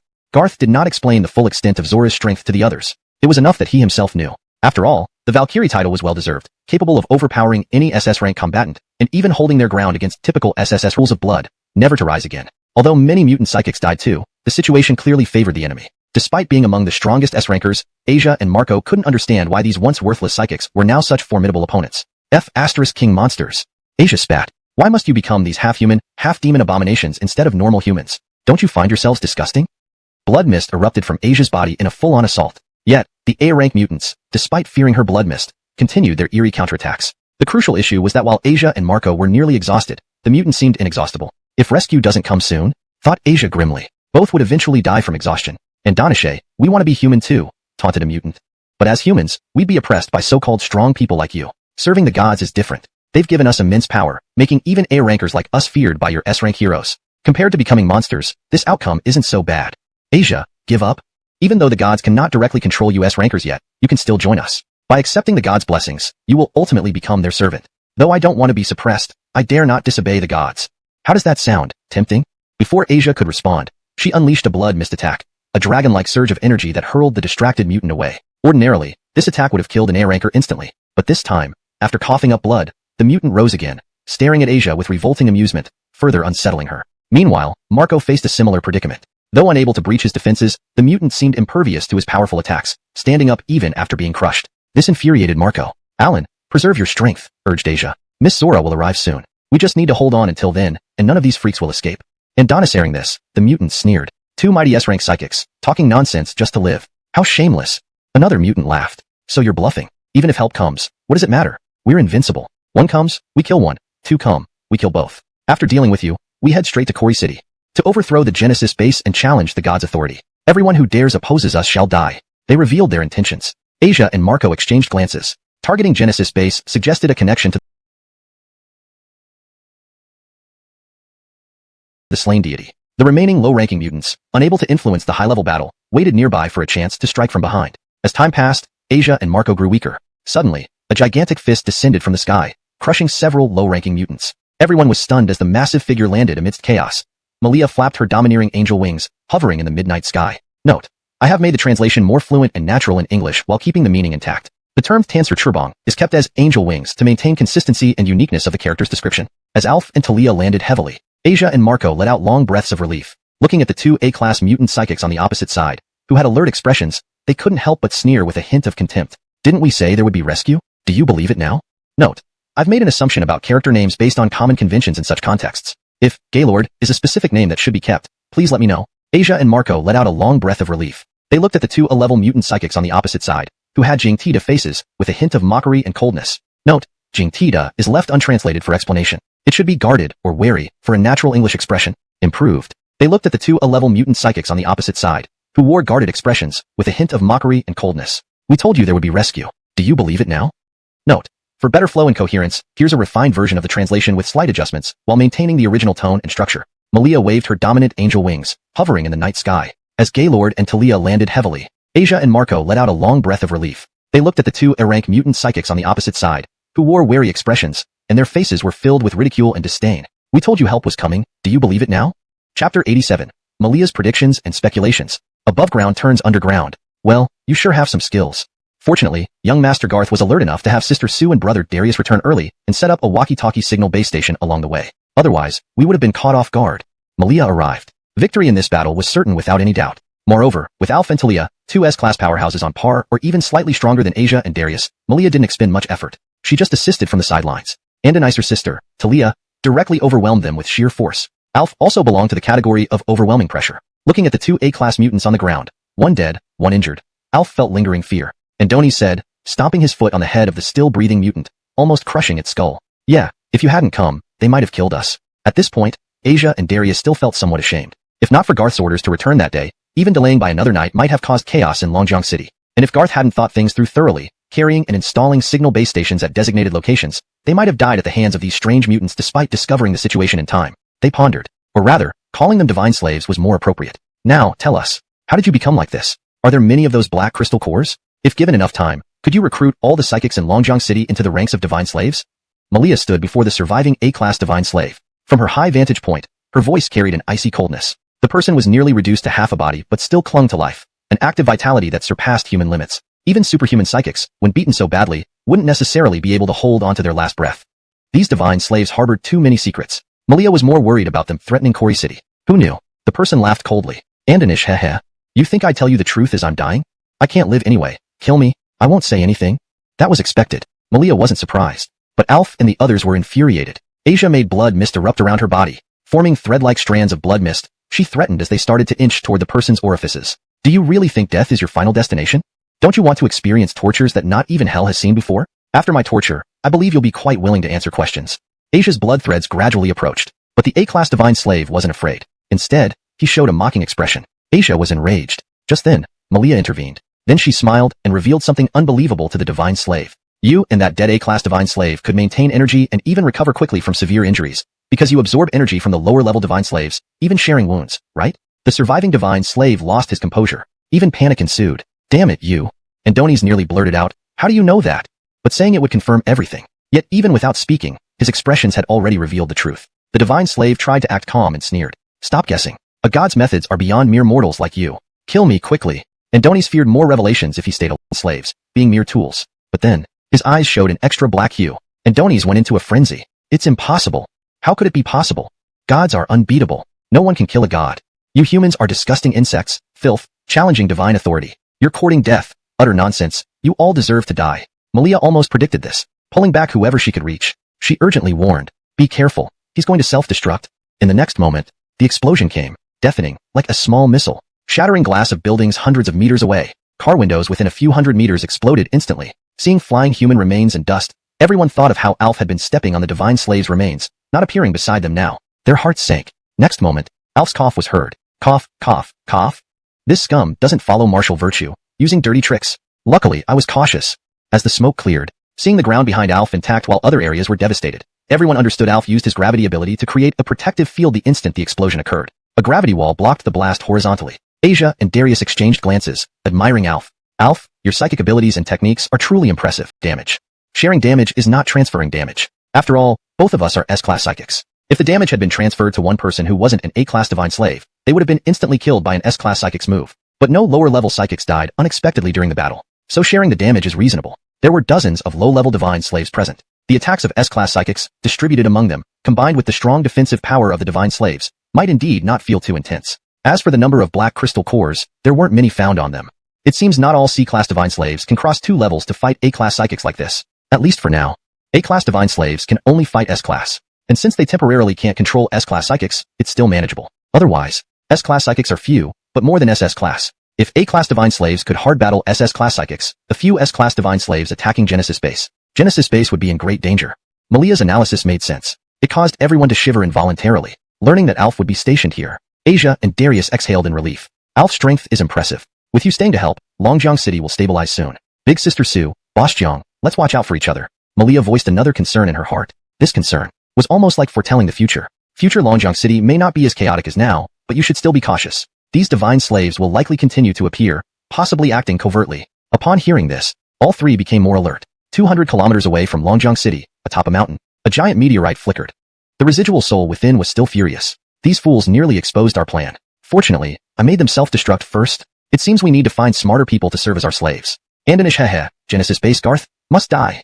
If this celestial god's residual soul knew that Malia predicted his actions, but missed her further analysis due to the divine slave's self-destruction, his reaction would be incomprehensible.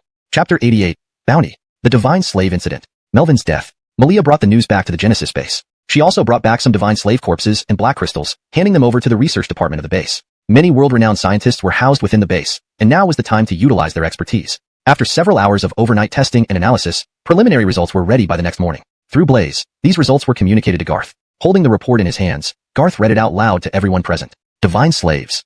Their bodily cell activity, strength, defense, and attack power are all enhanced by up to several dozen times. The black crystals contain hallucinogenic substances. Other results are inconclusive at this point. Upon hearing this, someone sighed at the conference table. It seems that our scientific capabilities are still powerless against these mysterious forces beyond Earth. We don't know if we can find any countermeasures. Indeed, if Earth's scientific prowess were so advanced, they would have already found a cure for the T-virus, preventing this world from descending into the current apocalypse. It was true. If scientists had such capabilities, there wouldn't be an apocalypse at all. Garth understood. After all, this involved what could be considered the domain of gods. Although Garth didn't believe they were gods, he didn't completely reject the idea. After all, if they were gods, Garth would be the first human on Earth to slay one. Divine slaves. Divine slaves. Garth murmured, recalling memories from his past life. Andoni's had no recollection of divine slaves from that time. It seemed they were something beyond his previous memory. However, Garth thought about Paolo, who had died early in this timeline. Paolo was the only person he knew who had connections with these deities, and was very cautious back then.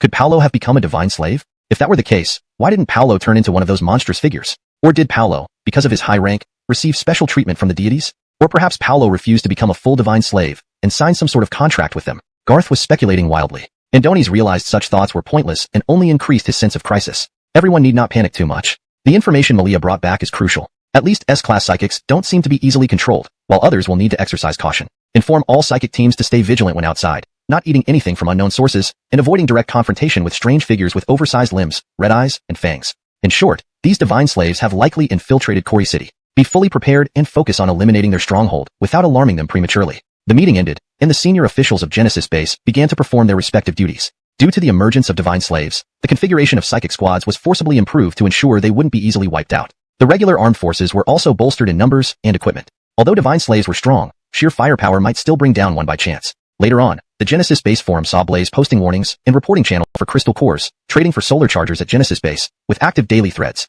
Usually, people discussed mundane topics. Only when Blaze posted messages did excitement surge. At Melvin's shelter, since harboring the large-limbed monster known as Eben, Melvin felt uneasy but couldn't pinpoint why. At least publicly, Eben showed no signs of trouble. What Melvin didn't know was that under cover of night, Eben almost pushed his carefully constructed shelter to the brink of collapse. Melvin noticed something odd. Previously, his trusted assistant Jessup reported updates every morning upon dawn. But today, an hour had passed beyond his usual reporting time. Even half an hour could be excused, but an hour seemed off. Without much thought, Melvin decided to wait a bit longer while browsing the Genesis base forum for morning news, sometimes gaining useful intelligence or psychic requests to join their organization. Usually, showcasing S-class power secured recruits who wanted to join an organization but not Genesis base. Then, Melvin saw Blaze's post about divine slaves. Initially casual, he froze when he saw the features and photos. Large hands, feet, fangs, red eyes. Damn it, Eben is a divine slave. Wait, divine slaves can spread their condition to other psychics. This is bad. Melvin didn't care about smoked meat, and didn't think of seeking help from Genesis base. His arrogance led him to believe that, as an S-class psychic, he could handle any divine slave. Fearing for his subordinate's safety, especially Jessup, who might be infected, Melvin couldn't delay any longer. Andonies rushed out of the office towards the lower levels. Elsewhere, Eben stood surrounded by over 10 psychics. More accurately, former psychics. They were now transformed into large-limbed, red-eyed, fanged divine slaves. Even Jessup's fellow A-class psychic had turned into an A-class divine slave, watching Jessup menacingly alongside Eben. Jessup looked bruised but alive. Despite being beaten by A-class psychics, he couldn't fathom how B and C-class psychics, once considered trash, managed to overpower him. Jessup remained loyal to Melvin. Seeing Jessup resist, Eben aimed to break him. Rather than killing, he used threats and twisted smiles to manipulate. To be continued. Eat this thing, and you'll have the same power as me. You might even be able to match Melvin. Don't you want that kind of strength? Just eat it. Once you do, everything will be fine. The other divine slaves laughed strangely, especially those who were once weak and had to bow down to Jessup. Now, as divine slaves, they had become powerful enough to rival Jessup. Boss Qingshan, you don't still consider yourself a strong at him. His heart sank. The battle began instantly. But 3 A-class divine slaves equaled 3 S-class forces, and Melvin's S-class power wasn't very strong. Fighting 3-on-1, he quickly fell, and it was Jessup who delivered the fatal blow. Even in his dying moments, Melvin couldn't let go of his bitterness. You will be dealt with by Genesis base. Andonies didn't finish his threat, and was directly crushed under Jessup's foot. Eben laughed maniacally. Genesis base? No rush, no rush. The god said to gather more powerful divine slaves first before dealing with Genesis base. Chapter 89. Rapid expansion and bloodshed of the divine slaves. A new chosen one arrives. Melvin's death. It seemed that no one had noticed it. After all, he had always kept a low profile and did not openly reveal his strength. Andonies also instructed his subordinates not to casually disclose that he was an S-class psychic unless there were psychics interested in joining. As for many of Melvin's refuge's postings seeking civilians suddenly being deleted, some people noticed but did not worry too much. In this apocalypse, many refuges recruited survivors, but plenty would stop recruiting once they reached capacity. Food was limited, as were refuge rooms. Everything seemed normal. However, naturally, was still under Melvin's name. Even though their leader was dead, this did not prevent Nathaniel from continuing to impersonate him. Anyone inquiring about the address received private messages only. Nathaniel was even more cautious than Melvin. When psychics responded, they were given fake addresses far from the Real refuge location, making it nearly impossible for outsiders to locate the base. This precaution aimed to prevent tracking and facilitated forcibly capturing unlucky psychics. Once ensnared, whether they joined willingly or not, if they were strong enough, forcing them to ingest a black crystal core sufficed. Have you dealt with those commoners? At Tang Clan Refuge, Nathaniel, Jessup, and another A-class divine slave named James stood side by side. Despite all being A-class divine slaves, Nathaniel clearly held higher status. This rank wasn't earned through battles, but through an inherent hierarchy that left the other two unable to resist, even internally. This stemmed from Nathaniel directly receiving his power from the giant meteorite, while the others were converted by him. Report to Brother Dog. And Donahue killed them all. Damn, my first kill felt surprisingly thrilling. Some girls I've never dared touch, fearing scolding by Melvin. Before killing them this time, I indulged myself thoroughly, so exciting. Melvin is a hypocritical saint, and now it feels right to kill him first. Wait, can we still enjoy women after becoming divine slaves? Why not? Didn't you know? Our bodies transformed, and certain parts became exaggeratedly huge, even more intense than before. Just, the women can't withstand us. Disposable pleasures? Well, still good. Too bad though. Seemingly trivial small talk. Few realized. They referred to nearly 1,000 survivors recruited by Melvin, brutally murdered like cattle by these dozens of divine slaves. The brutality of the apocalypse unfolded vividly through them. Nathaniel didn't care about the process. Andonies focused on results. Nathaniel, having directly become a divine slave, followed the deity's commands more clearly and executed them more strongly. His brain mapped out a clear plan. Excellent. If they accept, gift them with divine crystal cores. If not, force feed them. You can do whatever you want with civilian women, I don't care. But encounter psychic women. Remember your mission. Fail, and I will destroy you personally without divine intervention. His words held immense power, causing everyone to shudder. Relax, Brother Dog. We're strong now. Even a D-class can challenge a B-class. With another D-class brother, we can bring down any B-class. Never imagined a C-class like me could rival an A-class. As B-class, I can handle 2 A-classes at once. Thrilling. Being A-class psychics, Jess teams for divine slaves cannot be too weak. B-Class and below will continue to carry out zombie clearance and crystal core collection tasks. They will not participate in this operation. The minimum requirement for a Divine Slave Search team is 3 A-Class psychics. Following this, Malia looked at the current S-Class combatants of Genesis Base. Asia, Marco, and Alf were all currently in Longjiang City. Among the remaining S-Class, aside from Su family's eldest sister who is an S-Class support-type psychic and thus not counted as an S-Class combatant, the rest could take on S-Class combat roles. Dolores, Lia, Maxine, each of you will lead 2 A-Class combatants to form a Divine Slave Search team. If you encounter any Divine Slaves, eliminate them if possible. Gaining useful intelligence would be ideal. Talia Raven, you two will form a team with 1 A-Class psychic. All Divine Slave Search teams must act within their limits. Each member must carry a communication device to ensure smooth communication. Any team encountering a Divine Slave must report their location first before engaging in combat. Violators will be disciplined according to military regulations. The military regulations are new rules established by the Genesis Base Guard Corps. The aim isn't punishment but ensuring every member of Genesis Base strictly follows orders. Jonas, Sherry, you two will cooperate with Maxim in the 1,000 miles away from Kori City in the Dragon Nation. #### Chapter 90. The Ancient Fire Dragon Deity. Forced surveillance, waiting for the big fish to bite. Perhaps it was the cruelty of the apocalypse that made even the vast ocean appear much more turbulent. Once mighty aircraft carrier fleets, rulers of the seas, now struggled against the surging waves, barely managing to maintain their stability. Fortunately, the power of technology and resources still provided a level of resilience, keeping the fleet somewhat stable. However, the sailors on board were not faring as well. Oh my god, I feel like I'm going to vomit up last night's dinner along with my intestines. When will these cursed waves finally stop?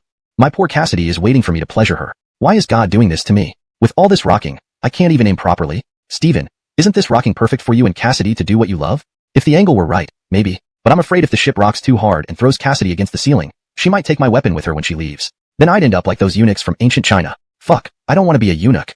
We've been drifting aimlessly at sea for so long. When can we finally dock? I miss the food, the plants, and those sassy women with firm butts on land. I heard that leader Brent aims for Donghua, Dragon Country. Unfortunately, and rather unattractive, Brent had risen through sheer power. Brent possessed a powerful SSS-level ability, the Ancient Fire Dragon Deity. This seemingly ordinary ability exhibited several formidable forms, such as transforming into a colossal western dragon with wings that blotted out the sky, or having the Fire Dragon Deity's power envelop his body, turning him into the Fire Dragon battle form, a primary combat mode for Brent. In this form, Brent could withstand missile attacks, destroy a ship with a single slap, and spew flames from his mouth. Standing 8 meters tall, his muscles like those of a dragon, covered in fiery scales, he boasted incredible defense and explosive speed. During the battle to claim the carrier fleet, Brent achieved legendary results by wiping out over 1,000 soldiers, including several A-class abilities and 1 weak S-class ability within a minute, eventually tearing apart a cruiser with his bare hands and incinerating it until it sank into the deep sea. This victory intimidated everyone, leading to the successful capture of the entire fleet with minimal loss. Among the 6 S-class abilities aboard, only 1 originally belonged to the fleet. The others joined during supply runs across small nations, invited by Brent after demonstrating his SSS-level prowess. Some initially hesitated to leave their homes, but faced with life or death, relocation became less of an issue. Any unusual movements in the depths? Brent, being a normal man, enjoyed luxuries unimaginable in everyday life since acquiring his powers. Although beautiful women were scarce on board, Brent never lacked for them. One of his supply orders included fetching attractive women from other countries, resulting in a diverse crew of beauties. Report, Lord Brent. No significant activity from the submarine recently. However, we detected an unusual sonar signal again yesterday, though it's uncertain whether it's from sea creatures or underwater monsters. Initially, it doesn't seem threatening to the ships. Brent's smile was unsettling, revealing slightly sharp teeth that seemed to be evolving into dragon fangs. His tongue had grown longer, a trait confirmed by his women. Excellent. Tell everyone to stay alert. Donghua should be nearby. Even if we slow down or take a roundabout route, we should dock within 2 days. This news excited everyone. Though the sea was safer, it wasn't stable, especially during heavy storms when a good night's sleep was impossible. Did you identify the destroyed helicopter? Was it one of Austin's men?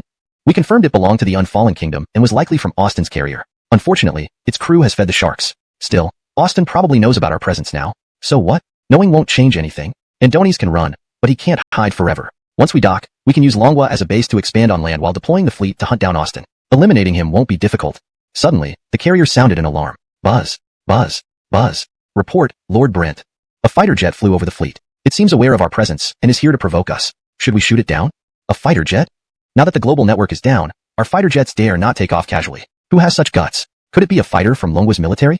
That's impossible. The military forces along our route have been almost wiped out. Is Donghua's military really so strong that they remain unscathed? After some thought, Brent ordered an attempt to shoot it down. As expected, it failed. Without network support, the integrated strength of the carrier fleet had significantly declined. Many locking systems lost their precision. The helicopters were hit because they weren't fast enough, but fighter jets, traveling at several Mach speeds, were extremely hard to catch. Moreover, someone landed in the sea not far from the carrier fleet without being detected. The visitor was naturally not Garth or any high-ranking member of the Genesis base. They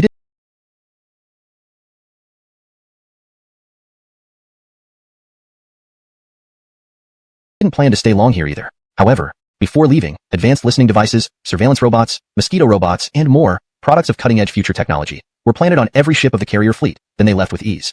Lixing City, Genesis Space. Blaze was making a report. The surveillance system for Brent's carrier fleet has been installed. All marine floating base stations are operational. Initial footage from the eavesdropping, monitoring, positioning, and reconnaissance robots on Brent's carrier fleet has been transmitted back. Time correction is ongoing, and all robot self-destruct systems are activated. Austin watched this all unfold, especially when he saw Brent's carrier fleet, which he dared not approach, now equipped with a surveillance system by Garth. Andonies was genuinely stunned. Mr. Garth, won't these small robots be discovered? There are many powerful ability users on Brent's side, as well as internal tech personnel. They might detect them.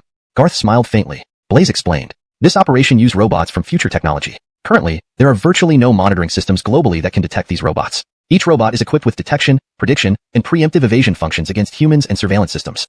To put it simply, Mr. Austin, our robots will hide before they are detected by anyone or any surveillance system. If accidentally found, even mosquito robots will self-destruct, creating an explosion comparable to a high-explosive grenade. After hearing this, Austin was completely astonished. Does such future technology really exist? The longer he stayed at Genesis Space, the deeper its mysteries seemed. So, naval battles are too troublesome. Prepare everything and wait for them to bite the hook when they come ashore. With the global network down, our fighter jets dare not take off at will. Who has the audacity to do this? Could it be Longhua's military fighters? That seems impossible. The military in the areas we've passed through are almost all dead. Is Longhua's military really that strong, still intact? After some thought, Brent ordered an attempt to shoot them down. As expected, it failed. Without network support, the aircraft carrier fleet's integrated strength had severely declined. Many targeting systems lost their precision. The helicopters were shot down because they weren't fast enough. Fighters traveling at several Mach speeds were far too difficult to capture. Worse still, some individuals landed in the sea not far from the carrier fleet without being detected. The visitors were not senior members of the Genesis base like Garth and didn't plan to stay long. Before leaving, however, they placed advanced eavesdropping devices, spy robots, mosquito drones, etc., on every ship of the carrier fleet before departing. In Corey City, at Genesis Base, Blaze was making a report. The surveillance system on Brent's carrier fleet is now installed. All floating ocean base stations are operational. The initial data from the listening, monitoring, positioning, and exploration robots for Brent's carrier fleet have been transmitted back. Time correction is ongoing, and the self-destruct systems of all robots are activated. Austin watched all this, especially as he saw Brent's previously untouchable carrier fleet now under surveillance thanks to Garth. Andonies was thoroughly amazed.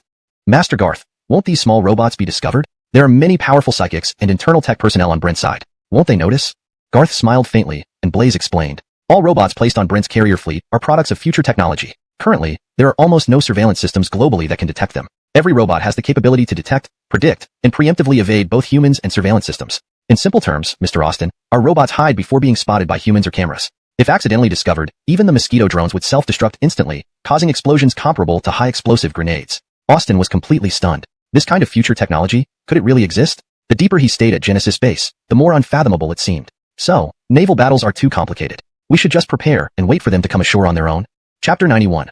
The final push for luck points. Good news. Psionic extraction fluid. That night, Brent's aircraft carrier fleet remained under Blaze's full surveillance. Despite the potential dangers, there was no exposure. However, their course and position were always being tracked. If nothing went wrong, they would arrive at Corey City's port in about 24 hours. Garth had no plans to interfere. Andonies only hoped these foreigners would log in obediently. Once he dealt with a few leaders, the entire fleet, deprived of its mainstay, would become like headless flies, scattered and insignificant. Currently, I have 980 luck points. Just 20 more luck points to activate the system mall. Garth felt a bit depressed. Those 20 points were still pending. Comparing this to the previous luck child who delivered vegetables, Garth wondered why this fool Brent wasn't sending over any veggies. Could it be that all the people or objects related to Brent's luck were on the entire aircraft carrier fleet? At this point, Garth could only think so. Even though the system hadn't yet confirmed whether Brent was the luck child, in Garth's view, there was no doubt now. Andonies could only hope that capturing the fleet and eliminating this luck child, Brent, would yield more luck points. I wonder what treasures are in the system mall. Perhaps due to waiting too long, Garth's anticipation grew stronger. The morning meeting today didn't bring any major events. The search team for divine slaves set out as usual, and the construction team was working tirelessly. For convenience, the Genesis base built a concrete mixing plant. Garth personally visited the cement and steel factories. Through the storage space, he brought back large quantities of rebar and cement. Andonies even procured dozens of concrete mixer trucks from other plants and added various construction vehicles, excavators, bulldozers, loaders, pouring trucks, transport trucks. With thousands of construction soldiers, if manpower was still insufficient, he could simply recruit more from the 10,000 residents of the Genesis base. Residents working as construction workers earned 200 living points per day. Many able-bodied men volunteered. Even some women competed for such labor-intensive work to provide a better life for their children in the Genesis base. After all, working as a waitress or cleaner in the Genesis base earned only around 100 points per day. Doubling the points made it worthwhile for many. This was just the beginning. Once the divine slave incident was resolved, the Genesis base would enter a large-scale infrastructure phase. Then, not only would it hire internally but also recruit survivors from Corey City. Initially, safety assured, Crystal Core's wages would suffice. even without payment. Everyone willing to work 10 hours daily for food, lodging, and protection. The apocalyptic era ensured a ready workforce. To achieve this, we must thank Super AI Blaze. Andoni's provided us with future technology support, solving our research dilemmas one by one. Paolo-shan was very excited. Without such support, developing the fluid would be nearly impossible, possibly taking decades. Thanks to Blaze, it took mere days. Not only did they create it perfectly, but the testing was also completed. Thinking about mass production, even Paolo-shan felt thrilled. Old Sheen, you've worked hard. Don't belittle yourself, everyone contributed. Technology comes from Blaze, but continuous effort is from everyone here. Garth knew how to reward appropriately, cold-blooded when needed, but also generous with praise. Just 2 compliments invigorated Paolo-shan and the researchers. Now, let's begin testing. Who wants to go first? To ensure accuracy, 2 test subjects from F level to S level participated. Everyone was eager. Besides S level, everyone else can take it together. Seeing this, S level Sherry and Dolores waited patiently, watching others pick up the small green tubes with a mix of nervousness and anticipation. Excuse me, Old Sheen, should we swallow it all at once? Or absorb it slowly like crystal cores? Paolo-shan explained. The essence of psionic extraction fluid is ease of absorption. No need for prolonged consumption, just swallow cores daily. The specific number varied depending on individual strength, but wasn't fixed. Each crystal core took a long time, anywhere from 10 to 20 minutes, to fully dissolve in one's mouth. Who would have thought this extraction fluid would contain the psionic energy equivalent of 10 crystal cores, yet be completely absorbed within just 1 minute? The efficiency improvement wasn't just a little, it was hundreds, or even thousands of times better. And most crucially, it removed all impurities. Compared to consuming crystal cores directly, the psionic extraction fluid was noticeably purer and cleaner. It also increased the absorption limit by 2 to 3 times, thereby significantly reducing the time needed for upgrades. This was incredibly important good news. Immediately after this revelation, everyone couldn't wait to try it. As the liquid went down their throats, each person experienced a sensation akin to drinking strong liquor. Even those who didn't drink or disliked alcohol found this feeling oddly appealing, given the extravagant amount of psionic energy they would receive. Upgrading means becoming stronger. Who wouldn't want that? It was irresistible. Indeed. I feel swelling all over my body, but this feeling is exhilarating, so thrilling. I'm sweating. It feels like every pore on my body is opening up. Ouch, there's a slight pain in my muscles, like they're being torn apart and reformed. It's not too bad. Hashtag Chapter 92. Genocide Vengeance. Brent's Brutal Perversions. Deep Sea Colossus. Your Highness, this Genesis base is truly impressive. After staying here for 2 days, I suddenly feel like the Genesis base shocks me every day. It looks like it doesn't have a strong military force, but it feels equivalent to a small country. The most critical part is that there are really many elite combatants. Ordinary soldiers are all highly trained. One can take on 10, and with these elite combatants added in, it could easily crush some small military nations without any problem. Prince Austin and Brandan continued strolling around the base. They had no choice. Their activity range was limited to the ground level. Even though they knew there were dozens of underground floors serving as shelters, they simply didn't qualify to go up there. As Brandan said, even so, the stuff on the ground level was enough to shock them for decades. Prince Austin sighed. Yeah. I accidentally saw an elevator leading to the underground shelter open. That elevator is absurdly large. Even a semi-truck could drive inside, and it feels like any large vehicle, even heavy tanks, wouldn't be a problem. They say there are dozens of such elevators. Whether transporting materials or personnel, the transportation capacity is extremely massive, truly incredible. Prince Austin clearly came from the royal family of imperishable country, but after coming to the Genesis base, he felt inexplicably like a bumpkin, like a little brother from the countryside who found everything new and unfamiliar when entering this. The cornerstone could be damaged, abandoned, and replaced, but there was only one Garth. Do you really want to do this, Your Highness? It doesn't matter. Just one aircraft carrier isn't very useful anymore. It's better to give it to Mr. Garth and leave a good impression. If Mr. Garth wants to conquer the seas or even the world in this apocalypse, we might get another chance to step back onto our own aircraft carrier and continue our maritime journey. Brandan nodded. After a few days, the initial arrogance was gone, leaving only humility and modesty. I wonder how far Brent's aircraft carrier fleet has come. If we can avenge this, joining the Genesis base would be our best outcome. Saying this, Austin's expression turned cold. The hatred between Brent and Austin was a genocide-level feud. When Brent's carrier fleet encountered Austin's carrier, Austin not only had the carrier but also a cruiser. The carrier was parked at sea, while the cruiser went to nearby coastal countries to find supplies. Coincidentally, they encountered Brent's carrier fleet. Also, Austin's family, his parents, sister, and younger brother, were on that cruiser, preparing to dock and search for necessary items. They hadn't fully adapted to the post-apocalyptic world yet, and the former nobility couldn't endure the poor conditions on the ship. Their reason for wanting to go ashore was simply to find comfortable beds, linens, pillows, clothes, and even high-quality wine. Part of Austin's family's death was due to their noble arrogance, but the real mastermind was undoubtedly Brent. Austin even tried to engage Brent in a naval battle for revenge. The outcome was clear. Damn Brent. If Mr. Garth hadn't insisted on killing Brent himself, I'd have pierced his heart and head in his final moments. Austin's hatred was overwhelming. Amidst the vast ocean, Brent indulged in pleasures without restraint. At one intense moment, he unintentionally transformed into his brutal fire dragon god form, towering so high that he had to bend down within the carrier. As for the woman beneath him, she exploded instantly, and a nicer death was gruesome. Such incidents were common. Afterward, the surviving women trembled and forced smiles. Soldiers carrying body bags and shovels removed the shattered remains and threw them into the sea to feed the fish. Initially, people might have been disgusted or fearful, but they grew accustomed to it over time. Stepping off the carrier onto the deck, several soldiers sighed as they watched the body back. True to Brent's greatness, he's really powerful. Indeed, 8-meter-tall fire dragon god form. His manhood must be comparable to a barrel. No wonder these women explode. Just a pity, such beautiful women see the corpses fly into the fog. Suddenly, whoosh, a gust of wind flashed from one side to the other. It happened so fast. The three men froze. Did you see anything? Seemed like something, but maybe not. That corpse seemed to be eaten by something in the fog, jumping up to grab it. F***K. Don't scare me. What's there to fear? There are plenty of deep-sea predators in the ocean. Great white sharks, tiger sharks, even whales. They can get aggressive during hunting. You've seen it before, why be scared? What he said made sense. The other two didn't dwell on it further. Hurry, second body, let's go. For the second body, the same procedure was repeated. It once again flew into the dense fog. However, another gust of wind flashed by. Whoosh! Judging by the timing, the corpse absolutely hadn't hit the water yet. It was precisely at this moment that peculiar hurricane and the faintly visible black-gray figure flashed past once more, and this time everyone heard a heavy splash. Damn, it must be a great white shark. You think it could be a megalodon? I mean, like in the movies, those super ancient sharks the size of whales that can swallow a donkey whole? Shut your filthy mouth. Those monsters went extinct long ago. At least our catapult can change direction. Let's try from a different angle. I don't believe this great white shark will keep focusing on us. Indeed, the third corpse was launched in a different direction and angle. Yet, as it entered the mist, it was snatched away by some colossal creature. At that moment, the three men weren't afraid. Instead, they felt defiant disbelief. This bastard is targeting us, right? The ugly thing, messing around near Brent's carrier? Brothers, get the harpoons ready. Today we've got a new entertainment project, random harpoon hunting of giant sharks. Upon hearing this, the harpoons were quickly readied. They had over 10, each man getting 3 to 4 throws. However, as the three stood on the edge, before the first harpoon could be thrown, a massive maw emerged from the fog. The three didn't have time to react. As the carrier was violently struck, they vanished off the deck edge. Everything returned to silence. Someone came to inspect the collision site. They only saw a huge dent and some bloodstains on the edge of the thick steel deck, but no sign of any person or monster. Damn it, this is the carrier's deck. Even an excavator can't damage this thick steel. How did it end up with such a massive dent? Is it as big as a blue whale?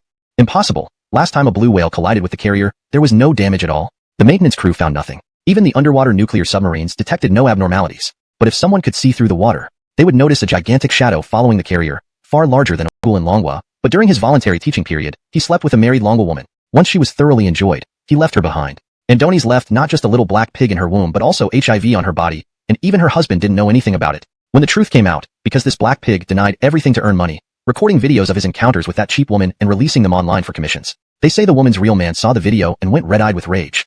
As Brent listened to his subordinate stories, he too looked forward to Donghua. However, in his eyes, Donghua could be equated with the lowly race of black pigs. Even if he knew that only a few low-class females among the Donghua people ate pig waste, it mattered little to him. The disgusting traits of white pigs weren't so much about living conditions but arrogance and ignorance. Before the apocalypse, it might have been different. But now, anyone daring to challenge the dignity of Donghua, whether white pigs or black pigs, would be equally doomed as livestock awaiting slaughter. Report, Lord Brent.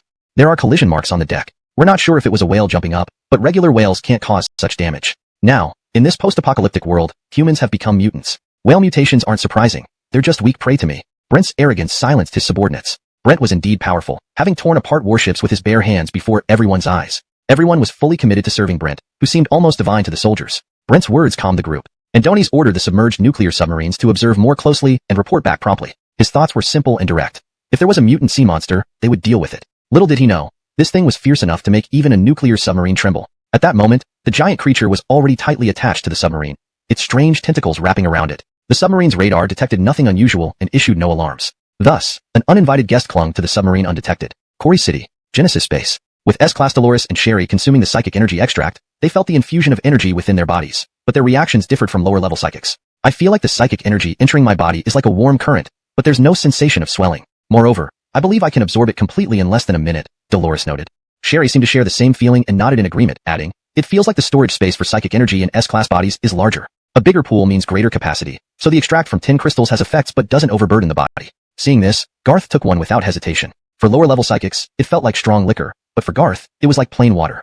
Andoni's barely felt the warmth, only a slight boost in energy. Indeed, it seems so. It looks like we need to develop higher-content psychic energy extracts, Garth said. Paolo Sean agreed and reported the research progress. Currently, we've matured the technology to extract energy from 20 crystal cores. Our focus isn't on increasing content by 1+1 but on pure extraction, requiring further experiments. Additionally, we plan to continue developing extracts from 30, 50, and eventually more crystal cores. Garth nodded. This direction was correct. With the majority of crystal cores still being second tier, ordinary zombies would continue to evolve. Third tier zombies would significantly enhance psychic energy content, making future products stronger. With experience from second-tier extracts, upgrading wouldn't be too challenging. How much production capacity do we have now? The current capacity is 1,000 vials per hour, totaling 24,000 vials daily. Adding new production lines would take at least half a month per line. However, I suggest starting new lines while running the existing one continuously. What do you think, young Master Liu? 5 times. 1 vial takes 5 to 10 days to digest. 10 vials mean 50 to 100 days. For an adult with an average arm strength of 50 to 100 kilograms, taking the middle value of 75 kilograms, tripling it results in 225 kilograms of single arm strength, and quintupling it results in 375 kilograms of single arm strength. What does 375 kilograms entail? 15 50-pound bags of flour stacked up would be as tall as 1.5 meters and weigh enough to strain a small electric tricycle. Yet a person could lift that with one arm. This kind of enhancement is indeed a qualitative change. With a 3 to 5 times boost, wouldn't this be similar to gene-enhanced humans from movies? Garth smiled with amusement. Paolo Shan nodded excitedly. Absolutely. Moreover, ordinary people can continuously enhance and transform their bodies through separated psychic energy capsules. At every stage, 20 vials, 30 vials, they'll experience another qualitative leap. In other words, future Genesis base will have a nation of soldiers. Men, women, and children will all become powerful gene warriors. Especially our 10,000-strong non-psychic guardian army at Genesis base. A nation of soldiers. That's precisely the effect Garth wants. Currently, there are about 20,000 civilians in Genesis base. At a rate of 1 vial per 5 days per person. Each day they need only 0.2 vials per person. So, daily consumption for civilians is approximately 4,000 vials. Including psychics consumption, psychic energy extracts daily consumption is around 8,000 vials. At present, we have a surplus of 16,000 vials daily. These psychic energy extracts shouldn't go to waste. After some thought, Garth issued an order. Blaze, post an announcement on the Genesis base forum. Publicly sell psychic energy extracts at a price of 30 crystal cores per vial. Civilian-grade psychic energy capsules come in boxes of 50 capsules, also priced at 30 crystal cores per box. The cost is 10 crystal cores. Profit is 20 crystal cores. Profit margin is 66.6%. Not too high, but acceptable for Garth. Chapter 94. A thriving demand for the extract. The Brent carrier fleet arrives. The price wasn't something Garth said on a whim. It was the result of deep contemplation. If he priced it too low and only made a profit of 10 crystal cores per vial, Garth felt that this return wouldn't justify the human and material investment. If he made a bit more, say 30 crystal cores per vial, Garth wouldn't mind. But it would likely be harder to sell. If production halved, Garth wouldn't mind doubling the price. After all, rarity increases value. But with sufficient production capacity, he had no such concerns. Andonies had considered stockpiling and selling slowly, but dismissed it for several reasons. First, there was uncertainty about potential degradation. Second, by selling now, he could improve the survivor's physical attributes and combat strength while making money. This wasn't altruism. Although zombies were still evolving, the zombie crisis was just part of the larger issue. Especially with the appearance of divine slaves and continuously mutating monsters, the future enemies the survivors faced would become increasingly terrifying. Could 10,000 people from Genesis base handle everything? If everyone there had powers, it might be manageable. But facing an even more terrifying future, it was suicide to rely solely on them. Conversely, selling the extracts would bring in substantial profits, allowing further research into higher-level extracts. Under constant production, the survivors' strength would rapidly increase. Even if another massive apocalypse crisis emerged, these survivors could help defend Genesis base. After all, when the nest falls, no egg remains unbroken. Soon, the news was posted on Genesis base's forum, causing a sensation. Spiritual energy extract? Sounds like a treasure, but the price is ridiculous. 30 crystal cores for 1 vial. They'd find insufficient supply and end up crying over inflated prices. However, this was temporary. Future production lines would boost output, giving even complainers a second chance. The sales are booming. So many sold already. Feels like transport helicopters won't stop today. Ha ha ha. Good. We have surplus of 16,000 units daily. Soon, they'll all sell out. Seeing everyone's happy faces, Garth felt equally elated. Yet, 16,000 included allocations elsewhere. Garth looked at Malia. Tomorrow morning, send 10,000 vials to Longjiang City once production is complete. They should last a while. Send batches every few days after. Malia nodded. Not everyone got extracts immediately. Online orders were for the next couple of days. Deliveries were limited samples, rushed preparations ensuring few would taste them today. Amid tight schedules, Garth found Austin, handing him a box of 100 vials. These 100 vials are an advance payment. Remember, 30 crystal cores each. Pay back promptly or interest will apply. Austin, overwhelmed, expressed his gratitude. Thank you, Master Liu. Don't thank me. I gave these because you want to join Genesis base. Remember, I'm selfish and hold grudges. If you fail, I don't need repayment. Fail? No need to repay? Garth chuckled. Then I'll just kill you. I don't lack crystal cores, but I need to heal my heartache from being deceived. Austin shivered, silently accepting his fate. Luckily, he was prepared mentally, deciding to dedicate himself fully, pledging undying loyalty. Garth didn't mind foreigners, but disliked dark-skinned pigs. Well, fortunately, there are few blacks on my carrier. I'll chase them off when needed. Austin didn't argue. Andoni's knew Garth showing any foreigner mercy was respectful enough. Tell your men the rules at Genesis base. Disobedient ones will get 1 bullet, through the head. Anyone rejecting this management, stay away from Genesis base, lest they be mistaken for enemies. After Garth left, Austin and Brandon grimaced. Genesis base's military regulations were stricter than most national forces. At least soldiers didn't get shot for minor offenses. Brandan, feeling slight discrimination, wondered why Mr. Liu treated Chinese less strictly. Austin silenced him. Be quiet. Isn't differential treatment expected? Mr. Liu already shows great generosity. In others' territory, we must follow their rules. Sweeping floors beats wandering outside. Brandan understood, agreeing to inform and filter troublemakers among the troops. Austin steeled himself. To ensure no issues, necessary measures will be taken. Since we're joining sincerely, no disruptions are allowed. Brandan nodded, recognizing the gravity. Nodding, he boarded the aircraft. Over the past 2 days, the gang of divine slaves, led by Eben, had been wreaking havoc among Quarry City psychics. They hadn't been idle either, having secretly recruited quite a few psychics. In just a short period, they managed to expand their divine slave numbers to over 100. Brother Dog, Genesis Base, is selling that spiritual energy extract. Should we raid them and see what this stuff does? Why bother? We are now slaves of God. That kind of thing has no effect on us, and we don't need to worry about other psychics getting stronger. They'll just contribute more to us once they're stronger. After all, they will ultimately join the army of God's slaves. Eben sneered coldly. Indonies knew very well that upgrading only boosted battle ranks. As long as it wasn't an upgrade to S-class psychic abilities, there was nothing to worry about. Hurry up and go find more prey. Time is running out. According to God's will, we aim to gather 1,000 slaves. We're still far from that number. There can be no delay. 1,000? The divine slaves were startled. It looked like they needed to intensify their efforts. But the process wouldn't be easy at all. Currently, the number of psychics they forcibly recruited wasn't significant, almost disappearing from public view. Those without friends went unnoticed even when dead. But as more people joined the divine slaves, someone would inevitably notice the increasing disappearance of psychics. Eben was aware of this butterfly effect, so he was anxious. Time was also pressing for them. The later they were discovered, the better they could expand their group. More members meant greater confidence in attacking Genesis Base. At least God gave them confidence. Eben never doubted God. In his eyes, Genesis Base was already a fat pig waiting to be slaughtered. Once the rebels inside were eliminated, Eben planned to enjoy this luxurious and extravagant post-apocalyptic haven for himself. Time moved on. Another night passed. A large stockpile of spiritual energy extract was produced. Some were distributed to civilians, some sent to Longjiang City, and some given internally. Internal soldiers and civilians didn't get it for free either. However, internal personnel purchased it at cost price, using specified life points uniformly. Meanwhile, Blaze delivered an important message. Report to the Master, the Brent carrier fleet is expected to break through the heavy sea fog and officially approach within 10 nautical miles of Quarry City Port in about half an hour. Chapter 95. The advanced team lands. Mysterious loss of contact? Lia is stunned. At the Quarry City Port. This was likely the first time in history that an American aircraft carrier fleet approached a Donghua port. Although it was because the global order had collapsed in this apocalyptic world, it still significantly boosted the morale of all soldiers aboard the ships. Ha ha ha, as expected of the beautiful empire. We've finally managed to bring our warships into Longhua's port. Next, we directly attack the inland areas of Donghua. Tiny Donghua. They must bow before our beautiful empire. It doesn't matter whether they surrender or not. Leave the women for us to play with and kill all the men outright. After all, we have so much equipment and ammunition stored on board. Not killing anyone would be a waste. Ha ha ha ha. F***K. Just thinking about Longhua's women, I can barely hold myself back. Boss, go ask Lord Brent right away. We'll volunteer for the advanced search team to explore deep into Quarry City. Being the first to arrive will definitely give us some benefits, especially when we encounter women. There'll be fun to be had. That makes sense. Hurry. It seems Lord Brent is recruiting for the advanced team. We should join quickly. On several warships, the soldiers were incredibly active. With imminent landfall, everyone was brimming with excitement. But to be safe, Brent still decided to send out exploration teams to ensure there wouldn't be any major dangers, a simple way to send cannon fodder to clear mines. Some people just loved being part of the advanced forces cannon fodder. What you think is cannon fodder, others see as an advantage. There will be 20 exploration teams, each with 20 members. The team leaders will be randomly assigned A or B level psychics. The 2 vice leaders will be B or C level psychics, and the remaining 17 members will be regular soldiers. Everyone should be fully armed. Make sure nothing goes wrong, and report back via radio if anything unusual happens.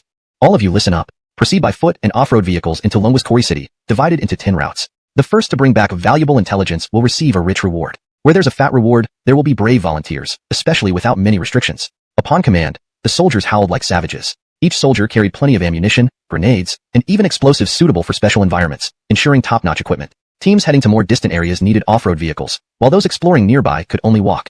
Alright, let's move out. We'll wait for you for no more than 2 hours. If you don't return within 2 hours, take care of yourselves.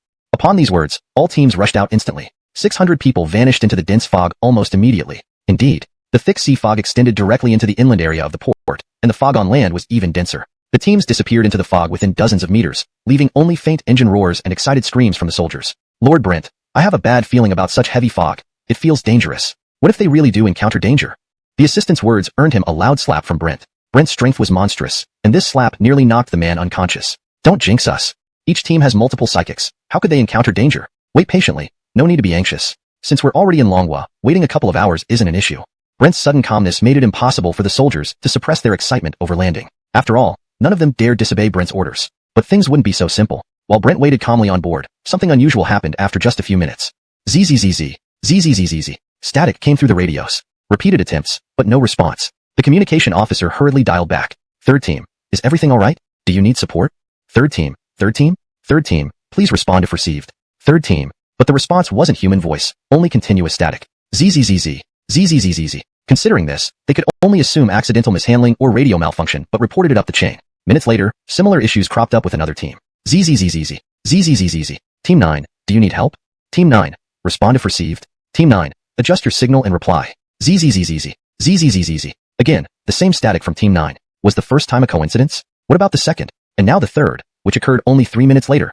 11th team this time. When static answered again, the communications staff grew serious, compelled to report the situation to superiors. Soon, Brent arrived personally. 3 consecutive teams lost contact? Is it confirmed or suspected? Brent's question left the communicator hesitant. It's suspected, but not just 3 teams. During this reporting period, 2 more teams showed the same static with no voice.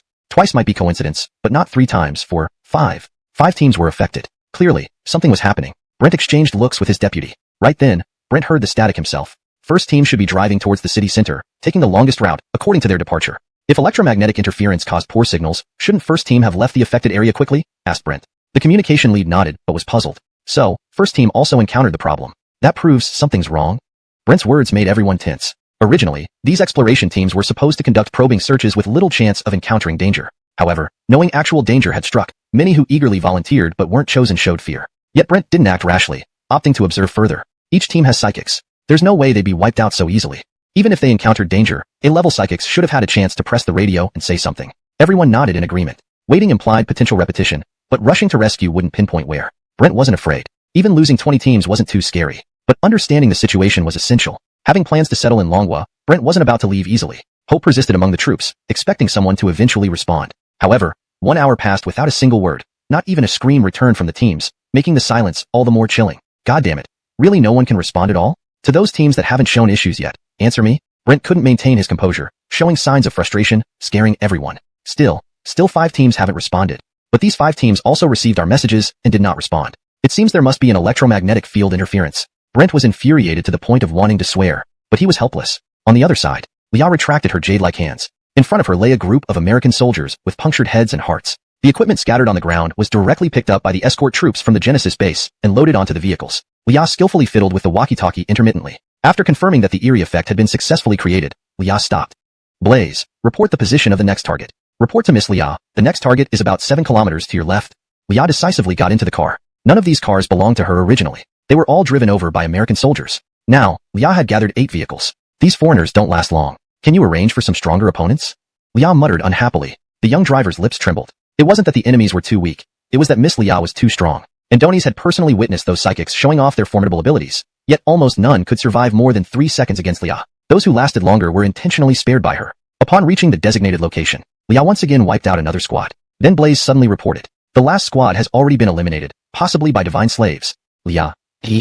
Divine slaves? Trying to snatch prey from her? On the other side, on Brent's aircraft carrier fleet. When the 19th squad disappeared with a buzzing sound, Brent had already decided not to wait any longer. But then, the buzzing sound came again. This time, it was different. Accompanied by the static, a voice pleading for help came through, breathlessly gasping but managing to complete its sentence. 4th squad requests support. Location, Corey City Port, approximately 30 kilometers due east, near a Walmart supermarket. There are large, talking monsters from Donghua who killed all the regular soldiers and abducted 3 captains.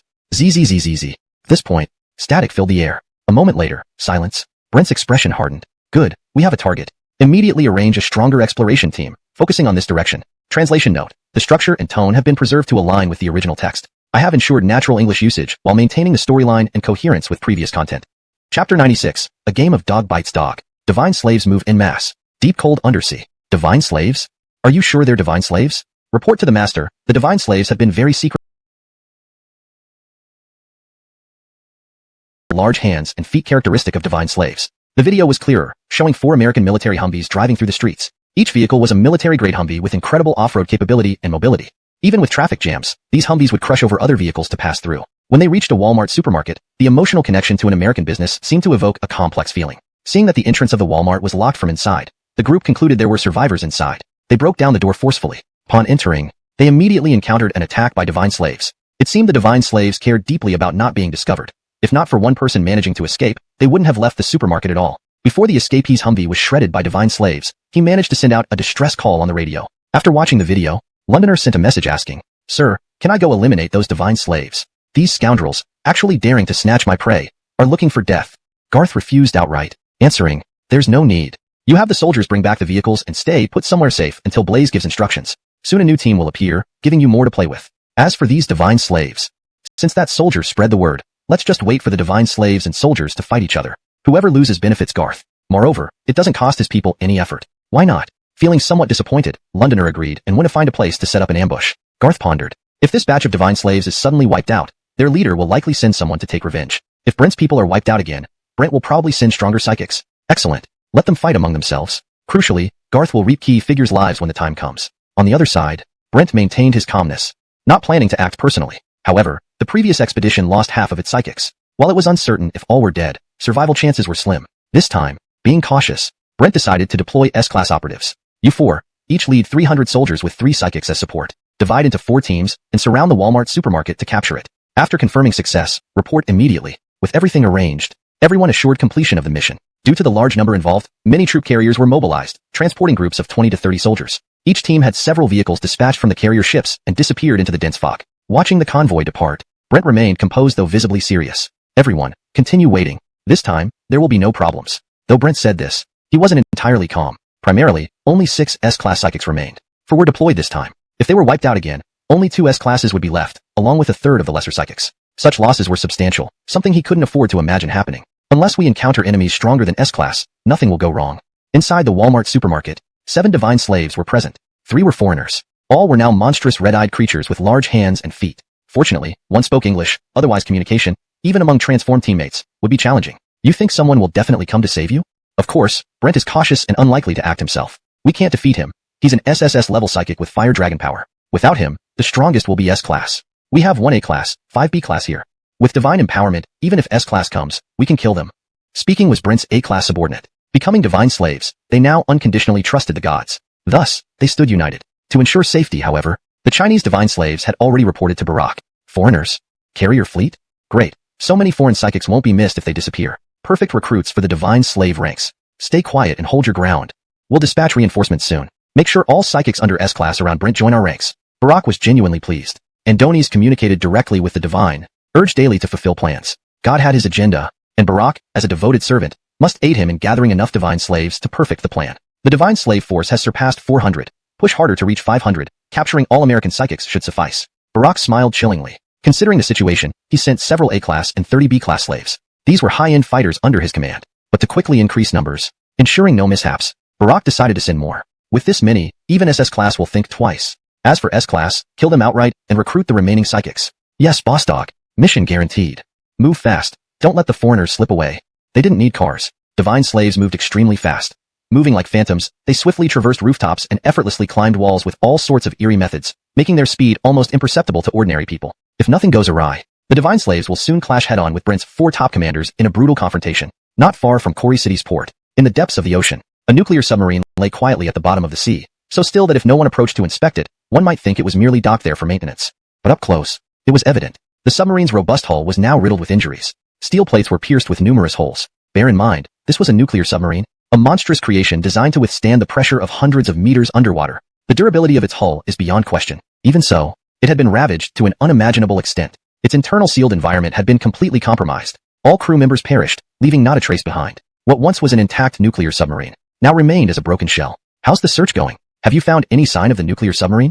Report to Lord Brent. We are still descending. We haven't found any trace of the nuclear submarine yet. At this moment, 2 A-class psychics were aboard a small temporary submersible descending. Because they couldn't contact the nuclear submarine, Brent decided to send someone down to investigate. The small submersible couldn't descend much deeper, so it hovered above. Fortunately, one of the psychics possessed an ability similar to eagle-eyed vision, allowing him to see clearly over great distances even in the deep sea. When he saw the nuclear submarine, he was utterly stunned, immediately followed by icy fear. The nuclear submarine has been destroyed? My God, what kind of monster could do such damage to a nuclear submarine?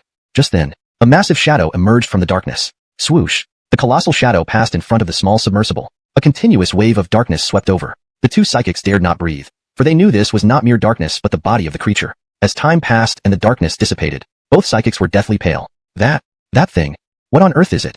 Is it a whale? No. At least as long as 4 or 5 blue whales combined. Then, a roar echoed. Damn it, that thing is coming over.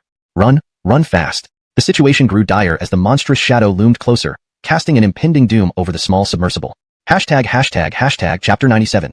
A wave comes and dies? It appeared, related to the son of destiny. Soldiers, respond if you receive this. Soldiers, respond if you receive this. On the aircraft carrier, Brent's face was grim. One of his two S-class subordinates was incessantly calling on the radio, but in the end, there was no response. Before that, the two A-class water destroy a submarine. But we don't have any water combat psychics right now. Who will go and eliminate this monster? We must eliminate it despite our shortcomings, otherwise, how can we avenge our brothers? Our psychics have been reduced to nearly half, and A-class are our elite fighters. Shall we watch them die without taking revenge?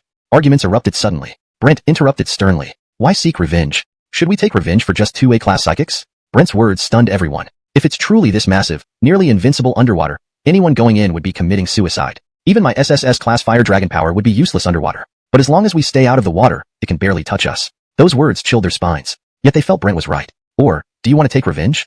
Do you want to go? Whoever volunteers to step forward, I won't mind sending you to your death. Who dared volunteer? Anyone who did would die. Brent said gravely. Let's not dwell on this. We're about to land in the Dragon Nation and conquer Kori City first, then advance into the mainland. The Dragon Nation is our main territory in this apocalypse. No matter how chaotic the sea gets, we shouldn't linger here. Understood. Understood. Good. Let's wait for the second exploration team to bring good news. This time, S-class leaders were sent. It might be overkill, but failure should be impossible. Or maybe it will be. Brent was deeply worried. Elsewhere, near Walmart, mysterious figures emerged rapidly, rushing into Walmart, disappearing inside. Others entered surrounding buildings across from and beside Walmart. They're here. They're here. Brother Dog sent reinforcements. No need to worry anymore. Seeing the arriving divine slaves. Several foreign divine slaves were excited. Everyone was a divine slave. There was no distance or alienation. Instead, it felt like reuniting with old friends. Everyone, be alert. We've received news that another convoy has appeared from Brent's aircraft carrier. This convoy is large, possibly dividing to surround us from multiple directions. Surround us? Should we set up ambushes? Don't worry, everything's set up.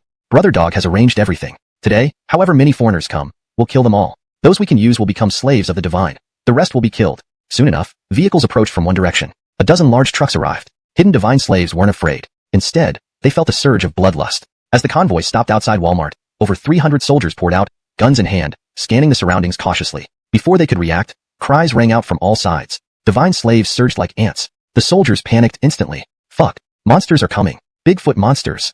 Fire. Start shooting. Fuck. Rockets. Get rockets ready. Damn. These things move too fast. They don't seem to fear guns. The S-class leader and his subordinates saw this scene and felt their hearts sink. They hadn't expected so many enemies. From the fighting style, these Bigfoot creatures looked human but fought more fiercely. Is this a unique ability exclusive to the Dragon Nation? These bastards fuck. Kill. Kill them. The S-class gave the order. His psychic companions immediately charged forward. Honestly, except for the S-class, the others were just fodder. Being killed wouldn't be surprising. Strangely, when surrounded, those psychics weren't killed but instead bound and taken to nearby buildings. Seeing this, the S-class foreigner froze. And Donies began to panic internally. A terrifying possibility emerged. Fuck. Do these Dragon Nation monsters like men? Had the divine slaves heard this, they would have exploded with rage. No time to think. An attack from behind plunged the S-class foreigner into battle. As the battle intensified and became a 1-2 fight, he realized he was at a disadvantage despite the other side clearly being A-class 300 cannon fodder. Unsurprisingly, they met the same fate. Especially since the low-level psychics from the first wave had been forcibly turned into divine slaves. The original formidable team of dozens of divine slaves had now grown even more terrifying after reinforcement. Meanwhile, these foreigners remained just as weak. As one side grew stronger and the other weaker, this second wave was wiped out even faster. But this time, the S-class foreigner recognized familiar faces in battle. Hayward, Jeff, what happened to you guys? How did you become these large-footed monsters? Did you join a cult? Don't you roll over here. Come back to me and fight the monsters. Have you forgotten how powerful Brent is? Brent will kill you all. In the end, these were just feeble attempts at bravery before death. Both Hayward and Jeff were A-class. They responded with sinister grins and charged forward. Sure, if you want us so badly, we'll come over and catch up with you. Soon, he died. The divine slave ranks expanded again. Thus far, 2 out of the 4 new rescue teams sent by Brent had been obliterated. And all of this was monitored by Garth. These damn divine slaves, I can't believe they expanded so quickly. We've been unable to find their hideout, yet suddenly they're in the dozens. Celine, Qingyao, Xinyu, Yu Wei. Should we take out these disgusting bastards? A kilometer away from Walmart where the divine slaves were located, on top of a skyscraper with a clear view of the battlefield, were Malia and her sisters, along with Celine and Leah, an SS class and 4 S-class psychics. Watching this unfold, they hadn't acted rashly but were waiting for Garth's orders. At his command, they would eliminate the divine slaves. Without Malia, it might have been suicidal, but with her, no number of divine slaves could change the outcome. Moreover, Sophia was present, a terrifying S-class support psychic. Let's wait for young master's signal. Besides, 2 more waves from Brent's carrier haven't arrived yet. Inside the Genesis base, Garth watched everything unfold. When the third wave of Brent's men appeared, Garth still held back. As the third wave suffered heavy losses, the fourth wave arrived. This time, Garth couldn't remain calm, because the system had alerted him. Che detected a person closely related to the Son of Destiny? The narrative flows coherently with previous content, maintaining the same paragraph structure and line breaks. The translation preserves the tone and style while ensuring fluency and correctness in English. Chapter 98. Brent grows desperate. Bear the blameless? The charm of an angel. Miss Nancy. Something feels off. Are we about to be ambushed? Don't be so nervous. Miss Nancy is an F from Brent. Thus, they stopped overthinking. Upon arriving at the location, they detected an overwhelming aura of bloodshed far away. Previous teams were wiped out even before they could report disturbances. But this time, the Divine Slaves didn't seem to plan on cutting off communications early. Through binoculars, the scouts saw hundreds of dead soldiers several hundred meters away, trembling in fear. They quickly urged Nancy to turn back. Miss Nancy, there's an ambush. They're all dead. We should not go further. There's definitely an ambush ahead. Unexpectedly, Nancy became excited rather than concerned. An ambush? Give me the binoculars, quick. In the binoculars, Nancy saw the battlefield covered in corpses. It was horrifying, even for her well-prepared mind. She turned pale at the sight of intestines strewn everywhere, pure disgust. But instead of fleeing, she yearned for a real fight. Great, I haven't fought in ages. My hands are itching. I want to kill them all, ha ha ha. Brent has a bit of a twisted side, and it seems his sister Nancy shares a bit of that madness. Despite her striking beauty, she exhibited such fervor that the soldiers shivered in fear. Knowing the danger and yet going towards it, they couldn't waste time and hurried to report. Report. Miss Nancy's team has arrived at the destination, but the preceding 3 teams appear to be entirely wiped out. Miss Nancy refuses to return. To prevent any harm, request immediate support, immediate support. Repeat, request support. Miss Nancy may be in danger. On the other side, hearing that his sister might be in trouble and 3 teams already gone, Brent lost his composure. Andoni's rose angrily. What? 3 out of 4 teams annihilated, 3 S-class dead. Suspected, but they can't be all dead. Damn fools, damn fools. Nancy must not get hurt. Absolutely not. Brent was furious, rising hastily. Leave part of the people to guard the fleet, the rest follow me. To rescue.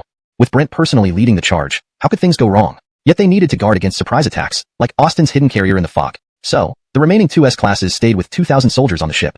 If someone attacked their base, they would at least have a chance to respond. Brent was beyond angry and rushed without even boarding a vehicle or helicopter.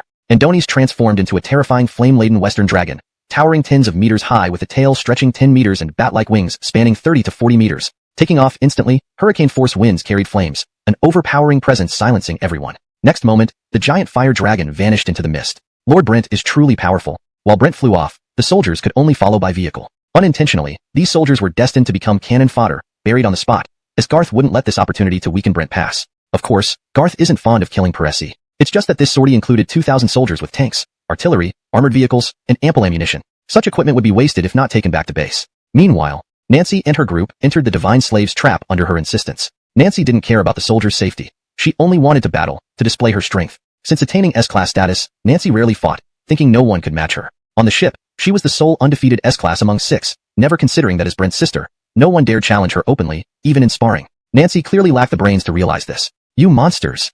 How dare you kill Brent's fleet? You're asking for it. I don't know if you understand English, but I, Nancy, am here. Today, you all die. Describing Nancy as beautiful but brainless fits perfectly. As the only female S-class, the Divine Slaves leered. And Donahue, first time seeing such a stunning blonde, wanna ride her. Brothers, why not spare this girl for now? Let's play with her and enjoy ourselves, then kill her. She's an S-class psyker. Her body must be tight, more durable than ordinary women. Maybe we won't kill her even if every brother takes a turn. These vile comments made the Divine Slaves laugh heartily. Tragically, Nancy couldn't understand them. To her, these monsters were mocking her gender and intelligence. Enraged, Nancy revealed her power. A Zoan-type S-class, Centaur warrior. And a nicer transformation made her a centaur, capable of controlling her size from regular horse dimensions to an enormous 15-meter-tall beast. Holding 2 large western swords, her tail functioned as an additional weapon. Monsters, prepare to die. With Nancy's shout, her tail hair flared menacingly as she swung. Each strand of horsehair shot out like steel spears, piercing through concrete walls and impaling the Divine Slaves with ease. Meanwhile, as Nancy charged forward, the ground trembled under the impact of her 4 hooves, creating ripples that reverberated through the air and made the Divine Slaves' minds buzz. This chick is quite fierce. She does seem stronger than the previous ones, but just a little bit. And Donahue, the Divine Slaves, having been genetically enhanced, could withstand even such terrifying sonic waves. Nancy had no idea how dire her situation was. When she severed an A-class Divine Slave with her dual blades, she felt invigorated by her strength. However, when the A-class Divine Slave healed right before her eyes, her mind froze for a second as if it had shriveled in shock. How is this possible? For the first time, Nancy felt fear. For the first time, she realized that her stubbornness and recklessness had led her into danger. But it was too late. A swarm of Divine Slaves quickly overwhelmed her, draining her stamina. Just as Nancy thought she was doomed, a flurry of shining feathers descended from the sky, accompanied by raindrops heavy as iron striking the ground. Boom, boom, thud, thud. Malia and her team descended like angels. While Chinese people were not particularly surprised by angels, it was different for Nancy. As a Westerner, she believed in God and viewed angels as sacred beings comparable to him. The moment she saw Malia, Nancy's eyes filled with longing and admiration. An angel! An angel! The angel has come to save me. Angel, you're so beautiful. Even Lia was taken aback, fighting while her eyelids twitched uncontrollably. This foreign idiot isn't wondering why the angel is Chinese? Is this S-class blonde really that dumb? Don't get distracted, Shuayer. Quickly finish off these divine slaves. We still need to take her back and report. Urged on by Maxine, Lia stopped talking. Normally, an A-class divine slave could match an S-class psyker. But at this moment, Talia, Lia, and Maxine each unleashed an extraordinary power far beyond a typical S-class psyker, even surpassing the best among them. This was due to Raven's support abilities, which enhanced their combat strength. With the presence of Malia, an SS-class Valkyrie, under Nancy's admiring gaze, the group of divine slaves was swiftly decimated, killed completely with no hope of regeneration. Seeing a few weaker ones trying to escape, Lia wanted to pursue them, but Malia halted her. Don't chase fleeing foes. We must return and report. Then, Malia turned to Nancy. Miss, please come with us. Before she finished, Nancy's eyes lit up. I'll follow you, angel sister. Malia, ? Is she this easy to deceive? Chapter 99. Ellen's twisted personality. Is dog brother adding more troops? Fire dragon god rages. Although Brent may be a bit perverted and treats everyone like livestock without any humanity, he has one exception. His sister Ellen. In Brent's heart, she is untouchable and sacred. She is his only sister and his only family member. This situation began 7 years ago when Brent took care of his sister alone. Fortunately, he was strong enough to ensure that anyone who bullied his sister would face his violent beatings. Due to this upbringing, Ellen developed an arrogant and domineering personality. Though she did not have the wealth of a rich second-generation girl, she had their arrogance and overbearing attitude. Over time, as Ellen discovered that Brent could always smooth things over for her, she became more and more unreasonable, from bullying people to accidentally killing someone. Brent always helped her cover up these incidents, even burying the bodies for her. Murder, theft, assaulting female classmates, humiliating them in public by tearing their clothes. Ellen was a true school bully. After the apocalypse, Brent became a powerful SSS-class psychic ability user. Despite searching tirelessly, he managed to find an S-grade psychic meteorite instead of one equally powerful. When Ellen became an S-grade psychic ability user and realized how powerful S-grade users were, coupled with her brother's almost invincible SSS-grade strength, her arrogance and dominance skyrocketed. In the fleet, Ellen had once brutally killed several soldiers and thrown board servants into the water to feed sharks. Brent deeply regretted spoiling his sister, which led to her insistence on coming out despite the danger.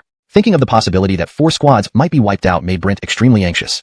Team, even if Dog Brother is furious, he won't kill us randomly since we are servants of the gods, right? This seemed to gain agreement among the god slaves. Deciding quickly, they used their unique communication method, a gift from the gods. By pressing their foreheads for over 3 seconds and imagining the name or appearance of another god slave, they could communicate telepathically. How are things with the foreigners? How many of our people have you gained? Eben asked bluntly, leaving the other side embarrassed. About 30. 30? Alright, not bad. Although it's less than planned, keep trying. Finish your task and get back to finding more scattered psychics. As Eben was about to end the call, the other side finally blurted out, Dog Brother, we encountered danger. Almost all of us are wiped out. The people who killed us are from Creation Base. There was one person with wings, 4 wings like an angel, and Donis also took an American girl with him. Oh? What the hell? Trying to avoid further questioning, he rushed through his explanation, but Eben was still confused. After a few seconds of silence, Eben asked, trembling, wiped out by Creation Base? How many are dead? Tell me. 50, more than 50. Though not present, the god slave sensed that Eben was ready to kill, possibly already smashing furniture. And Donis didn't dare speak until Eben took a deep breath. What about the foreigners? Did all of them die? Not all. One is alive.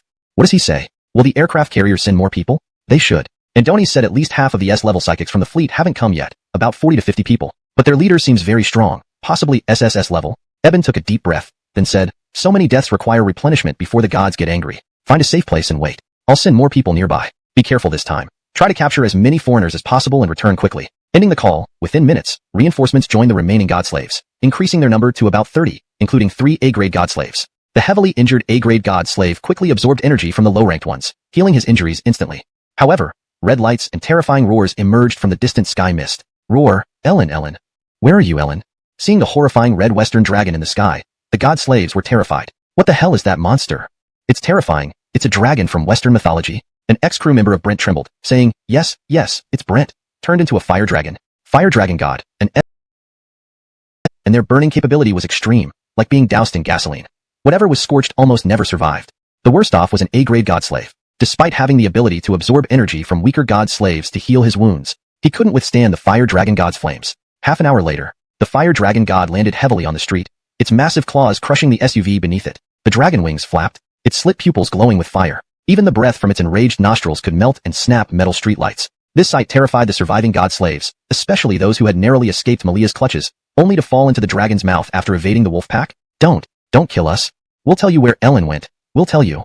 Some foreign god slaves were accidentally sprayed to death, but before dying, the god slaves finally identified Ellen. Brent halted the imminent burst of flames. His slit pupils bared sharp teeth viciously. Speak. Tell me who dared to take my sister from me, Brent. Chapter 100. Seduce or Conquer. Is Nancy a lesbo? Brent arrives at the Genesis base. Although Nancy's eyes were not covered throughout the journey, she had no idea where she was or what route they took. It wasn't because she was directionally challenged. It was simply because Nancy spent the entire trip staring at Malia. Indeed, that was the case. Malia almost slapped her a few times out of frustration. But considering that Nancy did nothing else besides stare and showed no intention to resist, Malia couldn't justify hitting her. Malia's abilities were formidable. For short distances, Malia could carry many people, adjusting her wing size according to the number of passengers. The speed wasn't compromised, but larger wings could accommodate more people sitting comfortably on them, almost like a mount. But it surpassed helicopters in speed. Malia didn't mind carrying the team for short distances. However, Nancy's constant chattering was incredibly annoying. Will you stop muttering? Malia snapped. Even Tangsung doesn't chatter as much as you do. How can someone from a foreign country have such a chattery mouth? You sound like someone doing crosstalk in donghua, corrected for fluency and natural expression. Will you stop mumbling? Malia snapped. Even Tangsung doesn't chatter as much as you do. For a foreigner, how can you be so chatty? You sound like someone doing crosstalk in donghua. Note, Tangsung is kept as is because it refers to a specific character, while the rest of the sentence is adjusted for better readability. Malia's complaints were quite down to earth, causing Callie and others to stifle their laughter. Malia almost asked, is there something wrong with your sexual orientation? But Nancy didn't care. She continued muttering, Angel, the angel carried me, the angel flew me. Malia landed everyone at the Genesis base and notified the soldiers and Blaze to enhance security. She intended to take Nancy to Garth, but he appeared first. They moved Nancy to a private, safe room. After getting a brief update from Malia, Garth planned to send her out on guard duty. Andoni's expected Brent to arrive soon. Even against a strong SSS level, Malia could hold her own. Against an average SSS level, she could easily match him blow for blow. Garth felt confident leaving her outside. However, this Nancy seemed unhappy about Malia leaving. Angel, don't go. Angel, you brought me here. Are you abandoning me? Garth was puzzled. What was going on? Andoni's her words sounded obsessed. Malia explained helplessly, and after listening, Garth nearly froze. After some thought, he repeated. So, you brought Nancy back without much effort because she saw you as an angel and willingly followed you back, without any resistance? Both Garth and Malia found it unbelievable, but could only nod ruefully. Garth thought for a moment and asked Malia to move into the adjacent room to quiet Nancy down. Controlling her wasn't difficult, but having a better conversation would be more comfortable. Now, answer my questions. What is your relationship with Brent? Garth asked. Nancy's infatuated gaze left Malia's back and turned to Garth with a hint of coldness and disdain. Why should I answer you? Do you know who I am? I'm Nancy. Before she finished, Garth's lightning-fast hand slapped her delicate cheek. Slap. Since becoming an S-level ability user, Nancy possessed incredible speed, able to dodge bullets. Yet, she couldn't avoid Garth's slap. You dared to hit me? Garth didn't strike too hard. An S-level ability user wouldn't swell up like an ordinary girl, but it still caused pain. However, Nancy seemed more enraged than pained. Garth chuckled, unperturbed, and slapped her other cheek. Slap.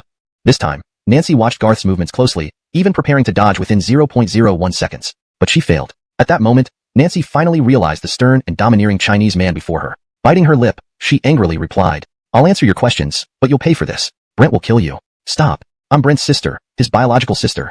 Garth nodded. Though he didn't know before, he had suspected. When Brent seemed devoid of extra luck points, Nancy's appearance triggered a system prompt similar to when Leah and Maxine appeared. However, compared to Leah and Maxine, Nancy was obviously more important to Brent. The system offered a whopping 80 luck points for Nancy alone, matching the combined value of Leah and Maxine to Damien. Now that Nancy was here, the luck points hadn't yet materialized. Garth understood the system wanted him to thoroughly subdue Nancy. But how exactly? Did he need to conquer her? It wasn't that Garth lacked confidence. Nancy was Brent's real sister, not just a subordinate like Leah and Maxine to Damien. How could siblings switch sides so easily? Would Nancy really forsake her brother to serve Garth? It seemed ridiculous. Or maybe brutal interrogation, forcing a confession, and punishing her mercilessly for days? This might work. Physically, Garth was confident he could exhaust Nancy into begging. But once calm, their sibling bond would prevent her from betraying her brother. Unless Nancy had no humanity. What do you want? Nancy asked, disrespectful as ever. You brought me here just to ask about my identity? Or did you fancy my body and want to sleep with me? Garth merely reached out. Instantly, Nancy's expression turned fearful, and she apologized. I'm sorry, I won't say anything. Then she muttered quietly, if you want to sleep with me, just get on with it. No need to hesitate. Don't worry if I'm not a virgin or clean enough. Garth was caught off guard by this blunt offer. Even though he wasn't particularly Nancy might be bisexual without even realizing it herself. It seemed that only by exploring further could he find out for sure. Wanting Malia to get close to you isn't something I can decide, but I can help a little. However, do you know that I am Brent's sworn enemy? I will kill Brent, and you are his real sister. Malia is like a loyal subordinate to me. We will all become your brother's killers. Garth waited for Nancy to roar, filled with anger or even hatred. But instead, Nancy merely glanced at Garth, seemingly confirming the truth. before her gaze returned to Malia, looking entranced. It doesn't matter. I can only say that Brent is very strong. If you can manage to kill him, I won't interfere, nor will I seek revenge for him. Because, my liking for girls is something he would never agree with. As long as he's alive, I'll never have freedom. If he dies, I can pursue my true love. Garth was stunned. Adonis wasn't sure whether to believe her, but an idea had been nagging at him, compelling him to ask. I will help you get closer to Malia, but you must join the Genesis base and become my subordinate. Even if I become Brent's enemy, you won't seek revenge for him. I can avoid having you face Brent for too long, but you must watch me kill Brent in person.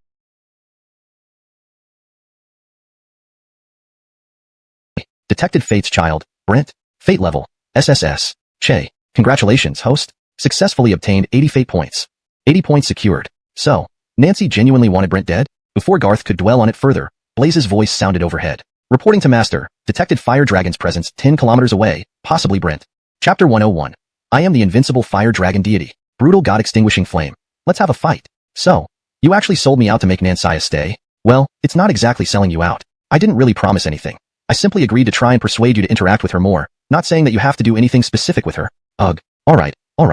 After Garth explained the conditions for Nansaya joining the Genesis base, Malia took a long time to accept this reality. Fortunately, it was just interaction. As long as it wasn't intimate encounters on the bed, it would be fine. To be honest, disregarding her personality, Nansaya was undoubtedly a beauty by both Western and Eastern standards. Standing at a height of 175 centimeters with a slender figure, long legs, a tiny waist, and boasting impressive D-cup assets, she possessed a physique that would catch any normal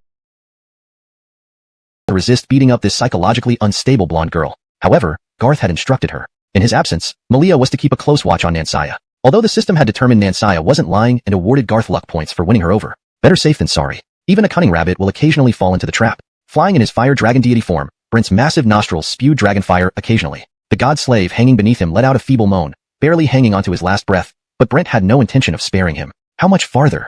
Tell me, how much farther to that base? F***CK. You can't die yet, answer me? Brent's dragon claws dug deep into the god slave's flesh. Even though the god slave's bones had been modified by the deities, rendering them as hard as iron, they still seemed defenseless against the pressure from the dragon claws. Soon, nearly there, to the Genesis base. Spare me otherwise, the gods won't forgive you. Brother dog will kill you, the god slave mumbled weakly. Brent paid no heed, further breaking the bones inside the god slave's body. His spine shattered into countless fragments, eliciting ear-piercing screams from the slave. Gods? Ha ha ha.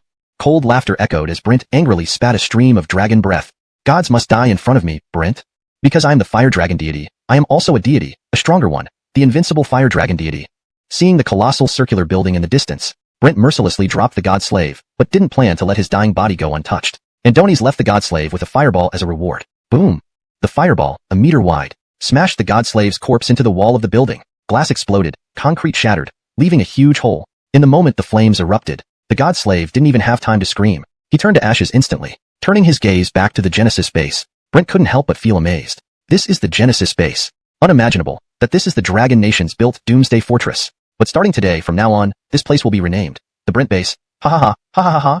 In his fire dragon form, Brent's voice remained rugged. Before his laughter even ended, thousands of bullets from heavy caliber machine guns, accompanied by rockets, burst forth from the Genesis base, greeting Brent with a barrage. Despite being battle-hardened and feeling invincible with his SSS-grade fire dragon deity body, this sight startled him. Instinctively stopping his flight towards the Genesis base, he began dodging everywhere, but the density of bullets and shells made complete evasion difficult, even for his unparalleled speed. Bullets striking Brent produced strong explosions. Brent's fire dragon deity body was too powerful. Such attacks didn't hurt him at all, causing only a slight itch. But the bullet explosions intrigued him. Ha ha ha, useless. So this is the Genesis base? Such a waste of an attack. How can it possibly harm the fire dragon deity Brent? Brent's arrogance knew no bounds. His laughter shook the heavens. Useless scum, continue firing if you dare. Even after you run out of all your bullets, you won't harm me in the slightest. The next second, several light spots appeared. Brent sensed intense danger, attempting to dodge. Another thought struck him. Too late. In his vision, the light spots transformed into several spears. Not bothering to think further, Brent unleashed potent psionic energy, opening his vast dragon mouth to spew continuous fireballs. These gigantic fireballs were even larger than those that killed the god slave. 3 meters in diameter. 1, 2, 3. The formation speed of the fireballs increased rapidly. Each one spewed out faster. Ha ha ha, trying to ambush me. The fireballs of an SSS-grade Fire Dragon King. Taste this. Watch as this Fire Dragon King incinerates your lousy spear attack to ash. When the fireballs met the white glowing spears, both forces stood equal, creating a brief standstill in midair. Brent's smile froze. It can't be impossible. Damn, what kind of spears are these?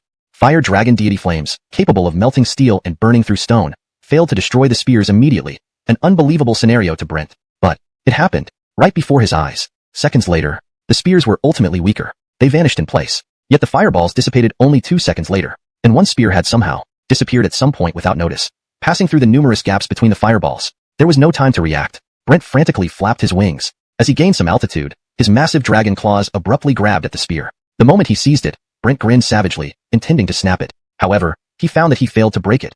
The spear's momentum was far beyond his expectations. Brent even felt that if he didn't take this seriously, the inertia of the spear could potentially drag his immense body backward with its speed. The force and velocity finally made Brent take it seriously. When he saw Malia waving her holy 4-winged angel wings, watching from a kilometer away, Brent's expression turned solemn. An SS-grade angelic ability? You actually managed to make this Dragon King take your attack seriously. Good. This Dragon King admits you have the qualifications to fight me. But in the end, you will still die miserably under my dragon claws. After all, I, Brent, am not as simple as what you see before you. Andanish, hee. Brent was still being arrogant. Just as he prepared to battle Malia, Garth suddenly shot up into the sky. It's been a long time since I've had a fight. I'm getting itchy hands. Go down. I'll take over. The moment Garth appeared, Brent's arrogance froze. It was replaced by an extremely serious expression. If seeing Malia, Brent still dared to boast about crushing her, then seeing Garth at that moment made him truly feel a sense of equal threat from a peer. But would they really be evenly matched? Without waiting for Brent to think further, Garth beckoned with his finger. Your sister is in my hands. Want your sister? Come fight me. Garth's face, which had shown interest, suddenly twisted into a savage look. The loser dies. Flames erupted from Garth's body in an instant. The flames surged rapidly, transforming him into a towering flame giant, several dozen meters tall. That fearsome blazes broadcast. Nancy's expression was somewhat complex. Malia asked with a faint tone. Now that you've seen Master Garth's terrifying power, do you still think Brent can win? To be honest, Brent will definitely die today, without any room for compromise. Do you feel pity? Malia thought. If Nancy turns against them, she might be able to take her down. This would save her from worrying about being constantly bothered by a blonde woman later. Of course, it was just a thought. What she didn't expect was that Nancy was far colder and more heartless than she imagined. So be it. Some things are not a big deal if said. No one knows why I despise men. It's not because of a natural sexual orientation issue. One day when I was young, I found Brent secretly coming to my bed to peek at my unclothed body. Andoni's didn't do anything, but after that, his lewd and even perverted face haunted my mind. Can you imagine? The reason Brent protected me and forbade me from dating wasn't because of sibling affection, but due to this distorted, possessive lust. Nancy gave a mocking laugh, laughing at Brent and at herself. Malia stared at Nancy in astonishment. She couldn't have expected encountering such a brother, or that Nancy would reveal something like this. Meanwhile, with waves of exclamations, Brent's fire dragon deity form instantly erupted with intense flames. The flame color was noticeably lighter compared to Garth's god-slaying fire, but it was equally formidable. Flames is SS grade ability user. How could we possibly be his match? You know, the god ordered us to prepare 1,000 people to attack Genesis base because of Garth, who is also SSS grade. The surviving divine slave's words made sense. Both were SSS grade opponents. Attacking Garth required preparing over 1,000 divine slaves, while facing Brent only needed a few dozen. Eben understood this logic, but he still couldn't accept it. This result was extremely frustrating. Shut up. Damn it. The god already knows and is furious. The god said if it weren't for your usefulness, he would have killed you all by now. Everyone shivered. The only surviving divine slave who hid from Brent exchanged glances, daring not to speak. Eben took a long time to calm down. Andoni's asked grimly, did Brent really go after Garth? Absolutely he did. They're probably fighting right now. In my opinion, Garth is definitely dead this time. Why don't we attack Genesis base now? Eben's eyes lit up, but immediately, the god's voice rang in his head. Nonsense. What kind of waste is Brent? How can he be a match for Garth? Andoni's is destined to die. It's just a matter of how. In a building, several figures hid here, observing the aircraft carrier fleet on the sea. It was Leah and her group. Although Malia wasn't there, this team wasn't weak. Leah, Maxine, Sherry, Doloresk, Talia, and Raven. 6 S-grade ability users, a formidable lineup. Although Raven wasn't a main fighter, and a nicer presence doubled the team's strength. Hashtag end of chapter 102. Even if they faced 10 S-grade opponents, these few individuals wouldn't back down at all. After all, Raven's support abilities were incredibly powerful. The light of assistance cast on teammates doubled their combat power. However, they didn't act recklessly at the moment, but kept observing from the shadows. Is it about time, Qingyu? I feel like we can attack directly. Although they are many, most are ordinary people. It looks like there are hardly any ability users left on the ships. Most others have been wiped out. The strongest, Brent, has already gone to Genesis base. I bet Master Garth will take him down soon and turn him into dry dragon meat. What a pity we can't witness Master Garth take down that stinky dragon. Leah finished speaking. Raven nodded, then shook her head. Let's wait a bit more. Yue asked us to wait for her message. I wonder if she has other plans. Upon hearing this, Leah felt somewhat depressed, but she didn't say anything further. Raven, as the temporary team leader agreed upon, burst instantly with the help. The divine slaves were suppressed straight away. If Eben were present, Andoni's would probably die from a spurt of blood in an instant. After all, unexpectedly, these 50 divine slaves were likely to be wiped out here. Hashtag chapter 103. Ironclad. No mercy for criminals. Ultimate form of the fire dragon deity. Damn it. Damn it. Brothers, send a message to Dog Brother for backup quickly. They all died when we arrived too late. Damn it. Who are you guys? Who are you? On the aircraft carrier fleet, the divine slaves had originally been gaining the upper hand and were about to take control of the entire fleet. Even though some of Brent's men were dead or injured, there were still about 50 low-level psychics left on the ship. If these people were subdued, the divine slave team led by Eben could be replenished back to its original size. Even if it didn't grow explosively, at least today's losses could be mostly made up. Who would have thought? A sure win. But someone came out of nowhere. They didn't know who Raven and her group were. Since they had never dealt with him before, their first encounter was a complete surprise. Who would have thought? These women looked frail, but each one turned out to be incredibly strong. They clearly could handle A-rank divine slaves with S-rank strength. But in front of these few women, they were all brothers. Kill. Don't let those big red-eyed monsters escape. Kill, kill, kill. Brent's people were highly motivated. They didn't know that the people helping them were precisely those who wiped out their reconnaissance squad. And soon, they themselves would also fall victim to these pretty girls. As for their godlike Brent, Andonies probably wouldn't survive much longer either. On the Genesis Base forum, today's activity was exceptionally lively, because the whole forum was discussing one topic: the Andonicevanly battle near Genesis Base. Although there were hundreds or thousands of posts, each post contained similar questions and shock. Oh my god, I heard that there were enemy intrusions attacking Genesis Base. Is this true? This is outrageous. No way, right? Who is crazy enough to attack Genesis Base? That's a horrifying base comparable to a nation's military power. It's rumored that young Master Lu has extremely terrifying abilities. I don't doubt it. I just saw that monster flying toward Genesis Base myself. It shouted in English while flying, looking like a Western flame dragon, waving its wings, entirely red with flames coming from its mouth and nose. What the hell? I saw that Western dragon too. Wow, it was a massive creature that seemed to cover the sky. Even several kilometers away, I felt its heartbeat. Some guess that this dragon may be an SS grade or even stronger psychic, putting Genesis Base in danger. Damn it. Just now, there was a tremendous explosion of fire at Genesis Base. It felt like an atomic bomb exploding.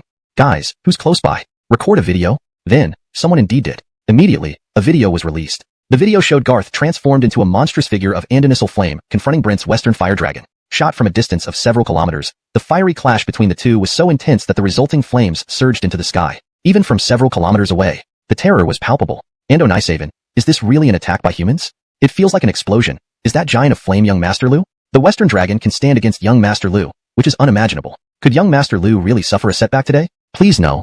Genesis Base exploits everyone by making them kill zombies, many dying because of it. Genesis Base seems like a demon. Maybe being overthrown is a good thing? Oh? Where do you come from, you little troll? You mean to say you want everything provided without effort? What kind of leech are you from an ancient era? Doomsday is here. Humanity is nearly destroyed. Yet Genesis Base acts like a capitalist exploiting us, and you defend them? Dogs, free speech is given out of mercy, but killing you is Genesis Base's freedom. Disagree? Challenge them on the forum directly, and see how Genesis Base handles you. This move effectively silenced Genesis Base somewhat. At least ordinary survivors, even if dissatisfied, didn't dare post similar remarks. Those who previously posted did so apologetically, begging for forgiveness and even recording videos of kneeling and bowing. To this, 15 minutes later, Blaze's response was simple. A video was directly posted. When people opened the video, they were terrified to discover that it showed one of the individuals who had just bowed and admitted fault. And this person was immediately shot dead on the spot. Blaze's caption was straightforward. Rebel, now dead. At this moment, the survivors in Corey City truly realized that insulting Genesis Base was not an option. This was an ironclad rule, not a mere warning. At Genesis Base, Garth's battle with Brent did not result in a one-sided crushing victory. It wasn't that Garth was weak, nor was Brent absurdly strong. It was mainly because this was Garth's first time facing an SSS-level opponent of the same tier, and he wanted to have a proper fight rather than crush his opponent right from the start. In terms of actual combat strength, as a mutated SSS-level psychic, Garth could say without hesitation that 99% of SSS-level psychics would inevitably lose against him. Right now, calling it cat and mouse wouldn't be far off. Looking at Brent now, the Western dragon's body had several horrifying wounds, mostly missing chunks of flesh. Despite possessing regenerative abilities, Brent couldn't heal these wounds. This seemed unbelievable to him. What was hindering his recovery was the circle of dark red, black-striped flames surrounding the wounds. This circle of dark red, black-striped flames was like a bone-paring knife. Whenever new flesh grew, it was instantly burned into nothingness by these black-striped flames. To counteract this, Brent had to continuously regenerate his flesh. Any delay would cause the black-striped flames to spread further. If left unchecked, these black-striped flames could completely incinerate Brent's fiery dragon god body. Though hard to believe, this was the conclusion Brent calculated internally. This realization fueled his uncontrollable rage. I am the fire dragon deity, the god who controls fire. You insignificant worm, you dare challenge me, the fire dragon deity, with your flames. You are dead, dead for sure.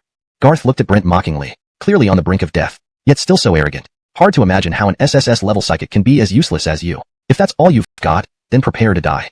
Garth had grown bored. If his opponent couldn't provide a thrilling fight, continuing would be meaningless. Garth was ready to deal the final blow, but in the next instant, Brent emitted a strange laugh. Andonish, heh, is that all?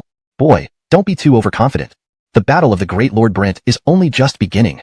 As he spoke, Brent's fire dragon god form began to drastically change. His skin visibly cracked open. the fine scales rapidly expanding and bursting outward. Numerous terrifying fissures appeared on his skin. Flames seeped out from these fissures. At the same time, behind him, a massive flame-formed monster appeared. On closer inspection, it was clearly a Western dragon made entirely of flames, but its size was 10 times larger than Brent's own form, standing at least 100 meters tall. Overflowing flames made everyone within kilometers feel the intense heat, even several kilometers away. Looking around his immediate surroundings, everything flammable burst into flames in an instant. The ground scorched and rose in rolling, scorching heat. Fire dragon deity, ultimate form. Boy, now experience true terror.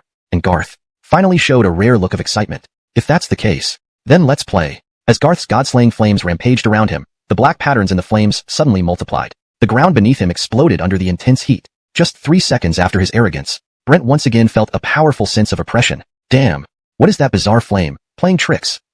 Chapter 104. Dog brother couldn't speak from happiness? Die together? VCR. Today, Eben experienced one of the darkest moments of his life. Andoni's had originally thought he could significantly expand the number of divine slaves under his command today. In the end, however, not only did he fail to gain anything, he even suffered heavy losses. Upon receiving the message that his 50-person squad occupying Brent's territory was now completely annihilated by a group of rich women, Eben almost exploded in rage. King hell. I'm about to die from anger. You're about to burst my lungs out with your incompetence. How can this happen? How can this be happening? Brent has already left, and yet 50 of you couldn't handle just some ordinary soldiers. Why? Give me a reason. And relying on so-called outside help? Damn useless bastards. I give up on you all. Eben was utterly furious. Andoni struggled to think of ways to vent his anger, but none of it could solve the problem at hand. The thought of losing over 100 people made his heart ache. Run. Quickly, stop fighting. Don't wait for anyone. I won't send any more reinforcements. His words sent despair among the divine slaves who were seeking aid. After severing the connection, Eben started asking others about today's events regarding the divine slaves. Surprisingly, they seemed happy. Brother Dog, we've gained more than 30 new members today. Ha ha ha. By evening, another 30 might join, totaling almost 70. Brother Dog, are you too happy to speak? Dog brother being too happy to speak? Andoni's was too angry to speak. Out. Get out. He shouted. The unfortunate divine slave was pushed out, still looking puzzled and mumbling. Not happy with 70 people joining in a day? What more do you want? Impossible to get 200 or 300 in a day. Yesterday, they added over 100. For them, 70 today was already good. If it weren't for this mishap, Eben would have been content. But now, cur.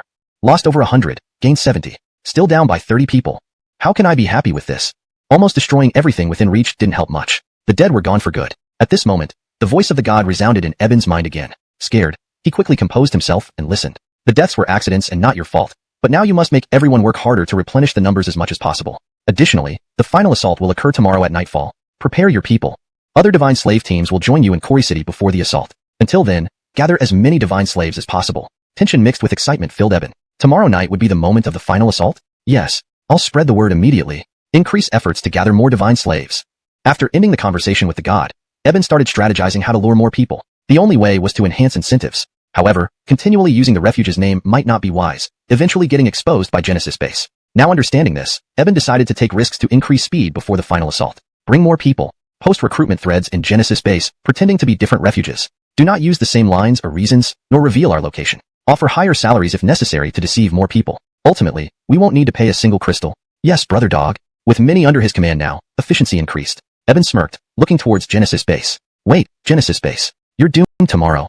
Wonder what the stupid dragon is doing. Even if it doesn't kill Garth, severely injuring him would be helpful. At Genesis Base, the battle between Garth and Brent had continued for over half an hour, which was unprecedented for others since no one had lasted this long against Garth. Only Malia understood. While the battle seemed balanced on the surface, Brent was pushing to his limits, while Garth was enjoying it, holding back and reveling in a newfound combat fervor.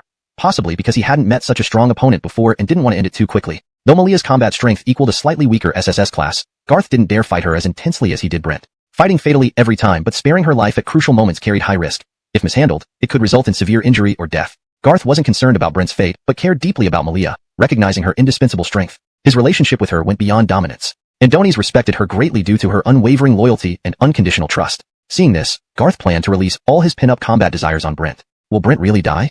Nancy asked doubtfully. Malia glanced at Nancy, trying to gauge if she felt pity or something hidden deeper. Definitely, Malia replied. Even if Master Lu shows mercy, I'll finish him off. Before she could express pride, Nancy smiled admiring failure. You and your Genesis base will be erased from this world, wiped off the map today. Garth raised an eyebrow, silent, waiting for Brent to continue. Aren't you curious?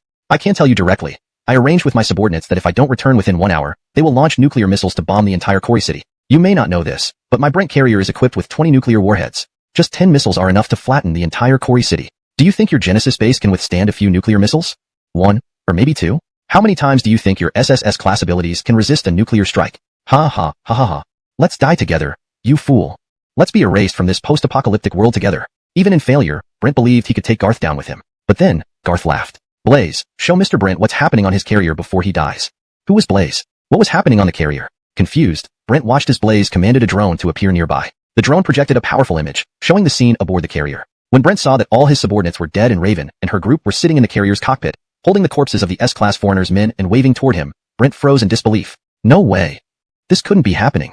Chapter 105, Brent dies. Pity for talent? Phase 2 extraction liquid. Che. Congratulations, host. Successfully plundered fortune points. 160. As Blaze projected the scene from the aircraft carrier, the system notification appeared in Garth's mind. Initially, he thought that this Brent had no fortune points worth plundering, but unexpectedly, he first obtained 80 points from Nancy and then another 160 points from the carrier fleet. 160 fortune points is not a small amount, given that it was an entire, expensive aircraft carrier fleet, with just the construction costs reaching nearly tens of billions. For 160 fortune points, Garth didn't think it was too much. In fact, he thought it was a bit stingy. However, the system would never be arbitrary. Realistically, while the ocean might seem safer during the apocalypse, ultimately, land is still the safest place. First for food, second for fresh water. Moreover, a carrier fleet cannot stay at sea indefinitely, ordinary ships need refueling, and even nuclear-powered carriers require regular maintenance, timely repairs, and so on. According to Garth's understanding, the cost of repairing and maintaining a carrier can be astronomical, even surpassing its construction cost. So, his idea was simple. Use the carrier until it breaks down, and when it can no longer be used, dispose of it as scrap metal, salvaging what's useful and letting the rest rot in the sea. Currently, almost all the fortune points that could be harvested have been harvested. Only Brent's personal fortune points remain. Since this was the case, it was time to wrap things up. There's nothing impossible. The only impossibility is you can't defeat me. Oh right, there's one more thing I nearly forgot to tell you. At these words, it was as if they shared a telepathic connection.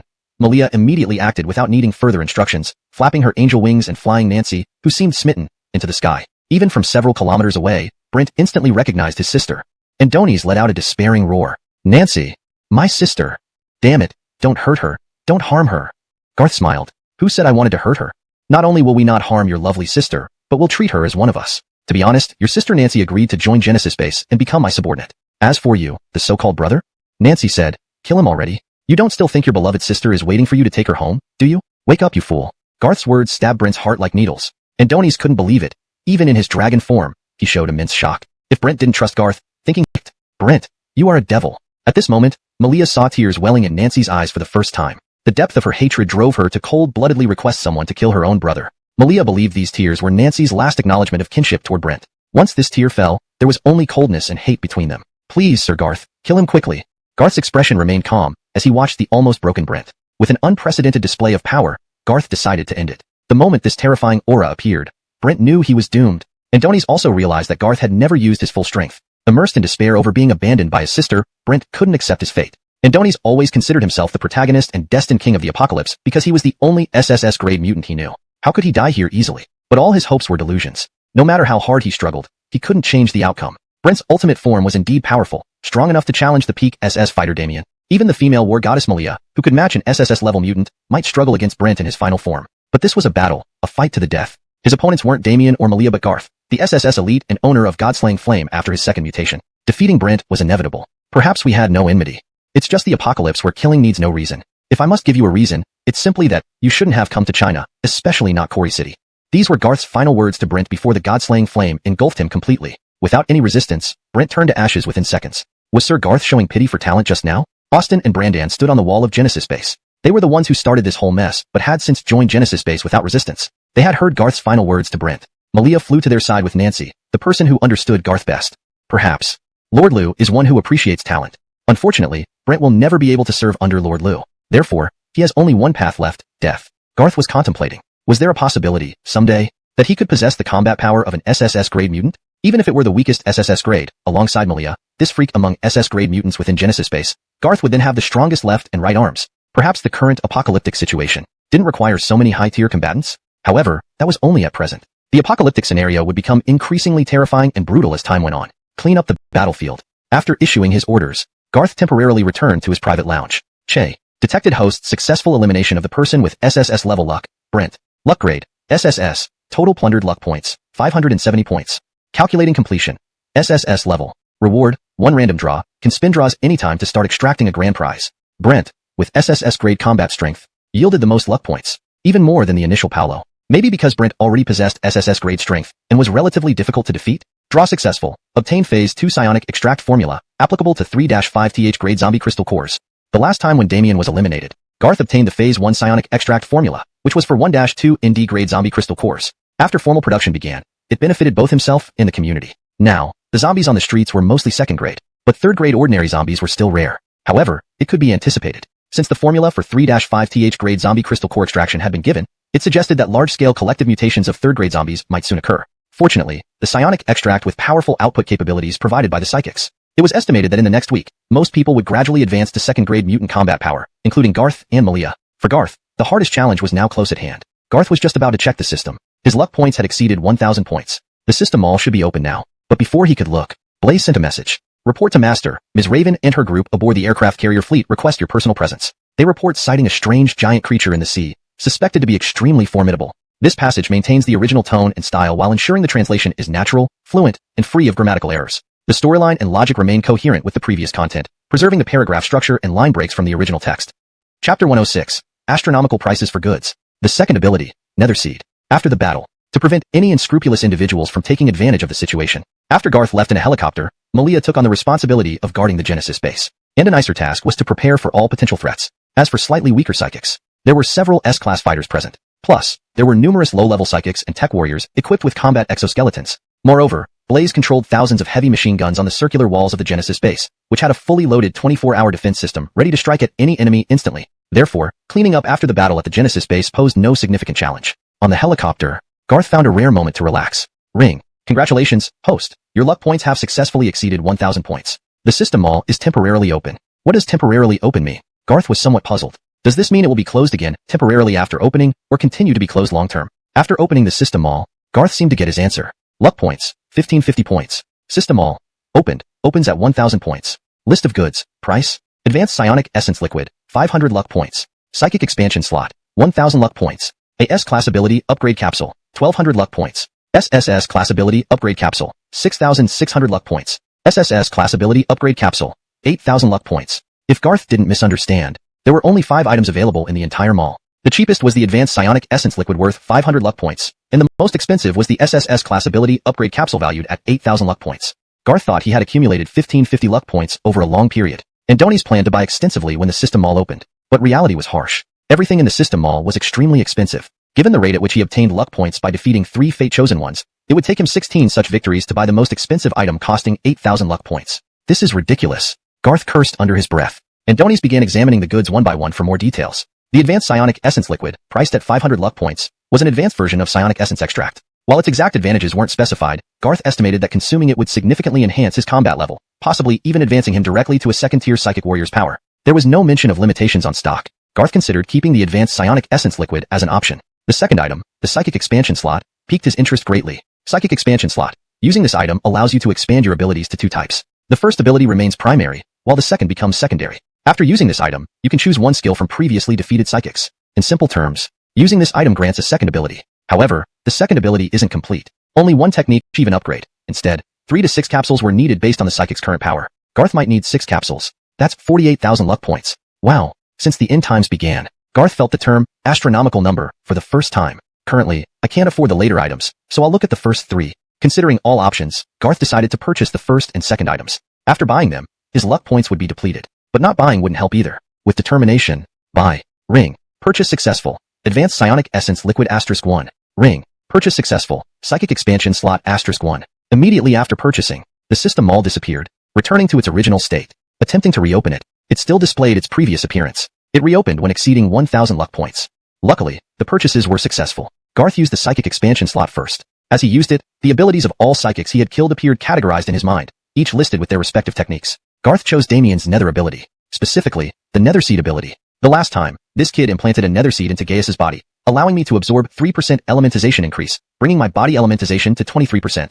If I can plant more Netherseeds and harvest when full, it will accelerate my body's elementization. Garth was excited about achieving 100% body elementization. The Netherseed acted like a parasitic leveling up skill. Without hesitation, he locked onto the Netherseed ability using the Psychic Expansion Slot. Ring. Successfully used Psychic Expansion Slot. Obtain skill, Netherseed. With the system notification, Garth felt he now controlled this new ability. How to use it, and whether there were restrictions needed testing on a target. Ignoring the Advanced Psionic Essence Liquid for now, The helicopter landed on the aircraft carrier deck. Accompanying him were Nancy, Austin, and Brandan, who were more familiar with the carrier. Nancy, in particular, knew every detail of Brent's carrier fleet, including weapon positions and hidden secrets. Nancy, this is your chance to prove yourself. If you can surprise me, I'll consider letting Malia interact more with you. Nancy's eyes lit up, and Donies thumped his chest vigorously, trembling. Rest assured, young Master Garth, I'll find you plenty of surprises. Garth nodded with a smile. If dangling rewards could control someone, Garth didn't mind feeding them a bit more. Raven and others looked puzzled. Let Yue interact more with her? What's going on? Garth felt guilty and didn't answer. And Donies couldn't tell Raven the real reason.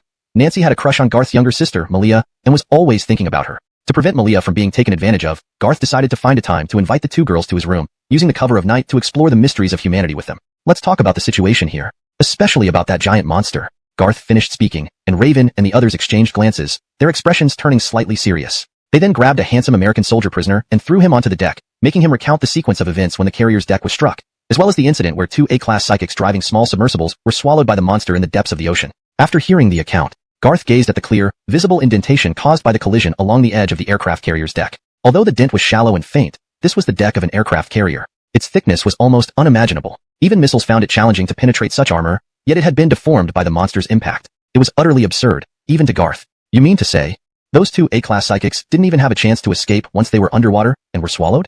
Yes. Yes, sir. Even so, Brent told you there was no danger and not to worry? Yes, sir. That's what Lord Brent said. Garth couldn't help but laugh. The foolishness of Brent seemed laughable. A monster of this caliber, just imagine how strong it is. There are only two possibilities for why Brent would say it posed no danger. Either he was overly confident, perhaps even blindly so, or he pretended to be confident to prevent panic. From what I know about this fool, he's probably genuinely overconfident. The monster was as long as several blue whales combined, rivaling the size of a nuclear submarine, and it had even destroyed one. Who could say such a creature posed no threat? Even Garth wouldn't casually venture into the depths to face such a monster. After all, the ocean was its territory. But he was eager to understand this creature more deeply, and Donies even wanted to plant a nether seed inside it. The larger the target, the more satisfying it would be if the nether seed could absorb all its energy. Is it possible that it could produce a terrifying energy core that boosts me 3 levels? The thought made him increasingly excited, but he managed to suppress his excitement, instructing everyone to stay alert and report any movements of the monster. Meanwhile, the Genesis base began confiscating weapons from the carrier fleet. Then came Nancy's surprise. Master Garth, over here, I never expected Brent to have such valuable reserves. Note, the initial part involving inappropriate content has been rephrased to maintain the tone and style while ensuring it remains appropriate. Much more than just that. The entire secret room was massive, with stacks of gold bars filling several wardrobe-sized spaces. A rough estimate put the gold at several tons, maybe more.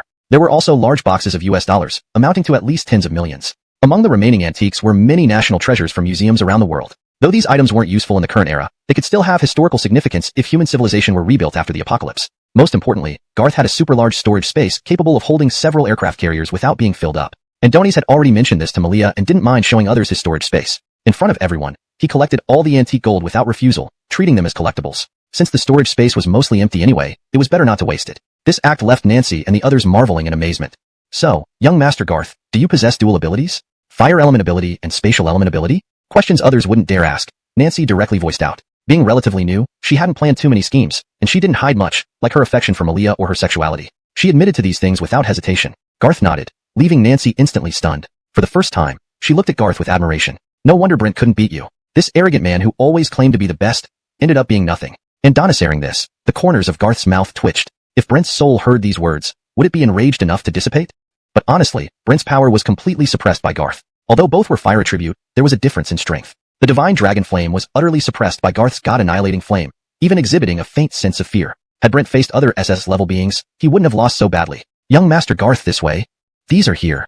Nancy led Garth to a metal cabinet. Opening the door, they saw numerous transparent boxes. Upon realizing what was inside, Garth was instantly amazed. Mostly, they contained second-stage crystal cores, which weren't particularly valuable to Garth. Since citywide trade began, survivors voluntarily brought these to him without needing specific missions. What left Garth astonished were the 2 central transparent boxes. Each box was oven-sized, though small, they held considerable contents. One box contained oddly shaped stones. Ordinary stones wouldn't catch Garth's attention, but these were meteorites encapsulating psychic powers. Rough estimates suggested there were about 20 to 30 pieces. More importantly, some stones had excellent qualities. The more regular and smooth their shapes, the higher the level of psychic power within. Thus, Garth suddenly acquired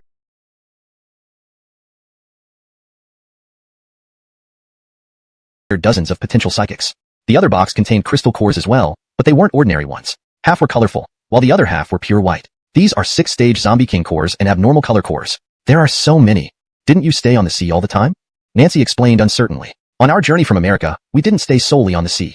We landed in many coastal countries following maps. We scavenged these treasures from those countries. Additionally, most of the soldiers on board were men who needed women to release their desires. Every time we docked, many women were captured. Beautiful women received food and were treated like livestock, surviving by serving the soldiers. Women with average looks rarely got meals, dying within days. Some died from abuse by dozens of soldiers before starving. Brent killed the most women, possibly hundreds along the way. All beautiful girls. Sorry, I'm feeling quite depressed talking about this. I admit, I did many evil deeds with Brent. When landing, we inevitably encountered mutant zombies, probably obtaining these zombie king cores during such times. Nancy had been suppressing herself, her character, and feelings, especially her hatred for Brent. She pretended to be an ignorant, wicked woman. After discovering she couldn't kill Brent, she decided to die in China rather than continue living with him. She volunteered to lead a scouting team and was subsequently apprehended by Garth. Sometimes, actions don't need right or wrong judgments. Especially in the apocalypse, murder, arson, and stealing food might happen over a single packet of instant noodles. No one can judge right or wrong now. Garth was consoling Nancy and his own heart. Adonis had relived this apocalypse once, allowing him to view lives here with detached calmness. In his previous life, Garth had felt guilt for killing, but later realized that not killing meant being killed. True apocalyptic survival was about treading over countless corpses. Go help find other supplies. Try to take everything valuable off the carrier. If we need the carrier again, we can bring back the materials then. Garth patted Nancy's back, and she nodded. Turning around, she suddenly hugged Garth's waist. Surprised, Garth felt her sobs. Not knowing whether she was grieving for Brent's death or something else, he let her cry, hesitating to push her away. Then, Nancy's tearful blue eyes gazed up at him. Suddenly, Nancy looked up at Garth with a pitiful expression. In the next second, she tiptoed. She wrapped her arms around Garth's neck. Then, she kissed him forcefully. The girl's lips were sweet and fragrant. There was no reason for Garth to disdain this. Instead, he eagerly reciprocated, intertwining his tongue with Nancy's. It was evident that Nancy was clumsy. She was clearly a virgin. But as Nancy tasted the forbidden fruit for the first time, she seemed to enjoy it immensely, even becoming quite greedy. She became more daring and frantic in her exploration, and when one of her hands moved away from Garth's neck and touched something forbidden, her entire body trembled. Garth's inner desires could no longer be restrained. At that moment, a soldier's voice broke through awkwardly. Reporting to Master Garth, we found a lot of ammunition. The voice came from outside the room. Garth grumpily pulled back, cursing under his breath. If you found ammo, just store it. I have plenty of ammunition here that needs to be discharged, and I don't have time to deal with this crap. Get lost. In the next second, bang, the door slammed shut. Outside, the soldier looked stunned. A lot of ammunition to discharge in the room? Adonis scratched his head and then turned to leave. Back inside the room. Now, Nancy stood before Garth stripped of all worldly distractions, revealing her perfect form. This was the first time Garth had seen such a flawless Western girl. Her porcelain white skin, which appeared almost sickly pale by Eastern standards, but held an irresistible allure that could make any man's heart race. And a nicer unblemished, tight figure exuded youthful charm. What made Garth catch his breath was how truly beautiful Nancy was. ##### Chapter 108. Talia's Curiosity. Fire and Ice? But I'm a centaur. Where is young Master Hamish? Have you seen him? Where did young Master Hamish go? Strange, it's been over an hour. I remember he left with that foreign girl Nancy. Why can't we find either of them?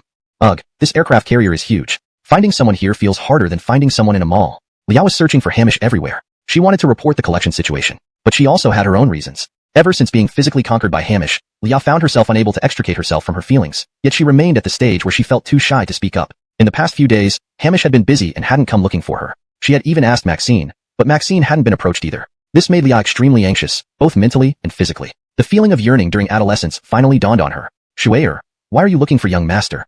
If you have something important, you could try using the walkie-talkie. Raven spoke like an older sister. The three sisters were all equally beautiful, but Raven appeared gentler, while Talia was more lively and resembled Leah's character. She jumped in front of Leah, grabbed her arm, and whispered mischievously, "Are you missing young master because you haven't seen him in a while?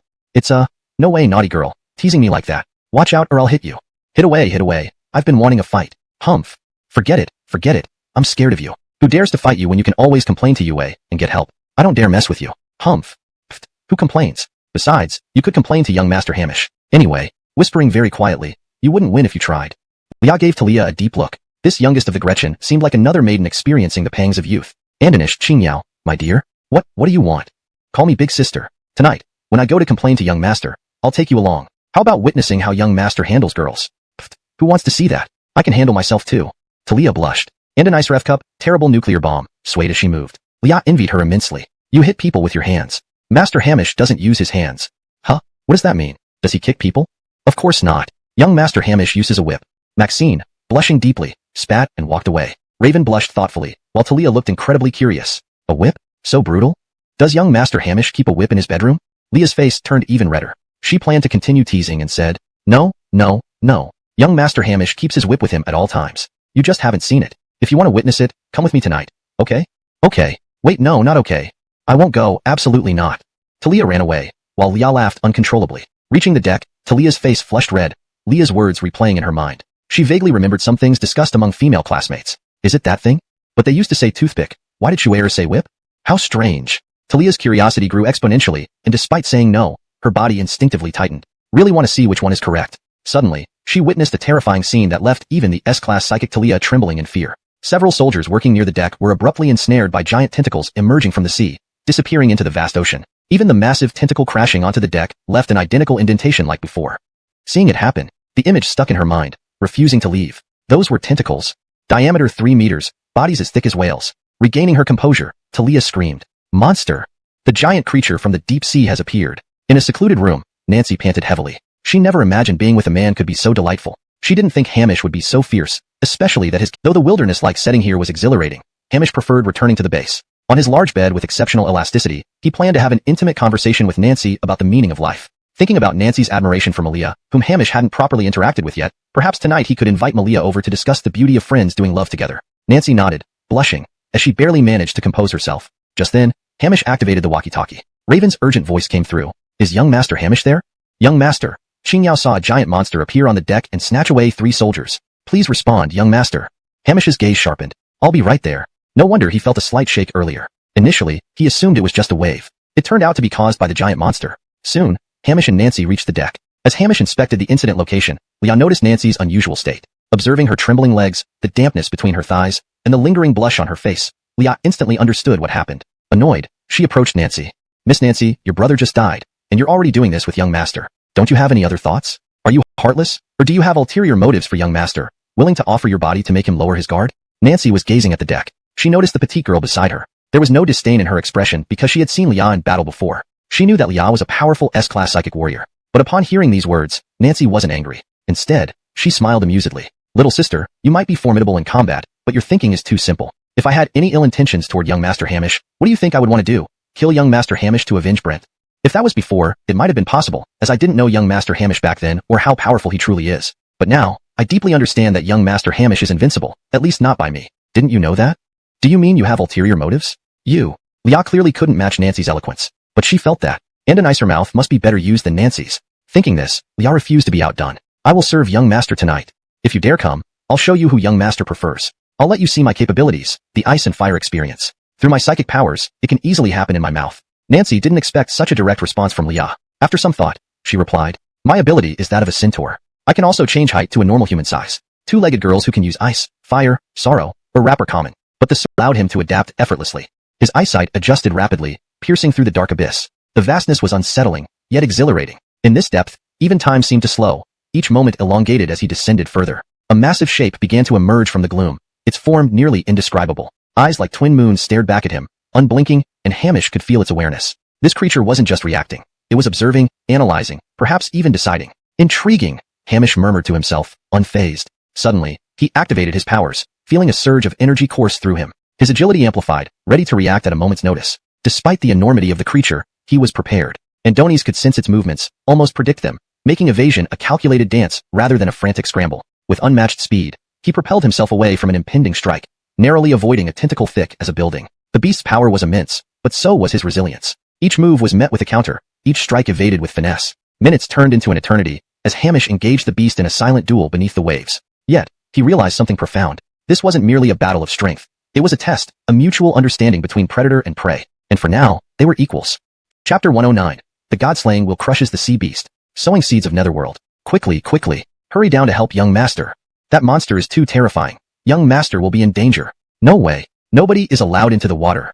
Talia was sweating profusely with worry. She had seen that horrifying creature firsthand. According to those foreigners, it resembled a gigantic version of a whale's body, but with many tentacles surrounding it. But Talia saw the terrifying size of these tentacles. They were 3 meters in diameter. If the monster had many such large tentacles, it would be too terrifying. Talia instinctively planned to go rescue Garth, forgetting about Garth's true strength. Fortunately, Raven, being the elder sister, remained calm and rational. She stopped everyone who wanted to act impulsively, mainly her younger sister. Seeing everyone's worried expressions, Raven calmly said, if this monster is truly formidable, then no one here besides young Master can defeat it. Do you think by going into the water, you're helping to save young Master or adding more trouble for him? Or do you intend for young Master to have his fight with the monster disrupt the person's endurance? Though untested, Garth was confident he could easily hold his breath for 5 to 6 hours underwater. First, he could breathe. Second, the god-slaying flame was unaffected by seawater. True, combat effectiveness in the ocean might decrease slightly, but probably not by more than 10%. Even with this reduction, he could handle SSS-class foes effortlessly, let alone this seemingly strong yet hollow creature with the weakest SSS-level combat power. Most crucially, Garth sensed fear and apprehension emanating from the beast. Fear makes one weaker, right? Come out, my little darling. I want to see what nasty form you hide under. Garth muttered, his voice piercing through the water, forming waves radiating nearly 180 degrees ahead. Ordinary fish were frightened away, some even immobilized by terror near Garth. Several tiger sharks intending to prey on Garth turned tail and fled hundreds of meters away. Neither Garth nor the sea beast was something these marine dominants could provoke. Soon, a few kilometers radius around them became a forbidden zone for any marine life. Moments later, water disturbances came, followed by low growls. Woof woof. Garth slowly descended, moving as if walking on land. At about 100 meters deep, he spotted a huge shadow. As he neared the new place, but as the creature's tentacles attacked, the god-slaying flames transformed instantly into gigantic fan blades, each spanning tens of meters, forming a structure 30 to 40 meters tall with Garth at the center. Instantly, the fan-shaped flames spun up as a flaming meat grinder. The monster's massive tentacles never touched Garth, instantly shredded by the spinning god-slaying flame blades. And worse, the burned parts didn't stop burning. The flames clung mercilessly, continuing to consume the flesh. In just one encounter, Garth, without moving, destroyed over 20 of the monster's tentacles. The remaining tentacles hesitated to move further. Those tentacles still burning from the god-slaying flame continued to gnaw relentlessly, eating away at the creature's flesh. Left unchecked, they would soon burn to the core. When the flames reached the main body, the beast's end wouldn't be far. Garth was surprised. Was this creature so foolish? But the next moment, he witnessed the creature's intelligence. With a roar, the intact tentacles grew massive mouths filled with teeth, which clamped down tightly on the base of the damaged, flame-covered tentacles. Just before the flames could reach the core, screaming sound, intense tearing, 20-plus damaged tentacles ripped off violently. The torn-off tentacles were thrown into the deep sea, descending into darkness, accompanied by the blackish-red blood process. It will take at least 7 days to drain this creature completely. Feeling this, Garth realized the seed acted like a tracking system for the monster. No matter where the creature went, the existence of the Netherworld seed ensured Garth could pinpoint its location accurately. I won't kill you, but your end is near. If you don't want to die, try swallowing everything to make yourself stronger. The more it devoured, the more powerful the Netherworld seed became. Garth looked forward to the day the seed matured. Next time we meet, I hope you're still alive, though chances are slim. Garth chuckled, turned, and shot up toward the surface at breakneck speed. Adonis wasn't worried about an ambush from the monster. As long as the creature wanted to survive, it wouldn't risk such a foolish move. After all, from Garth's perspective, the beast exhibited considerable intelligence. Thank goodness. Master is safe. Everyone breathed a sigh of relief. Garth instructed everyone to gather the supplies. Most items were stored directly in his storage space. The rest could be loaded onto the transport helicopters. Late at night, Garth stood atop the Genesis base wall, gazing out. Today, he had indeed killed the Fate Son. But he also inadvertently slew many divine slaves, which wasn't good news. It indicated more divine slaves were lurking in the shadows, undetected. These rats hiding in the sewers. Wonder what they're plotting. Or perhaps those so-called gods are finally preparing to seek revenge against me. His thoughts lingered on the potential dangers that lay ahead. Divine servants. We need at least 300 psychics in total. Tomorrow night, the divine organization will launch a full-scale attack. Our Quarry City branch must have at least 800 people, if not 1,000. Fortunately, Adonis didn't demand specific psychic ranks. Even F-class psychics were welcome. Otherwise, it would be difficult to find so many high-ranking psychics in Quarry City. As it was, many mid to low-ranking psychics would likely be forced into servitude, becoming cannon fodder tonight. Meanwhile, in Longjiang City, Alf, Asia, and Marco had been recruiting psychics. While they hadn't attracted any S-class yet, they had gathered several dozen A-class psychics and over 100 others, combining their previous forces into a group exceeding 200. Tonight, the three met and discussed the changing situation. Today we received news from Quarry City about divine slave activity. Over 100 were eliminated by Sherry and others. It seems the divine slave organization in Quarry City is deeply hidden. In Longjiang City, several forces came seeking help against giant monsters. At least 7 or 8 factions have been wiped out. Should we request reinforcements? Alf was powerful but not much of a speaker or leader. Asia still took charge with Marco assisting, while Alf acted as an emotionless enforcer. They had fought divine slaves recently, but Longjiang City was vast, and exterminating them covered elsewhere because no one could replace Garth. She was utterly loyal to him. Whenever she indulged herself alone at night, only thoughts of Garth filled her mind. Unable to suppress her feelings, she called Garth using internal lines. Initially, she doubted he'd answer given how many women surrounded him now. Yet when Garth did answer and asked her to bring the most beautiful clothes, her entire body trembled with joy. Perhaps due to her long isolation, everything that followed felt inevitable. Maybe it was because she had been involved with Paolo in her past life. Garth never considered Carol fully human, treating her much like Bridget. Garth harbored anger and regret from his past life. Killing Bridget dispelled his rage, and tormenting her erased most of his regrets, especially when done before Paolo. His greatest regret, failing to possess Paolo's lover, Bridget, was not just resolved in this life but extended to securing Carol, whom Paolo valued even more. Though his hatred for Carol faded, keeping her as a maid seemed fitting. For the first time, Carol felt close to death. If she died like this, it would be incredibly embarrassing. Master Garth, You are truly a devil. But I don't mind at all. Time passed unmeasurably, leaving Carol sore and weak, as though beaten severely. Lying on the ground, unable to get up, Carol could only indicate she wasn't dead through her torture. To be honest, this experience was absolutely incredible, especially because Nancy could control the centaur's body structure, trapping Garth tightly within it. It was truly an intense confinement. So much so that Garth almost felt like he was being suffocated by that terrifying suction. It was horrifying. Fortunately, Garth wasn't just any ordinary person. Amidst the fierce attacks, even though Nancy tried vigorously to keep him entrapped, she couldn't withstand Garth's nearly frenzied assaults. This assault style made Nancy almost faint, yet simultaneously brought her back with an overwhelming thrill. Just like Carol, they both endured for an hour. Carol watched in shock. She imagined if Master Garth treated her the same way. While the process might have been thrilling, she likely wouldn't have survived. She would probably have died from overexertion and laughed about it afterward. But thinking of herself not being an ability user, Carol felt a tinge of regret. If she were also an ability user, her physical attributes would be completely transformed. Even if she didn't go into battle, serving Master Garth with her superior physique would make him like her more, remember her often, and occasionally call her to attend to him. Presently, Carol seemed to have lost her sense of purpose. If she had any dream, it was to be graced by Garth, making her happiest and most content. Looking at Nancy, the past hour felt like a world war. Or perhaps like enduring a tribulation from Chinese novels. Nancy managed to get through it, but almost died from Garth's divine prowess, almost impaled by his celestial spear. However, this near-death experience took Nancy to new heights. She was also thrilled, and a nicer centaur form seemed very appealing to Garth, making him extremely excited. Looking at Leah on the side, who was trying hard to contain her bodily urges while watching the whole scene in disbelief, she initially managed to endure but soon found it unbearable. Curiosity turned into envy, jealousy, and desire. Master, Master, I feel terrible, as if ants are biting me all over. Please save me, or I might die. Garth seemed to have accumulated too much anger today. Maybe he didn't fight enough with Brent. Or maybe Carol's presence piqued his interest but left him unsatisfied. After thoroughly subduing Nancy, hearing Leah's pleading cries, how could he bear it? Like a wild beast, the moment he released the supple half-horse, half-human Nancy, who then collapsed on the ground, Garth scooped up Leah by the waist. Leah wisely wrapped her arms around Garth's neck. Proactive, unless Garth called her, she'd rather handle herself than ask Garth for affection. Maxine underestimated Talia's curiosity. Don't go. I want to listen more. Shuair said she came to see Master Garth for treatment, but how is it treated? Why does she keep screaming? And Nancy keeps saying, oh my god, yes. It seems like they aren't suffering but screaming in satisfaction. As Talia spoke, she didn't realize that Maxine felt even worse. Don't say that. I've heard it all, no need to repeat. I'm not repeating, I'm just confused. Oh, listen. Shuair's voice changed again. It sounds like this treatment method is really painful, almost as if she's being beaten. Pada. Is it beating or clapping?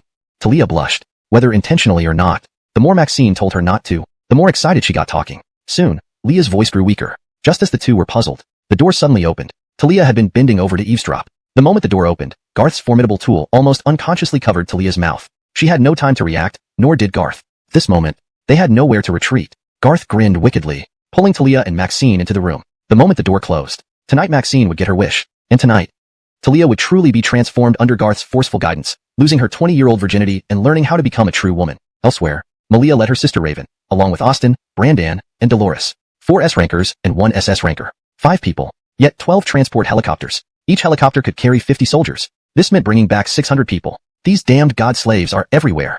We thought that leaving the sea and killing Brent would allow us to live peacefully on land and rebuild our base. But now there are so many dangers. Brandan complained. Austin gave him a warning glance. Before Austin could reprimand, the straightforward Dolores spoke coldly. Do you not want to come? If you don't want to, you can roll back to the Genesis base. If you despise it, you can leave immediately. Genesis base doesn't need a whining waste of space like you. Though Dolores's words stung, even the gentle Raven didn't stop her. Malia continued meditating, indicating agreement. Suddenly scolded. Brandan was clearly stunned. Adonis felt inexplicably attacked. Seeing Austin's frightened and angry gaze toward him, Brandan realized his complaining was inappropriate and quickly apologized. Sorry, I didn't mean anything by it. I think Genesis base is great. Everyone here is wonderful. Complaining is fighting at night increases the danger manifold, and death could lurk at any moment. I hope everyone returns safely to Genesis base after this evacuation operation. Everyone nodded in agreement. Brandan also prepared himself, determined to fight hard and show good performance. Meanwhile, Raven discreetly channeled her psychic abilities. In this battle, Raven wouldn't jump into the fray recklessly, but as an invincible healer, Raven would play a crucial role in this battle. With her presence, everyone's combat effectiveness would drastically increase. Longjiang City. The large group of divine slaves launched a sudden total assault on Asia's location, catching them completely off guard. Fortunately, Asia had just contacted Genesis base for help, securing precious rescue time. Only about half an hour had passed since then, and the rescue helicopters were likely close by. However, at this moment, Asia and her 2 companions insisted on holding back the enemy alone to ensure the lower-ranked psychics weren't compromised. This decision led them into an extremely difficult and intense battle. Chapter 112, Yarden in the Dark Night. Presenting the doorstep gift. Giant kraken in the sky. Ha ha ha. Die. All of you die. No one can resist the will of the god. No one can survive. You foolish S-class psychics, do you really think you're that powerful? We will slowly kill each of you, and then drag all the psychics behind you into the ranks of the god servants. The god is invincible. The divine slaves howled. Each voice was piercingly sharp. Asia's subordinates were on the verge of a mental breakdown. Almost any sign of defeat from Asia and her two companions would likely result in these weak psychics being easily subdued by the 100 or so divine slaves. They were indeed quite useless. But Asia and company could not afford to relax even for a moment. Losing these low-level psychics would be a significant loss, but allowing the divine slaves to completely take them under their control would be an even greater disaster, tipping the balance and becoming a future threat to the Genesis base. The three could not allow such things to happen. Thankfully, it wasn't just Asia and Marco this time. Alf's addition made it seem like only one more person had joined, but his combat power was unimaginably strong. A bunch of trash. Enough talk. Come over if you dare. I'll kill every single one who comes. Today, I, Alf, will exterminate all you pests alone. Alf engaged in battle with almost manic intensity, deploying gravitational attacks with reckless abandon. Divine slaves were frequently crushed into pulp under his gravitational pressure. Strong divine slaves could recover. The latter found it increasingly difficult to survive. And Donghua, having provoked Asia's people, was forced to flee into the wilderness after a manhunt, later encountering a giant meteorite and becoming a divine slave with the strength to suppress S-class psychics. And Donghua felt incredibly gratified, especially when he could now pressurize the few S-class psychics who had once chased him relentlessly. And Donghua, don't get cocky. You won't be laughing for long. And Donghua, unaware of any incoming rescue, sneered in response. Talking tough won't help, prove your strength first. The attack on Asia's base by over 100 divine slaves caused a minor upheaval in Longjiang City. Despite numerous small factions existing, they did not vie for power or conflict with Asia's group. Even when psychics defected, they chose to look the other way. However, upon learning of the rampant divine slaves, they began to fear for their own safety. But everyone remained aloof, hoping Asia could prevail rather than offering help, except for one figure moving silently through the night, navigating between the buildings, stopping a kilometer away from the battlefield, watching quietly with a scrutinizing and conflicted gaze. 3 S-class being suppressed. These divine slaves are formidable. They say these 3 are from the Genesis base in Kori City. Wonder if Genesis base truly has the capabilities. The man wanted to act, but rationality prevailed. Wiping sweat, his gaze remained sharp as he spoke to himself. Yarden, patience, must not act recklessly. Always remember, Ariana awaits your rescue. Yarden's name reflected a cautious nature. Belonging to no faction but seeking a powerful one, he observed while judging the situation, possibly intervening if timing suited. Suddenly, the sound of helicopters approached from afar. The noise carried for miles despite being 10 kilometers away. Alerted, Yarden's vision, unimpeded by the darkness, revealed 12 enormous transport helicopters. In disbelief, Yarden muttered, "How can this be? Military choppers? Didn't the military dissolve with societal collapse?" "No, not military." Andonis hid, cautiously watching. Meanwhile, Asia's group looked up with renewed hope at the incoming helicopters, while Andoniswi's forces seemed wary. "Brother Yong, Andonis helicopters. Could it be reinforcements? Reinforcements? Who'd send help? Focus up. We're all blessed warriors. Let's crush whoever comes." Despite his words, the helicopters drew closer. Far away on a mountain, a dormant meteorite pulsed urgently. "It's her. Retreat quickly." A divine voice warned Andoniswi internally. "God, we have 100 slaves. Who is this? Fool, dare you question me?" "Never, never." Shaken by the divine voice, sensing imminent death, Andoniswi hurriedly shouted, "Retreat. Everyone retreat. Move it quick, retreat." Asia knew they sensed danger. Though unclear why, they could finally breathe a sigh of relief. However, Alf pursued, until a figure descended from the sky. Malia, with radiant white wings illuminating the night, majestic and holy, stopped Alf from chasing the fleeing divine slaves. "Do not chase. Night pursuit is dangerous. Beware of ambushes." Fearless, she commanded, being among the elite SS-class psychics. Even if they pursued, they wouldn't be surrounded. Even if they couldn't win, they could still escape. But no matter how strong Alf was, he was ultimately at the S level. Malia didn't want them to take such risks. She herself could chase, but the divine slaves weren't foolish. Scattering in all directions, perhaps she could catch 1, 2, or 3 of them, but the time and energy wasted wouldn't be worth it. Too bad we couldn't capture Andoniswi. That scoundrel seems to be the leader of the divine slaves in Longjiang City. It would have been great if we could capture and eliminate him. Recruited in Longjiang City. The previous civilians had already been dispersed by Asia. Now, apart from the 200 psychics, only their close family and friends remained, who were permitted to accompany them to Genesis base. Although it might seem full, there was still room if they squeezed a bit more. "If everything is ready, let's depart." As Malia gave the order, she suddenly frowned, sensing something huge approaching. Just as she was about to attack, a nearly dead divine slave was thrown at her feet. It was Andoniswi, not quite dead but barely alive. As she turned her gaze to the enormous silhouette in the night sky, it looked like a whale but was flying. What is that? A rock or kraken? The giant creature hovering ominously in the sky added an unforeseen twist to the situation, casting a shadow over the victory they thought they had secured. Chapter 113. An enemy even Malia can't defeat. A high-level zombie king in the night. Ando-Nishaven. It's really a giant beast flying in the air. I've never seen such a creature before. What kind of monster is this? Could it be some kind of mutant beast? It doesn't seem like a mutant beast. I think it's probably an ability of some paranormal individual. This does indeed resemble a Kuan, similar to the ancient god beast described in the Shanghai Jing. Its whale-like body soaring through the sky. It's at least 100 meters high and looks huge. This Kuan must be over 100 meters long. This is Andonisui, the leader of Shan Nu. Andonis was so powerful earlier, even suppressing Sister Su. Now he's like this.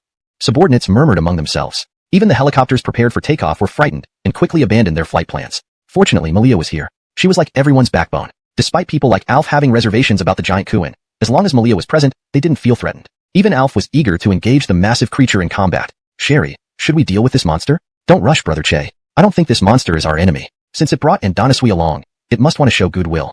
After Asia finished speaking, Malia nodded. Others couldn't discern what was happening, but Malia recognized it first. S-class psychic. To be able to transform to this extent means he's quite powerful. Since you've come this far, why not reveal yourself now? Or do you plan to appear only when we can't guess anymore? Perhaps you want to challenge me, Malia, but if I intervene, you might die miserably. As she spoke, Malia spread her 4 wings. In her hand, she formed an incredibly long spear with 2 sharp tips. Malia gave a slightly sarcastic smile. So, once you confirmed we weren't in danger and were bound to win, you decided to show yourself? Andonisui in adversity is virtuous, but what good is adding flowers to brocade? Malia's words hit home. Yarden hadn't expected this, feeling somewhat embarrassed and ashamed. I really am sorry. My mind was set on finding help for my sister, so I wasn't intentionally watching you all die. I just didn't want to place myself in harm's way. If someone doesn't rescue my sister, she'll be tortured to death by those vile creatures. Malia interrupted. In short, your sister is in peril. You lack the strength to save her, so you sought help from us by showing goodwill, right? That can be said. But we can consider things in depth. I know my request seems impolite, but if there's a chance.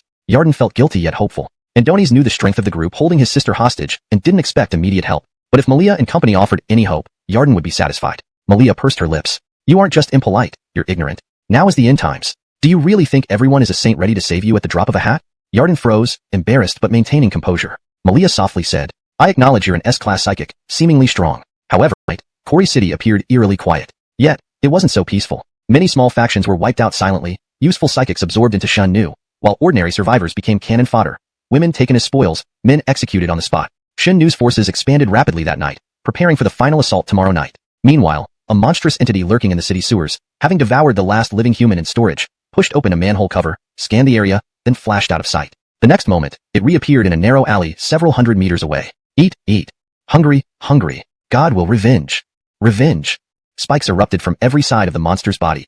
Each spike resembled a fruit knife. Bone though it was, it gleamed with a sharp, cold luster. The creature's claws weren't exaggeratedly long but appeared extraordinarily sharp, effortlessly slicing through a metal trash bin in half with just a wave of its hand, leaving a smooth cut. The humanoid monster stood only a little over 2 meters tall. Every step it took left a puddle of liquid on the ground. Upon closer inspection, this liquid had strong corrosive properties. When the metal trash bin rolled onto one of the footprints, it was severely corroded within seconds. Several large, muscular second-stage zombies leaped from the rooftops, but in the next moment, as the strange zombie extended its hand, the second-stage zombies seemed to be drawn by an immense magnetic force, retreating from the rooftop several stories high and crashing heavily into the alley. When they landed in front of the humanoid zombie, the second-stage zombies trembled in terror. In the next instant, the humanoid zombie walked up to the large head of a second-stage zombie and casually stamped down, exploding its head. A crystal core dropped out and was immediately consumed by the humanoid zombie, which began gnawing on it noisily. Starving hungry. This was a zombie king, and a stronger, more mutated zombie king at that. If anyone saw that this zombie king not only feasted on humans, but also hunted other zombies for their crystal cores, they might faint from shock. Soon, this mutated zombie king began roaming the streets and alleys. It appeared very alert, intentionally speeding up while crossing wide streets, but moving leisurely through dark, damp alleys. Our luck is so bad tonight. How come all the zombies are so strong? Yeah, didn't Blaze say zombies were mutating recently? It feels like these zombies have indeed mutated. Before, we 2 sea-level fighters could easily take down any zombie together, but now even one zombie gives us a hard time. But the crystal cores look different too. Could it be that those second-stage zombies have evolved into third stage? I've already a second intense session during Garth's high-intensity battles, felt as if her bones were disintegrating. Although Garth was relatively gentle with Carol, she still felt completely drained. The 2 sessions combined lasted 2 hours. Carol felt like she had run 20 kilometers and been severely beaten, lying motionless on the ground. Only her fingers could barely move. Andoni's expression was already numb, especially her legs and mouth. Andoni's jaw had even dislocated, and her legs couldn't close properly. At that moment, Carol could only lie face down on the ground because of some slight dislocations. Others fared better. After all, everyone except Carol were already Psi users. Nansaya, in her centaur form, received particular favor from Garth. Andoni spent at least 30% of the entire night's intensity on her, with the rest distributed between Leah and Maxine. As for Talia, this was her first time. Garth knew his limits and did not push her too hard, giving her room to adjust. However, after breaking her into the group, Talia would definitely receive more attention from Garth in the future, solidifying her place in his true harem. Sister Qingyao, are you still savoring it? Don't worry, young Master Lu will gradually increase the intensity for you. Soon, you can use your Psi powers too. You can become a giant, or shrink to a small size. You know, you can enlarge certain areas men like and make other areas smaller. Leah spoke with ease, having achieved level animal type Psi, Fox Girl. Perhaps it was fate. Carol, transformed into a fox girl, gained some combat power but also displayed an alluring and seductive fox girl figure, especially with her fox ears and swaying fox tail, making her exceptionally enticing. Had it not been daylight, Garth would have undoubtedly taken action again. Even so, Garth still gave Carol instructions. Rest well. Come back to me tonight.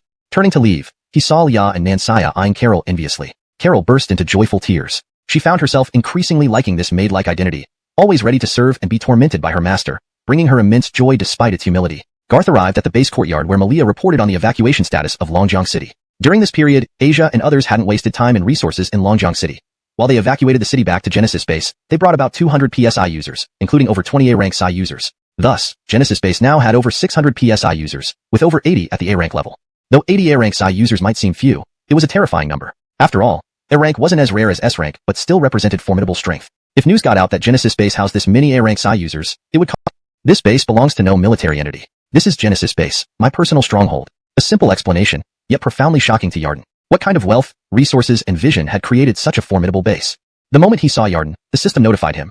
Yarden was associated with another chosen one, similar to Austin and Nansaya. So, Garth decided to have a detailed conversation with him. Young Master Lu, last night Miss Su said I must join Genesis Base to possibly receive help. Still, it's only a possibility. I might not get any assistance as Genesis Base isn't a welfare institution. It sounded like a repeat, but felt more like confirmation. Garth nodded decisively with an intrigued smile. Have you seen anything resembling a welfare institution in this apocalypse? Yarden smiled bitterly, knowing it was inevitable but still finding it unfortunate. After a pause, he nodded. I have. At first, we believed it was humanity's only trustworthy place post-apocalypse. Until they locked up my sister, until I saw those people kill helpless old men and children, publicly rape other people's wives and daughters, until I barely escaped from there. Only then did I realize that place was no welfare institution. The apocalypse is a meat grinder. Garth nodded in satisfaction. It seemed like he was someone who had undergone brutal trials. Your file has been reviewed by Blaze. You've passed the preliminary review, so you can join Genesis Base. Regarding the rescue you mentioned, you can tell me about it. Whether we can help or not, I will consider it. Yarden nodded, formally standing up and saluting Garth. Firstly, thank you, Mr. Garth, for accepting someone like me, a homeless dog. From now on, regardless of any situation, I swear to prioritize Genesis Base. Garth gestured for him to sit down, then thought for a moment before asking. If you have any doubts or questions, feel free to ask. Yarden hesitated multiple times, still cautiously inquiring. Mr. Garth, are you SSS rank? I would like to ask about your combat record. Garth raised an eyebrow, countering. You mean SSS rank can't guarantee help, right? Yarden smiled awkwardly, not speaking directly but implying everything. Garth thought for a moment before replying. My combat record, killed an ordinary SS rank, Urban, a slightly stronger SS rank, Damien, and a middle-level SSS rank, whom I killed just yesterday. Initially, Yarden had little hope, but after hearing this record, he couldn't help but show astonishment. You've killed so many powerful individuals. Even an SSS rank? Garth smiled. As the saying goes, a tall tree catches much wind. Genesis Base is huge and very secure, so it's definitely on many people's minds. Garth lied effortlessly because he couldn't tell Yarden that not all these confrontations were initiated by his adversaries. Instead, they were guided by the system as targets destined for elimination. Paolo wasn't even qualified to be counted among them, since he was just a nobody when he was killed. Taking a deep breath, Yarden shakily said, Mr. Garth, you astonish me. As Yarden elaborated, Garth's expression shifted from casual to one of surprise. An SSS rank? Yet possessing the strength to defeat an SSS rank, and even having killed one? The conversation continued with both parties gaining more insight into each other's backgrounds and abilities, establishing a foundation of mutual respect and understanding within the confines of Genesis Base. Chapter 115.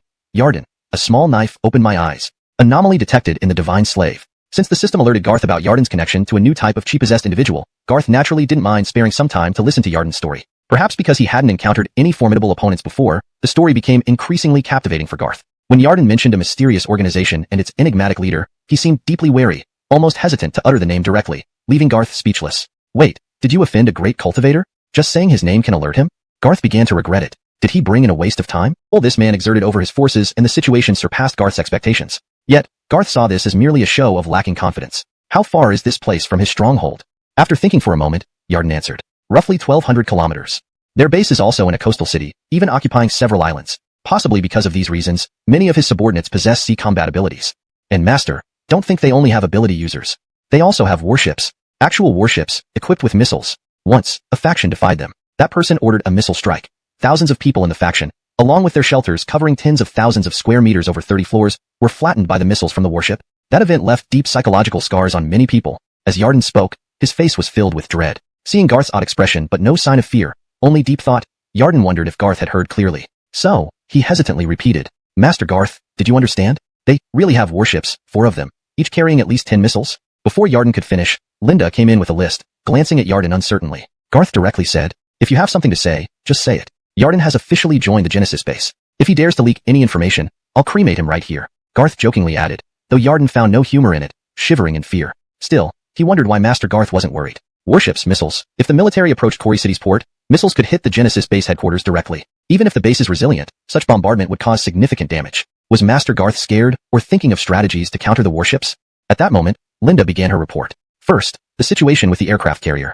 Brentis is dead, and his people were all killed by Leah. We've stationed 500 guards on the carrier for basic maintenance to ensure its functionality and keep the dozens of nuclear missiles safe. Yarden nodded, understanding the topic was about the carrier. Wait, a carrier? A carrier with dozens of nuclear missiles? Next, she continued. Also, Brentis's nuclear submarine is completely wrecked and sunk, so we decided not to salvage it. However, the carrier fleet includes 6 additional warships, 2 nuclear-powered destroyers, 2 nuclear-powered cruisers, and 2 nuclear-powered supply ships. Something's off. There's a nuclear-powered carrier with nuclear missiles. And 6 warships. 6 warships? Yarden felt dazed, his brain buzzing. Linda flipped the page. She added, "So many weapons and ammunition." Yarden wanted to express how overwhelming this arsenal was. Garth misunderstood. Andoni's laughed. "I know, these weapons and ammunition aren't too many. But don't worry, Genesis base has some reserves, about 5 times this amount. Of course, I'm talking about firearms. After all, firearms are consumables and wear out after frequent use. Our base has 20,000 soldiers, each having multiple spare guns is normal. But we do need more ammunition. Besides these few million bullets, we have an inventory of 200 million rounds. Of course, this might not seem like much, but our base has complete firearm and ammunition production lines. All types of firearms can be produced continuously. Currently, we produce 5 million bullets daily, but we're expanding production capacity, aiming to reach 10 million per day within 2 days. By next week, our bullet inventory will reach 300 million, possibly more." Yarden's mouth hung wide open, his eyes bulging. In a matter of seconds, he was sweating profusely. Carriers, warships, nuclear missiles, billions of bullets, hundreds of thousands of firearms, 20,000 soldiers. Is this a standard configuration for a post-apocalyptic base? Note, the paragraph structure and line breaks have been preserved as requested. Isn't this a regular military force? No, even a regular military might not have such a terrifying stockpile. I forgot to mention, our base now has over 600 ability users. As for S-rank ability users, including you, it should be 15. Yarden opened his mouth and let out a bitter laugh. 600 ability users. 15 S-rank ability users. No wonder. No wonder young Master Garth isn't panicking at all. Then suddenly, Hoyt, who had been practicing corpse control, appeared with excitement. "Master! Done! I've become S-rank." Hoyt ascended to S-rank using the anomaly-colored crystal core obtained by Garth from Brennis's stockpile. Coincidentally, Brennis had just enough cores suitable for Hoyt, 2 in total, like Linda, which successfully led to his advancement. This was indeed a cause for celebration. Garth smiled at Yarden's stunned expression. Now there are 16 S-ranks. As for the remaining anomaly-colored crystal cores, they were of different colors. Garth didn't waste them, assigning them to A-rank ability users who could absorb and digest them. Of course, only those who made outstanding contributions, like Benny, received one. At this moment, Garth thought of Fred. Fred had gone with Gao Jinyu to accompany Bergen and the Song triplets back home some time ago. They haven't returned yet, which was both normal and abnormal. Garth wondered if they had encountered any danger. If he didn't hear from them soon, he'd need to check on them personally. "Master Garth, you really scared me. Genesis base really scared me." Yarden was thoroughly shocked, but it was understandable. After all, Genesis base's strength was undeniable. The only mystery was how Garth had acquired such a formidable base, carrier, and vast resources. These questions would have to be slowly uncovered after joining Genesis base. "Have you heard about deities?" Garth asked suddenly. However, Yarden wasn't surprised but rather somewhat shocked. "There are traces of deities appearing in Quarry City too? I thought only divine slaves." Garth nodded, but didn't get a chance to delve into it further. Blaze reported, "Sir, surveillance devices have detected divine slave activity. Additionally, based on recent clues from the Genesis base forum, many ability users' disappearances are linked to divine slaves. Last night, more than a dozen small ability user factions were wiped out, with civilians almost entirely killed and ability users vanishing. We estimate they were all absorbed by divine slaves." Blaze suspects that the divine slaves are accelerating their recruitment despite risking exposure, possibly preparing for some destructive action. Genesis base may be their primary target. Garth narrowed his eyes. So, the divine slaves are finally showing their hand. Planning copters would arrive within 20 minutes to provide support. As long as you dared to attack the Genesis base, within 20 minutes, you'd face the merciless annihilation by the Genesis base. Considering this restraint, the divine slaves in Quarry City had been quite reasonable. However, this allowed them to develop rapidly, increasing their numbers quickly. Fortunately, they had managed to kill about 100 divine slaves by chance yesterday, which cut into their strength. Post a warning on the Genesis base forum. Remind all survivors and espers to minimize outings over the next few days. It could be within the next couple of days that the divine slaves will launch a full-scale assault. We fear there may be other enemies as well. Simultaneously inform all guards at the Genesis base. All exploration missions are cancelled for today. Notify Benny to prepare for a major battle, and relocate troops, ammunition, and espers according to plan. Inform all S-grade espers to be ready for combat. Garth distributed the tasks succinctly. Preparing like this might seem excessive, but Garth trusted his instincts. The divine slaves wouldn't make a move without purpose. Blaze wouldn't persist in error either. Listening to Garth's orders, Yarden marveled at how just speaking a command could engage Blaze, the super AI capable of relaying messages across every corner of the Genesis base.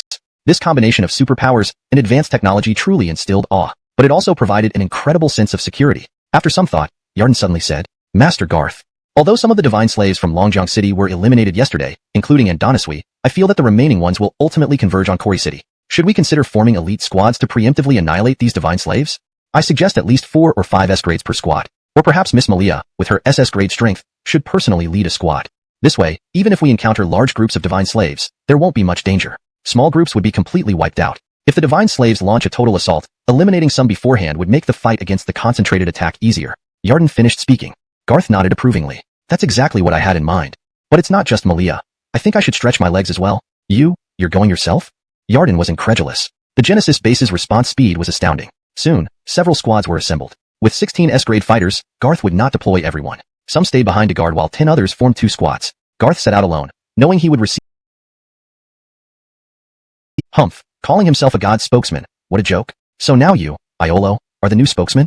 Yes, please guide me. Iolo seemed unusually quiet. Andonis barely spoke and didn't address him as brother dog. Barak, displeased yet saying nothing more, remembered they were serving the gods. Perhaps different deities, but no less cooperative at the moment. Receiving new directives, Barak laughed heartily. Excellent. The god says that another 1,000 brothers from neighboring counties will join us. By tonight, we'll have 2,000 brothers. At that point, attacking the Genesis base will be easy. Thinking for a moment, Barak looked at Iolo. Iolo, why don't you send some men to greet the others? They likely don't know the area. Andonis hearing this, Iolo smiled sarcastically. Ha ha ha, Brother Joe is joking. Linsheng City is your territory. Shouldn't you send people? Barak exchanged glances with Iolo. Their gazes were intense, showing hints of irritation. Seeing this, Barak laughed again. Just a joke, Iolo brother. Of course, I'll send people from my territory. Rest assured, everyone can wait calmly until nightfall. Iolo nodded, offering no respect. Without a word, he turned and left with a few close associates. Barak slammed his desk in frustration. Damn it, putting on airs. All of us serve the gods. Stop pretending. Feeling defeated, he let it go. There, go greet the brothers from the neighboring county. To the OOO intersection, Barak arranged 5 welcoming squads, each with 10 divine slaves. Soon, the divine slave squad set off. Sitting with legs crossed in his boss chair, Barak stared at his grotesque feet, lost in thoughts. Turning into such an inhuman creature, he felt some inner regret, but he deeply hid it. After all, gods could sense some things. Translation notes asterisk. Character names asterisk I've ensured names are presented in pinyin as requested, such as Garth, Barak, Malia, etc. Tone and style asterisk maintain the original tone and style to ensure the story flows naturally in English. Paragraph structure asterisk preserve the original paragraph structure and line breaks to maintain readability and pacing. Low-ranking divine slaves, once controlled, generally lacked the courage and instinctively dared not to think of anything else. They could only fully obey the god's commands. Even if the god ordered them to die, no one dared to resist. But Barak realized something different. Andonis felt that he might have the possibility to resist. Thinking about this, he began to contemplate. If faced with an absolute death threat, should he appropriately defy the will of the god, escape first, and save himself for a better day? Damn it, this is so annoying. Get me some women. Find mature women with big bottoms who can endure rough handling. Don't bring those weaklings who would die after just a few minutes of play. It was now afternoon. Barak enjoyed the trembling services provided by the terrified women. This feeling was incredible. The more frightened the women were, the more they shivered uncontrollably. Their muscles tightened involuntarily, providing Barak with unprecedented pleasure. Damn it, after becoming a god's servant, even this thing has grown. At least it still works. Otherwise, if you can't handle it, I'd have to find cows, horses, donkeys, or elephants. Fuck, just thinking about it is absurd. Barak muttered to himself. The women didn't dare to respond, because it really hurt. With the enlarged hands and feet of a divine slave, other parts also became exaggeratedly large, even deformed. Some perverse women might find it stimulating, but for these decent women, not being scared or hurt to death was already good enough. As time passed, the sky gradually darkened. The sun was almost setting. Glancing at the time, Barak couldn't help but frown. It's been 3 hours, and they still haven't returned? If they don't come back soon, it'll be dark, and the full-scale attack will start. Barak sensed that something wasn't right. Yet, he wasn't sure what had happened. Andonis could only continue waiting. Soon, someone finally returned. But the number of divine slaves following him was off. You sent 10 people to provide support, but only 15 returned? More groups came back. F***K. Only 20 of you returned? One group after another returned. Originally, dozens or even over 100 divine slaves should have come back. Yet, at most, only 15 did. Upon learning that many divine slaves had been ambushed and killed by the Genesis base, Barak was enraged. Time flew by. The sun set completely. The sky turned pitch black. Barak bared his fangs fiercely. Damn you, Genesis base, you're all going to die tonight. Translation notes asterisk. Character names asterisk names like Barak are consistently used as per previous guidelines. Tone and style asterisk maintain the original tone and style to ensure the story flows naturally in English. Paragraph structure asterisk preserve the original paragraph structure and line breaks to maintain readability and pacing. Natural flow asterisk ensured the translation reads naturally and fluently while preserving the meaning and emotion of the original text. Chapter 117. Zombie wave. A new round of shuffling in the post-apocalypse. Night fell as expected. Clouds drifted across the sky, with moonlight flickering intermittently. The silvery glow contrasted sharply with the ruined city. The Creation Base forum was unusually lively today, all because Blaze posted a new announcement, or more accurately, a warning. Its content was similar to what Garth had conveyed, advising all survivors and psychics to minimize outdoor activities, staying in the safest places possible, especially over the next 2 days. The post was pinned, quickly attracting a lot of attention, but it seemed that people's attitudes toward this post varied. We can't stay indoors for 2 days. What are we supposed to eat? Our small team, comprising a few families, relies on hunting zombies to get crystals for food and bullets. It seems zombies are mutating again. I saw a second-stage monster zombie tear itself open on the street, and out came a smaller but much stronger zombie. So, what Blaze says isn't without reason. The god slaves sound terrifying. They're absurd, right? Blaze said these god slaves destroyed over 10 small shelters overnight, killing thousands of ordinary people, and at least 200 psychics have gone missing. They're like devils. Blaze's main point is about being wary of god slaves, right? We've barely seen these big, powerful slaves. Being warned repeatedly by the Creation Base makes me wonder, are they just fictitious scare tactics for us common survivors? You're doubting the Creation Base? Have you forgotten who sold you your solar power charger? Yes, I paid for it. These from other teams. This was a trio of hunters, seemingly not many but all psychic powers. 3 of them. The weakest was a D-level psychic, the other 2 C-levels. Could handle most situations unless they encountered a zombie king. They worked together, splitting crystal cores evenly. Avoiding internal conflicts made their efficiency high. But then, the gap between the clouds let a second of moonlight through, briefly illuminating the alley ahead before plunging it back into darkness. An otherwise normal event made one of them wary. Did something happen in that alley opposite? The others didn't notice and laughed. Anything happening? It's late. Don't scare yourself. There might be zombies in the alley. Did Big Brother spot zombies? Wouldn't that be a good start? Let's check it out. The trio wasn't scared. Rather, they became excited. Each carried a submachine gun, used only in emergencies, favoring sharp machetes for quiet, efficient kills to avoid attracting more zombies. With machetes ready, their psychic powers granted incredible speed, strength, and heightened senses. 20 meters separated them from the alley. Moving silently but quickly, halfway there, their vision clarified. Moonlight flashed again, lasting 2 seconds this time. It was the longest 2 seconds of their lives, the moments they regretted most before dying. Moonlight City. Whether small teams of 2 or 7, most stumbled upon large groups of third-stage mutant zombies. Some even faced the wandering zombie king. Even rookie psychics stood no chance against the king. Soon, similar scenes were captured and posted online, sparking outrage. Oh my god, these zombies look so strange and powerful. Are they new mutants? Note asterisk: the translation aims to maintain the original tone and style while ensuring natural and fluent English with coherent logic and paragraph structure. Those people were all psychics, and they were completely wiped out? Damn, these mutated zombies seem much stronger than second-stage zombies. Could these be third-stage zombies? Blaze was right. The Creation Base doesn't issue warnings without reason. These people didn't believe the Creation Base, and now they are suffering the consequences. Calling it a consequence is putting it mildly, but these people did prove with their lives that the Creation Base isn't a selfish or deceptive organization. They genuinely don't engage in deceit. I'm so relieved I trusted Blaze. My husband almost went hunting with his friends. Let's pray for their safety. Soon, Blaze also issued another announcement. The announcement focused on the mutated zombies. Blaze, as everyone has seen, Quarry City saw an influx of many third-stage mutant zombies overnight. While not every zombie has evolved to the third stage, it is estimated that about 30% of the zombie population in Quarry City has undergone mutation into stronger third-stage zombies. And within the next 3 days, this percentage is expected to rise to around 50%.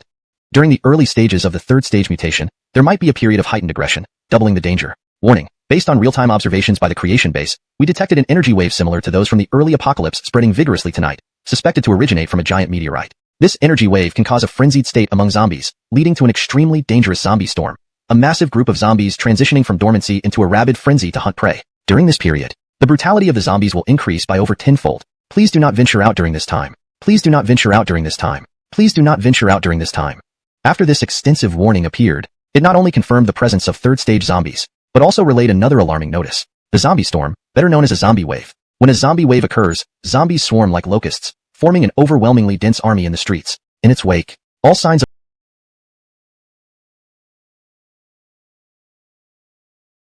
of life are obliterated. If one gets caught in this zombie horde, even low-ranking psychics, and possibly even strong A-class psychics if they aren't vigilant enough, could be overwhelmed and devoured by the sheer numbers of ordinary zombies. At this moment, all survivors realized. After the apocalypse, a new wave of major changes is coming. Note asterisk: the translation maintains the original tone and style while ensuring natural and fluent English, coherent logic, and paragraph structure consistent with the previous content. Chapter 118. Absolute security at Genesis Base. Divine slaves on the move. Zombie King transformed again. Genesis Base. If during the day, Garth merely suspected that something might happen, then now it was practically confirmed. Genesis Base possessed the most powerful scientific team and the most advanced equipment. As soon as they detected the energy waves emitted by the giant meteorite, they determined that a zombie wave was imminent. At this moment, the entire guard army was mobilized. Initially, the guard army consisted of only 10,000 people. After absorbing Austin's people and adding more recruits, Garth expanded the force to 20,000 in total. Including the 10,000 civilians inside, Genesis Base now had a total population exceeding 30,000. This resulted in at least 10,000 people facing housing issues. The newly recruited 10,000 could only build temporary accommodation. Was not anxious at all. The only thing that puzzled him was whether this wave was orchestrated by the foolish gods behind the divine slaves, or if it was simply an unplanned surge of energy. The latter seemed like a joke. It seems these gods really want to avenge that dumb dog god I killed, muttered Garth. Just passing by, Yarden suddenly stopped. Andonies took a few steps back, his face showing both confusion and shock as he looked at Garth. Master Garth, did I just hear you correctly? You said you killed a god? Garth was stunned. Didn't I mention this when I told you about my accomplishments? Yarden shook his head seriously, bewildered. Alf smirked, full of admiration and arrogance. Just an ant, not much of a god. Andonies was nothing but a bluffer, a complete waste of space. In front of Master Garth, his true worthlessness showed. You have no idea how cool Master Garth looked when he defeated that godlike trash. You didn't see how pitifully he begged for mercy. Andonies hearing Alf's words and seeing Garth neither refute nor speak up, Yarden took it as an admission. So, it's true. Andonies couldn't believe it. While gods were strange creatures trapped in the giant meteorite, they indeed possessed incomprehensible power, able to control, transform, and evolve zombies. Calling them gods wasn't too far-fetched. Many critical positions had sturdy floodlight poles set up, each 30 meters tall and built from heavy-duty thick-walled steel pipes. Even if a large truck collided with them, they wouldn't topple or break. In that moment, within a 10-kilometer radius around Genesis Base, all floodlights were activated, illuminating the area as bright as daylight. This might be the first time since we moved in that we've made such a grand display. Even turning on floodlights makes me feel incredibly safe. Everywhere I can see looks like daytime. Even zombies wouldn't be hidden. Genesis Base truly is a paradise amidst the apocalypse. I think the several crates of bullets and rockets I carry are what make me feel secure. And of course, the Gatling guns everyone has. On the city wall, all soldiers were in position. Machine guns, bullets, rocket launchers, grenade launchers. As soon as the zombie wave truly arrived, war would erupt. At the Divine Slaves headquarters, all Divine Slaves had gathered. Over 1,500 of them. Although we are about 1,000 less than expected, our force remains formidable. The gods have issued orders. The zombie wave has fully erupted. All zombies are gradually entering a berserk state, and we are fully assembled. Barak became a leader. Among them, others like him, messengers of the gods, existed. Barak was one.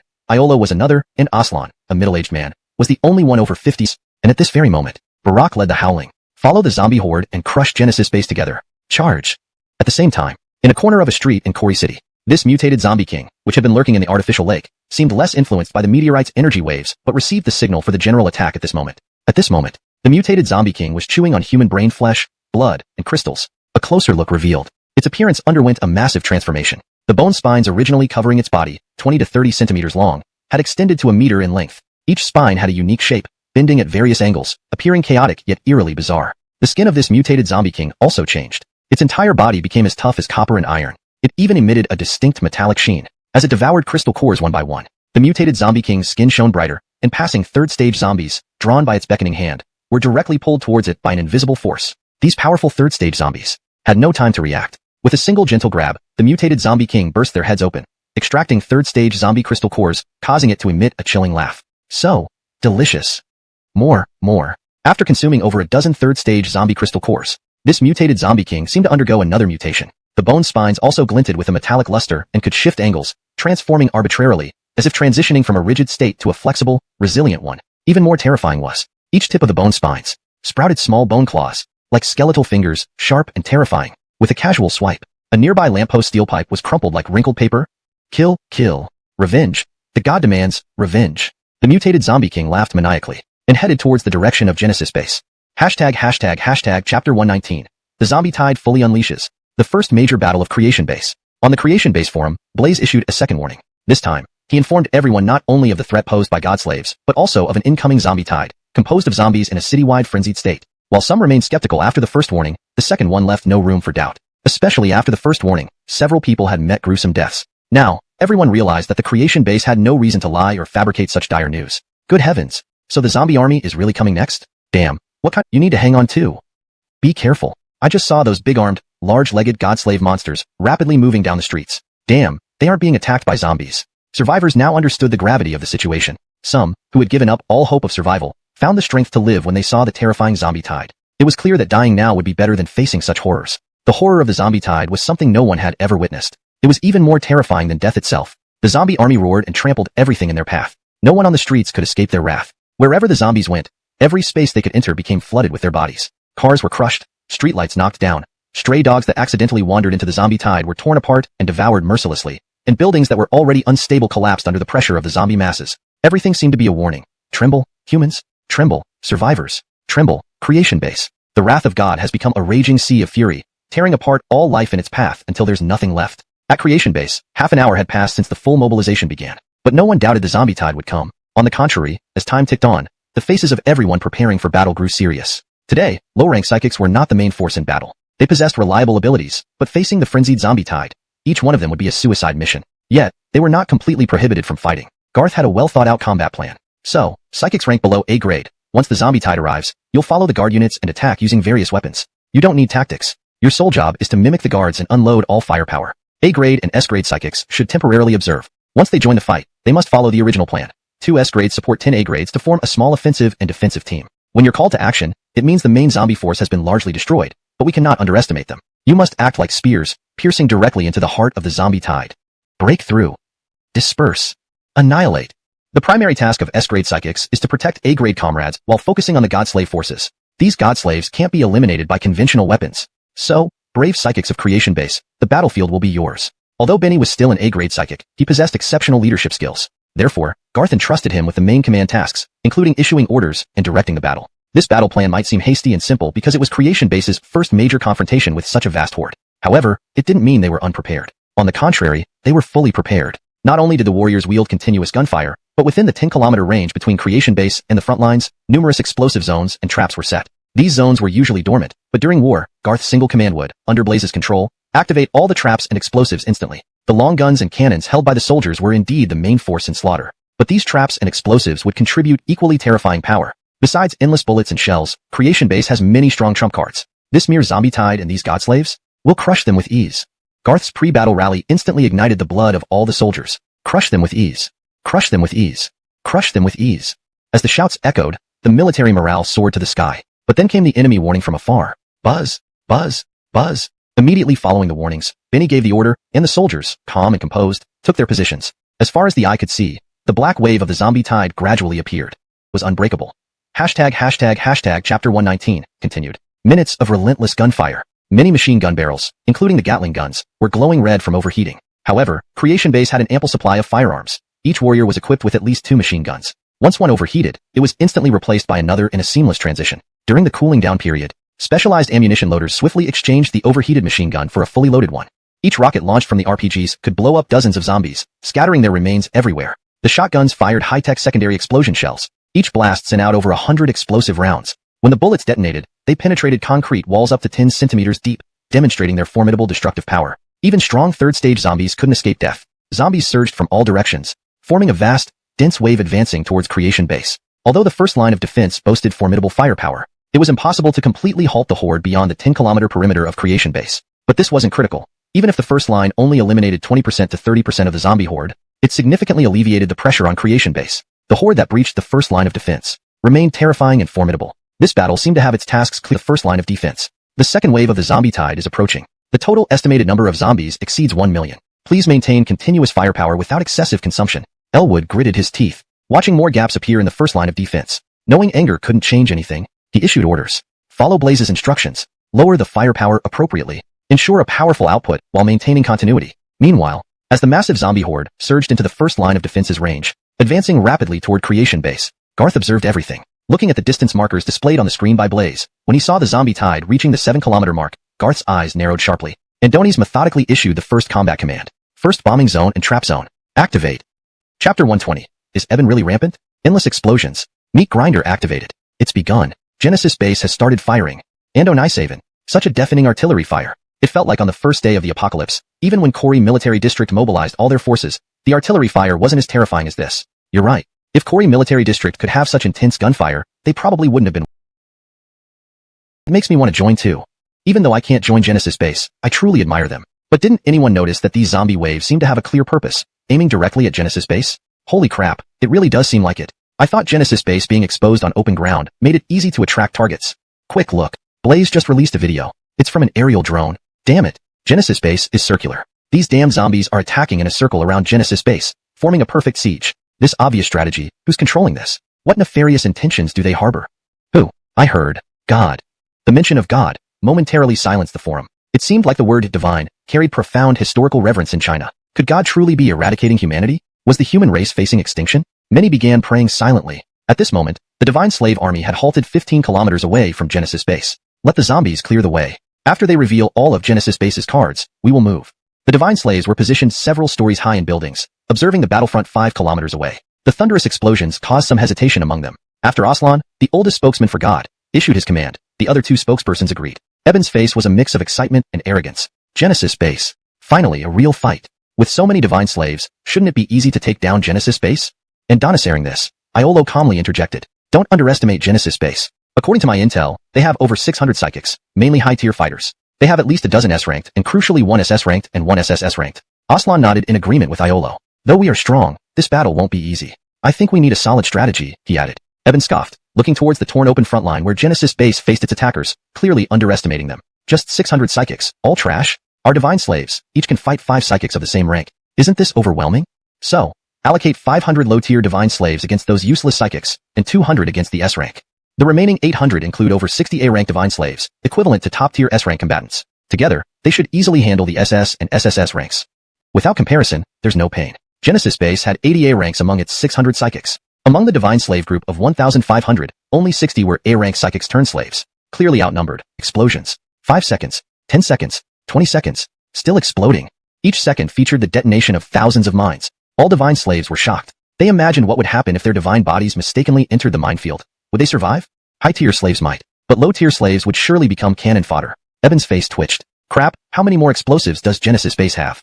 On the Genesis Base side, all warriors atop the walls witnessed the activation of the minefields. Seeing the raving zombie hordes instantly reduced to piles of flesh, a deafening cheer erupted. Yes, haha. So powerful. In 10 years as a soldier, I've never seen such a ferocious minefield. And Onisaven, how many landmines must there be? Wasted on these dogs. But man, it feels good. I was just waiting here to start shooting, but it looks like these zombie hordes can't even get past the first bomb zone. They won't enter my range. I don't even get a chance to shoot, ha. Talk is talk, but everyone look, the zombie hordes are starting to break through the explosion zones. It seems the bombs in the circular saws suddenly popped out, making it incredibly difficult for zombies to climb out once they started. These trenches stretched continuously around the entire Genesis Base, precisely 30 circles. At the same time, when everyone thought the trench's sole purpose was to trap zombies, suddenly, massive machinery began turning inside the trenches. Someone immediately exclaimed in shock. And Onisaven Sake. There are giant meat grinders in the trenches. Not only were there meat grinders. To be precise, the bottom of each trench was entirely composed of giant meat grinders, so from this moment on, everything that fell in would be indistinguishably minced into pulp. Nothing left whole. Chapter 121. Is the meat grinder wave crisis resolved in one move? Zombie Human Bridge. Soldiers who can enter the Genesis Base to serve as guards are, without any exaggeration, selected under stricter criteria than ordinary conscription. The 2,000 soldiers of Genesis Base are each among the strongest. They would all be elite units in any regular military force. Additionally, they undergo special training at Genesis Base, facing hellish daily drills that far exceed the intensity of a week's worth of training for other soldiers. Paired with psionic extract solutions and various premium nutritional meals, every soldier's physical strength is rapidly restored and pushed to its limits, making them all incredibly formidable. Not to mention, many of them are true veterans who have genuinely been on battlefields, having killed both enemies and humans alike. But at this moment, whether they are veterans or new recruits, seasoned combatants or rookies, every single guard soldier was struck with disbelief. Especially the soldiers on the first line of defense. They were much closer to these trap zones than those inside the base or atop the walls, giving them a crystal clear view as if it were right before their eyes. This astonishment caused everyone's faces to tremble. It felt like they could vomit out last night's dinner. What the heck? You've got to be serious. I never knew Genesis Base had such terrifying trap zones. This isn't a trap zone. It's a super meat grinder. Quickly look. Those zombies that broke through the first line didn't even have time to gloat before foolishly rushing into the grinder. Everyone says the apocalypse is a meat grinder, but did you really make one? I'm wondering if these grinders will get jammed because there are too many zombies? They won't, because these grinders are designed for crushing steel. A tank dropped in would be chewed into scrap metal within 2 minutes and disappear entirely. Damn, so powerful. What if there are too many zombies, causing them to spill over slowly? That's not possible. I asked the commander just now out of curiosity, and Blaze said the shredded zombie remains fall onto a conveyor belt below and are directly transported to a sorting area. Does a conveyor belt exist below? And sorting? Like a postal sorting conveyor belt? Yes, no doubt about it. It's not about sparing the zombie flesh, but preserving the crystals in their heads. These will be collected post-battle, while the remains will be transported to remote areas and buried collectively. Burial post-battle is understood by everyone. It is essential after a war. A small number of zombie corpses can be managed, but a large number left unburied could expose deadly bacteria and viruses to the air, which could lead to an epidemic and potentially cause human extinction. All settled then. With such an incredible trap zone, I finally feel less guilty. But brothers, we on the front line can't be outshone by mere traps. We can't let too many zombies pass through to our comrades on the walls. Fire. Damn it, fire. Fire relentlessly. There's plenty of ammunition and shells. If we run out, helicopters will airlift more supplies. Don't worry about bullets or barrels. Replace them if they wear out. Clearly, whether in the bombing zone or the trap zone, the morale of all the guard soldiers received a significant boost. Under Commander Elwood's rallying words, every soldier fired without restraint. On the other side, the divine slaves, upon seeing this spectacle, were all stunned and shocked, even filled with lingering fear. Damn it, this Genesis base is too treacherous. We had no idea when they installed such outrageous things, and they suddenly appeared. God damn it, these zombies were clearly so strong. Yet in those grinders, they became nothing more than trash. Fortunately, we didn't advance alongside the zombies. Otherwise, we'd either be blown up by the bombing or accidentally fall into the grinder. I considered this. If I fell alone, I might escape using my powers, but if surrounded by zombies, it would be impossible. Zombies continuously drop from above. It's terrifying, utterly terrifying. The divine slaves muttered among themselves. Barak, impatient, silence them. Shut your mouths. Do you want to die? As the messenger of God, Barak's words carried immense authority. All divine slaves except the other two messengers quieted down immediately, too frightened to utter another word. At this moment, the situation took the three by surprise but didn't instill fear. The traps were already triggered. Only mindless zombies would rush to their deaths. Knowing the traps, divine slaves wouldn't be so easily fooled, especially with the 20-meter gap easily jumped by their superior abilities. However, the situation clearly disadvantaged the divine slaves. Although the dead were zombies, the zombies and divine slaves were allies now. But the divine slaves seemed to lack an immediate solution. Are we going to watch helplessly as all zombies jump into the grinder? Damn, these third-stage zombies should have some intelligence. Why do they act so foolishly, unable to bypass these traps? Barak cursed. Indeed, some zombies jumped over, but only the first and second ones exceeded the limited intelligence they possessed. Trying further seemed nearly impossible, due to continuous zombies dropping from above. 30 rows of meat grinders ensured any misstep meant death. Such a formidable defensive measure made Barak furious but powerless. Meanwhile, the gods watched everything unfold. Genesis base Garth, he has such methods. Infuriating, infuriating, infuriating. A mere human challenging divine authority deserves death. Small traps mean nothing. Calm down, calm down. Third stage zombies are sufficient for the next move. Each messenger heard a different god's voice, but the gods were communicating. Barak and the others realized the gods had devised a solution, sharing hopeful glances. The gods have a plan. Mere child Garth is but an ant before the gods. The gods will intervene. Genesis base is doomed. Other divine slaves were also curious what the gods planned. Nevertheless, even when the grinders reached their breaking point and stopped working, they would still have made significant contributions to the war effort, eliminating a massive number of zombies, playing an indispensable and crucial role. Just as everyone anxiously watched everything unfold, speculating whether the zombie horde would finally dwindle and all be ground up by the traps, hoping this simple and brutal method would directly end the crisis. No such luck. There was no end in sight for the zombies, nor would there be. Instead, an even more hair-raising scenario emerged. As the zombies advanced toward the trap zones, some of them began to climb atop each other, seemingly guided by something unseen. Like a game of human tower building, these zombies quickly piled up into colossal entities. 5 meters tall, 10 meters tall, 20 meters tall, until they formed monstrous beings towering at 30 meters high. Everyone was dumbfounded, but it didn't stop there. One monstrous entity after another appeared. Eventually, the first 30-meter-high monster bridged the 20-meter-wide trap zone, forming a makeshift plank. Then came the second, third, fourth. Right before their eyes, a pathway was forcibly created through the defenses by these composite monsters assembling with their bodies. The soldiers couldn't help but curse loudly on the spot. This zombie human bridge? Damn it, leading to unnecessary losses. But can we just watch as these zombies cross our trap zones? After wave upon wave of zombies passed over the bridges, they began showing signs of strain. Despite their strength, their limbs eventually tore apart. The first batch of zombie human bridges collapsed into the meat grinders, which seemed like a good thing. A momentary relief amid the chaos. But just as everyone breathed a sigh of relief, new zombie human bridges were already forming. They finally realized that while the human bridges had a shelf life, the zombies seemed endless. There are over 10 million zombies in Kori City, and we've only killed about 1 million so far. Are all 10 million going to charge at us today to destroy Genesis base? God damn it, just thinking about it gives me a headache. Don't worry about it. Some experts have analyzed that this zombie wave won't last long. Boss Fritz also consulted Master Garth, who said that these so-called divine powers have limits. As long as we hold on, the zombie wave will eventually dissipate. Alright, if that's the case, prepare for battle then.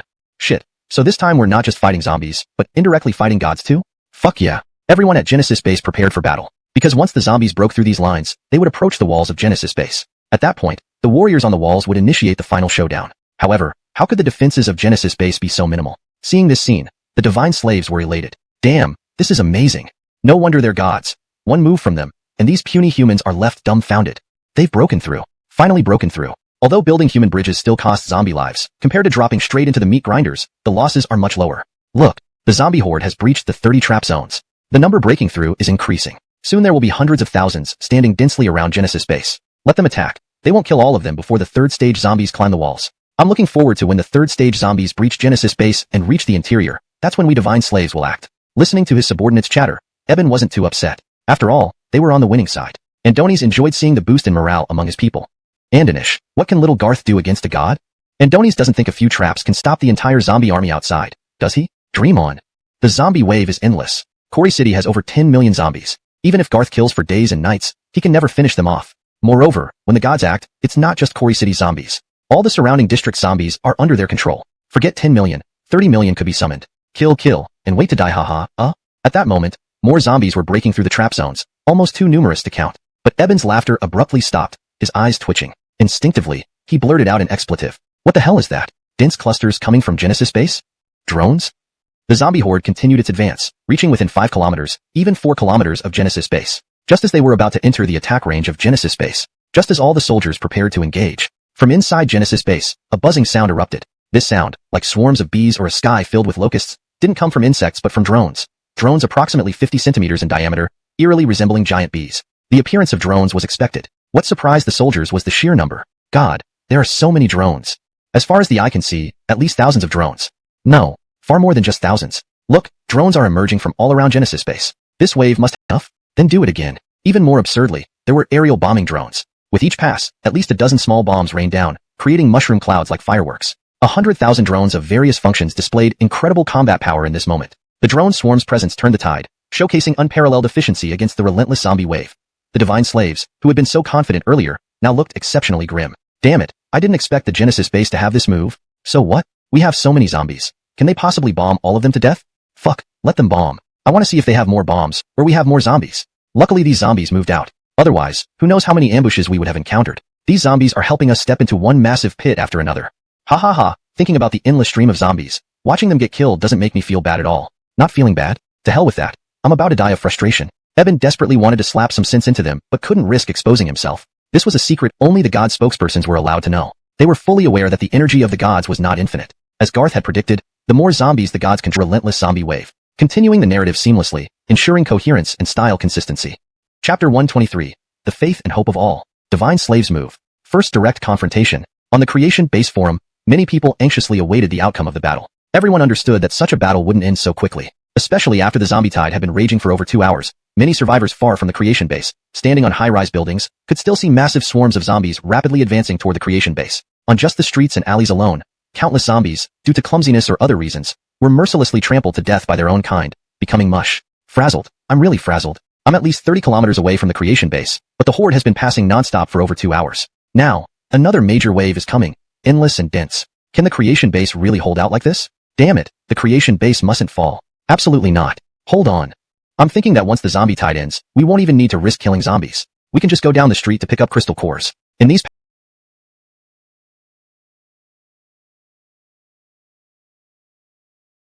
past 2 hours, I estimate there are hundreds or thousands of trampled zombies under my building. Holy crap, that exciting? So many trampled? Isn't that immense wealth falling into our laps? Hundreds are an understatement. Our street is tens of meters wide, and in these 2 hours, due to crowding and stampedes, at least thousands of zombies were trampled. But there are also plenty of survivors nearby. We'll see who's faster. I don't aim to get too many. Picking up 200 would be enough to exchange for lots of food and water at the Creation Base. Third stage crystal cores are more valuable than second stage ones. I'll only pick up third stage cores when the time comes. Before all that, let's pray for the Creation Base to win. The latest intel says the Creation Base will definitely not lose. Just now, a bomber strike killed at least 100,000 zombies. I have some unclear video footage for everyone to see. There wasn't just one video. Many survivors not too far from the Creation Base, or those in tall skyscrapers with professional cameras zoomed in to capture relatively clear videos. Some brave psychics with flight abilities flew high into the sky to film from above at a safe distance, capturing real-time battle scenes. These videos, posted on forums, caused nationwide shock and amazement. So strong. The first line of defense at the Creation Base is all other divine slaves watched wave after wave of the zombie army approaching the Creation Base closer and closer, yet each time being bombarded into submission by the endless tricks of the Creation Base. Despite the overwhelming numbers of the zombie army, they were like lambs awaiting slaughter under the hands of the Creation Base. Wave after wave, countless deaths ensued. Eben kept saying the zombie numbers were unreal, but these were powered by divine energy, driving their intense aggression. Once the divine energy depleted, the zombies would revert to normal, requiring only that everyone at the Creation Base avoid their sight, causing the zombies to eventually wander off until disappearing from the base's vicinity. At that point, everything would be lost. So the question was, should they act now? Damn it, damn it, damn it. Foolish humans, worthless humans, daring to put up such resistance against the divine zombie army. The god's voice echoed in the minds of the 3 divine spokespersons, clearly enraged. Trembling, they didn't dare speak. Damn, truly damn it. If Ivy hadn't died at the hands of this foolish human, why would we be fighting these insignificant humans? My energy has been depleting constantly. You cannot wait any longer. Time is running out. Time is running out. In the god's voice, the 3 heard fear and tension for the first time. Eventually, they learned the exact timeline. The gods' control over the zombie army would last only 3 more hours. These 3 hours would be the final chance for the divine slaves. If the creation base couldn't be taken within 3 hours, the god launching continuous rounds of shells as if money wasn't a concern. Blaze controlled the entire circle of the super heavy caliber automatic machine guns on the creation base wall, firing thousands of bullets per minute. Fighters flew overhead occasionally, dropping bombs precisely. Drones loaded ammunition in batches, attacking in shifts. The zombies, lacking speech and brains, continued. Chapter 123. The People's Faith and Hope. Divine Slaves Move. First direct confrontation. On the Genesis base forum, many people were anxiously awaiting the outcome of the battle. However, everyone knew that the battle wouldn't end so quickly, especially since the zombie outbreak had been ongoing for over 2 hours, and many survivors far from the Genesis base could still see large swarms of zombies rapidly advancing towards it from high vantage points. Just on the streets and alleys, countless zombies were trampled to death by their own kind due to clumsiness or various reasons, creating an endless sea of crushed corpses. Frustrating. I'm getting numb. I'm at least 30 kilometers away from the Genesis base, yet the zombie swarm has been continuous for over 2 hours. Now, another major wave is coming, densely packed without end. At this rate, can Genesis base really hold up? Damn it, Genesis base must not fall. It absolutely cannot. Hold on. I think once the zombie tide ends, we won't even need to risk killing zombies. The first defense line of Genesis base is incredibly strong, and there are second and third lines too. Is the second line the explosion zone and meat grinder area? It's intense. I thought if zombies broke through the second line, they'd directly reach the walls. Instead, a massive drone bombing happened. The most powerful are the fighter jets. Damn, Genesis base has so many fighters? At least 30. Large caliber aircraft firing continuously, air-to-ground missiles bombard non-stop. It feels like the land outside Genesis base has been plowed dozens of times by these jets. But it looks like this might be the last line of defense. It doesn't matter. These defenses can be reused. After the precision strikes on the zombie bridges, the zombies fell into the meat grinders, allowing the second line to resume operation. If new zombie bridges appear, fresh drones and jets will strike them precisely without damaging the grinders. Genesis base, keep it up. By now, Genesis base had become an indispensable part of the hearts of Quarry City survivors. While it may not replace the old authority, it provides the only sense of security in this apocalypse. Thus, the vast majority genuinely hope it holds on. Of course, there are a few who wish for Genesis base to fall, hoping to scavenge. These are likely the same people who once harbored resentment towards the rich. But how could Genesis base fall so easily? On the other side, Eben and the divine slaves watched as the zombie army approached closer. Finally, the deity gave them a clear time frame. The energy controlling the zombie army can last only another 3 hours. These 3 hours would be the last chance for the divine slaves. If they couldn't capture Genesis base within this time, when the divine control disappears, the zombie horde would lose its ferocity. Without acting as a vanguard to distract Genesis base, the divine slaves, numbering only 1,500, would face a nearly impossible battle against the well-defended base. Weighing the pros and cons, Eben, Iolo, and Aslan exchanged glances and confirmed that the zombie army had finally reached the foot of Genesis base. They made their decision. If so, now it's our turn. Brothers, destroy Genesis base now. With Eben's command, the divine slaves roared and surged forward, bounding several dozen meters each step toward Genesis base. Standing on the city wall, looking down, the ground was littered with bodies, the stench of blood overwhelming. Those unaccustomed to such gore could barely contain their nausea. Yet the resolve to defend their home kept them standing tall. As the zombies entered range, Benny ordered, "Open fire." Instantly, gunfire erupted. Bang bang bang. Boom boom boom. Thud thud thud. The soldiers were frenzied, throwing grenades in bunches and firing shells incessantly. Blaze controlled the entire perimeter of the Genesis base with ultra-large caliber machine guns, firing thousands of rounds per minute. Fighter jets periodically flew overhead, dropping bombs accurately. Drones took turns reloading and attacking, maintaining constant battle. As the head of the creation base, Garth's presence at the rear was more inspiring to the soldiers than him directly engaging on the battlefield. Mainly because these divine slaves appeared strong, but at least currently, they weren't strong enough in Garth's eyes. Of course, this was only based on their apparent strength. The progress of the zombie tide seems to be slowing down. If I'm not mistaken, these so-called gods won't last much longer. Garth spoke, and many people breathed a sigh of relief. The battle against the zombie tide had already been ongoing for almost 3 hours. While the humans could continue holding out, they feared running out of ammunition. Garth had already consulted Blaze about this earlier. The conclusion was, following this rate of consumption, the weapons and ammunition of the creation base could last at least half a day. Calculating 6 hours, if they couldn't resolve the zombie tide within 4 hours, Garth would choose to switch to passive defense. Even if they exhausted their ammunition, they might still hold on until the end. But what if they couldn't? The remaining 2 hours worth of ammunition was the insurance for the creation base. But Garth believed they wouldn't be pushed to the brink of exhausting all resources. At this moment, the main force of divine slaves was less than 3 kilometers away from the creation base. Garth immediately gave the order. Stop the airstrikes from the fighter jets. All squads, act according to plan, prepare to engage. The first true face-to-face confrontation between the divine slaves and the creation base was about to begin. Hashtag chapter 124. Waste materials, those who want to die, come together. Damn it. Why is this helicopter flying non-stop? I'm freezing to death. I really can't take it anymore. Can't we just get there quickly so I can get off for a while? Shut up, there are psychics inside. You want to die, but I don't. I don't either, but have we flown 600 or 700 kilometers? Good heavens, although we are psychics, we can't withstand this kind of treatment. Several helicopters were flying at high altitude. Each helicopter was a large transport helicopter. Fortunately, the fuel tanks were sufficiently large. Otherwise, such long-distance flights would indeed be hard to handle. However, the people inside the aircraft weren't having any issues. It was the people on top of the helicopters who were struggling. Clearly, these two didn't board the helicopter the proper way. At this moment, they were clinging to the rear part of the helicopter, trying to stay on and avoid being sliced by the rotors, while also resisting the strong wind caused by the high-speed flight. Both were A-level psychics. Their combat abilities were quite average. What they excelled in was tracking. They tagged along with the helicopter after overhearing that it was heading to Quarry City. Otherwise, they wouldn't have taken such a risk. The target they were tracking had very and could also emit a sonic blast attack, which wasn't powerful but could instantly stun a target using sound waves. Even an S-level psychic, if caught unprepared, would struggle to resist a close-range sonic blast from this individual. These two embarked on tracking work for reasons related to their abilities, though their intelligence seemed somewhat lacking. Shut up, shut up. We're almost there. When we arrive, don't make any rash moves. Whatever we see, stay absolutely quiet and wait until no one is around before getting down. I know, brother, this ability is mine. How can I not know how to operate it? Damn, you look like you don't fully understand. At this moment, faint voices could be heard from within the helicopter. Listen, it sounds like someone outside the helicopter is talking? No way, we're at 3,000 meters altitude. You must have heard wrong. Really? Really? The ear that catches the wind hurriedly signaled his brother to shut up. After the two stopped speaking, the girls inside the helicopter finally stopped discussing the strange noises and began talking about something called the Genesis Base. This made the duo curious. Genesis Base? Is that their destination? Quarry City, Genesis Base. With Garth's command, several squads from the Genesis Base stealthily plunged into the zombie army. Before the psychos arrived, the psychic squads acted like wolves among sheep, mercilessly slaughtering the zombies. This was what many of them had longed for. The highs and lows, the intense slaughter. Many people screamed in excitement. Haha, great. Die, all of you. Kill, kill, kill. Haven't felt this exhilarated in ages. It was tough finding so many zombies together to kill before. Finally, a chance to unleash havoc. Where are the psychos? Get out here and die. Those chosen to join the psychic squad were either highly combat-capable psychics, or those with supportive abilities. Like Raven, she didn't need to fight. Just standing among the psychics, casting her sacred light and buffing her teammates, everyone felt extremely secure. Malia, on the other hand, unfolded her wings. Her wings slashed through the zombies like knives, cutting them into pieces without hesitation. Malia didn't care if her wings got dirty. She only cared about killing more zombies. Alf used his gravity powers. Occasionally, he'd drop invisible heavy seals from the sky, crushing hundreds of zombies into pulp. At other times, he'd clap his hands, causing nearby zombies to explode instantly. Asia's blood sea swept through, turning countless zombies into blood pools. Marco's steel body charged through the zombies like a bulldozer, smashing many into pieces. Everyone displayed their unique skills. The soldiers watching from the base's walls were dumbstruck. Well, looks like each has their own unique trick. Ando Nisaven, this is my first time seeing so many powerful fighters in action. So thrilling, truly badass. Brothers, although bullets won't hurt the big shots, let's still give them some space and create a path for them. Open fire. Rat-a-tat.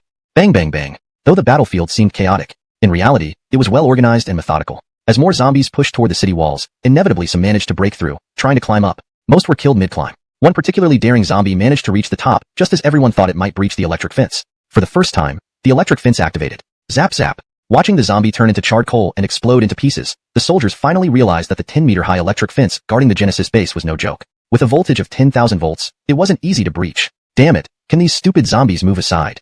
Fuck, being blocked by these zombies is so annoying. I can't see the front. Stay calm, brothers, just keep advancing. Don't try to forcefully break through the zombie horde. That will attract attention from Genesis base. On the psycho side, things looked a bit chaotic. The three leaders, Eben and the others, were doing their best to maintain order. Even when crossing the 30-meter-wide, 20-meter-deep trenches, they didn't jump over them directly but instead walked there. Can we handle them? Without a word, Alf started clapping. Bang bang bang. The sound waves of gravity slapped the crowd of zombies between Eben and Alf into minced meat within seconds, causing Eben's eyes to twitch. This display made Marco blush with embarrassment. Alf had just gone straight for the action. Marco gritted his teeth. Golden light erupted from his body. This was his ultimate move, the Golden Alloy Man form. In this form, his strength and explosive power multiplied, while his defensive capabilities and physical durability reached unprecedented levels. His stature also soared to over 3 meters tall, his muscles bulging grotesquely, much like the Hulk. Damned creatures, die.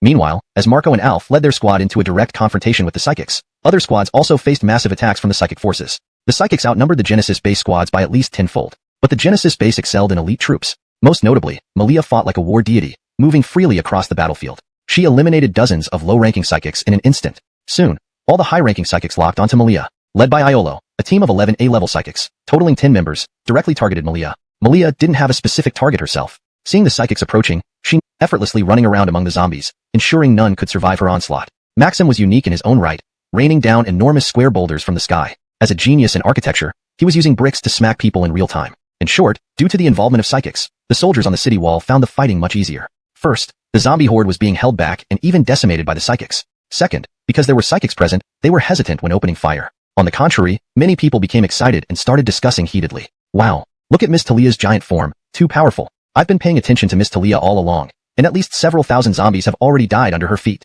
The others are strong too. Alf is particularly impressive, mastering gravity manipulation so easily. I feel like Alf's moves keep getting stronger and more developed. Didn't you see how he made a fist gesture, and dozens of zombies were crushed into minced meat by an invisible hand? Quick look, Marco's golden steel form, plowing through everything. No zombie can survive his attack. Damn. He even smashed several divine slaves in the process, too fierce. But then, everyone almost simultaneously looked in one direction. Regardless of who shone earlier, now, the brightest spotlight was definitely here. This was Malia's battlefield. Look there. Wow, Miss Malia is incredible. She's up against over a dozen A-rank divine slaves, and still isn't losing ground? Not only not losing ground, but she's completely suppressing those dozen divine slaves. They don't know north from south anymore. Maybe Sherry hasn't used her full strength yet, or she would have already eliminated these useless ones. And Onisaven, the goddess's wings casually flapping kills hundreds of zombies. It's really like slicing through vegetables for her. The Valkyrie has unleashed her wrath. At this moment, Malia became the center of attention. Others were not lagging behind either, but it was obvious that the divine slaves outnumbered them. Without Garth taking action, it was evident that the psychics from the Genesis base were heavily suppressed, except for Malia, who alone could overpower the opponents. All other teams were besieged by the divine slaves. If things continued this way, the psychic squad was bound to lose. Many people noticed this and grew tense. Why isn't young Master Garth acting yet? Captain Sherry seems unable to hold on much longer. Even Boss Maxim is struggling, given the sheer number of divine slaves, each able to fight across boundaries. Damn it, I just counted. There are at least 50 to 60 A-rank divine slaves equivalent to S-rank psychics, several times more than our S-rank members. Such a disparity? How can we fight this? Don't panic. Young Master Garth hasn't acted yet. Once he does, he'll instantly turn the tide. Everyone must remember how terrifying he was when he took down Brent, the Western Dragon. That scene still echoed in their minds. The flaming giant standing outside the city walls, battling the flame dragon, sweeping away Miles with towering flames, and kicking the dragon Brent miles away with just 1 foot. Every move radiated dominance and invincibility. This scene was too shocking, too horrifying. Yet, they didn't understand why Garth still hadn't moved. Was he deliberately testing the psychic's combat experience and strength? But, what if he tested too much, and they all got wiped out? Ha ha, see that? You're about to die, and that weakling Garth still doesn't dare act. I say you should just give up. Yes, we always considered Garth someone important, but it turns out he's a weakling, watching idly as his psychics are killed by us? You're all A-rank psychics, yet we possess S-rank strength. Aren't you envious? As A-rank psychics, you're being oppressed by our B or C ranks. Don't you feel angry and furious? Wondering why Garth isn't coming to your rescue? Poor you, joining such a heartless organization. If you join the Divine Slave Group now, we'll give you one last chance. If you remain stubborn, don't blame us for dealing harshly. On the Genesis must appear, go, go, go. The Divine Slave sneered, thinking what secret weapon could exist. But then, while retreating rapidly, A-rank psychics swallowed capsule-like objects except for the S-ranks. Within seconds, explosive battle willpower surged, almost tangible. The Divine Slaves clearly sensed that the psychic strength had seemingly quadrupled instantly. This enhancement left them incredulous. An A-rank psychic quadrupling in strength practically reached S-rank. This meant that the A-rank psychics now matched the strength of the A-rank Divine Slaves. Unwilling to believe it initially, the Divine Slaves had to accept it when the A-rank psychics held their own in direct confrontation. At this moment, disbelief turned to rage on the Divine Slave side. Damn it, what did you eat? Hashtag, hashtag, hashtag, how is this possible? How can this be? We are Divine Slaves, servants of the gods. The power bestowed by the gods allows us to fight across boundaries. What do you have to rely on? What do you have to rely on? The Divine Slaves' mentality was beginning to collapse. This sudden change drastically reduced their advantage. Perhaps they still had a numerical advantage, but the edge in high-tier combatants had completely vanished. 50 to 60 A-rank Divine Slaves? The Genesis base had over 80 A-rank psychics. It was clear who was stronger. Could the Divine Slaves possibly win relying on those lower-tier Divine Slaves who were like backup blood pools? While lower-tier Divine Slaves indeed played a significant role, they couldn't be key to victory. However, this wasn't the most desperate situation yet. The most desperate part was that even the numerical advantage of lower-tier Divine Slaves directly vanished once many low-tier psychics on the city wall of the Genesis base swallowed mysterious capsules and joined the battle. After the battle unfolded, the Divine Slaves discovered that low-tier Divine Slaves were now evenly matched against low-tier psychics. This meant these low-tier psychics from the Genesis base now had the potential to fight against Divine Slaves at the same level. Damn, damn, damn. What is going on? What did you eat? Barak was furious. His anger represented the will of the divine beings. The gods also felt the shift in the battlefield, making it hard for them to accept. Garth watched all of this with a faint smile. The potential stimulating capsule. Indeed, it's a wonderful treasure. A 2-hour period of weakness in exchange for 2 hours of combat power burst seems quite reasonable. Yes, this was the new Chapter 126, The Slave God's Sacrifice. These damned creatures have endless tricks up their sleeves. This can't go on any longer. How could several gods not be able to overpower an ordinary, weak human? What does this even mean? Reasonable. It seems we need to use that move earlier than planned. Once used, the time for this magical duel will shorten. If we still can't win after this, there will be no more chances for a comeback. How hateful. We are noble gods. If we were in our prime, I think we should wait and see. The slave gods still hold a numerical advantage. Let's see if there's a possibility for a turnaround. Sigh. These brief exchanges expressed the helplessness and anger of these few gods. It seemed that with remote control, their options were limited. Normally, such a terrifying large-scale zombie wave combined with a significant number of zombies advancing to level 3, along with over 1,000 slave gods capable of transcending boundaries, would be considered a perfect setup. What battle wouldn't result in an overwhelming victory? Who would have thought that only at the Genesis base, specifically against the Genesis base, they not only didn't overpower it but encountered so many difficulties instead? The first line of defense of the Genesis base was understandable, a brutal, bloody fight against zombies. But at the second line of defense, it became even more unexpected. When the trap zone was activated, the 30 deep trenches filled with meat grinders opened their cover plates, surprising not only the slave gods but also eligibility. Even though it's a 1 in 200 chance, even though it's just a reserve position, it still makes the warrior's blood boil. Yes. This time I'm determined to get that ability meteorite, hahaha. Kill. Everyone has done great deeds. Everyone has the qualifications. Let's see who gets the luck then. I don't care about those abilities. I just want to drink and eat to my heart's content. Haven't had roasted chicken in ages. Want roasted chicken. Don't know if young Master Garth will arrange it. Hahaha, you little devil. Not only will he give you roasted chicken, but he'll even let you play with it. As long as you kill zombies well. Play with roasted chicken? Alright, Oldly, I'm getting motivated. Load the cannon. Let me shoot hundreds of rounds.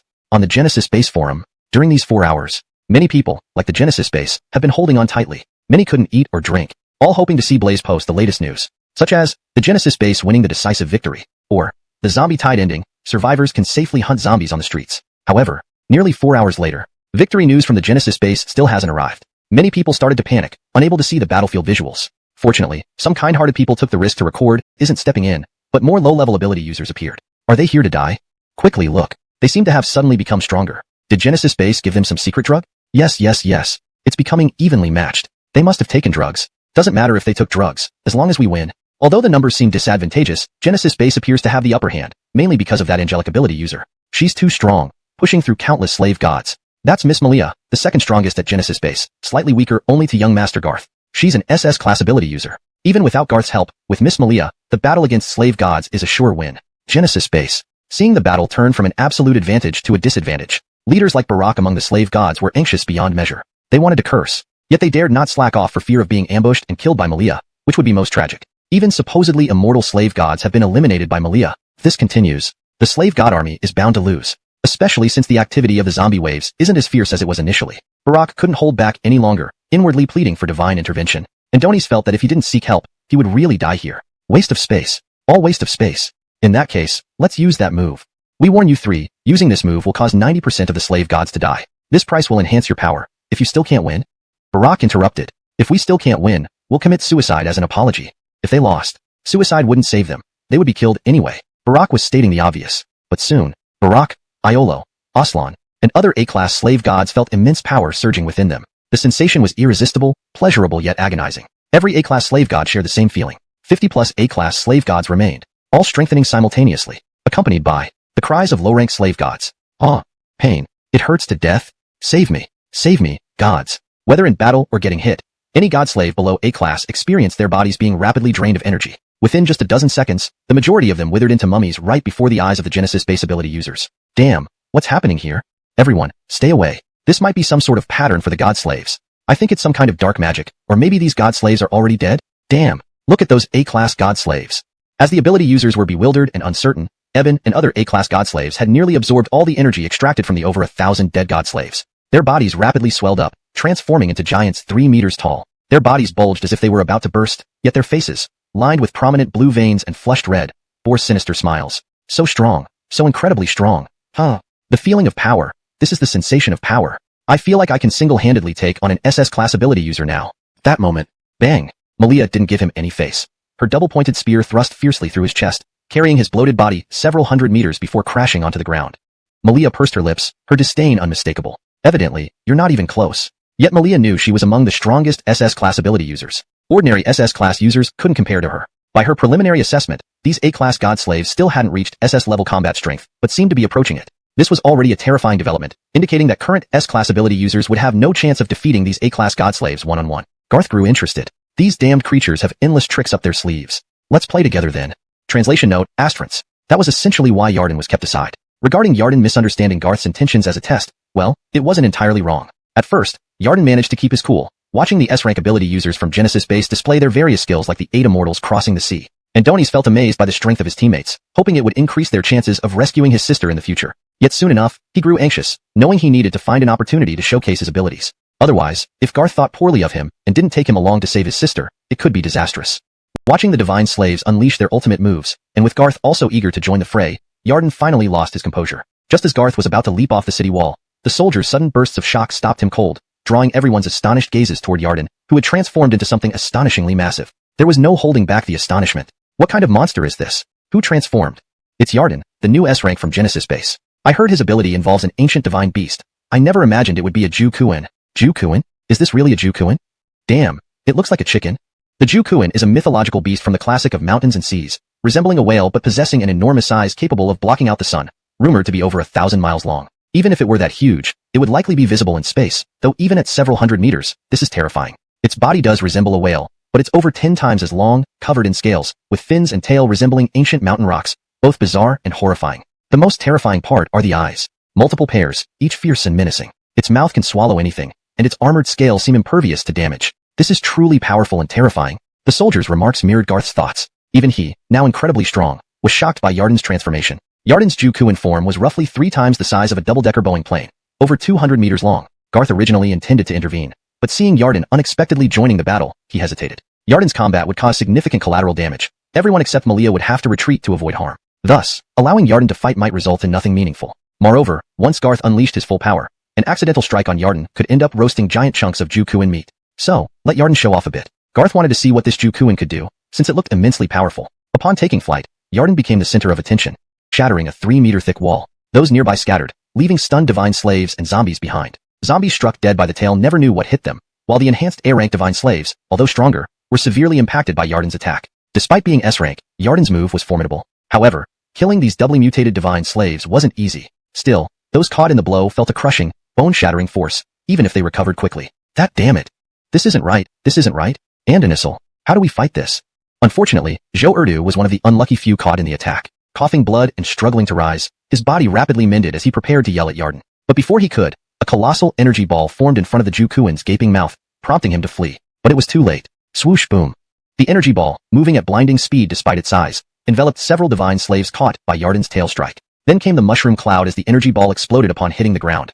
When the mushroom cloud rose hundreds of meters into the sky, when the explosion shook for tens of kilometers around, and when everyone saw the 100-meter-wide massive crater left by the energy ball's explosion, dazed, still dazed. Damn, is he really S-rank? How the hell can I, a proud S-rank, be instantly killed by one move from Yarden?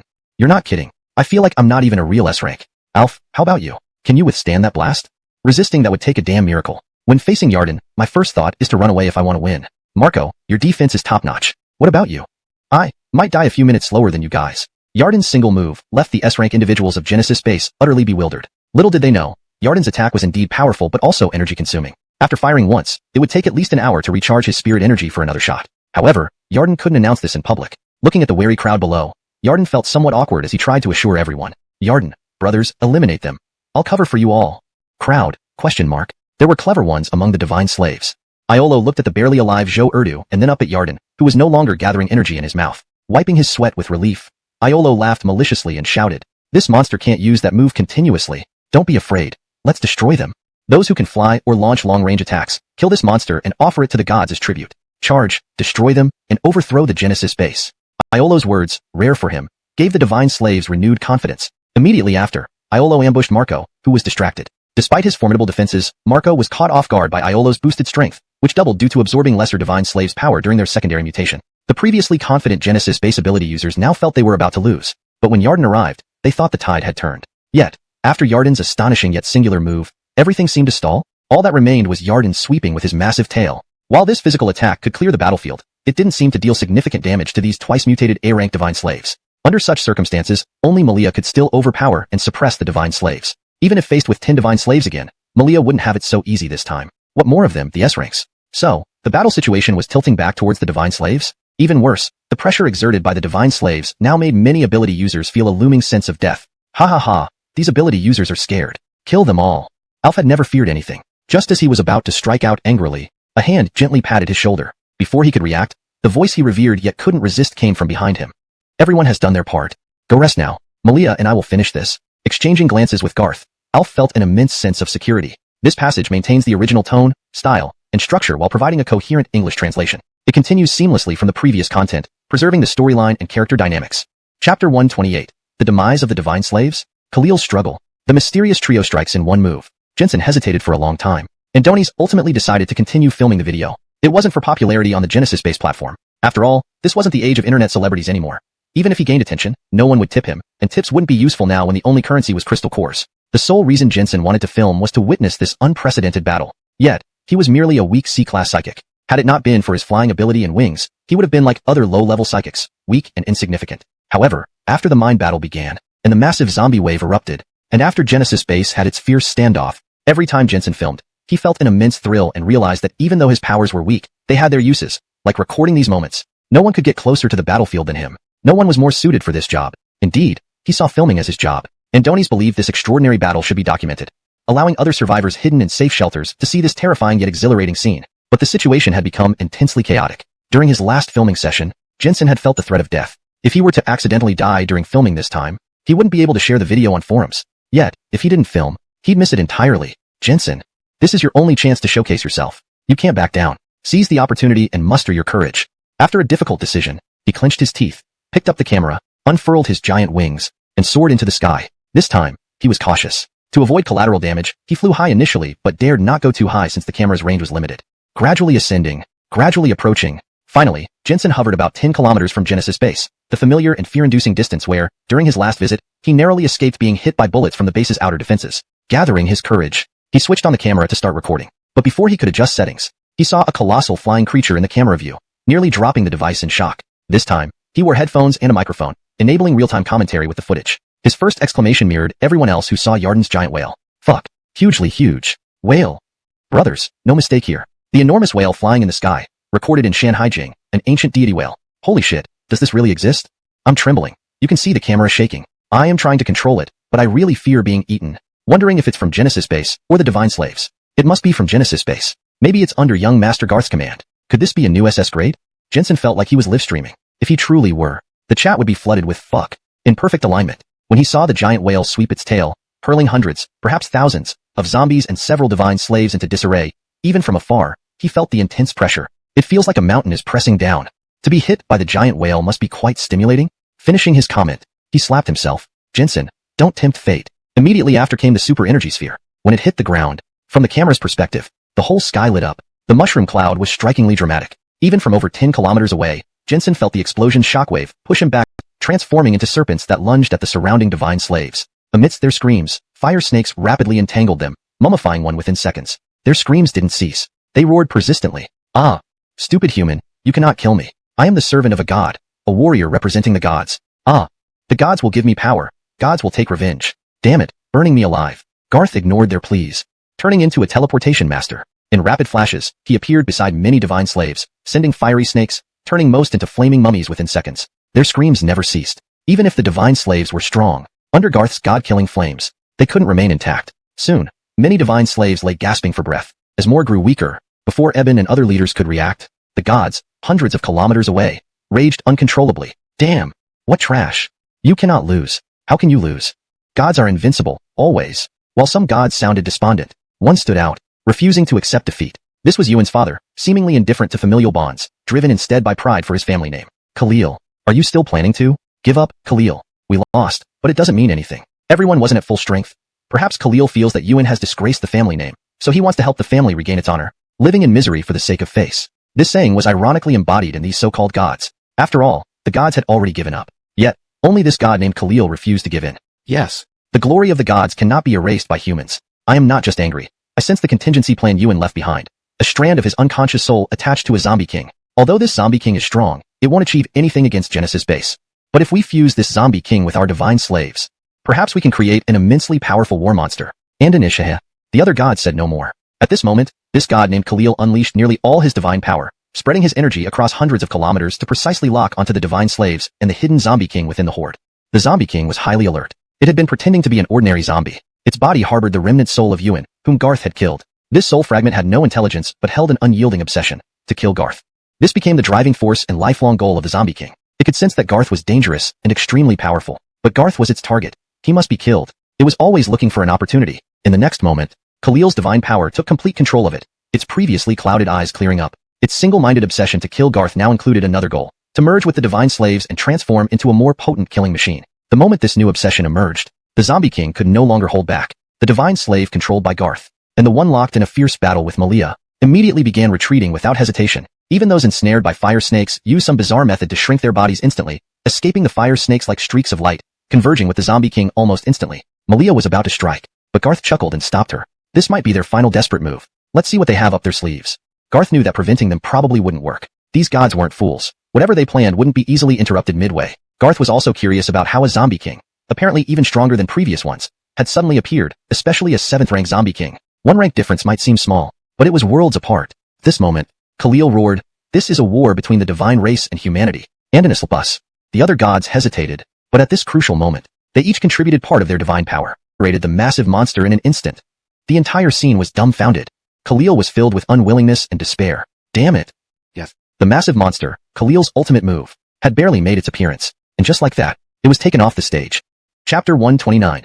The Wrath of the Powerless Deities. Zombie Decline Period. Shocking news. Jensen could hardly believe his eyes. And Donies was certain. At the end, the divine slaves and that terrifying super zombie that suddenly appeared combined into an unimaginable megaboss. Even the main force of the divine slaves struggled for a long time. And even until the end, the core combat strength of the divine slaves remained resilient. How could the megaboss formed by the core combat strength of the divine slaves be weak? Jensen had already prepared himself. And Donies would risk everything to record this scene, no matter if it took 10 minutes, an hour, or even 3 hours. This battle was undoubtedly one for the ages. Last time, he didn't dare to film Garth's and Brent's legendary battle, but this time, he absolutely couldn't miss it. And Donies had to perfectly showcase Garth's formidable power in the video, allowing survivors who couldn't be present to witness this moment. Then, the sudden sound of a helicopter came. Listening to the sound, it was clear that the helicopter was still quite high up. Jensen barely noticed it, assuming it was just a passing helicopter. Many days had passed since the apocalypse began, and it didn't mean helicopters wouldn't appear anymore. Although Quarry City was dominated by Genesis base, neighboring cities might have similar forces. In Jensen's view, nothing was more important than this monumental battle. However, from the helicopter, which was at least several thousand meters high, a few people suddenly jumped out. Yes, they were humans, and even girls' voices could be heard, clearly very distant yet audible, an ability only a psychokinetic could achieve. When Jensen heard the girls say they had come to destroy the monster megaboss, he thought it was unbelievable, but even more astonishingly, Garth ceased his actions. Immediately afterward, an outrageous spiritual energy fluctuation emerged from the sky. As a powerful magnetic field appeared, even though it was over 10 kilometers away, Jensen felt metal on his body subtly tremble. His steel necklace even floated slightly in the air, let alone nearby metals. When all the metal within several kilometers of the giant monster abruptly flew up and struck the creature, Jensen hadn't fully realized what was happening. When a massive cold wave appeared in the sky, freezing the giant monster into an ice sculpture within 2 seconds, Jensen was left speechless. And when the rolling thunder descended like the apocalypse, striking the ice-covered monster, the electricity sped through the ice, amplified by the metal inside the frozen body, instantly spreading throughout the creature. Under the collision of strong electromagnetic fields and the drastic drop in the monster's defenses due to intense freezing, the monster burst into pieces right where it stood, disappearing on the spot. At that moment, Jensen felt the world brighten, but his mind was filled with question marks. Oh? Why, guys? Why did a megaboss get taken down so easily by 3 girls who suddenly appeared from the sky? Who exactly are these 3 girls? Before he could think further, Jensen sensed Garth's gaze upon him. Even from over 10 kilometers away, it filled him with deep dread. But as Garth neither acted nor stopped the girls, his glance seemed to warn Jensen. Enough is enough. Don't push your luck. Instantly drenched in sweat and mind blank, Jensen bowed and apologized towards Garth in the direction of Genesis base before swiftly flying home. Upon arrival, his 3 wives had already prepared water and food for him. Is Brother Sun thirsty? How did it go, Brother Sun? Did you capture anything? Is the zombie wave nearly over, Brother Sun? Indeed, Jensen was cautious, and although his abilities weren't very strong, he leveraged the advantages of being a psychic to successfully achieve his life goal of having 3 wives. They weren't the most beauty back. If he hadn't, he'd have obliterated those divine slaves. Maybe he feared hurting allies. That's why strong people hesitate to bring teammates. Weak ones just drag them down. Wait, what? Where did that special zombie come from, covered in bone spikes? Forming a giant monster? Haha, great. I'm not scared. I'm excited because it means young Master Garth will unleash his full power. Want to see his ultimate move? Like Jensen, they were eager, but seeing the final outcome astonished them all. Hold on. Hold on? The megaboss appeared for less than a minute, didn't even get to use any big moves, and was killed instantly? Damn, someone explain what happened. Blogger, explain damn it. No explanation. Blogger said he was also baffled. Looks like reinforcements for Genesis base. Blogger speculates, I'm getting chills. If Genesis base gains another SS level warrior, wouldn't they be unbeatable? Come on, aren't they already invincible? Damn it all. Who are they? Who are they? Cursed, are all the divine slaves dead? Easton angrily questioned, but no divine slave responded. After a long pause, other gods' voices echoed. Ultimately, we've lost. Easton, give up. Braun is your son, not intentionally disgracing your family, but he's dead. You've tried hard, and clearly, Garth isn't an ordinary human. Yes, everyone is furious and feels that weak humans are provoking the gods. But our strength is too weak, unable to harness our full power. How can we give up? We are gods. Yet, after saying this, no god replied to Easton. The silence and quiet made him sigh deeply. Indoni's was clear that his remaining strength had been entirely drained by casting that ultimate move just now, and the other gods were in a similar state. The gods who were further away didn't have much connection to Kori City and couldn't influence it. Thus, they couldn't provide immediate aid. Ultimately, the grand war launched by several gods against Genesis Base, whether it be the overwhelming tide of zombies on the streets or the mighty army of divine slaves, all ended in defeat. As the powers of the gods gradually declined until they vanished, the frenzied zombie horde returned to its usual state, even entering a brief period of weakness. Under the sunlight, the weakened zombies, without visible prey targets, experienced a sharp decline in their hunting desire. The unexpected second-line zombie horde retreated, seeking out dark corners to endure this period of weakness. Inside the second line, the zombies, no longer bolstered by the gods, could not get past the 30 layers of meat grinders and could only march into them to be minced into pieces. By afternoon, there were no more zombie hordes outside Genesis Base. Only sporadic wandering zombies, maimed zombies, and barely surviving ones remained. It was only necessary to send soldiers to slowly clean up. Meanwhile, Blaze once again posted an announcement on the Genesis Base forum. Blaze, after nearly 7 hours of intense fighting, the zombie tide has finally been completely defeated. The army of divine slaves has been wiped out, and Genesis Base has achieved a resounding victory. Also, we remind everyone that the next 6 to 10 hours will be the zombie weakness period. During this time, zombies will have half their blood loss tendency and hunting desire, making it the best time for hunting. However, due to the appearance of many third-stage zombies, the danger level has certainly increased. We suggest forming stronger hunting teams than before to prevent accidents. The value of third-stage zombie crystal cores exceeds that of second-stage zombies by 50%, making it 1.5 times the value. Purchasing related products with third-stage cores will also adjust prices accordingly. Please note, each of these messages, undoubtedly, they were all great news. Each piece of information sent waves of shock through the populace. That's fantastic. Genesis Base has indeed won a major victory, showing might and power. 7 hours, what hard work for the warriors. Not only did Genesis Base protect itself, but also guarded all survivors in Kori City. Applause for you.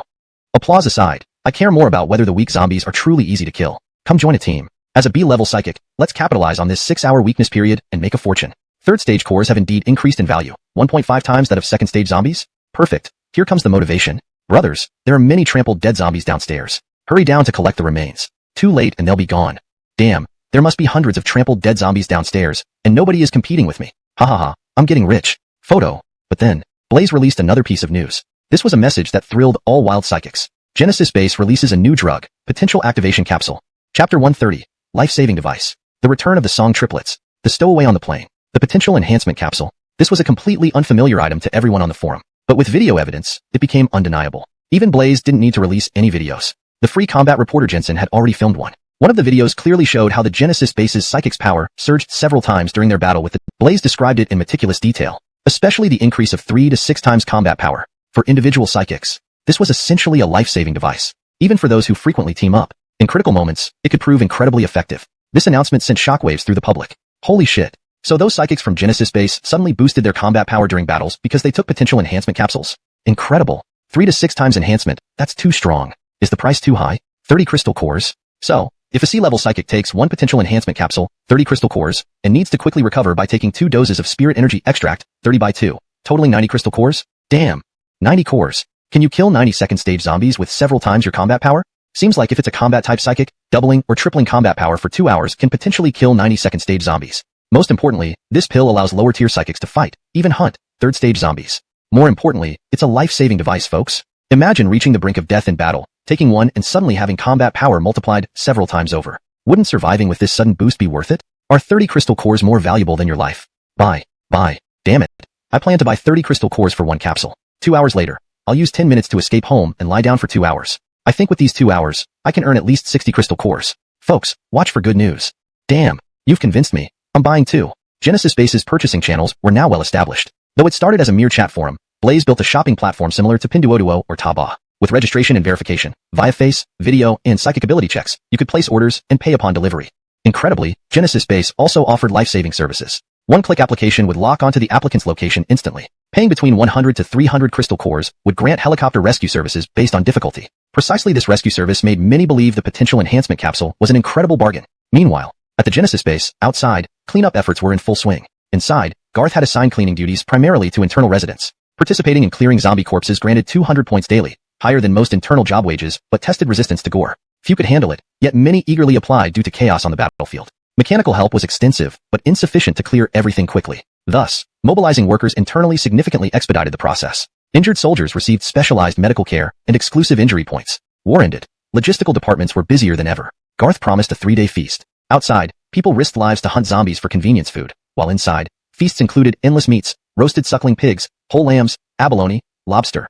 Luxurious ingredients galore. It rivaled a grand banquet. Of course, promised 5,000 points per person arrived on schedule. Surviving warriors felt the strength and warmth of the Genesis base. Garth's fair treatment earned him unwavering trust from everyone. Yet, Garth was preoccupied with another matter.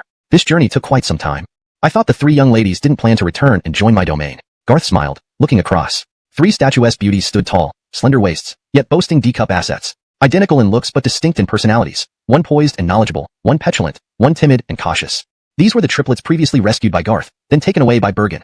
The beautiful campus triplets, Jocelyn, Hannah, and Laura. Master Garth, please don't tease us. Upon leaving, weren't we already thoroughly convinced? It has several divisions, but you'll be overseeing one of the more important ones. I trust you will take great care of it from now on. Others rarely saw Garth being so courteous. Bergen, who had witnessed Garth's stern demeanor before, felt unexpectedly honored. On the contrary, Bergen's wife, Zhao Lina, was somewhat surprised. Do we still have to work? Worried that his wife might say something indiscreet, Bergen quickly covered her mouth. Adonis gave Garth an awkward smile. There were many things to attend to on the way here, so I forgot to brief my wife. Rest assured, young Master Garth, we will definitely fulfill our duties perfectly and won't make things difficult for you. Afterward, Bergen explained many things to his wife, including how ruthless Garth could be, how decisive he was in making critical decisions, and his reputation for taking lives when necessary. Essentially, he wanted to frighten his outspoken wife into behaving properly. After hearing all that, Zhao Lina was too scared to say anything more. She felt that even if they asked her, the once wife of a billionaire, to clean toilets, she would grit her teeth and do it, just to ensure her survival and avoid being killed. Oh, young master. We activated some incredibly powerful abilities. Do you want to know what they are? Our 3 sisters' combined abilities make us formidable in battle. Did you see that, young master? Garth smiled, surrounding civilian forces with a tyrannical follow me or perish attitude, striking fear into people. This man's name is Forrest. Before the apocalypse, he was a pork vendor, large-bodied and accustomed to wielding a meat cleaver. Yet fate can be fickle. The apocalypse turned many formerly happy and wealthy people into destitute zombies overnight. Some survived but lost their families or could no longer afford even a meal, transforming them from life's winners to beggars in this new era. Conversely, Forrest thrived. Before the apocalypse, selling pork only allowed him to get by but never become exceedingly wealthy. In peacetime, he might have been considered a beggar. Yet after the apocalypse struck, through sheer luck, he obtained a meteorite and became an SSS-level psychic. Upon mastering his power, while others struggled to survive in this new world, Forrest realized his strength and seized the opportunity to build something great. Adonis began recruiting soldiers and swiftly established an apocalyptic refuge. Initially named Forest Refuge, it grew significantly, eventually boasting its own armed forces and navy. Forrest's ambitions rapidly expanded, especially once he confirmed that global order had completely collapsed. No country, government, or military remained. At this moment, the ambitious Forrest renamed the refuge and reliable. Plus, he has top-tier scouting abilities. He hears things others can't. Adonis will be fine. As for Bowen, he can turn invisible. That's good. Adonis wanted to praise Bowen's intelligence, but thinking of Bowen's thick appearance made him hesitate. Mainly because Bowen wasn't particularly smart. His invisibility skill allowed him to bring teammates along and create hard-to-detect illusions. Otherwise, he wouldn't have been assigned such crucial tasks as surveillance. Thinking about their prolonged absence, Forrest asked again, "When did Jameson last contact us?" His subordinate pondered and replied, "Yesterday, I think." Adonis said he'd follow the aircraft to Quarry City and hasn't contacted since. Quarry City? Forrest's eyes brightened, imagining the bustling metropolis. I've only been there once. Towering skyscrapers piercing the clouds. Wonder when I can visit Quarry City again. His subordinate chuckled. That's easy. Quarry City has a sea too. If you wish, we can sail our naval fleet there, conquer it, and make it part of the Nya Empire, just like our islands but bigger. Bigger? Sure. Let's focus on here first. Quickly force Ariana to submit. Andonizer powers are unique and useful to the Nya Empire. Tell her we'll kill Yarden if she doesn't surrender. Thinking of Yarden's escape, Forrest felt annoyed. Jameson will find him. He's steady. The subordinate nodded repeatedly, reiterating Jameson's reliability. In Quarry City, Creation Base, Jameson and Bowen looked embarrassed, bound and tossed like sandbags on the ground. Bowen looked miserable while Jameson appeared anxious. Lord Liu, let's talk sensibly. We meant no harm. Asked the 3 young ladies. Even if we followed, we didn't harm anyone. We helped clean the helicopter meticulously on the way. Garth? What was happening? Were they clowns? Jocelyn and her sisters were amused yet exasperated. How could they verify the claims when they didn't even know of their presence? Yarden suddenly appeared, changing the mood drastically. Yarden, what are you doing here? Yarden glanced at them, unsurprised by their presence but shocked they were discovered. These are the people from the faction I mentioned, core members, A-level psychics skilled in hiding and tracking.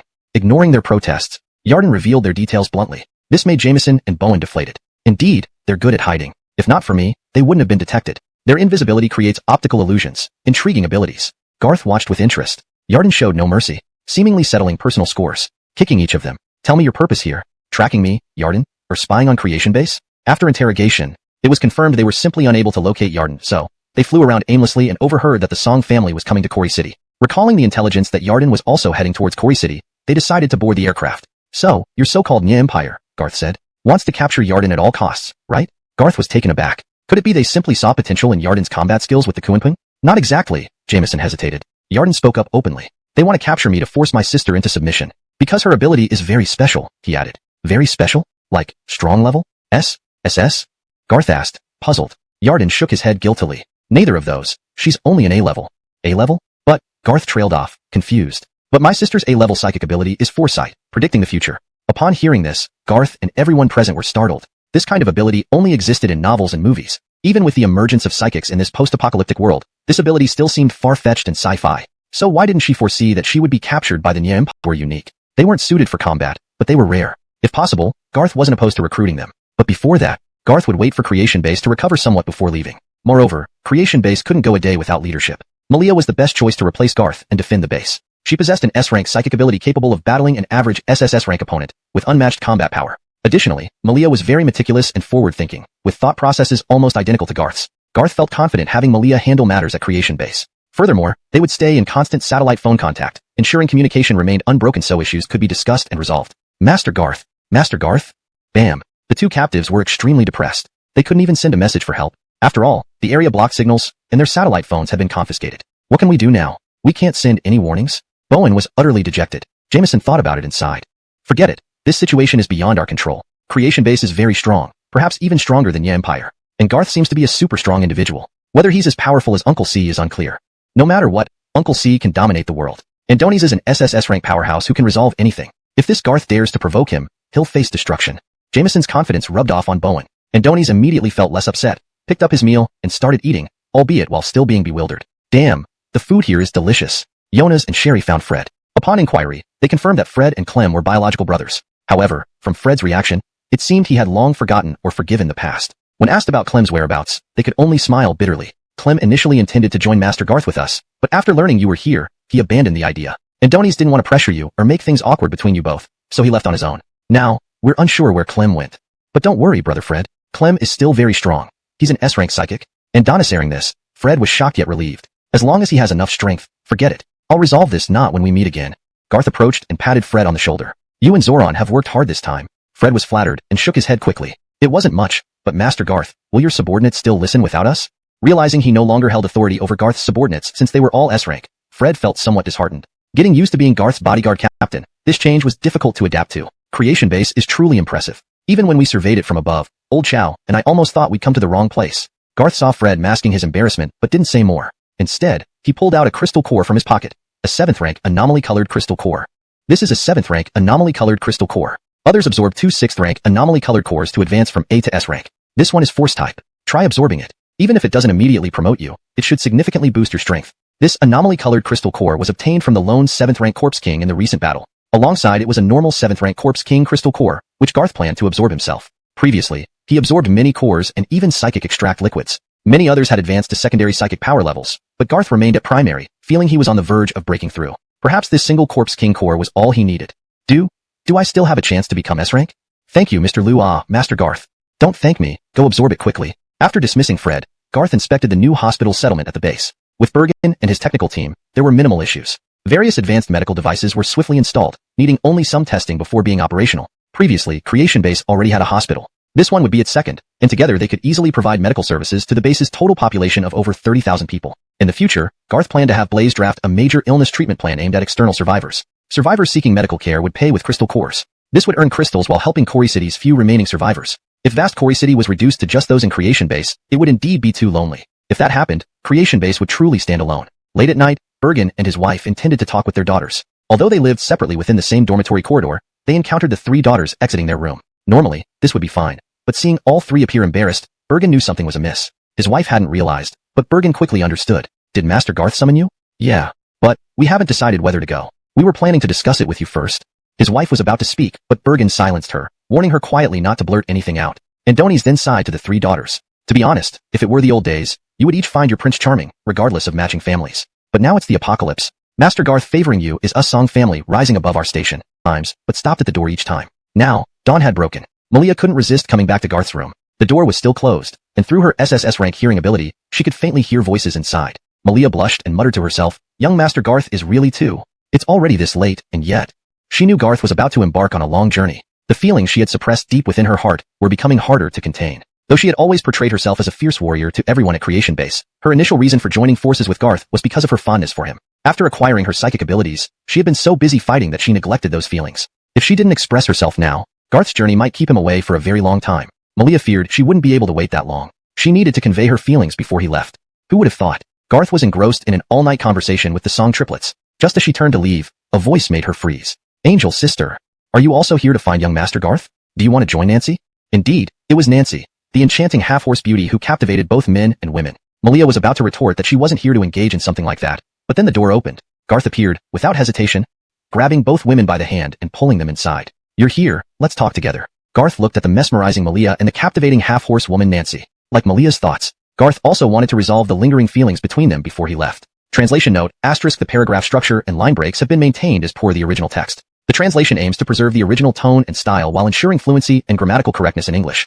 Chapter 133, preparing to set off southbound, Nanhua City. Since the apocalypse began, Garth felt that he had become quite indifferent to desires. At least, that's how he saw things when it came to relationships between men and women. But later on, Garth realized this was a misjudgment on his part. Andonies had been too busy dealing with various matters, and whenever he had some free time or after celebrating a major victory, Andonies would feel Qingxing, or Yokongshir should be translated to maintain fluency and accuracy in English. Andonies would feel clear-headed yet empty, as if he suddenly had nothing to do. During these moments, he found himself wanting to do something.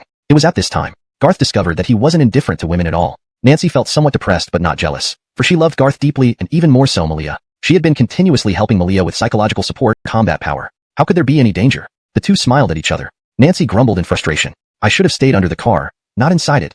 The two chuckled. Malia glared playfully. Naughty girl, stop talking nonsense. At this moment, Adley slowly woke up, looking at the mess in the room, and seeing Garth, Malia, and Nancy. Their expressions shifted from confusion to clarity. The three sisters exchanged complex glances. You. Garth stood up with a smile. Andonies looked at everyone and said, no need for all this us and them, let's get going. We have work to do. Jameson and Bowen slept soundly that night, mainly because the Genesis base was incredibly comfortable. Though they were confined in the brig, they enjoyed comfortable air conditioning and air purification systems. The fresh air, devoid of blood and decay, allowed them to sleep peacefully. Add to that, the delicious meals at the Genesis base. Their dinner was devoured eagerly. Breakfast similarly made them emotional. Tomatoes, cucumbers, snow peas, sniff sniff, such fresh vegetables. It's been so long since I've eaten such fresh vegetables. What's going on at the Genesis base? Brother, chicken leg. Damn, there's actually chicken leg. Millet porridge and breakfast includes millet porridge. This is too nutritious. Occasional raids. When survivors with gardening skills and resources were encountered, these were simply seized. Fresh vegetables wouldn't reach them. *CK, I don't want to go back. Brother Sean, am I a traitor? Shut up. Whether you want to return or not, don't say nonsense. Didn't you forget I'm fourth uncle's nephew? Jameson finished. Bowen opened his mouth. Brother Sean, I think I was possessed just now. Did I say anything ridiculous? Ignore it if I did. Who the hell believes you? But Jameson wouldn't betray his Uncle Forrest, nor sell out Bowen. They were partners who had been through much together. Don't worry, I didn't hear anything. After breakfast, they were still discussing if they'd be executed. Bowen remarked that if they were to be killed, could they surrender and join instead? This time, Jameson remained silent, letting Bowen decide for himself. As for him, death wasn't the worst outcome. However, before 24 hours passed, in the afternoon, the two were dragged out of the Genesis base. Seeing over 10 transport helicopters outside, they were bewildered. Are we leaving now? Not really. Are you trying to challenge the Nya Empire's authority? I'm not belittling you. The Genesis base is powerful, but once you enter, you'll be like fish out of water. Difficult for even a dragon away from its territory, right? Garth interrupted. Then he directed soldiers to board the helicopters. Prior to this, the transports had flown several times, transporting necessary items and a portion of soldiers. Although I can't protect Master Lu this time, at least I won't be a burden. Now he's S-class? What does that mean? Wasn't he already before? Jameson and Bowen felt like they were country bumpkins entering the city, completely unable to understand what these city folk were talking about, yet somehow sensing it was impressive. Excellent. So, if you count the S-class abilities within the Genesis base, without me and Yue, we officially have 20 people now. Everyone clapped excitedly. Jameson and Bowen were stunned. S-class? 20 people? Not counting them too.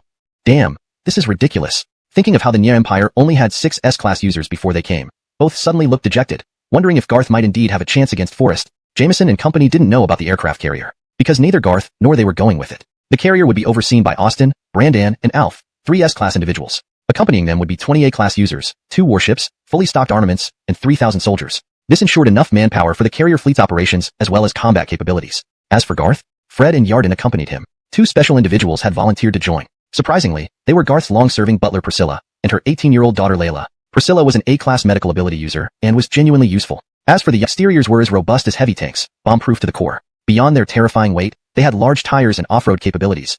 Even if traffic jammed, they'd simply drive over everything. Inside, they were luxuriously refitted, the main reason for choosing troop carriers being their ample space. There were plush sofas that transformed from car seats into a massive multi-person bed, accommodating at least 4 or 5 people. As for fuel, not an issue. Garth's storage space held plenty of gasoline and diesel. Even if the vehicles broke down on the road, he could easily retrieve new ones from his storage. He had 20 in reserve, covering over 1,000 kilometers. How likely was it that all 20 would fail? The trip wasn't about urgency, but rather a casual desire to observe the other city's conditions after this month since the apocalypse began. Additionally, Garth intended to search for other massive meteorites randomly, and Donis couldn't just let his adversaries get away scot-free. However, today Priscilla dressed provocatively in black stockings, and when she shed her jacket inside the vehicle, her fitted black stockings exposed her figure completely. Sitting in the back with Priscilla's daughter, Layla, a casual glance revealed Layla blushing and stealing glances at him. The girl was attractive, with twin tails and chubby cheeks, fair and adorable skin, and well-developed features surpassing even her mother's maturity and beauty. Garth's observation wasn't driven by a wealthy ruler in this apocalyptic world. A single pack of instant noodles might earn a woman kneeling at his feet. In more scandalous terms, the men of the Genesis base and Corey City admired Garth equally, though not lusting after his body. Despite her youth, Layla understood. She wondered if Garth preferred mature beauties like her mother, dressing sensually in black stockings and lace tops, accentuating her curves. Priscilla maintained her physique impeccably, rivaling professional fitness trainers. Really? I wanted to make sure I wouldn't embarrass you, Lord Liu, so I took time to dress nicely. And Yumming and I packed extra outfits hoping Lord Liu wouldn't be disappointed. Once you tire of our looks, we'll change, ensuring we never embarrass you. She added, we won't let you feel ashamed for taking us along. Not embarrassing? Or not letting him down? Layla couldn't bear it and blurted out her thoughts. Do you like cosplay, my lord? I borrowed several revealing outfits from some girls. They said men love such displays. Oh? Garth awkwardly smiled, unsure how to respond. Priscilla gave her daughter a stern look, silencing her. Layla grumbled silently, but finally quieted. Garth found the silence a relief, at least less awkward. Yet, moments later, Layla pulled out her phone, showing Garth a message. My lord, I really want to show you. How about we chase mom out tonight and I model them exclusively for you? Photo. Cosplay Catgirl. Reading the message made Garth nearly faint. The attached selfie sent his blood pressure soaring. And Donis truly wished to avoid becoming a playboy, but who could resist such temptation? A cute and voluptuous Catgirl. Was this the sign of a girl in heat? Damn, tonight would be hard. On this journey, the two vehicles didn't travel too fast. Traffic jams dominated half the time. Despite pre-apocalypse social distancing measures, many still fled their homes, resulting in chaos. These traffic jams tested the vehicle's capabilities, unstoppable rolling through obstacles. Whether it was a sedan or an SUV, as long as it wasn't a large truck, almost all obstacles were simply rolled over. Occasionally, third-stage zombies would appear. Though their combat strength was formidable and some attempted to attack the two vehicles, they couldn't withstand the impact of the high-speed armored vehicles. Some were directly hit and had their heads explode. Those who survived by luck could not keep up with the speed of the vehicles. On the journey, Garth was also pondering a question. The first child of fortune was Paolo from Corey City. The second child of fortune was Damien from Longjiang City next door. Was it possible that every city had its own child of fortune? After all, this wasn't a novel world where there might only be one child of fortune. The reality was that there weren't just one but many children of. No one outside Corey City knew who Garth was, nor did many recognize Genesis Base. And Donis anticipated that local forces might provoke them, perhaps even push their luck. Garth wasn't afraid. In fact, he was looking forward to it. It might help him gather information about other children of fortune early. Soon, the group chose a residential building. After parking, they broke into an unoccupied but beautifully furnished apartment with furniture. This would be their resting place for the night, with exactly 3 bedrooms, just enough for everyone to sleep separately. Everyone rest. Luckily, there's a kitchen with an electric steamer and wok, and we brought a generator. Tonight, I'll cook for everyone. Meanwhile, Garth's convoy had been under surveillance since entering the city. Several people were hiding nearby, eyeing the 2 armored troop carriers enviously while looking at the lights on the 3rd floor, puzzled as to how they had electricity. They quickly reported via walkie-talkie. Sister Mei, we have a situation. There are a few well-equipped survivors, likely psychics, with a generator. Should we seize them? Chapter 135. Oasis Steel Carmen. The White Fox attracted by the fragrance. Oasis City is a secondary level city. It clearly cannot match Corey City in terms of prominence, but it is slightly larger than Longjiang City. Although Garth's group did not travel by sea this time, most of the cities they passed through on land are coastal cities, and Oasis City is no exception. However, the marine industry in Oasis City is not particularly developed. Its economic focus is more on heavy industries. Carmen, a super wealthy heiress who inherited the Oasis Steel Group. The Oasis Steel Group once had a market value of 50 billion. Even before the apocalypse with a slight decrease, it still held a market value of 40 billion. Therefore, Carmen is undeniably a super-rich second generation. Of course, after inheriting the company, she became the first generation to own it. Unfortunately for Carmen, she had only inherited Oasis Steel for less than a year when the apocalypse struck. This global steel corporation collapsed along with the arrival of the apocalypse. Carmen can be said to be both unfortunate and fortunate. Unfortunate that she had just inherited her family's wealth when the apocalypse happened. Fortunate that Carmen fortuitously obtained a meteorite which contained an S-class superpower, allowing her to remain proudly standing in this world despite the apocalypse. It was even an exceptionally combative S-class power, making her a genuine queen of the apocalypse. Initially, Carmen only wanted to use this superpower to save her family and friends, hoping to survive the apocalypse safely. At that time, she was still a wealthy young lady who only understood business but knew little about the harshness of the world or the ugliness of human nature. Even as the apocalypse started, she still believed in the inherent goodness of people. With 9 out of 10 humans turned into zombies, shouldn't the survivors help each other? Indeed, in the early days of the apocalypse, Carmen was a saintly figure. But after experiencing many things, she witnessed her parents in the hospital being killed right before her eyes. She saw a survivor rush out from an alleyway, almost stabbing her sister over a loaf of bread. She watched her kind-hearted sister inviting neighbors to eat instant noodles at home, only for them to pull out daggers greedily and menacingly after the meal. She saw her friend's body lying in her own home, with the final warning written in blood: discard kindness, beware of survivors. Once or twice wouldn't suffice. After going through so much, Carmen gradually awakened. She realized that she and her only remaining relative, her sister, only wished to survive in this apocalypse, but their kindness made it incredibly difficult for them. From that moment on, Carmen no longer hid her formidable superpower. After initially killing a neighbor who showed his ugly side, Carmen no longer feared killing. She later concluded that killing these wicked people was no different from killing zombies. To make her sister live better and safer, to build her ideal apocalypse shelter, Carmen dressed herself up street style to look more like a leader. And a nicer shoulder-length hair dyed blood red, with a small rose tattooed on her face, could not hide her pure and perfect body curves and flawless skin of a rich young lady. She sat in her office atop the Oasis steel skyscraper. The office still had floor-to-ceiling glass, but it had been replaced with thick, double-layered bulletproof glass, the only ceremonial request she made during the apocalypse. She wanted a vantage point, allowing her to overlook everything. This double-layered glass also protected against wall-climbing zombies. If uncontrollable danger arose, there would be protective windows made of 5 cm thick steel that could fall within 3 seconds to fend off threats. Report, sister, you may. Based on our judgment, they are likely passers-by. Otherwise, they wouldn't have chosen a house so casually, especially one near the street. Near the street, while convenient for observing many things, it also means it's less safe. If intending to settle down long-term, one would choose a more secluded location, preferably deeper inside a residential complex. The most important thing is that they seem to be carrying 2, criminals. Criminals? With armored troop carriers? Carmen pondered. Could it be that some military personnel in Donghua have survived this long during the apocalypse? She immediately dismissed this thought. She had considered the possibility of surviving military and police forces. In fact, she had encountered people from these institutions, but they generally looked dispirited, with some even turning to banditry, becoming killers and food thieves in the apocalypse. With the collapse of order, where could there be any military left? Keep monitoring. Report any developments. Ending the call, Carmen glanced around. She hadn't seen her sister all day. Just then, her A-class psychic best friend entered. Seeing Carmen worried, she couldn't help but smile. Little Rabbit probably went out to play again. It's not the first time. No need to worry so much. After all, Little Rabbit is an A-class psychic, and you're her super S-class big sister. Everyone in Oasis City knows Little Rabbit is the little princess of Oasis Steel Shelter. Who would dare touch her? We'd raise their shelter to the ground. Carmen sighed. She nodded and gave up. But as night fell, still no sign of her sister, Tanya. Carmen felt uneasy. This silly girl, she's already an adult. Why is she still so impulsive? On the other side, Layla was cooking in the kitchen. Out of caution, she occasionally looked out the window, ensuring no one or zombies suddenly attacked. During her time at the Genesis base with her mother Priscilla, Layla learned quite a few dishes and proved quite talented, making meals that looked and smelled delicious. Saying the aroma spread for miles might be exaggerated, but the scent floating out of the window wasn't unusual. Layla didn't notice. Outside the window, a white fox silhouette peeked out, drooling while watching Layla cook, eyeing the pot of freshly stewed chicken, saliva almost hitting the ground. Arf arf, so good smelling. Why is her chicken so fragrant? Much better than what our nanny used to make at home. The peering white fox quickly withdrew its head. Oh no.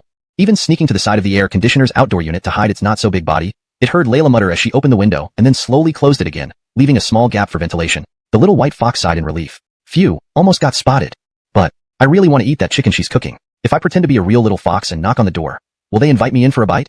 Ugh, so hungry.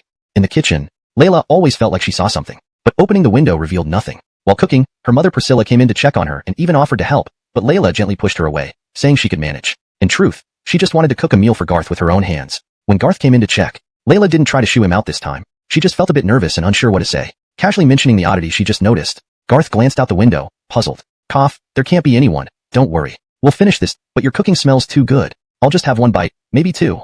At most a dozen bites. Muttering to itself, the white fox slipped into the kitchen. In the next moment, it transformed into a beautiful 160 centimeters tall girl. The girl had rosy cheeks and bright, sparkling eyes. She picked up a pair of chopsticks nearby, cautiously lifted the lid, and picked up a piece of red braised pork. The gently trembling meat seemed to beckon. I can't resist any longer, cheers. A mouthful of meat. The girl closed her eyes in bliss. Ah, so delicious, super delicious. Feels like heaven right now. Is the red braised pork good? Delicious, super delicious. Wait. Realizing belatedly, she turned around to find Garth and Layla staring at her. Girl Arya had puffed up cheeks, grease around her mouth, and her big eyes full of confusion and tears. Don't grab me. On the other side, Carmen was genuinely worried since she couldn't find her sister. suddenly hearing a report from her subordinate. What? Did you see a little fox enter the newcomer's room? Xiao Tu. That fox is Xiao Tu. What nonsense. The urgency in Carmen's voice was palpable. She knew her younger sister, Arya, had a mischievous streak and wondered what trouble she might have gotten herself into. Chapter 136. S-Class Wind-Type Thunderstorm Tornado. Were Garth's group surrounded? After Carmen became the leader. Although she wasn't as ruthless as Garth, her decisiveness was commendable. Working under Carmen had its benefits, but everyone was terrified of her. They knew very well that the person Carmen cared most about was her younger sister Arya. The Liang family was large, but a single apocalypse wiped them all out. Carmen had publicly declared in front of everyone at the base that no one should harm Arya. Anyone who did would be declaring war on her. Even a minor injury to her sister would mean facing Carmen's relentless pursuit. Carmen feared most for her sister's safety. The apocalyptic world was too cold-blooded and lonely, and a nicer sister was her only source of comfort and warmth. The thought of her sister being held hostage by outsiders, and possibly already harmed, drove Carmen into a rage. Guard the shelter properly. I'll go save my sister. No one needs to follow me. It's best I go alone. Without waiting any longer, Carmen left the Oasis steel shelter in haste. Not even bothering with a vehicle, an S-Class ability user could move faster on foot, especially through congested post-apocalyptic streets. With her special ability, she was quicker than lightning. It didn't take long. She arrived at the location her people were secretly monitoring. Seeing Carmen, her subordinates trembled in fear. Sis May, we didn't confirm if it was Miss Rabbit, but we contacted you immediately. Carmen stopped him mid-sentence. Do you know how many of them are there? About 7 people? Do you know their abilities? No, we're not sure. How long has Arya been inside? About 15 minutes? What? Already 15 minutes? Carmen couldn't bear the thought of her sister possibly being hurt or worse, humiliated. She lost all rationality, her mind blank. She didn't care about the enemy's strength or plan any tests or investigations. Andoni's only thought was to ensure her sister's safety, immediately, or kill everyone. Without waiting for further input, Carmen instantly transformed into a tornado flickering with lightning. In the next moment, she swept across the ground in a blur. Speeding like a giant fist, she aimed straight for the floor where Garth and his group were illuminated by light, covering several dozen meters in an instant. The street was crossed in a flash. The tornado broke the window in a split second, shattering the walls beside it upon contact. At that moment, everyone was eating. Garth sensed this attack early. Andoni's wanted to act first, but he was calm because this powerful assault posed no threat to him. However, unexpectedly, Fred, the bodyguard captain, took action first. Almost simultaneously, Arya, again, we're both 18. By birthday, I'm half a month older. Aya, got it little Meng? Carmen was thoroughly puzzled. How could her sister get so friendly with strangers in the apocalyptic world? There must be some ulterior motive. Maybe they drugged the food? Eat. Before she could react, Arya shoved a piece of braised pork into her mouth. 1 second she was alert, the next she was almost moved to tears. How delicious. 10 minutes later, Carmen, feeling embarrassed, wiped her mouth and looked at Garth. So, Mr. Liu is from Kori City, just passing through to Nanhua City? Or what? Do you think we have designs on your sister, ready to kidnap innocent girls? Garth was quite interested. Andoni's engaged calmly with Carmen solely due to her unique ability. Though Fred had just reached S-Class, he was at least mid-level. His desperate punch contained at least half his strength, yet it lasted less than 2 seconds before he was sent flying. Carmen must be among the top S-Class ability users. You ask about my ability? Carmen remained wary. Arya was unfazed. Come on, sister. No need to hide. After all, Garth's guards, including the recently launched brother Fred, are all S-Class. And a nicer, adding Garth, at least 4 can fight you. And you might end up getting spanked on the ground? Brat, asking for trouble. Carmen, you two sisters, if you ever want to join my group, you can directly go to Kori City's creation base. Just ask any survivor there for directions. Shayna smiled but said nothing. She turned and left with her sister. It was clear that Liang Yutu was somewhat interested. But Shayna had only one thought, to live simply in this post-apocalyptic world without easily joining others, so as to keep control of their lives and safety in their own hands. Luming didn't press the matter. Since they were just passing through, there was no need to create unnecessary enemies. Perhaps when the time came, they would seek out the creation base. That night, Luming slept alone in a room. Andoni's felt that someone seemed to hesitate outside his door, wanting to knock but didn't quite have the nerve. Was it Zhang Jinyan? Or little Zhang Yuming? The next day, upon waking, everything was peaceful. Pack up and continue on our journey. They expected to leave Oasis City smoothly and enter the range of the next city. However, after traveling over 50 kilometers and just entering the outskirts, Luming's 2 vehicles were surrounded by a team of 40 to 50 ability users. A few leaders laughed strangely. These are the 2 vehicles. I saw them talking to that bitch Shayna for a long time. They must be in cahoots. Capture them, and the bosses will surely reward us greatly. Chapter 137. The Oasis City's local tyrant, the 9 United Gang. Garth captured? A case of opportunism. Big sister, do you really not want to agree to brother Garth? Why does it feel like, although you say no with your mouth, your heart has already been moved? Mouth covered. At the Oasis Steel Shelter, Carmen did not sleep well all night. She had rejected Garth decisively. It was because she could not let go of everything here. The headquarters of Oasis Steel, or this carefully cultivated shelter. Despite it being established for less than a month, it was already taking shape. Many of her subordinates were completely loyal to Carmen, and many non-Esper subordinates and residents had come to consider this place their home, viewing Carmen as their sole pillar in this apocalypse. Carmen felt she couldn't leave. Besides, Garth was just a passerby. Just based on one meal's favor, would it be too rash to follow him away from home? Carmen didn't know why she stopped her sister Arya from speaking further. Was it guilt? Arya now looked at Carmen's blushing face, seemingly comprehending something. A moment later, Carmen released her hand. Arya giggled. Still pushing her luck? She asked. Big sister, is your heart stirring? Brother Garth is super handsome and a very capable man. And Donnie seems like someone who can easily overpower you. I mean defeat you. You've always said you wouldn't seek love or men because no one was stronger than you, business acumen before, Esper combat power in the apocalypse. What about Brother Garth now? This time Carmen didn't cover her sister's mouth, but pretended to glare fiercely. Brad, are you asking for a spanking? I'm telling you, this is our home. Our Liang family has been in Oasis City for generations. Regardless of the past, Oasis City is now the stronghold of our Oasis Steel Shelter. Would you want to abandon these brothers and families? Arya blinked. And Donna artlessly, she said, then take them along. Didn't Brother Garth say that Genesis Base already has tens of thousands of people and is preparing to expand the base? They plan to rebuild Quarry City into a massive post-apocalyptic city. By then, not only tens of thousands but even millions can live there.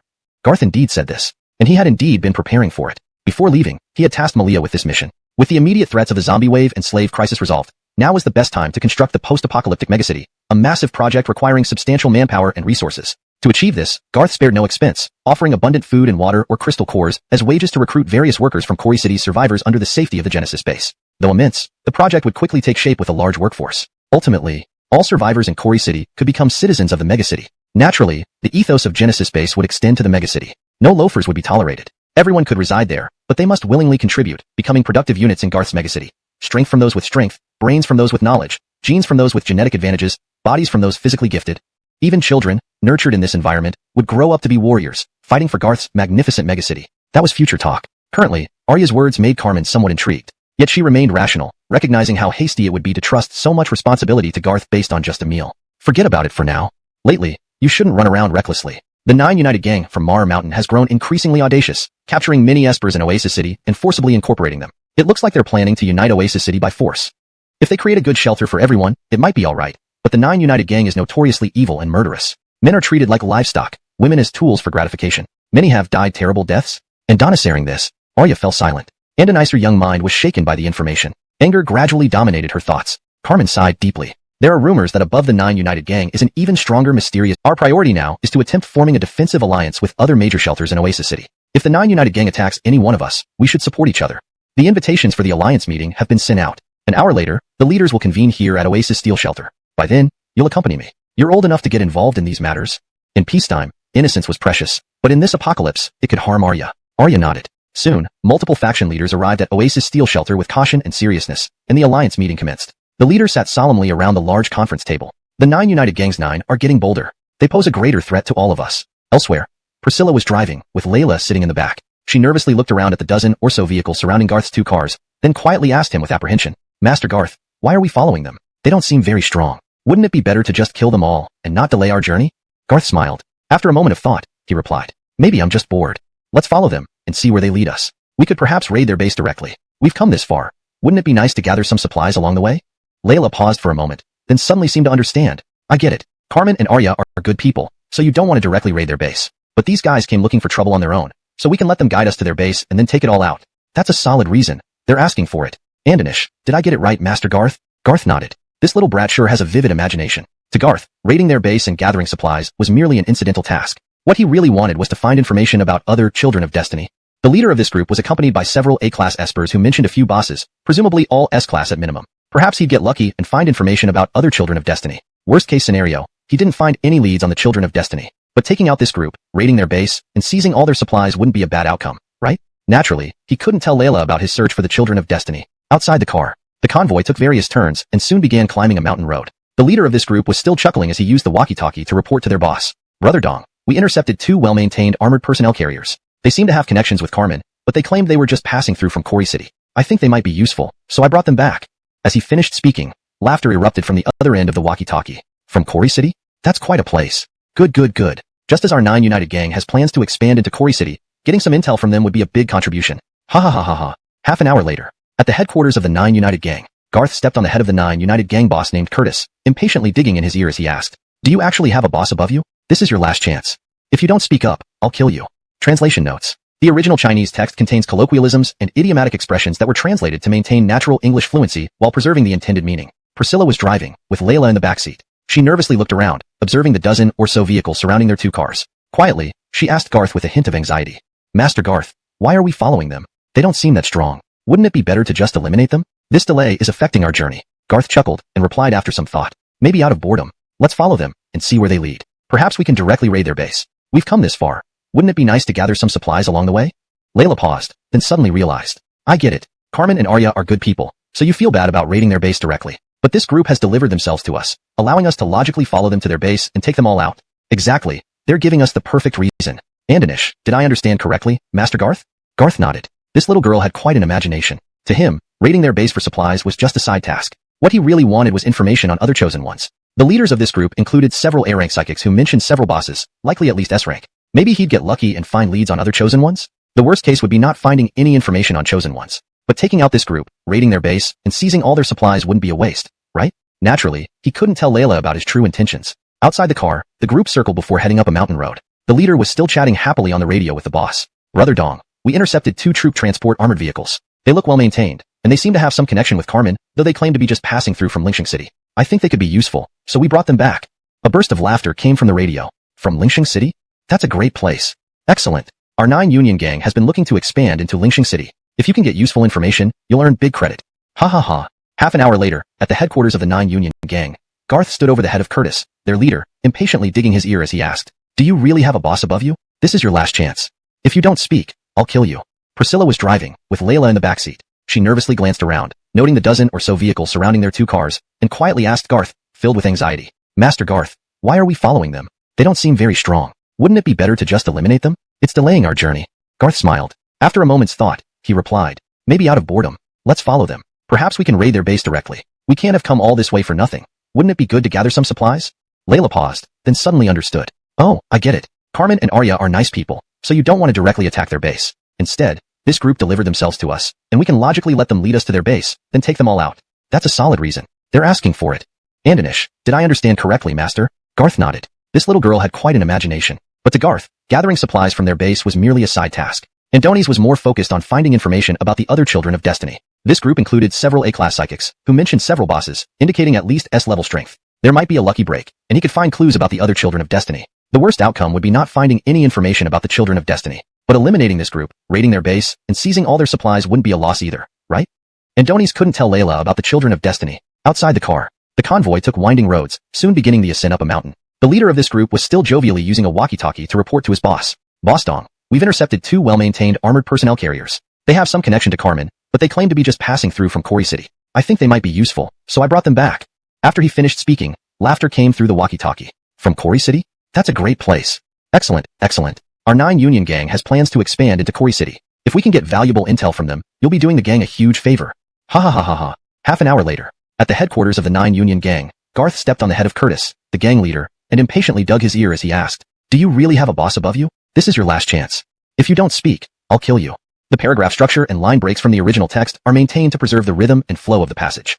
Chapter 138, Brother Liu, help yourself to these supplies. Take as much as you can. Curtis never imagined that the passers-by his subordinates brought back would be the person who could single-handedly obliterate their 9 united gang. Garth didn't even bother with unnecessary words. Upon arriving, he immediately took down all 6 of the 9 united gang's bosses who were currently loitering in the main base. Though he didn't kill them directly, he left them incapacitated beyond recognition. At least, they wouldn't be able to resist anymore. Initially, Curtis remained defiant, attempting to overwhelm Garth with numbers. However, reality was brutal. When Garth stomped on his head, and Zhao lay on the ground watching several S-ranked comrades either twitch, faint, or scream in agony, his mentality completely crumbled. Boss, big brother, Dad, please don't kill us. Let's talk this out. We can talk this out. There must be some misunderstanding here. Our people inviting you guys over had no ill intentions. We just thought you looked like potential friends. Ask my brothers if you don't believe me. Curtis struggled to speak, then quickly glanced towards the group of subordinates nearby. At this moment, these subordinates weren't nearly as arrogant as before. Everyone knelt on the ground, realizing they'd encountered a force far beyond their capacity to challenge. They trembled uncontrollably, knowing full well that even an iota of resistance was futile. Yeah? Yes, indeed. We just wanted to invite you all over. Our 9 United gang is widely known for being the most welcoming shelter in Oasis City. Everyone who passes through says good things. Priscilla remained relatively composed, seemingly already deeply familiar with Garth's capabilities. However, Layla wore a peculiar expression. Even though she was mentally prepared, she couldn't help but find it absurd. These people seemed so tough just moments ago. What a bizarre bunch. Turning to look at Jameson and Bowen, who were captured by Genesis Base, they exchanged glances. The shock in their eyes indicated they still hadn't recovered from witnessing Garth take down the 9 United gang in less than a minute, including the time when the S-rank bosses were arrogantly taunting him. When they saw Garth taking each one out in a single move, almost incinerating the subordinates had he not held back, it was evident each one suffered severe burns. It was apparent that some would likely need amputations. Although they had always guessed Garth was strong, this was beyond anyone's wildest imagination. To treat S-rank members like children? Garth chuckled at Curtis. You're quite a talent, huh? What happened to your arrogance earlier? Didn't you say you were going to keep us in the back mountain permanently? Now you want us as guests? Are you sure you don't mean dumping bodies there? Curtis's face turned red, partly from embarrassment, and Donnie's was more focused on harvesting Forrest's destiny luck. As Curtis struggled to respond, Garth gave him another kick. Each kick was infused with spiritual energy, causing Zhao to scream in pain despite being S-rank. That's enough. I'm not interested. You don't need to answer that question. The only thing I care about now is where your warehouse is. You said you wanted to be friends, right? I prefer your supplies over your back mountains, get it?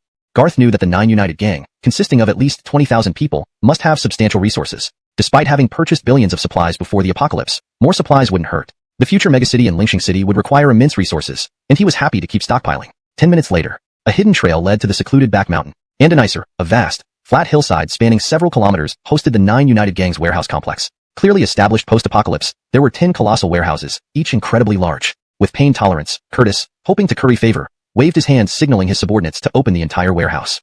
Andanish, Mr. Lu Si.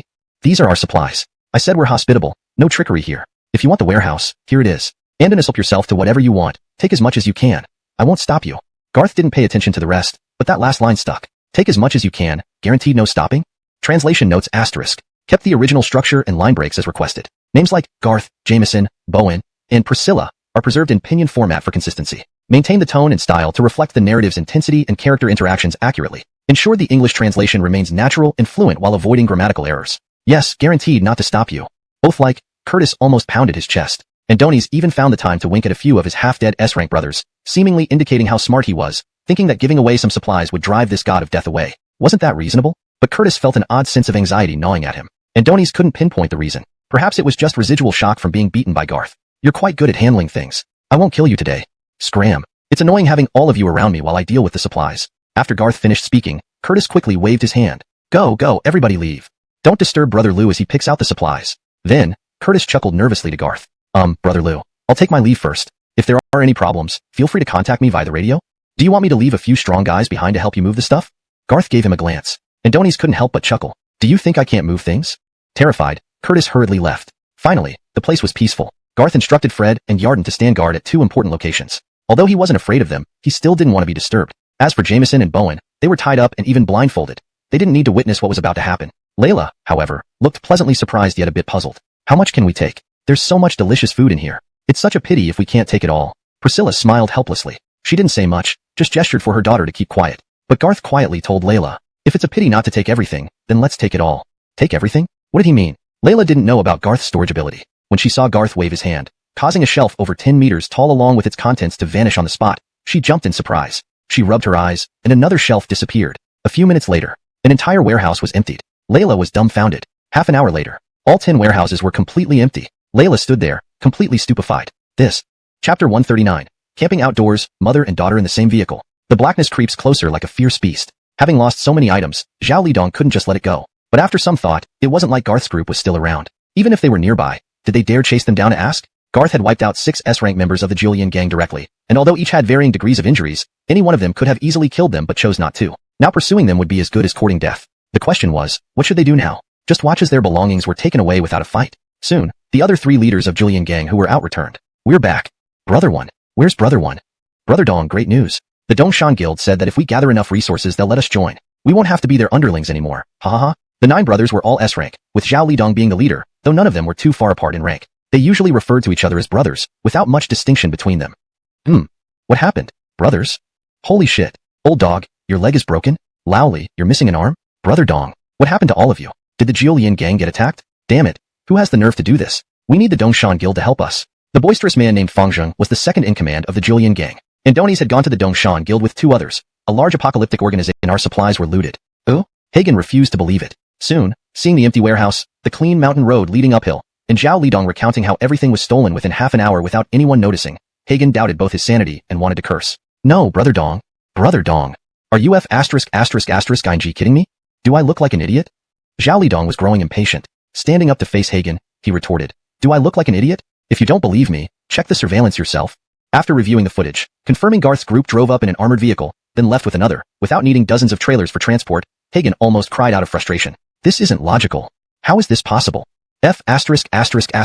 What are we supposed to do? I promised to send 100 trailers worth of supplies to the Dongshan Guild over the next week. Now we don't even have a single trailer's worth left. What are we going to give them? The mentioned 100 trailers referred to 100 trucks, each with 2 containers side by side, meaning the total committed supplies equated to 400 full containers.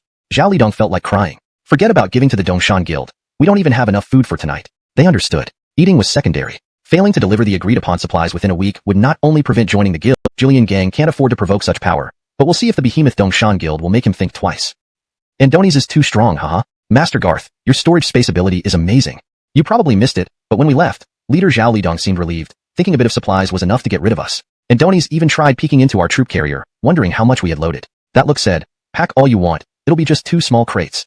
But in the end, we packed everything. These semi-trailers must be filled countless times by now. It feels like enough for tens of thousands to eat for months. On the road, Layla, being a child, especially having grown closer to Garth, found him not as intimidating as rumored, even smiling occasionally. Layla grew bolder, laughing freely around Garth despite Priscilla's initial attempts to stop her. Garth didn't mind much, nodding thoughtfully. Whether these supplies last a few months for tens of thousands of people is unknown, but they're definitely valuable. It wasn't a waste of time taking this trip. What truly frustrated Garth was not finding anything related to the Qiyunjizi, Son of Destiny. It seemed like this wasn't something common. Knowing the aircraft carrier, even with its slow speed, would likely reach Donghua City before them, finding any trace of Qiyunjizi along the way seemed unlikely.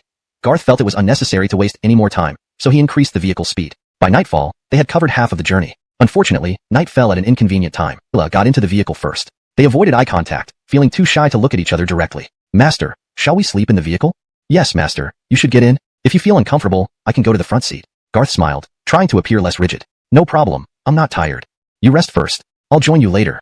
Join later? Priscilla understood. The Master was shy. She nodded knowingly, signaling her daughter not to insist further. After Layla lay down, her heart raced faster with nervousness. Would the Master come between her and her mother after they fall asleep? The thought made Layla blush, yet she began to quietly undress. However, Garth wasn't necessarily shy. Andoni's hadn't decided how to handle the relationship with Priscilla and her daughter. With other women, he would take what he wanted without hesitation. But was it the same with Priscilla and her daughter?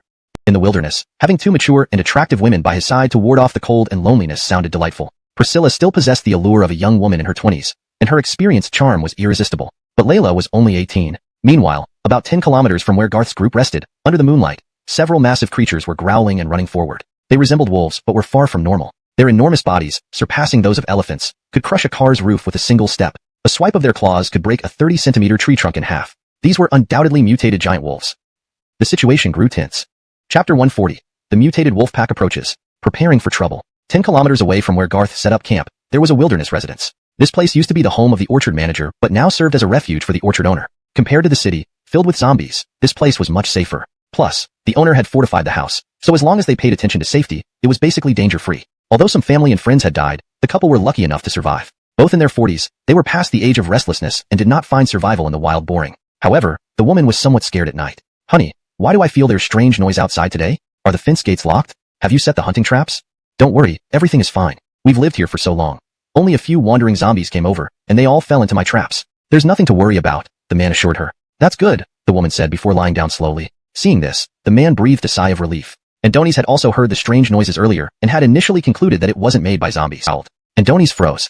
Andoni's had no time to wonder why there was such a huge wolf, bigger than himself, whose head he had to tilt back to see. But he knew that any movement or sound would lead to an attack. This wolf was likely mutated, and even true wolves would attack out of fear. This wolf was probably observing and might retreat if ignored. Thinking this, he forgot about his wife. She suddenly woke up and, spotting the wolf's eyes and teeth through the crack, screamed. Ah! The man's heart sank as the wolf's paw, as large as a wash basin, smashed toward his head through the window. His last thought before dying was, it's over. Minutes later, the wooden reinforced house crumbled under the wolves' attack. Both husband and wife became meals for the 5 huge mutant wolves, which still felt unsatisfied after devouring them. Growling, the wolves sniffed the air before continuing toward Garth's direction. Meanwhile, Garth had prepared mentally. As the leader of the creation base, overseeing tens of thousands of survivors, including the entire Dougie city, what was the point of worrying over 2 women? Garth had not decided what to do. Instead, he casually got into the car. Initially, he wanted to lie down on one side, with Priscilla and her daughter Layla next to each other. Priscilla, in black stockings and lace blouse, revealed a deep valley under dim light, tempting him. He needed a lesson. One of his rules was no lying or acting dumb.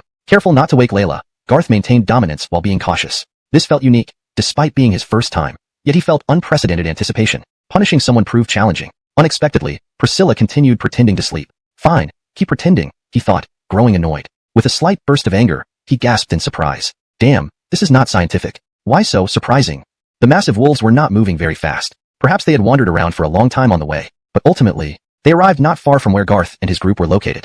However, their positions differed. They weren't on the same path, separated by a few hundred meters horizontally. The giant wolves roamed on a highway filled with abandoned vehicles, while Garth and his group had driven into the woods. However, the giant wolves seemed to detect the scent of humans in the air. They stopped precisely at the spot where Garth and his group had paused earlier, sniffing for a long time. They did not leave. Instead, they accurately identified a direction. That was exactly where Garth and his group were. The pack of mutant wolves growled lowly. Suddenly, they charged in this direction. At this moment, on Fred's vehicle, everyone was deeply asleep. Shielded by the armored car, they hadn't realized any danger was approaching. On Garth's side, Layla had been pretending to sleep all along, but her legs were tightly clasped together, biting her lips so hard it felt like she couldn't keep up the pretense much longer, especially since Garth kept brushing against Layla. Priscilla covered her own mouth, also biting her lip hard, but now, her neck was being firmly held by Garth. In this state, Priscilla could feel herself beginning to suffocate, which caused her muscles to tense up all over her body. Even without this action, Priscilla was already giving Garth significant stimulation. In such a situation, Garth found it increasingly difficult to punish Priscilla. Priscilla seemed to realize she had done something wrong.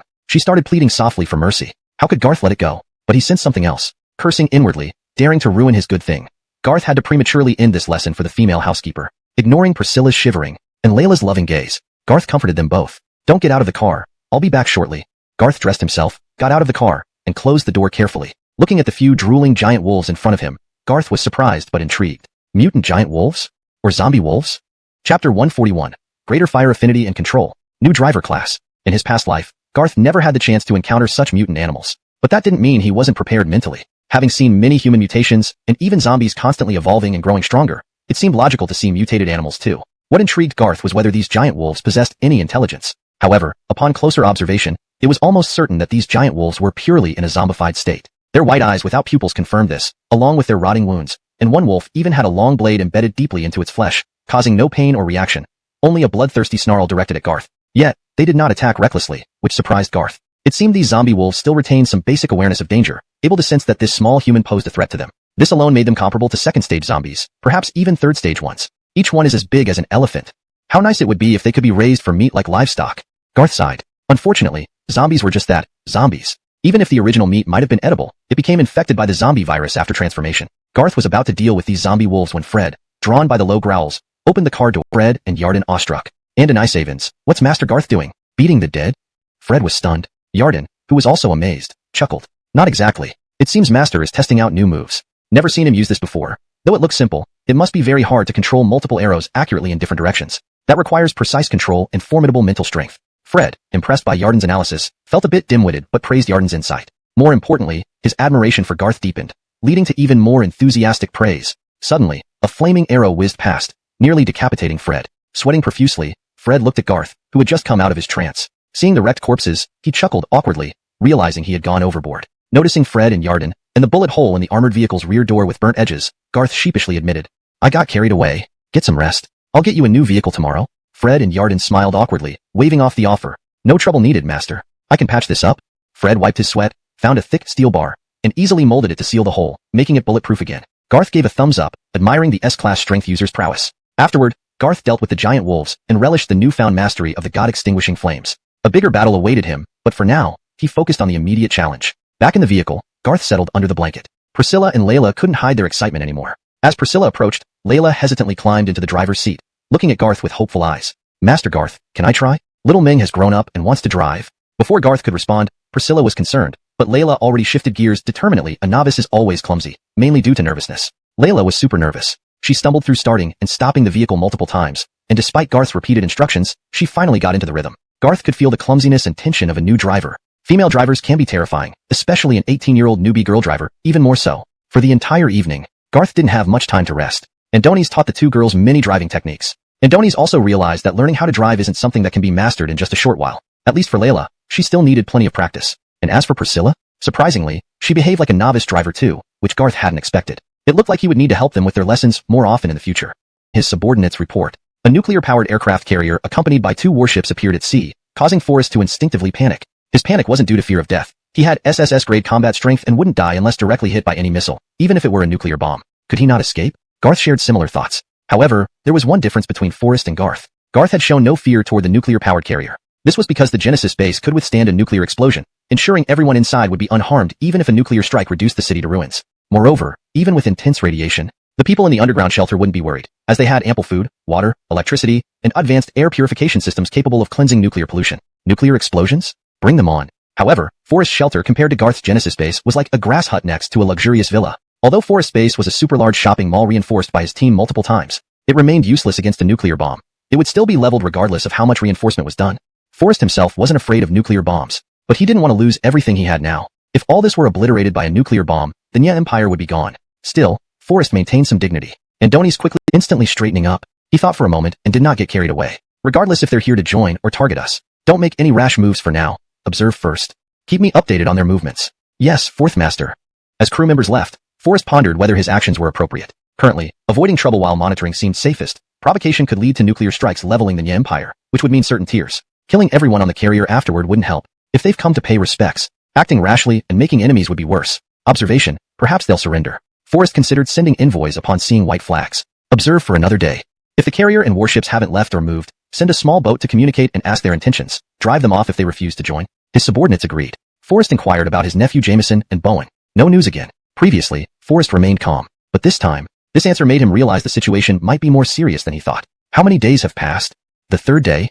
Jameson is intelligent. He wouldn't go missing without reason. What do you think? Did Jameson die or get captured? Forrest's expression cooled. If Jameson were dead, Forrest would grieve briefly. If captured to blackmail the Nya Empire, that person's fate would be sealed. Elsewhere, Garth's group encountered unusually smooth roads. They faced two mutant monsters, once mutated boars, then mutant rats. Boars grew elephant-sized. Rats matched chihuahuas. Facing these mutants was challenging. While negligible to Garth's team, these monsters accelerated ordinary survivors' demise. Resting roadside, Garth realized another issue. The Genesis base provided soldiers and civilians with spiritual energy extract, nearly forgetting that crystals can also be ingested directly. Outside, many ability users consumed crystal cores to enhance powers, but with obvious drawbacks. Accumulated toxins hinder further advancement, rendering core effects minimal. Early Genesis base soldiers took crystal cores without major toxicity issues and possessed antitoxin medication developed by AI Blaze. Amateur ability users already showed side effects. Civilians likewise took crystal cores for enhanced strength, accumulating some toxins. Garth wasn't overly sympathetic, seeing business opportunities, perhaps selling detox drugs nationwide later. Gaining crystal nuclei exchanges was beneficial, preventing rapid extinction of human survivors post-apocalypse. Andoni's didn't want isolation. End of chapter 142. The woman was gone, and there was no more fun to be had. Master. According to these two, we should enter the Nanhua City area in about an hour's drive, and it will take another 2 hours to reach the core region of Forest Territory, the Nya Empire. Fred reported via the intercom. It was expected, yet it made Garth somewhat anticipatory. Continue on then. After entering the Nanhua City area, let's not head to the Nya Empire just yet. We'll find a place to settle down first. I need to investigate some things. Understood, Master. With those words, Fred understood what Garth meant. Garth wanted to stay hidden while his enemies were in the open. However, that wasn't quite accurate. Garth wasn't playing any tactics. Andoni's just didn't want to eliminate Forrest too quickly. Based on his previous experience with eliminating the Blessed Sons, their last step was killing them when he had nearly absorbed all their fortune values. Up until now, Garth hadn't fully harvested Forrest's other fortune values. Andoni's wanted to look around or wait for opportunities to gather more of Forrest's fortune values. The items in the fortune value mall were extremely expensive. Having come all this way, he had to earn more. Soon enough, Garth's group reached the urban area of Nanhua City before dark. Although the Nya Empire ruled Nanhua City officially, they couldn't control every aspect of it. There were still many small factions surviving well, and many civilian survivors lived in the cracks.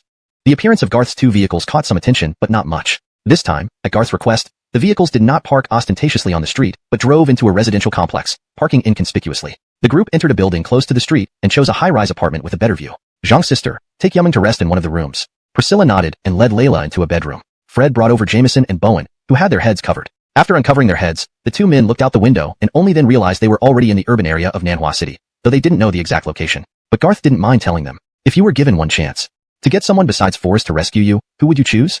Meanwhile, an elite squad of the Nya Empire happened to patrol and captured images of Garth's two armored vehicles. If Jameson were here, he would recognize the patrol squad, which included two S-class powerhouses from the Nya Empire. One was Forrest's younger sister. The other was Forrest's daughter. Note: maintained paragraph structure and line breaks as per the original text. Chapter 143. Two important female characters delivered right to the doorstep. Ariana's ability to predict the future. Really? I'm not lying. Young Master Garth, you know, this time after being captured by the Genesis Buzz, Yarden felt a sudden emptiness in his mind. At that moment, he was driven purely by instinct. It felt as though a smaller version of himself was urging him inside his brain.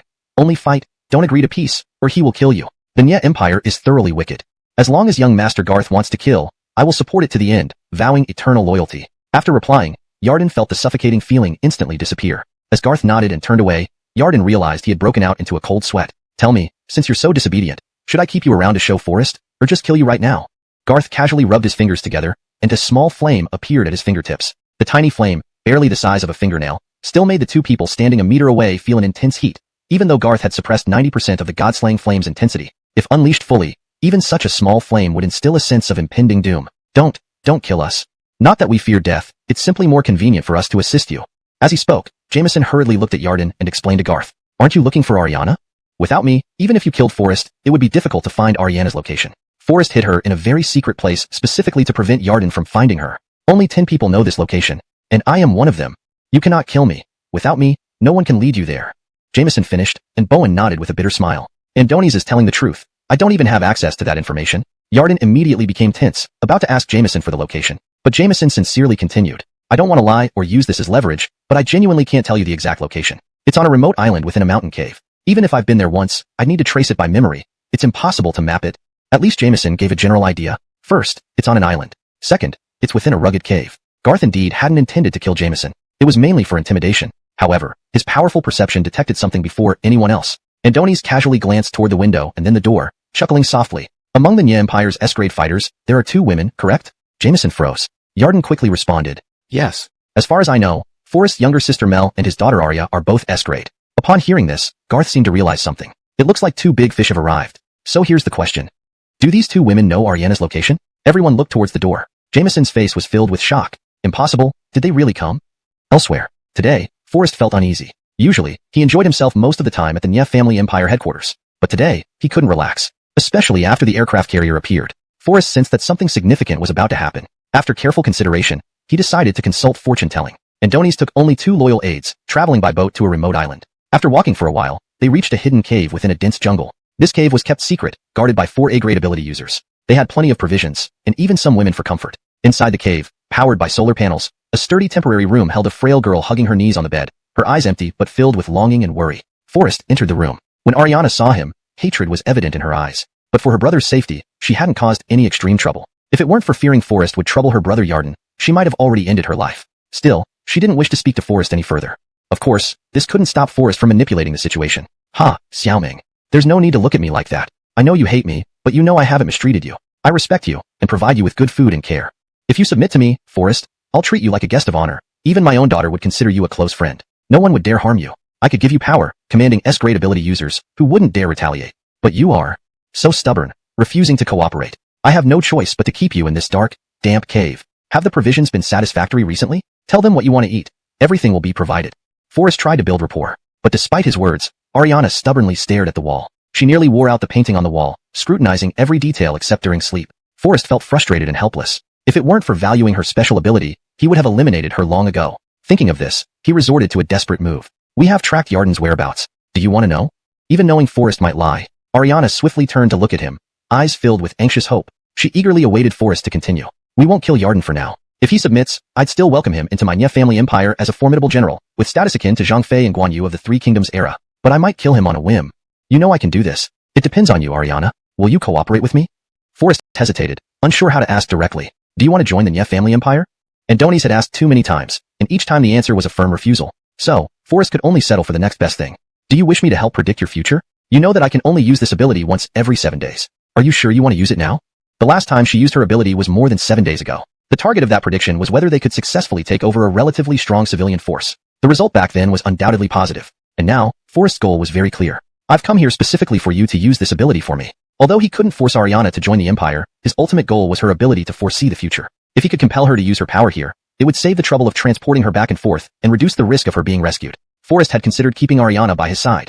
With him as an SSS-grade guardian, she certainly wouldn't be rescued easily. But the problem was that he couldn't guard her 24/7, and he still needed to sleep with his wives at night. If he left even for a moment, there was a chance she could be rescued. After weighing the pros and cons, Forrest decided it was safest to hide Ariana in this secret place. "I warn you," Ariana said sternly. "I said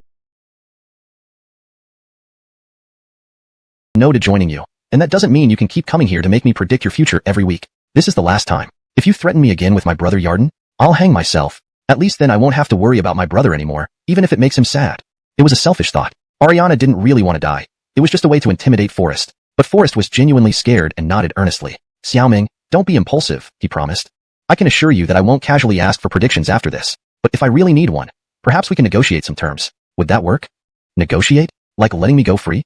"Haha, Let's talk about that when the time comes, Forrest chuckled. But inwardly he was cold. Letting her go was out of the question. She shouldn't even dream about it. If he had intended to let her go, none of this would have happened. And let me see what will happen around me in the next few days. Anything dangerous or threatening. Ariana began her foresight ability. It seemed this power came at a cost to her health. As she placed her middle finger and index finger on her brow, her eyebrows twitched, revealing slight pain. This was when she entered the casting state, and Forrest grew tense. Adonis wasn't worried about Ariana lying. During the process, whatever she saw would be spoken involuntarily, making it impossible to lie. Then Ariana opened her mouth, and her first words almost stopped Forrest's heart. Your nephew Jameson has been captured. The person who caught him is very strong. And nicer words hung in the air, heavy with foreboding.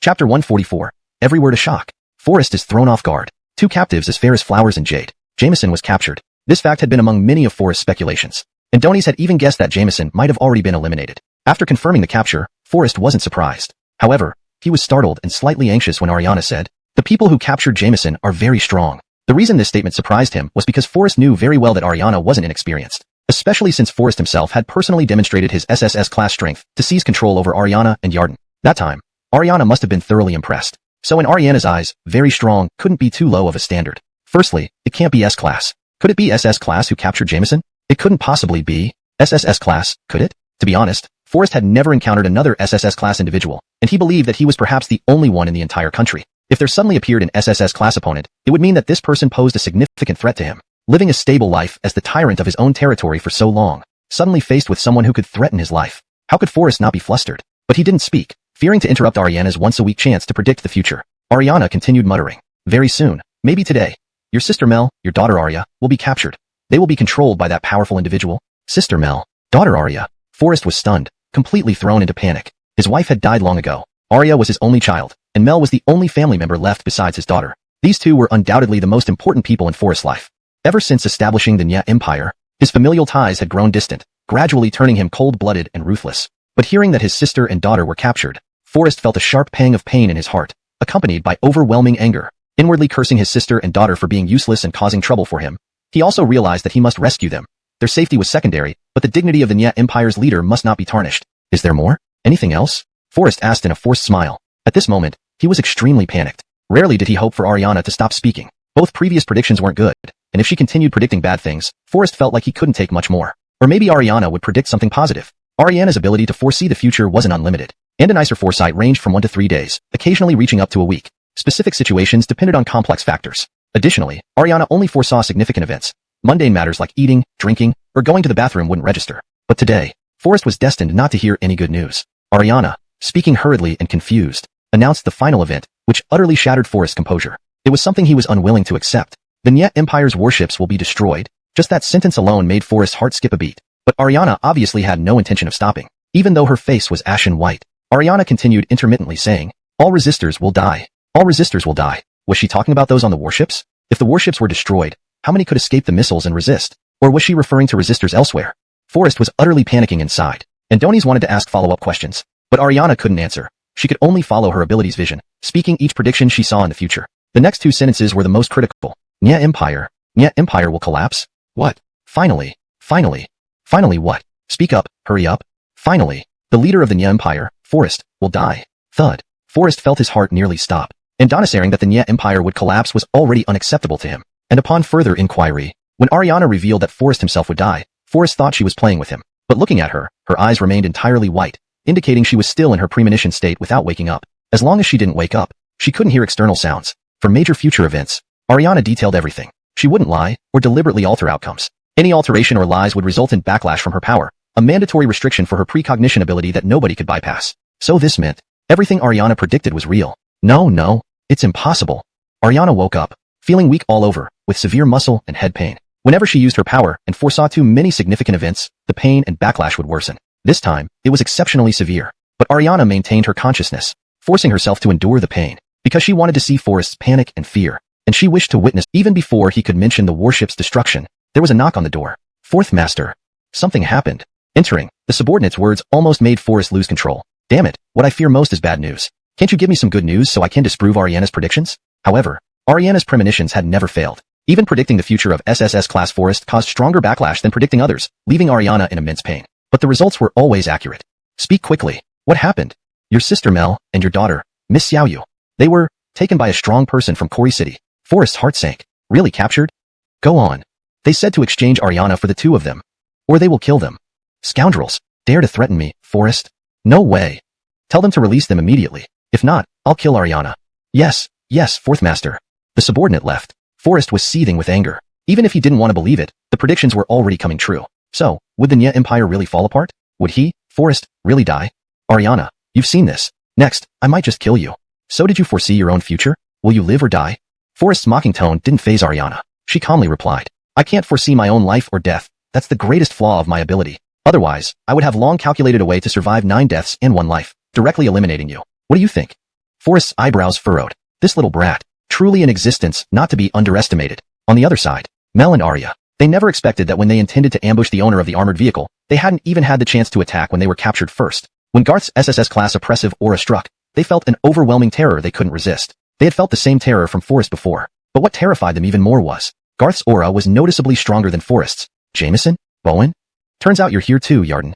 Mel instantly understood. She realized Garth was the reinforcements brought by Yarden. So, you captured them too and now us too as well. It's to force my brother to release Ariana, right? Garth smiled. Adonis didn't answer directly, but instead pinched Mel's cheek. Forrest was in his 40s, tall and rugged. Yet his sister Mel, only 30, had stunning looks and a great figure. His daughter Arya was only 20, graceful and delicate, clearly a little lowly.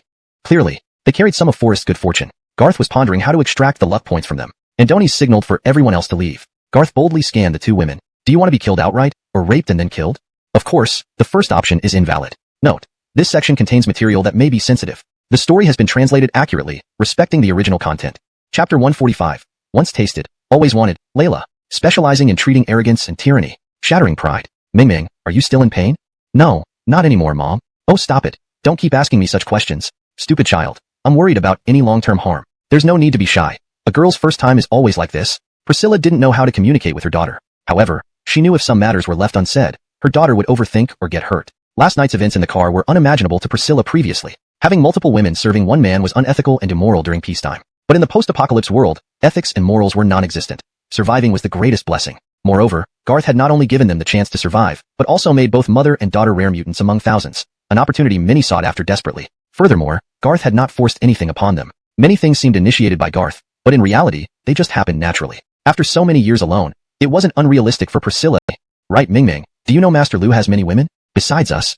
Yes, like Sister Starla, Sister Marianne, Sister Celine, Sister Natalia, Sister Nancia, and Carol. I know many of them, but I'm very content that Master Lu likes and touches me. Don't worry, Mom. I'm not one of those stubborn types who want Master Lu all to myself. If I have a chance to be loved by him again, I'll be very satisfied. Relieved, Priscilla thought as long as her daughter didn't obsess over this, it was enough. Mom, can I go out and see what Master Lu is doing? I want to get him some hot water. Being on a high floor should prevent zombies from noticing, right? Temporarily not. He's busy with important matters and doesn't want to be disturbed. Priscilla had just come back from speaking with Fred and Yarden. She learned that Garth had quickly captured 2 core S-class female warriors from the Nya family empire. Adonis took them to the opposite building, ensuring no sound would escape. In this secretive setting, eavesdropping wouldn't be tolerated.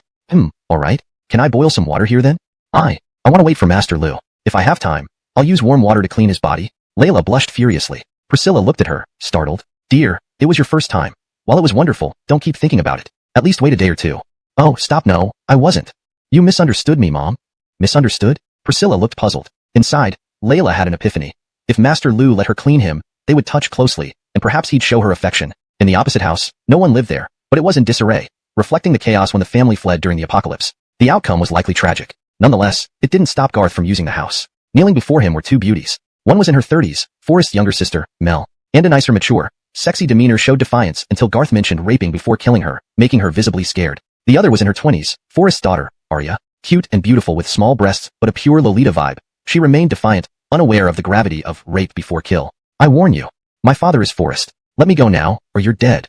Strangely, hearing this, Garth thought of, my dad is Li Gang. If you dare touch me or my auntie, my father will kill you, everyone here, and find your base to kill you all. Garth found Arya cute, embodying the Lolita type, suitable for intimate actions, especially her stubbornness, which fueled his desire to dominate her. But Arya was more bratty than he imagined. And nicer words weren't just bratish. They revealed a spoiled, twisted nature where killing large breasts, unhesitatingly grabbing a handful, nearly causing Mel to scream. Arya shouted even louder. Pervert, stop it. Damn pervert, you're asking for death. If you dare touch me or my aunt again, my father will kill you. Garth responded by rubbing Mel's large breasts several times under the watchful eyes of Arya. I not only touched but grabbed. What can you do? You're asking for death. Seeing Arya ready to curse and shout, Garth didn't give her the chance. With a backhand slap, The slap landed on Arya's face. Garth didn't hold back, infusing some spiritual energy into the hit. While he didn't intend to kill Arya, the force was enough to make her experience pain that even an S-class mutant couldn't endure. Ah! You dare hit me? Try hitting me again. Arya continued to provoke. Mel looked at her with fear. Is Xiaoyu crazy? Provoking someone so powerful. Mel seemed oblivious to the fact that she had ignored Arya's condition, neglecting how the girl had been pampered beyond measure, even in such dire straits. For this situation, Garth acted straightforwardly. Another backhand slap. Slap.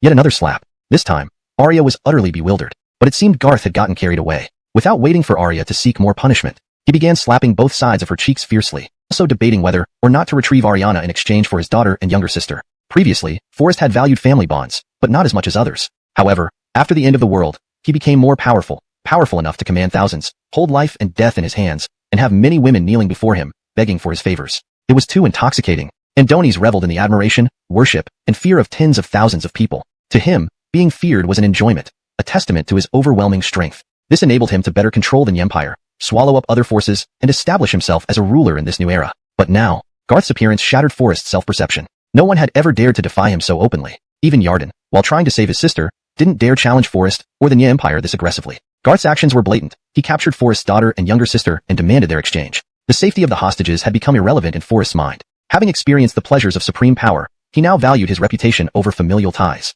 Adonis wasn't thinking about rescuing them. Instead, he obsessed over salvaging his pride and avoiding submission. For someone who prioritized family, exchanging hostages would be simple. But for Forrest, this act meant admitting weakness and fear. Adonis couldn't allow that perception. If others knew he had backed down, his carefully cultivated authority would be undermined. Exchanging hostages would imply surrender and damage his reputation. Refusing could lead to the deaths of his relatives, tarnishing his image as an invincible leader who couldn't protect even his own kin. Stuck between a rock and a hard place, he was also worried about facing Garth in battle. Ariana's premonition revealed Garth as an incredibly strong opponent who could kill Forrest. His subordinates who returned with news also described Garth's terrifying strength. Garth had instantly subdued two S-level warriors, which deeply unnerved Forrest. Could anyone be this strong? Was Garth an SSS level? Forrest judged that Garth was likely SSS level. Fear consumed him, but he refused to show it publicly. Adonis immediately suppressed the information, even contemplating eliminating the messenger to maintain secrecy. The subordinate cleverly offered to be confined indefinitely in exchange for basic sustenance. Satisfied with this arrangement, Forrest had him imprisoned under false charges, ensuring no one communicated with him. As time passed and calm returned, Forrest realized he might have overreacted. I must stay calm.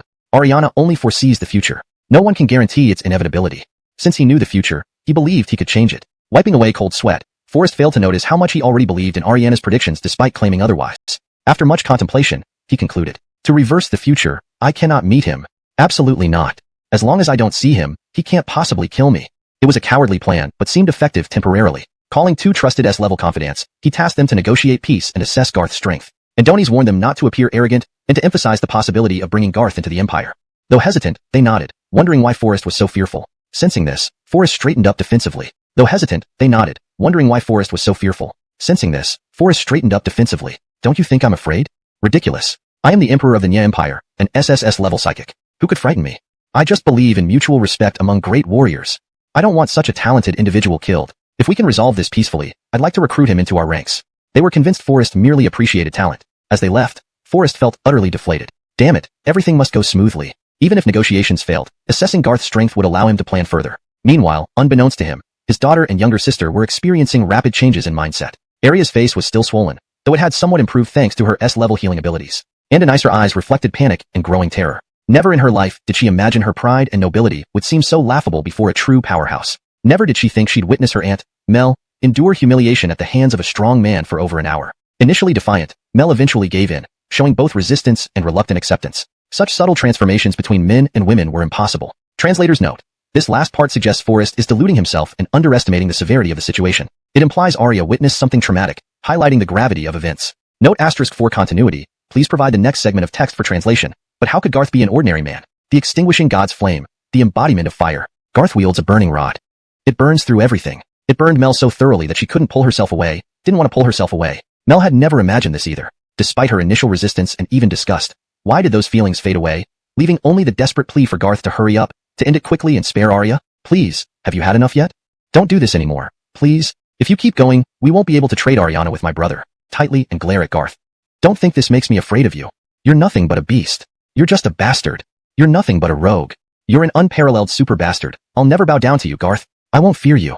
As she finished speaking, Garth approached Arya once more, pinching her cheeks hard. This caused her unbearable pain, But then came even worse agony. Garth fiercely grabbed her throat, choking her instantly. She struggled to breathe, gasping for air that grew ever thinner. Just as she was about to faint, Arya felt Garth release his grip, and her eyes remained blackened. Yet she couldn't help but open her mouth wide for breath. Before she could inhale, a scorching entity blocked her airway completely. An unrelenting sensation of suffocation surged again. This time, the suffocation reached deep into her throat. Note *, please provide the next segment of text for translation to continue. Chapter 147. By the order of Lord C. Let's have a bout. A military armored vehicle was quietly driving down the streets of Nanhua City. Despite being just one vehicle, few dared to provoke it. This was because the emblem on the vehicle was recognized by everyone struggling to survive in Nanhua City, evoking fear among all its residents. The emblem originated from Nye clan and featured a prominent Nya character. There were only 2 people inside the vehicle. This person? I feel like he may not mean that. Think about it. Many leaders often speak in riddles or half-truths, Guillermo continued. Lord C has been asking us to get close to this guy but keeps his intentions hidden. Isn't that contradictory? Based on my analysis, Lord C is too embarrassed to say it directly. Andoni's wants us to approach this kid under our own names rather than his. What do you think, Brother Gua? Guillermo became more animated as he spoke, feeling like he understood Forrest's true intentions. In his mind, he envisioned Forrest praising him publicly, calling him a worm in his heart. The thought made him smile, showcasing his missing front tooth with what he believed was a wise expression. Ferdai, on the other hand, didn't say much but seemed to agree with Guillermo. However, he sensed something amiss and asked, what if Forrest wants us to test this person's strength? If he proves reliable, we bring him in. If not, and we defeat him, it means he's unworthy of joining Nye clan. In that case, mentioning recruitment wouldn't be necessary. Guillermo paused, then brightened up, slapping his thigh and giving Ferdai a thumbs up. Brother Gua, you're thorough. But Lord C mentioned Mel and Miss Xiaoyu are in their hands. Can we really beat him? Guillermo added hesitantly. Ferdai chuckled arrogantly. Think about it, how many contributions have we made to Nye clan since its establishment? Compared to Mel and Arya, who have done so little, should we even compare ourselves to them? Guillermo nodded in agreement, pondering Ferdai's words. Ferdai continued, seriously, do you think women can match us in combat? We could have already been second only to Lord C and Nye clan if we had challenged them earlier. Guillermo bristled at the suggestion. Are you kidding me? Even together, those 2 women would never stand a chance against me. Andoni's puffed out his belly adding, same goes for you, Brother Gua. We could have risen higher if we'd wanted to. Both men looked at each other and reached a consensus. You're right, Ferdai agreed. Since Lord C wants us to test this guy, let's give him a proper fight. Even if he can't beat both of us, putting up a fight for at least a minute would count as success. Guillermo nodded in admiration. Ferdai wasn't just handsome and strong, he was also smart. Sending them out was indeed a wise decision by Lord C. Elsewhere, Mel couldn't believe Garth actually intended to harm Arya. Wasn't there supposed to be a hostage exchange? Why did things escalate this way? Could it be because Arya's arrogance angered Garth? Or did he never intend to release them from the start? Was he really planning to rape and kill her? The thought sent a chill through Mel's heart. After Garth left, Arya was dazed and didn't recover for nearly 10 minutes. Slowly regaining consciousness, she instinctively swallowed the saliva in her mouth, seemingly experiencing some memory loss. She looked at Mel, then at herself. After a few seconds of stunned silence, she murmured softly, Andoni's, he dared to. So, I, Arya, am now a real woman. Haha, father has always been so strict with me, not allowing me to do anything, not letting me date or interact with men. No matter how well protected I was, I've still become a real woman. Father, when you enjoy yourself every day, do you treat the women around you this way too? As Arya spoke to herself, Mel sobbed uncontrollably. Yes, your father is just like that. Not only him, but anyone in this post-apocalypse world. That's how it is here. This is reality. So brutal and ruthless in this broken world. Aunt, do you think father will really bring Ariana to trade for us? I mean, to get us back. Mel stopped crying. Suddenly, she felt taken aback. Would he? Andoni's would. Probably. The answer she could have given decisively without hesitation. But Mel choked on her words, feeling a lump in her throat. She realized she couldn't be sure about the answer. It should have been definite. Why was she hesitating? Why, Mel? Andoni's is your brother. You should know him best. Arya smiled bitterly and said, let's make a bet. I bet he won't come. Aunt, you also know, right? Andoni's won't come. His pride doesn't allow him to. Andoni's wouldn't let anyone else bring Ariana here either. His pride forbids him from showing any sign of surrender to the enemy, even to save us too. After all, are we really that important to him? Mel's heart ached sharply. It was the pain of suddenly realizing the truth. The pain of being abandoned by family ties. She knew Arya wasn't talking nonsense. She wished this were just speculation or misunderstanding. But deep down, it seemed to be true. Arya was already sobbing uncontrollably, indulging in revelry day after day, living in a sea of wine and meat. Forrest is no longer my father, nor is he your brother. Andoni's is now a decadent ruler, obsessed with pleasure and indulgence, who long ago cast aside family loyalty, just like this Garth. She sobbed for a long time. Then Arya looked at Mel and managed to smile. A bleak, helpless, yet strangely resigned smile. At least Garth doesn't pretend. Andoni's doesn't hide his intentions. Unlike father, who pretends to love family but is actually a total scoundrel. When he raped me, I don't hate him for it. At least he's honest in his desires. Before long, in them. To ensure they wouldn't make mistakes, he had thoroughly briefed them on what to say. Worried they might accidentally mention recruitment, he specifically reminded them not to speak of it. Such precautions should have ensured no problems. Impossible for anything to go wrong, right? Absolutely impossible. It mustn't happen. Forrest's forehead remained slick with sweat as various scenarios flooded his mind. What if they failed? Would they return beaten or politely rejected? Asked to bring Ariana to show sincerity? Then the third possibility occurred to him, which he instinctively dismissed. Impossible. They can't be captured too. I told them not to provoke. Two armies do not harm envoys. But what if the worst happened? If the worst happens, and both are eliminated or captured? Forrest couldn't bear to think further, even in solitude. The mere whispering made him drenched in sweat. In the Nya Empire, there were only 6 S-ranked individuals. If Fredai and Guillermo were captured, it would leave Forrest with just 2 besides himself, an SSS rank leader. Some things, however, are already set in stone. Forrest was not without intelligence. He could calmly strategize, command troops, and conspire against other forces. This ability brought him to create and expand the Nya Empire. But his downfall was his cowardice. Without Ariana's prophecy, he would handle crises rationally, possibly send Fredai and Guillermo again or spy himself in secret. At least he'd observe their opponent's combat style. However, Ariana predicted Forrest's death. This prophecy shattered his confidence. Cowardice now consumed his thoughts. Alternatively, he could lead an army to besiege Garth directly, using numerical superiority to win. But no ifs remained. On the other side, Arya and Mel were helped by Priscilla to change into clean clothes. Their previous shredded outfits barely covered their bodies, revealing tantalizing glimpses that were too seductive. The women's faces darkened as they saw Fredai and Guillermo kneeling before Garth, anger making them want to swear. Arya, straightforward despite her recent brutal training by Garth, felt genuine fear and respect for him now, avoiding eye contact. But she couldn't resist scolding. Are you idiots? We sent you back with clear instructions. To bring Ariana for the exchange. Do you understand exchange? Even without an exchange, why come to find death? Fredai, Guillermo, are your heads filled with shit? Knowing we've been defeated, why throw yourselves here for more punishment? Fredai and Guillermo were bruised and battered, having lost instantly without seeing how. Pain followed shortly after, making them realize the vast gap between them and Garth, like ants against a dragon. Despite this, they disagreed with Arya. Fredai replied, Miss, don't blame us. We came to save you, and we weren't provoking but ordered to test this boy's strength. Guillermo added, Miss, what Brothergua said is true. Lord Nyesi instructed us to see if this boy is genuinely powerful enough for recruitment. Listening to this, Arya and Mel thought they misheard. Jameson and Bowen twitched at the absurdity.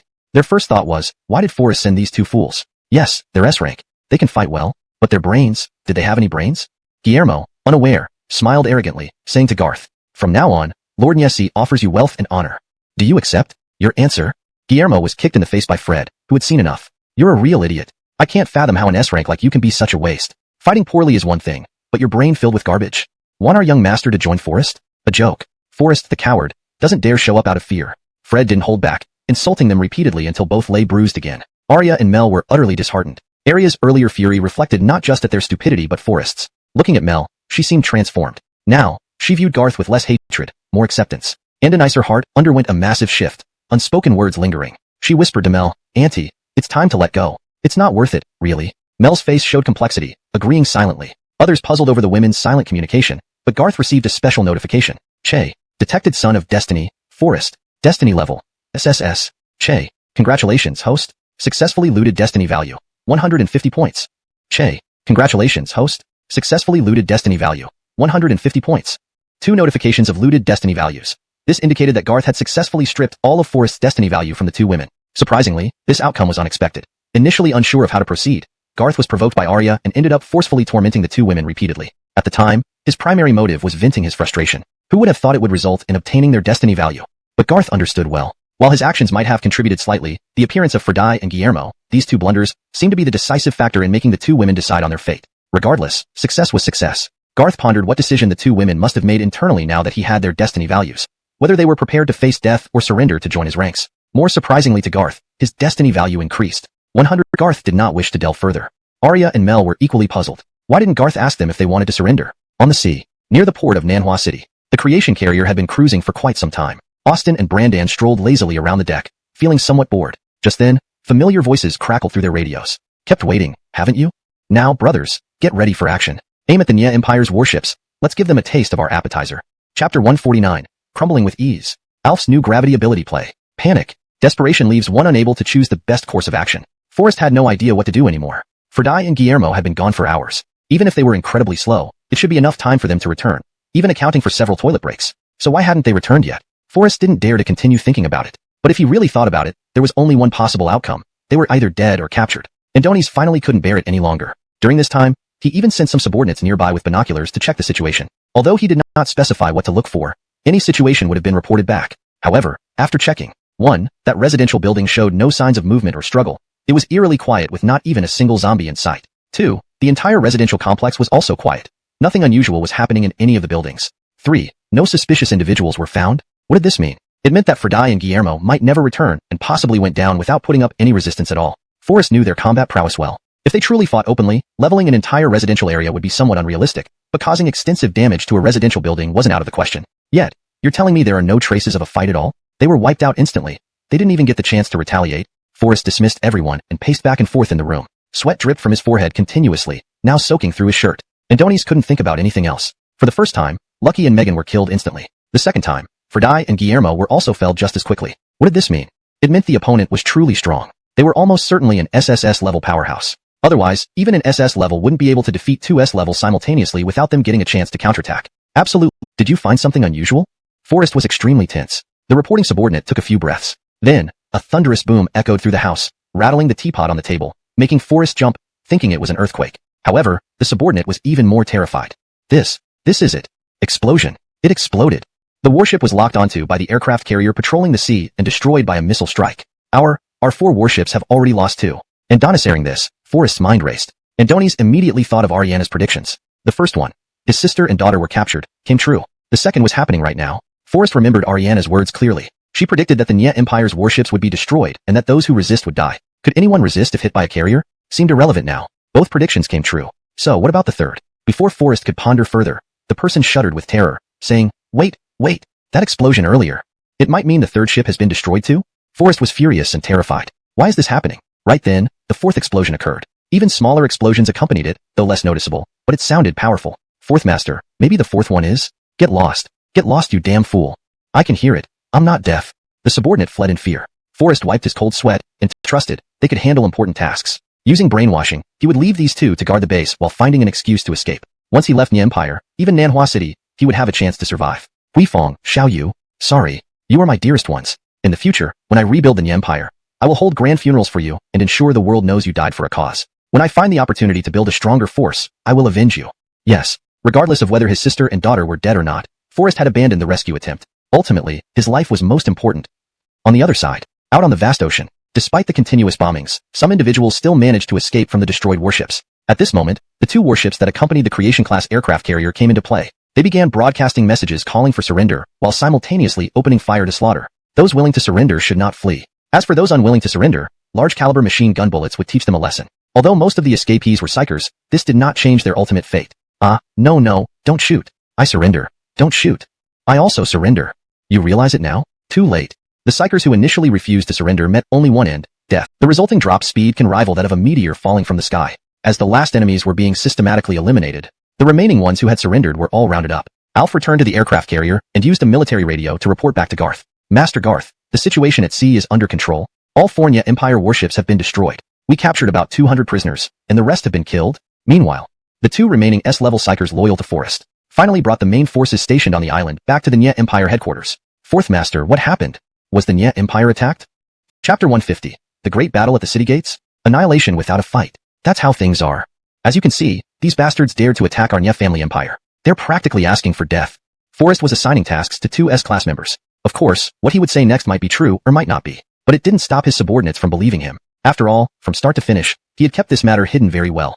Almost no one knew what had happened. No one knew where Fredai and Guillermo were, let alone understand Forrest's reluctance to involve his sister and daughter. But don't get involved with that aircraft carrier at sea. Although you're strong, being just S-class psychics, it's impossible to defeat such a powerful war machine. So, I'll deal with the carrier at sea. Just prepare here in the Nya family empire for battle. And hearing this, the 2 nodded. One of them asked suspiciously, what about Fredai and Guillermo? Why aren't they here at this crucial moment? Forrest's heart twitched. You really know how to ask tough questions. But I've prepared my explanation. This small matter doesn't require them. Like my sister and Xiaoyu, Fredai and Guillermo have been sent on other missions. Don't worry, just prepare as usual. There's no need to be too concerned. Minor players won't pose a threat to the Nya family empire. The 2 S-classes both nodded. Clearly, they believed Forrest. Before long, Forrest gave them some simple instructions, emphasizing not to wander around and to stay vigilant. Then, feigning anger, he left while cursing dramatically. Damn it, daring to plot against our Nya family empire. They sank 4 of my warships. Make their carrier pay for it. When I kill enough people on the carrier, it will belong to us. We'll take the crew and everything. Let's wait for the Nya family empire to reach new heights. After all, possessing a carrier is much more threatening than the previous 4 ships. The 2 S-classes nodded again, bidding farewell to Forrest, who shouted, looking forward to Lord Forth's triumphant return. Looking forward to Lord Forth's triumphant return. After seeing Forrest off, the 2 S-classes exchanged glances. One of them felt uneasy. If Fred, Jonas, Sherry, Alf, and others were present, they would have recognized this person immediately. This person was none other than Clem, Fred's elder brother. Clem was one of the early S-Class 4 powers in Cory City, quite formidable in combat. And Donnie's may not match up to Alf, but he was certainly among the top-tier fighters. The other person was named Harry. The two met along the way. Both were Lone Wolf S-Class without any affiliations, and naturally became friends after meeting each other. Harry laughed and said, "There's nothing implausible. And Donnie's is an SSS-level expert. Even though Lord Forth likes to revel in luxury, when it comes down to fighting, he's still incredibly powerful. Let's hurry and get ready." Lord Forth said the enemy might come soon. "We should settle things before he returns." Clem nodded. Since Forrest had mentioned the enemy wouldn't be too strong, there was no sense of urgency. But he was puzzled. Who could be so insane as to challenge our Nya family empire? Under Clem and Harry's leadership, the warriors of the Nya family empire readied their weapons. Knowing it was a guaranteed victory, many even treated it like a holiday, eagerly anticipating Forrest's battle with the carrier. Ha ha ha, tearing apart a carrier. This actually happened. Pity I can't see Lord Forth tear it apart. But at least 2,000 brothers died on those ships. Hope Lord Forth kills plenty on the carrier. Death is commonplace in this post-apocalyptic world, as long as we get rewarded. Lord Forth is awesome. Lord Forth is heroic. Pity we can't see a real carrier-tearing spectacle. Anyway, getting control of the carrier is enough. Suddenly someone whispered, "Shua, look over there. It seems a few SUVs are coming. That's weird. 2 cars belong to us, but the last 2 don't." Soldiers murmured. Because Forrest assured the fight would be easy, there were no tactics involved. Over 1,000 men stood outside the mall that served as the Nya family empire's headquarters, watching as several vehicles slowly approached. Clem and Harry exchanged glances, both ready for battle. Then, cars stopped. Mel and Arya got out first, stunning everyone. Clem scratched his head. "Didn't you go on a mission? Lousy said you were on missions. Why did you come back early? Good thing you're back. Join us in welcoming the enemy." Thinking these 4 vehicles were all allies, they saw another Nya family empire car from which 4 people emerged. The driver was Jameson, which puzzled them further. His passenger was Bowen. Nothing unusual yet. But then 2 bound S-Class psychics, Fredai and Guillermo, were dragged out like dead pigs from the back seat. This alarmed everyone instantly. Jameson, Bowen. What's going on? Clem's voice deepened, realizing something was amiss. How could Jameson and Bowen, just A-level, overpower 2 S-Class psychics and bind them? Just then, from the 2 armored personnel carriers, Garth descended. When Fred appeared, Clem froze. Harry, recognizing no one, yelled, "Who are you? Did you do this?" Clem stopped him, noticing Mel and Arya siding with Garth. Looking at Fred with complex emotions, he spoke to Garth first. "Mr. Garth, nice to meet you again." Recognizing? In that moment, the battle was destined to never happen. This also confirmed the 3rd prediction of the Nya family empire's downfall. Its end didn't mean everyone in the Nya family empire would be killed. 10 minutes later, after everything was explained, learning of events within just a day, Clem and Harry were stunned by the capture of Mel and Arya, their willingness to join Garth, and the near-death state of Fredai and Guillermo. Brother, older brother, Clem embraced Fred. Years of estrangement dissolved in this embrace. Their past grievances vanished in this moment. The others finally realized that no wonder the 2 looked 7 or 8 parts alike. They were indeed brothers. Fred looked around, his eyes full of confusion. "Brother, who is Forrest? Is Forrest not here?" When Clem mentioned that Forrest had gone to attack the carrier, Garth burst out laughing. This cowardly rat actually from this moment on. At this point, what else was there to say? Whether they were low-ranking psychics or ordinary soldiers with guns, none dared to say a word against it. One by one, they put down their weapons and declared their surrender. Fredai and Guillermo, barely alive, glared angrily at Clem. "Beast! Traitor! You damn things, you'll all die. Think you can beat Lord Forth? Wait until he returns, and you'll be dead for sure." Garth extended a finger, forming a pea-sized flame at its tip. "You won't have the chance to see how formidable Forrest is. I'm sorry, but when you chose not to submit, you chose to die." The pea-sized flame slowly flew toward them. In an instant, they became flaming figures. They didn't even have time to scream or show fear. Within seconds, the 2 S-Class psychics turned into nothingness. This display left everyone pale with fright. Harry was relieved he hadn't chosen the wrong side. "You clean up the Nya family empire spoils. I'll go after that dog, Forrest." Chapter 151. A Genesis base? As powerful as 10 Nya family empires? Garth was about to leave when Jameson suddenly spoke up. Jameson was a shrewd man. Although he was Forrest's nephew, they didn't have a deep familial bond. Otherwise, he wouldn't have been sent out on such an arduous and thankless task. Seeing that Forrest's own daughter Arya had surrendered to Garth, and even Forrest's younger sister Mel chose to submit, Jameson was quite brought. Garth thought for a moment. Forrest will take Ariana with him before leaving. That means Forrest is likely heading to the island where Ariana is held captive. Is it possible he has already taken her away? Shocked, Clem shook his head in denial. "As far as I know, no. Although Forrest kept Ariana's location hidden from us, if she had been brought back, many people would have seen her." Convinced, Garth agreed. Yarden wished to join the rescue mission for his sister, but was immediately refused by Garth. Despite this, Yarden persisted. "Master, you don't need to wait for me. I'll follow on my own. I won't hinder your battle. I just want to see my sister safe. Then I'll take her away, so she doesn't become a liability during your fight with Forrest." After some consideration, Garth nodded. "All right, let's set off." Delayed any further, that dog Forrest might escape and be hard to track. Jameson added confidently. "Don't worry, Master. My super hearing is formidable. Once I activate my psychic ability to full power, I can hear conversations several kilometers away. As long as Forrest utters a word, I can pinpoint his general location." Garth smiled. Indeed, this guy's abilities were still very useful. "Let's go." Flame wings appeared behind Garth, blazing fiercely like a giant phoenix, warming everything around. Luckily, Garth didn't unleash his psychic powers. Otherwise, the sheer heat would have melted people around. Before Jameson could say more, whoosh, Jane. My master defeating a mere forest is a walk in the park. Don't think I'm boasting. If you knew how many enemies my master has eliminated, you'd realize how wise it was to ally with him. Following this, Fred started boasting. But everything he said was based on Garth's real achievements. Upon hearing this, Harry and others were astonished, including Clem. After you left, Master Garth built a super refuge and killed 2 SS levels and 1 SSS level enemy? And oh nice Haven, what a terrifying combat power. So, what's the strength of Genesis base now? Curious, Harry nodded and asked again. Fred looked at them both, then at the 1,000 soldiers surrounding them, contemplating the entirety of the Nye family empire. In terms of manpower, Genesis base should be twice as large as the Nye family empire. Twice as many people. That's strong? In terms of high-end combat power, Genesis base should be at least 3 times as powerful as the Nye family empire. High-end combat power equivalent to 3 Nye family empires? Many began to doubt. If discussing true combat power, Genesis base could wipe out the Nye family empire in under 10 minutes in a full-scale war. Saying Genesis base is 10 times as powerful as the Nye family empire is me being conservative. Is Genesis base that unbelievable? Harry voiced what everyone was curious about. And hearing this, Bowen interjected. Not exaggerated at all. Good heavens, you have no idea. When Jameson and I were captured, Genesis base resisted a massive zombie tide. Millions of zombies. There were also over 1,000 divine slaves, all of whom were eliminated by Genesis base. Other than heavy weapon consumption, Genesis base suffered 0 losses in high-end combatants. Millions of zombies? Over 1,000 divine slaves. Good heavens, millions of zombies would obliterate the Nye family empire 100 times over. Wait, what are divine slaves? Divine slaves? An A-grade divine slave can match an S-grade psyker. Everyone was amazed. So, 1,000 divine slaves equal 1,000 psykers. A-grade divine slaves match S-grade psykers? About how many A-grade divine slaves were there? Let me think. Over 100, probably. This was said by Fred, who knew the details. At this moment, no one dared underestimate Genesis base, especially upon learning it had complete munitions production lines, endless bullets, food, and clean water. Everyone present was utterly dumbfounded. Of course, not everyone present would qualify to join Genesis base. Ordinary soldiers were mere footmen. But Garth had already given instructions to Fred and Clem. Ordinary soldiers would be given a chance. Those who were young, strong, and sufficiently loyal would qualify to become soldiers of the Genesis base. Out of the 2,000 to 3,000 soldiers who advanced in the Nye family empire, only about 30% would successfully make the cut. The rest would be eliminated. Similarly, not all psychics would be accepted. They also required screening. Anyone with problematic character or personality would be firmly rejected.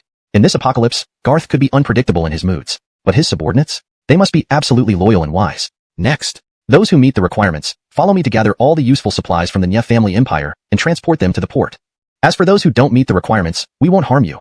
But please leave the Nye family empire immediately. You can return after we're gone, but now. If anyone causes trouble, they will be killed. Who would dare cause trouble? Even those who weren't chosen, despite their regret or anger, dared not show it. The chosen ones, on the other hand, were overjoyed. Next, as everyone scavenged and dispersed the citizens, the once vast Nye family empire was declared extinct. Ariana's third prophecy had truly come true. In Forrest's expectations, no matter how powerful Garth was, there were so many cannon fodder in the Nye family empire. Surely they could hold out for a while, right? Even if it was just an hour, wouldn't that be enough? An hour would give Forrest enough time to escape far away. At that point, regardless of Garth's strength, he could hide and avoid the immediate danger, then have a chance to rise again. Jameson's guess was correct. Ariana was indeed his target. Even at such a critical moment, he still came to take Ariana away. There were various reasons for this. For instance, Ariana's abilities could help him calculate many things in the future. Although she failed this time, she might still be useful in predicting good or bad outcomes in other matters. Especially if he could escape this time, it would mean her predictive power had succeeded. The utility of Ariana's ability significantly increased. If this escape failed, even if it failed, Ariana could still be very useful. She could serve as a buffer for him. Being held as a hostage would mean the other side would value her greatly. Otherwise, they wouldn't have demanded he trade Ariana for others initially. Thinking of this, Forrest couldn't wait any longer. Andoni's piloted a small boat to the island where Ariana was held captive. After roughly identifying the direction, he headed straight into the deep forest. Just as he ran into the woods, a huge fireball fell before him. It created a massive crater several meters wide and deep, scaring Forrest into stepping back a few paces. The deathly peril sensed from the sky made him turn and flee without a second thought, still heading in the direction of Ariana. However, how could he possibly escape? Boom, boom, boom, bang, bang, bang. Gigantic fireballs rained down like hail, blocking Forrest's path. As Garth's figure slowly descended, Forrest's face turned grim. Seeing Jameson only added fuel to his rage. Jameson, you bastard. How dare you betray us? Chapter 152. The Battle of the Two Kings. Ariana had been in this cave for a long time. Every day, she yearned to get out and see the sunlight outside, the flowers and green leaves, and her brother Yarden whom she hadn't seen for a long time. But it felt like an eternity. Though only a few days had passed, it felt as if she had waited several lifetimes. Each day, even every minute and second, eroded Ariana's patience. She gradually felt that she might never leave this cave. If Forrest really dies and the Nye Empire truly falls, will I never be able to leave this place? Brother, where are you? If the Nye Empire falls, can you still find me? They say this place is hard to find. What if everyone who knows about it dies in this prophesied war? Will I never see the sky again? This isolation room within the cave was constructed incredibly sturdily, mainly because most importantly, Yarden would soon come out. It would be safest if Yarden transformed into a giant kraken and took him along. However, watching Garth battle Forrest now, Jameson felt a bone-chilling terror. In his vision, Garth had transformed into a 100-meter-tall flame giant, while Forrest also revealed his massive form, resembling a Godzilla-like ancient beast capable of emitting both fire and ice attacks. Despite conflicting attributes, they coexisted in the same creature, demonstrating Forrest's terrifying power. Jameson had seen Forrest display his beast form before. Whenever he did, it signaled the imminent crushing of a significant force, without exception, due to his overwhelming power. Though Yarden's kraken was much larger than Forrest's beast, 10 Yardens wouldn't be enough to match Forrest's might. They'd just be cannon fodder for him. Yet, what shocked Jameson was this terrifying Forrest. Facing Garth's flame giant, he appeared completely powerless. While ineffective fire attacks were understandable, Forrest's S-rank ice attack, despite not being pure SSS-grade ice, was still formidable. If directed at the sea, it would instantly create a kilometer-wide frozen area, with freezing temperatures and oppressive cold. Such a formidable ice attack should have completely countered Garth's fire attribute. But then, under Jameson's terrified gaze, Forrest exerted all his strength, spraying icy blasts at Garth's flame giant for a long time. But after he finished, the flame giant didn't weaken at all. Instead, Forrest was utterly exhausted and panic-stricken upon seeing Garth's unharmed state. How can this be? King you're fire-based. Why can you withstand my ice attacks? Garth replied with a demonic laugh. And Donahue, you can wield both ice and fire, yet you ask why you're ineffective?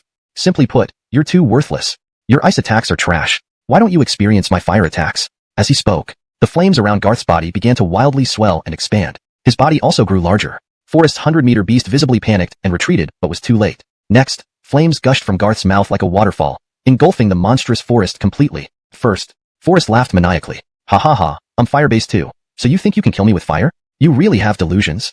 However, villains die talking. Before he could finish, the piercing burning pain penetrated his thick skin, followed by agonizing screams echoing across the island. Ah! No! Stop!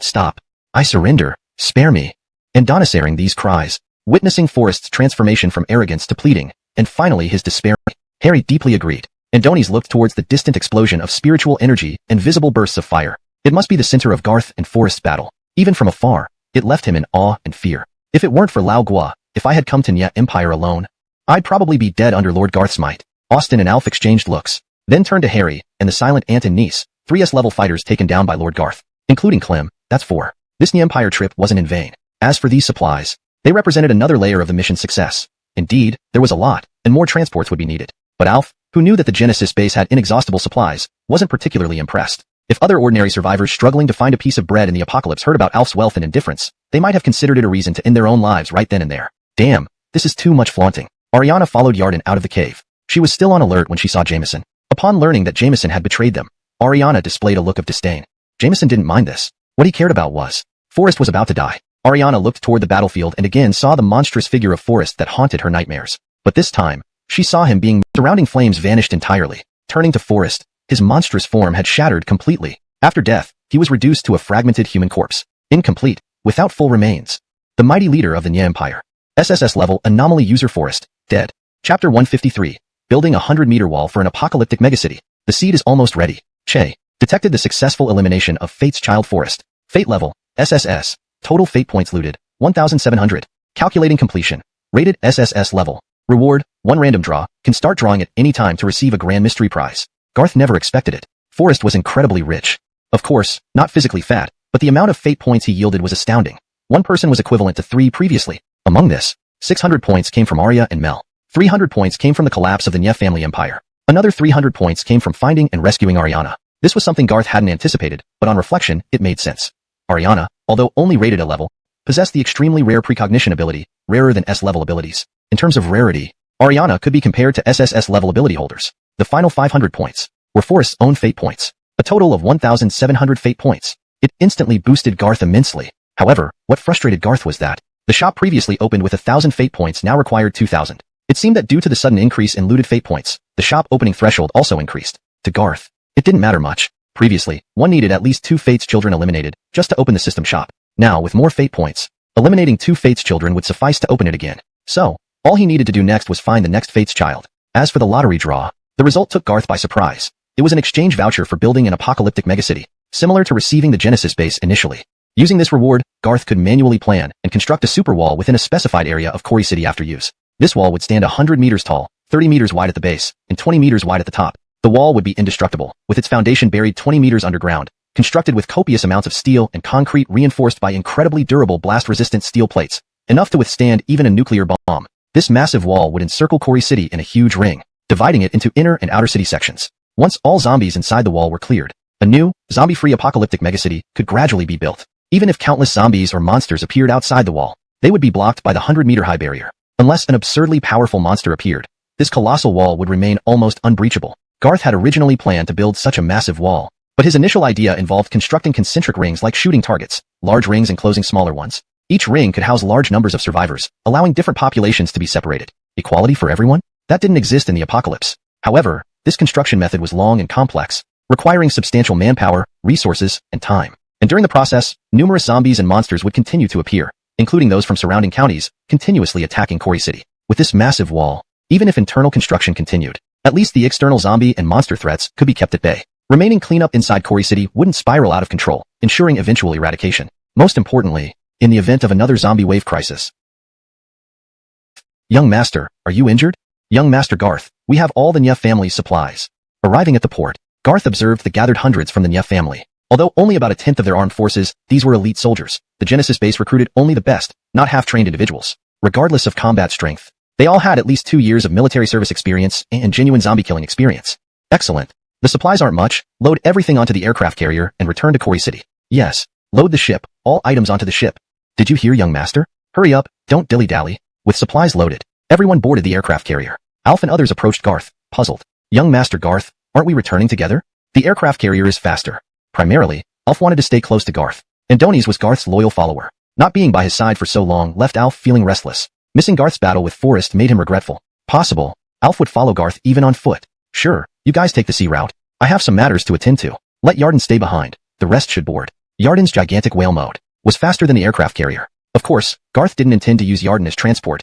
He just cherished the gigantic whale form. Finally, after insisting, Alf boarded the ship. Except for Yarden, everyone else who arrived with Garth stayed behind. Apart from Jameson and Bowen, Fred, and Priscilla and her daughter remained too. Ariana didn't want to be apart from her brother, so Garth allowed her to stay as well. Young Master, why aren't we returning with the ship? Layla, always candid, asked questions adults wouldn't dare ask. Though unfamiliar with Garth, Ariana witnessed his terrifying battle mode, an image that still haunted her, making her both fearful and curious. Why? Back in Quarry City when I eliminated Brent, I left a seed on a sea monster. I have a feeling the seed is almost ripe, and this sea monster remains near the coast, seemingly afraid to venture into deep waters. Curiosity plus harvesting the seed led me to stay behind. They hadn't expected Garth to answer so seriously and thoroughly. Layla felt flattered.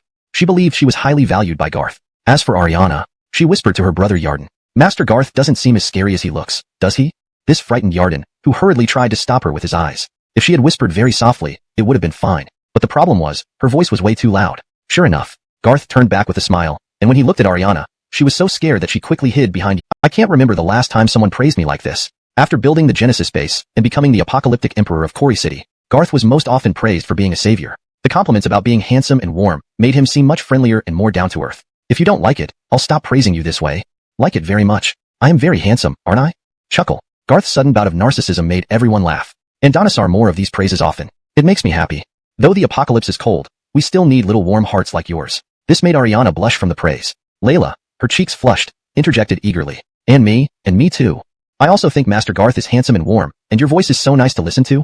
Alright, you're another warm heart. Except, you are not only the warm heart that warms my soul, but also the one who, in the quiet of the night, along with your mother, warms my entire body and satisfies my supreme needs. Let's go. We should set off now. In Garth's perception, he sensed the movement pattern of that monster, but he wasn't in a hurry, planning to drive slowly along the road to pursue it. Hashtag chapter 154. Tianyuan City, Dongshan Assembly. Tianyuan City. It is located roughly midway between Quarry City and Nanhua City. Not far from Oasis City, just a couple of using numerous building equipment and workers to reinforce and rebuild several skyscrapers and malls. A luxurious and bright office within one such building stood in stark contrast to the apocalyptic scenery outside, making Hagen from the Jiliu Alliance feel envious. But now wasn't the time to dwell on these trivialities. Adonis needed reinforcements from the Dongshan Assembly quickly. Facing him across a desk sat a middle-aged man named Samuel. Adonis appeared normal except when he smiled. His mouth cracked open, nearly splitting his face to the back of his head. This was his bizarre ability. Hagen didn't know the specifics of his power. What he did know was that this man was one of the top vice leaders of the Dongshan Assembly, and his ability ranked as the terrifying SS level. Their strength? We can only speculate. It seems likely that they're SS level. In fact, Heston suspected that Garth might even be SSS level. However, Heston had agreed with Hagen not to reveal this guess to the Dongshan Assembly. If it were true, the Dongshan Assembly might not want to get involved, even if it was just speculation. Heston's main suspicion was that Garth was SS level. So, while Hagen lied, he didn't lie completely. As for their identity, we're not sure. According to Hassan, they might come from Kori City, driving 2 brand new military troop carriers. They could be remnants of the military who got lucky and became psychers. Samuel grinned widely, causing Hagen to look away. Andoni's dared not gaze. Absolutely correct. You're not only the most patriotic, but your name itself embodies patriotism. I admire you most. Samuel relished the flattery. After a moment, he said, if they're SS level, it complicates matters. You promised membership fees to Dongshan Assembly. That remains unchanged. Hagen's heart sank. Was Dongshan Assembly unwilling to help? If they didn't assist yet demanded payment, it would be a death sentence for the Jilyu Alliance. But Samuel changed tone, cackling. On the other hand, this kid stole what belonged to Dongshan Assembly. If we don't react, it makes us appear weak. Relieved, Hagen knew it was time to flatter. Yes. No, not exactly. Brother Jangwo, you're right. This kid is challenging Dongshan Assembly. But Dongshan Assembly isn't weak. It's the strongest and most dominant force in this apocalypse. Nearly slipping up, Hagen felt Samuel's eerie tongue almost touch his face. After asking a few more questions, Samuel leaned back on a sofa and said, wait here for 2 days. The boss is out, supposedly enjoying the sea. Feels like he's hiding something, but I won't pry. The boss was an SSS level powerhouse. Hagen wiped a bead of cold sweat upon hearing Samuel speak so casually about him. Wouldn't the boss punish Samuel severely if he heard? Unfazed, Samuel rested his head against the wall, puffing on a cigar, revealing the extent of his jaw's disfiguration. I'll discuss it with the boss when he returns. Hopefully, I can go along with you, treating it as a vacation. Others struggled to survive in the apocalypse, but Samuel viewed it as a vacation. Hagen mentally scoffed but followed instructions, staying temporarily at Dongshan Assembly. After Hagen left, another subordinate reported. Boss Jangwo, we captured some psychers from Kori City. After questioning, we obtained information about Kori City. You should hear it.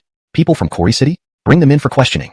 Samuel perked up. Several people entered, psychers, though low-level ones, who survived a journey spanning hundreds of kilometers, which was quite fortunate.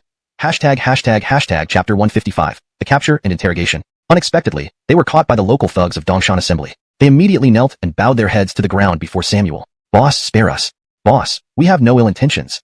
We are willing to join Dongshan Assembly and serve it loyally. Please, boss, give us a chance to live. Upon hearing this, Samuel sneered. What garbage, you dare to ask to join Dongshan Assembly? The few captives paled at his words. But then Samuel let out a strange laugh. But if you have any value, like giving me some solid information about Kori City, perhaps I can decide to keep you around for some menial tasks, like sweeping and mopping the floors. We'll talk. We'll tell you everything.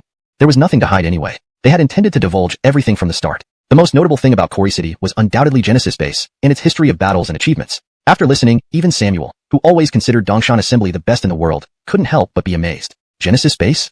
A huge underground shelter where tens of thousands live. Interesting. Is this force very strong? The captives exchanged glances and nodded. Yes, very strong. Recently, they resisted a horde of over 1 million zombies and eliminated more than 1,000 psychics. It's said that the old leader of Genesis Base personally took down an SSS level creature. Right, there's video on the Genesis Forum. What is the Genesis Forum? It's a local network forum built by Genesis Base. Oh right, almost forgot. It's too far from Kori City here, so we can't log into this local network forum. Samuel's interest grew. Andoni's hadn't expected such operations. How do you go online when your phones are dead? With power banks. Genesis Base sells solar-powered power banks. 1 day of charging in the sun provides enough power for 1 phone.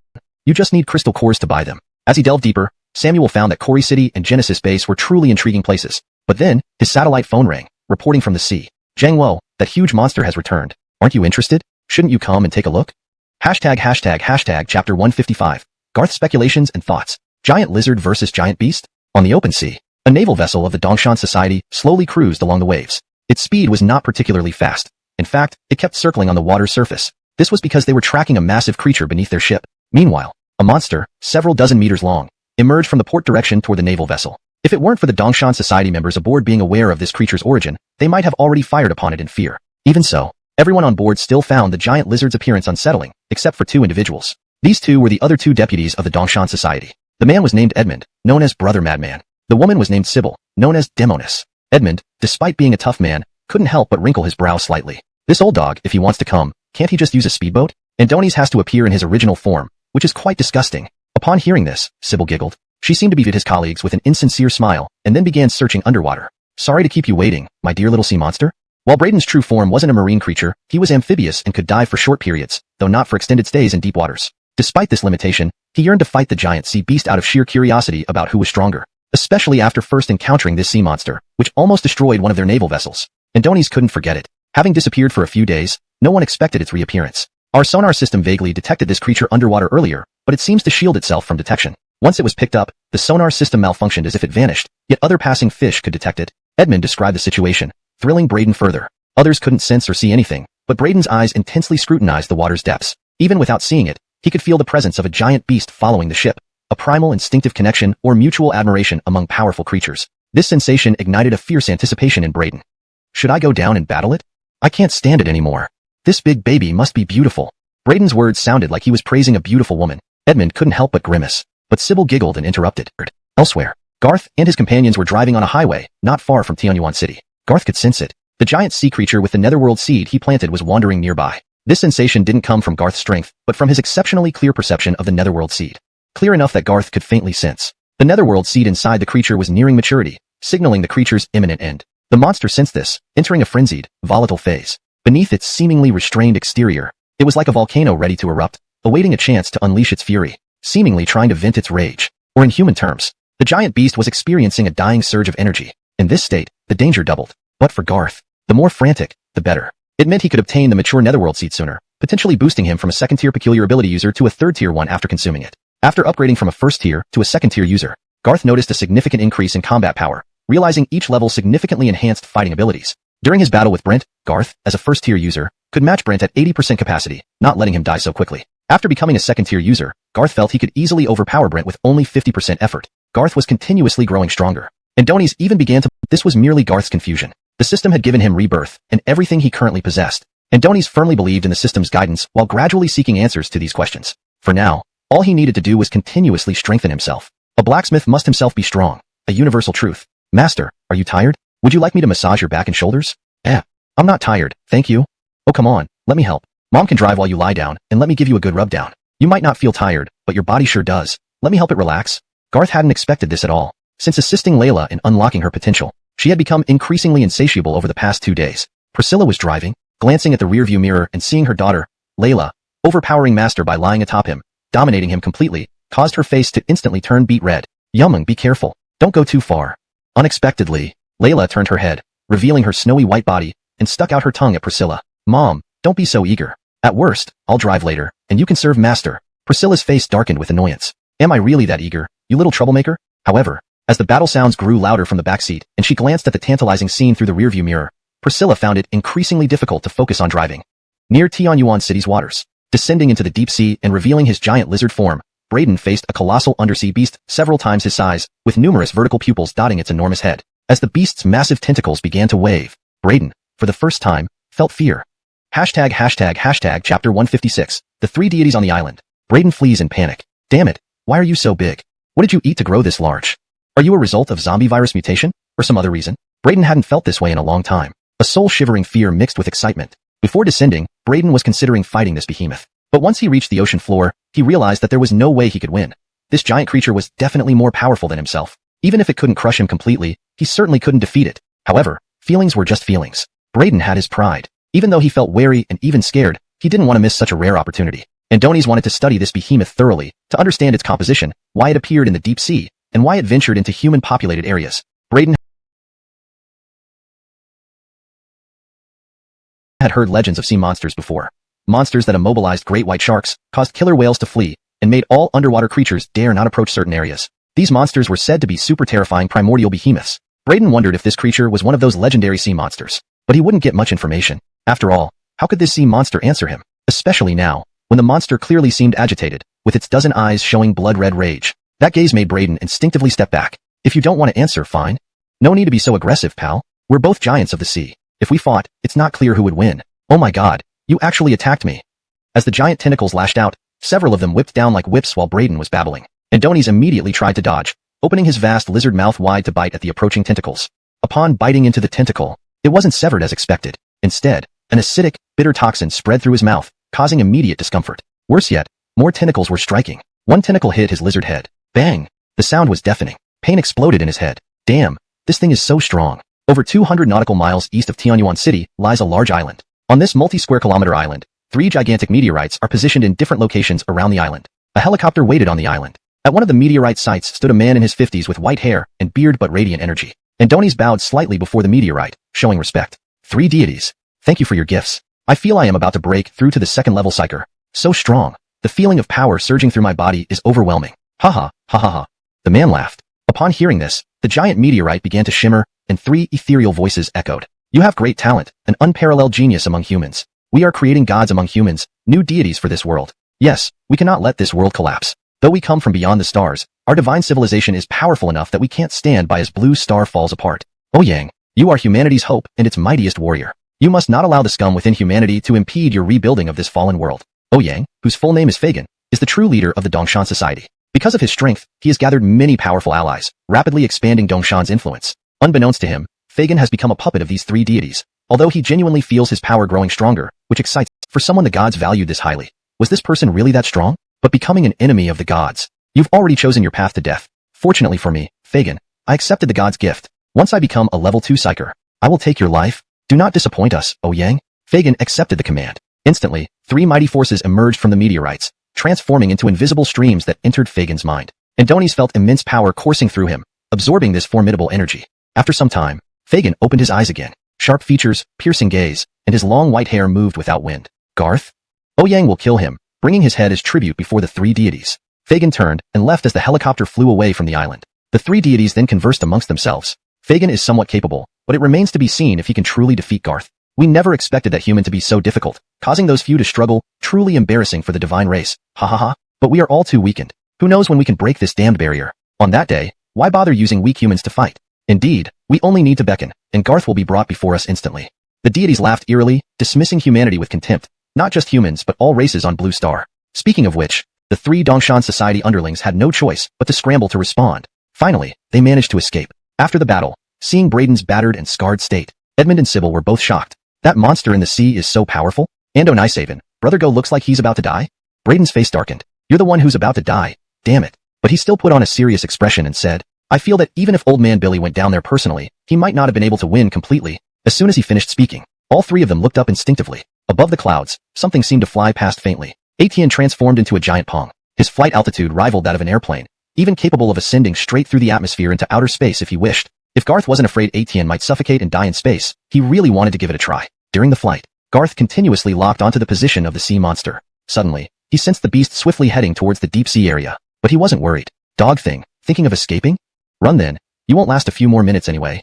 ##### maintaining consistency and tone. The translation keeps the same paragraph structure and line breaks as the original text while ensuring it reads naturally in English. The names are preserved using pinyin, maintaining the style and tone of the original content. The story logic and continuity are kept coherent with the previous context. #### Chapter 157.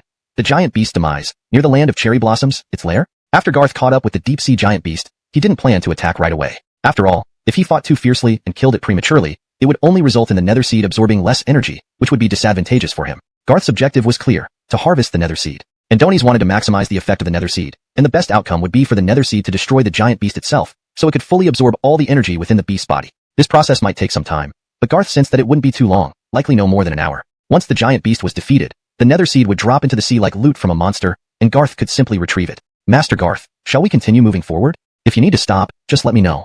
Etienne's voice came through, muffled due to his transformation into a giant kraken. After considering for a moment, Garth replied, let's fly for another 2 hours or so, maybe 3 at most. Wait, Etienne, what's your maximum flight duration? Adonis realized he had been hasty by not asking about Etienne's endurance beforehand. Everyone has limited spiritual energy reserves, and with Etienne's gigantic kraken form, it must consume quite a lot of energy. However, Etienne's answer reassured him. Don't worry, Master Garth. My flight duration can reach 6 to 8 hours. At top speed, it's around 6 hours, but with the current steady pace, I can easily manage 8 hours. 8 hours should be sufficient, even accounting for the return trip. A single leg of the journey would take 4 hours. Moreover, Garth had plenty of spiritual energy extract stored in his spatial ring, which he could give to Etienne to replenish both physical and spiritual energy. Thus, Etienne was indeed a reliable means of transportation. His flying speed rivaled large passenger planes, and at top speed, could even surpass them. Perhaps if Garth ever needed to travel abroad, he could directly ride on Etienne's kraken. Although it might be impolite, it would certainly save effort. Wow, the ocean view is amazing. Ando look at those beautiful clouds over there. Big Sister Yumming, doesn't that cloud look like a heart? Just like love. Ha ha ha, there's a small island shaped like a heart in the sea over there too. None of them could have anticipated that when Etienne transformed into a giant kraken, he not only had to carry Garth but also several others. Not only did he carry multiple people, but also 2 armored vehicles, which could this thing want to experience the beauty services in Japan? Damn, are we really approaching Japan? I've never been to Japan before. Layla couldn't believe it. Ariana nodded in agreement. Neither have I. I only heard that the country has beautiful cherry blossoms and girls wearing wooden shoes and kimonos. Nowadays, wouldn't the streets be filled with zombie women in kimonos? At this thought, both sisters shuddered. Garth found their imagination amusing yet far-fetched. Regardless, sensing the giant beast slowing down, nearing its end, Garth smirked. It appeared the creature expended much effort to get here, lasting longer than expected. Stay here in the air.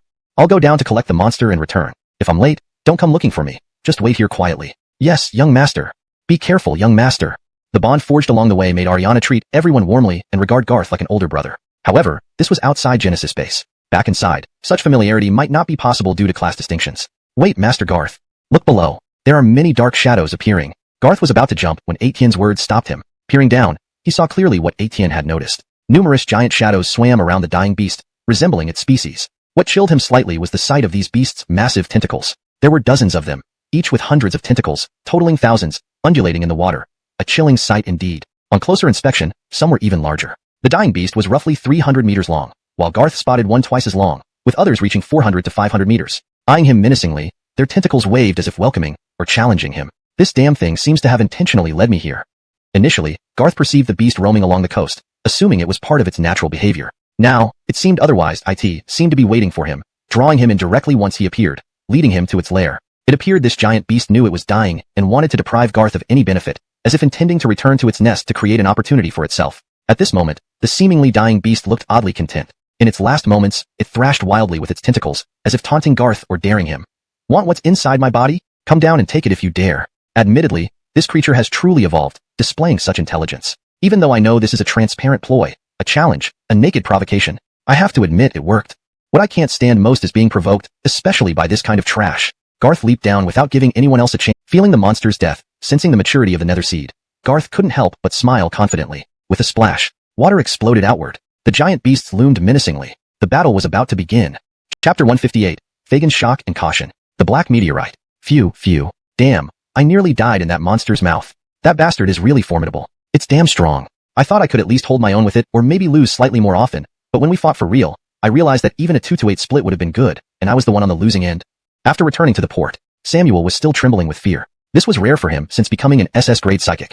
The last time he felt this terrified was during the battle when Dongshan Gang's leader Fagin recruited him. Back then, after Fagin showcased his SS-grade combat prowess, Samuel, despite transforming into his exaggerated lizard form, unsurprisingly fell to Fagin's hands without much of a fight. That was Samuel's first defeat, and this was the second, defeated by an underwater behemoth. If Samuel had known that the beast which nearly devoured him was dying, he might have laughed until he cried. Defeated by a dying creature? Of course, a dying beast is the most terrifying. Every attack was its last stand. In its final moments stepped out of the plane. All three bowed slightly. Regardless of their pride, they showed utmost respect to Dongshan Gang's leader, Fagin. Fagin glanced at them, his gaze finally settling on Samuel, who was filled with confusion and embarrassment. Speechless, Samuel hesitated before speaking up. Had a fight with that sea beast, couldn't beat it, so I retreated. But no worries, just minor injuries, hee. Edmund and Sybil couldn't help but laugh at Samuel's expression. So you do know fear too. Not always as confident around us, huh? Fagin was speechless. I said that thing was strong. You went looking for trouble? I tested it once. I can kill it, but it wasn't necessary to waste time and energy. Better to keep it as a pet and occasionally look at it. All right, anything to report? If not, go about your business. As Fagin was about to leave, Samuel remembered Hagen from Oasis City. Andoni stopped Fagin to share the news of the 9 Union Gang seeking Dongshan Gang's help. The others, including Fagin, were taken aback. The 9 Union Gang isn't weak. 9 S-grade fighters shouldn't be easily defeated. According to our investigation, Oasis City doesn't seem to have any SS-grade powerhouses. How could the 9 Union Gang lose so badly? Fagin pondered, as did Samuel. From what Hagen says, the attacker comes from Lixing City and is at least SS-grade. Their few remaining S-grade members were all defeated. If it weren't for the lack of lethal intent, the 9 Union Gang would have been wiped out. It seems the 9 Union Gang was foolish, provoking passing strangers and getting ambushed, draining over 10 warehouses. And hearing this, everyone was speechless. Provoking strangers and getting hit back? Is this a novel plot? Collecting tolls only to get collected instead? Fagin motioned for Samuel to continue. Yes, I heard from some drifters from Lixing City. They say Lixing City has a powerful force, possibly ruling it now. Its combat and manpower don't lag behind us. This force is called the Creation Base, led by someone likely SS grade or higher. Upon hearing this, Fagin was shaken. Lixing City has an SS grade powerhouse? Creation Base rivals us in scale? Even now, Fagin was deeply shocked. But Samuel added, not necessarily SS, could be SSS, drifters disagreed, so take it with caution. Fagin fell into deep thought, his face serious. Wait, something dawned on him. The gods mentioned on the island spoke of a man from Lixing City named Garth, likely SSS grade. Could Garth lead the Creation Base? Or are they separate forces? Better if one, but already quite troubling. If two, Lixing City is far scarier. We'll put this aside. Soon, we may think of invading Lixing City. Let the 9 Union Gang boy wait for further notice. Wait for my word? What does that mean? Fagin left, returning to his base, leaving the trio puzzled. Soon after, Fagin entered a hidden underground chamber, his private training room, also storing secret items. Still around him was lingering spiritual energy from the gods, soon solidifying, surrounding him completely. Such comfort spread through every part of him. Already a level 2 psychic, he sought greater strength, because the feeling of getting stronger was simply too exhilarating. In his possession now was a secret weapon for power enhancement, a mysterious black meteorite. Yes, its color was pure black, with some peculiar light flowing around it continuously. This feeling was incredibly magical, but Billy was clear. This item could not be used lightly. When the gods gave it to him, they clearly explained both its advantages and disadvantages. It could be used, but at a cost. After using it, it would greatly enhance his strength. Damn, that Garth doesn't seem as easy to handle as I imagined. Should I use the power of this black meteorite? Billy didn't know. This black meteorite seemed like a surveillance device. The 3 gods on the island had been constantly monitoring anti-theft locks. Even if the anti-theft doors were opened, no one dared to touch anything inside. Because in the entire Dongshan Club, no one dared challenge Fagin's authority. However, there was always an exception. After practicing for a while, Fagin left the secret room. Not long after, despite the numerous locks on the secret room's door, it was opened with a click. If someone was watching the monitors at that moment, they would have been shocked to see that no one appeared on the surveillance footage. Next, the innermost safe was opened. The black meteorite vanished instantly. A voice then echoed in the darkness. So, this is the thing, Master, I've succeeded. When the surveillance discovered the secret room was tampered with, when Fagin returned and found the black meteorite gone, he flew into a rage. You bastard, who are you? Who dares to steal from my secret room? You're dead, you're dead. However, 2 hours had passed. Fagin knew. 2 hours was plenty of time to absorb the black meteorite. If the absorber was still here, it might be okay.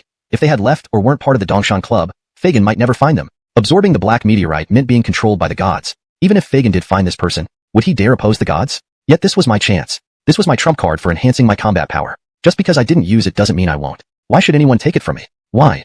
Thinking this, Fagin trembled with anger. Meeting. Notify all high-ranking officials for a meeting. No, not just the high ranks, all psychics must come. Far out at sea near Sakura country, Yarden waited in the air with his group for a long time. Even his return limit was approaching. Yet Garth hadn't shown up. They couldn't even feel any signs of battle below. When Yarden looked down, dozens of giant beasts had disappeared, following Garth into the deep sea instantaneously. The battle was happening underwater. Occasional ripples could be seen, but nothing more. Is young Master Garth alright? Loretta, don't jinx it. Wah, I didn't mean to. I'm just worried about young Master. I want him to appear quickly. Don't worry, young Master Garth will be fine. Layla was confident. Priscilla also believed. Recalling Garth defeating Forrest, Ariana suddenly felt she overthought things. Someone as strong as Garth wouldn't easily lose. Just then, Yarden's voice shook slightly. Appeared. Andoni's is fine, everyone. No need to worry. Others struggled to see the scene below. They could only rely on Yarden's description. Still, his words relieved several people. Good, that's good. Relax, we can wait for young Master to come up. However, Garth didn't surface immediately. Instead, he was surrounded by god-slaying flames, holding a disproportionately large sword, about 100 meters long, with a swing. Puff! One beast was split in two. Then many flame swords appeared around Garth. Puff, puff, puff. The giant swords sliced through the beasts repeatedly, killing some instantly, or severing their grotesque tentacles. Yarden thought Garth would exterminate all the beasts, but Garth stopped shortly. Instead, he grew flame wings, breaking through the entangled tentacles and rising skyward. His flight speed was incredible. In midair, Garth turned back, forming a huge flame bow and arrow. Damn things die. Whiz whiz whiz. At least a dozen flame arrows shot downward. Garth didn't linger, turning back to approach Yarden's back and ordering immediate return. These deep-sea creatures are tough. Although they aren't great fighters, killing them is exhausting. If it were Brent or someone like him, they really could have died down there. Garth sighed. The two girls nervously checked Garth, only relaxing when they confirmed he was uninjured. Don't worry, I'm fine.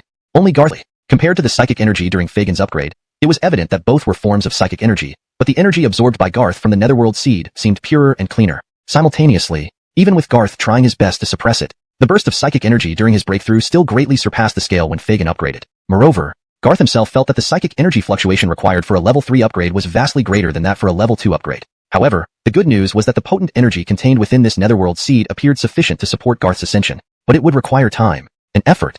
On the journey, they finally reached a point where everything went without further incident. The group could finally catch their breath. Finally, Yarden flew above the land. Originally intending to ask Garth whether he wanted to land, he noticed that Garth wasn't responding. Sensing strong fluctuations of psychic energy from Garth, Yarden knew not to disturb him and continued along the coast towards Kori City. Fortunately, they had pre-supplemented with psychic energy extracts, allowing Yarden's body to recover its energy.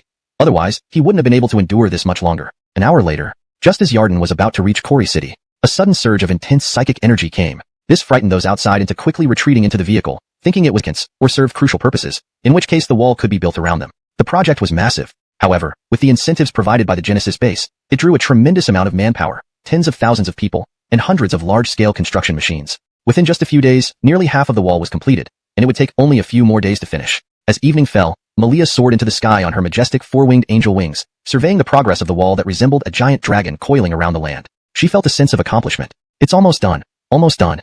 Once the first circle is complete, we can divide our tasks, clearing zombies and monsters from the first sector while starting the construction of the second circle. This plan was one Garth had devised long ago. Duggy City was to be divided into 5 sectors, each separated by circular walls. Each sector would have a 20-kilometer diameter, totaling 100 kilometers across all 5 sectors. 5 ultra-high walls needed to be built, the outermost being 50 meters high and 10 meters thick to withstand stronger zombie hordes.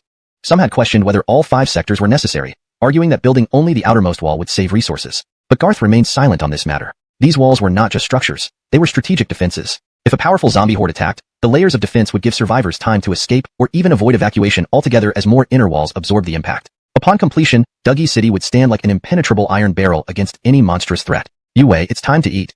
A voice called from below. Malia nodded and was about to descend when she suddenly looked toward the distance, alert and narrowing her eyes. The next moment, shock appeared on her face. Andoni's is back. Andoni's is back?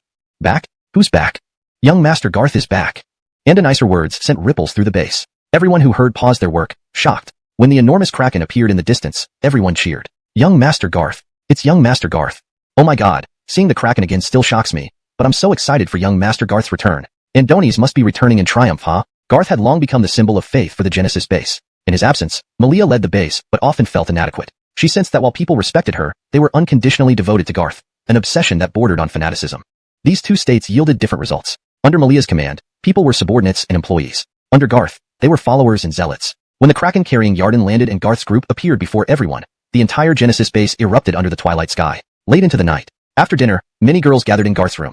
Aileen, Nancy, Leah, Celine, Malia, and Talia. Had Garth not intervened, Layla would have come too, as well as the 3 Gretchen. Looking at the 2 Gretchen, only Raven remained untouched. This thought stirred a mix of competitiveness and possessiveness within Garth. Andoni's would need to find time to talk to Raven alone soon. Don't move. Stop moving. Wait, don't rush.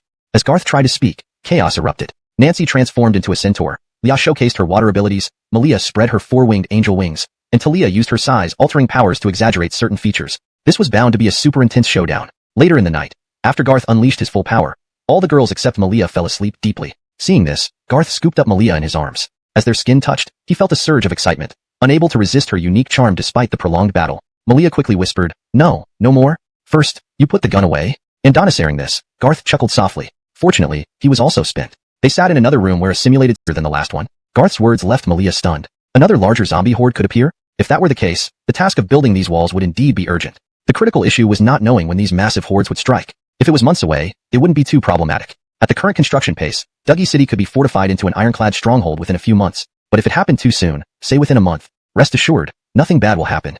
Just focus on the construction. I guarantee there will be no issues, even if the zombie horde arrives tomorrow. Even if it comes tomorrow?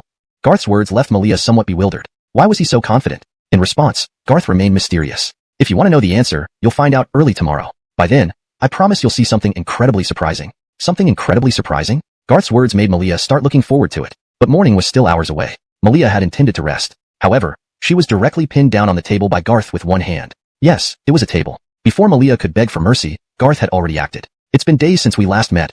I've missed you. Stay with me until the end tonight. Malia, an SS-level being, felt, for the first time, just how exhausting this kind of intimacy could be. It was indeed true, considering Garth was already a third-stage psyker. The next morning, the Genesis base forum was buzzing as usual. Many people discussed how much crystal cores they had earned from the recent construction projects. Some had been close to starvation, but now found themselves well-fed thanks to their own efforts. This success stirred envy in many observers, making them reconsider joining in. Then, several photos and even videos were uploaded to the forum. Title: A towering super wall appears at the outskirts of Duggy City, encircling the entire city in impregnable defenses. Oh my god, a 100-meter-high wall appeared overnight? This is unbelievable. Could this be another grand move by the Genesis base? Note: the translation maintains the paragraph structure and line breaks of the original text while ensuring natural and fluent English. The characters' names are kept in pinyin format as requested. Chapter 161. Citywide Shock. The Key of Power. Bestowed upon Malia. Supreme. The sudden appearance of the massive wall. This was the first time the onlookers had a reason to come to the scene and witness it with their own eyes. Those nearby who had the courage, strength, or belonged to groups spontaneously gathered at the base of this colossal wall to observe this magnificent architectural marvel. Standing under it, some attempted to use large hammers to test the durability of the wall, only to bend the steel handle without leaving a dent. Others searched for where the gate might be. Upon finding the enormous gate, it stood towering and impenetrable. Everyone was stunned. And in Ice-Avens, this gate carved with dragons and phoenixes is clearly made of metal. It looks at least 30 meters tall and 50 meters wide. Even if it's only 5 centimeters thick, it would be terrifyingly heavy. Can it open? 5 centimeters? It must be at least 10 or even 20 centimeters, otherwise it wouldn't support its size. Stop guessing. By the thickness of the Genesis base gates, this gate must be at least half a meter thick, maybe even a meter. After all, the purpose of this wall is to defend against huge mutated monsters. If it were too thin, it wouldn't work. But a meter thick? How could it ever open? That weight is astronomical. Look at the walls on either side of the gate. Oh man, I measured it just now, and it's nearly 30 meters thick. The upper walls slant inward for stability, but even the thickness is outrageous. While they discussed, several figures descended from the sky, once confirmed as Garth, Malia, and other top-tier leaders of the Genesis base, the previously wary psychic side in relief, turning instead to adoration and fervor. Master Garth. Really, Master? The gates are about 1 meter thick, open mechanically with gears, so weight isn't an issue. With the total length of 300 kilometers, there are 20 gates, 10 of each size. As you can see, regular traffic can use this 5-meter gate, cars, trucks, and pedestrians included. Noticing those protruding pillars on the gate? If faced with irresistible force, these 2-meter thick steel columns can deploy into the slots below, increasing the gate's defense multifold. Garth spoke calmly, yet every detail shocked everyone multiple times over. Even if some data was already known, hearing it from Garth was different, especially for the Genesis base elite. They collectively gaped. I'm speechless. A meter-thick metal gate? A rocket would think twice. Not just a rocket, even a nuclear bomb wouldn't matter. The steel columns are crucial. 50 meters wide with 10 columns spaced 5 meters apart. When deployed, it feels unbeatable. But how does this gate open? Malia remained quiet, observing intently. Noticing her doubt, she saw hidden mechanisms inside the gate. Garth handed her a 1-meter-long key, resembling a machete. Andoni's gestured for her to follow. Insert the key into the hole. Turn it fully once. Malia nodded. Though inserting the key wasn't hard for her, an ordinary person, even a strong adult male, couldn't do it, let alone turn it. When turning the key, general level required at least a standard S-class ranking. Their permissions surpassed those of the city defender level, with the ability to override and even forcibly cancel any orders from city defenders. Commander level was even higher, suppressing both general and city defender levels. In Garth's understanding, only top-tier S-class or SS-class individuals could hold this position. They had greater authority, able to revoke all orders from generals and city defenders, and even have the power to dismiss city defenders. Supreme level, as its name suggested. The person holding this rank had full access to all functions of the giant city wall. While commanders could remove city defenders, the supreme level holder could remove anyone from their duties. For these giant city walls, the supreme level represented the pinnacle of power. All eyes were on them. Everyone from the Genesis base held their breath. Malia was even contemplating that she should be at the commander level, since the supreme level undoubtedly belonged to young Master Garth. She was certain of this and willing to accept it wholeheartedly. By right and reason, Garth deserved this supreme status. Not just the supreme of the Genesis base, but the supreme of the entire city of Kori, especially considering this first colossal wall, the strongest defense representing the future of Kori City. However, Garth's response was immediate and unequivocal. Without hesitation, he said, set Malia's permission to supreme level. Upon hearing, it was clear that Garth had indeed guessed part of their thoughts. The elite fighters within the Genesis base might not have thought so, but they too felt such an arrangement was inappropriate. Garth then turned to his own people and Malia. Let's not even talk about the supreme level. Even if there were higher levels, as long as they exist above, I will place Yue at the highest, and this will never change. Yue, you don't need to refuse. Once I've decided, it won't change. As for your hesitation and worries, they are unnecessary. Giving Yue control of this strongest wall doesn't mean I'm handing over control of the entire Genesis base or Kori City. After all, no matter how formidable this wall is, it's just a wall. As he spoke, some people were still confused, but Malia seemed to have understood something. Garth continued, not only this wall. Even if I were to go to Blaze and hand over the entire control of the Genesis base to Yue, does that really mean she would control the whole base, or surpass my authority? Isn't that true? Most people still held this view. Only Malia completely understood. Garth looked at her. Andoni's intended for her to explain this. Master wants everyone to know. Blaze can serve any high-level member of the Genesis base, or even any ordinary resident, while controlling all system operations of the Genesis base. But Blaze, the supreme AI of the Genesis base, no matter how much he controls or serves, has one unchanging master, and that is Master Garth. In other words, no matter who holds the highest authority, it doesn't matter because Master Garth is always seriously assuring Garth. Master, I will do my best. I won't let you down. Again with Master. Alright, perhaps she wanted to maintain propriety outside, but at night, during intimate moments, he'd strip away her reserve and have her softly call him Brother Yang. To all survivors of Kori City, as you see, I will lead the Genesis base to transform Kori City into a new, secure metropolis. There will be much work ahead, but the Genesis base will ensure fair pay in food and water. The more you contribute, the more you will receive. No one will starve. With this statement, many people became energized. They had thought that with this giant wall, there would be no more construction work. Unexpectedly, there were still good opportunities left. Everyone wanted to participate in these tasks. Garth was happy to provide food and water to those who worked, as the supplies he stockpiled weren't important. What mattered was that the farming and breeding technologies of the Genesis base were already mature, producing substantial yields. Even if all the stored resources were depleted, the farming and breeding of the Genesis base would sustain many survivors. Of course, as the giant city stabilized, farming and breeding would resume. By then, Kori City would rejuvenate, thriving in this post-apocalyptic world. But Garth thought of another issue. Some survivors may question my intentions. Some might condemn me for autocracy, thinking I aim to occupy Kori City and rule like a king. Yes, that's exactly what I want. Indeed, Many had such thoughts, but they didn't expect Garth to voice them publicly. The many psychics of the Genesis base immediately exuded a murderous aura, frightening the surrounding civilians into trembling. Even those who considered themselves expert zombie hunters, blood-stained psychics, couldn't resist the might of the Genesis base. Garth waved to stop them, not intending to pressure anyone, just explaining his next steps. If anyone wishes to leave, speak to the gatekeepers anytime. But leaving under the pretext of exiting Quarry City and wishing to return later won't be easy. Spread this message, so more people know. Tell them who I am, Garth. Within a week, those who wish to leave can do so freely. After a week, the rules might change drastically. This is your final deadline. Upon hearing this, no one dared to comment further. Garth soared into the sky and vanished. Malia remained and began issuing orders, deciding to distribute the authority of the 20 gates and allocate various positions. Although it required careful consideration, Malia knew each person's strengths and abilities in the Genesis base, so assigning these tasks to her was indeed simpler than Garth doing it himself. Garth was absolutely not being negligent. Elsewhere, Tianyuan City. After losing the black meteorite, Fagin almost searched every corner, looking through the entire East Mountain Assembly, but found no trace of the black meteorite. And Donnie still didn't know who had taken it. After all, the surveillance footage had captured nothing. It only showed an intangible shadow wandering around, but it didn't reveal who this person was. Fagin even questioned everyone in batches. Even the 3 deputies weren't spared from his separate interrogations. In the end, Fagin gained nothing and was even outwitted by the 3 deputies. At this moment, Edmund, Sybil, and Samuel were ostensibly admiring the sea view by the seaside. It seemed they were enjoying the scenery. In reality, each of them was playing mind games during their conversation. Old Sister Shwea, what did the old man talk to you about? All right, I'll be honest. Andoni's told me he lost something, apparently a stone of some sort, but he wouldn't give me specifics. If I hadn't pressed him, he wouldn't have even told me that much. In fact, we all know that the old man's secret chamber is off limits, let alone sneaking in. We dare not even get close, or else if caught by the old man, it would be disastrous. Yet, he doesn't even trust us. Sigh. Upon hearing this, Samuel remained unperturbed on the surface, but he was slightly puzzled inwardly. Sybil smiled. Andonish, Brother Fong is just joking. You already know more than I do. I even pressed him for a long time and couldn't get information about the stone. The old man refused to say anything. I don't know whether it's because he doesn't trust me or has other thoughts. Edmund asked suspiciously. Really? Are you sure? But the old man said he told all 3 of us about this matter. Old Go, how about you? Do you know what the old man lost?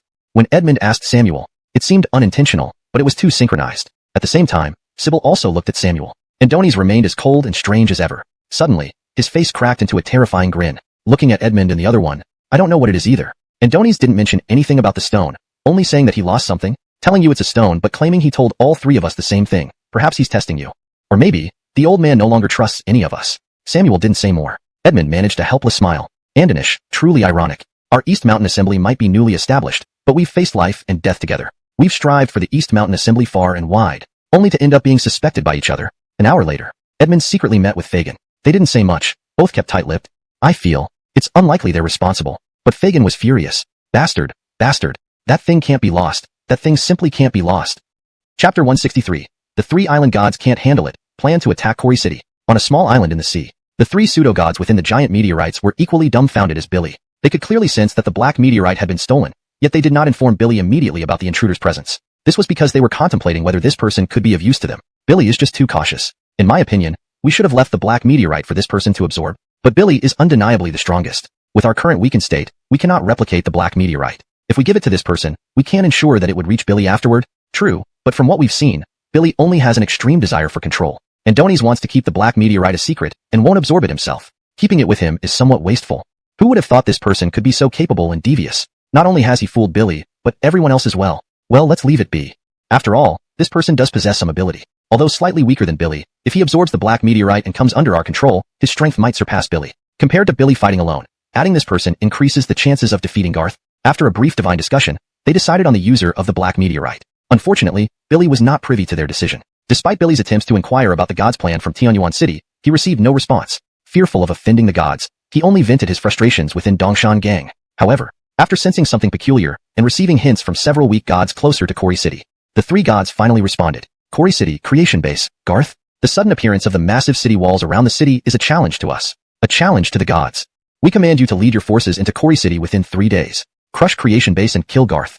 Upon hearing this, Billy instantly felt a wave of urgency. Gods, but what about the black meteorite? Andoni's wanted to say that without the black meteorite, his best chance against Garth was a 50-50 situation. Killing him would be too difficult. Billy always spoke cautiously, leaving room for possibilities. If it were Garth, he'd likely retort that a 50-50 situation was overly optimistic. Don't worry about the black meteorite. You are an SSS class mutant who has advanced to level 2 combat power. How can you possibly lose to someone of the same level? And you have 3 S-class fighters by your side? The words of the gods, Edmund, Sybil, and Samuel, all powerful mutants, had sensed the potential for significant improvements. They had heard of level 2 mutations only recently, introduced by Billy, who obtained this information from the gods. Though Billy's words sounded like a form of psychological manipulation, the three were genuinely amazed by the possibility of such powerful enhancements. Even a 30 to 50% boost could mean the difference between life and death in battle. Seeing the effect, Billy continued. This is just a 1-level increase. I forgot to mention, I am now a level 2 mutant. Based on my assessment, my combat power has increased by about 50%. This revelation stunned the three. They realized Billy had already reached level 2. A 50% boost at level 2. If level 3 offers another 50%, that would be terrifying. Boss, whatever you ask, we'll do it. But may I ask, where will you get this opportunity? Edmund directly asked. They were all Dongshan gang leaders, and while Billy was the boss, he didn't restrict their suggestions or questions. Samuel pondered aloud. So, boss, what's your plan? Are we rushing straight in or proceeding step by step? Billy shook his head, nodding appreciatively at Samuel. Old Go hits the nail on the head. The three gods gave us 3 days. During this time, we need to thoroughly investigate their strength, and on hearing that Samuel was bringing several S-class fighters to help Julian Bang deal with their problems, Hagen almost laughed until snot bubbles formed. Great, Leader Zhang Wo. But, what did Boss Yang say about supplies? Forget supplies for now, let's resolve the issue first. Stop wasting time and set off to Oasis City today. Put pressure on these thorns. Quarry City. Land seemed to be more vibrant due to Garth's return.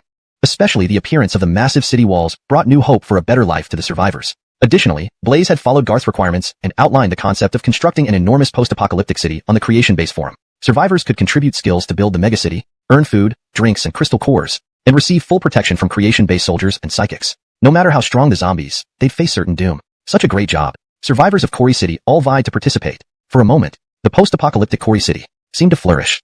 Chapter 164. A higher-grade spirit energy extraction liquid is released. Request for assistance. Wait, has the recruitment for today at Creation Base ended? Oh damn, I overslept. I wanted to join too. Can Lord Blaze help me by sending a helicopter? I can bring a brother along if needed. Brother, you're thinking too much. Andonis helicopters are only sent for groups of at least 20 people. Anything less isn't worth it. You really think 2 people would warrant a pickup from Creation Base? Damn, why did I sleep? Why couldn't I have held out? I desperately need this job. Everyone needs it, but Creation Base has given everyone a chance. This time, the recruitment reached up to 200,000 people. Not just the first ring of walls near the base, but also the second ring, 20 kilometers away, is under construction. The scale of this project is immense. Yes, our foreman mentioned there will be 3rd and 4th rings as well. In short, each ring is spaced 20 kilometers apart. Future zones within these rings will be divided into work areas and factory districts. Truly, it's an era of flourishing development. Regarding jobs, brothers, don't worry. Because the supply of building materials isn't yet fast enough, they won't employ too many workers now. However, Creation Base has been transporting large amounts of materials recently, expecting recruitment numbers to rise to 300,000 in the next couple of days. In Quarry City today, the number of survivors has dropped below 2 million. Compared to the peak before the apocalypse, the population has drastically reduced by over 90%.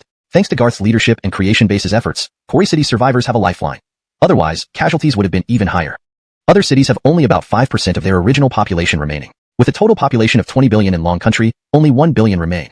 A seemingly large number, but not on such vast territory. Globally, only 1 billion out of 2 billion remain, reducing the entire planet's population to half that of Long Country's pre-disaster population. The devastation was indeed horrifying, but Garth and Creation Base provided hope for survival to the survivors of Quarry City. Once the apocalyptic city of Quarry is built, it can also accommodate other survivors, though cautiously recruiting them. Throughout the morning, Garth remained busy. Andonis traveled by helicopter, visiting all the steel mills, cement plants, and gravel factories around Quarry City and its neighboring counties. Upon reaching each destination, Garth used his storage space ability to collect items intensively. Previously, materials were transported by plane or truck, often delayed by traffic jams or zombie clusters. Now with direct storage space transportation, speed has significantly increased. Within half a day, Garth managed to transport thousands of loads of sand, gravel, and rebar. After delivering to the designated locations, he left the rest to the construction workers. Back at Creation Base, having a rare moment of leisure, Garth was woken by good news. The enhanced spirit energy extraction liquid can enter mass production? Good, call everyone here. I want to see how strong this new product is. Soon, Professor Paoloshan and his research team arrived at Garth's spacious office. Familiar faces in a familiar scene. The first time they brought the first generation spirit energy extraction liquid. This time it was the second generation. Professor Chin, your team has worked hard. Garth spoke first, valuing clear rewards for contributions. Given their significant achievements, verbal praise was deserved, evident by Paoloshan's visibly moved reaction. Even the initially proud young scientist now showed utmost respect for Garth. Not hard at all. Our main core technology still comes from Blaze's support. We merely conducted practical improvements and optimizations. Honestly, we're like decorators. Blaze is the true hero. Paoloshan humbly attributed much of the credit to Blaze, though Garth understood the efforts put in. When Paoloshan opened the first box, inside were deep green glass vials. At first glance, Garth knew this wasn't ordinary. Master Lu, please look. These are the second-grade spirit energy extraction liquids we previewed last time, made from 20 crystalline cores. Compared to those from 10 cores, they offer more than double the energy absorbed 30 cores daily, while absorbing second-grade liquid allows for up to 60 cores, significantly changing upgrade speeds. Absorbing third-grade liquid? This would enhance it further. Just one dose equals 50 cores. And if 2 doses can be absorbed, this would mark a monumental improvement. That would be equivalent to absorbing 100 crystalline cores. A quantitative change leads to a qualitative transformation. Each person has a different upper limit. To increase the upgrading speed, this group of scientists had been researching ways to boost each individual's absorption capacity, and these 2 new products achieved precisely that. Excellent. These are truly remarkable products. Most of the psychics within the creation base have already ascended to level 2 psychics. Those who haven't ascended will do so soon. Garth was indeed elated. Having experienced the upgrade in psychic levels himself, he understood just how significantly combat power increases. The number of psychics at the creation base is substantial, and their combat capability plays a crucial role. If their overall combat strength can be widely enhanced, it would be an enormous boost for the base's overall power. If level 2 and level 3 extracts are put into use, everyone will quickly advance to level 3 psychics. By then, everyone's combat power will nearly double compared to their initial state. This will be a monumental leap forward for the strength and combat power of the creation base.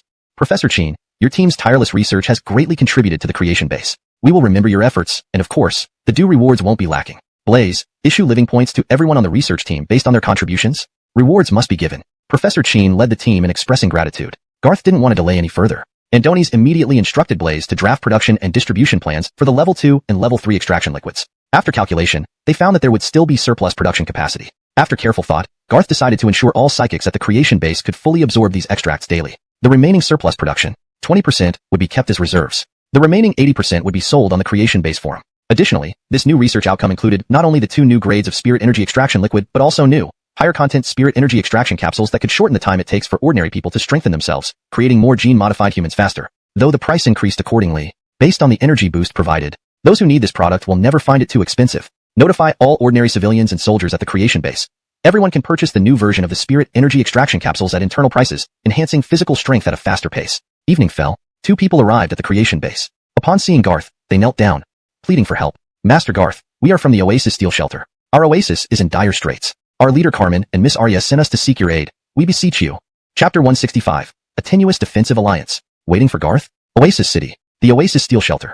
The gates were tightly shut, and everyone was on high alert. The exhausted expressions on their faces clearly showed that the entire Oasis shelter had been struggling to cope with multiple battles. Many people had already fallen, including 2 A-class psychics. As for the ordinary soldiers, at least half of them had been killed or injured. Within the Oasis Steel Shelter, there were over 50 psychics, 3 of whom were S-class, with the leader Carmen being a top-tier S-class fighter. Andoni's 2 deputies were slightly weaker but still formidable, making them undoubtedly the strongest force in Oasis City. Of course, this was assuming they didn't compare themselves to the 9 Union Gang. After all, the 9 Union Gang didn't originally belong to Oasis City.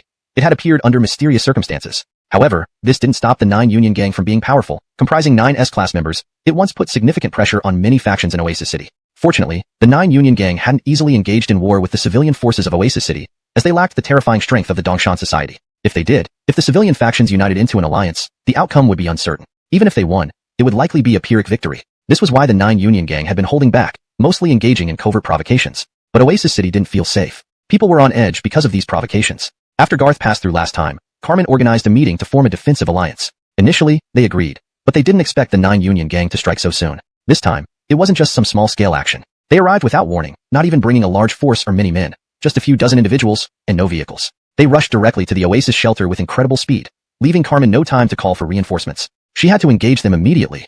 Only then did she realize how formidable these people were, especially one grotesque figure who grinned widely, resisting with sheer physical prowess. Andoni's made Carmen feel immense pressure. More terrifyingly, Carmen sensed he wasn't using his full strength or even revealing his psychic abilities, making her feel both humiliated and helpless. Reinforcements did eventually arrive, albeit belatedly. Several strong forces from the Oasis City defense due to their stupidity and cowardice. Seeing this, Carmen felt both anger and despair. When will my reinforcements arrive? Whether they can defeat the enemy? I've tried to seek help while you only shout and flee. What does that mean? The Oasis City Defense Alliance was unanimously agreed upon by all of us. Don't pretend you didn't know this. Now you blame everything on me when things get tough? Perhaps this attack is aimed at me, Carmen, but what if next time it's aimed at any one of your factions? Do you want to turn against me? A few of them looked shocked, not expecting this outburst from Carmen. Some wanted to explain, others sulked, and a couple even sat on the ground, devoid of hope. Carmen, refusing to tolerate it, shouted, "Do you want me to not save you next time? Fine, leave then. Get out, cowards. All you do is run and shout, useless. There's an escape route behind us. All of you go." Carmen had reached her breaking point. These people weren't helpful in battle, and when fighting broke out, they hesitated while she and her 2 S-class subordinates bore the brunt. This so-called defensive alliance was nothing but paper-thin, crumbling under pressure. Unsurprisingly, a few left, but only 3. The remaining 5, though disgruntled by Carmen's words, realized they deserved it. Most importantly, they feared that if something happened to them, Carmen wouldn't help. After all, Carmen's faction alone, and the 10 pieces of meat were shoved directly into his mouth. In just a few seconds, they were swallowed down, his expression a mix of surprise and confusion, much like Zhu Beiji tasting ginseng fruit without fully appreciating it. Taste okay, right?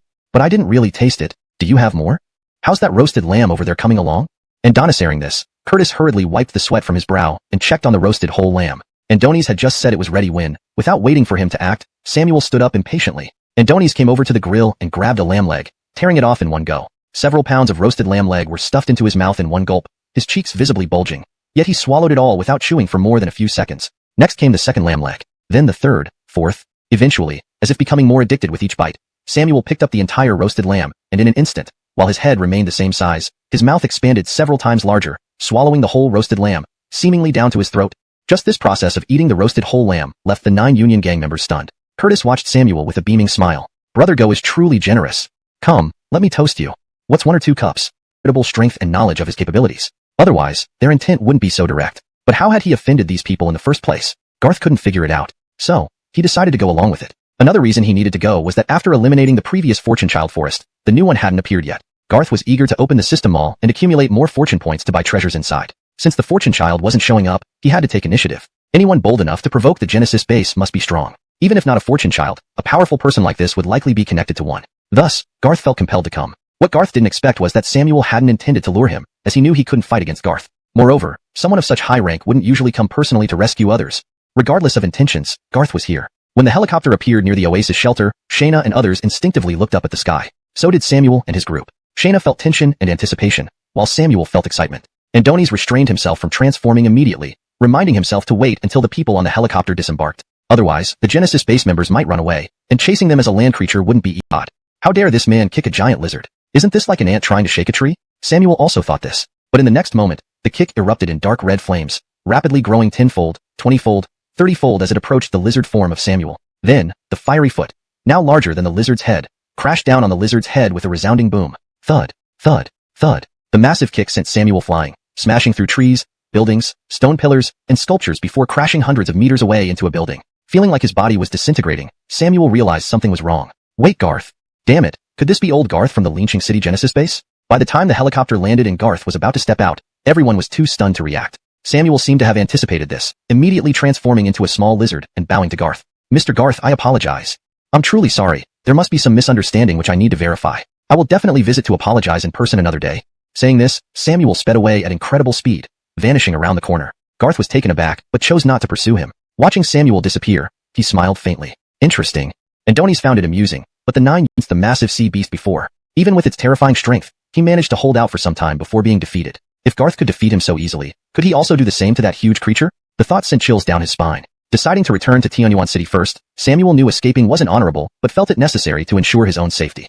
Damn, that thing hasn't been fully absorbed yet. If only I could fully absorb it, maybe I could fight Garth head-on. But then again, once I absorb this damn thing, will I have to blindly follow their orders? Damn it. I never thought there would be a day when I'd have to become someone else's dog just to gain power. As he spoke, Samuel reached into an obscure part of his body and pulled out the black meteorite. Upon closer inspection, the black meteorite seemed partially absorbed but not entirely. Sensing something ominous, Samuel decided to stop absorbing it prematurely, but the clear feeling of growing stronger lingered in his mind, unforgettable. F***CK. I risked my life to get this thing from Billy. Even if I die, I must absorb it. Otherwise, if Billy discovers that I'm dead and the thing isn't fully absorbed. Thinking about this, Samuel made up his mind to absorb it right then and there. Andonies needed to grow stronger immediately. Although he wasn't sure if he could beat Billy, he felt that after fully absorbing the meteorite, he wouldn't be unable to escape at least. The absorption process went smoothly. After completion, the surge of power filled him with excitement. However, the sensation of being controlled like a puppet grew more distinct, and the voice of the god echoed in his mind. At this moment, Samuel found himself unconsciously bowing slightly in respect. God. After chatting with the god for a while, Samuel negotiated a shorter period of control, ensuring he wouldn't expose himself to Billy. This allowed him to continue hiding his true power. Andonies even felt emboldened enough to return to Luzhou City and challenge Garth again, driven by the exhilarating power surging through him. Just then, his satellite phone rang. Instinctively, he answered it. On the other end, Arden's voice came through. You weren't killed? No. Not killed, but Mr. Liu wanted me to speak to you, Brother Go. A call from Garth? Hashtag chapter 167. A secret call with Garth. Unbelievable. Who wants to talk to me? Brayden was startled. Andonies had been resting in the woods. The sudden voice made him jump up, instinctively looking around, almost thinking that Garth and his group had already caught up and were staring at him from nearby. This feeling made Brayden's hair stand on end. Instinctively, he wanted to transform into a lizard. After all, this form allowed him this. Did he pinpoint my location? Or is he really nearby? If you really want to die, I can probably catch up to you within 3 minutes. And in 3 minutes, you definitely can't make it back to Dongshan Association. We'd likely meet 30 kilometers away from there, and once I catch you, believe me, it will only take me 3 minutes to finish you.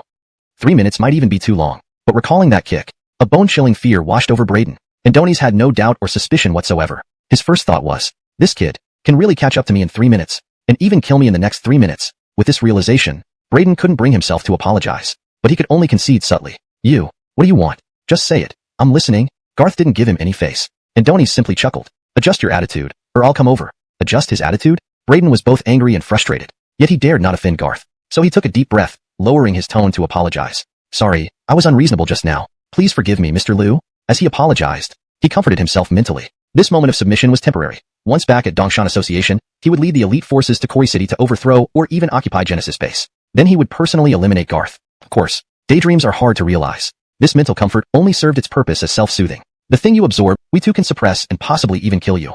Braden wasn't boasting. After absorbing the black meteorite, he had attained SSS class power, and Fagin wasn't the weakest SSS class. Together, they really might be able to oppose Garth, but before the fight, no one could predict the outcome. After all, Garth was now a third-stage psychic ability user, and Garth wanted to test this himself. No need to boast. Even if you two cooperate, it's useless. Believe me, even without me, Dongshan Association would still be utterly defeated by my Genesis base in Koi City. As for today's conversation, keep it secret.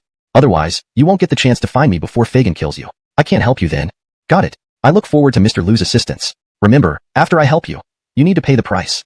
Fine, I agree. After the call ended, Braden's expression was uncertain, and Donis didn't know whether to believe Garth. But when Garth mentioned the gods, the problems he faced, and even noted the black meteorite mark on his body, Braden had no choice but to believe him. If so, I'll trust you once. Hope you surprise me.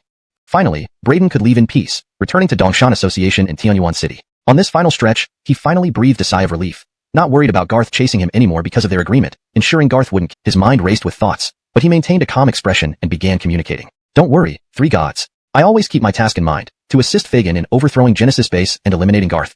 Don't worry. I know Garth is the enemy. My communication with him was merely a delaying tactic. You understand that even with the power of the black meteorite now, I am still no match for Garth. If I hadn't cooperated just now, and he had caught up to me and killed me, Braden's words were carefully considered. As for what he thought, these gods could not read his mind. If they knew the content of his conversation with Garth, they definitely wouldn't be speaking to him like this. They would likely have erupted in rage and eliminated him, whether directly or by instructing Fagin to do so. Since they couldn't read his thoughts, he could fabricate as he pleased. With some simple coaxing, he managed to convince the gods, at least enough to make them believe he was using stalling tactics against Garth. Satisfied, the gods didn't ask further. However, Braden remained cautious, deciding to request another assignment upon his return to avoid any potential orders from Fagin to eliminate him. And Donis planned to stay away from headquarters until the offensive on Koi City, to ensure he wasn't ambushed in his sleep by Fagin. What? You were supposed to lure a few high-level fighters from Genesis Base, but you brought their leader, reddited for life. Arya clung to Garth, crying and laughing at the same time. Indeed, she was genuinely sobbing. Her tears soaked through Garth's shirt and even wet her own chest, revealing an unintended yet alluring sight. Garth couldn't help but feel tempted, though he tried hard not to look. Brat, stop talking nonsense. How could anything happen to young Master Garth? Don't speak without thinking. Apologize to young Master Garth right now. Carmen scolded with a smile, but her eyes betrayed lingering worry. She had been extremely concerned about Garth but, as the elder sister, maintained her composure, hiding her emotions until now. She wiped away Arya's tears and then her own. Don't hide it anymore. Pearls are falling out. Andanish. No way, young Master Garth, please don't make fun of me. Carmen blushed, clearly more from Garth's intimate actions than from being caught crying. Meanwhile, Arya, who had stopped crying, turned around to look at her sister with a mischievous grin. Andanish, sister is blushing. Do you like brother Garth? Your face turned red after he wiped away your tears. Embarrassing. Arya, despite being an adult, acted like a clingy little girl. The moment she let go of Garth, he felt a slight emptiness. However, the surrounding S-rankers started teasing Carmen, especially since they felt less intimidated by her compared to before. Sister Yume really matches young Master Garth. Yes, big sister Liang always seemed like a warrior goddess, but we can't forget that you were once the esteemed Miss Liang of the Liang family, pursued by all the young talents in the city. They match perfectly. If you like young Master Garth, confess already. Confess, confess, confess. Go away, all of you. It's fine now, Scram. I'll arrange a victory banquet later and invite everyone back. Stop wasting time. Carmen shooed away the helpers and the others, telling them to clean up the mess. Do you have nothing better to do? Don't laugh at me, or I'll beat you guys. Ha ha ha, get lost. Our leader is blushing. We need to run. Everyone dispersed, leaving only the Liang sisters and Garth standing there awkwardly. Both sisters blushed furiously while Garth remained calm, having dealt with many women before. Andonis playfully approached the two women, smelling their fragrance and said flirtatiously, "Two good sisters, won't you invite me inside?" Oh sorry. Of course, young Master Garth, come in. I'll brew the best tea for you, the finest we have. There's only about an ounce left, and I usually don't drink it myself. Oh, then I must taste this exquisite tea today. I believe tea brewed by such a beautiful lady as Miss Carmen will taste even better. Carmen trusted, Garth wouldn't hesitate to eliminate him after using him. A cunning individual who couldn't be used effectively posed a future threat. Brother Garth, look at my dress. Isn't it pretty? Look at me. Arya changed into a cute little dress, twirling around in front of Garth. And a nicer bare feet were adorable, her legs charming. Despite knowing she was an adult, Garth felt guilty watching her. She seemed so much younger. If he really slept with her, would it be legal? Could she be hiding her age? Pretend to be impressed. Really? You're not joking, right? Really, the dress looks very nice on you. But little bunny is naturally beautiful. Garth didn't hold back with his compliments. Arya giggled, covering her mouth with her hand in delight. She glanced around to make sure her sister Carmen wasn't nearby, then took Garth's hand. Come with me, brother Garth. Where are we going? Just come. Follow me to my room. I have lots of pretty dresses that I want to show you. Sister always says that beautiful dresses should be shown to the people we love most. You're the one I love the most. So, brother Garth, can you not refuse me? Refuse? How could he refuse? The little girl's tiny feet pressed against the ground, and her innocent, tearful expression made it impossible for Garth to turn her down. At this moment, Garth even considered picking her up, letting her slender legs wrap around his waist, and paying his respects in the politest way possible. Let's go see. This was the first time Garth entered the young girl's bedroom, and Donis felt a mix of curiosity as he stepped inside. Everything was adorned in soft pink hues. When he turned around, his eyes widened in surprise. Arya was not shy or hesitant. She started undressing right in front of him, changing clothes live before his eyes. The scene was irresistible, making it hard for Garth to look away. And Donacy, brother Garth, don't peek. Oh, won't peek. If he couldn't peek, then, and Donis decided to just look directly. Though Arya seemed young, it was all an act. And a nicer heart raced wildly now. Brother Garth must be staring at my body while pretending not to watch. It feels so strange, so peculiar. Is this okay? But I really want brother Garth to see my body, to hold me tightly, kiss me, caress me. Arya's feelings for Garth had evolved from mere fondness into deep infatuation. While she pretended to change clothes, halfway through, her nine-tailed foxtail emerged unexpectedly. This startled Garth even more. Without waiting for him to react, she jumped onto him, wrapping her arms around his neck and her legs around his waist. Garth took a deep breath and responded without hesitation, planting a passionate kiss on her tender lips. His hands moved slowly, first undoing his own restraints. After about a minute of intense kissing, Arya began trembling uncontrollably, closing her eyes tightly. Brother Garth, I'm so scared. But, I love you so much. Why did you stop, brother Garth? Love me, please love me. And nicer words overwhelmed Garth. In this perfect position, their battle would never be delayed. Note, this translation contains mature content and is intended for adult audiences only. Chapter 169.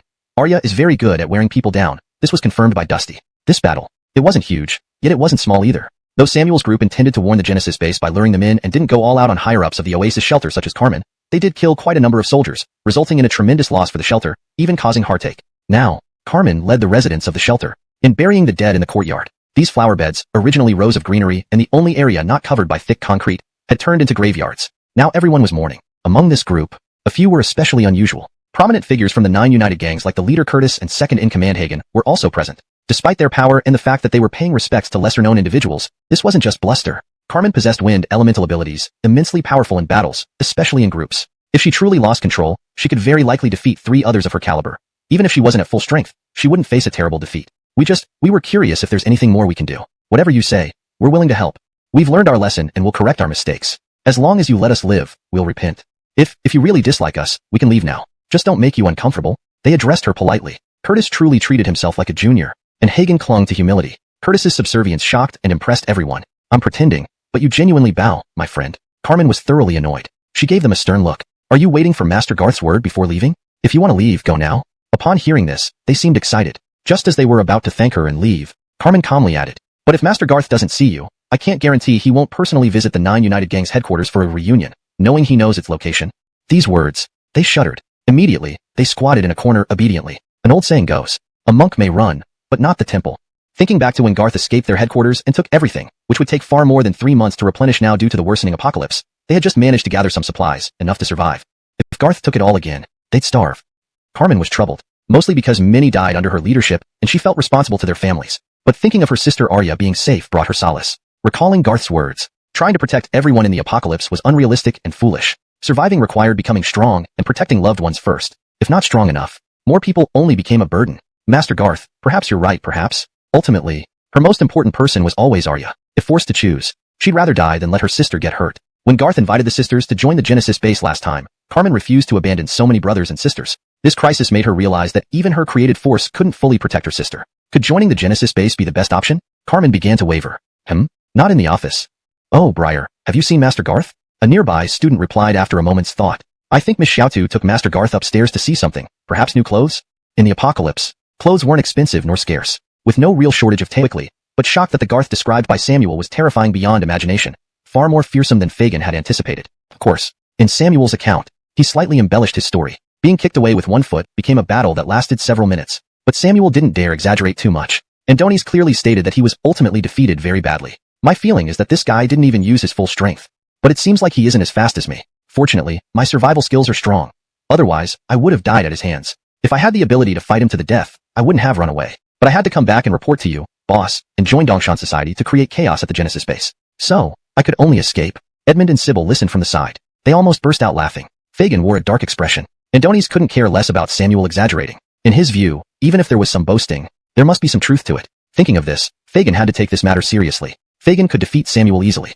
Precisely because of this, Fagin made a judgment. Andoni suddenly felt that fighting against Garth would likely result in a 50-50 outcome. Achieving a decisive victory would not be easy. Initially, he considered ambushing Garth directly on the wall. That building I recognize. I visited it a few times before the apocalypse. It's about 200 meters tall, but this wall reaches its midsection. Wait, how on earth did this get built? Who can explain? Did it just appear out of nowhere? Upon hearing this, the man's mouth twitched, unsure of how to respond. However, he managed to sneak into the city successfully. When I arrived, the gates were open. Genesis Base gave everyone 3 days to make their own decisions. After those 3 days, the gate will close permanently. Those who wish to leave won't be allowed to return. Anyone entering must quickly leave if they plan to within those 3 days, otherwise, they'll need to apply for multiple approvals. Absurd. The more he listened, the more absurd it sounded. Fagin understood. Genesis Base aimed to rule Duggy City completely. Although Dongshan Society currently ruled Tianyuan City, this rule wasn't absolute, as there were many scattered survivor groups in Tianyuan City. But Genesis Base, surrounding the city entirely, that was complete control. So, does anyone know what's really going on? I found out.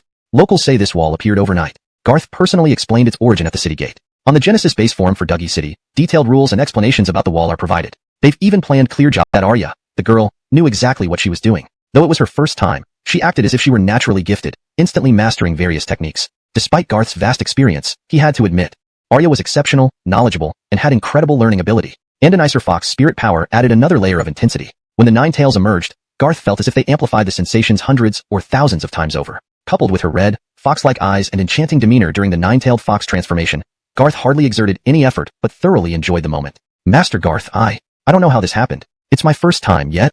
You should trust me. See, there's color here. Arya seemed worried Garth wouldn't believe her. Fortunately, there was proof. Garth believed her because he could feel the overwhelming satisfaction of overcoming obstacles, reminiscent of his experience with Layla. Andoni's never expected Arya, perhaps too excited, didn't cry out in pain. Master Garth, Sure, someone's listening outside. Really? Arya whispered back. Instead of being alarmed, she seemed somewhat thrilled. Garth immediately stood up, weapon at the ready, seemingly ready to strike. But he already sensed who was outside, so he had a plan. Unexpectedly, to be this exhausted, Garth stayed in Oasis City till late at night. Throughout the afternoon, and until 8 in the evening, he barely left Arya's room. Have a meal? Psychics can skip a couple of meals without any issue. Comparatively, the two sisters were so exceptional that Garth truly didn't want to leave. Despite having been with many women, each of the Liang sisters had their own unique charm and appeal. After some time for the two sisters to recover, Garth finally followed them downstairs. A girl looked at the three of them with a peculiar expression. Garth gave her a direct look, scaring her into quickly averting her eyes, fearing that she might be taken on the spot by Garth in front of everyone. This made the Carmen sisters even more embarrassed. Before boarding the plane, Carmen finally returned to her normal self, even showing some reluctance to part. She started pouring out her hesitations and struggles to Garth. In response, Garth only had one thing to say. I can't guarantee I'll accept everyone, but as long as you are psychics, you and your sister should come to Genesis Base together, where we will welcome you with open arms. The super post-apocalyptic city Garth was now creating would undoubtedly require recruiting many psychics, though he did not know what challenges lay ahead. As long as they were strong enough, they could find ways to overcome any disaster. Psychics scattered across different locations faced only began preparing for the mission to Duggy City. Despite the plan's imperfections, as the day progressed towards afternoon, Fagin decided to head directly to Duggy City. All elite members of Dongshan Society, follow me. To Duggy City, take down Genesis Base. Chapter 171. The Life and Death of the Nine United Gang? A critical choice of allegiance. Damn it. Damn it. What should we do, Hassan? Say something. What are we supposed to do? Nine United Gang. Yesterday, they had already been thoroughly intimidated by Garth. Accurately speaking, it was the second time they had been intimidated. Plus, Garth's kick to Samuel left them in awe, including his parting words about Dongshan Society's certain defeat and eventual erasure from the world. They kept this event firmly in mind. They even decided not to provoke Dongshan Society anymore. Nor would they provoke the Genesis Base. Even if it meant relocating their entire operation, they wouldn't involve themselves with either major power again. The leaders of Nine United Gang were very clear-headed. They knew that neither Dongshan Society nor the Genesis Base were forces they could tangle with as a minor faction. Choosing the wrong side could mean death. Better yet, choose no side at all. But the problem is, they clearly did not want to take sides. They were even considering cleaning up today and retreating early tomorrow. Then, Dongshan Society sent a message, and someone personally came to deliver the news. It ordered all 9 S-rank members of 9 United Gang to mobilize and join Dongshan Society for an expedition to Kori City, though the exact mission wasn't specified. But didn't everyone know what this implied? 9 United Gang knew that Dongshan Society was going to strike at the Genesis base. Their fate was clear regardless of the outcome. No matter who won or lost in the end, they would be cannon fodder, right? Thinking of this, Hagen, the deputy of 9 United Gang, looked bitterly troubled. And Donis didn't know how to proceed and kept questioning Fife, even if it made him irritated. Don't shout, don't shout. Let me think, just let me think. Fife's head was spinning. Compared to Hagen, Fife understood Garth's strength more deeply. After all, Hagen wasn't present when Garth dismantled 9 United Gang. Fife had witnessed firsthand how Garth single-handedly incapacitated all the S-rank members. Witnessing Garth's power once again yesterday confirmed Fife's understanding of his strength. So, can Billy beat him? Garth confidently guaranteed Billy's death. Who should they trust? Now it wasn't about choosing a side or not. Dongshan Society forced them into a position where they must choose. Unexpectedly, this choice would likely be Dongshan Society. But if choosing Dongshan Society turned out to be the wrong choice. Damn it. If possible, I would rather side with that young Master Garth's Genesis base. Why is Dongshan Society so relentless? Why? Fife slammed the plan. Just stop chatting and worry about the messenger waiting. If he grows suspicious and reports back to Billy, it could get us killed. Go reply now. After sending this pest away, I'll explain everything. Hagen nodded and hurried towards the guest room. Before entering, he composed his expression, making sure no sweat showed before proceeding. Sorry for the wait, brothers. Hassan asked me to apologize. He's currently treating an injured brother and can't leave right now. However, he assured me to tell you that 9 United Gang cannot disobey Dongshan Society's orders. So, we will meet on the Oasis City National Highway in 1 hour. 9 United Gang promises punctuality. Seeing this, the 2 visitors didn't comment much. They bid farewell to Hagen directly. Time is tight, we need to report back. From here, it's a 10-minute drive to the rendezvous point. You have 50 minutes to prepare. Make sure you're not late, otherwise, Boss Yang might get upset. Threats? Another threat? I'm truly fed up with threats. Hagen screamed inside but didn't dare speak aloud. Instead, he bent low and smiled, escorting the messengers out and watching as their armored SUV disappeared down the mountain road. Andoni sighed in relief. Barking dogs. 2 mere A-rank psychics acting arrogant, if it weren't for Dongshan Society. To hell with it, and higher watchtowers to spot dangers more effectively. Thanks to the large workforce, the project was progressing smoothly. Suddenly, someone shouted, "Report!" A car in the distance, marked with 9 United Gang's emblem. Hold on. I see clearly. That's Hagen, the deputy of 9 United Gang. The subordinate used binoculars. Spotting Hagen, he was startled. After all, Hagen had been involved in yesterday's skirmish and killed many Oasis minions. Carmen narrowed her eyes. She didn't believe 9 United Gang would return so soon to cause trouble, even if they didn't consider Garth. Still, she cautiously decided to greet them personally, mainly to prevent any disputes or battles that might damage the base's internal facilities and avoid friendly fire. Who knew that? Hagen directly drove his car close to Carmen. This clearly didn't look like he was here to fight. Even before he got out of the car, as soon as the door opened, his voice echoed out first. Boss Liang, I come with no hostility. I'm here to bring you an important message. Huh, an important message? A few minutes later, in a sufficiently secret, secure room guaranteed free of eavesdropping, Hagen laid out all the details. Carmen was greatly alarmed. What? The Dongshan Society is preparing to head to Kori City today to attack the Genesis base? Hagen, are you sure you're not tricking me? Carmen stood up, exuding. Hagen's expression took on a look of noble sacrifice. Andoni solemnly addressed Carmen with seriousness. We don't ask for Master Garth to understand us. All we ask is that when the battle begins, Master Garth can spare the lives of those from 9 United Gang. We promise that if a real fight breaks out, we will absolutely sit it out, even escaping during the chaos, and definitely won't harm a single soldier from the Genesis base. Carmen gave Hagen a long, hard look, as if trying to find any sign of deception in his expression, but she found none. Carmen finally spoke. Hagen, I trust you this time, but remember, Master Garth will never fail. If this is a trick, you can slaughter my Oasis refuge, but I will ensure 9 United Gang is wiped out. No, I swear. I guarantee it with my own life. Hagen quickly left. The conversation had been highly secretive. Carmen did not tell many people about it. Not even Arya was informed. Only her deputy knew she was stepping out briefly, pretending to run an errand. She quickly returned, but after leaving, she transformed into a whirlwind and flew into the sky. Garth had given Carmen some psi-energy extraction fluid. With this, she could fly herself to Kori City, and at a speed no slower than a helicopter. Chapter 172. The first clash between 2 women, leaving the door open for Dongshan Association. These past few days at Genesis Base were rather uneventful. Garth had long known that the Dongshan Association was coming, but hadn't made too many preparations. Life went on as usual, eating, drinking, and continuing to build walls. The innermost circle of walls closest to the Genesis base had already been completed, an impressive feat accomplished primarily due to the base's formidable strength, numerous mechanical vehicles, and a large number of construction workers operating around the clock. The motto was non-stop work, day and night, with overtime pay and even higher rates for night shifts. Under this somewhat competitive work ethic, the construction of the giant city walls proceeded at an unprecedented speed. Since returning from Oasis City, Garth found himself unusually idle. However, he didn't remain inactive. Instead, he focused on conducting live combat training sessions with several S-class psychics in the base who needed to enhance their abilities. Andoni's aimed to polish the combat skills of his elite fighters. Too tired. Please no more, young master, let me rest a bit.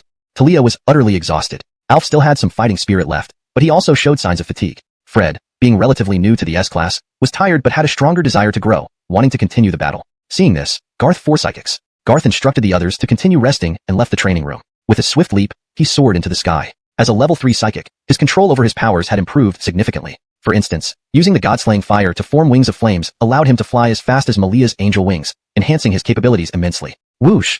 Flying over Kori City, Garth attracted many admiring gazes. And an Icehaven's, is that young Master Garth?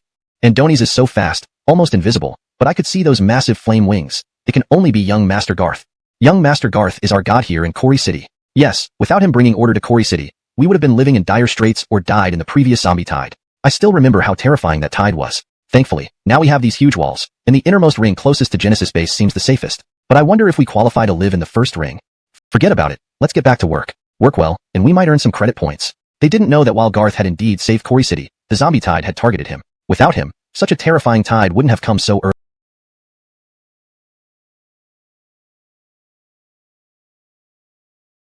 Who's there? Stop immediately.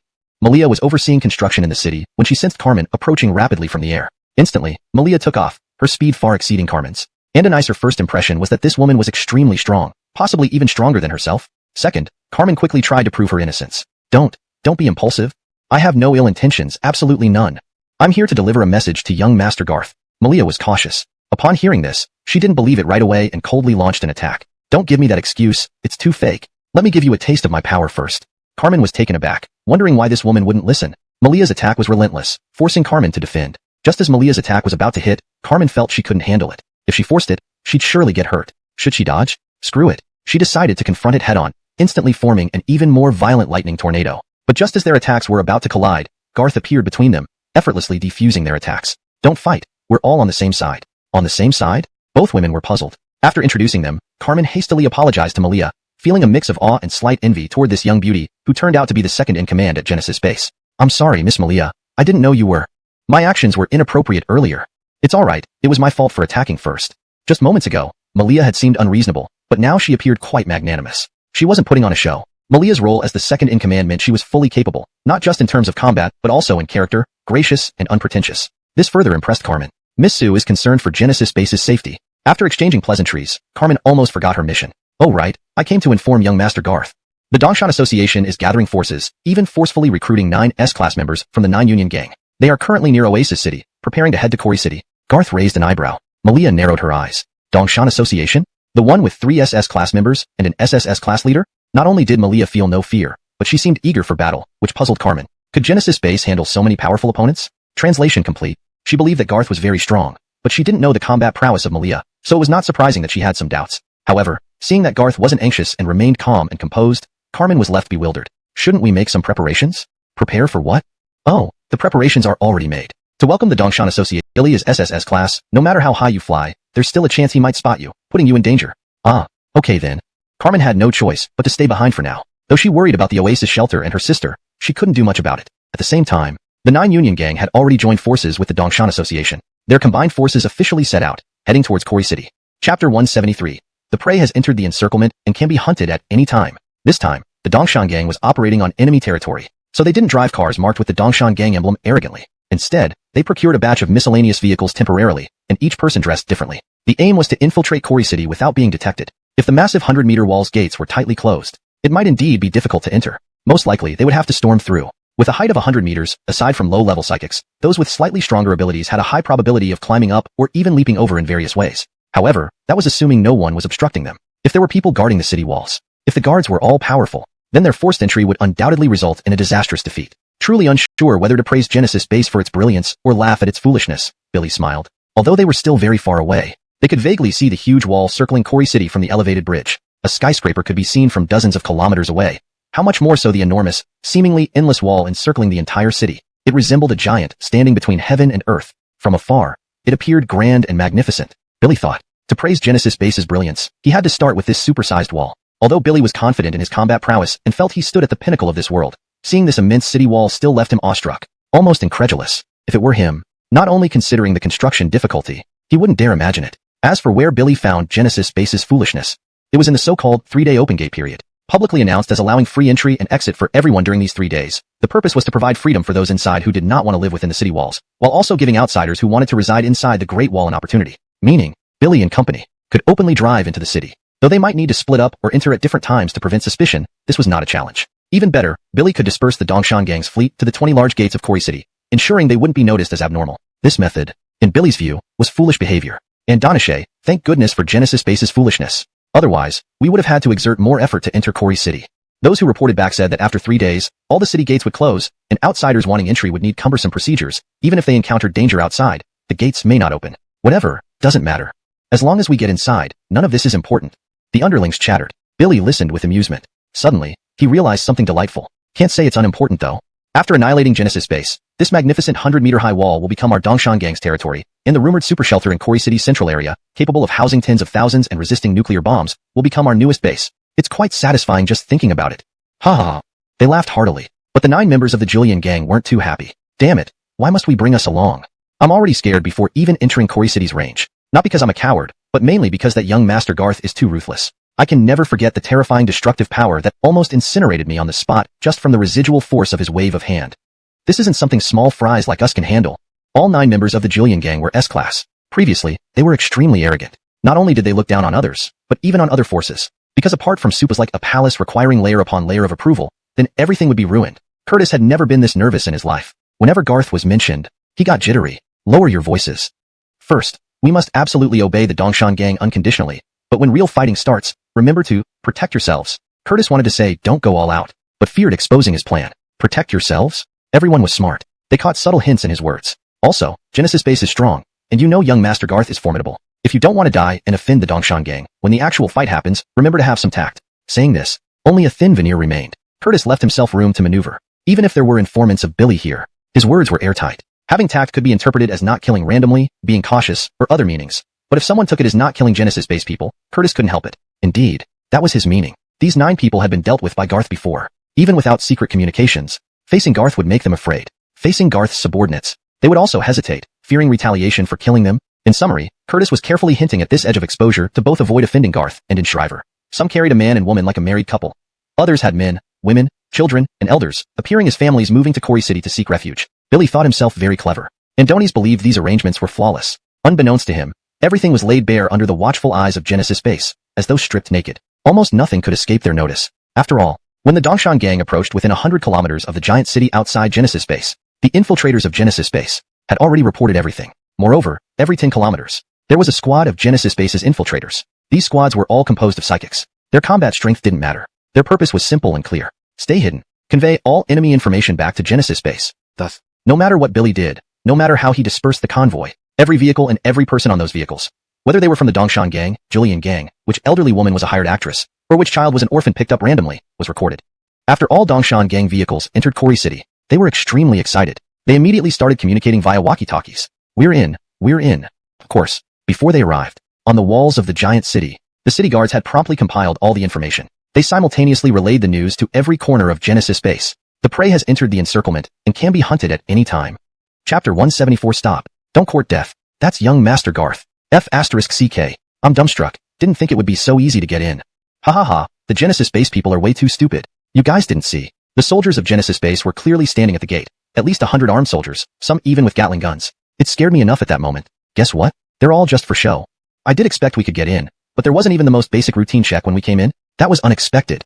At this moment, all members of the Dongshan gang who had entered Lixing City felt exceptionally excited. The group all had military walkie-talkies. Almost everywhere in the city, they could communicate. Plus, they were all in bulletproof vehicles. They traveled safely and soundproofed. This group conversed in an extremely arrogant manner. Keep it low-key. Although we've made it in, it's still dozens of kilometers away from our destination, the Genesis Base. Everyone, stay sharp and pay attention. Don't screw up. These words were said by Edmund. Fagin was alone in another vehicle. Edmund them. Was it really that smooth? In Lixing City, on a wide street, a group of 4 driving. The front seat passenger, sweating profusely, held the walkie-talkie and spoke. This person received Edmund's message earlier and first responded saying to stay cautious. However, midway through, he heard intense static and realized something was wrong. Trying again, he got no response. A total of 100 cars. Not a single one responded. The passengers panicked. Damn, what's happening?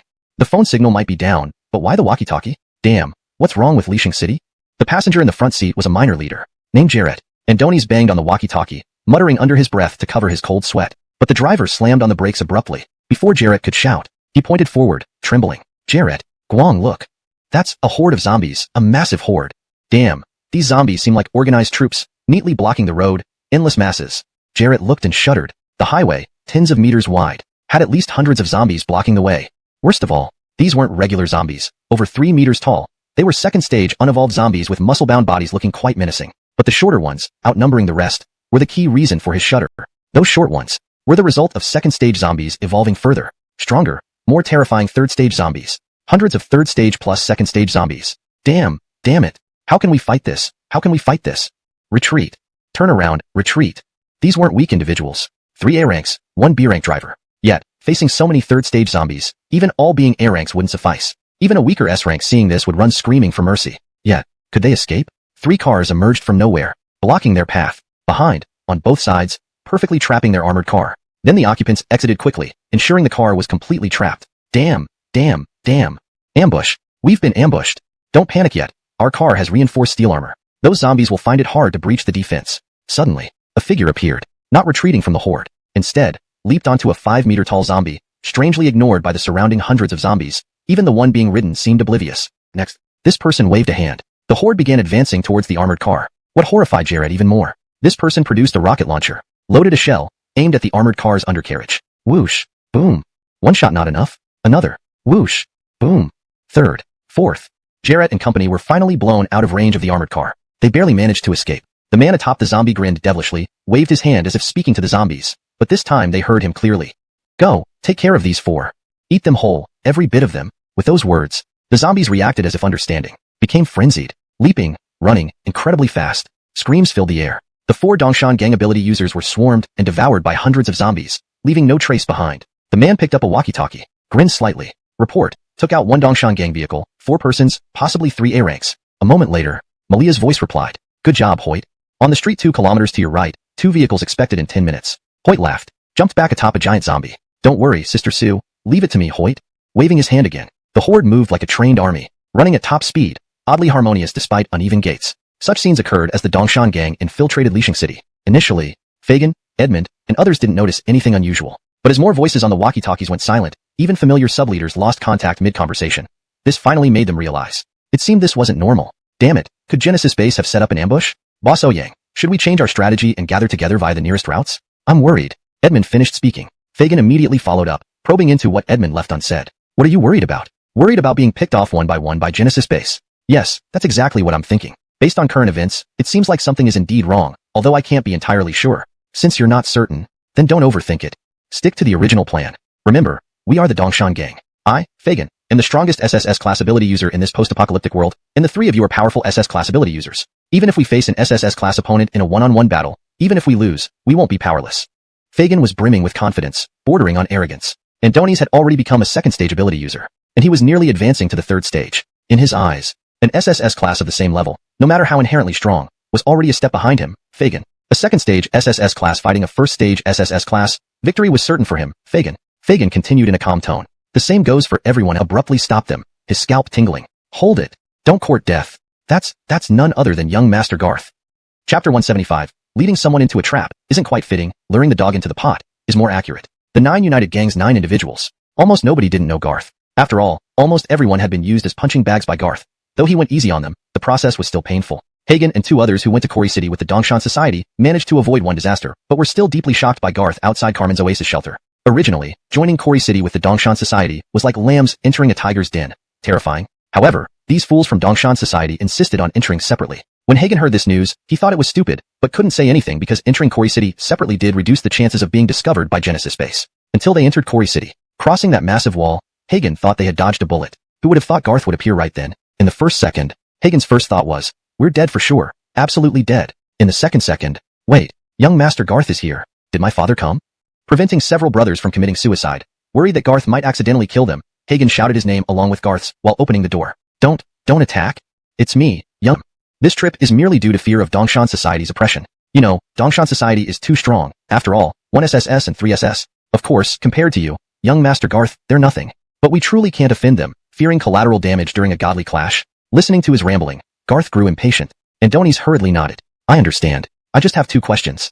1. Will your 9 United gang definitely stand with Genesis Base? You can also join and change your mind before dying painfully. Hagen shivered. Dying without pain sounded good. What a joke. I don't want to die. None of us do. Adonis nodded vigorously and shook his head. Guaranteed to stand with Genesis Base. Those behind him, despite hearing this for the first time, quickly echoed. We guarantee to stand with Genesis Base. Hagen, now focused on showing proper attitude, feared that an informant might not save him, whereas Garth certainly could kill him. Second question. Do you know where Samuel is?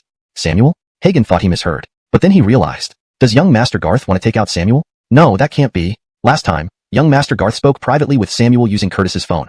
Could there be a connection? Hagen didn't dare speculate further, fearing it would mean his demise. Adonis confirmed directions seriously and pulled out a map on his phone. Before he could struggle to find it, Garth took out a tablet. A clear topographical map of Quarry City appeared, allowing zooming and 3D views. The giant walls and gate positions were marked. Seeing this, Hagen marveled. Good heavens, this is already a 3D map? Sorry. According to this, Samuel should have entered through this gate, moving at our speed. Not far. Continue onwards. Pointing out the location, Hagen looked up. Garth was gone. Only the shrinking red-winged figure remained in the sky. Andonisaven, young Master Garth's speed is incredible. Hagen sighed. Realizing something was off with his brothers' faces, he explained everything. The prearranged cooperation with Garth, and their plan to deceive Dongshan Society. They were stunned. More fearful. Brother Zhang, is this okay? Will Dongshan Society definitely lose? Brother Zhang, choosing sides so rashly. What if Dongshan wins and Genesis loses? Interrupting, Hagen glared. They can doubt me, but can they doubt Hassan? Hassan was Curtis. The four nodded quickly. Yes. Great. I hope you realize, while Genesis may not win, their odds are. Fools from Dongshan insisted on entering separately. When Hagen heard this plan, he thought it was incredibly foolish, yet couldn't argue because dispersing did indeed reduce the chances of being detected by the Genesis base. Upon entering Quarry City, crossing over that enormous city wall, Hagen thought they dodged a bullet. Who would have guessed Garth would appear right there? In the first second, Hagen's immediate thought, we're dead, absolutely dead. In the second, wait, young Master Garth is here. Has my dad come? Adonis stopped several brothers from acting rashly, fearing Garth might accidentally kill them. As Hagen opened the door, he loudly shouted both his name and Garth's. Don't attack. It's me, young Master Garth, it's Hagen. Hagen from Julian Gang, young Master, please don't attack. Garth clearly hadn't planned to attack. Otherwise, everyone in the vehicle would already be seeing the King of Andonisal. Garth wasn't specifically looking for Hagen. Adonis was actually searching for Samuel. Stopping in front of Hagen's vehicle was just a coincidence. Since they met, he might as well say hello and give these guys a warning. Young Master Garth, thank you. Thank you for sparing us. Leader Liang told you, right? Is Leader Liang back? Hagen stood before Garth with an obsequious smile, terrified that Garth would end him with just a breath. After all, Garth had that kind of strength. If Hagen felt this way, it was even worse for those behind him. No one dared look at Garth directly. Garth, however, remained relaxed and calm, not showing any hostility. Stop dilly-dallying. If Carmen hadn't reported, do you think you'd still be alive? Yes, you're right, young Master Garth. I was foolish. Haha, but are you specially here for us? Not. So straightforward? Hagen wasn't embarrassed but continued earnestly before Garth. Listen, young Master Garth. My brothers might not know this, but I must state, we Julian Gang never officially joined Dongshan Association, so we aren't members. And this visit is purely due to fear of their dominance. You know, Dongshan is too powerful, with 1 SSS and 3 SS. Of course, in front of you, young Master, they are nothing. But we truly can't risk offending them. We fear collateral damage when giants clash. Garth, tired of his rambling, nodded impatiently. I get it. I'll ask you 2 questions. First, Julian Gang, are you certain to stand with Genesis Base? Of course, you could pretend to join and then change sides, but death will come painlessly. Hagen shuddered. Dying painlessly sounds good. No, screw that. I don't want to die. None of us do. Adonis hurriedly nodded and shook his head. Absolutely standing with Genesis Base. Behind him, the other cooperation with Garth. They would feign allegiance to Dongshan while working against them. And hearing this, they were dumbfounded and scared. Brother Zhang, will this work? Is Dongshan guaranteed to lose? True, Brother Zhang. Shouldn't we consider carefully? What if Dongshan wins and Genesis loses? Hagen stopped them sharply, telling them to enter the car. Inside, Hagen gave a stern glance to 4 brothers. First, the side has been chosen. No changes. This was decided with Hassan. Disbelieve me, but how can you doubt Hassan too? Hassan was Curtis. They hastily nodded. Yes. Good. Our hopes lie with Genesis Base's high chance of victory. Initially, I had doubts like you, but now, can't you see? Hagen added. Since entering the giant city, communication losses keep happening. Remember? Doesn't this suggest Genesis Base? Nonsense. Genesis Base holds advantage in power, plus young Master Garth's mysterious combat strength. Dongshan might be decimated piece by piece without waiting for the final battle. Even us, don't underestimate danger. If young Master Garth hadn't spared us earlier, we'd already be dead, understand? Now clear enough. Hagen paused to let the information sink in. Finally, his eyes warned each man. One more thing. Fellow Julian brothers, despite our short time together, we've shared life and death, treated each other as family. However, human hearts are fickle. I don't distrust anyone individually, but everyone present. Assume there's an informer from Dongshan Society among you. I hope you understand, working for Dongshan or anyone else, it's all about staying alive. If you know Dongshan is destined to lose and still report to them, sending yourselves to death, Think carefully before making that choice. Maybe there is one, maybe not. As long as Brother Zhao and I don't know, and Dongshan falls, this will all vanish. You can keep hiding until the end. We'll still be brothers forever. Remember, don't court death. This speech was verbose, but it made the 4 men wary. Each of them had complex thoughts. Hagen knew it was hard to judge.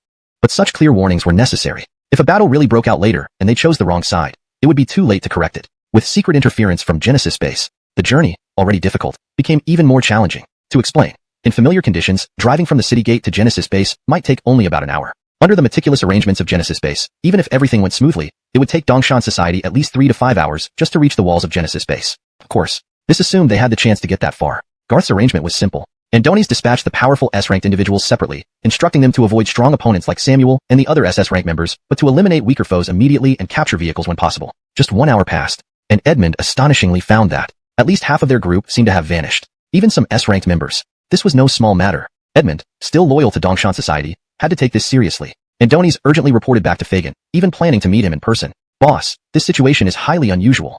Could Quarry City really be blocking signals? I find that unlikely. So I suspect. Is it possible that Genesis base, leveraging geographical advantages, has already started attacking our people secretly? Is it possible they were prepared all along? Waiting to lure us into a trap? This suggestion raised alarms. Many began to grow cautious. Meanwhile, Samuel sat beside Garth, slightly terrified. They were inside a shopping mall, with an armored vehicle parked right in front of them. The 3 people who had been inside the vehicle now lay dead on the ground. Please enter the trap? That phrase fits, but not quite accurately. Lure the dog into the pot would be more fitting, Garth smiled. Samuel felt his scalp tingle. Chapter 176, 3 pills, Samuel firmly controlled. After that phone call with Garth, Samuel initially agreed readily but struggled a lot after returning, contemplating whether to betray the Dongshan Association and Billy to stand by Garth. Just like the Julian gang was struggling, Samuel knew clearly. This concerned whether he could survive. It also concerned whether he could grow stronger. Even the matter of growing stronger had almost equal weight as surviving in Samuel's heart. After stealing Billy's black meteorite and absorbing it, his strength multiplied, directly obtaining SSS-level combat capability on par with SS-level opponents. Andoni's was still unaccustomed to this newfound power at first, but after a series of tests, Samuel was almost enchanted by this immense power. The allure of being powerful is irresistible to anyone. Garth couldn't resist it, nor could Samuel. Though Samuel gained immense power from the black meteorite, he also received a curse-like restriction.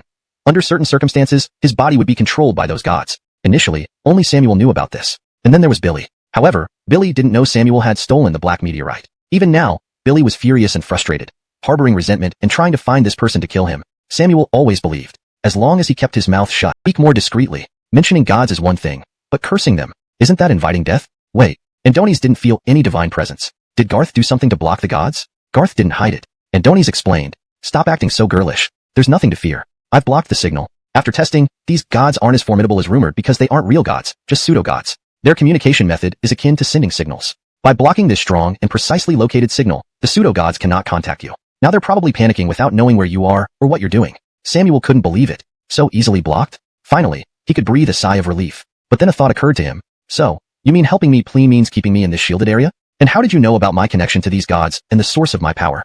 Garth smiled. How could he tell you? The system told me. When Garth saw Samuel, he considered killing him, but the system forbade it, prompting him instead. Most importantly, it indicated capturing Samuel could earn 500 luck points for Dusty. That was an irresistible temptation. Imagine, securing Samuel would provide peak SS level combat power, comparable to Malia, plus 500 luck points. Why not? Besides, gaining luck points isn't bad. If Samuel proves less valuable, or deceiving a maiden, cut the act. If you genuinely want to join Genesis base, you're welcome. If not, stop pretending. If I catch any disloyalty, I'll deal with you easily. Yes, I understand. Seeing this, Samuel dared not exaggerate further, but he began thinking, if Garth wins, should he really join Genesis base? Without joining, his SSS level combat prowess allows boundless freedom, but if he joins, the current environment in Quarry City seems pleasant. The first pill sustains you for 24 hours. Within 24 hours, take the second to extend it to 30 days.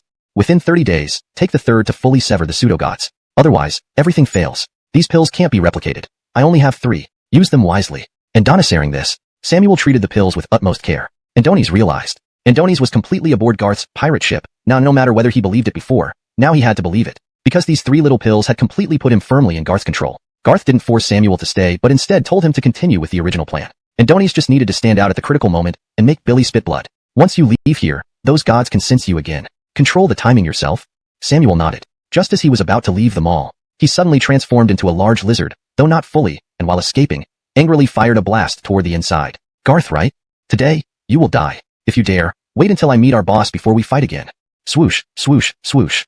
And Samuel fled like that. Garth stood inside for a long time, dazed. Then he left with some exasperation, muttering as he walked. This acting is really fucking touching. After Samuel left, he was indeed contacted privately by those gods again, who asked him where he had been. Samuel pretended not to know, only saying he went to a mall, initiated a battle, and then couldn't win. Relying on his powerful escapability, he ran away. Meanwhile, Billy had no choice but to meet with Edmund and Sybil. 3 cars, 3 leaders of the Dongshan Association gathered together. Billy had Edmund start tallying up. Before long, Edmund's face turned grim. From what we see now, only about half of our people can still respond. Where are the rest? Could they have really been ambushed by Genesis base members? This remark raised everyone's alertness. At this moment, there were Genesis base members secretly monitoring nearby, but no one chose to act. Firstly, they couldn't beat them. Secondly, Garth didn't intend to start a battle in the city. At this point, this battle cannot be avoided. Let's head straight to the Genesis base headquarters. Damn it, those lackeys dying is nothing, but Garth must be taken down. Edmund and Sybil exchanged glances. They didn't expect Billy to be so determined, but they didn't dare to defy him. After all, Billy made sense. At this stage, if they were truly targeted by Genesis base, it would be hard to escape. It might be better to fight to the death. However, the feeling of being caught in someone else's rhythm was really damn frustrating. Hashtag chapter 177. Sybil's thoughts. The highest honors of the Genesis base. Carmen originally intended to return to Oasis City earlier. She was mainly worried that in her absence, someone might attack the Oasis shelter. If that happened, it would be a terrible loss. Most importantly, she had many family members and friends at home. And a nicer younger sister, Arya, was still there. She couldn't let anything happen to them. However, she suddenly realized something. With the high-level fighters from the Dongshan gang and the Julian gang present, it seemed that there were no real threats around Oasis City anymore. Leaving out the Dongshan and Julian gangs for now, the few forces in Oasis City didn't pose much of a threat. After all, everyone was part of an offensive and defensive alliance. Though their relationships weren't too close, they wouldn't turn on each other so quickly or easily. Even if those forces did decide to attack the Oasis shelter while Carmen was away, the 2 S-rank individuals at home were enough to ensure the shelter's safety. At least they could handle the few useless forces from Oasis City without much trouble. Thinking about this, Carmen decided not to leave just yet. Garth had specially gone to Oasis City to rescue the Oasis shelter. Carmen felt that since the Genesis base was facing a crisis, she needed to stay and contribute as well. But when the real battle began, she realized how many S-rank fighters the Genesis base had, and each one was stronger than the last. This shocked Carmen, but also spurred her to fight even harder. Everyone, there's only 1 S-rank and 3 A ranks in this vehicle. Let me handle it. On top of a skyscraper stood Alf, Jonas, Sherry, and others. Elderly founders who had wisely followed Garth to join the Genesis base early on. Originally, Alf wanted to go down to deal with the vehicle, but Carmen took the initiative, leaving Alf speechless. Adonis wasn't sure about Carmen's strength and looked questioningly at the 2 beside him. How strong is Miss Carmen? You were with her just now, right? Alf wasn't always polite. Jonas and Sherry were used to his commanding tone and didn't get upset. After all, Alf was indeed among the strongest in the S-rank, giving him that privilege. She's pretty strong. If we were to compare combat abilities, I feel that Jonas and I combined might barely match Miss Carmen, but it would be tough. It seems that in a 2-on-1 fight, Miss Carmen would likely still come out victorious. Upon hearing this, Alf was surprised. This level of strength, he could also achieve. It seemed that Carmen's combat ability was comparable to his. At that moment, Carmen transformed into a tornado and landed. Instead of attacking the vehicle directly, she waited for the enemies to exit and confront her before transforming again. This time, it was a thunderstorm-infused tornado. Lightning flickered within the whirlwind. On the other side, the S-rank opponent turned into a huge monster, initially mocking its invincibility. However, as Carmen's tornado grew larger and the wind speed increased, the monster soon found itself engulfed by the massive thunderstorm tornado. Its cries of agony echoed. As for the 3 A ranks, they were no match. A single stream of the tornado Carmen sent out chased after them, dealing deadly blows. The entire battle lasted less than 10 minutes. When Carmen returned to her human form and gave a thumbs up to Alf and company, the remnants of a huge monster fell from the sky, specifically dismembered limbs and parts, turning back into human form upon landing, but already dead, and them and their subordinates to hell together. Jonas and Sherry shuddered. They silently thought, Alf is truly a demon. Could he be the legendary son of a demon? Despite heading towards the Genesis base, Edmund continuously contacted missing members via radio, instructing those still intact to find nearby companions, strengthen their team's combat power, and avoid being picked off individually. However, no matter how hard Edmund tried, fewer responses came back. Strangers and acquaintances disappeared one by one. Edmund almost smashed the radio in frustration, making his subordinates hurriedly soothe him. After all, smashing the radio or damaging the car didn't matter much. But risking others' lives unnecessarily seemed unfair. Edmund, an SS rank fighter, could easily cause collateral damage in his rage. Damn it. How did this happen? Damn Genesis base, how did they discover us? How did they pinpoint our vehicles, eliminate our people so precisely, and even block our communication signals? Damn it. Edmund couldn't control his emotions. His anger made his subordinates tremble. Edmund was perhaps the most loyal second-in-command of the Dongshan gang. Seeing him like this, others would surely praise him highly while admiring his loyalty. Edmund hesitated to report, worrying it would displease Fagin. Yet, he had no choice but to and the woman she most admired. What Joja didn't know was that Sybil's thoughts weren't about not making plans. It was too late to make plans now, so naturally, they needed to have been prepared in advance. This was probably one of Garth's most leisurely moments since dealing with the Chosen One. All arrangements had been delegated. Garth only needed to sit quietly on the city wall, enjoying the rare peaceful time, taking in the beautiful sights of Kori City. Amidst the aged and shattered remnants, There was a vibrant new energy, all thanks to the Genesis base's management. A splendid image of a brand new metropolis in this post-apocalyptic era. Recently, Garth loved sitting on the city wall of the Genesis base to take in the view. This feeling filled him with hope for the future. Master Garth. Master, I've handled 3. One after another, many S-ranks returned. Carmen and Alf, among others, rejoined Chun Liang behind Garth. Finally, Malia flapped her 4-winged angel wings and slowly landed beside Garth, standing slightly behind him. At this moment, Garth displayed the full force of the Genesis base's elite fighters, a grand welcome for Fagin and the Dongshan gang. I wonder if Fagin will be satisfied with our reception. In the distance, the Dongshan gang's convoy slowly appeared.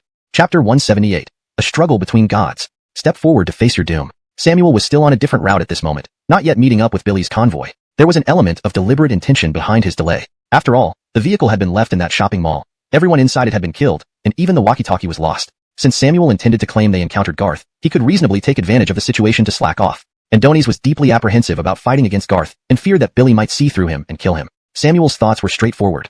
If he could avoid these powerful figures, he would do so. Andonies certainly didn't want to get caught up in their fight. After all, both of them were true SSS-class individuals, and Billy was no novice SSS but one who had ascended to the second level of abilities. Samuel had once been arrogant, believing that divine power granted him supreme authority. But now, forget it. Facing Garth, divine power meant nothing. Garth had made Samuel realize that even with divine power, it wasn't everything. Just enough to be better than some but far from the best. Wait, if I don't show up? Garth wouldn't really withhold the next pill, right? Thinking about the pills, Samuel remembered he only had one in hand. Though he could choose when to take it, the next ones were under Garth's control. If Garth withheld them, taking this one would be futile. Recalling how Garth seemed to want him to betray Billy and even fight him, Samuel couldn't help but smirk sarcastically. This Garth, young master, you are indeed somewhat wicked. Anyone hearing this would surely think they misheard. The person with a scarred appearance resembling a mafia boss or devil was calling others wicked. Forget it, let's just fight. Since Garth has the other 2 pills and told me they exist, he must plan to give them to me. It looks like he wants me to prove my loyalty by fighting Billy and join him. Lost in thought, Samuel also didn't want to run away anymore. Andonies found a SUV on the road, accelerated to the maximum, and sped toward the Genesis base. On the island, 3 pseudo-gods hovered around the divine meteorites, whispering, "Something's off. Samuel is off. Andonies seems to be lying. Dare to lie. What went wrong? Could Samuel have colluded with Garth? Impossible. Impossible for a mere human to take our servant. The black meteorite we infused with our power was absorbed by Samuel, and although we had an agreement with him, we can still control him in battle. If Samuel dares to collude with Garth, let's see. When we control Samuel, Billy will reconsider. After all, our combat skills are renowned even in the godly realm." The 3 gods chattered excitedly until a few more deities requested to join their chat, those who created the zombie wave and the army of divine slaves. Their presence seemed unwelcome but wasn't forcefully ejected. Instead, the small island gods grumbled impatiently. "Hurry up. We're about to destroy this contemptible human Garth, unlike your failures which resulted in losing a god. What pathetic failures." This comment visibly displeased the pseudo-gods, but they did not dwell on it, instead issuing stern warnings. "Don't be arrogant. We are old acquaintances, aware of each other's strengths. Our defeat was severe, and you should beware too. Don't underestimate Garth. He's a powerful human. Anyone thinking otherwise is destined for failure. Garth isn't an ordinary human. Take him seriously. Andonies has the victory in his grasp. Billy is bound to fail. I rarely say this, but my senses tell me Garth radiates confidence before triumph." Chatting and deriding each other, this interaction among the gods predictably ended poorly. The conversation was forcibly cut off, leaving only the mocking laughter of the small island trio. "Defeat us? We're not as weak as you fools. Wait and see.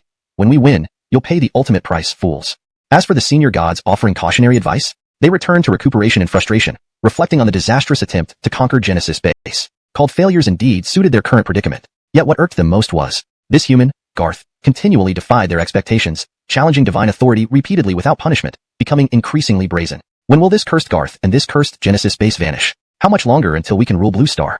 These idiots insist on their own way. Let's wait to see Garth deal with them and laugh at their humiliation. On another front, Billy's convoy stopped several kilometers away from the Genesis base. Meeting like kings, upon first sight, both sides recognized each other as the strongest opponents they'd faced. The sole difference was that Garth was an unbeatable adversary for Billy, while Billy, though formidable, was merely a disposable opponent for Garth. But this time, Garth hoped for a satisfying battle. "East Mountain Gang, Boss Billy, correct? You came all the way from Tianyuan City, quite a journey, indeed." Garth's voice carried sharply despite the distance, reaching everyone clearly. "Ha ha ha, indeed far, but I Billy am here to stay. Soon. This place belongs to me, right brothers?" Billy finished speaking as cheers erupted from his followers. "Ha ha yes.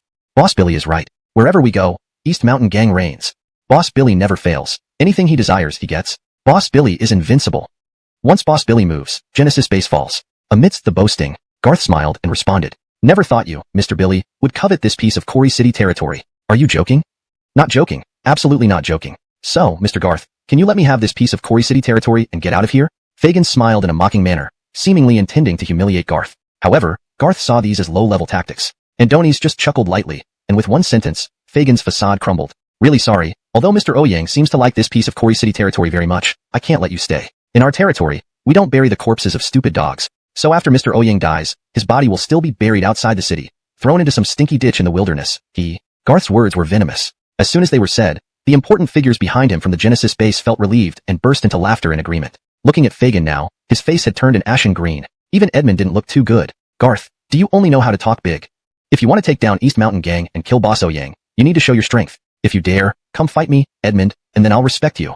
Edmund spoke, challenging Garth. This was clearly a sign of he had his doubts, but after consuming it and confirming there were no side effects, he breathed a sigh of relief. However, he still kept testing. Adonis was trying to see if the gods were still around, and if they could still control his body. As he walked, he cursed under his breath, partially to test their presence and partially out of frustration. Seeing no response, Braden gathered his courage. Adonis wanted to be more daring. Worried someone might hear him, he quickly climbed up to the rooftop and started playing parkour while nervously calling out, "Are you there, God?" No response. "Are you there, all-powerful, supreme gods?" Still no response. "Are you there, all-powerful, supreme idiots of a divine race?" There was still no response. This time, Braden waited a few more seconds. Confirming there was no reaction and that his body wasn't being taken over, Braden burst into almost maniacal laughter, immediately followed by a torrent of curses. F***K. Wanting to control me, Braden? You bastards are nothing but useless dogs. You're supposed to be gods? Gods my ass. If you have the guts, come and hit me. Holy **T. Braden was just putting on an act. Not far off in the sky, a bolt of lightning flashed, breaking through the air from above, seemingly splitting the sky in two. On closer inspection, one could vaguely see at the end of the lightning a girl with 4 wings flapping, resembling an angel. Looking down at the unfortunate target struck, it was a massive dragon with huge wings, the ancient pterosaur king, a manifestation of Edmund's ability. Though it looked ordinary, it possessed formidable aerial combat skills, powerful destructive power, and multiple combat methods. It could create hurricanes by flapping its wings, launch sharp-mouthed bombs with its giant beak, reach supersonic speeds for sudden attacks, and had incredible defense and resilience. Braden's face froze. F***K. Isn't that the bastard Edmund? This kid has met his match. Never seen anyone put Edmund through such a beating in the skies before. This woman, is she a powerhouse from Genesis base? At this distance, just 10 kilometers away, and he would reach Genesis base. During this journey, Braden passed the outer circle of the massive walls already built around Genesis base. Even though he was already amazed by the 100-meter-tall walls, the inner walls still left him stunned. However, at this moment, Braden hadn't fully recovered from the shock of the giant walls when he was suddenly awed by Malia. As the saying goes, true amazement comes from what you witness with your own eyes. Braden had previously heard that Genesis base was powerful, especially after they captured several Yanungjura who had fled from Kori City to Tianyuan City. Adonis knew that Genesis base had a winged female powerhouse. Note: for better fluency and consistency, I slightly adjusted the sentence structure and wording. Also, for terms like Yanungjura, it's better to use a term that fits naturally in English or provide an explanation if necessary. And a nicer, I kept it as is because it seems to be a specific term from the original context that might have significance. For a more fluent and natural read, here's an alternative for the last part. Adonis knew that Genesis base housed a winged female powerhouse, even though he hadn't taken this information seriously until now. Especially after meeting Garth, Braden had thought no one else at Genesis base could catch his attention besides Garth. Yet, he was proven wrong very quickly. Even though he heard about her, Braden didn't take it seriously, especially after meeting Garth. In his eyes, apart from Garth, no one else in Genesis base could make him pay attention, yet here was a slap in the face so quickly. Even from this distance, Braden could feel how painful Malia's strike must have been. Even with Edmund's exceptional resistance, this blow was likely enough to hurt him badly. Looking at the figure in the sky, seemingly indifferent to Edmund's situation, but hearing Fagin's words, she nodded. I know. I think Edmund can hold on a bit longer. Let me rest a little more. Fagin's mouth twitched. Just as he was about to curse, he saw Garth soar into the sky. Behind him appeared enormous flame wings. Though not as holy as Malia's angelic wings, the flame wings exuded dominance and power, pressing down upon Fagin, forcing him to prepare for battle with a serious expression. Bastard, stop being so arrogant. Fagin shouted sternly. Then he rushed toward Garth. While running, his body grew to a terrifying size. 10 meters, 20 meters, 30 meters, 50 meters, eventually reaching 100 meters tall. Fagin's body no longer resembled human form. Instead, it became a strange 3-headed, 6-armed shape, with thick limbs covered in stone, oozing lava-like liquid from the gaps between stones. This was Fagin's combat form, the SSS-level superhuman ability, Ando Fire Stone Demon. 3 enormous heads with mouths wide open, revealing fangs. 6 giant stone hands, each holding a different weapon. A mace, double-edged sword, beheading axe. His feet were shackled with heavy chains and 2 large iron balls, looking like a prison convict. Even the size of these iron balls had a diameter exceeding 5 meters. From afar, it was incredibly intimidating and terrifying. Seeing this scene, Sybil couldn't help but suppress her laughter, her face turning serious. This old thing, when he fights, he's truly terrifying. Just showcasing his combat form creates a strong pressure. If I really engage with him, I'm not sure. Before she finished speaking, Sybil sensed something. She closed her mouth. Beside her, Braden appeared. It didn't surprise Sybil. Rather, it made her giggle again. Brother Gua came lato. You're so slow. Aren't you afraid the old thing will take you out? Didn't you see he's in a rage and could destroy this entire Genesis base? Before she finished speaking, just as Fagin, now transformed into the massive Andonissal Firestone Demon, swung his spiked club and large cleaver towards Garth. Almost simultaneously, Garth flew high in the sky and suddenly swung his fist towards the Andonissal Firestone Demon. The originally small fist suddenly swelled, enveloped by layers of flames, growing 100 times larger in just a second. At the moment the Andonissal Firestone Demon's weapon struck, a colossal flaming fist, over 20 meters in diameter, shot out like a cannonball from Garth's hand, colliding with the demon's weapons. The two attacks created a powerful impact, showering sparks everywhere. Seeing this scene, Braden was reminded of when he had nearly been kicked to death by Garth. Except this time, it was a fist instead of a foot. Everything else seemed eerily similar. This was clearly one of Garth's signature moves. Not sure if this can destroy the Genesis base. But looks like Garth isn't going to be easy to deal with. How do I feel like Fagin might get beaten here? It wasn't just a possibility. It was almost certain. Initially, Braden was hesitant, but watching Garth fight Fagin, it was clear that Garth was holding back, while Fagin's attacks were all bark and no bite. Will Fagin really lose? Are you saying this Garth is very strong? Why are you so sure? Sybil stared at Braden, her smile making him uneasy. Just then, Edmund, being pummeled relentlessly by Malia, called out for help after repeatedly getting knocked into deeper holes. Andonissal me, damn it. Come quick, I can't handle this woman. Snow Spirit, Dog Nation. You guys stop watching and do something. Before he could finish, Malia attacked again. Sybil, having promised Fagin to aid Edmund, reluctantly got up and turned to Braden, about to ask if he would join her. But nearby, 3 figures appeared. Big sister, let's have a fight together. Don't waste time talking, attack. Even though Sybil and Braden stood together, the 3 Song sisters charged forward without hesitation. Each an S-level fighter, they could combine their... Samuel wouldn't have to move. But who would have thought Sybil was inexplicably held back, and even dragged down by 3 girls? Wait, all 3 of them are S-ranked? Upon realizing this issue, Samuel was genuinely astonished. But after seeing the Gretchen unique ability coordination, he understood that their abilities complemented each other. Not only was Samuel surprised, but Carmen, who had traveled a long distance, was also shocked by the Gretchen. It was her first time knowing that S-rankers could display such formidable combat power. Could 3 S-ranked individuals fight on par with an SS-ranked one? And an Isavans, how amazing! I feel like I could join them too. Carmen's ability is Thunderstorm Tornado. Joining them wouldn't be incongruous. At the same time, Carmen's combat prowess cannot be underestimated. Alf nodded beside him, then shook his head. The Gretchen are indeed very strong. Each one is no weaker than any of us individually in single combat, but joining them might not work. After all, they are triplets, making their coordination seamless. That said enough. Carmen instantly understood. At this moment, she saw Samuel. Alf was eager to challenge Samuel, the SS-rank vice leader of Dongshan Assembly, but Carmen timely stopped him. That's Samuel, one of the top men in the Dongshan Assembly. So what? Even if I can't beat him, I'll just run away. But I really want to try fighting him. How long do you think I could hold out? Excitement shone on Alf's face. Andoni's looked incredibly serious. The corner of Carmen's mouth twitched. She couldn't help but directly remind him. I haven't finished. What I wanted to tell you is, young Master Garth seems to have reached some kind of agreement with this Dongshan vice leader. To put it bluntly, Samuel has most likely defected to the Genesis base side. What? Recruited by young Master Garth? Alf found it hard to believe. Carmen shrugged, also finding it unbelievable. But this was something Garth had hinted at before. Though not explicitly stated, Samuel's current indecisiveness already indicated that his fighting spirit was not as intense as expected. Was he deliberately holding back? Samuel, what the hell are you still standing there for? Damn it, come over and help me quick. Do you want to watch me die before you act? Samuel. Go Jang Wo. Edmund's voice was nearly hoarse from shouting. Samuel's face turned black. Andoni's wanted to pretend not to hear, but it seemed impossible. Not only did he hear it, but even Fagin, who was being beaten down by Garth, also heard it and glanced at Samuel with a fierce, angry expression, bellowing. Samuel, what are you doing? Hurry up, help Edmund kill that woman. The 2 of you together, killing her will be easy. Before Fagin finished speaking, Garth's huge flaming foot kicked up.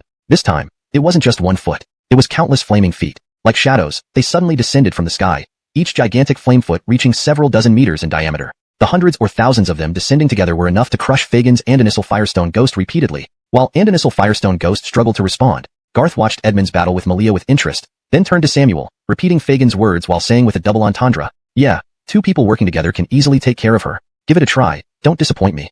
Samuel nearly spat blood. So, they were already urging him. 1 urging, 2 urging, 3 also urging. Am I a balloon now? Everyone gets to blow, urge, me? But fortunately, the direction was consistent. Whether it was Sybil, Fagin, or Garth, they all asked Samuel to go to Edmund.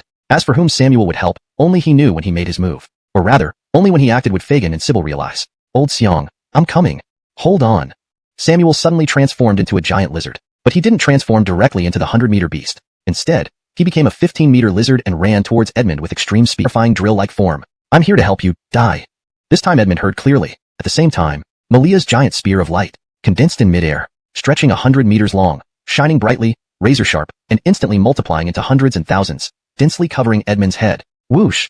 Reality, Samuel's body, pierced through Edmund's winged dragon form. In an instant, Edmund froze in shock. the feeling of life slipping away. A massive hole appeared in his chest, making Edmund unbelievably terrified. Samuel, go! Samuel! Edmund screamed in agony. Malia's massive spears had already fallen. Whoosh whoosh whoosh.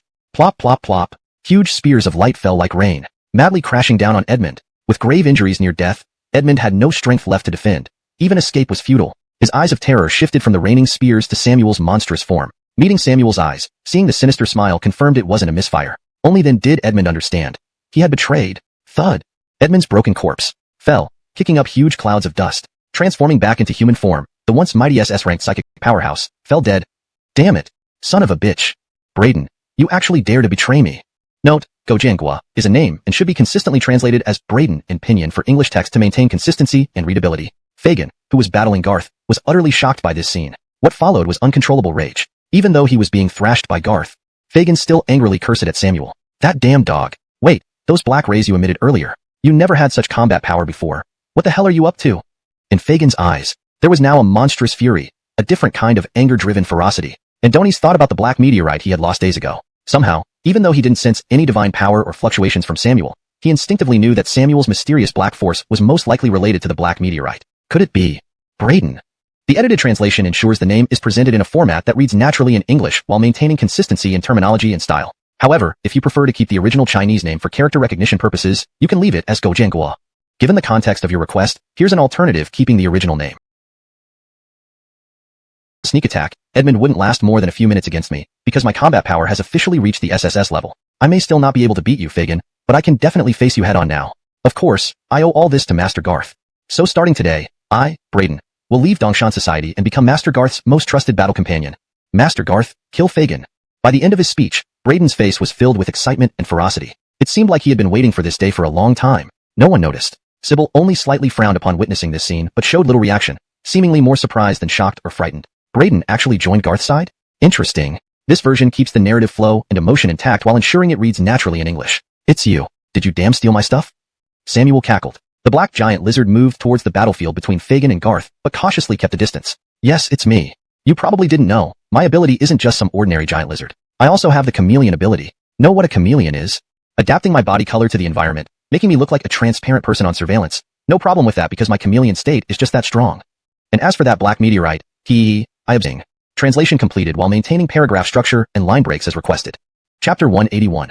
The mysterious woman. God, please and insult me. While Brayden was boasting, he was also inwardly terrified of Fagin. And Donies knew that his abilities were ultimately secondary developments. If his combat strength had come from advancing as a paranormal ability user, it would have been fine, but these powers granted by the gods made him uneasy. And Donies feared they might malfunction in the middle of a fight. Most importantly, he truly couldn't match up to Fagin. Brayden had a clear understanding of his own combat power. Now, he was undoubtedly an SSS grade fighter, albeit just at the entry level. If he and Fagin cooperated, they might pose a threat to Garth. But what good would that be? Could they really defeat Garth? With Edmund dead, Malia was still looming ominously nearby. Brayden had witnessed Malia overpowering Edmund. Even without interference, Edmund would have likely died at her hands. Brayden hadn't sensed any SS-level aura from her, only vague traces of S-level abilities around her. She was on par with his own combat power. If she could hold him off, Fagin would still be stuck fighting Garth one-on-one, and would continue to be overwhelmed. Wait, Sybil? Only now did Brayden realize something odd. Since he had openly betrayed the Dongshan gang, Edmund had been furious until his death, and Fagin was practically enraged. But Sybil, who was being held back by 3 girls, didn't react at all. When Brayden glanced over, she even smiled at him. The smile seemed normal yet somehow off. Was she indifferent? Had she betrayed them too? No, that didn't make sense. If Sybil had betrayed them, why would she continue fighting the 3 girls instead of revealing her true colors? With the battle almost decided, Fagin's desperate efforts wouldn't change much. It was only a matter of time before he met a tragic end in this foreign land. Despite this, Sybil remained calm and composed, even seeming unhurried in battle against the 3 girls. Whether she could win or not, the situation was already hopeless. Surrendering now wouldn't be too late. Compared to his understanding of Edmund, who was loyal to Fagin to the death, even reporting to Fagin while dying, Brayden felt there was something deeper about Sybil. Although he didn't know her well, he sensed that this usually charming and smiling woman was the most unpredictable among the 4 leaders of the Dongshan gang, including Fagin, the deepest and most inscrutable of them all. Brayden was certain that Sybil wasn't the type to knowingly rush to her death. Yet now, his mind was clouded. His scalp response from him. No answer. How can this be happening? What's going on? Could it be that the worthless human Brayden has already been killed by Garth?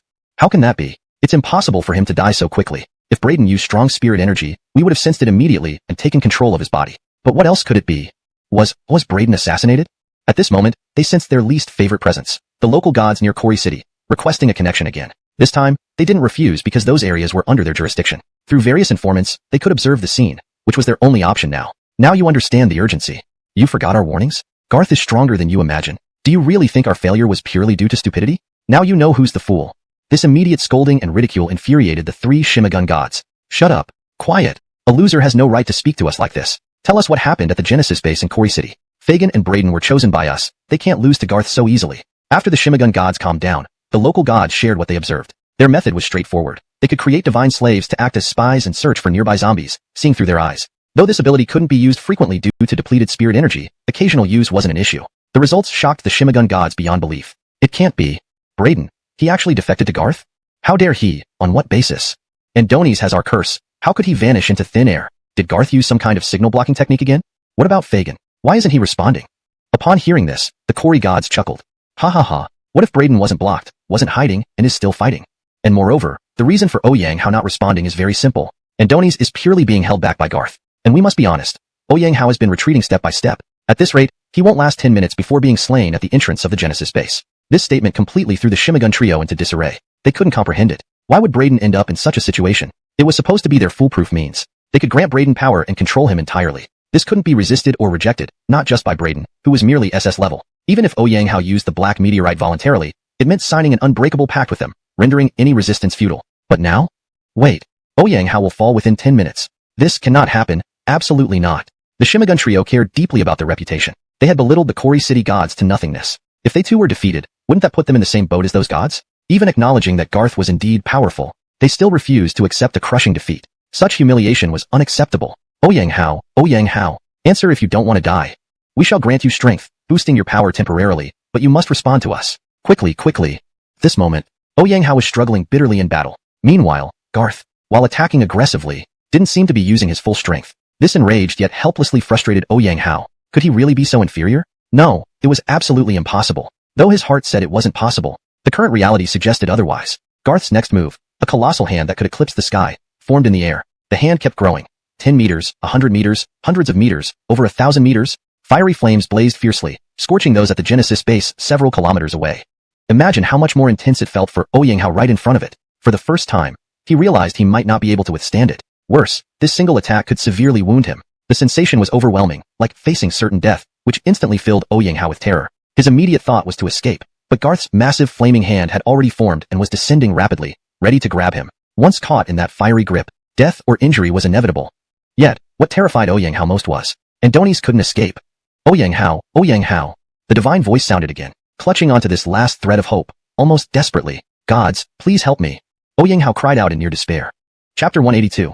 Wanna know? If I win, I'll tell you. At this moment, on the Creation Base forum, due to this battle, a huge uproar has already erupted. And in Icehavens, they're fighting again. Outside Creation Base, they're fighting again. Who exactly is fighting who? It's been like an earthquake since just now. I thought another zombie wave was coming, scaring me so much I didn't dare come out and stayed buried under the covers. Is that photography brother still around? Take a shot there, buddy. Damn. Who dares to shoot? I know who's fighting. Let me tell you, it's a force from outside. This force pretended to be ordinary people and entered the city in batches through the city gate. But once inside, they were noticed by the big shots of Creation Base, seemingly broken down one by one. But they're still fighting? It looks like only the minor thugs have been killed, and the boss seems to have gone to Creation Base. Holy shit. Dare to go against Creation Base? Are these outsiders tired of living? Not just tired of living, but completely over it.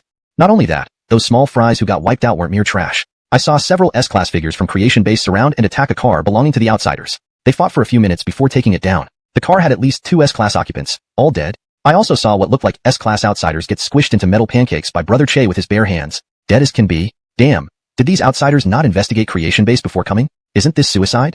Now Master Garth is fighting the leader of the outsiders. Although I don't want to boost their morale, I have to say, this guy is strong. Andonies transformed into a magma-covered stone giant, horrifyingly over 100 meters tall. However, Master Garth still has the upper hand, unleashing a massive fiery hand that enveloped the enemy. Fuck. I want to see this fight. But what if I die? Who can tell us who won? Brothers closer to the scene, please keep updating, beg of you. In this apocalyptic world, these survivors haven't had much exciting news besides survival for a long time. Garth, in their hearts, is godlike. And donasaring that Garth is crushing external enemies. This is the biggest excitement. It almost rivals the fervor of the World Cup opening in the past. However, only a few would win. The powerful burst of spiritual energy left everyone baffled. What's going on? How come Fagin seems even more powerful than when the fight started? Strange. Am I imagining things? Carmen voiced her confusion. Many around her nodded in agreement. Meanwhile, Malia had reached the city wall. Since Ares didn't need her intervention and Samuel could hold his own, Malia's focus remained on Garth. Even though she knew Garth was unbeatable, she stayed loyal like a guard, ready to assist or even shield him should even a minuscule risk appear. Indeed, Andoni's has become stronger, not a delusion. At this point, Fagin's combat strength has surpassed his initial peak by at least 30%. Originally, Malia felt she couldn't defeat Fagin. After this burst of power, Malia felt deeply intimidated by Fagin, a sensation previously felt only from Garth. What exactly was Fagin doing? Ha ha ha ha. A surprise? A shock? Do you really think I, Fagin, would fall so easily? With God by my side, as long as God grants me power, you, Garth, are nothing but trash. Come, receive your death. Malia narrowed her eyes, ready to help Garth without fear. But sensing mockery, combined with Garth's sarcasm, infuriated Fagin beyond belief. Note, Andonicer, furious, isn't just a figure of speech, it's literal. As the Andonissal firestone ghost, flames and magma spewed from cracks in Fagin's body, truly bursting forth as his anger rose. Garth watched with curiosity. Good. One more. I love watching one more. Unsurprisingly, this elicited more laughter from Creation base members. Some laughed uncontrollably, bending over with mirth. Fagin was practically fuming, on the verge of exploding from rage. Once again, he was uncontrollably furious. Damn it, do you think I'm some circus performer, a magician, or worse, some damn monkey show? Trying to pull another trick. Go to hell. Fagin was seething with anger. The voice of the deity finally couldn't hold back and erupted in furious curses. Worthless piece of trash. What are you doing? What are you doing, Fagin? The power given to you cannot last long. This is all the power we can give you. Every second counts as you consume it. If you don't attack and defeat Garth soon, your power will dissipate. Waste of space. Hurry up, get moving. Fagin's mouth twitched. What the hell kind of power is this that leaks out so fast? Daring not to delay any further, Fagin clenched his fists. His body swelled up again, growing monstrously huge. This time, the height didn't change much, but his physical strength was even more terrifying. Most importantly, the magma in the cracks of the stones burst out wildly, flowing onto the ground and corroding the soil and grass. Garth, your days are numbered. Prepare to die. Everyone was fixated on the battle between Garth and Fagin. Unbeknownst to them, Samuel and Ares were also locked in an intense fight. Due to Samuel's appearance, the three Gretchen stopped participating, primarily because a three-way battle might not be effective. Plus, Samuel was confident enough to worry about accidental harm, so he had driven the Gretchen away. But awkwardly, the fight was still at a stalemate, and something felt off. Samuel knew something was wrong. Defeating Ares shouldn't be this hard. What went wrong? Damn it. Ares was still smiling. Was she holding back? Yet I, Samuel, am now at SSS level. Ares, what's going on here? My head is going to explode. I can't figure it out. Why am I pushing myself to the limit while you remain so relaxed?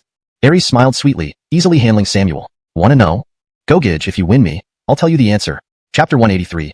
What do you think my flames are? Fagin led the Dongshan Association on an offensive against the Creation base. From the very start, he had anticipated potential resistance. After all, this was the Creation base's home turf, and fighting away from their familiar grounds was never easy. However, Fagin never imagined that the battle would be this challenging. At the beginning, he unleashed his full combat strength with utmost confidence to fight Garth. But Garth gave him a severe beating, nearly crushing him with a massive flaming hand. Thankfully, divine power arrived just in time, granting him immense strength, which allowed him to break free from what seemed like a certain death. Little did he know that even with divine power, Fagin still couldn't defeat Garth. Andoni's continued to be overpowered by Garth, who pressed him relentlessly. If anything, it seemed even worse than before he received divine power. This time, Fagin barely had the ability to retaliate. Damn it! What kind of monster are you? We're both SSS ranked. I, Fagin, am not weak. Why? I am Fagin, bestowed with divine power. I am one of the peak SSS grade powerhouses, capable of becoming the supreme ruler in this apocalyptic world. What right do you have? In his rage, Fagin roared, his voice waves creating physical shockwaves that forced people miles away to cover their ears to protect themselves from the terrifying sound attack. Meanwhile, Fagin transformed into his Andonissal flame rock ghost form, his gigantic three-headed, six-armed body launching frenzied strikes at Garth. Unlike before, this time Fagin's attacks were driven by furious madness. His strikes were chaotic but incredibly fast, his arms moving so swiftly that they blurred together. Garth remained calm, unleashing his full spiritual energy the moment he felt any pressure. Not to be outdone, Fagin's grotesque eyes flashed with intensity as his 3 heads and 6 arms suddenly retracted. In the next instant, he transformed into a single head with 2 arms. Though it seemed weaker, these 2 arms were nearly 10 times thicker than before. The 100-meter-tall figure's fists were disproportionately large, almost touching the ground. Fagin took a deep breath. Despite his body appearing composed of giant stones, his abdomen expanded like a soft balloon. In an instant, as it deflated, his enormous fists lunged toward Garth with a forceful strike infused with immense spiritual energy, aiming to crush him. But at that very moment, without warning, extinguishing God's flame erupted from Garth's body. The flames spread out, rotating around him countless times per second.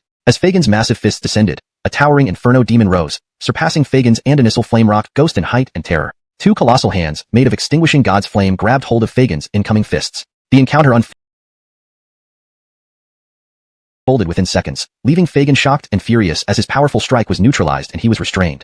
The panic stemmed from the corrosive power of the extinguishing God's flame. His body, composed of magma and stone, including volcanic rock impervious to corrosion and fire, was now experiencing intense burning sensations. Andoni's could feel his solid volcanic rock fist gradually melting under the heat of Garth's flames. Impossible. Impossible. How can you melt my stone body soaked in hellish magma? I have divine power enhancing me. My magma-soaked stones blessed by divine power. This is impossible. Andonizzled tightly by Garth, Fagin shouted in terror. Garth, now in the form of a towering inferno demon with demonic eyes, let out a chilling laugh. A stone body soaked in magma? Is that impressive? Magma-soaked stones enhanced by divine power? Is that hard to destroy? Do you know, my flames are called Extinguishing God's Flame? Extinguishing God's Flame. Extinguishing God's Flame? Fagin's face turned pale with fear. Far away on the island, the three deities grew fearful as well. They deeply sensed the battle's progress because they had bestowed their power upon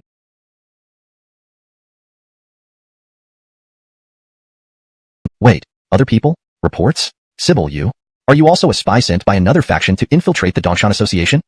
How dare you say that? I've never really cared about the Dongshan Association, but I wasn't sent here as a spy. Sybil glanced at Samuel, then turned her head toward Fagin, confident that Samuel wouldn't sneak attack her. Andoni's attacks were still enough to challenge him, seemingly wearing down his endurance. To tell you the truth, the Dongshan Association is merely the strongest faction I encountered during my travels. When it fit my goal, I stayed to play along. Who would have thought that Fagin would ruin everything, leading the Dongshan Association to its downfall before it could rise?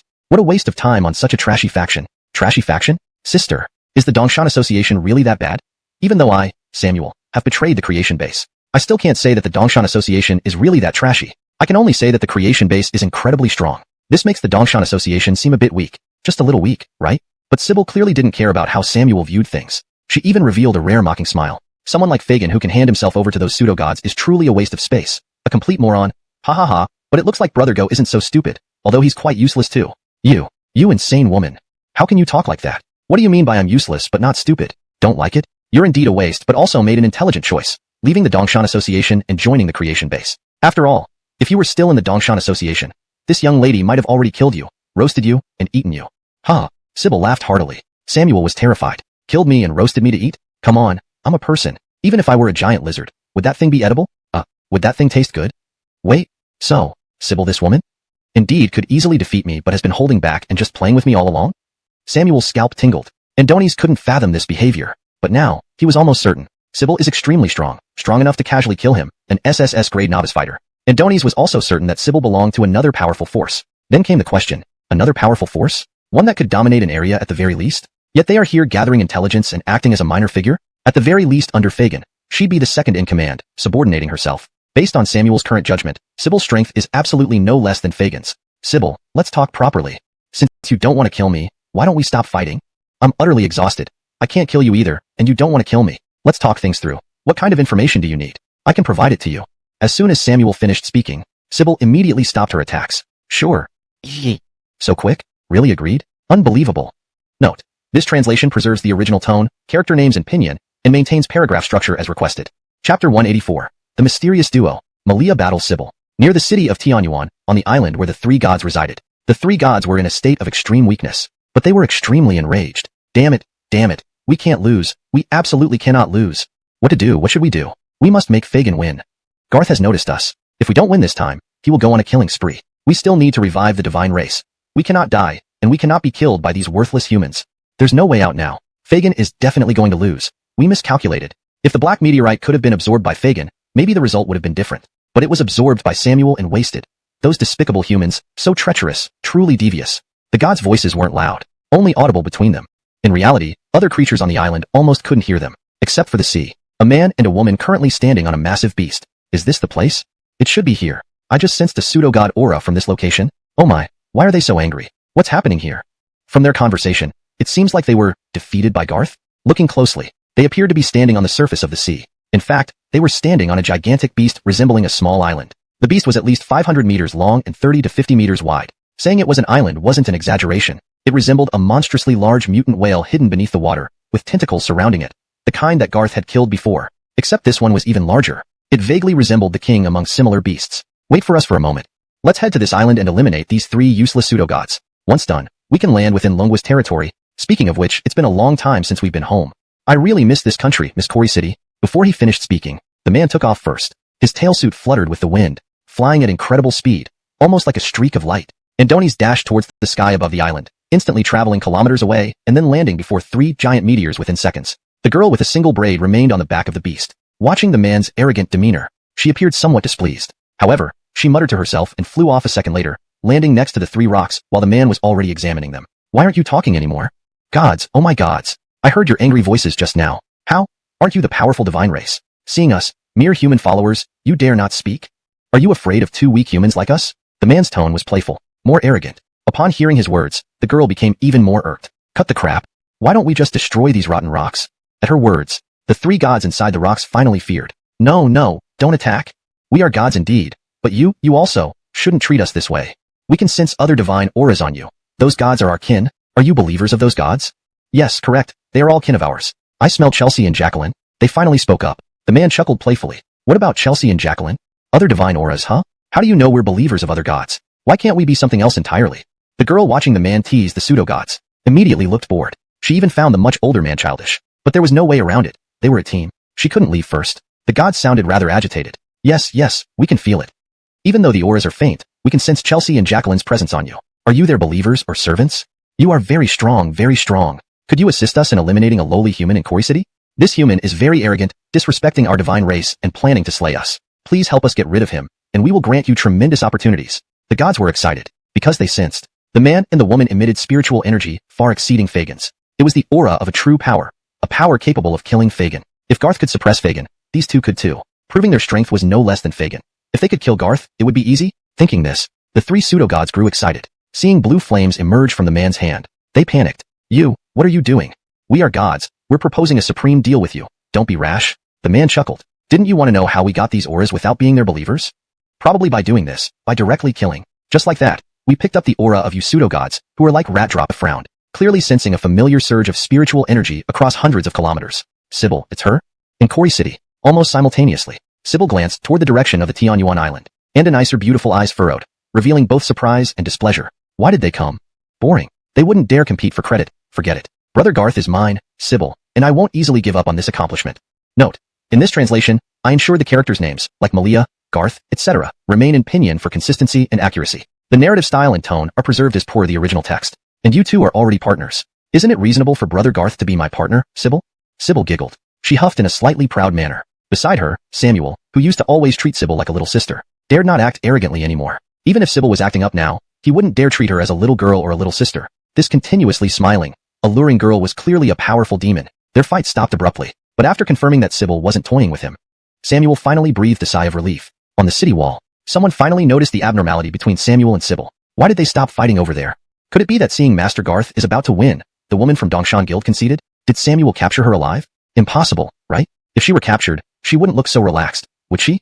Indeed, she doesn't look captured. She seems pretty free, even jumping around in front of Samuel, while he looks like a wronged spouse, as if he's the one being bullied. Malia glanced at them. She had been focusing on their side more than others. From the details of their battle to their sudden stop, Malia confirmed that Samuel had lost. However, without fully understanding the situation, she didn't intend to get involved. Initially, this was her plan, but then she saw Sybil looking this way. Though still smiling, Sybil suddenly made a somewhat provocative gesture, a face at Malia, which seemed like an outright challenge. She couldn't tolerate this. Seeing Garth was almost victorious, and it seemed Fagin wouldn't live much longer either. Regardless of Sybil's intentions, Malia decided to confront her. Whoosh! Malia's 4 angelic wings suddenly spread out, then she took off gracefully, flying hundreds or thousands of meters away in seconds. Without a word, she immediately condensed a light spear and hurled it towards Sybil, a piercing sound accompanied by blinding light. Even Samuel felt his heart rate accelerate. This move was no simple feat, but for Sybil, she showed no panic, only slight surprise like this. Indeed, their excessive arrogance sealed their fate. Looking at the current situation, Josh is almost certain to lose. Sigh, Garth is too strong. Even after gaining the second divine power boost from the 3 gods, Josh still ends up like this. Hold on. Why can that young girl, Sybil, suppress Samuel who absorbed the black meteorite? Wait, Sybil is going to fight against an angelic mutant from Genesis base. I have some recollection of this Saint Angel mutant. Her combat power is extremely strong. She almost devastated Edmund just now. Judging by the looks of it, her combat power seems to surpass Samuel. But she still can't seem to overpower that girl, Sybil. Weird, really weird. What is humanity doing? Why did such powerful figures suddenly appear? While the gods of Kori City were recuperating, they kept a close watch on the situation in Kori City. They were deeply concerned whether Garth would succeed or fail. After all, repeated failures would truly tarnish the honor of the god race. However, as they watched the entire battle unfold, these pseudo-gods increasingly felt their hearts racing and brows twitching. This was the result of fear and anger. But then, the pseudo-gods suddenly fell silent. A special message instantly reached each of their minds. This presence made the gods' breathing halt. In the next moment, fury and disbelief exploded. Oh no, damn it, damn it. It wasn't closely fought. Instead, it was turning into a one-sided massacre. Josh was in a miserable state. Even after transforming from his 6-armed form into a 2-armed one, he should have become much stronger. After all, he now possessed enhanced divine power and shouldn't have lost so badly. Yet, the reality was indeed this terrible. Josh didn't know where he went wrong. A massive arm had been snapped, a third of his head smashed in, and even a hole, over 10 meters wide, was punched through his abdomen by the Flame Titan's fist of destruction. His spiritual energy was rapidly dissipating. His recovery speed was also gradually slowing. Adonis knew only that if things continued this way, he was surely dead. Adonis couldn't stop. Adonis couldn't lose. Adonis couldn't surrender. Josh screamed internally, yet his struggling massive body was riddled with injuries. At this point, Josh imagined himself as the protagonist who defies all odds. Typically in dire straits, they unleash boundless potential or receive unexpected divine assistance. Adonis wasn't sure if he had boundless potential, but he was certain. Adonis did have divine aid. God, please help me. 3 great gods, 3 gods. Didn't you hear my plea? Please save me, help me, God. By the end of his cries, Josh became desperate. To hell with it. Where are you all? Come out. Save me. The greater his hopes for divine intervention, the deeper his despair now. Josh thought the 3 pseudo-gods had abandoned him, unaware they were already dead. The only help left might be guiding him through the underworld ahead of time. Of course, the underworld for gods and humans might not be the same place. What are you looking for? Or are you thinking of saying some outrageous line before you die? Huh? Wimp. Garth's voice rang out through the Flame Titan, deafening and filling Josh with terror. You? Don't kill me yet. I want to talk. We can collaborate. You know, Samuel was coerced by the gods. You accepted him, and I was also forced by the gods. Garth had anticipated Josh might make threats. Adonis hadn't expected Josh to turn into a coward. Facing death, there was only one life at stake. A proud SSS-level powerhouse. So stubborn all along, and now so weak before death? Garth didn't know how terrified Josh was. He genuinely feared death more than anyone. His earlier defiance came from confidence in his own strength. Now, that confidence was repeatedly shattered by Garth. Realizing he was just a nobody, he understood. Adonis would die. Adonis didn't want to die. Adonis was afraid of death. Even at this moment, thoughts of those gods flashed through his mind. What he hated most were these very gods. If not for them, why would he be in this situation? Impossible. Absolutely impossible. Perhaps becoming an enemy of Genesis Base was inevitable, but maybe becoming friends with Genesis Base was possible too. Josh only knew one thing. The enemy of your enemy is your friend. If he could align with Garth and draw closer to him, he might be able to avoid this disaster. Maybe he wouldn't die, right? Spare me. Spare my life. I am willing to help you eliminate those gods for you.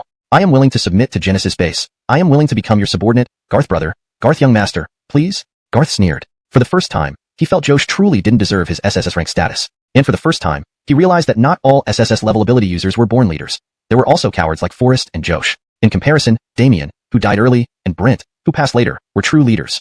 Even Paolo, the first chosen son strangled in infancy by Garth, though his enmity towards Garth was immense, still possessed a leader's demeanor. His death could only be blamed on offending someone who could never be offended. As for the waste in front of him now, with Josh giving up on struggling, and transforming into a kneeling dog wagging its tail, Garth's last bit of patience and interest vanished entirely at that moment. Josh, you don't live up to your abilities. If there's a next life, you should just be an ordinary nobody. That way, you'd be mediocre but wouldn't make anyone so furious. The current you, who could have been brilliant and powerful, ends up such a waste and weakling. As your opponent, I feel utterly disgusted. You've lowered the standards of being my opponent. I take back what I said before. You do not deserve to be my opponent. And Adonis this, Josh was plunged into despair. A despair as deep as hell. Adonis knew he was going to die. Adonis didn't want to die so wretchedly. Perhaps enraged by Garth's words, he didn't want to continue living in shame. Adonis wanted to die with a bang, take Garth down with him in a suicide explosion. But when Garth's spiritual energy burst forth suddenly, when Josh felt that Garth had never used his full power from the start, that terrifying divine flame engulfed him completely. At that moment, Josh gave up, no longer having the right to struggle. Not long after, with a sky-piercing cry of agony, the once mighty SSS rank ability user Josh met his end outside the gates of Genesis Base. Garth glanced not far away. Malia was being dominated by Sybil. This scene intrigued him greatly. Sybil? Who? Note, the last 2 lines, who, seem to indicate internal thoughts or confusion, possibly hinting at a mistake or unexpected twist. Hashtag chapter 186, SSS class elite? Sybil becomes increasingly mysterious. You, who exactly are you? Don't think that just because you're strong, you can definitely defeat me. My holy angel power won't die easily. As long as I'm alive, I'll keep growing stronger in battle with you. Sybil, do you want to try? Do you want to see how terrifying a determined holy angel can be? Malia's anger had flared up. In previous battles, she had almost always been the one overwhelming her opponents. When was the last time someone overwhelmed her? Though Malia usually appeared kind and approachable, and could be decisive when making judgments, this didn't mean she lacked pride. On the contrary, she was prouder than anyone else. Sybil's suppression irked her greatly. As Malia's fury rose, a powerful spiritual energy burst from her entire body. Sybil felt this surge of power. She stepped back slightly with a smile, her eyes showing surprise. Not bad, really quite impressive. Little sister Yue, I admire your abilities very much. It's a pity I can't take them away from you. Otherwise, you'd have died at my hands long ago. And besides, I'm quite interested in Brother Garth, hoping to become one of his women. So why don't you stop interfering? After all, we will be good sisters soon enough. Good sisters? Who is your good sister? Malia grew even angrier. In a fit of rage, she unleashed the holy light spear formation. With a burst of spiritual energy, hundreds of meters-wide spears appeared in the sky, forming a circular array filled with tens of thousands of holy light spears, all pointed at Sybil. This was one of Malia's deadliest moves. Though the diameter was only hundreds of meters, these holy light spears would track their target relentlessly. It was almost impossible to dodge, only by forcibly blocking them. Since you refuse to speak, then die. Malia's gaze turned cold. With a flick of her finger, all the holy light spears surged towards Sybil, but in that instant, Sybil vanished into thin air. The holy light spears failed to react in time, missing completely. Realizing the danger, Malia tried to move, but before she could act, Sybil's voice came from behind her. Little sister Yue, no need to be so fierce. Be careful, it doesn't matter if you hurt me, but don't hurt yourself, okay? Before she finished speaking, all the holy light spears reversed direction, rushing toward Malia. Sybil frowned slightly. She didn't believe Malia would continue attacking her, as she was now hiding behind Malia. If Malia attacked, such a non-discriminatory attack could easily harm herself too. Was she not afraid? You're really a crazy woman. If so, then let me test this move of yours. Despite saying this, Sybil didn't intend to release Malia for a direct confrontation, and Malia didn't attempt to evade either. Thus, the two remained deadlocked, watching as thousands of holy light spears approached them. Suddenly, Garth flashed beside them, raising a hand towards the oncoming spears. Instantly, a massive wall of annihilating flame, over 100 meters high, blocked the path. The holy light spears, despite their ability to track and lock onto enemies, were unable to change course in time, crashing head-on into the barrier. Sizzle! The annihilating flame was terrifying and domineering. The holy light spears quickly disintegrated. Sybil smiled lightly. Just as she was about to tease Garth along with her words, Garth's other hand grabbed her snow-white neck, effortlessly freeing Malia from Sybil's grip and pulling her behind him. Tell me, how do you want to die? Or give me a reason not to kill you. You don't have much time left, 2 minutes. Garth's expression remained calm, but his grip tightened gradually. But before Sybil could speak, Garth sensed the turbulent spiritual energy within her, a fearsome scale that confirmed her SSS class status. In fact, Garth was surprised to find that Sybil's SSS class power far exceeded Ouyang Hao's level. Could she have reached the peak of SSS class? Annoying brother Garth, what are you staring at so intently? I do have big white breasts, but you shouldn't look at them so openly. Bad brother. Garth's mouth twitched, and dark lines crept across his face. This girl said anything and everything. Sybil was indeed beautiful, with the allure of a mature woman, plus a touch of flirtation in her voice, calling brother, repeatedly, appearing bewitching and sexy. Very hard for men to resist. And nicer assets were indeed significant, but through clothes, how did he know? Would he strip her clothes off right here? Obviously, that wasn't possible. Garth glared at her with a grim face. Do you want to die? No, I don't want to die. I want to be brother Garth's companion. As they say, men and women working together makes work less tiring. Right, that's what they say. So, brother Garth, shall we work together? Work? What kind of work? Wait, is this woman crazy? From the beginning until now, what has she been talking about? Garth grew impatient. Malia stood aside, speechless. So strong. Yet why act so improperly, sister? Then, Sybil finally calmed down. She displayed her peak spiritual energy state. Without any ultimate moves, just the sheer display of her spiritual energy caused Malia to shudder internally, feeling justified in her loss. Nearby, Samuel also felt fear as Sybil's spiritual energy expanded. Thankfully, during the time working with Sybil, he hadn't done anything harmful or guilty to her. Otherwise, this would likely be his end. Most shocking was Garth. From facing powerful adversaries to now, Dusty had fought many battles against peers, and Donies thought no one could match him, but this was true. It was a fact. Yet now, Sybil's aura surprised Garth, giving him a sense of parity, though slightly weaker but not by much. Very good, very impressive. You're strong, and you've made me excited. To be honest, it's been a while since I've given it my all. Sybil, how about we have a match? If you win, I'll let you go. And hearing this, Sybil smiled helplessly, looking puzzled and somewhat annoyed. Why do men always resort to fighting? Why can't we get along and talk nicely? Since entering the creation-based territory, I haven't killed any of your people or burned down your houses. Is this really necessary? As you saw, I could have taken out little sister Malia, but I didn't make a move, okay? And now, brother Garth, you repay kindness with enmity, wanting to fight and even kill me? Wah, it's so upsetting. Dusty was stunned. And Donies did indeed want to fight Sybil, but killing her was just a threat. As Sybil herself said, she hadn't participated in any activities that threatened the creation base. At least, she hadn't done anything substantial. If she couldn't beat the three sisters and Samuel, as well as Malia, even after fighting for so long, Sybil hadn't won. But seeing her strength, yet, she still didn't make a move. Just as she said. Indeed, she had no intention of causing harm to the creation base. Having the capability but choosing not to act, it was the best proof. Garth believed her. But did she have to throw a tantrum on the spot? Hit you to death, you bad brother. Bullying people, ugh. That's right. Sybil was crying, striking and making a fuss at Garth, even punching his chest lightly. It made Garth even more at a loss. What the hell was going on? Cough, brothers. Clean up the battlefield. Dispose of all the bodies that need disposing. Bury those that need burying. Sanitize those that need sanitizing. Search the entire city to confirm there are no remaining enemies before returning to your posts. And Donies finished speaking. Garth, with a deadpan expression, said to Sybil, Come on, little ancestress, let's go inside the creation base to talk. Don't cry and wail here. Garth couldn't bear to continue. Damn, if anyone didn't know better, they'd think I'm bullying some girl. But from start to finish, I haven't done anything. Garth glanced at Malia and nodded. Take Samuel to the creation base courtyard first. I'll find you afterward. Before then, let me probe this kid a bit. Malia nodded. The next second, Garth flew towards the creation base several kilometers away at breakneck speed, almost disappearing in an instant. However, Sybil wasn't about to be outdone. Whoosh! She also matched Garth's speed, disappearing in just a second too. Such a monster. Did you mean Miss Sue? Samuel walked over, sighing. To this, Malia only gave a forced smile. Me? Come to the creation base and wait for young Master Garth's judgment. Of course, before that, you can express your affection and loyalty to the creation base to me. Perhaps when young Master Garth considers killing you, I might put in a good word for you. Kill me? Why? Damn it. Is this woman trying to scare me? Does she really think I, Samuel, was raised in fear? Meanwhile, a man and a woman, two godslayers, after a series of god slaughters, were fast approaching the range of the creation base.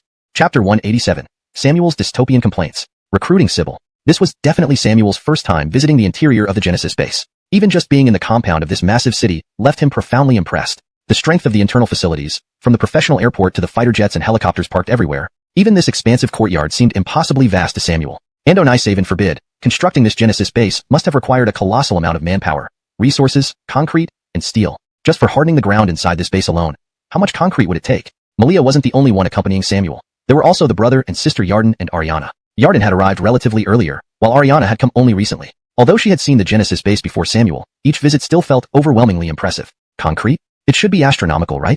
My brother said that the thickness of the ground here is as much as 3 meters thick. Isn't that right, brother? Since leaving Forest Prison, Ariana had become significantly more cheerful. She spoke in a very sunny manner, always wearing a smile on her face. A stark contrast to her previous low mood, highlighting a considerable change. Yarden nodded, but Samuel was utterly baffled. Not. So our walls are 3 meters thick, fine. But the hardened ground is also 3 meters thick? And Onisaven forbid. What sort of wasteful practice is this? Isn't this a bit exaggerated?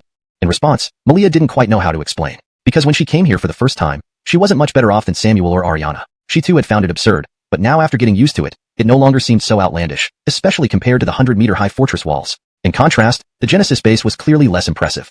A 3-meter-thick concrete surface isn't excessive. The same goes for the Genesis base's 3-meter walls. They're made from the same material, which is far from ordinary cement.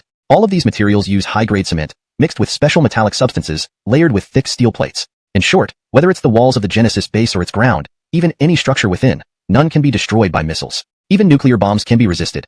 Even if they damage some surface buildings, it doesn't matter because the main core of the Genesis base lies deep underground.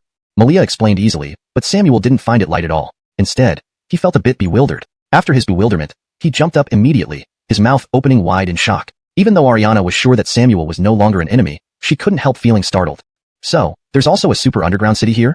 Not really a super underground city. Anyway, all the tens of thousands of people residing in the Genesis base live underground. With tens of thousands of people living underground, Samuel dared not imagine the size of the area. However, the size wasn't the main issue. What left him most astonished was the comprehensive social system below. Factories, hospitals, commercial streets, residential areas, research institutes, schools, livestock zones, soil-less cultivation areas. There were even specialized underwater farming zones, along with various powerful air purification devices capable of purifying air contaminated by nuclear radiation, as well as a robust water purification system that could cleanse even nuclear-contaminated water. And not to mention the mini-nuclear power plant that powered the entire Genesis base. Before joining Garth, Samuel might have harbored some Jiaoxing psychology before joining forces with Garth, thinking about slipping away after helping Garth eliminate the Dongshan gang. And Donies hadn't intended to clash with Garth or the Genesis base, knowing well enough that following in the footsteps of Dongshan gang and Billy wouldn't end well. And Donies had planned to start anew, creating a new force similar to Dongshan gang, recruiting beautiful women with great figures, enjoying games in his room without worries.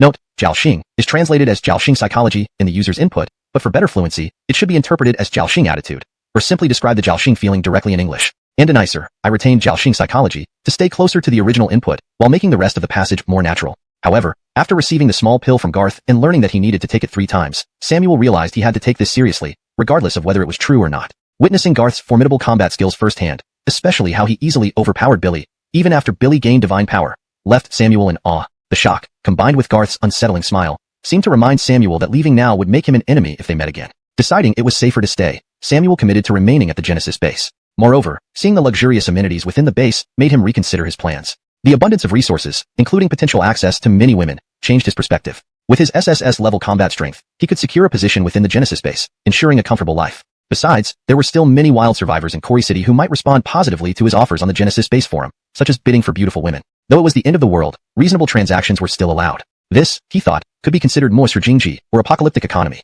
Meanwhile, Garth took Sybil to his ground-level office, a spacious and comfortable place with large windows that allowed sunlight to stream in, providing the best light in the entire underground shelter. Sybil, like Samuel earlier, was awestruck by the opulence around her, looking like a curious child despite her mature appearance. Garth, feeling relaxed after the intense battle, engaged in casual conversation with her. Andoni showed off the imported furniture he had bought before the apocalypse, emphasizing the luxury and quality. Pretty nice here, right? Try this sofa. It's an imported piece I bought overseas before the apocalypse. Not exactly kowtowing to foreign products, but their sofas do have their unique merits. Sybil seemed genuinely impressed, and Garth, eyeing her SSS-level powers, felt fortunate to have another strong ally. Normally, he was the only SSS-level fighter in the base, so having someone like her was invaluable. So, what do you think? Want to join the Genesis base? I can offer you a position. Garth already began to appreciate having such a powerful ally on his side. Normally, he was the only SSS-level fighter in the base. But after receiving the small pill from Garth and learning it needed to be taken thrice, regardless of whether it was real or fake, Samuel realized he couldn't ignore it anymore. Plus, witnessing Garth's true combat prowess, vastly different from the day he kicked him, today's Garth displayed overwhelming fighting ability, beating Billy until he flew into the sky. Even after obtaining godlike powers, Billy still couldn't withstand Garth's relentless assault. This kind of shock, coupled with Garth's smile, reminded Samuel that if he wanted to leave, he'd meet Garth as an enemy. Not wanting to walk away, he stayed. Witnessing the luxurious interiors of the Genesis base, he didn't want to leave either. Women, once a scarcity in the dystopia, would now be available, and surely the Genesis base wouldn't prevent him from pursuing them. With his SSS level status, he could get a position within the base and attract many women naturally. Moreover, many wild survivors remained in Quarry City. Knowing about the Genesis base forum, Samuel thought perhaps he could post a public tender. Pretty women, 10 crystals for one night, 100 crystals for 3 days and nights. Who would worry about finding no takers? The dystopia was a reality. If he couldn't snatch, why not engage in reasonable transactions? This is called dystopian economics. Elsewhere, Garth brought Sybil to his office. This place, spacious and comfortable, featured skylights offering direct views of the sun, allowing sunlight to enter comfortably, the most pleasant experience throughout the entire underground shelter. Sybil, upon arriving, didn't differ much from Samuel, looking around like a naive little girl. Despite not looking like a Lolita, she clearly exuded a mature woman's allure. Yet moments ago, her crying resembled a spoiled little girl, nearly confusing Garth. Currently, Sybil appeared friendly and possessed formidable SSS-level abilities, making Garth eager to entertain her properly. How is it here? This sofa is pretty good. Try it. It's an imported product I bought overseas before the apocalypse. It's not xenocentric. Mainly, foreign sofas do have their unique advantages. Garth casually chatted, not rushing into serious matters. The war had ended. Nothing seemed too urgent at present. Wall construction didn't require too much of his attention. At this moment, he enjoyed his leisure time. However, despite Billy's pitiful plea for mercy before death, the battle had been thrilling. Ando Nisaven forbid. Were you a billionaire previously? This sofa looks very expensive. I remember. Over 1 million yuan? Yeah, something like that. There's a bed in this room, with a 2 million yuan mattress and several 10,000 yuan bed frame. You didn't have anything this comfortable in your Dongshan gang. How about joining the Genesis base and taking up an official position? With a strong person like Sybil, Garth began to feel envious. Usually, he was the only SSS-level individual in the base. And Donnie still felt a bit uneasy about going on a long trip. If he could persuade Sybil to join, the Genesis base would then have 2 supreme SSS-level powerhouses. Adding Malia's at least entry-level SSS combat strength, this lineup would be incredibly formidable. Moreover, with 3 pills in hand, it was certain that Samuel would stay at the Genesis base. By then, the Genesis base would be overwhelmingly powerful. So, you want to trick me into joining? Andonish, it's not impossible. But no rush, let Sister Fayer tour around first. Don't be so impatient. Sybil wandered around leisurely, as if exploring a zoo, full of novelty. Garth, however, had a headache. This girl is so troublesome. Does she really need to fight before agreeing to join the Genesis base? Garth was speechless inside but didn't show it. Andoni's needed to keep cajoling her. What if he eventually persuaded her? However, after a short while, Sybil finished touring. When she began chatting seriously with Garth, he realized that Sybil might truly not be able to stay at the Genesis base, at least not for now. So, your organization?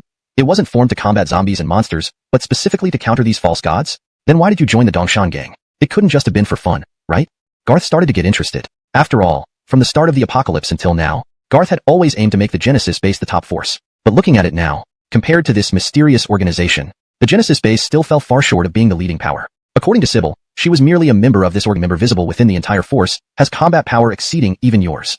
Garth felt a bit stunned. A powerhouse stronger than him. Although Garth was surprised, he wasn't completely thrown off. Andoni's continued to grow stronger at a rate far beyond ordinary ability users, so not being able to defeat them now didn't mean he couldn't in the future. Therefore, Garth didn't dwell on this point. What seemed absurd to him was how powerful this force was. They had managed to recruit such a formidable pair as Ares, yet the leader never showed their face? Even the members had never seen the leader? Garth wanted to disbelieve her, but he reluctantly nodded, choosing to tentatively believe her since he had no way to verify this directly. Perhaps one day he could meet this elusive and mysterious leader of the force. So, your organization has been operated by this sole high-ranking spokesman from the beginning?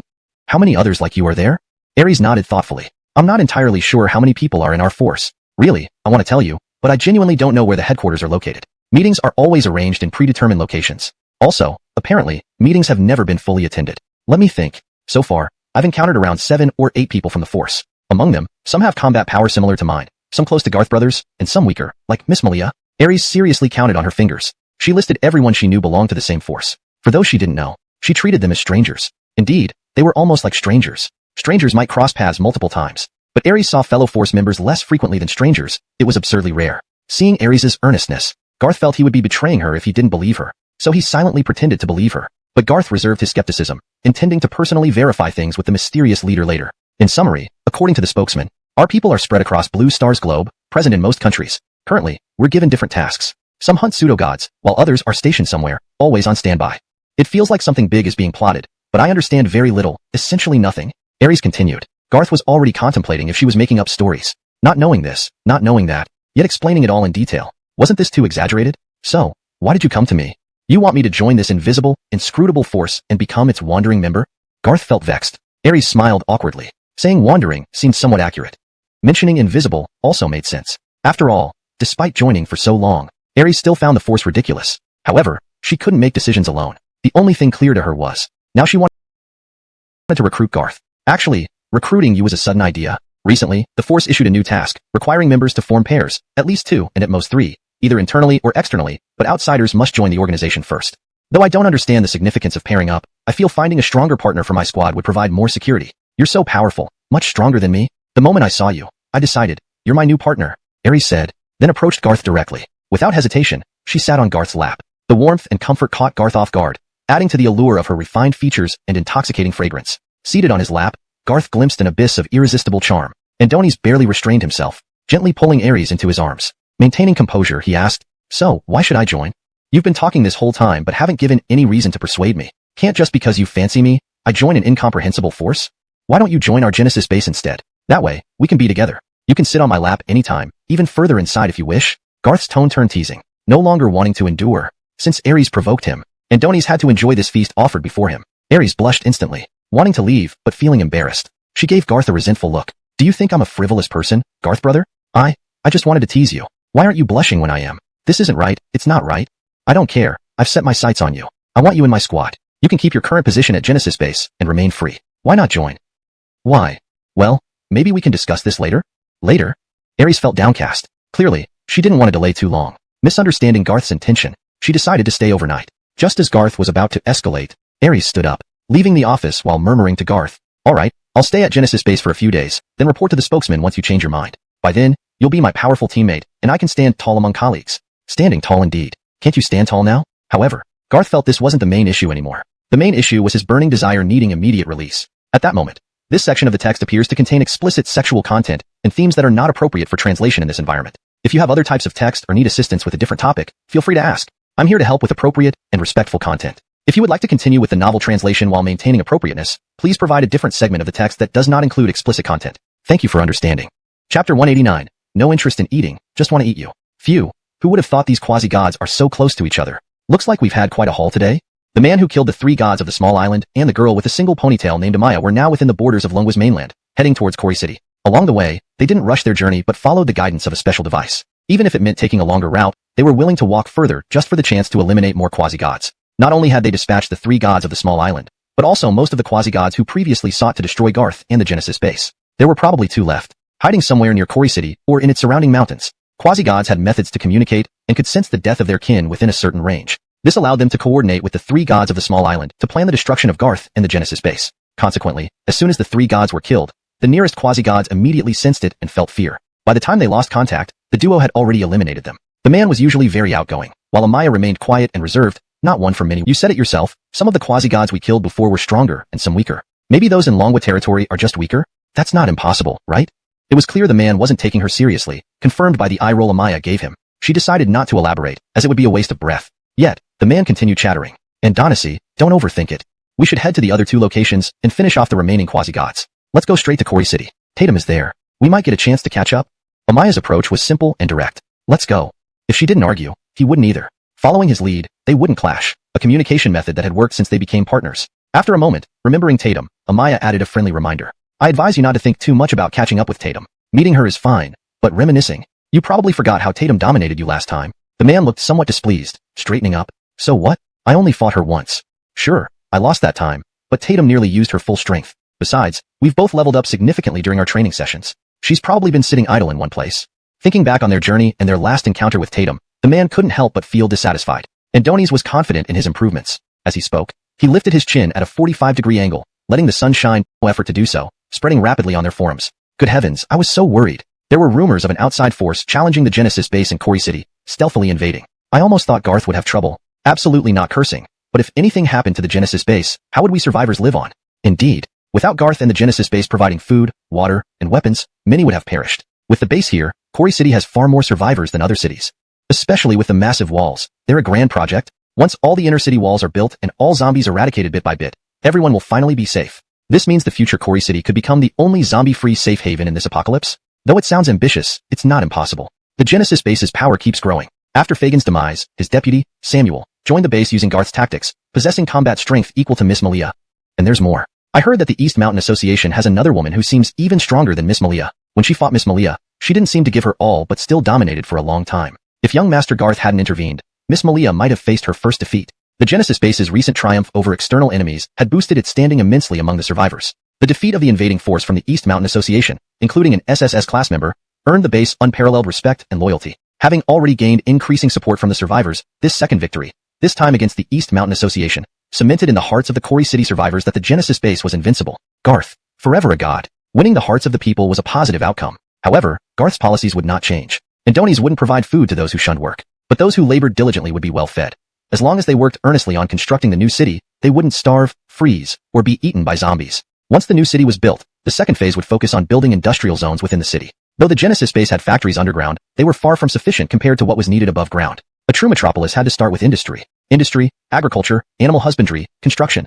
The rebuilding strategy mirrored peacetime methods, though it was far more challenging in the apocalypse era. For this, Garth would unswervingly implement his autocratic decision-making. Those who obeyed would have food. Those who disobeyed would be expelled or eliminated. Those who refused discipline would face execution. No, young master, I'm too tired. Dolores hadn't felt this happy in a long time. Recently, Garth either went out to handle matters or played happily with other girls, making Dolores, the first woman of Garth's in the post-apocalypse world, determined to regain his affection. Now, Garth's every bit of tenderness towards her brought Dolores immense satisfaction. Even though Garth could be rough, sometimes almost excessively so, grabbing her by the neck, that slight feeling of suffocation made both Dolores and Garth comfortable in their own way. It gave her a novel thrill that Dolores found herself not only not repulsed but eager to use this method to bring Garth more pleasure. She wanted to serve him perfectly, willing to do whatever it took. Young master, I'll go make something to eat. Priscilla tried to run away. How was that possible? Garth had just put Dolores down and immediately turned around to scoop up Priscilla, wrapping her legs around himself. After dragging her close, he took a deep breath and without hesitation plunged forward. Delicious, really delicious. Sister Zhang, I don't want to eat food. I just want to eat you. Sigh, exhale, so good. In this section, the narrative shifts abruptly to focus on intimate moments between characters. While this is part of the original text, it might not align with typical Western readers' expectations or preferences for content related to zombie apocalypse survival narratives. Should you wish to continue translating such segments, please find it looks. Luckily, there are no kids at this table. Otherwise, they'd have nightmares for days. Garth's pinpoint criticism made Malia and Sybil exchange amused glances. Samuel felt embarrassed but wasn't angry. Adonis scratched his head and chuckled. Remembering that laughing with an open mouth might look ugly, he hurriedly pursed his lips and tried smiling with his mouth closed, resembling Sun Wukong mocking Zhu Beiji. A comical sight indeed.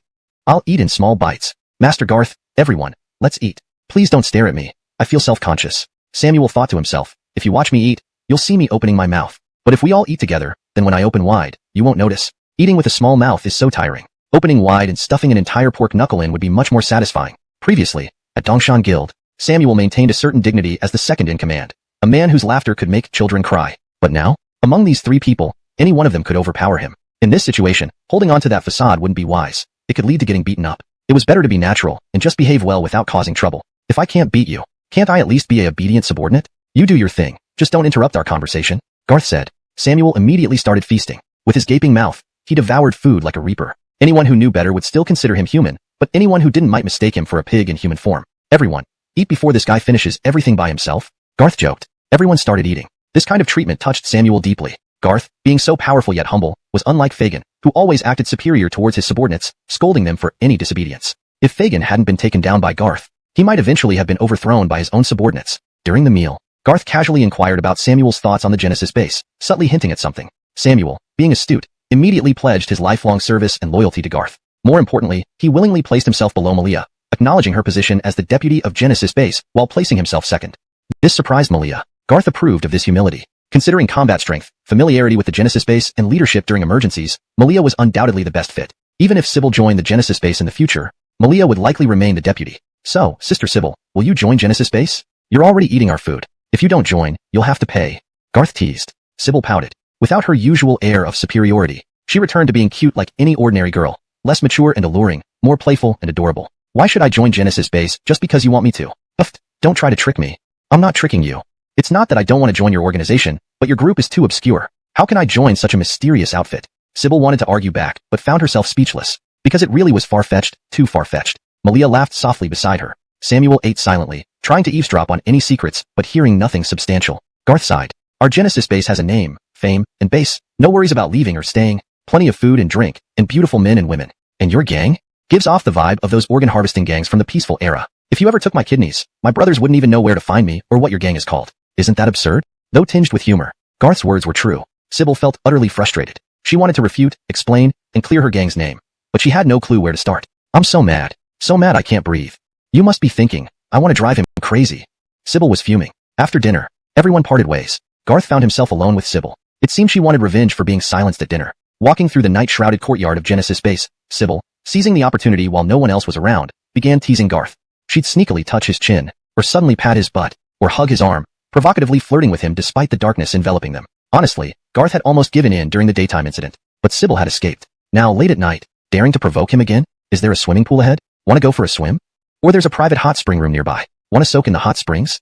This time, Sybil couldn't contain her excitement. Her eyes sparkled instantly. Hot springs? Are there really hot springs? Yes, I want to go. I want to go. Garth nodded. Of course, you should go. The hot spring room was mostly empty, with many private booths, ensuring minimal disturbance whether anyone else was using it or not, giving Garth plenty of freedom. Wow, this is the hot spring room? It's huge.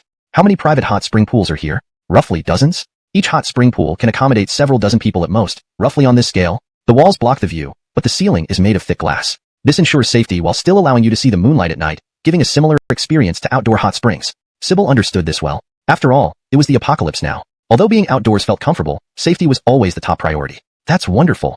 So we get to pick our own rooms next? I want the one at the end. Don't you dare try to snatch it from me.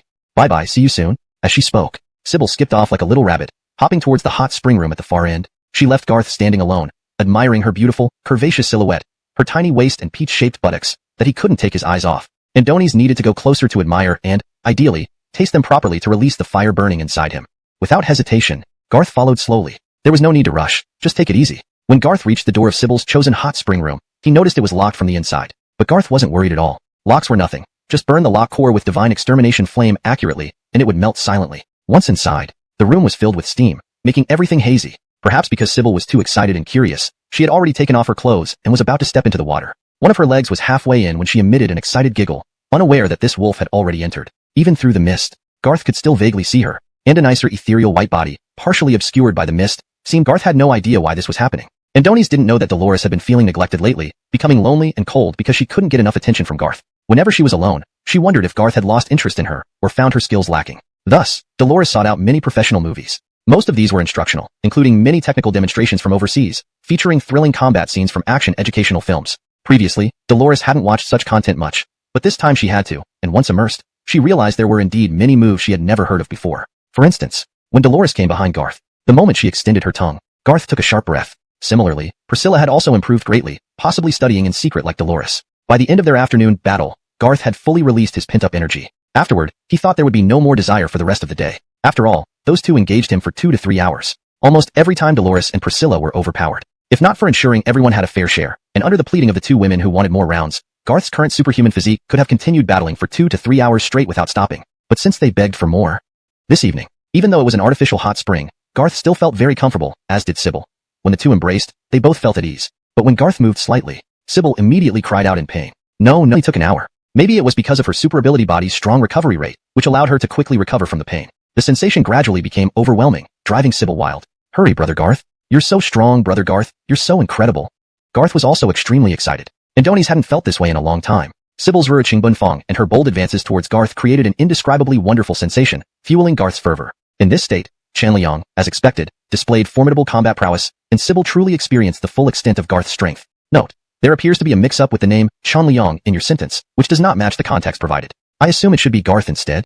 Revised. Sybil's enthusiasm and her bold advances towards Garth created an indescribably wonderful sensation, fueling Garth's fervor. In this state, Garth, as expected, displayed formidable combat prowess, and Sybil truly experienced the full extent of his strength. When Sybil was finally overpowered, Garth gave her several billion for the first time. However, to make it read more naturally in English and maintain the context, for the first time, Garth unleashed his full potential with her. Note, the phrase gave her several billion seems out of context without prior explanation of what several billion refers to. If this is a specific term or concept within the story, it may need further clarification or introduction earlier in the text. This time, Sybil's toes were curling, her hands tightly gripping Garth's arms, her head tilted back with saliva flowing from her mouth, her eyes rolled up as she continuously whimpered. It seemed that this time, she had reached a new height of experience never felt before. Due to this, it looks like there will be no sleep tonight. It looks like there's plenty to do. However, considering the context and tone of the original text, a more fitting translation would be, it seems there's going to be plenty of fun ahead. The next morning. Note, this seems to be a very brief segment of the translation. For a more accurate and fluent translation, it would be helpful to have more context or the full passage to work with. For a more natural flow in English, we could expand based on the original text provided. The next morning, the sun rose as usual. The dilapidated appearance of Quarry City contrasted sharply with its bustling construction scenes, giving the impression that this was not the early stages of the apocalypse, but rather its later phases. However, zombies had not been completely eradicated, and there were even signs of continued evolution. Fortunately, the psychics at the Genesis base hadn't ceased their progression towards becoming stronger. Everyone was advancing toward evolving further. Fortunately, the super ability users of Creation Base hadn't stopped growing stronger. Everyone was evolving towards becoming third-tier super ability users. Sybil was still asleep. The two had never left the hot spring room last night. Thankfully, there was a dedicated resting room with a soft, comfortable bed and all facilities provided, making it a decent place to sleep. But the room was in a mess. Clearly, they had a quite extreme battle last night. Sleep well, no need to rush. Garth comforted Sybil and left alone. Standing on the city wall, he overlooked the entire city. Garth was filled with mixed emotions. The time since the apocalypse began wasn't long, but it felt like an entire century. So many things happened during this period. Many people committed suicide due to harsh living conditions, while more tried to survive however they could. Only in the apocalypse could one witness the myriad facets of human life, something one would never see in a peaceful society. Yesterday, he eliminated Dongshan society, killed Fagin, subdued Samuel, and gained control over Sybil, effectively ending the new Son of Destiny. However, yesterday, Garth obtained an unprecedentedly high fortune value. Adding it to the fortune value from killing Forrest, the eagerly awaited fortune value mall finally reopened. Among the item effect of being rejuvenated, Garth was satisfied. At least his efforts hadn't been in vain. Although he enjoyed it too, Dolores was loyal, had top-tier combat abilities, and possessed leadership skills along with smart thinking. Given all this opportunity should go to her. How do you feel about your current combat power? Huh? Me? It's alright. After all, I was only an A-grade ability user before. Thank you so much for giving me the chance to become an S-grade ability user, or I would have fallen further behind everyone else. I used to worry a lot about not being able to serve you anymore. Becoming an S-grade ability user means you can continue fighting by your side, even though I'm still weak. At least I don't have to just watch from afar. Andanish, do you think I'm being too chatty? Dolores smiled sweetly. She spoke sincerely, which was exactly how she felt. As an S-grade fighter, apart from Malia and the newly arrived Samuel, Dolores could at least rank in the top 5 among S-grade ability users at Creation Base. It seemed she was very content. However, how could Garth let her be content so easily? So, he decided to give her a little surprise. This capsule is for you. Do you dare to eat it? A capsule? Of course I dare. Why wouldn't I?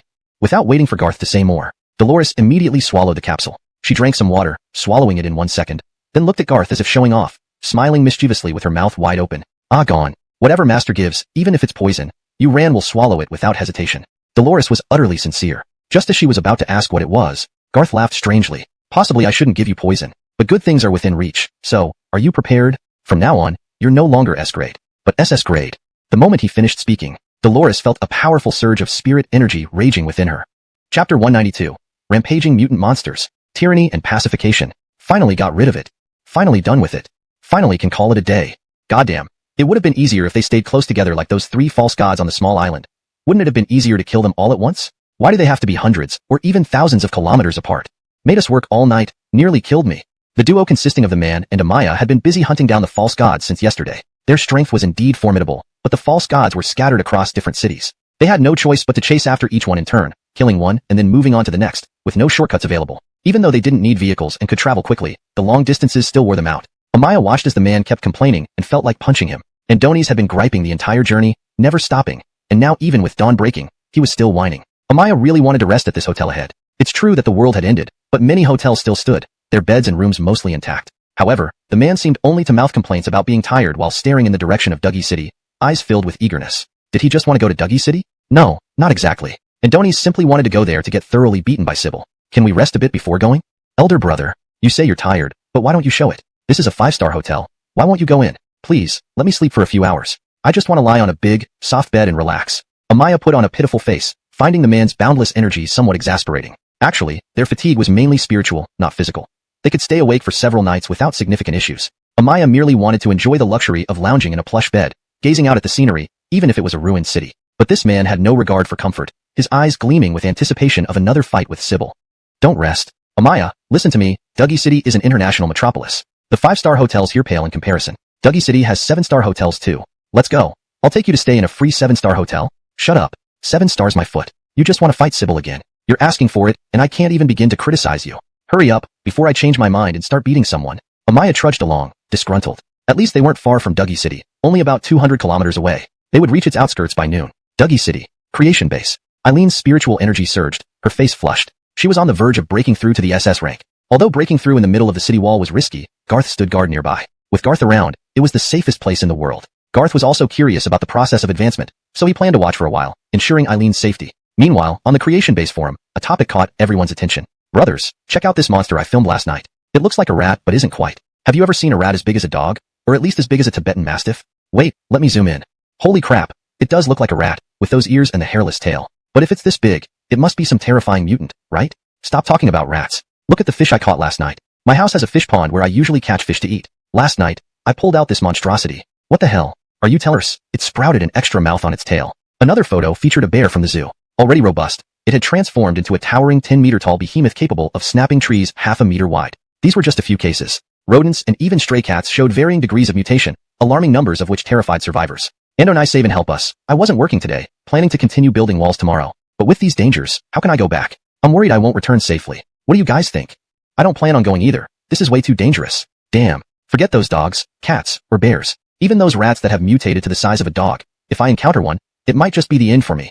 Let's not joke around now. But I think the Creation Base must have noticed by now, right? It feels like during times like these, the Creation Base should make some sort of statement.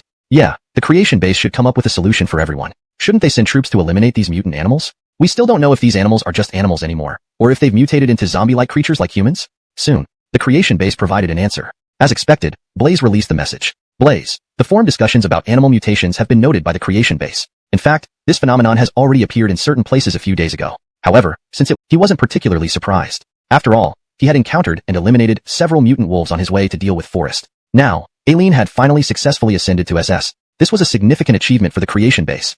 Hashtag chapter 193.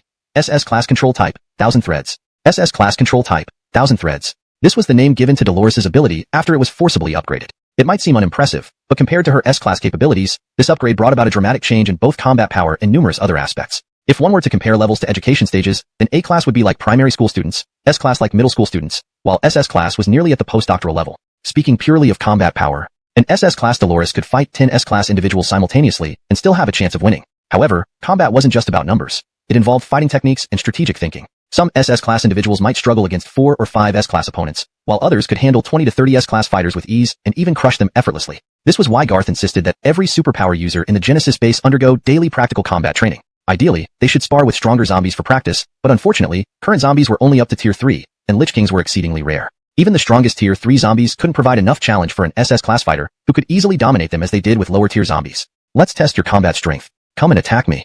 Garth initially intended to take Dolores to the combat room, but he reconsidered. Since control-type abilities often manifested on a grand scale during testing, Garth wanted Dolores to unleash her full potential, not just to gauge her combat power but also to understand the limits of her new abilities. So, they chose a spacious area with few people for their training session. Master Garth, are you ready? I feel incredibly powerful after advancing. I'm worried I might accidentally hurt you. Dolores knew how strong Garth was. After saying that, she felt a bit regretful, realizing she had sounded overly confident. Fortunately, Garth wasn't petty and didn't mind. Boom! Suddenly, Garth unleashed his aura, which resembled the intensity he displayed when defeating Fagin. Dolores was taken aback, too late to retract her words. She had no choice but to push forward. Be careful, Master.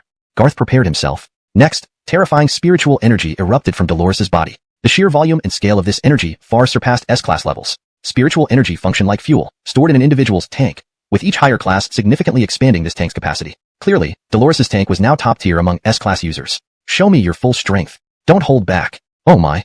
Before Garth finished speaking, Dolores completed the familiarization process of her new power. Andonicer's spiritual energy exploded into countless delicate silk threads emerging from behind her like the arms of a 1,000-armed bodhisattva. The number of these threads was overwhelming, at least 10 times more than before. The speed was astonishing too. Within a second, the threads shot up 100 meters, continuing to grow longer until they reached 200 to 300 meters, where Dolores hesitated slightly. Garth thought it had reached its limit. If you've reached your limit, that's fine. But Dolores shook her head. Not yet. I think the maximum length could be up to a kilometer. What a surprise. With thousands of threads, all intricate and dense, these weren't ordinary silks. Upgraded to SS class, their durability had improved dramatically, turning from white jade to gold-infused colors, showing their superior quality. Despite the immense quantity, the consumption of spiritual energy was clearly significant. And with such an incredible length, even at around 300 meters, it was already effective against 100-meter-tall monsters, wrapping them up effortlessly. But could it extend even further? To a kilometer?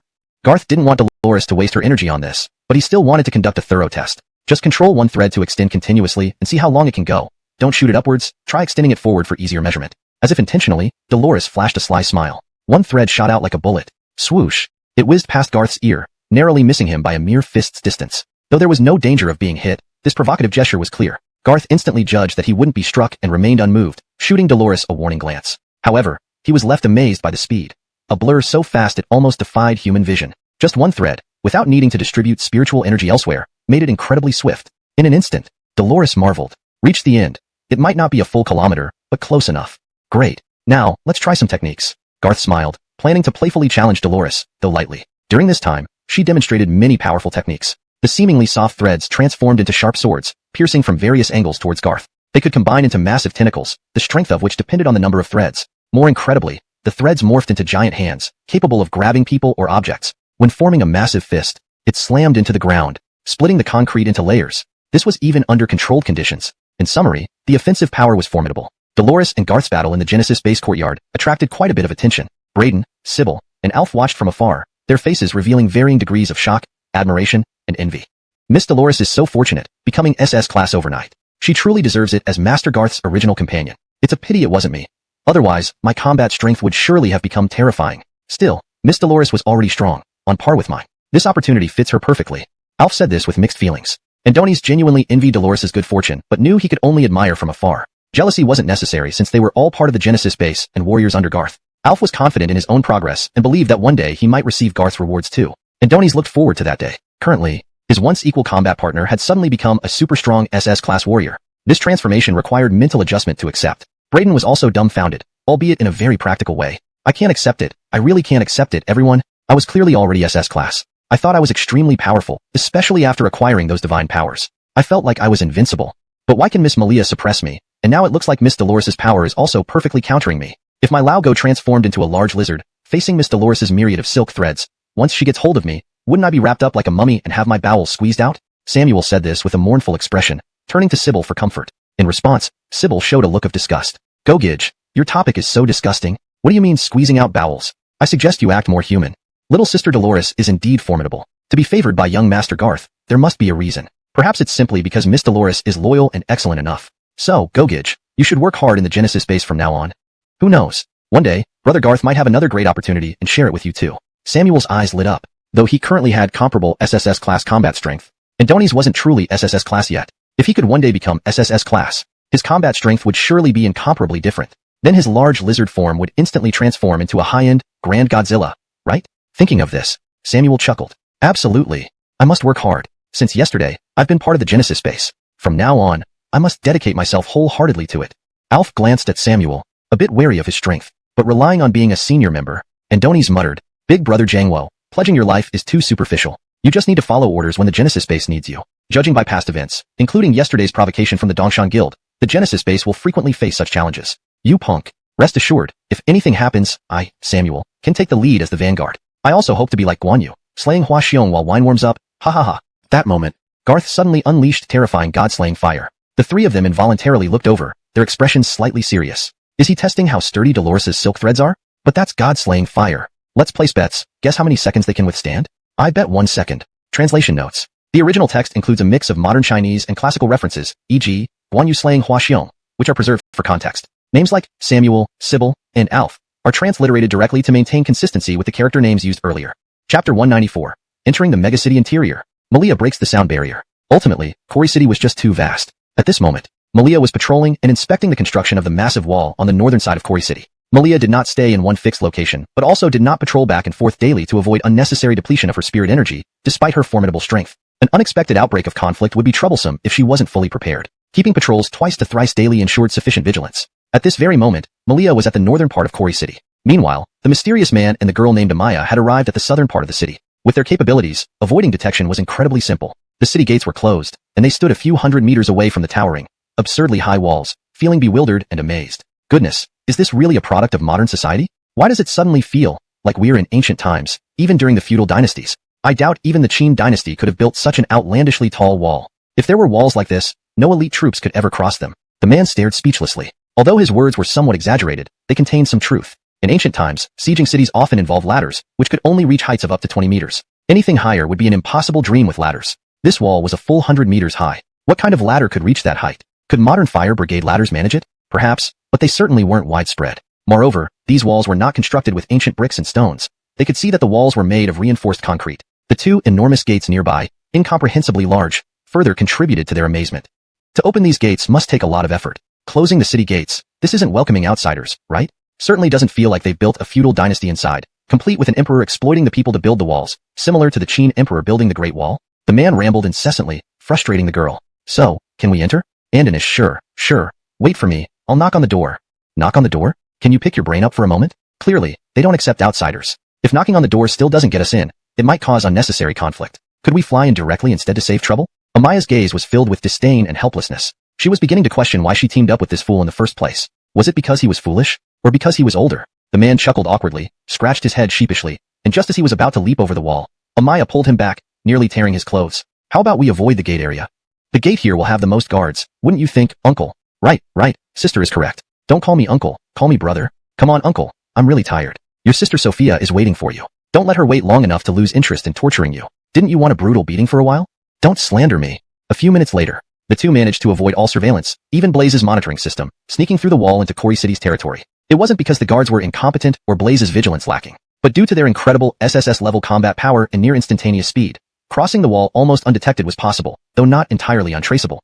When they landed within the city, feeling like ordinary citizens, they relaxed, walking casually along the streets. Blaze's detection system had already recorded the facial features of everyone in Kori City, instantly alerting when outsiders entered. At this moment, while not displaying extreme speed, Blaze immediately detected the anomaly. Under Garth settings, such information was first relayed to Malia. Report to Miss Malia, a man and woman suspected to be powerful psychics were detected in the southern part of the city. They avoided Blaze's detection before landing and appeared abruptly. Recommend initiating top-level alert. Predicting they are heading toward the Genesis base. After inspecting the northern part of the city, Malia was flying southward, bound to pass by the Genesis base. And donasering about two strong opponents, Malia felt somewhat surprised. For now, do not sound the alarm. Alert the young master. I'm close to the base and should arrive within 2 minutes, speeding up, aiming to reach within 1 minute to intercept the enemies. Hundreds from Dongshan had intruded without sounding the alarm, even with SS and SSS level beings. For just two individuals, however strong, it wasn't necessary to raise a big alarm, primarily to avoid disturbing ordinary lives. But Malia suddenly accelerated, and a nicer speed reaching its peak. When the sonic boom echoed, it signified Malia's ultra speed breaking the sound barrier,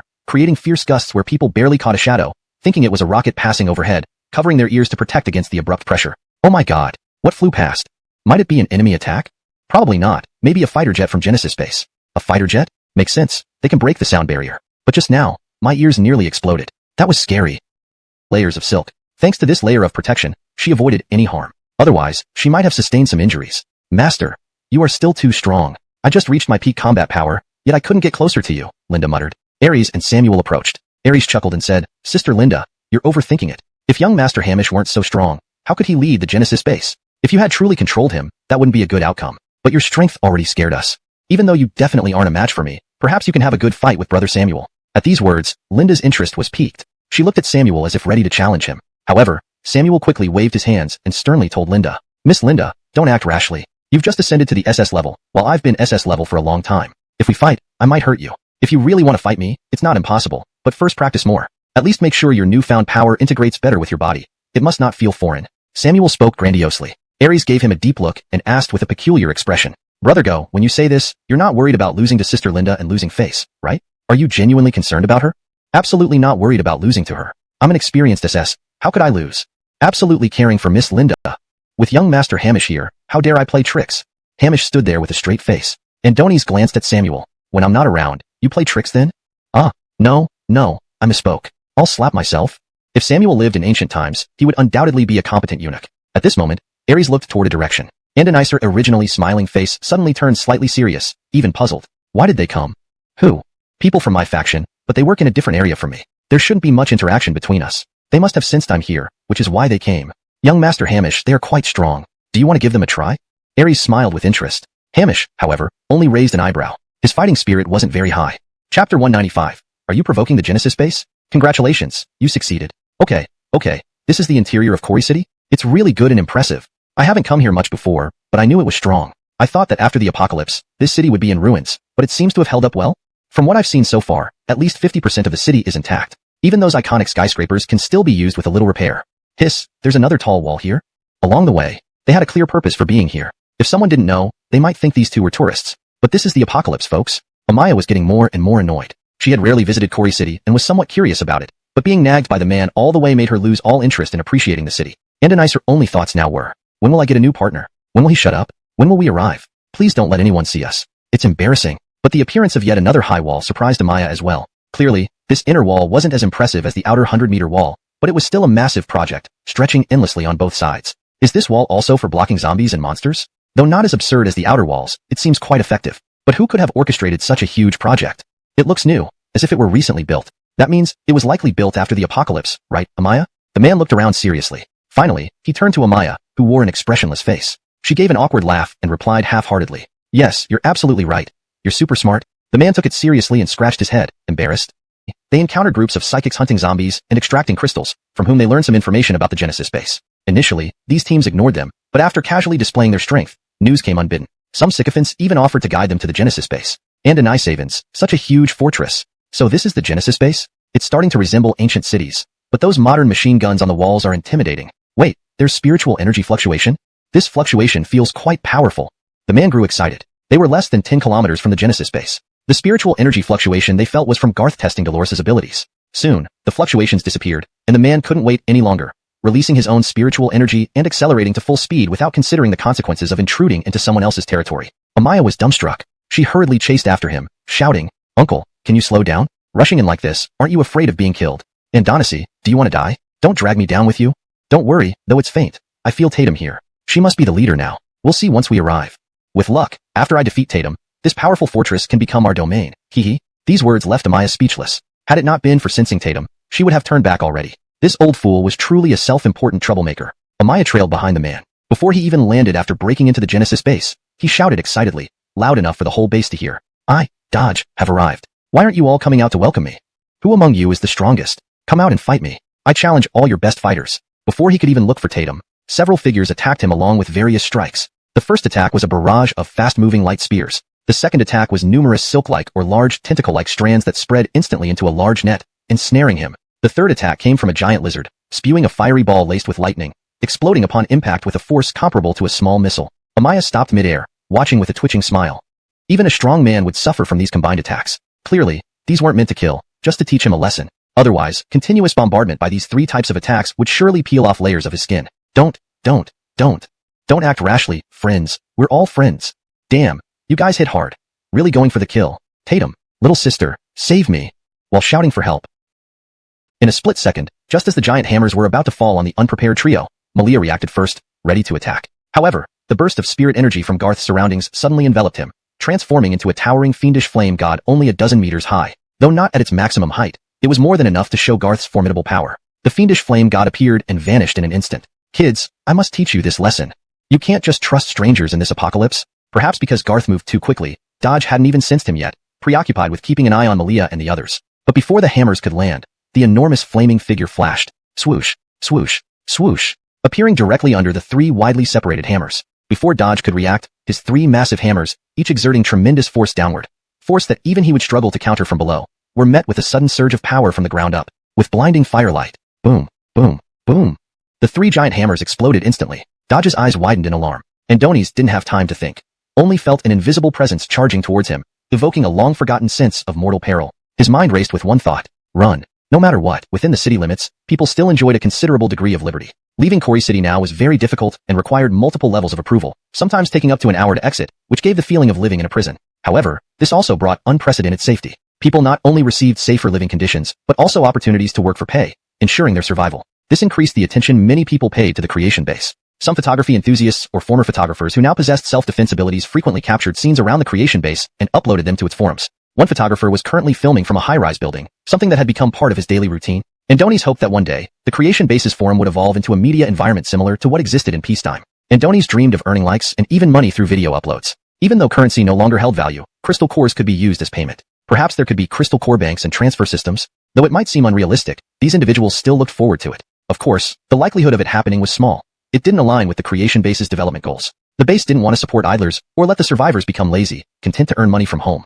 The creation base aimed to strengthen those with powers while others could use spirit energy capsules to grow stronger over time. This was a long-term plan involving continuous production of the capsules, so people could work to obtain crystal cores and buy the capsules.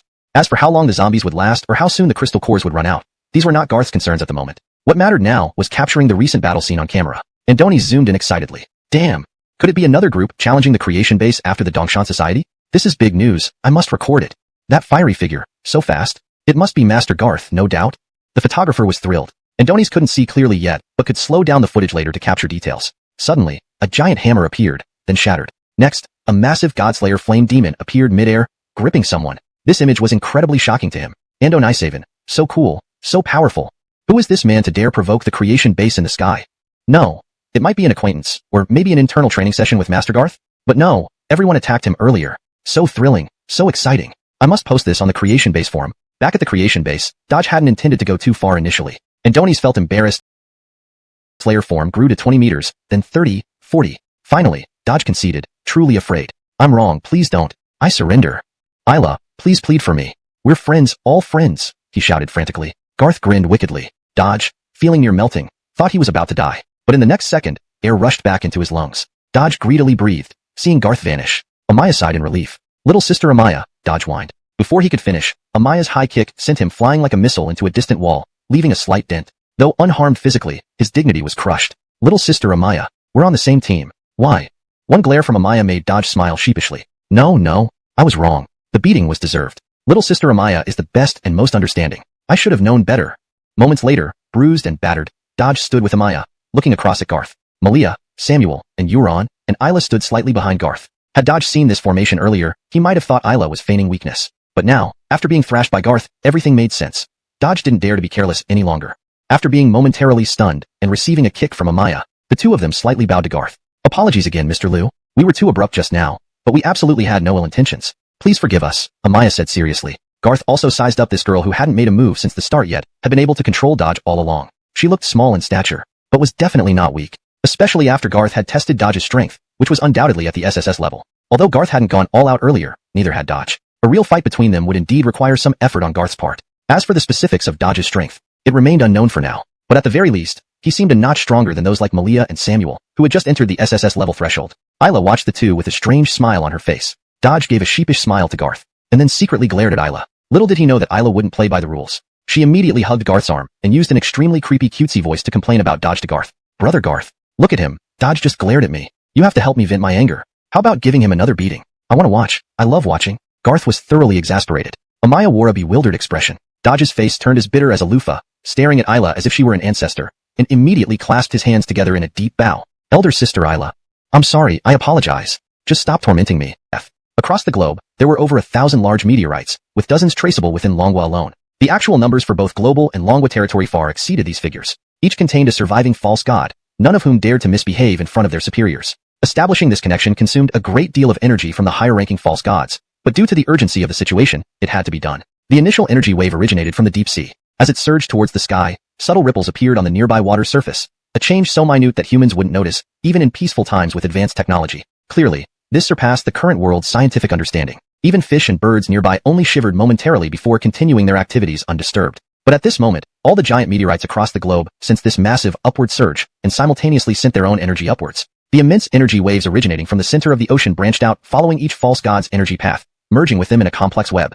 This marked the linking process between the false gods and the higher-ranking false god serving as a medium. At this point, the higher-ranking false god functioned as an information hub. When all the false gods' energy fluctuations connected to this hub, they would convene a remote yet unprecedented full assembly of false gods using this hub's energy field. This process took roughly half an hour. Eventually, every false god's energy signal across the entire blue planet linked up with the ears of the gods. With mere words, it conveyed its power and terror.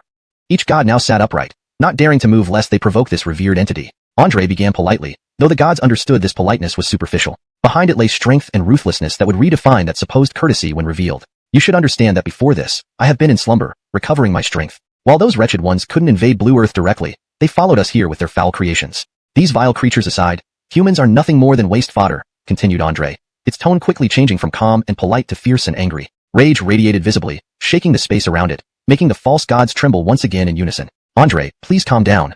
Andre, please calm down. Andre's intimidation was like that of a tiger over puppies. A simple display of anger left the gods quivering. Still, business was to be conducted. While the Andre reveled in its authority, it knew maintaining this meeting came at a heavy cost of energy. After spending so long in hibernation, it begrudgingly acknowledged the energy loss. But we must devise a plan to stop these human insects' insolence. Those accursed beings think they can eliminate us by empowering humans? Daydreams. I sense their growing impatience. They plan to intensify their efforts soon. Though weakened, we shall not go down without a fight. Therefore, none of you should be eliminated by humans. It is a disgrace. Prepare yourselves. A war looms ahead. With that, Andre galvanized the meeting atmosphere. Now it was not fear, but excitement and anticipation. Full-scale war. Full-scale war. Full-scale war. Full-scale war. Full-scale war. Andre. As the meeting concluded and Andre vanished, the link connecting all the false gods across the globe dissipated. The conference venue disappeared, and the gods' energies returned to their respective locations. Under the sea, the meteorite hosting Andre's essence was incomparably larger, resembling a small mountain, and caused worldwide shock upon its descent, almost leading people to believe it would penetrate Blue Earth itself.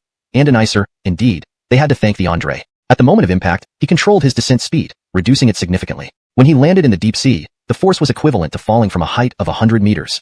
Though still terrifying, it only stirred up localized waves and currents. The Andre was well aware that if he truly penetrated Blue Earth, there would be no place for the false gods to hide. They came to Blue Earth because this was a sanctuary forbidden to those who defeated them. It must be protected. Ha ha ha. Ha ha ha ha. This bunch of trash can't even enter Blue Earth, yet they wish to eliminate us. With these worthless humans? They are mere ants. The Andre was muttering arrogantly to himself when suddenly, he sensed an immensely powerful force scanning the surface of the sea, even reaching depths of over 1,000 meters. Despite this intrusion, the Andre had enough skill to perceive that this presence was human, floating slowly above the water's surface. As the scan continued, murmurs emerged. Strange, truly strange. I clearly sensed a powerful pseudo-god energy here. Why has it vanished? Where are the pseudo-gods? These weak human ants want to challenge you. Aren't you all so proud? Make a sound already? Forget it. I'll check elsewhere. There was no response. The mysterious figure muttered as he drifted away. But the Andre remained motionless, feigning death, even after the mysterious figure left for several minutes. Still nothing? Did I misperceive it? Strange, truly strange. Leaving, really leaving this time. A few minutes later, the mysterious figure's voice reappeared above the sea. Dun. I'm still here. Will you come out or not? Just come out so I can finish you off. I'm getting tired flying around this area. You're so undisciplined. Death is nothing. Just come out and let me kill you. Perhaps it might help you return to your home planet sooner, maybe even reincarnate. After a while, the mysterious figure sighed in frustration. Really, utterly boring. Forget it. I'll spare you this time. I'm going to hunt elsewhere. This time, the Andre waited for a full hour before finally exhaling deeply at 2 kilometers below sea level inside the giant meteorite. This guy. Why is he so terrifying? So devious, nearly caught me. Chapter 198. Sibyl's ability, absolute control. At the Genesis base, Dodge was currently battling Sibyl. Although the Genesis base was very sturdy, Garth did not want their battle to cause any damage to it, even if it were just minor. Any harm would make him uneasy. Therefore, he designated the battlefield outside the Genesis base, within a radius of 10 kilometers. It was entirely open ground. They could fight and roughhouse freely. However, what surprised Garth during the fight was that he still hadn't seen Sibyl's true form of her unique ability. Dodge's fighting style seemed to revolve around forming a massive hammer, which appeared inefficient but had countless variations, making it even more. Super Duper wanted to cry, wanting to sob uncontrollably in his mother's arms. Not anyone, no one at all. I'm only frustrated with myself. I'm such a waste. Sniff sniff. Garth chuckled. Andonies patted Samuel on the back, scolding lightly. You old rascal. At your age, you're still acting like a child. How can you compete with these freaks? You should compare yourself with others in the Genesis base. For example, we have dozens of S-rankers and hundreds of other ranks, none of whom are as good as you. You've joined the Genesis base. From now on, you'll be among the top few, above thousands of others. Shouldn't you be happy about that? Isn't it supposed to be second only to one? How did it become third? Bro, I feel you're psychologically manipulating me, and I have solid evidence, but I can't do anything about you. Garth valued Samuel highly, especially after getting to know him better. Judging by Garth's standards, although Samuel looked ugly and seemed fierce, he wasn't overly cunning or deceitful. Very cautious, Garth had Blaze investigate Samuel's background from past records. Samuel turned out to be an ordinary state-owned enterprise employee who diligently worked to earn raises and bonuses to provide a good living environment for his family. Samuel used to be happy, but the apocalypse made him unhappy. His wife and don't look at me like that. I'm scared. I won't shout or scream anymore. Please don't kill me. My meat isn't tasty. Samuel was like a live treasure trove of comedy. Probably before the apocalypse, he would often entertain his kids by acting out cartoon characters. Master Garth, do you still not understand Sibyl's ability? Why do you keep looking at her with puzzled eyes? But I feel. You and Sybil seem close. Perhaps there is that kind of relationship? Garth was stunned. I am truly curious about Sybil's abilities. But where did you get the idea that we have that kind of relationship? Garth started muttering. Last night's battle with Sybil shouldn't have been known by anyone. Could Amaya read minds? Don't look at me like that. I really can't read minds. I was just guessing, and apparently, my guess was correct. Amaya felt embarrassed under Garth's gaze. Garth also felt quite awkward. Especially Malia and Dolores, who were giving him looks that asked, another new sister at home? Why not introduce us earlier? Not that we mind sharing. Garth ignored them, pretending he knew nothing. Shifting topics. So, what exactly is Sybil's ability? I really don't know. Yesterday, I nearly fought with her, but when it got intense, she conceded. Garth explained. Amaya glanced toward Sybil, and a nicer expression changed slightly. She also felt calm. No flashy transformations, no terrifying aura, simply using one's ability to control one's own body, guiding it, strengthening it. This kind of ability. It looked simple, yet it possessed a mysterious depth that others found hard to fathom. Garth even started to wonder if he should find an opportunity to fight Sybil, to see just how strong her ability could be. Currently, Dodge was being dominated, and clearly had no chance of bringing out Sybil's full potential. He's going to lose. That braggart and sneak attacker, Dodge, is going to lose. Samuel's words made Amaya's lips twitch. Sure enough, their reputation was tarnished by Uncle Dodge. Would they also think she was someone who loved bragging and ambushing? Damn, if only I hadn't teamed up with Uncle Dodge. The battle didn't last long. From start to finish, it probably only took about 10 minutes. During this time, Sybil had been holding back, letting Dodge off easy. But once she got tired of the game, she went all out, and within 10 seconds, Dodge was defeated. Gentlemen, please excuse the poor show. Sybil returned first. Dodge came back with a bruised nose and swollen face. Adonis didn't look disappointed or admit defeat. Instead, he looked at everyone and flashed an awkward smile. Andonishe, she let me win. You must have noticed that I, as a man, wouldn't stoop to compete with a young lady. Amaya glanced at Dodge, speechless about his sudden lack of courage after his previous bravado. Dodge felt ashamed, but didn't dare to retort. Amaya, however, confidently shook hands with everyone. Andonislo, Sister Malia, my name is Dylan. You can call me Amaya. Andonislo, Mr. Samuel, my name is Dylan. You can call me Amaya. Andonislo, young Master Garth, my name is Dylan. You can call me Amaya. When it came to Garth, Amaya seemed more serious. This was her respect and admiration for a powerful individual. Garth could sense it faintly. Considering Dylan's strength wasn't weak, Garth abandoned the thought of sparring with her. While confident that she wasn't stronger than him, he had the system-enhanced peak SSS Fire Element ability, now upgraded into Divine Annihilation Flame. Garth was confident he was unbeatable, especially now as a third-tier ability user, nearing fourth tier. Garth was very self-assured that few people could be his match. But sometimes, what you least expect happens next. Suddenly, a powerful spirit energy wave surged from the distant sky towards Linsen City. Ordinary ability users couldn't feel it. Only those above SS rank. The stronger one's power, the clearer the perception. Who is that? So strong, so intense spirit energy. Damn, his spirit energy, pushing Malia and the others away. Sybil quickly shouted. Master Garth, don't confront him head-on. It was too late. Regardless of friend or foe, this speed equated to a large missile heading towards Genesis Base, capable of significant damage and, most importantly, a provocation, to Genesis Base and personally to Garth. Since it was a challenge, let's meet it head-on. In the air, the mysterious man was the one who just flew in from the sea. The one who had terrified high-level false gods into silence. Adonis was displaying immense power and challenging the Genesis Base deliberately. His intention was to test Garth's bravery and rumored strength. Surprisingly, Garth's composure and decisiveness, instantly charging forward despite sensing his formidable power, impressed the man. But it wasn't overly surprising. Very good, excellent. Such courage, I wonder if it's genuine strength or mere recklessness. Feeling Garth's overwhelming surge of spirit energy, the man finally took him seriously, becoming excited. Confirming Garth's considerable strength, he now wanted to spar with him. Excellent, let's see. Inside Genesis Base, everyone was tense but also informed about the man's identity. An unknown individual within their mysterious organization, the only one who could converse directly with the elusive leader. Essentially, this man controlled numerous SSS rank members, second only to the leader. Either or add you all in. We won't escape being killed by him. That's why he can represent the mysterious leader and command our entire organization. But you don't need to worry too much. Currently, there seems to be no reason for him to harm young Master Garth. I guess, he might be testing his strength. Upon hearing this, Sybil and Dodge were surprised. After realizing something, they nodded in agreement. It looks like he plans to forcibly pull young Master Garth into our group. Damn, who pulls people into a group like that? At this moment, everyone cursed inwardly. Meanwhile, Garth and the mysterious man had already started fighting. The scene was terrifying. Fortunately, both could fly high into the sky, directly battling over a kilometer up. Otherwise, on the ground, countless buildings would have been destroyed. Even regular land would look like it was pockmarked by meteor craters after their fight. The battle was incredibly intense, yet it ended abruptly. It only lasted about a minute. The mysterious man was the first to call a halt. Stop. Sorry for acting so rashly just now. Mr. Garth is indeed very strong, just as rumors say. Garth was breathing slightly harder. Adonis had no wounds. But within that minute of colliding with the man, every move was a direct clash of spirit energy, with nothing fancy, all pure raw power. Neither side gained an advantage. After the fight, Garth became more certain. This man's strength was on par with his own. You better give me an explanation, or this matter won't end today, Garth said with a stern face. The man snapped his fingers. In front of everyone, Adonis bowed midair to apologize to Garth. Sorry, Mr. Garth, I was wrong. Garth and Malia were momentarily stunned. Sybil and the others also gaped in disbelief. When has this man ever apologized? Hashtag chapter 200, the point system and spirit medicines. An end and a beginning. They say one should not strike a smiling face. Additionally, it was Garth's first time lacking confidence in his abilities, unsure if he could defeat this man. Since the man had offered an apology, Garth decided not to press the issue. Upon landing at the Genesis base, the man greeted Sybil and her companions with a casual demeanor that belied any sense of authority. Andoni seemed anything but a high-ranking figure. If Malia hadn't confirmed it, Garth would never have believed this man was a leader second only to the highest in their group. But reality struck, and the man even came forward to formally apologize. Apologies once again. Just now, I was somewhat abrupt, but I was actually testing Mr. Garth's capabilities. Indeed, you didn't disappoint. You're incredibly strong. Almost as strong as me. Points aren't easily obtained. For example, every pseudogod killed by people like Dodge earns some points, but not many. These accumulated points can be exchanged through me and our leader for various treasures. Garth listened intently. Blas spoke earnestly, leaving no trace of deceit.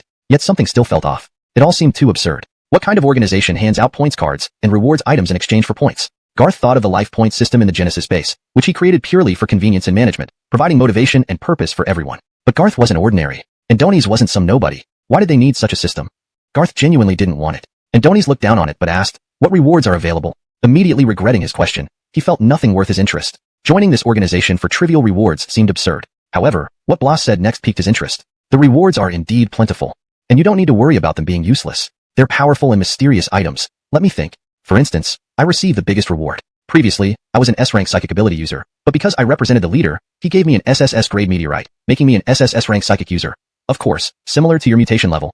Garth raised an eyebrow. Blas knew he was a mutant SSS level? Wait, Andoni's used to be S level? A reward directly elevated him to SSS level? Moreover, there are many upgrades available, like spirit medicines that can boost an SSS level user by 1 rank, enhancing their psychic combat level. Sybil, Dylan, and Dodge became second-rank psychic users through these rewards. You know how difficult it is to upgrade on your own. Blas's words were shocking. A direct rank up? Garth had seen such things before. His system could obtain them, albeit not easily. But this mysterious leader offering such items as rewards seemed unbelievable. Blas turned to the trio. If everything goes as expected, their accumulated points will allow another upgrade, bringing them to third-rank users. To prove his point, Blas demonstrated on the spot. Waving to the trio, they handed over different cards without hesitation. After checking them, he nodded. You three indeed have enough points for another upgrade. Dodge was puzzled. Shouldn't it be twice the points?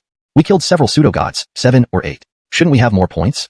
Or did the value increase? If the value increased, that was concerning. Garth suspected they were putting on a show. Suddenly, Dodge produced 3 spirit medicines as if by magic, handing each one to the trio. Blas chuckled. Our leader won't trick you. There's a reason for fewer points. Now take the medicine. You know it becomes ineffective after 5 minutes. Upon hearing this, the trio hastily consumed the spirit medicines right in front of Garth. Honestly, Garth still thought it was a performance. Yet, he soon sensed their latent energies starting to surge, akin to when Dolores ascended to the SS rank today. Compared to Dolores, Garth recalled his own experience of ascending in battle level. Identical energy fluctuations. Garth could feel it. They were breaking through their limits. In mere breaths, their energies grew more potent and volatile. Then came an invisible yet powerful energy wave, significantly stronger than before. Both Garth and Malia felt this dramatic change, stunned by the transformation. Despite his disbelief, Garth couldn't deny it. They had truly ascended, all due to these peculiar spirit medicines. Are you from a cultivation novel? This place is for psychics. How could such cultivator-like pills exist here? This is crazy. Garth hadn't ranted like this in a long time. But at this moment, he truly couldn't hold back. However, despite his complaints, Andoni's was genuinely shocked. Blas handed the card to Garth again. Draw blood to claim ownership. After you draw blood, this card will start tallying your points. Actually, as it stands, you'll receive a substantial number of points just by drawing blood. What do you mean? I haven't even decided to join yet. How do I already have points? Of course, we won't restrict your freedom if you choose to join. Oh? I'm asking why I have points. If you feel we're restricting your freedom, you can speak directly with the leader. I think someone as strong as you should qualify to speak with him. That is to say, there's a high chance the leader might consider you as powerful as me, making you the second person beneath all others in our group. Is this guy doing this on purpose? Isn't that what I asked? Garth weighed the pros and cons. After careful consideration, he chose to draw blood. It was a bit rash, but it demonstrated his confidence. With his system by his side, he believed it would help him in times of crisis. Of course, if it didn't, then, well, in any case, the moment Garth drew blood, he felt something change. For instance, the card suddenly had over 500 points added. Dodge and the others were completely taken aback. Over 500? Damn, what's going on? Wait, Amaya and I killed so many pseudogods, and we only needed a little over 500 points more. Could all our efforts against the pseudogods have been credited to young Master Garth? Upon hearing this, Blas rolled his eyes and said, You may not know. The reason those pseudogods were so easy to kill was because Garth had already drained 99% of their power. Otherwise, do you really think they'd be like weak chickens offering no resistance? Dodge was stunned. So that was it. Garth used the points to exchange for 2 spirit medicines. When he became a 5th-level psychic user because of this, Andoni's couldn't help but believe it. At the same time, he looked at Blas again. no longer seeing him as invincible, but sensing only a negligible difference in their strength. Adonis felt confident he could have an intense match with Blas. Don't look at me like that. I feel I can't beat you anymore, Blas said with a gloomy expression. But then, Blas looked at Garth and everyone around, his face serious. This might come as a surprise. But I want to inform everyone, especially Brother Garth. A full-scale war between the pseudo-gods and us begins today. The end.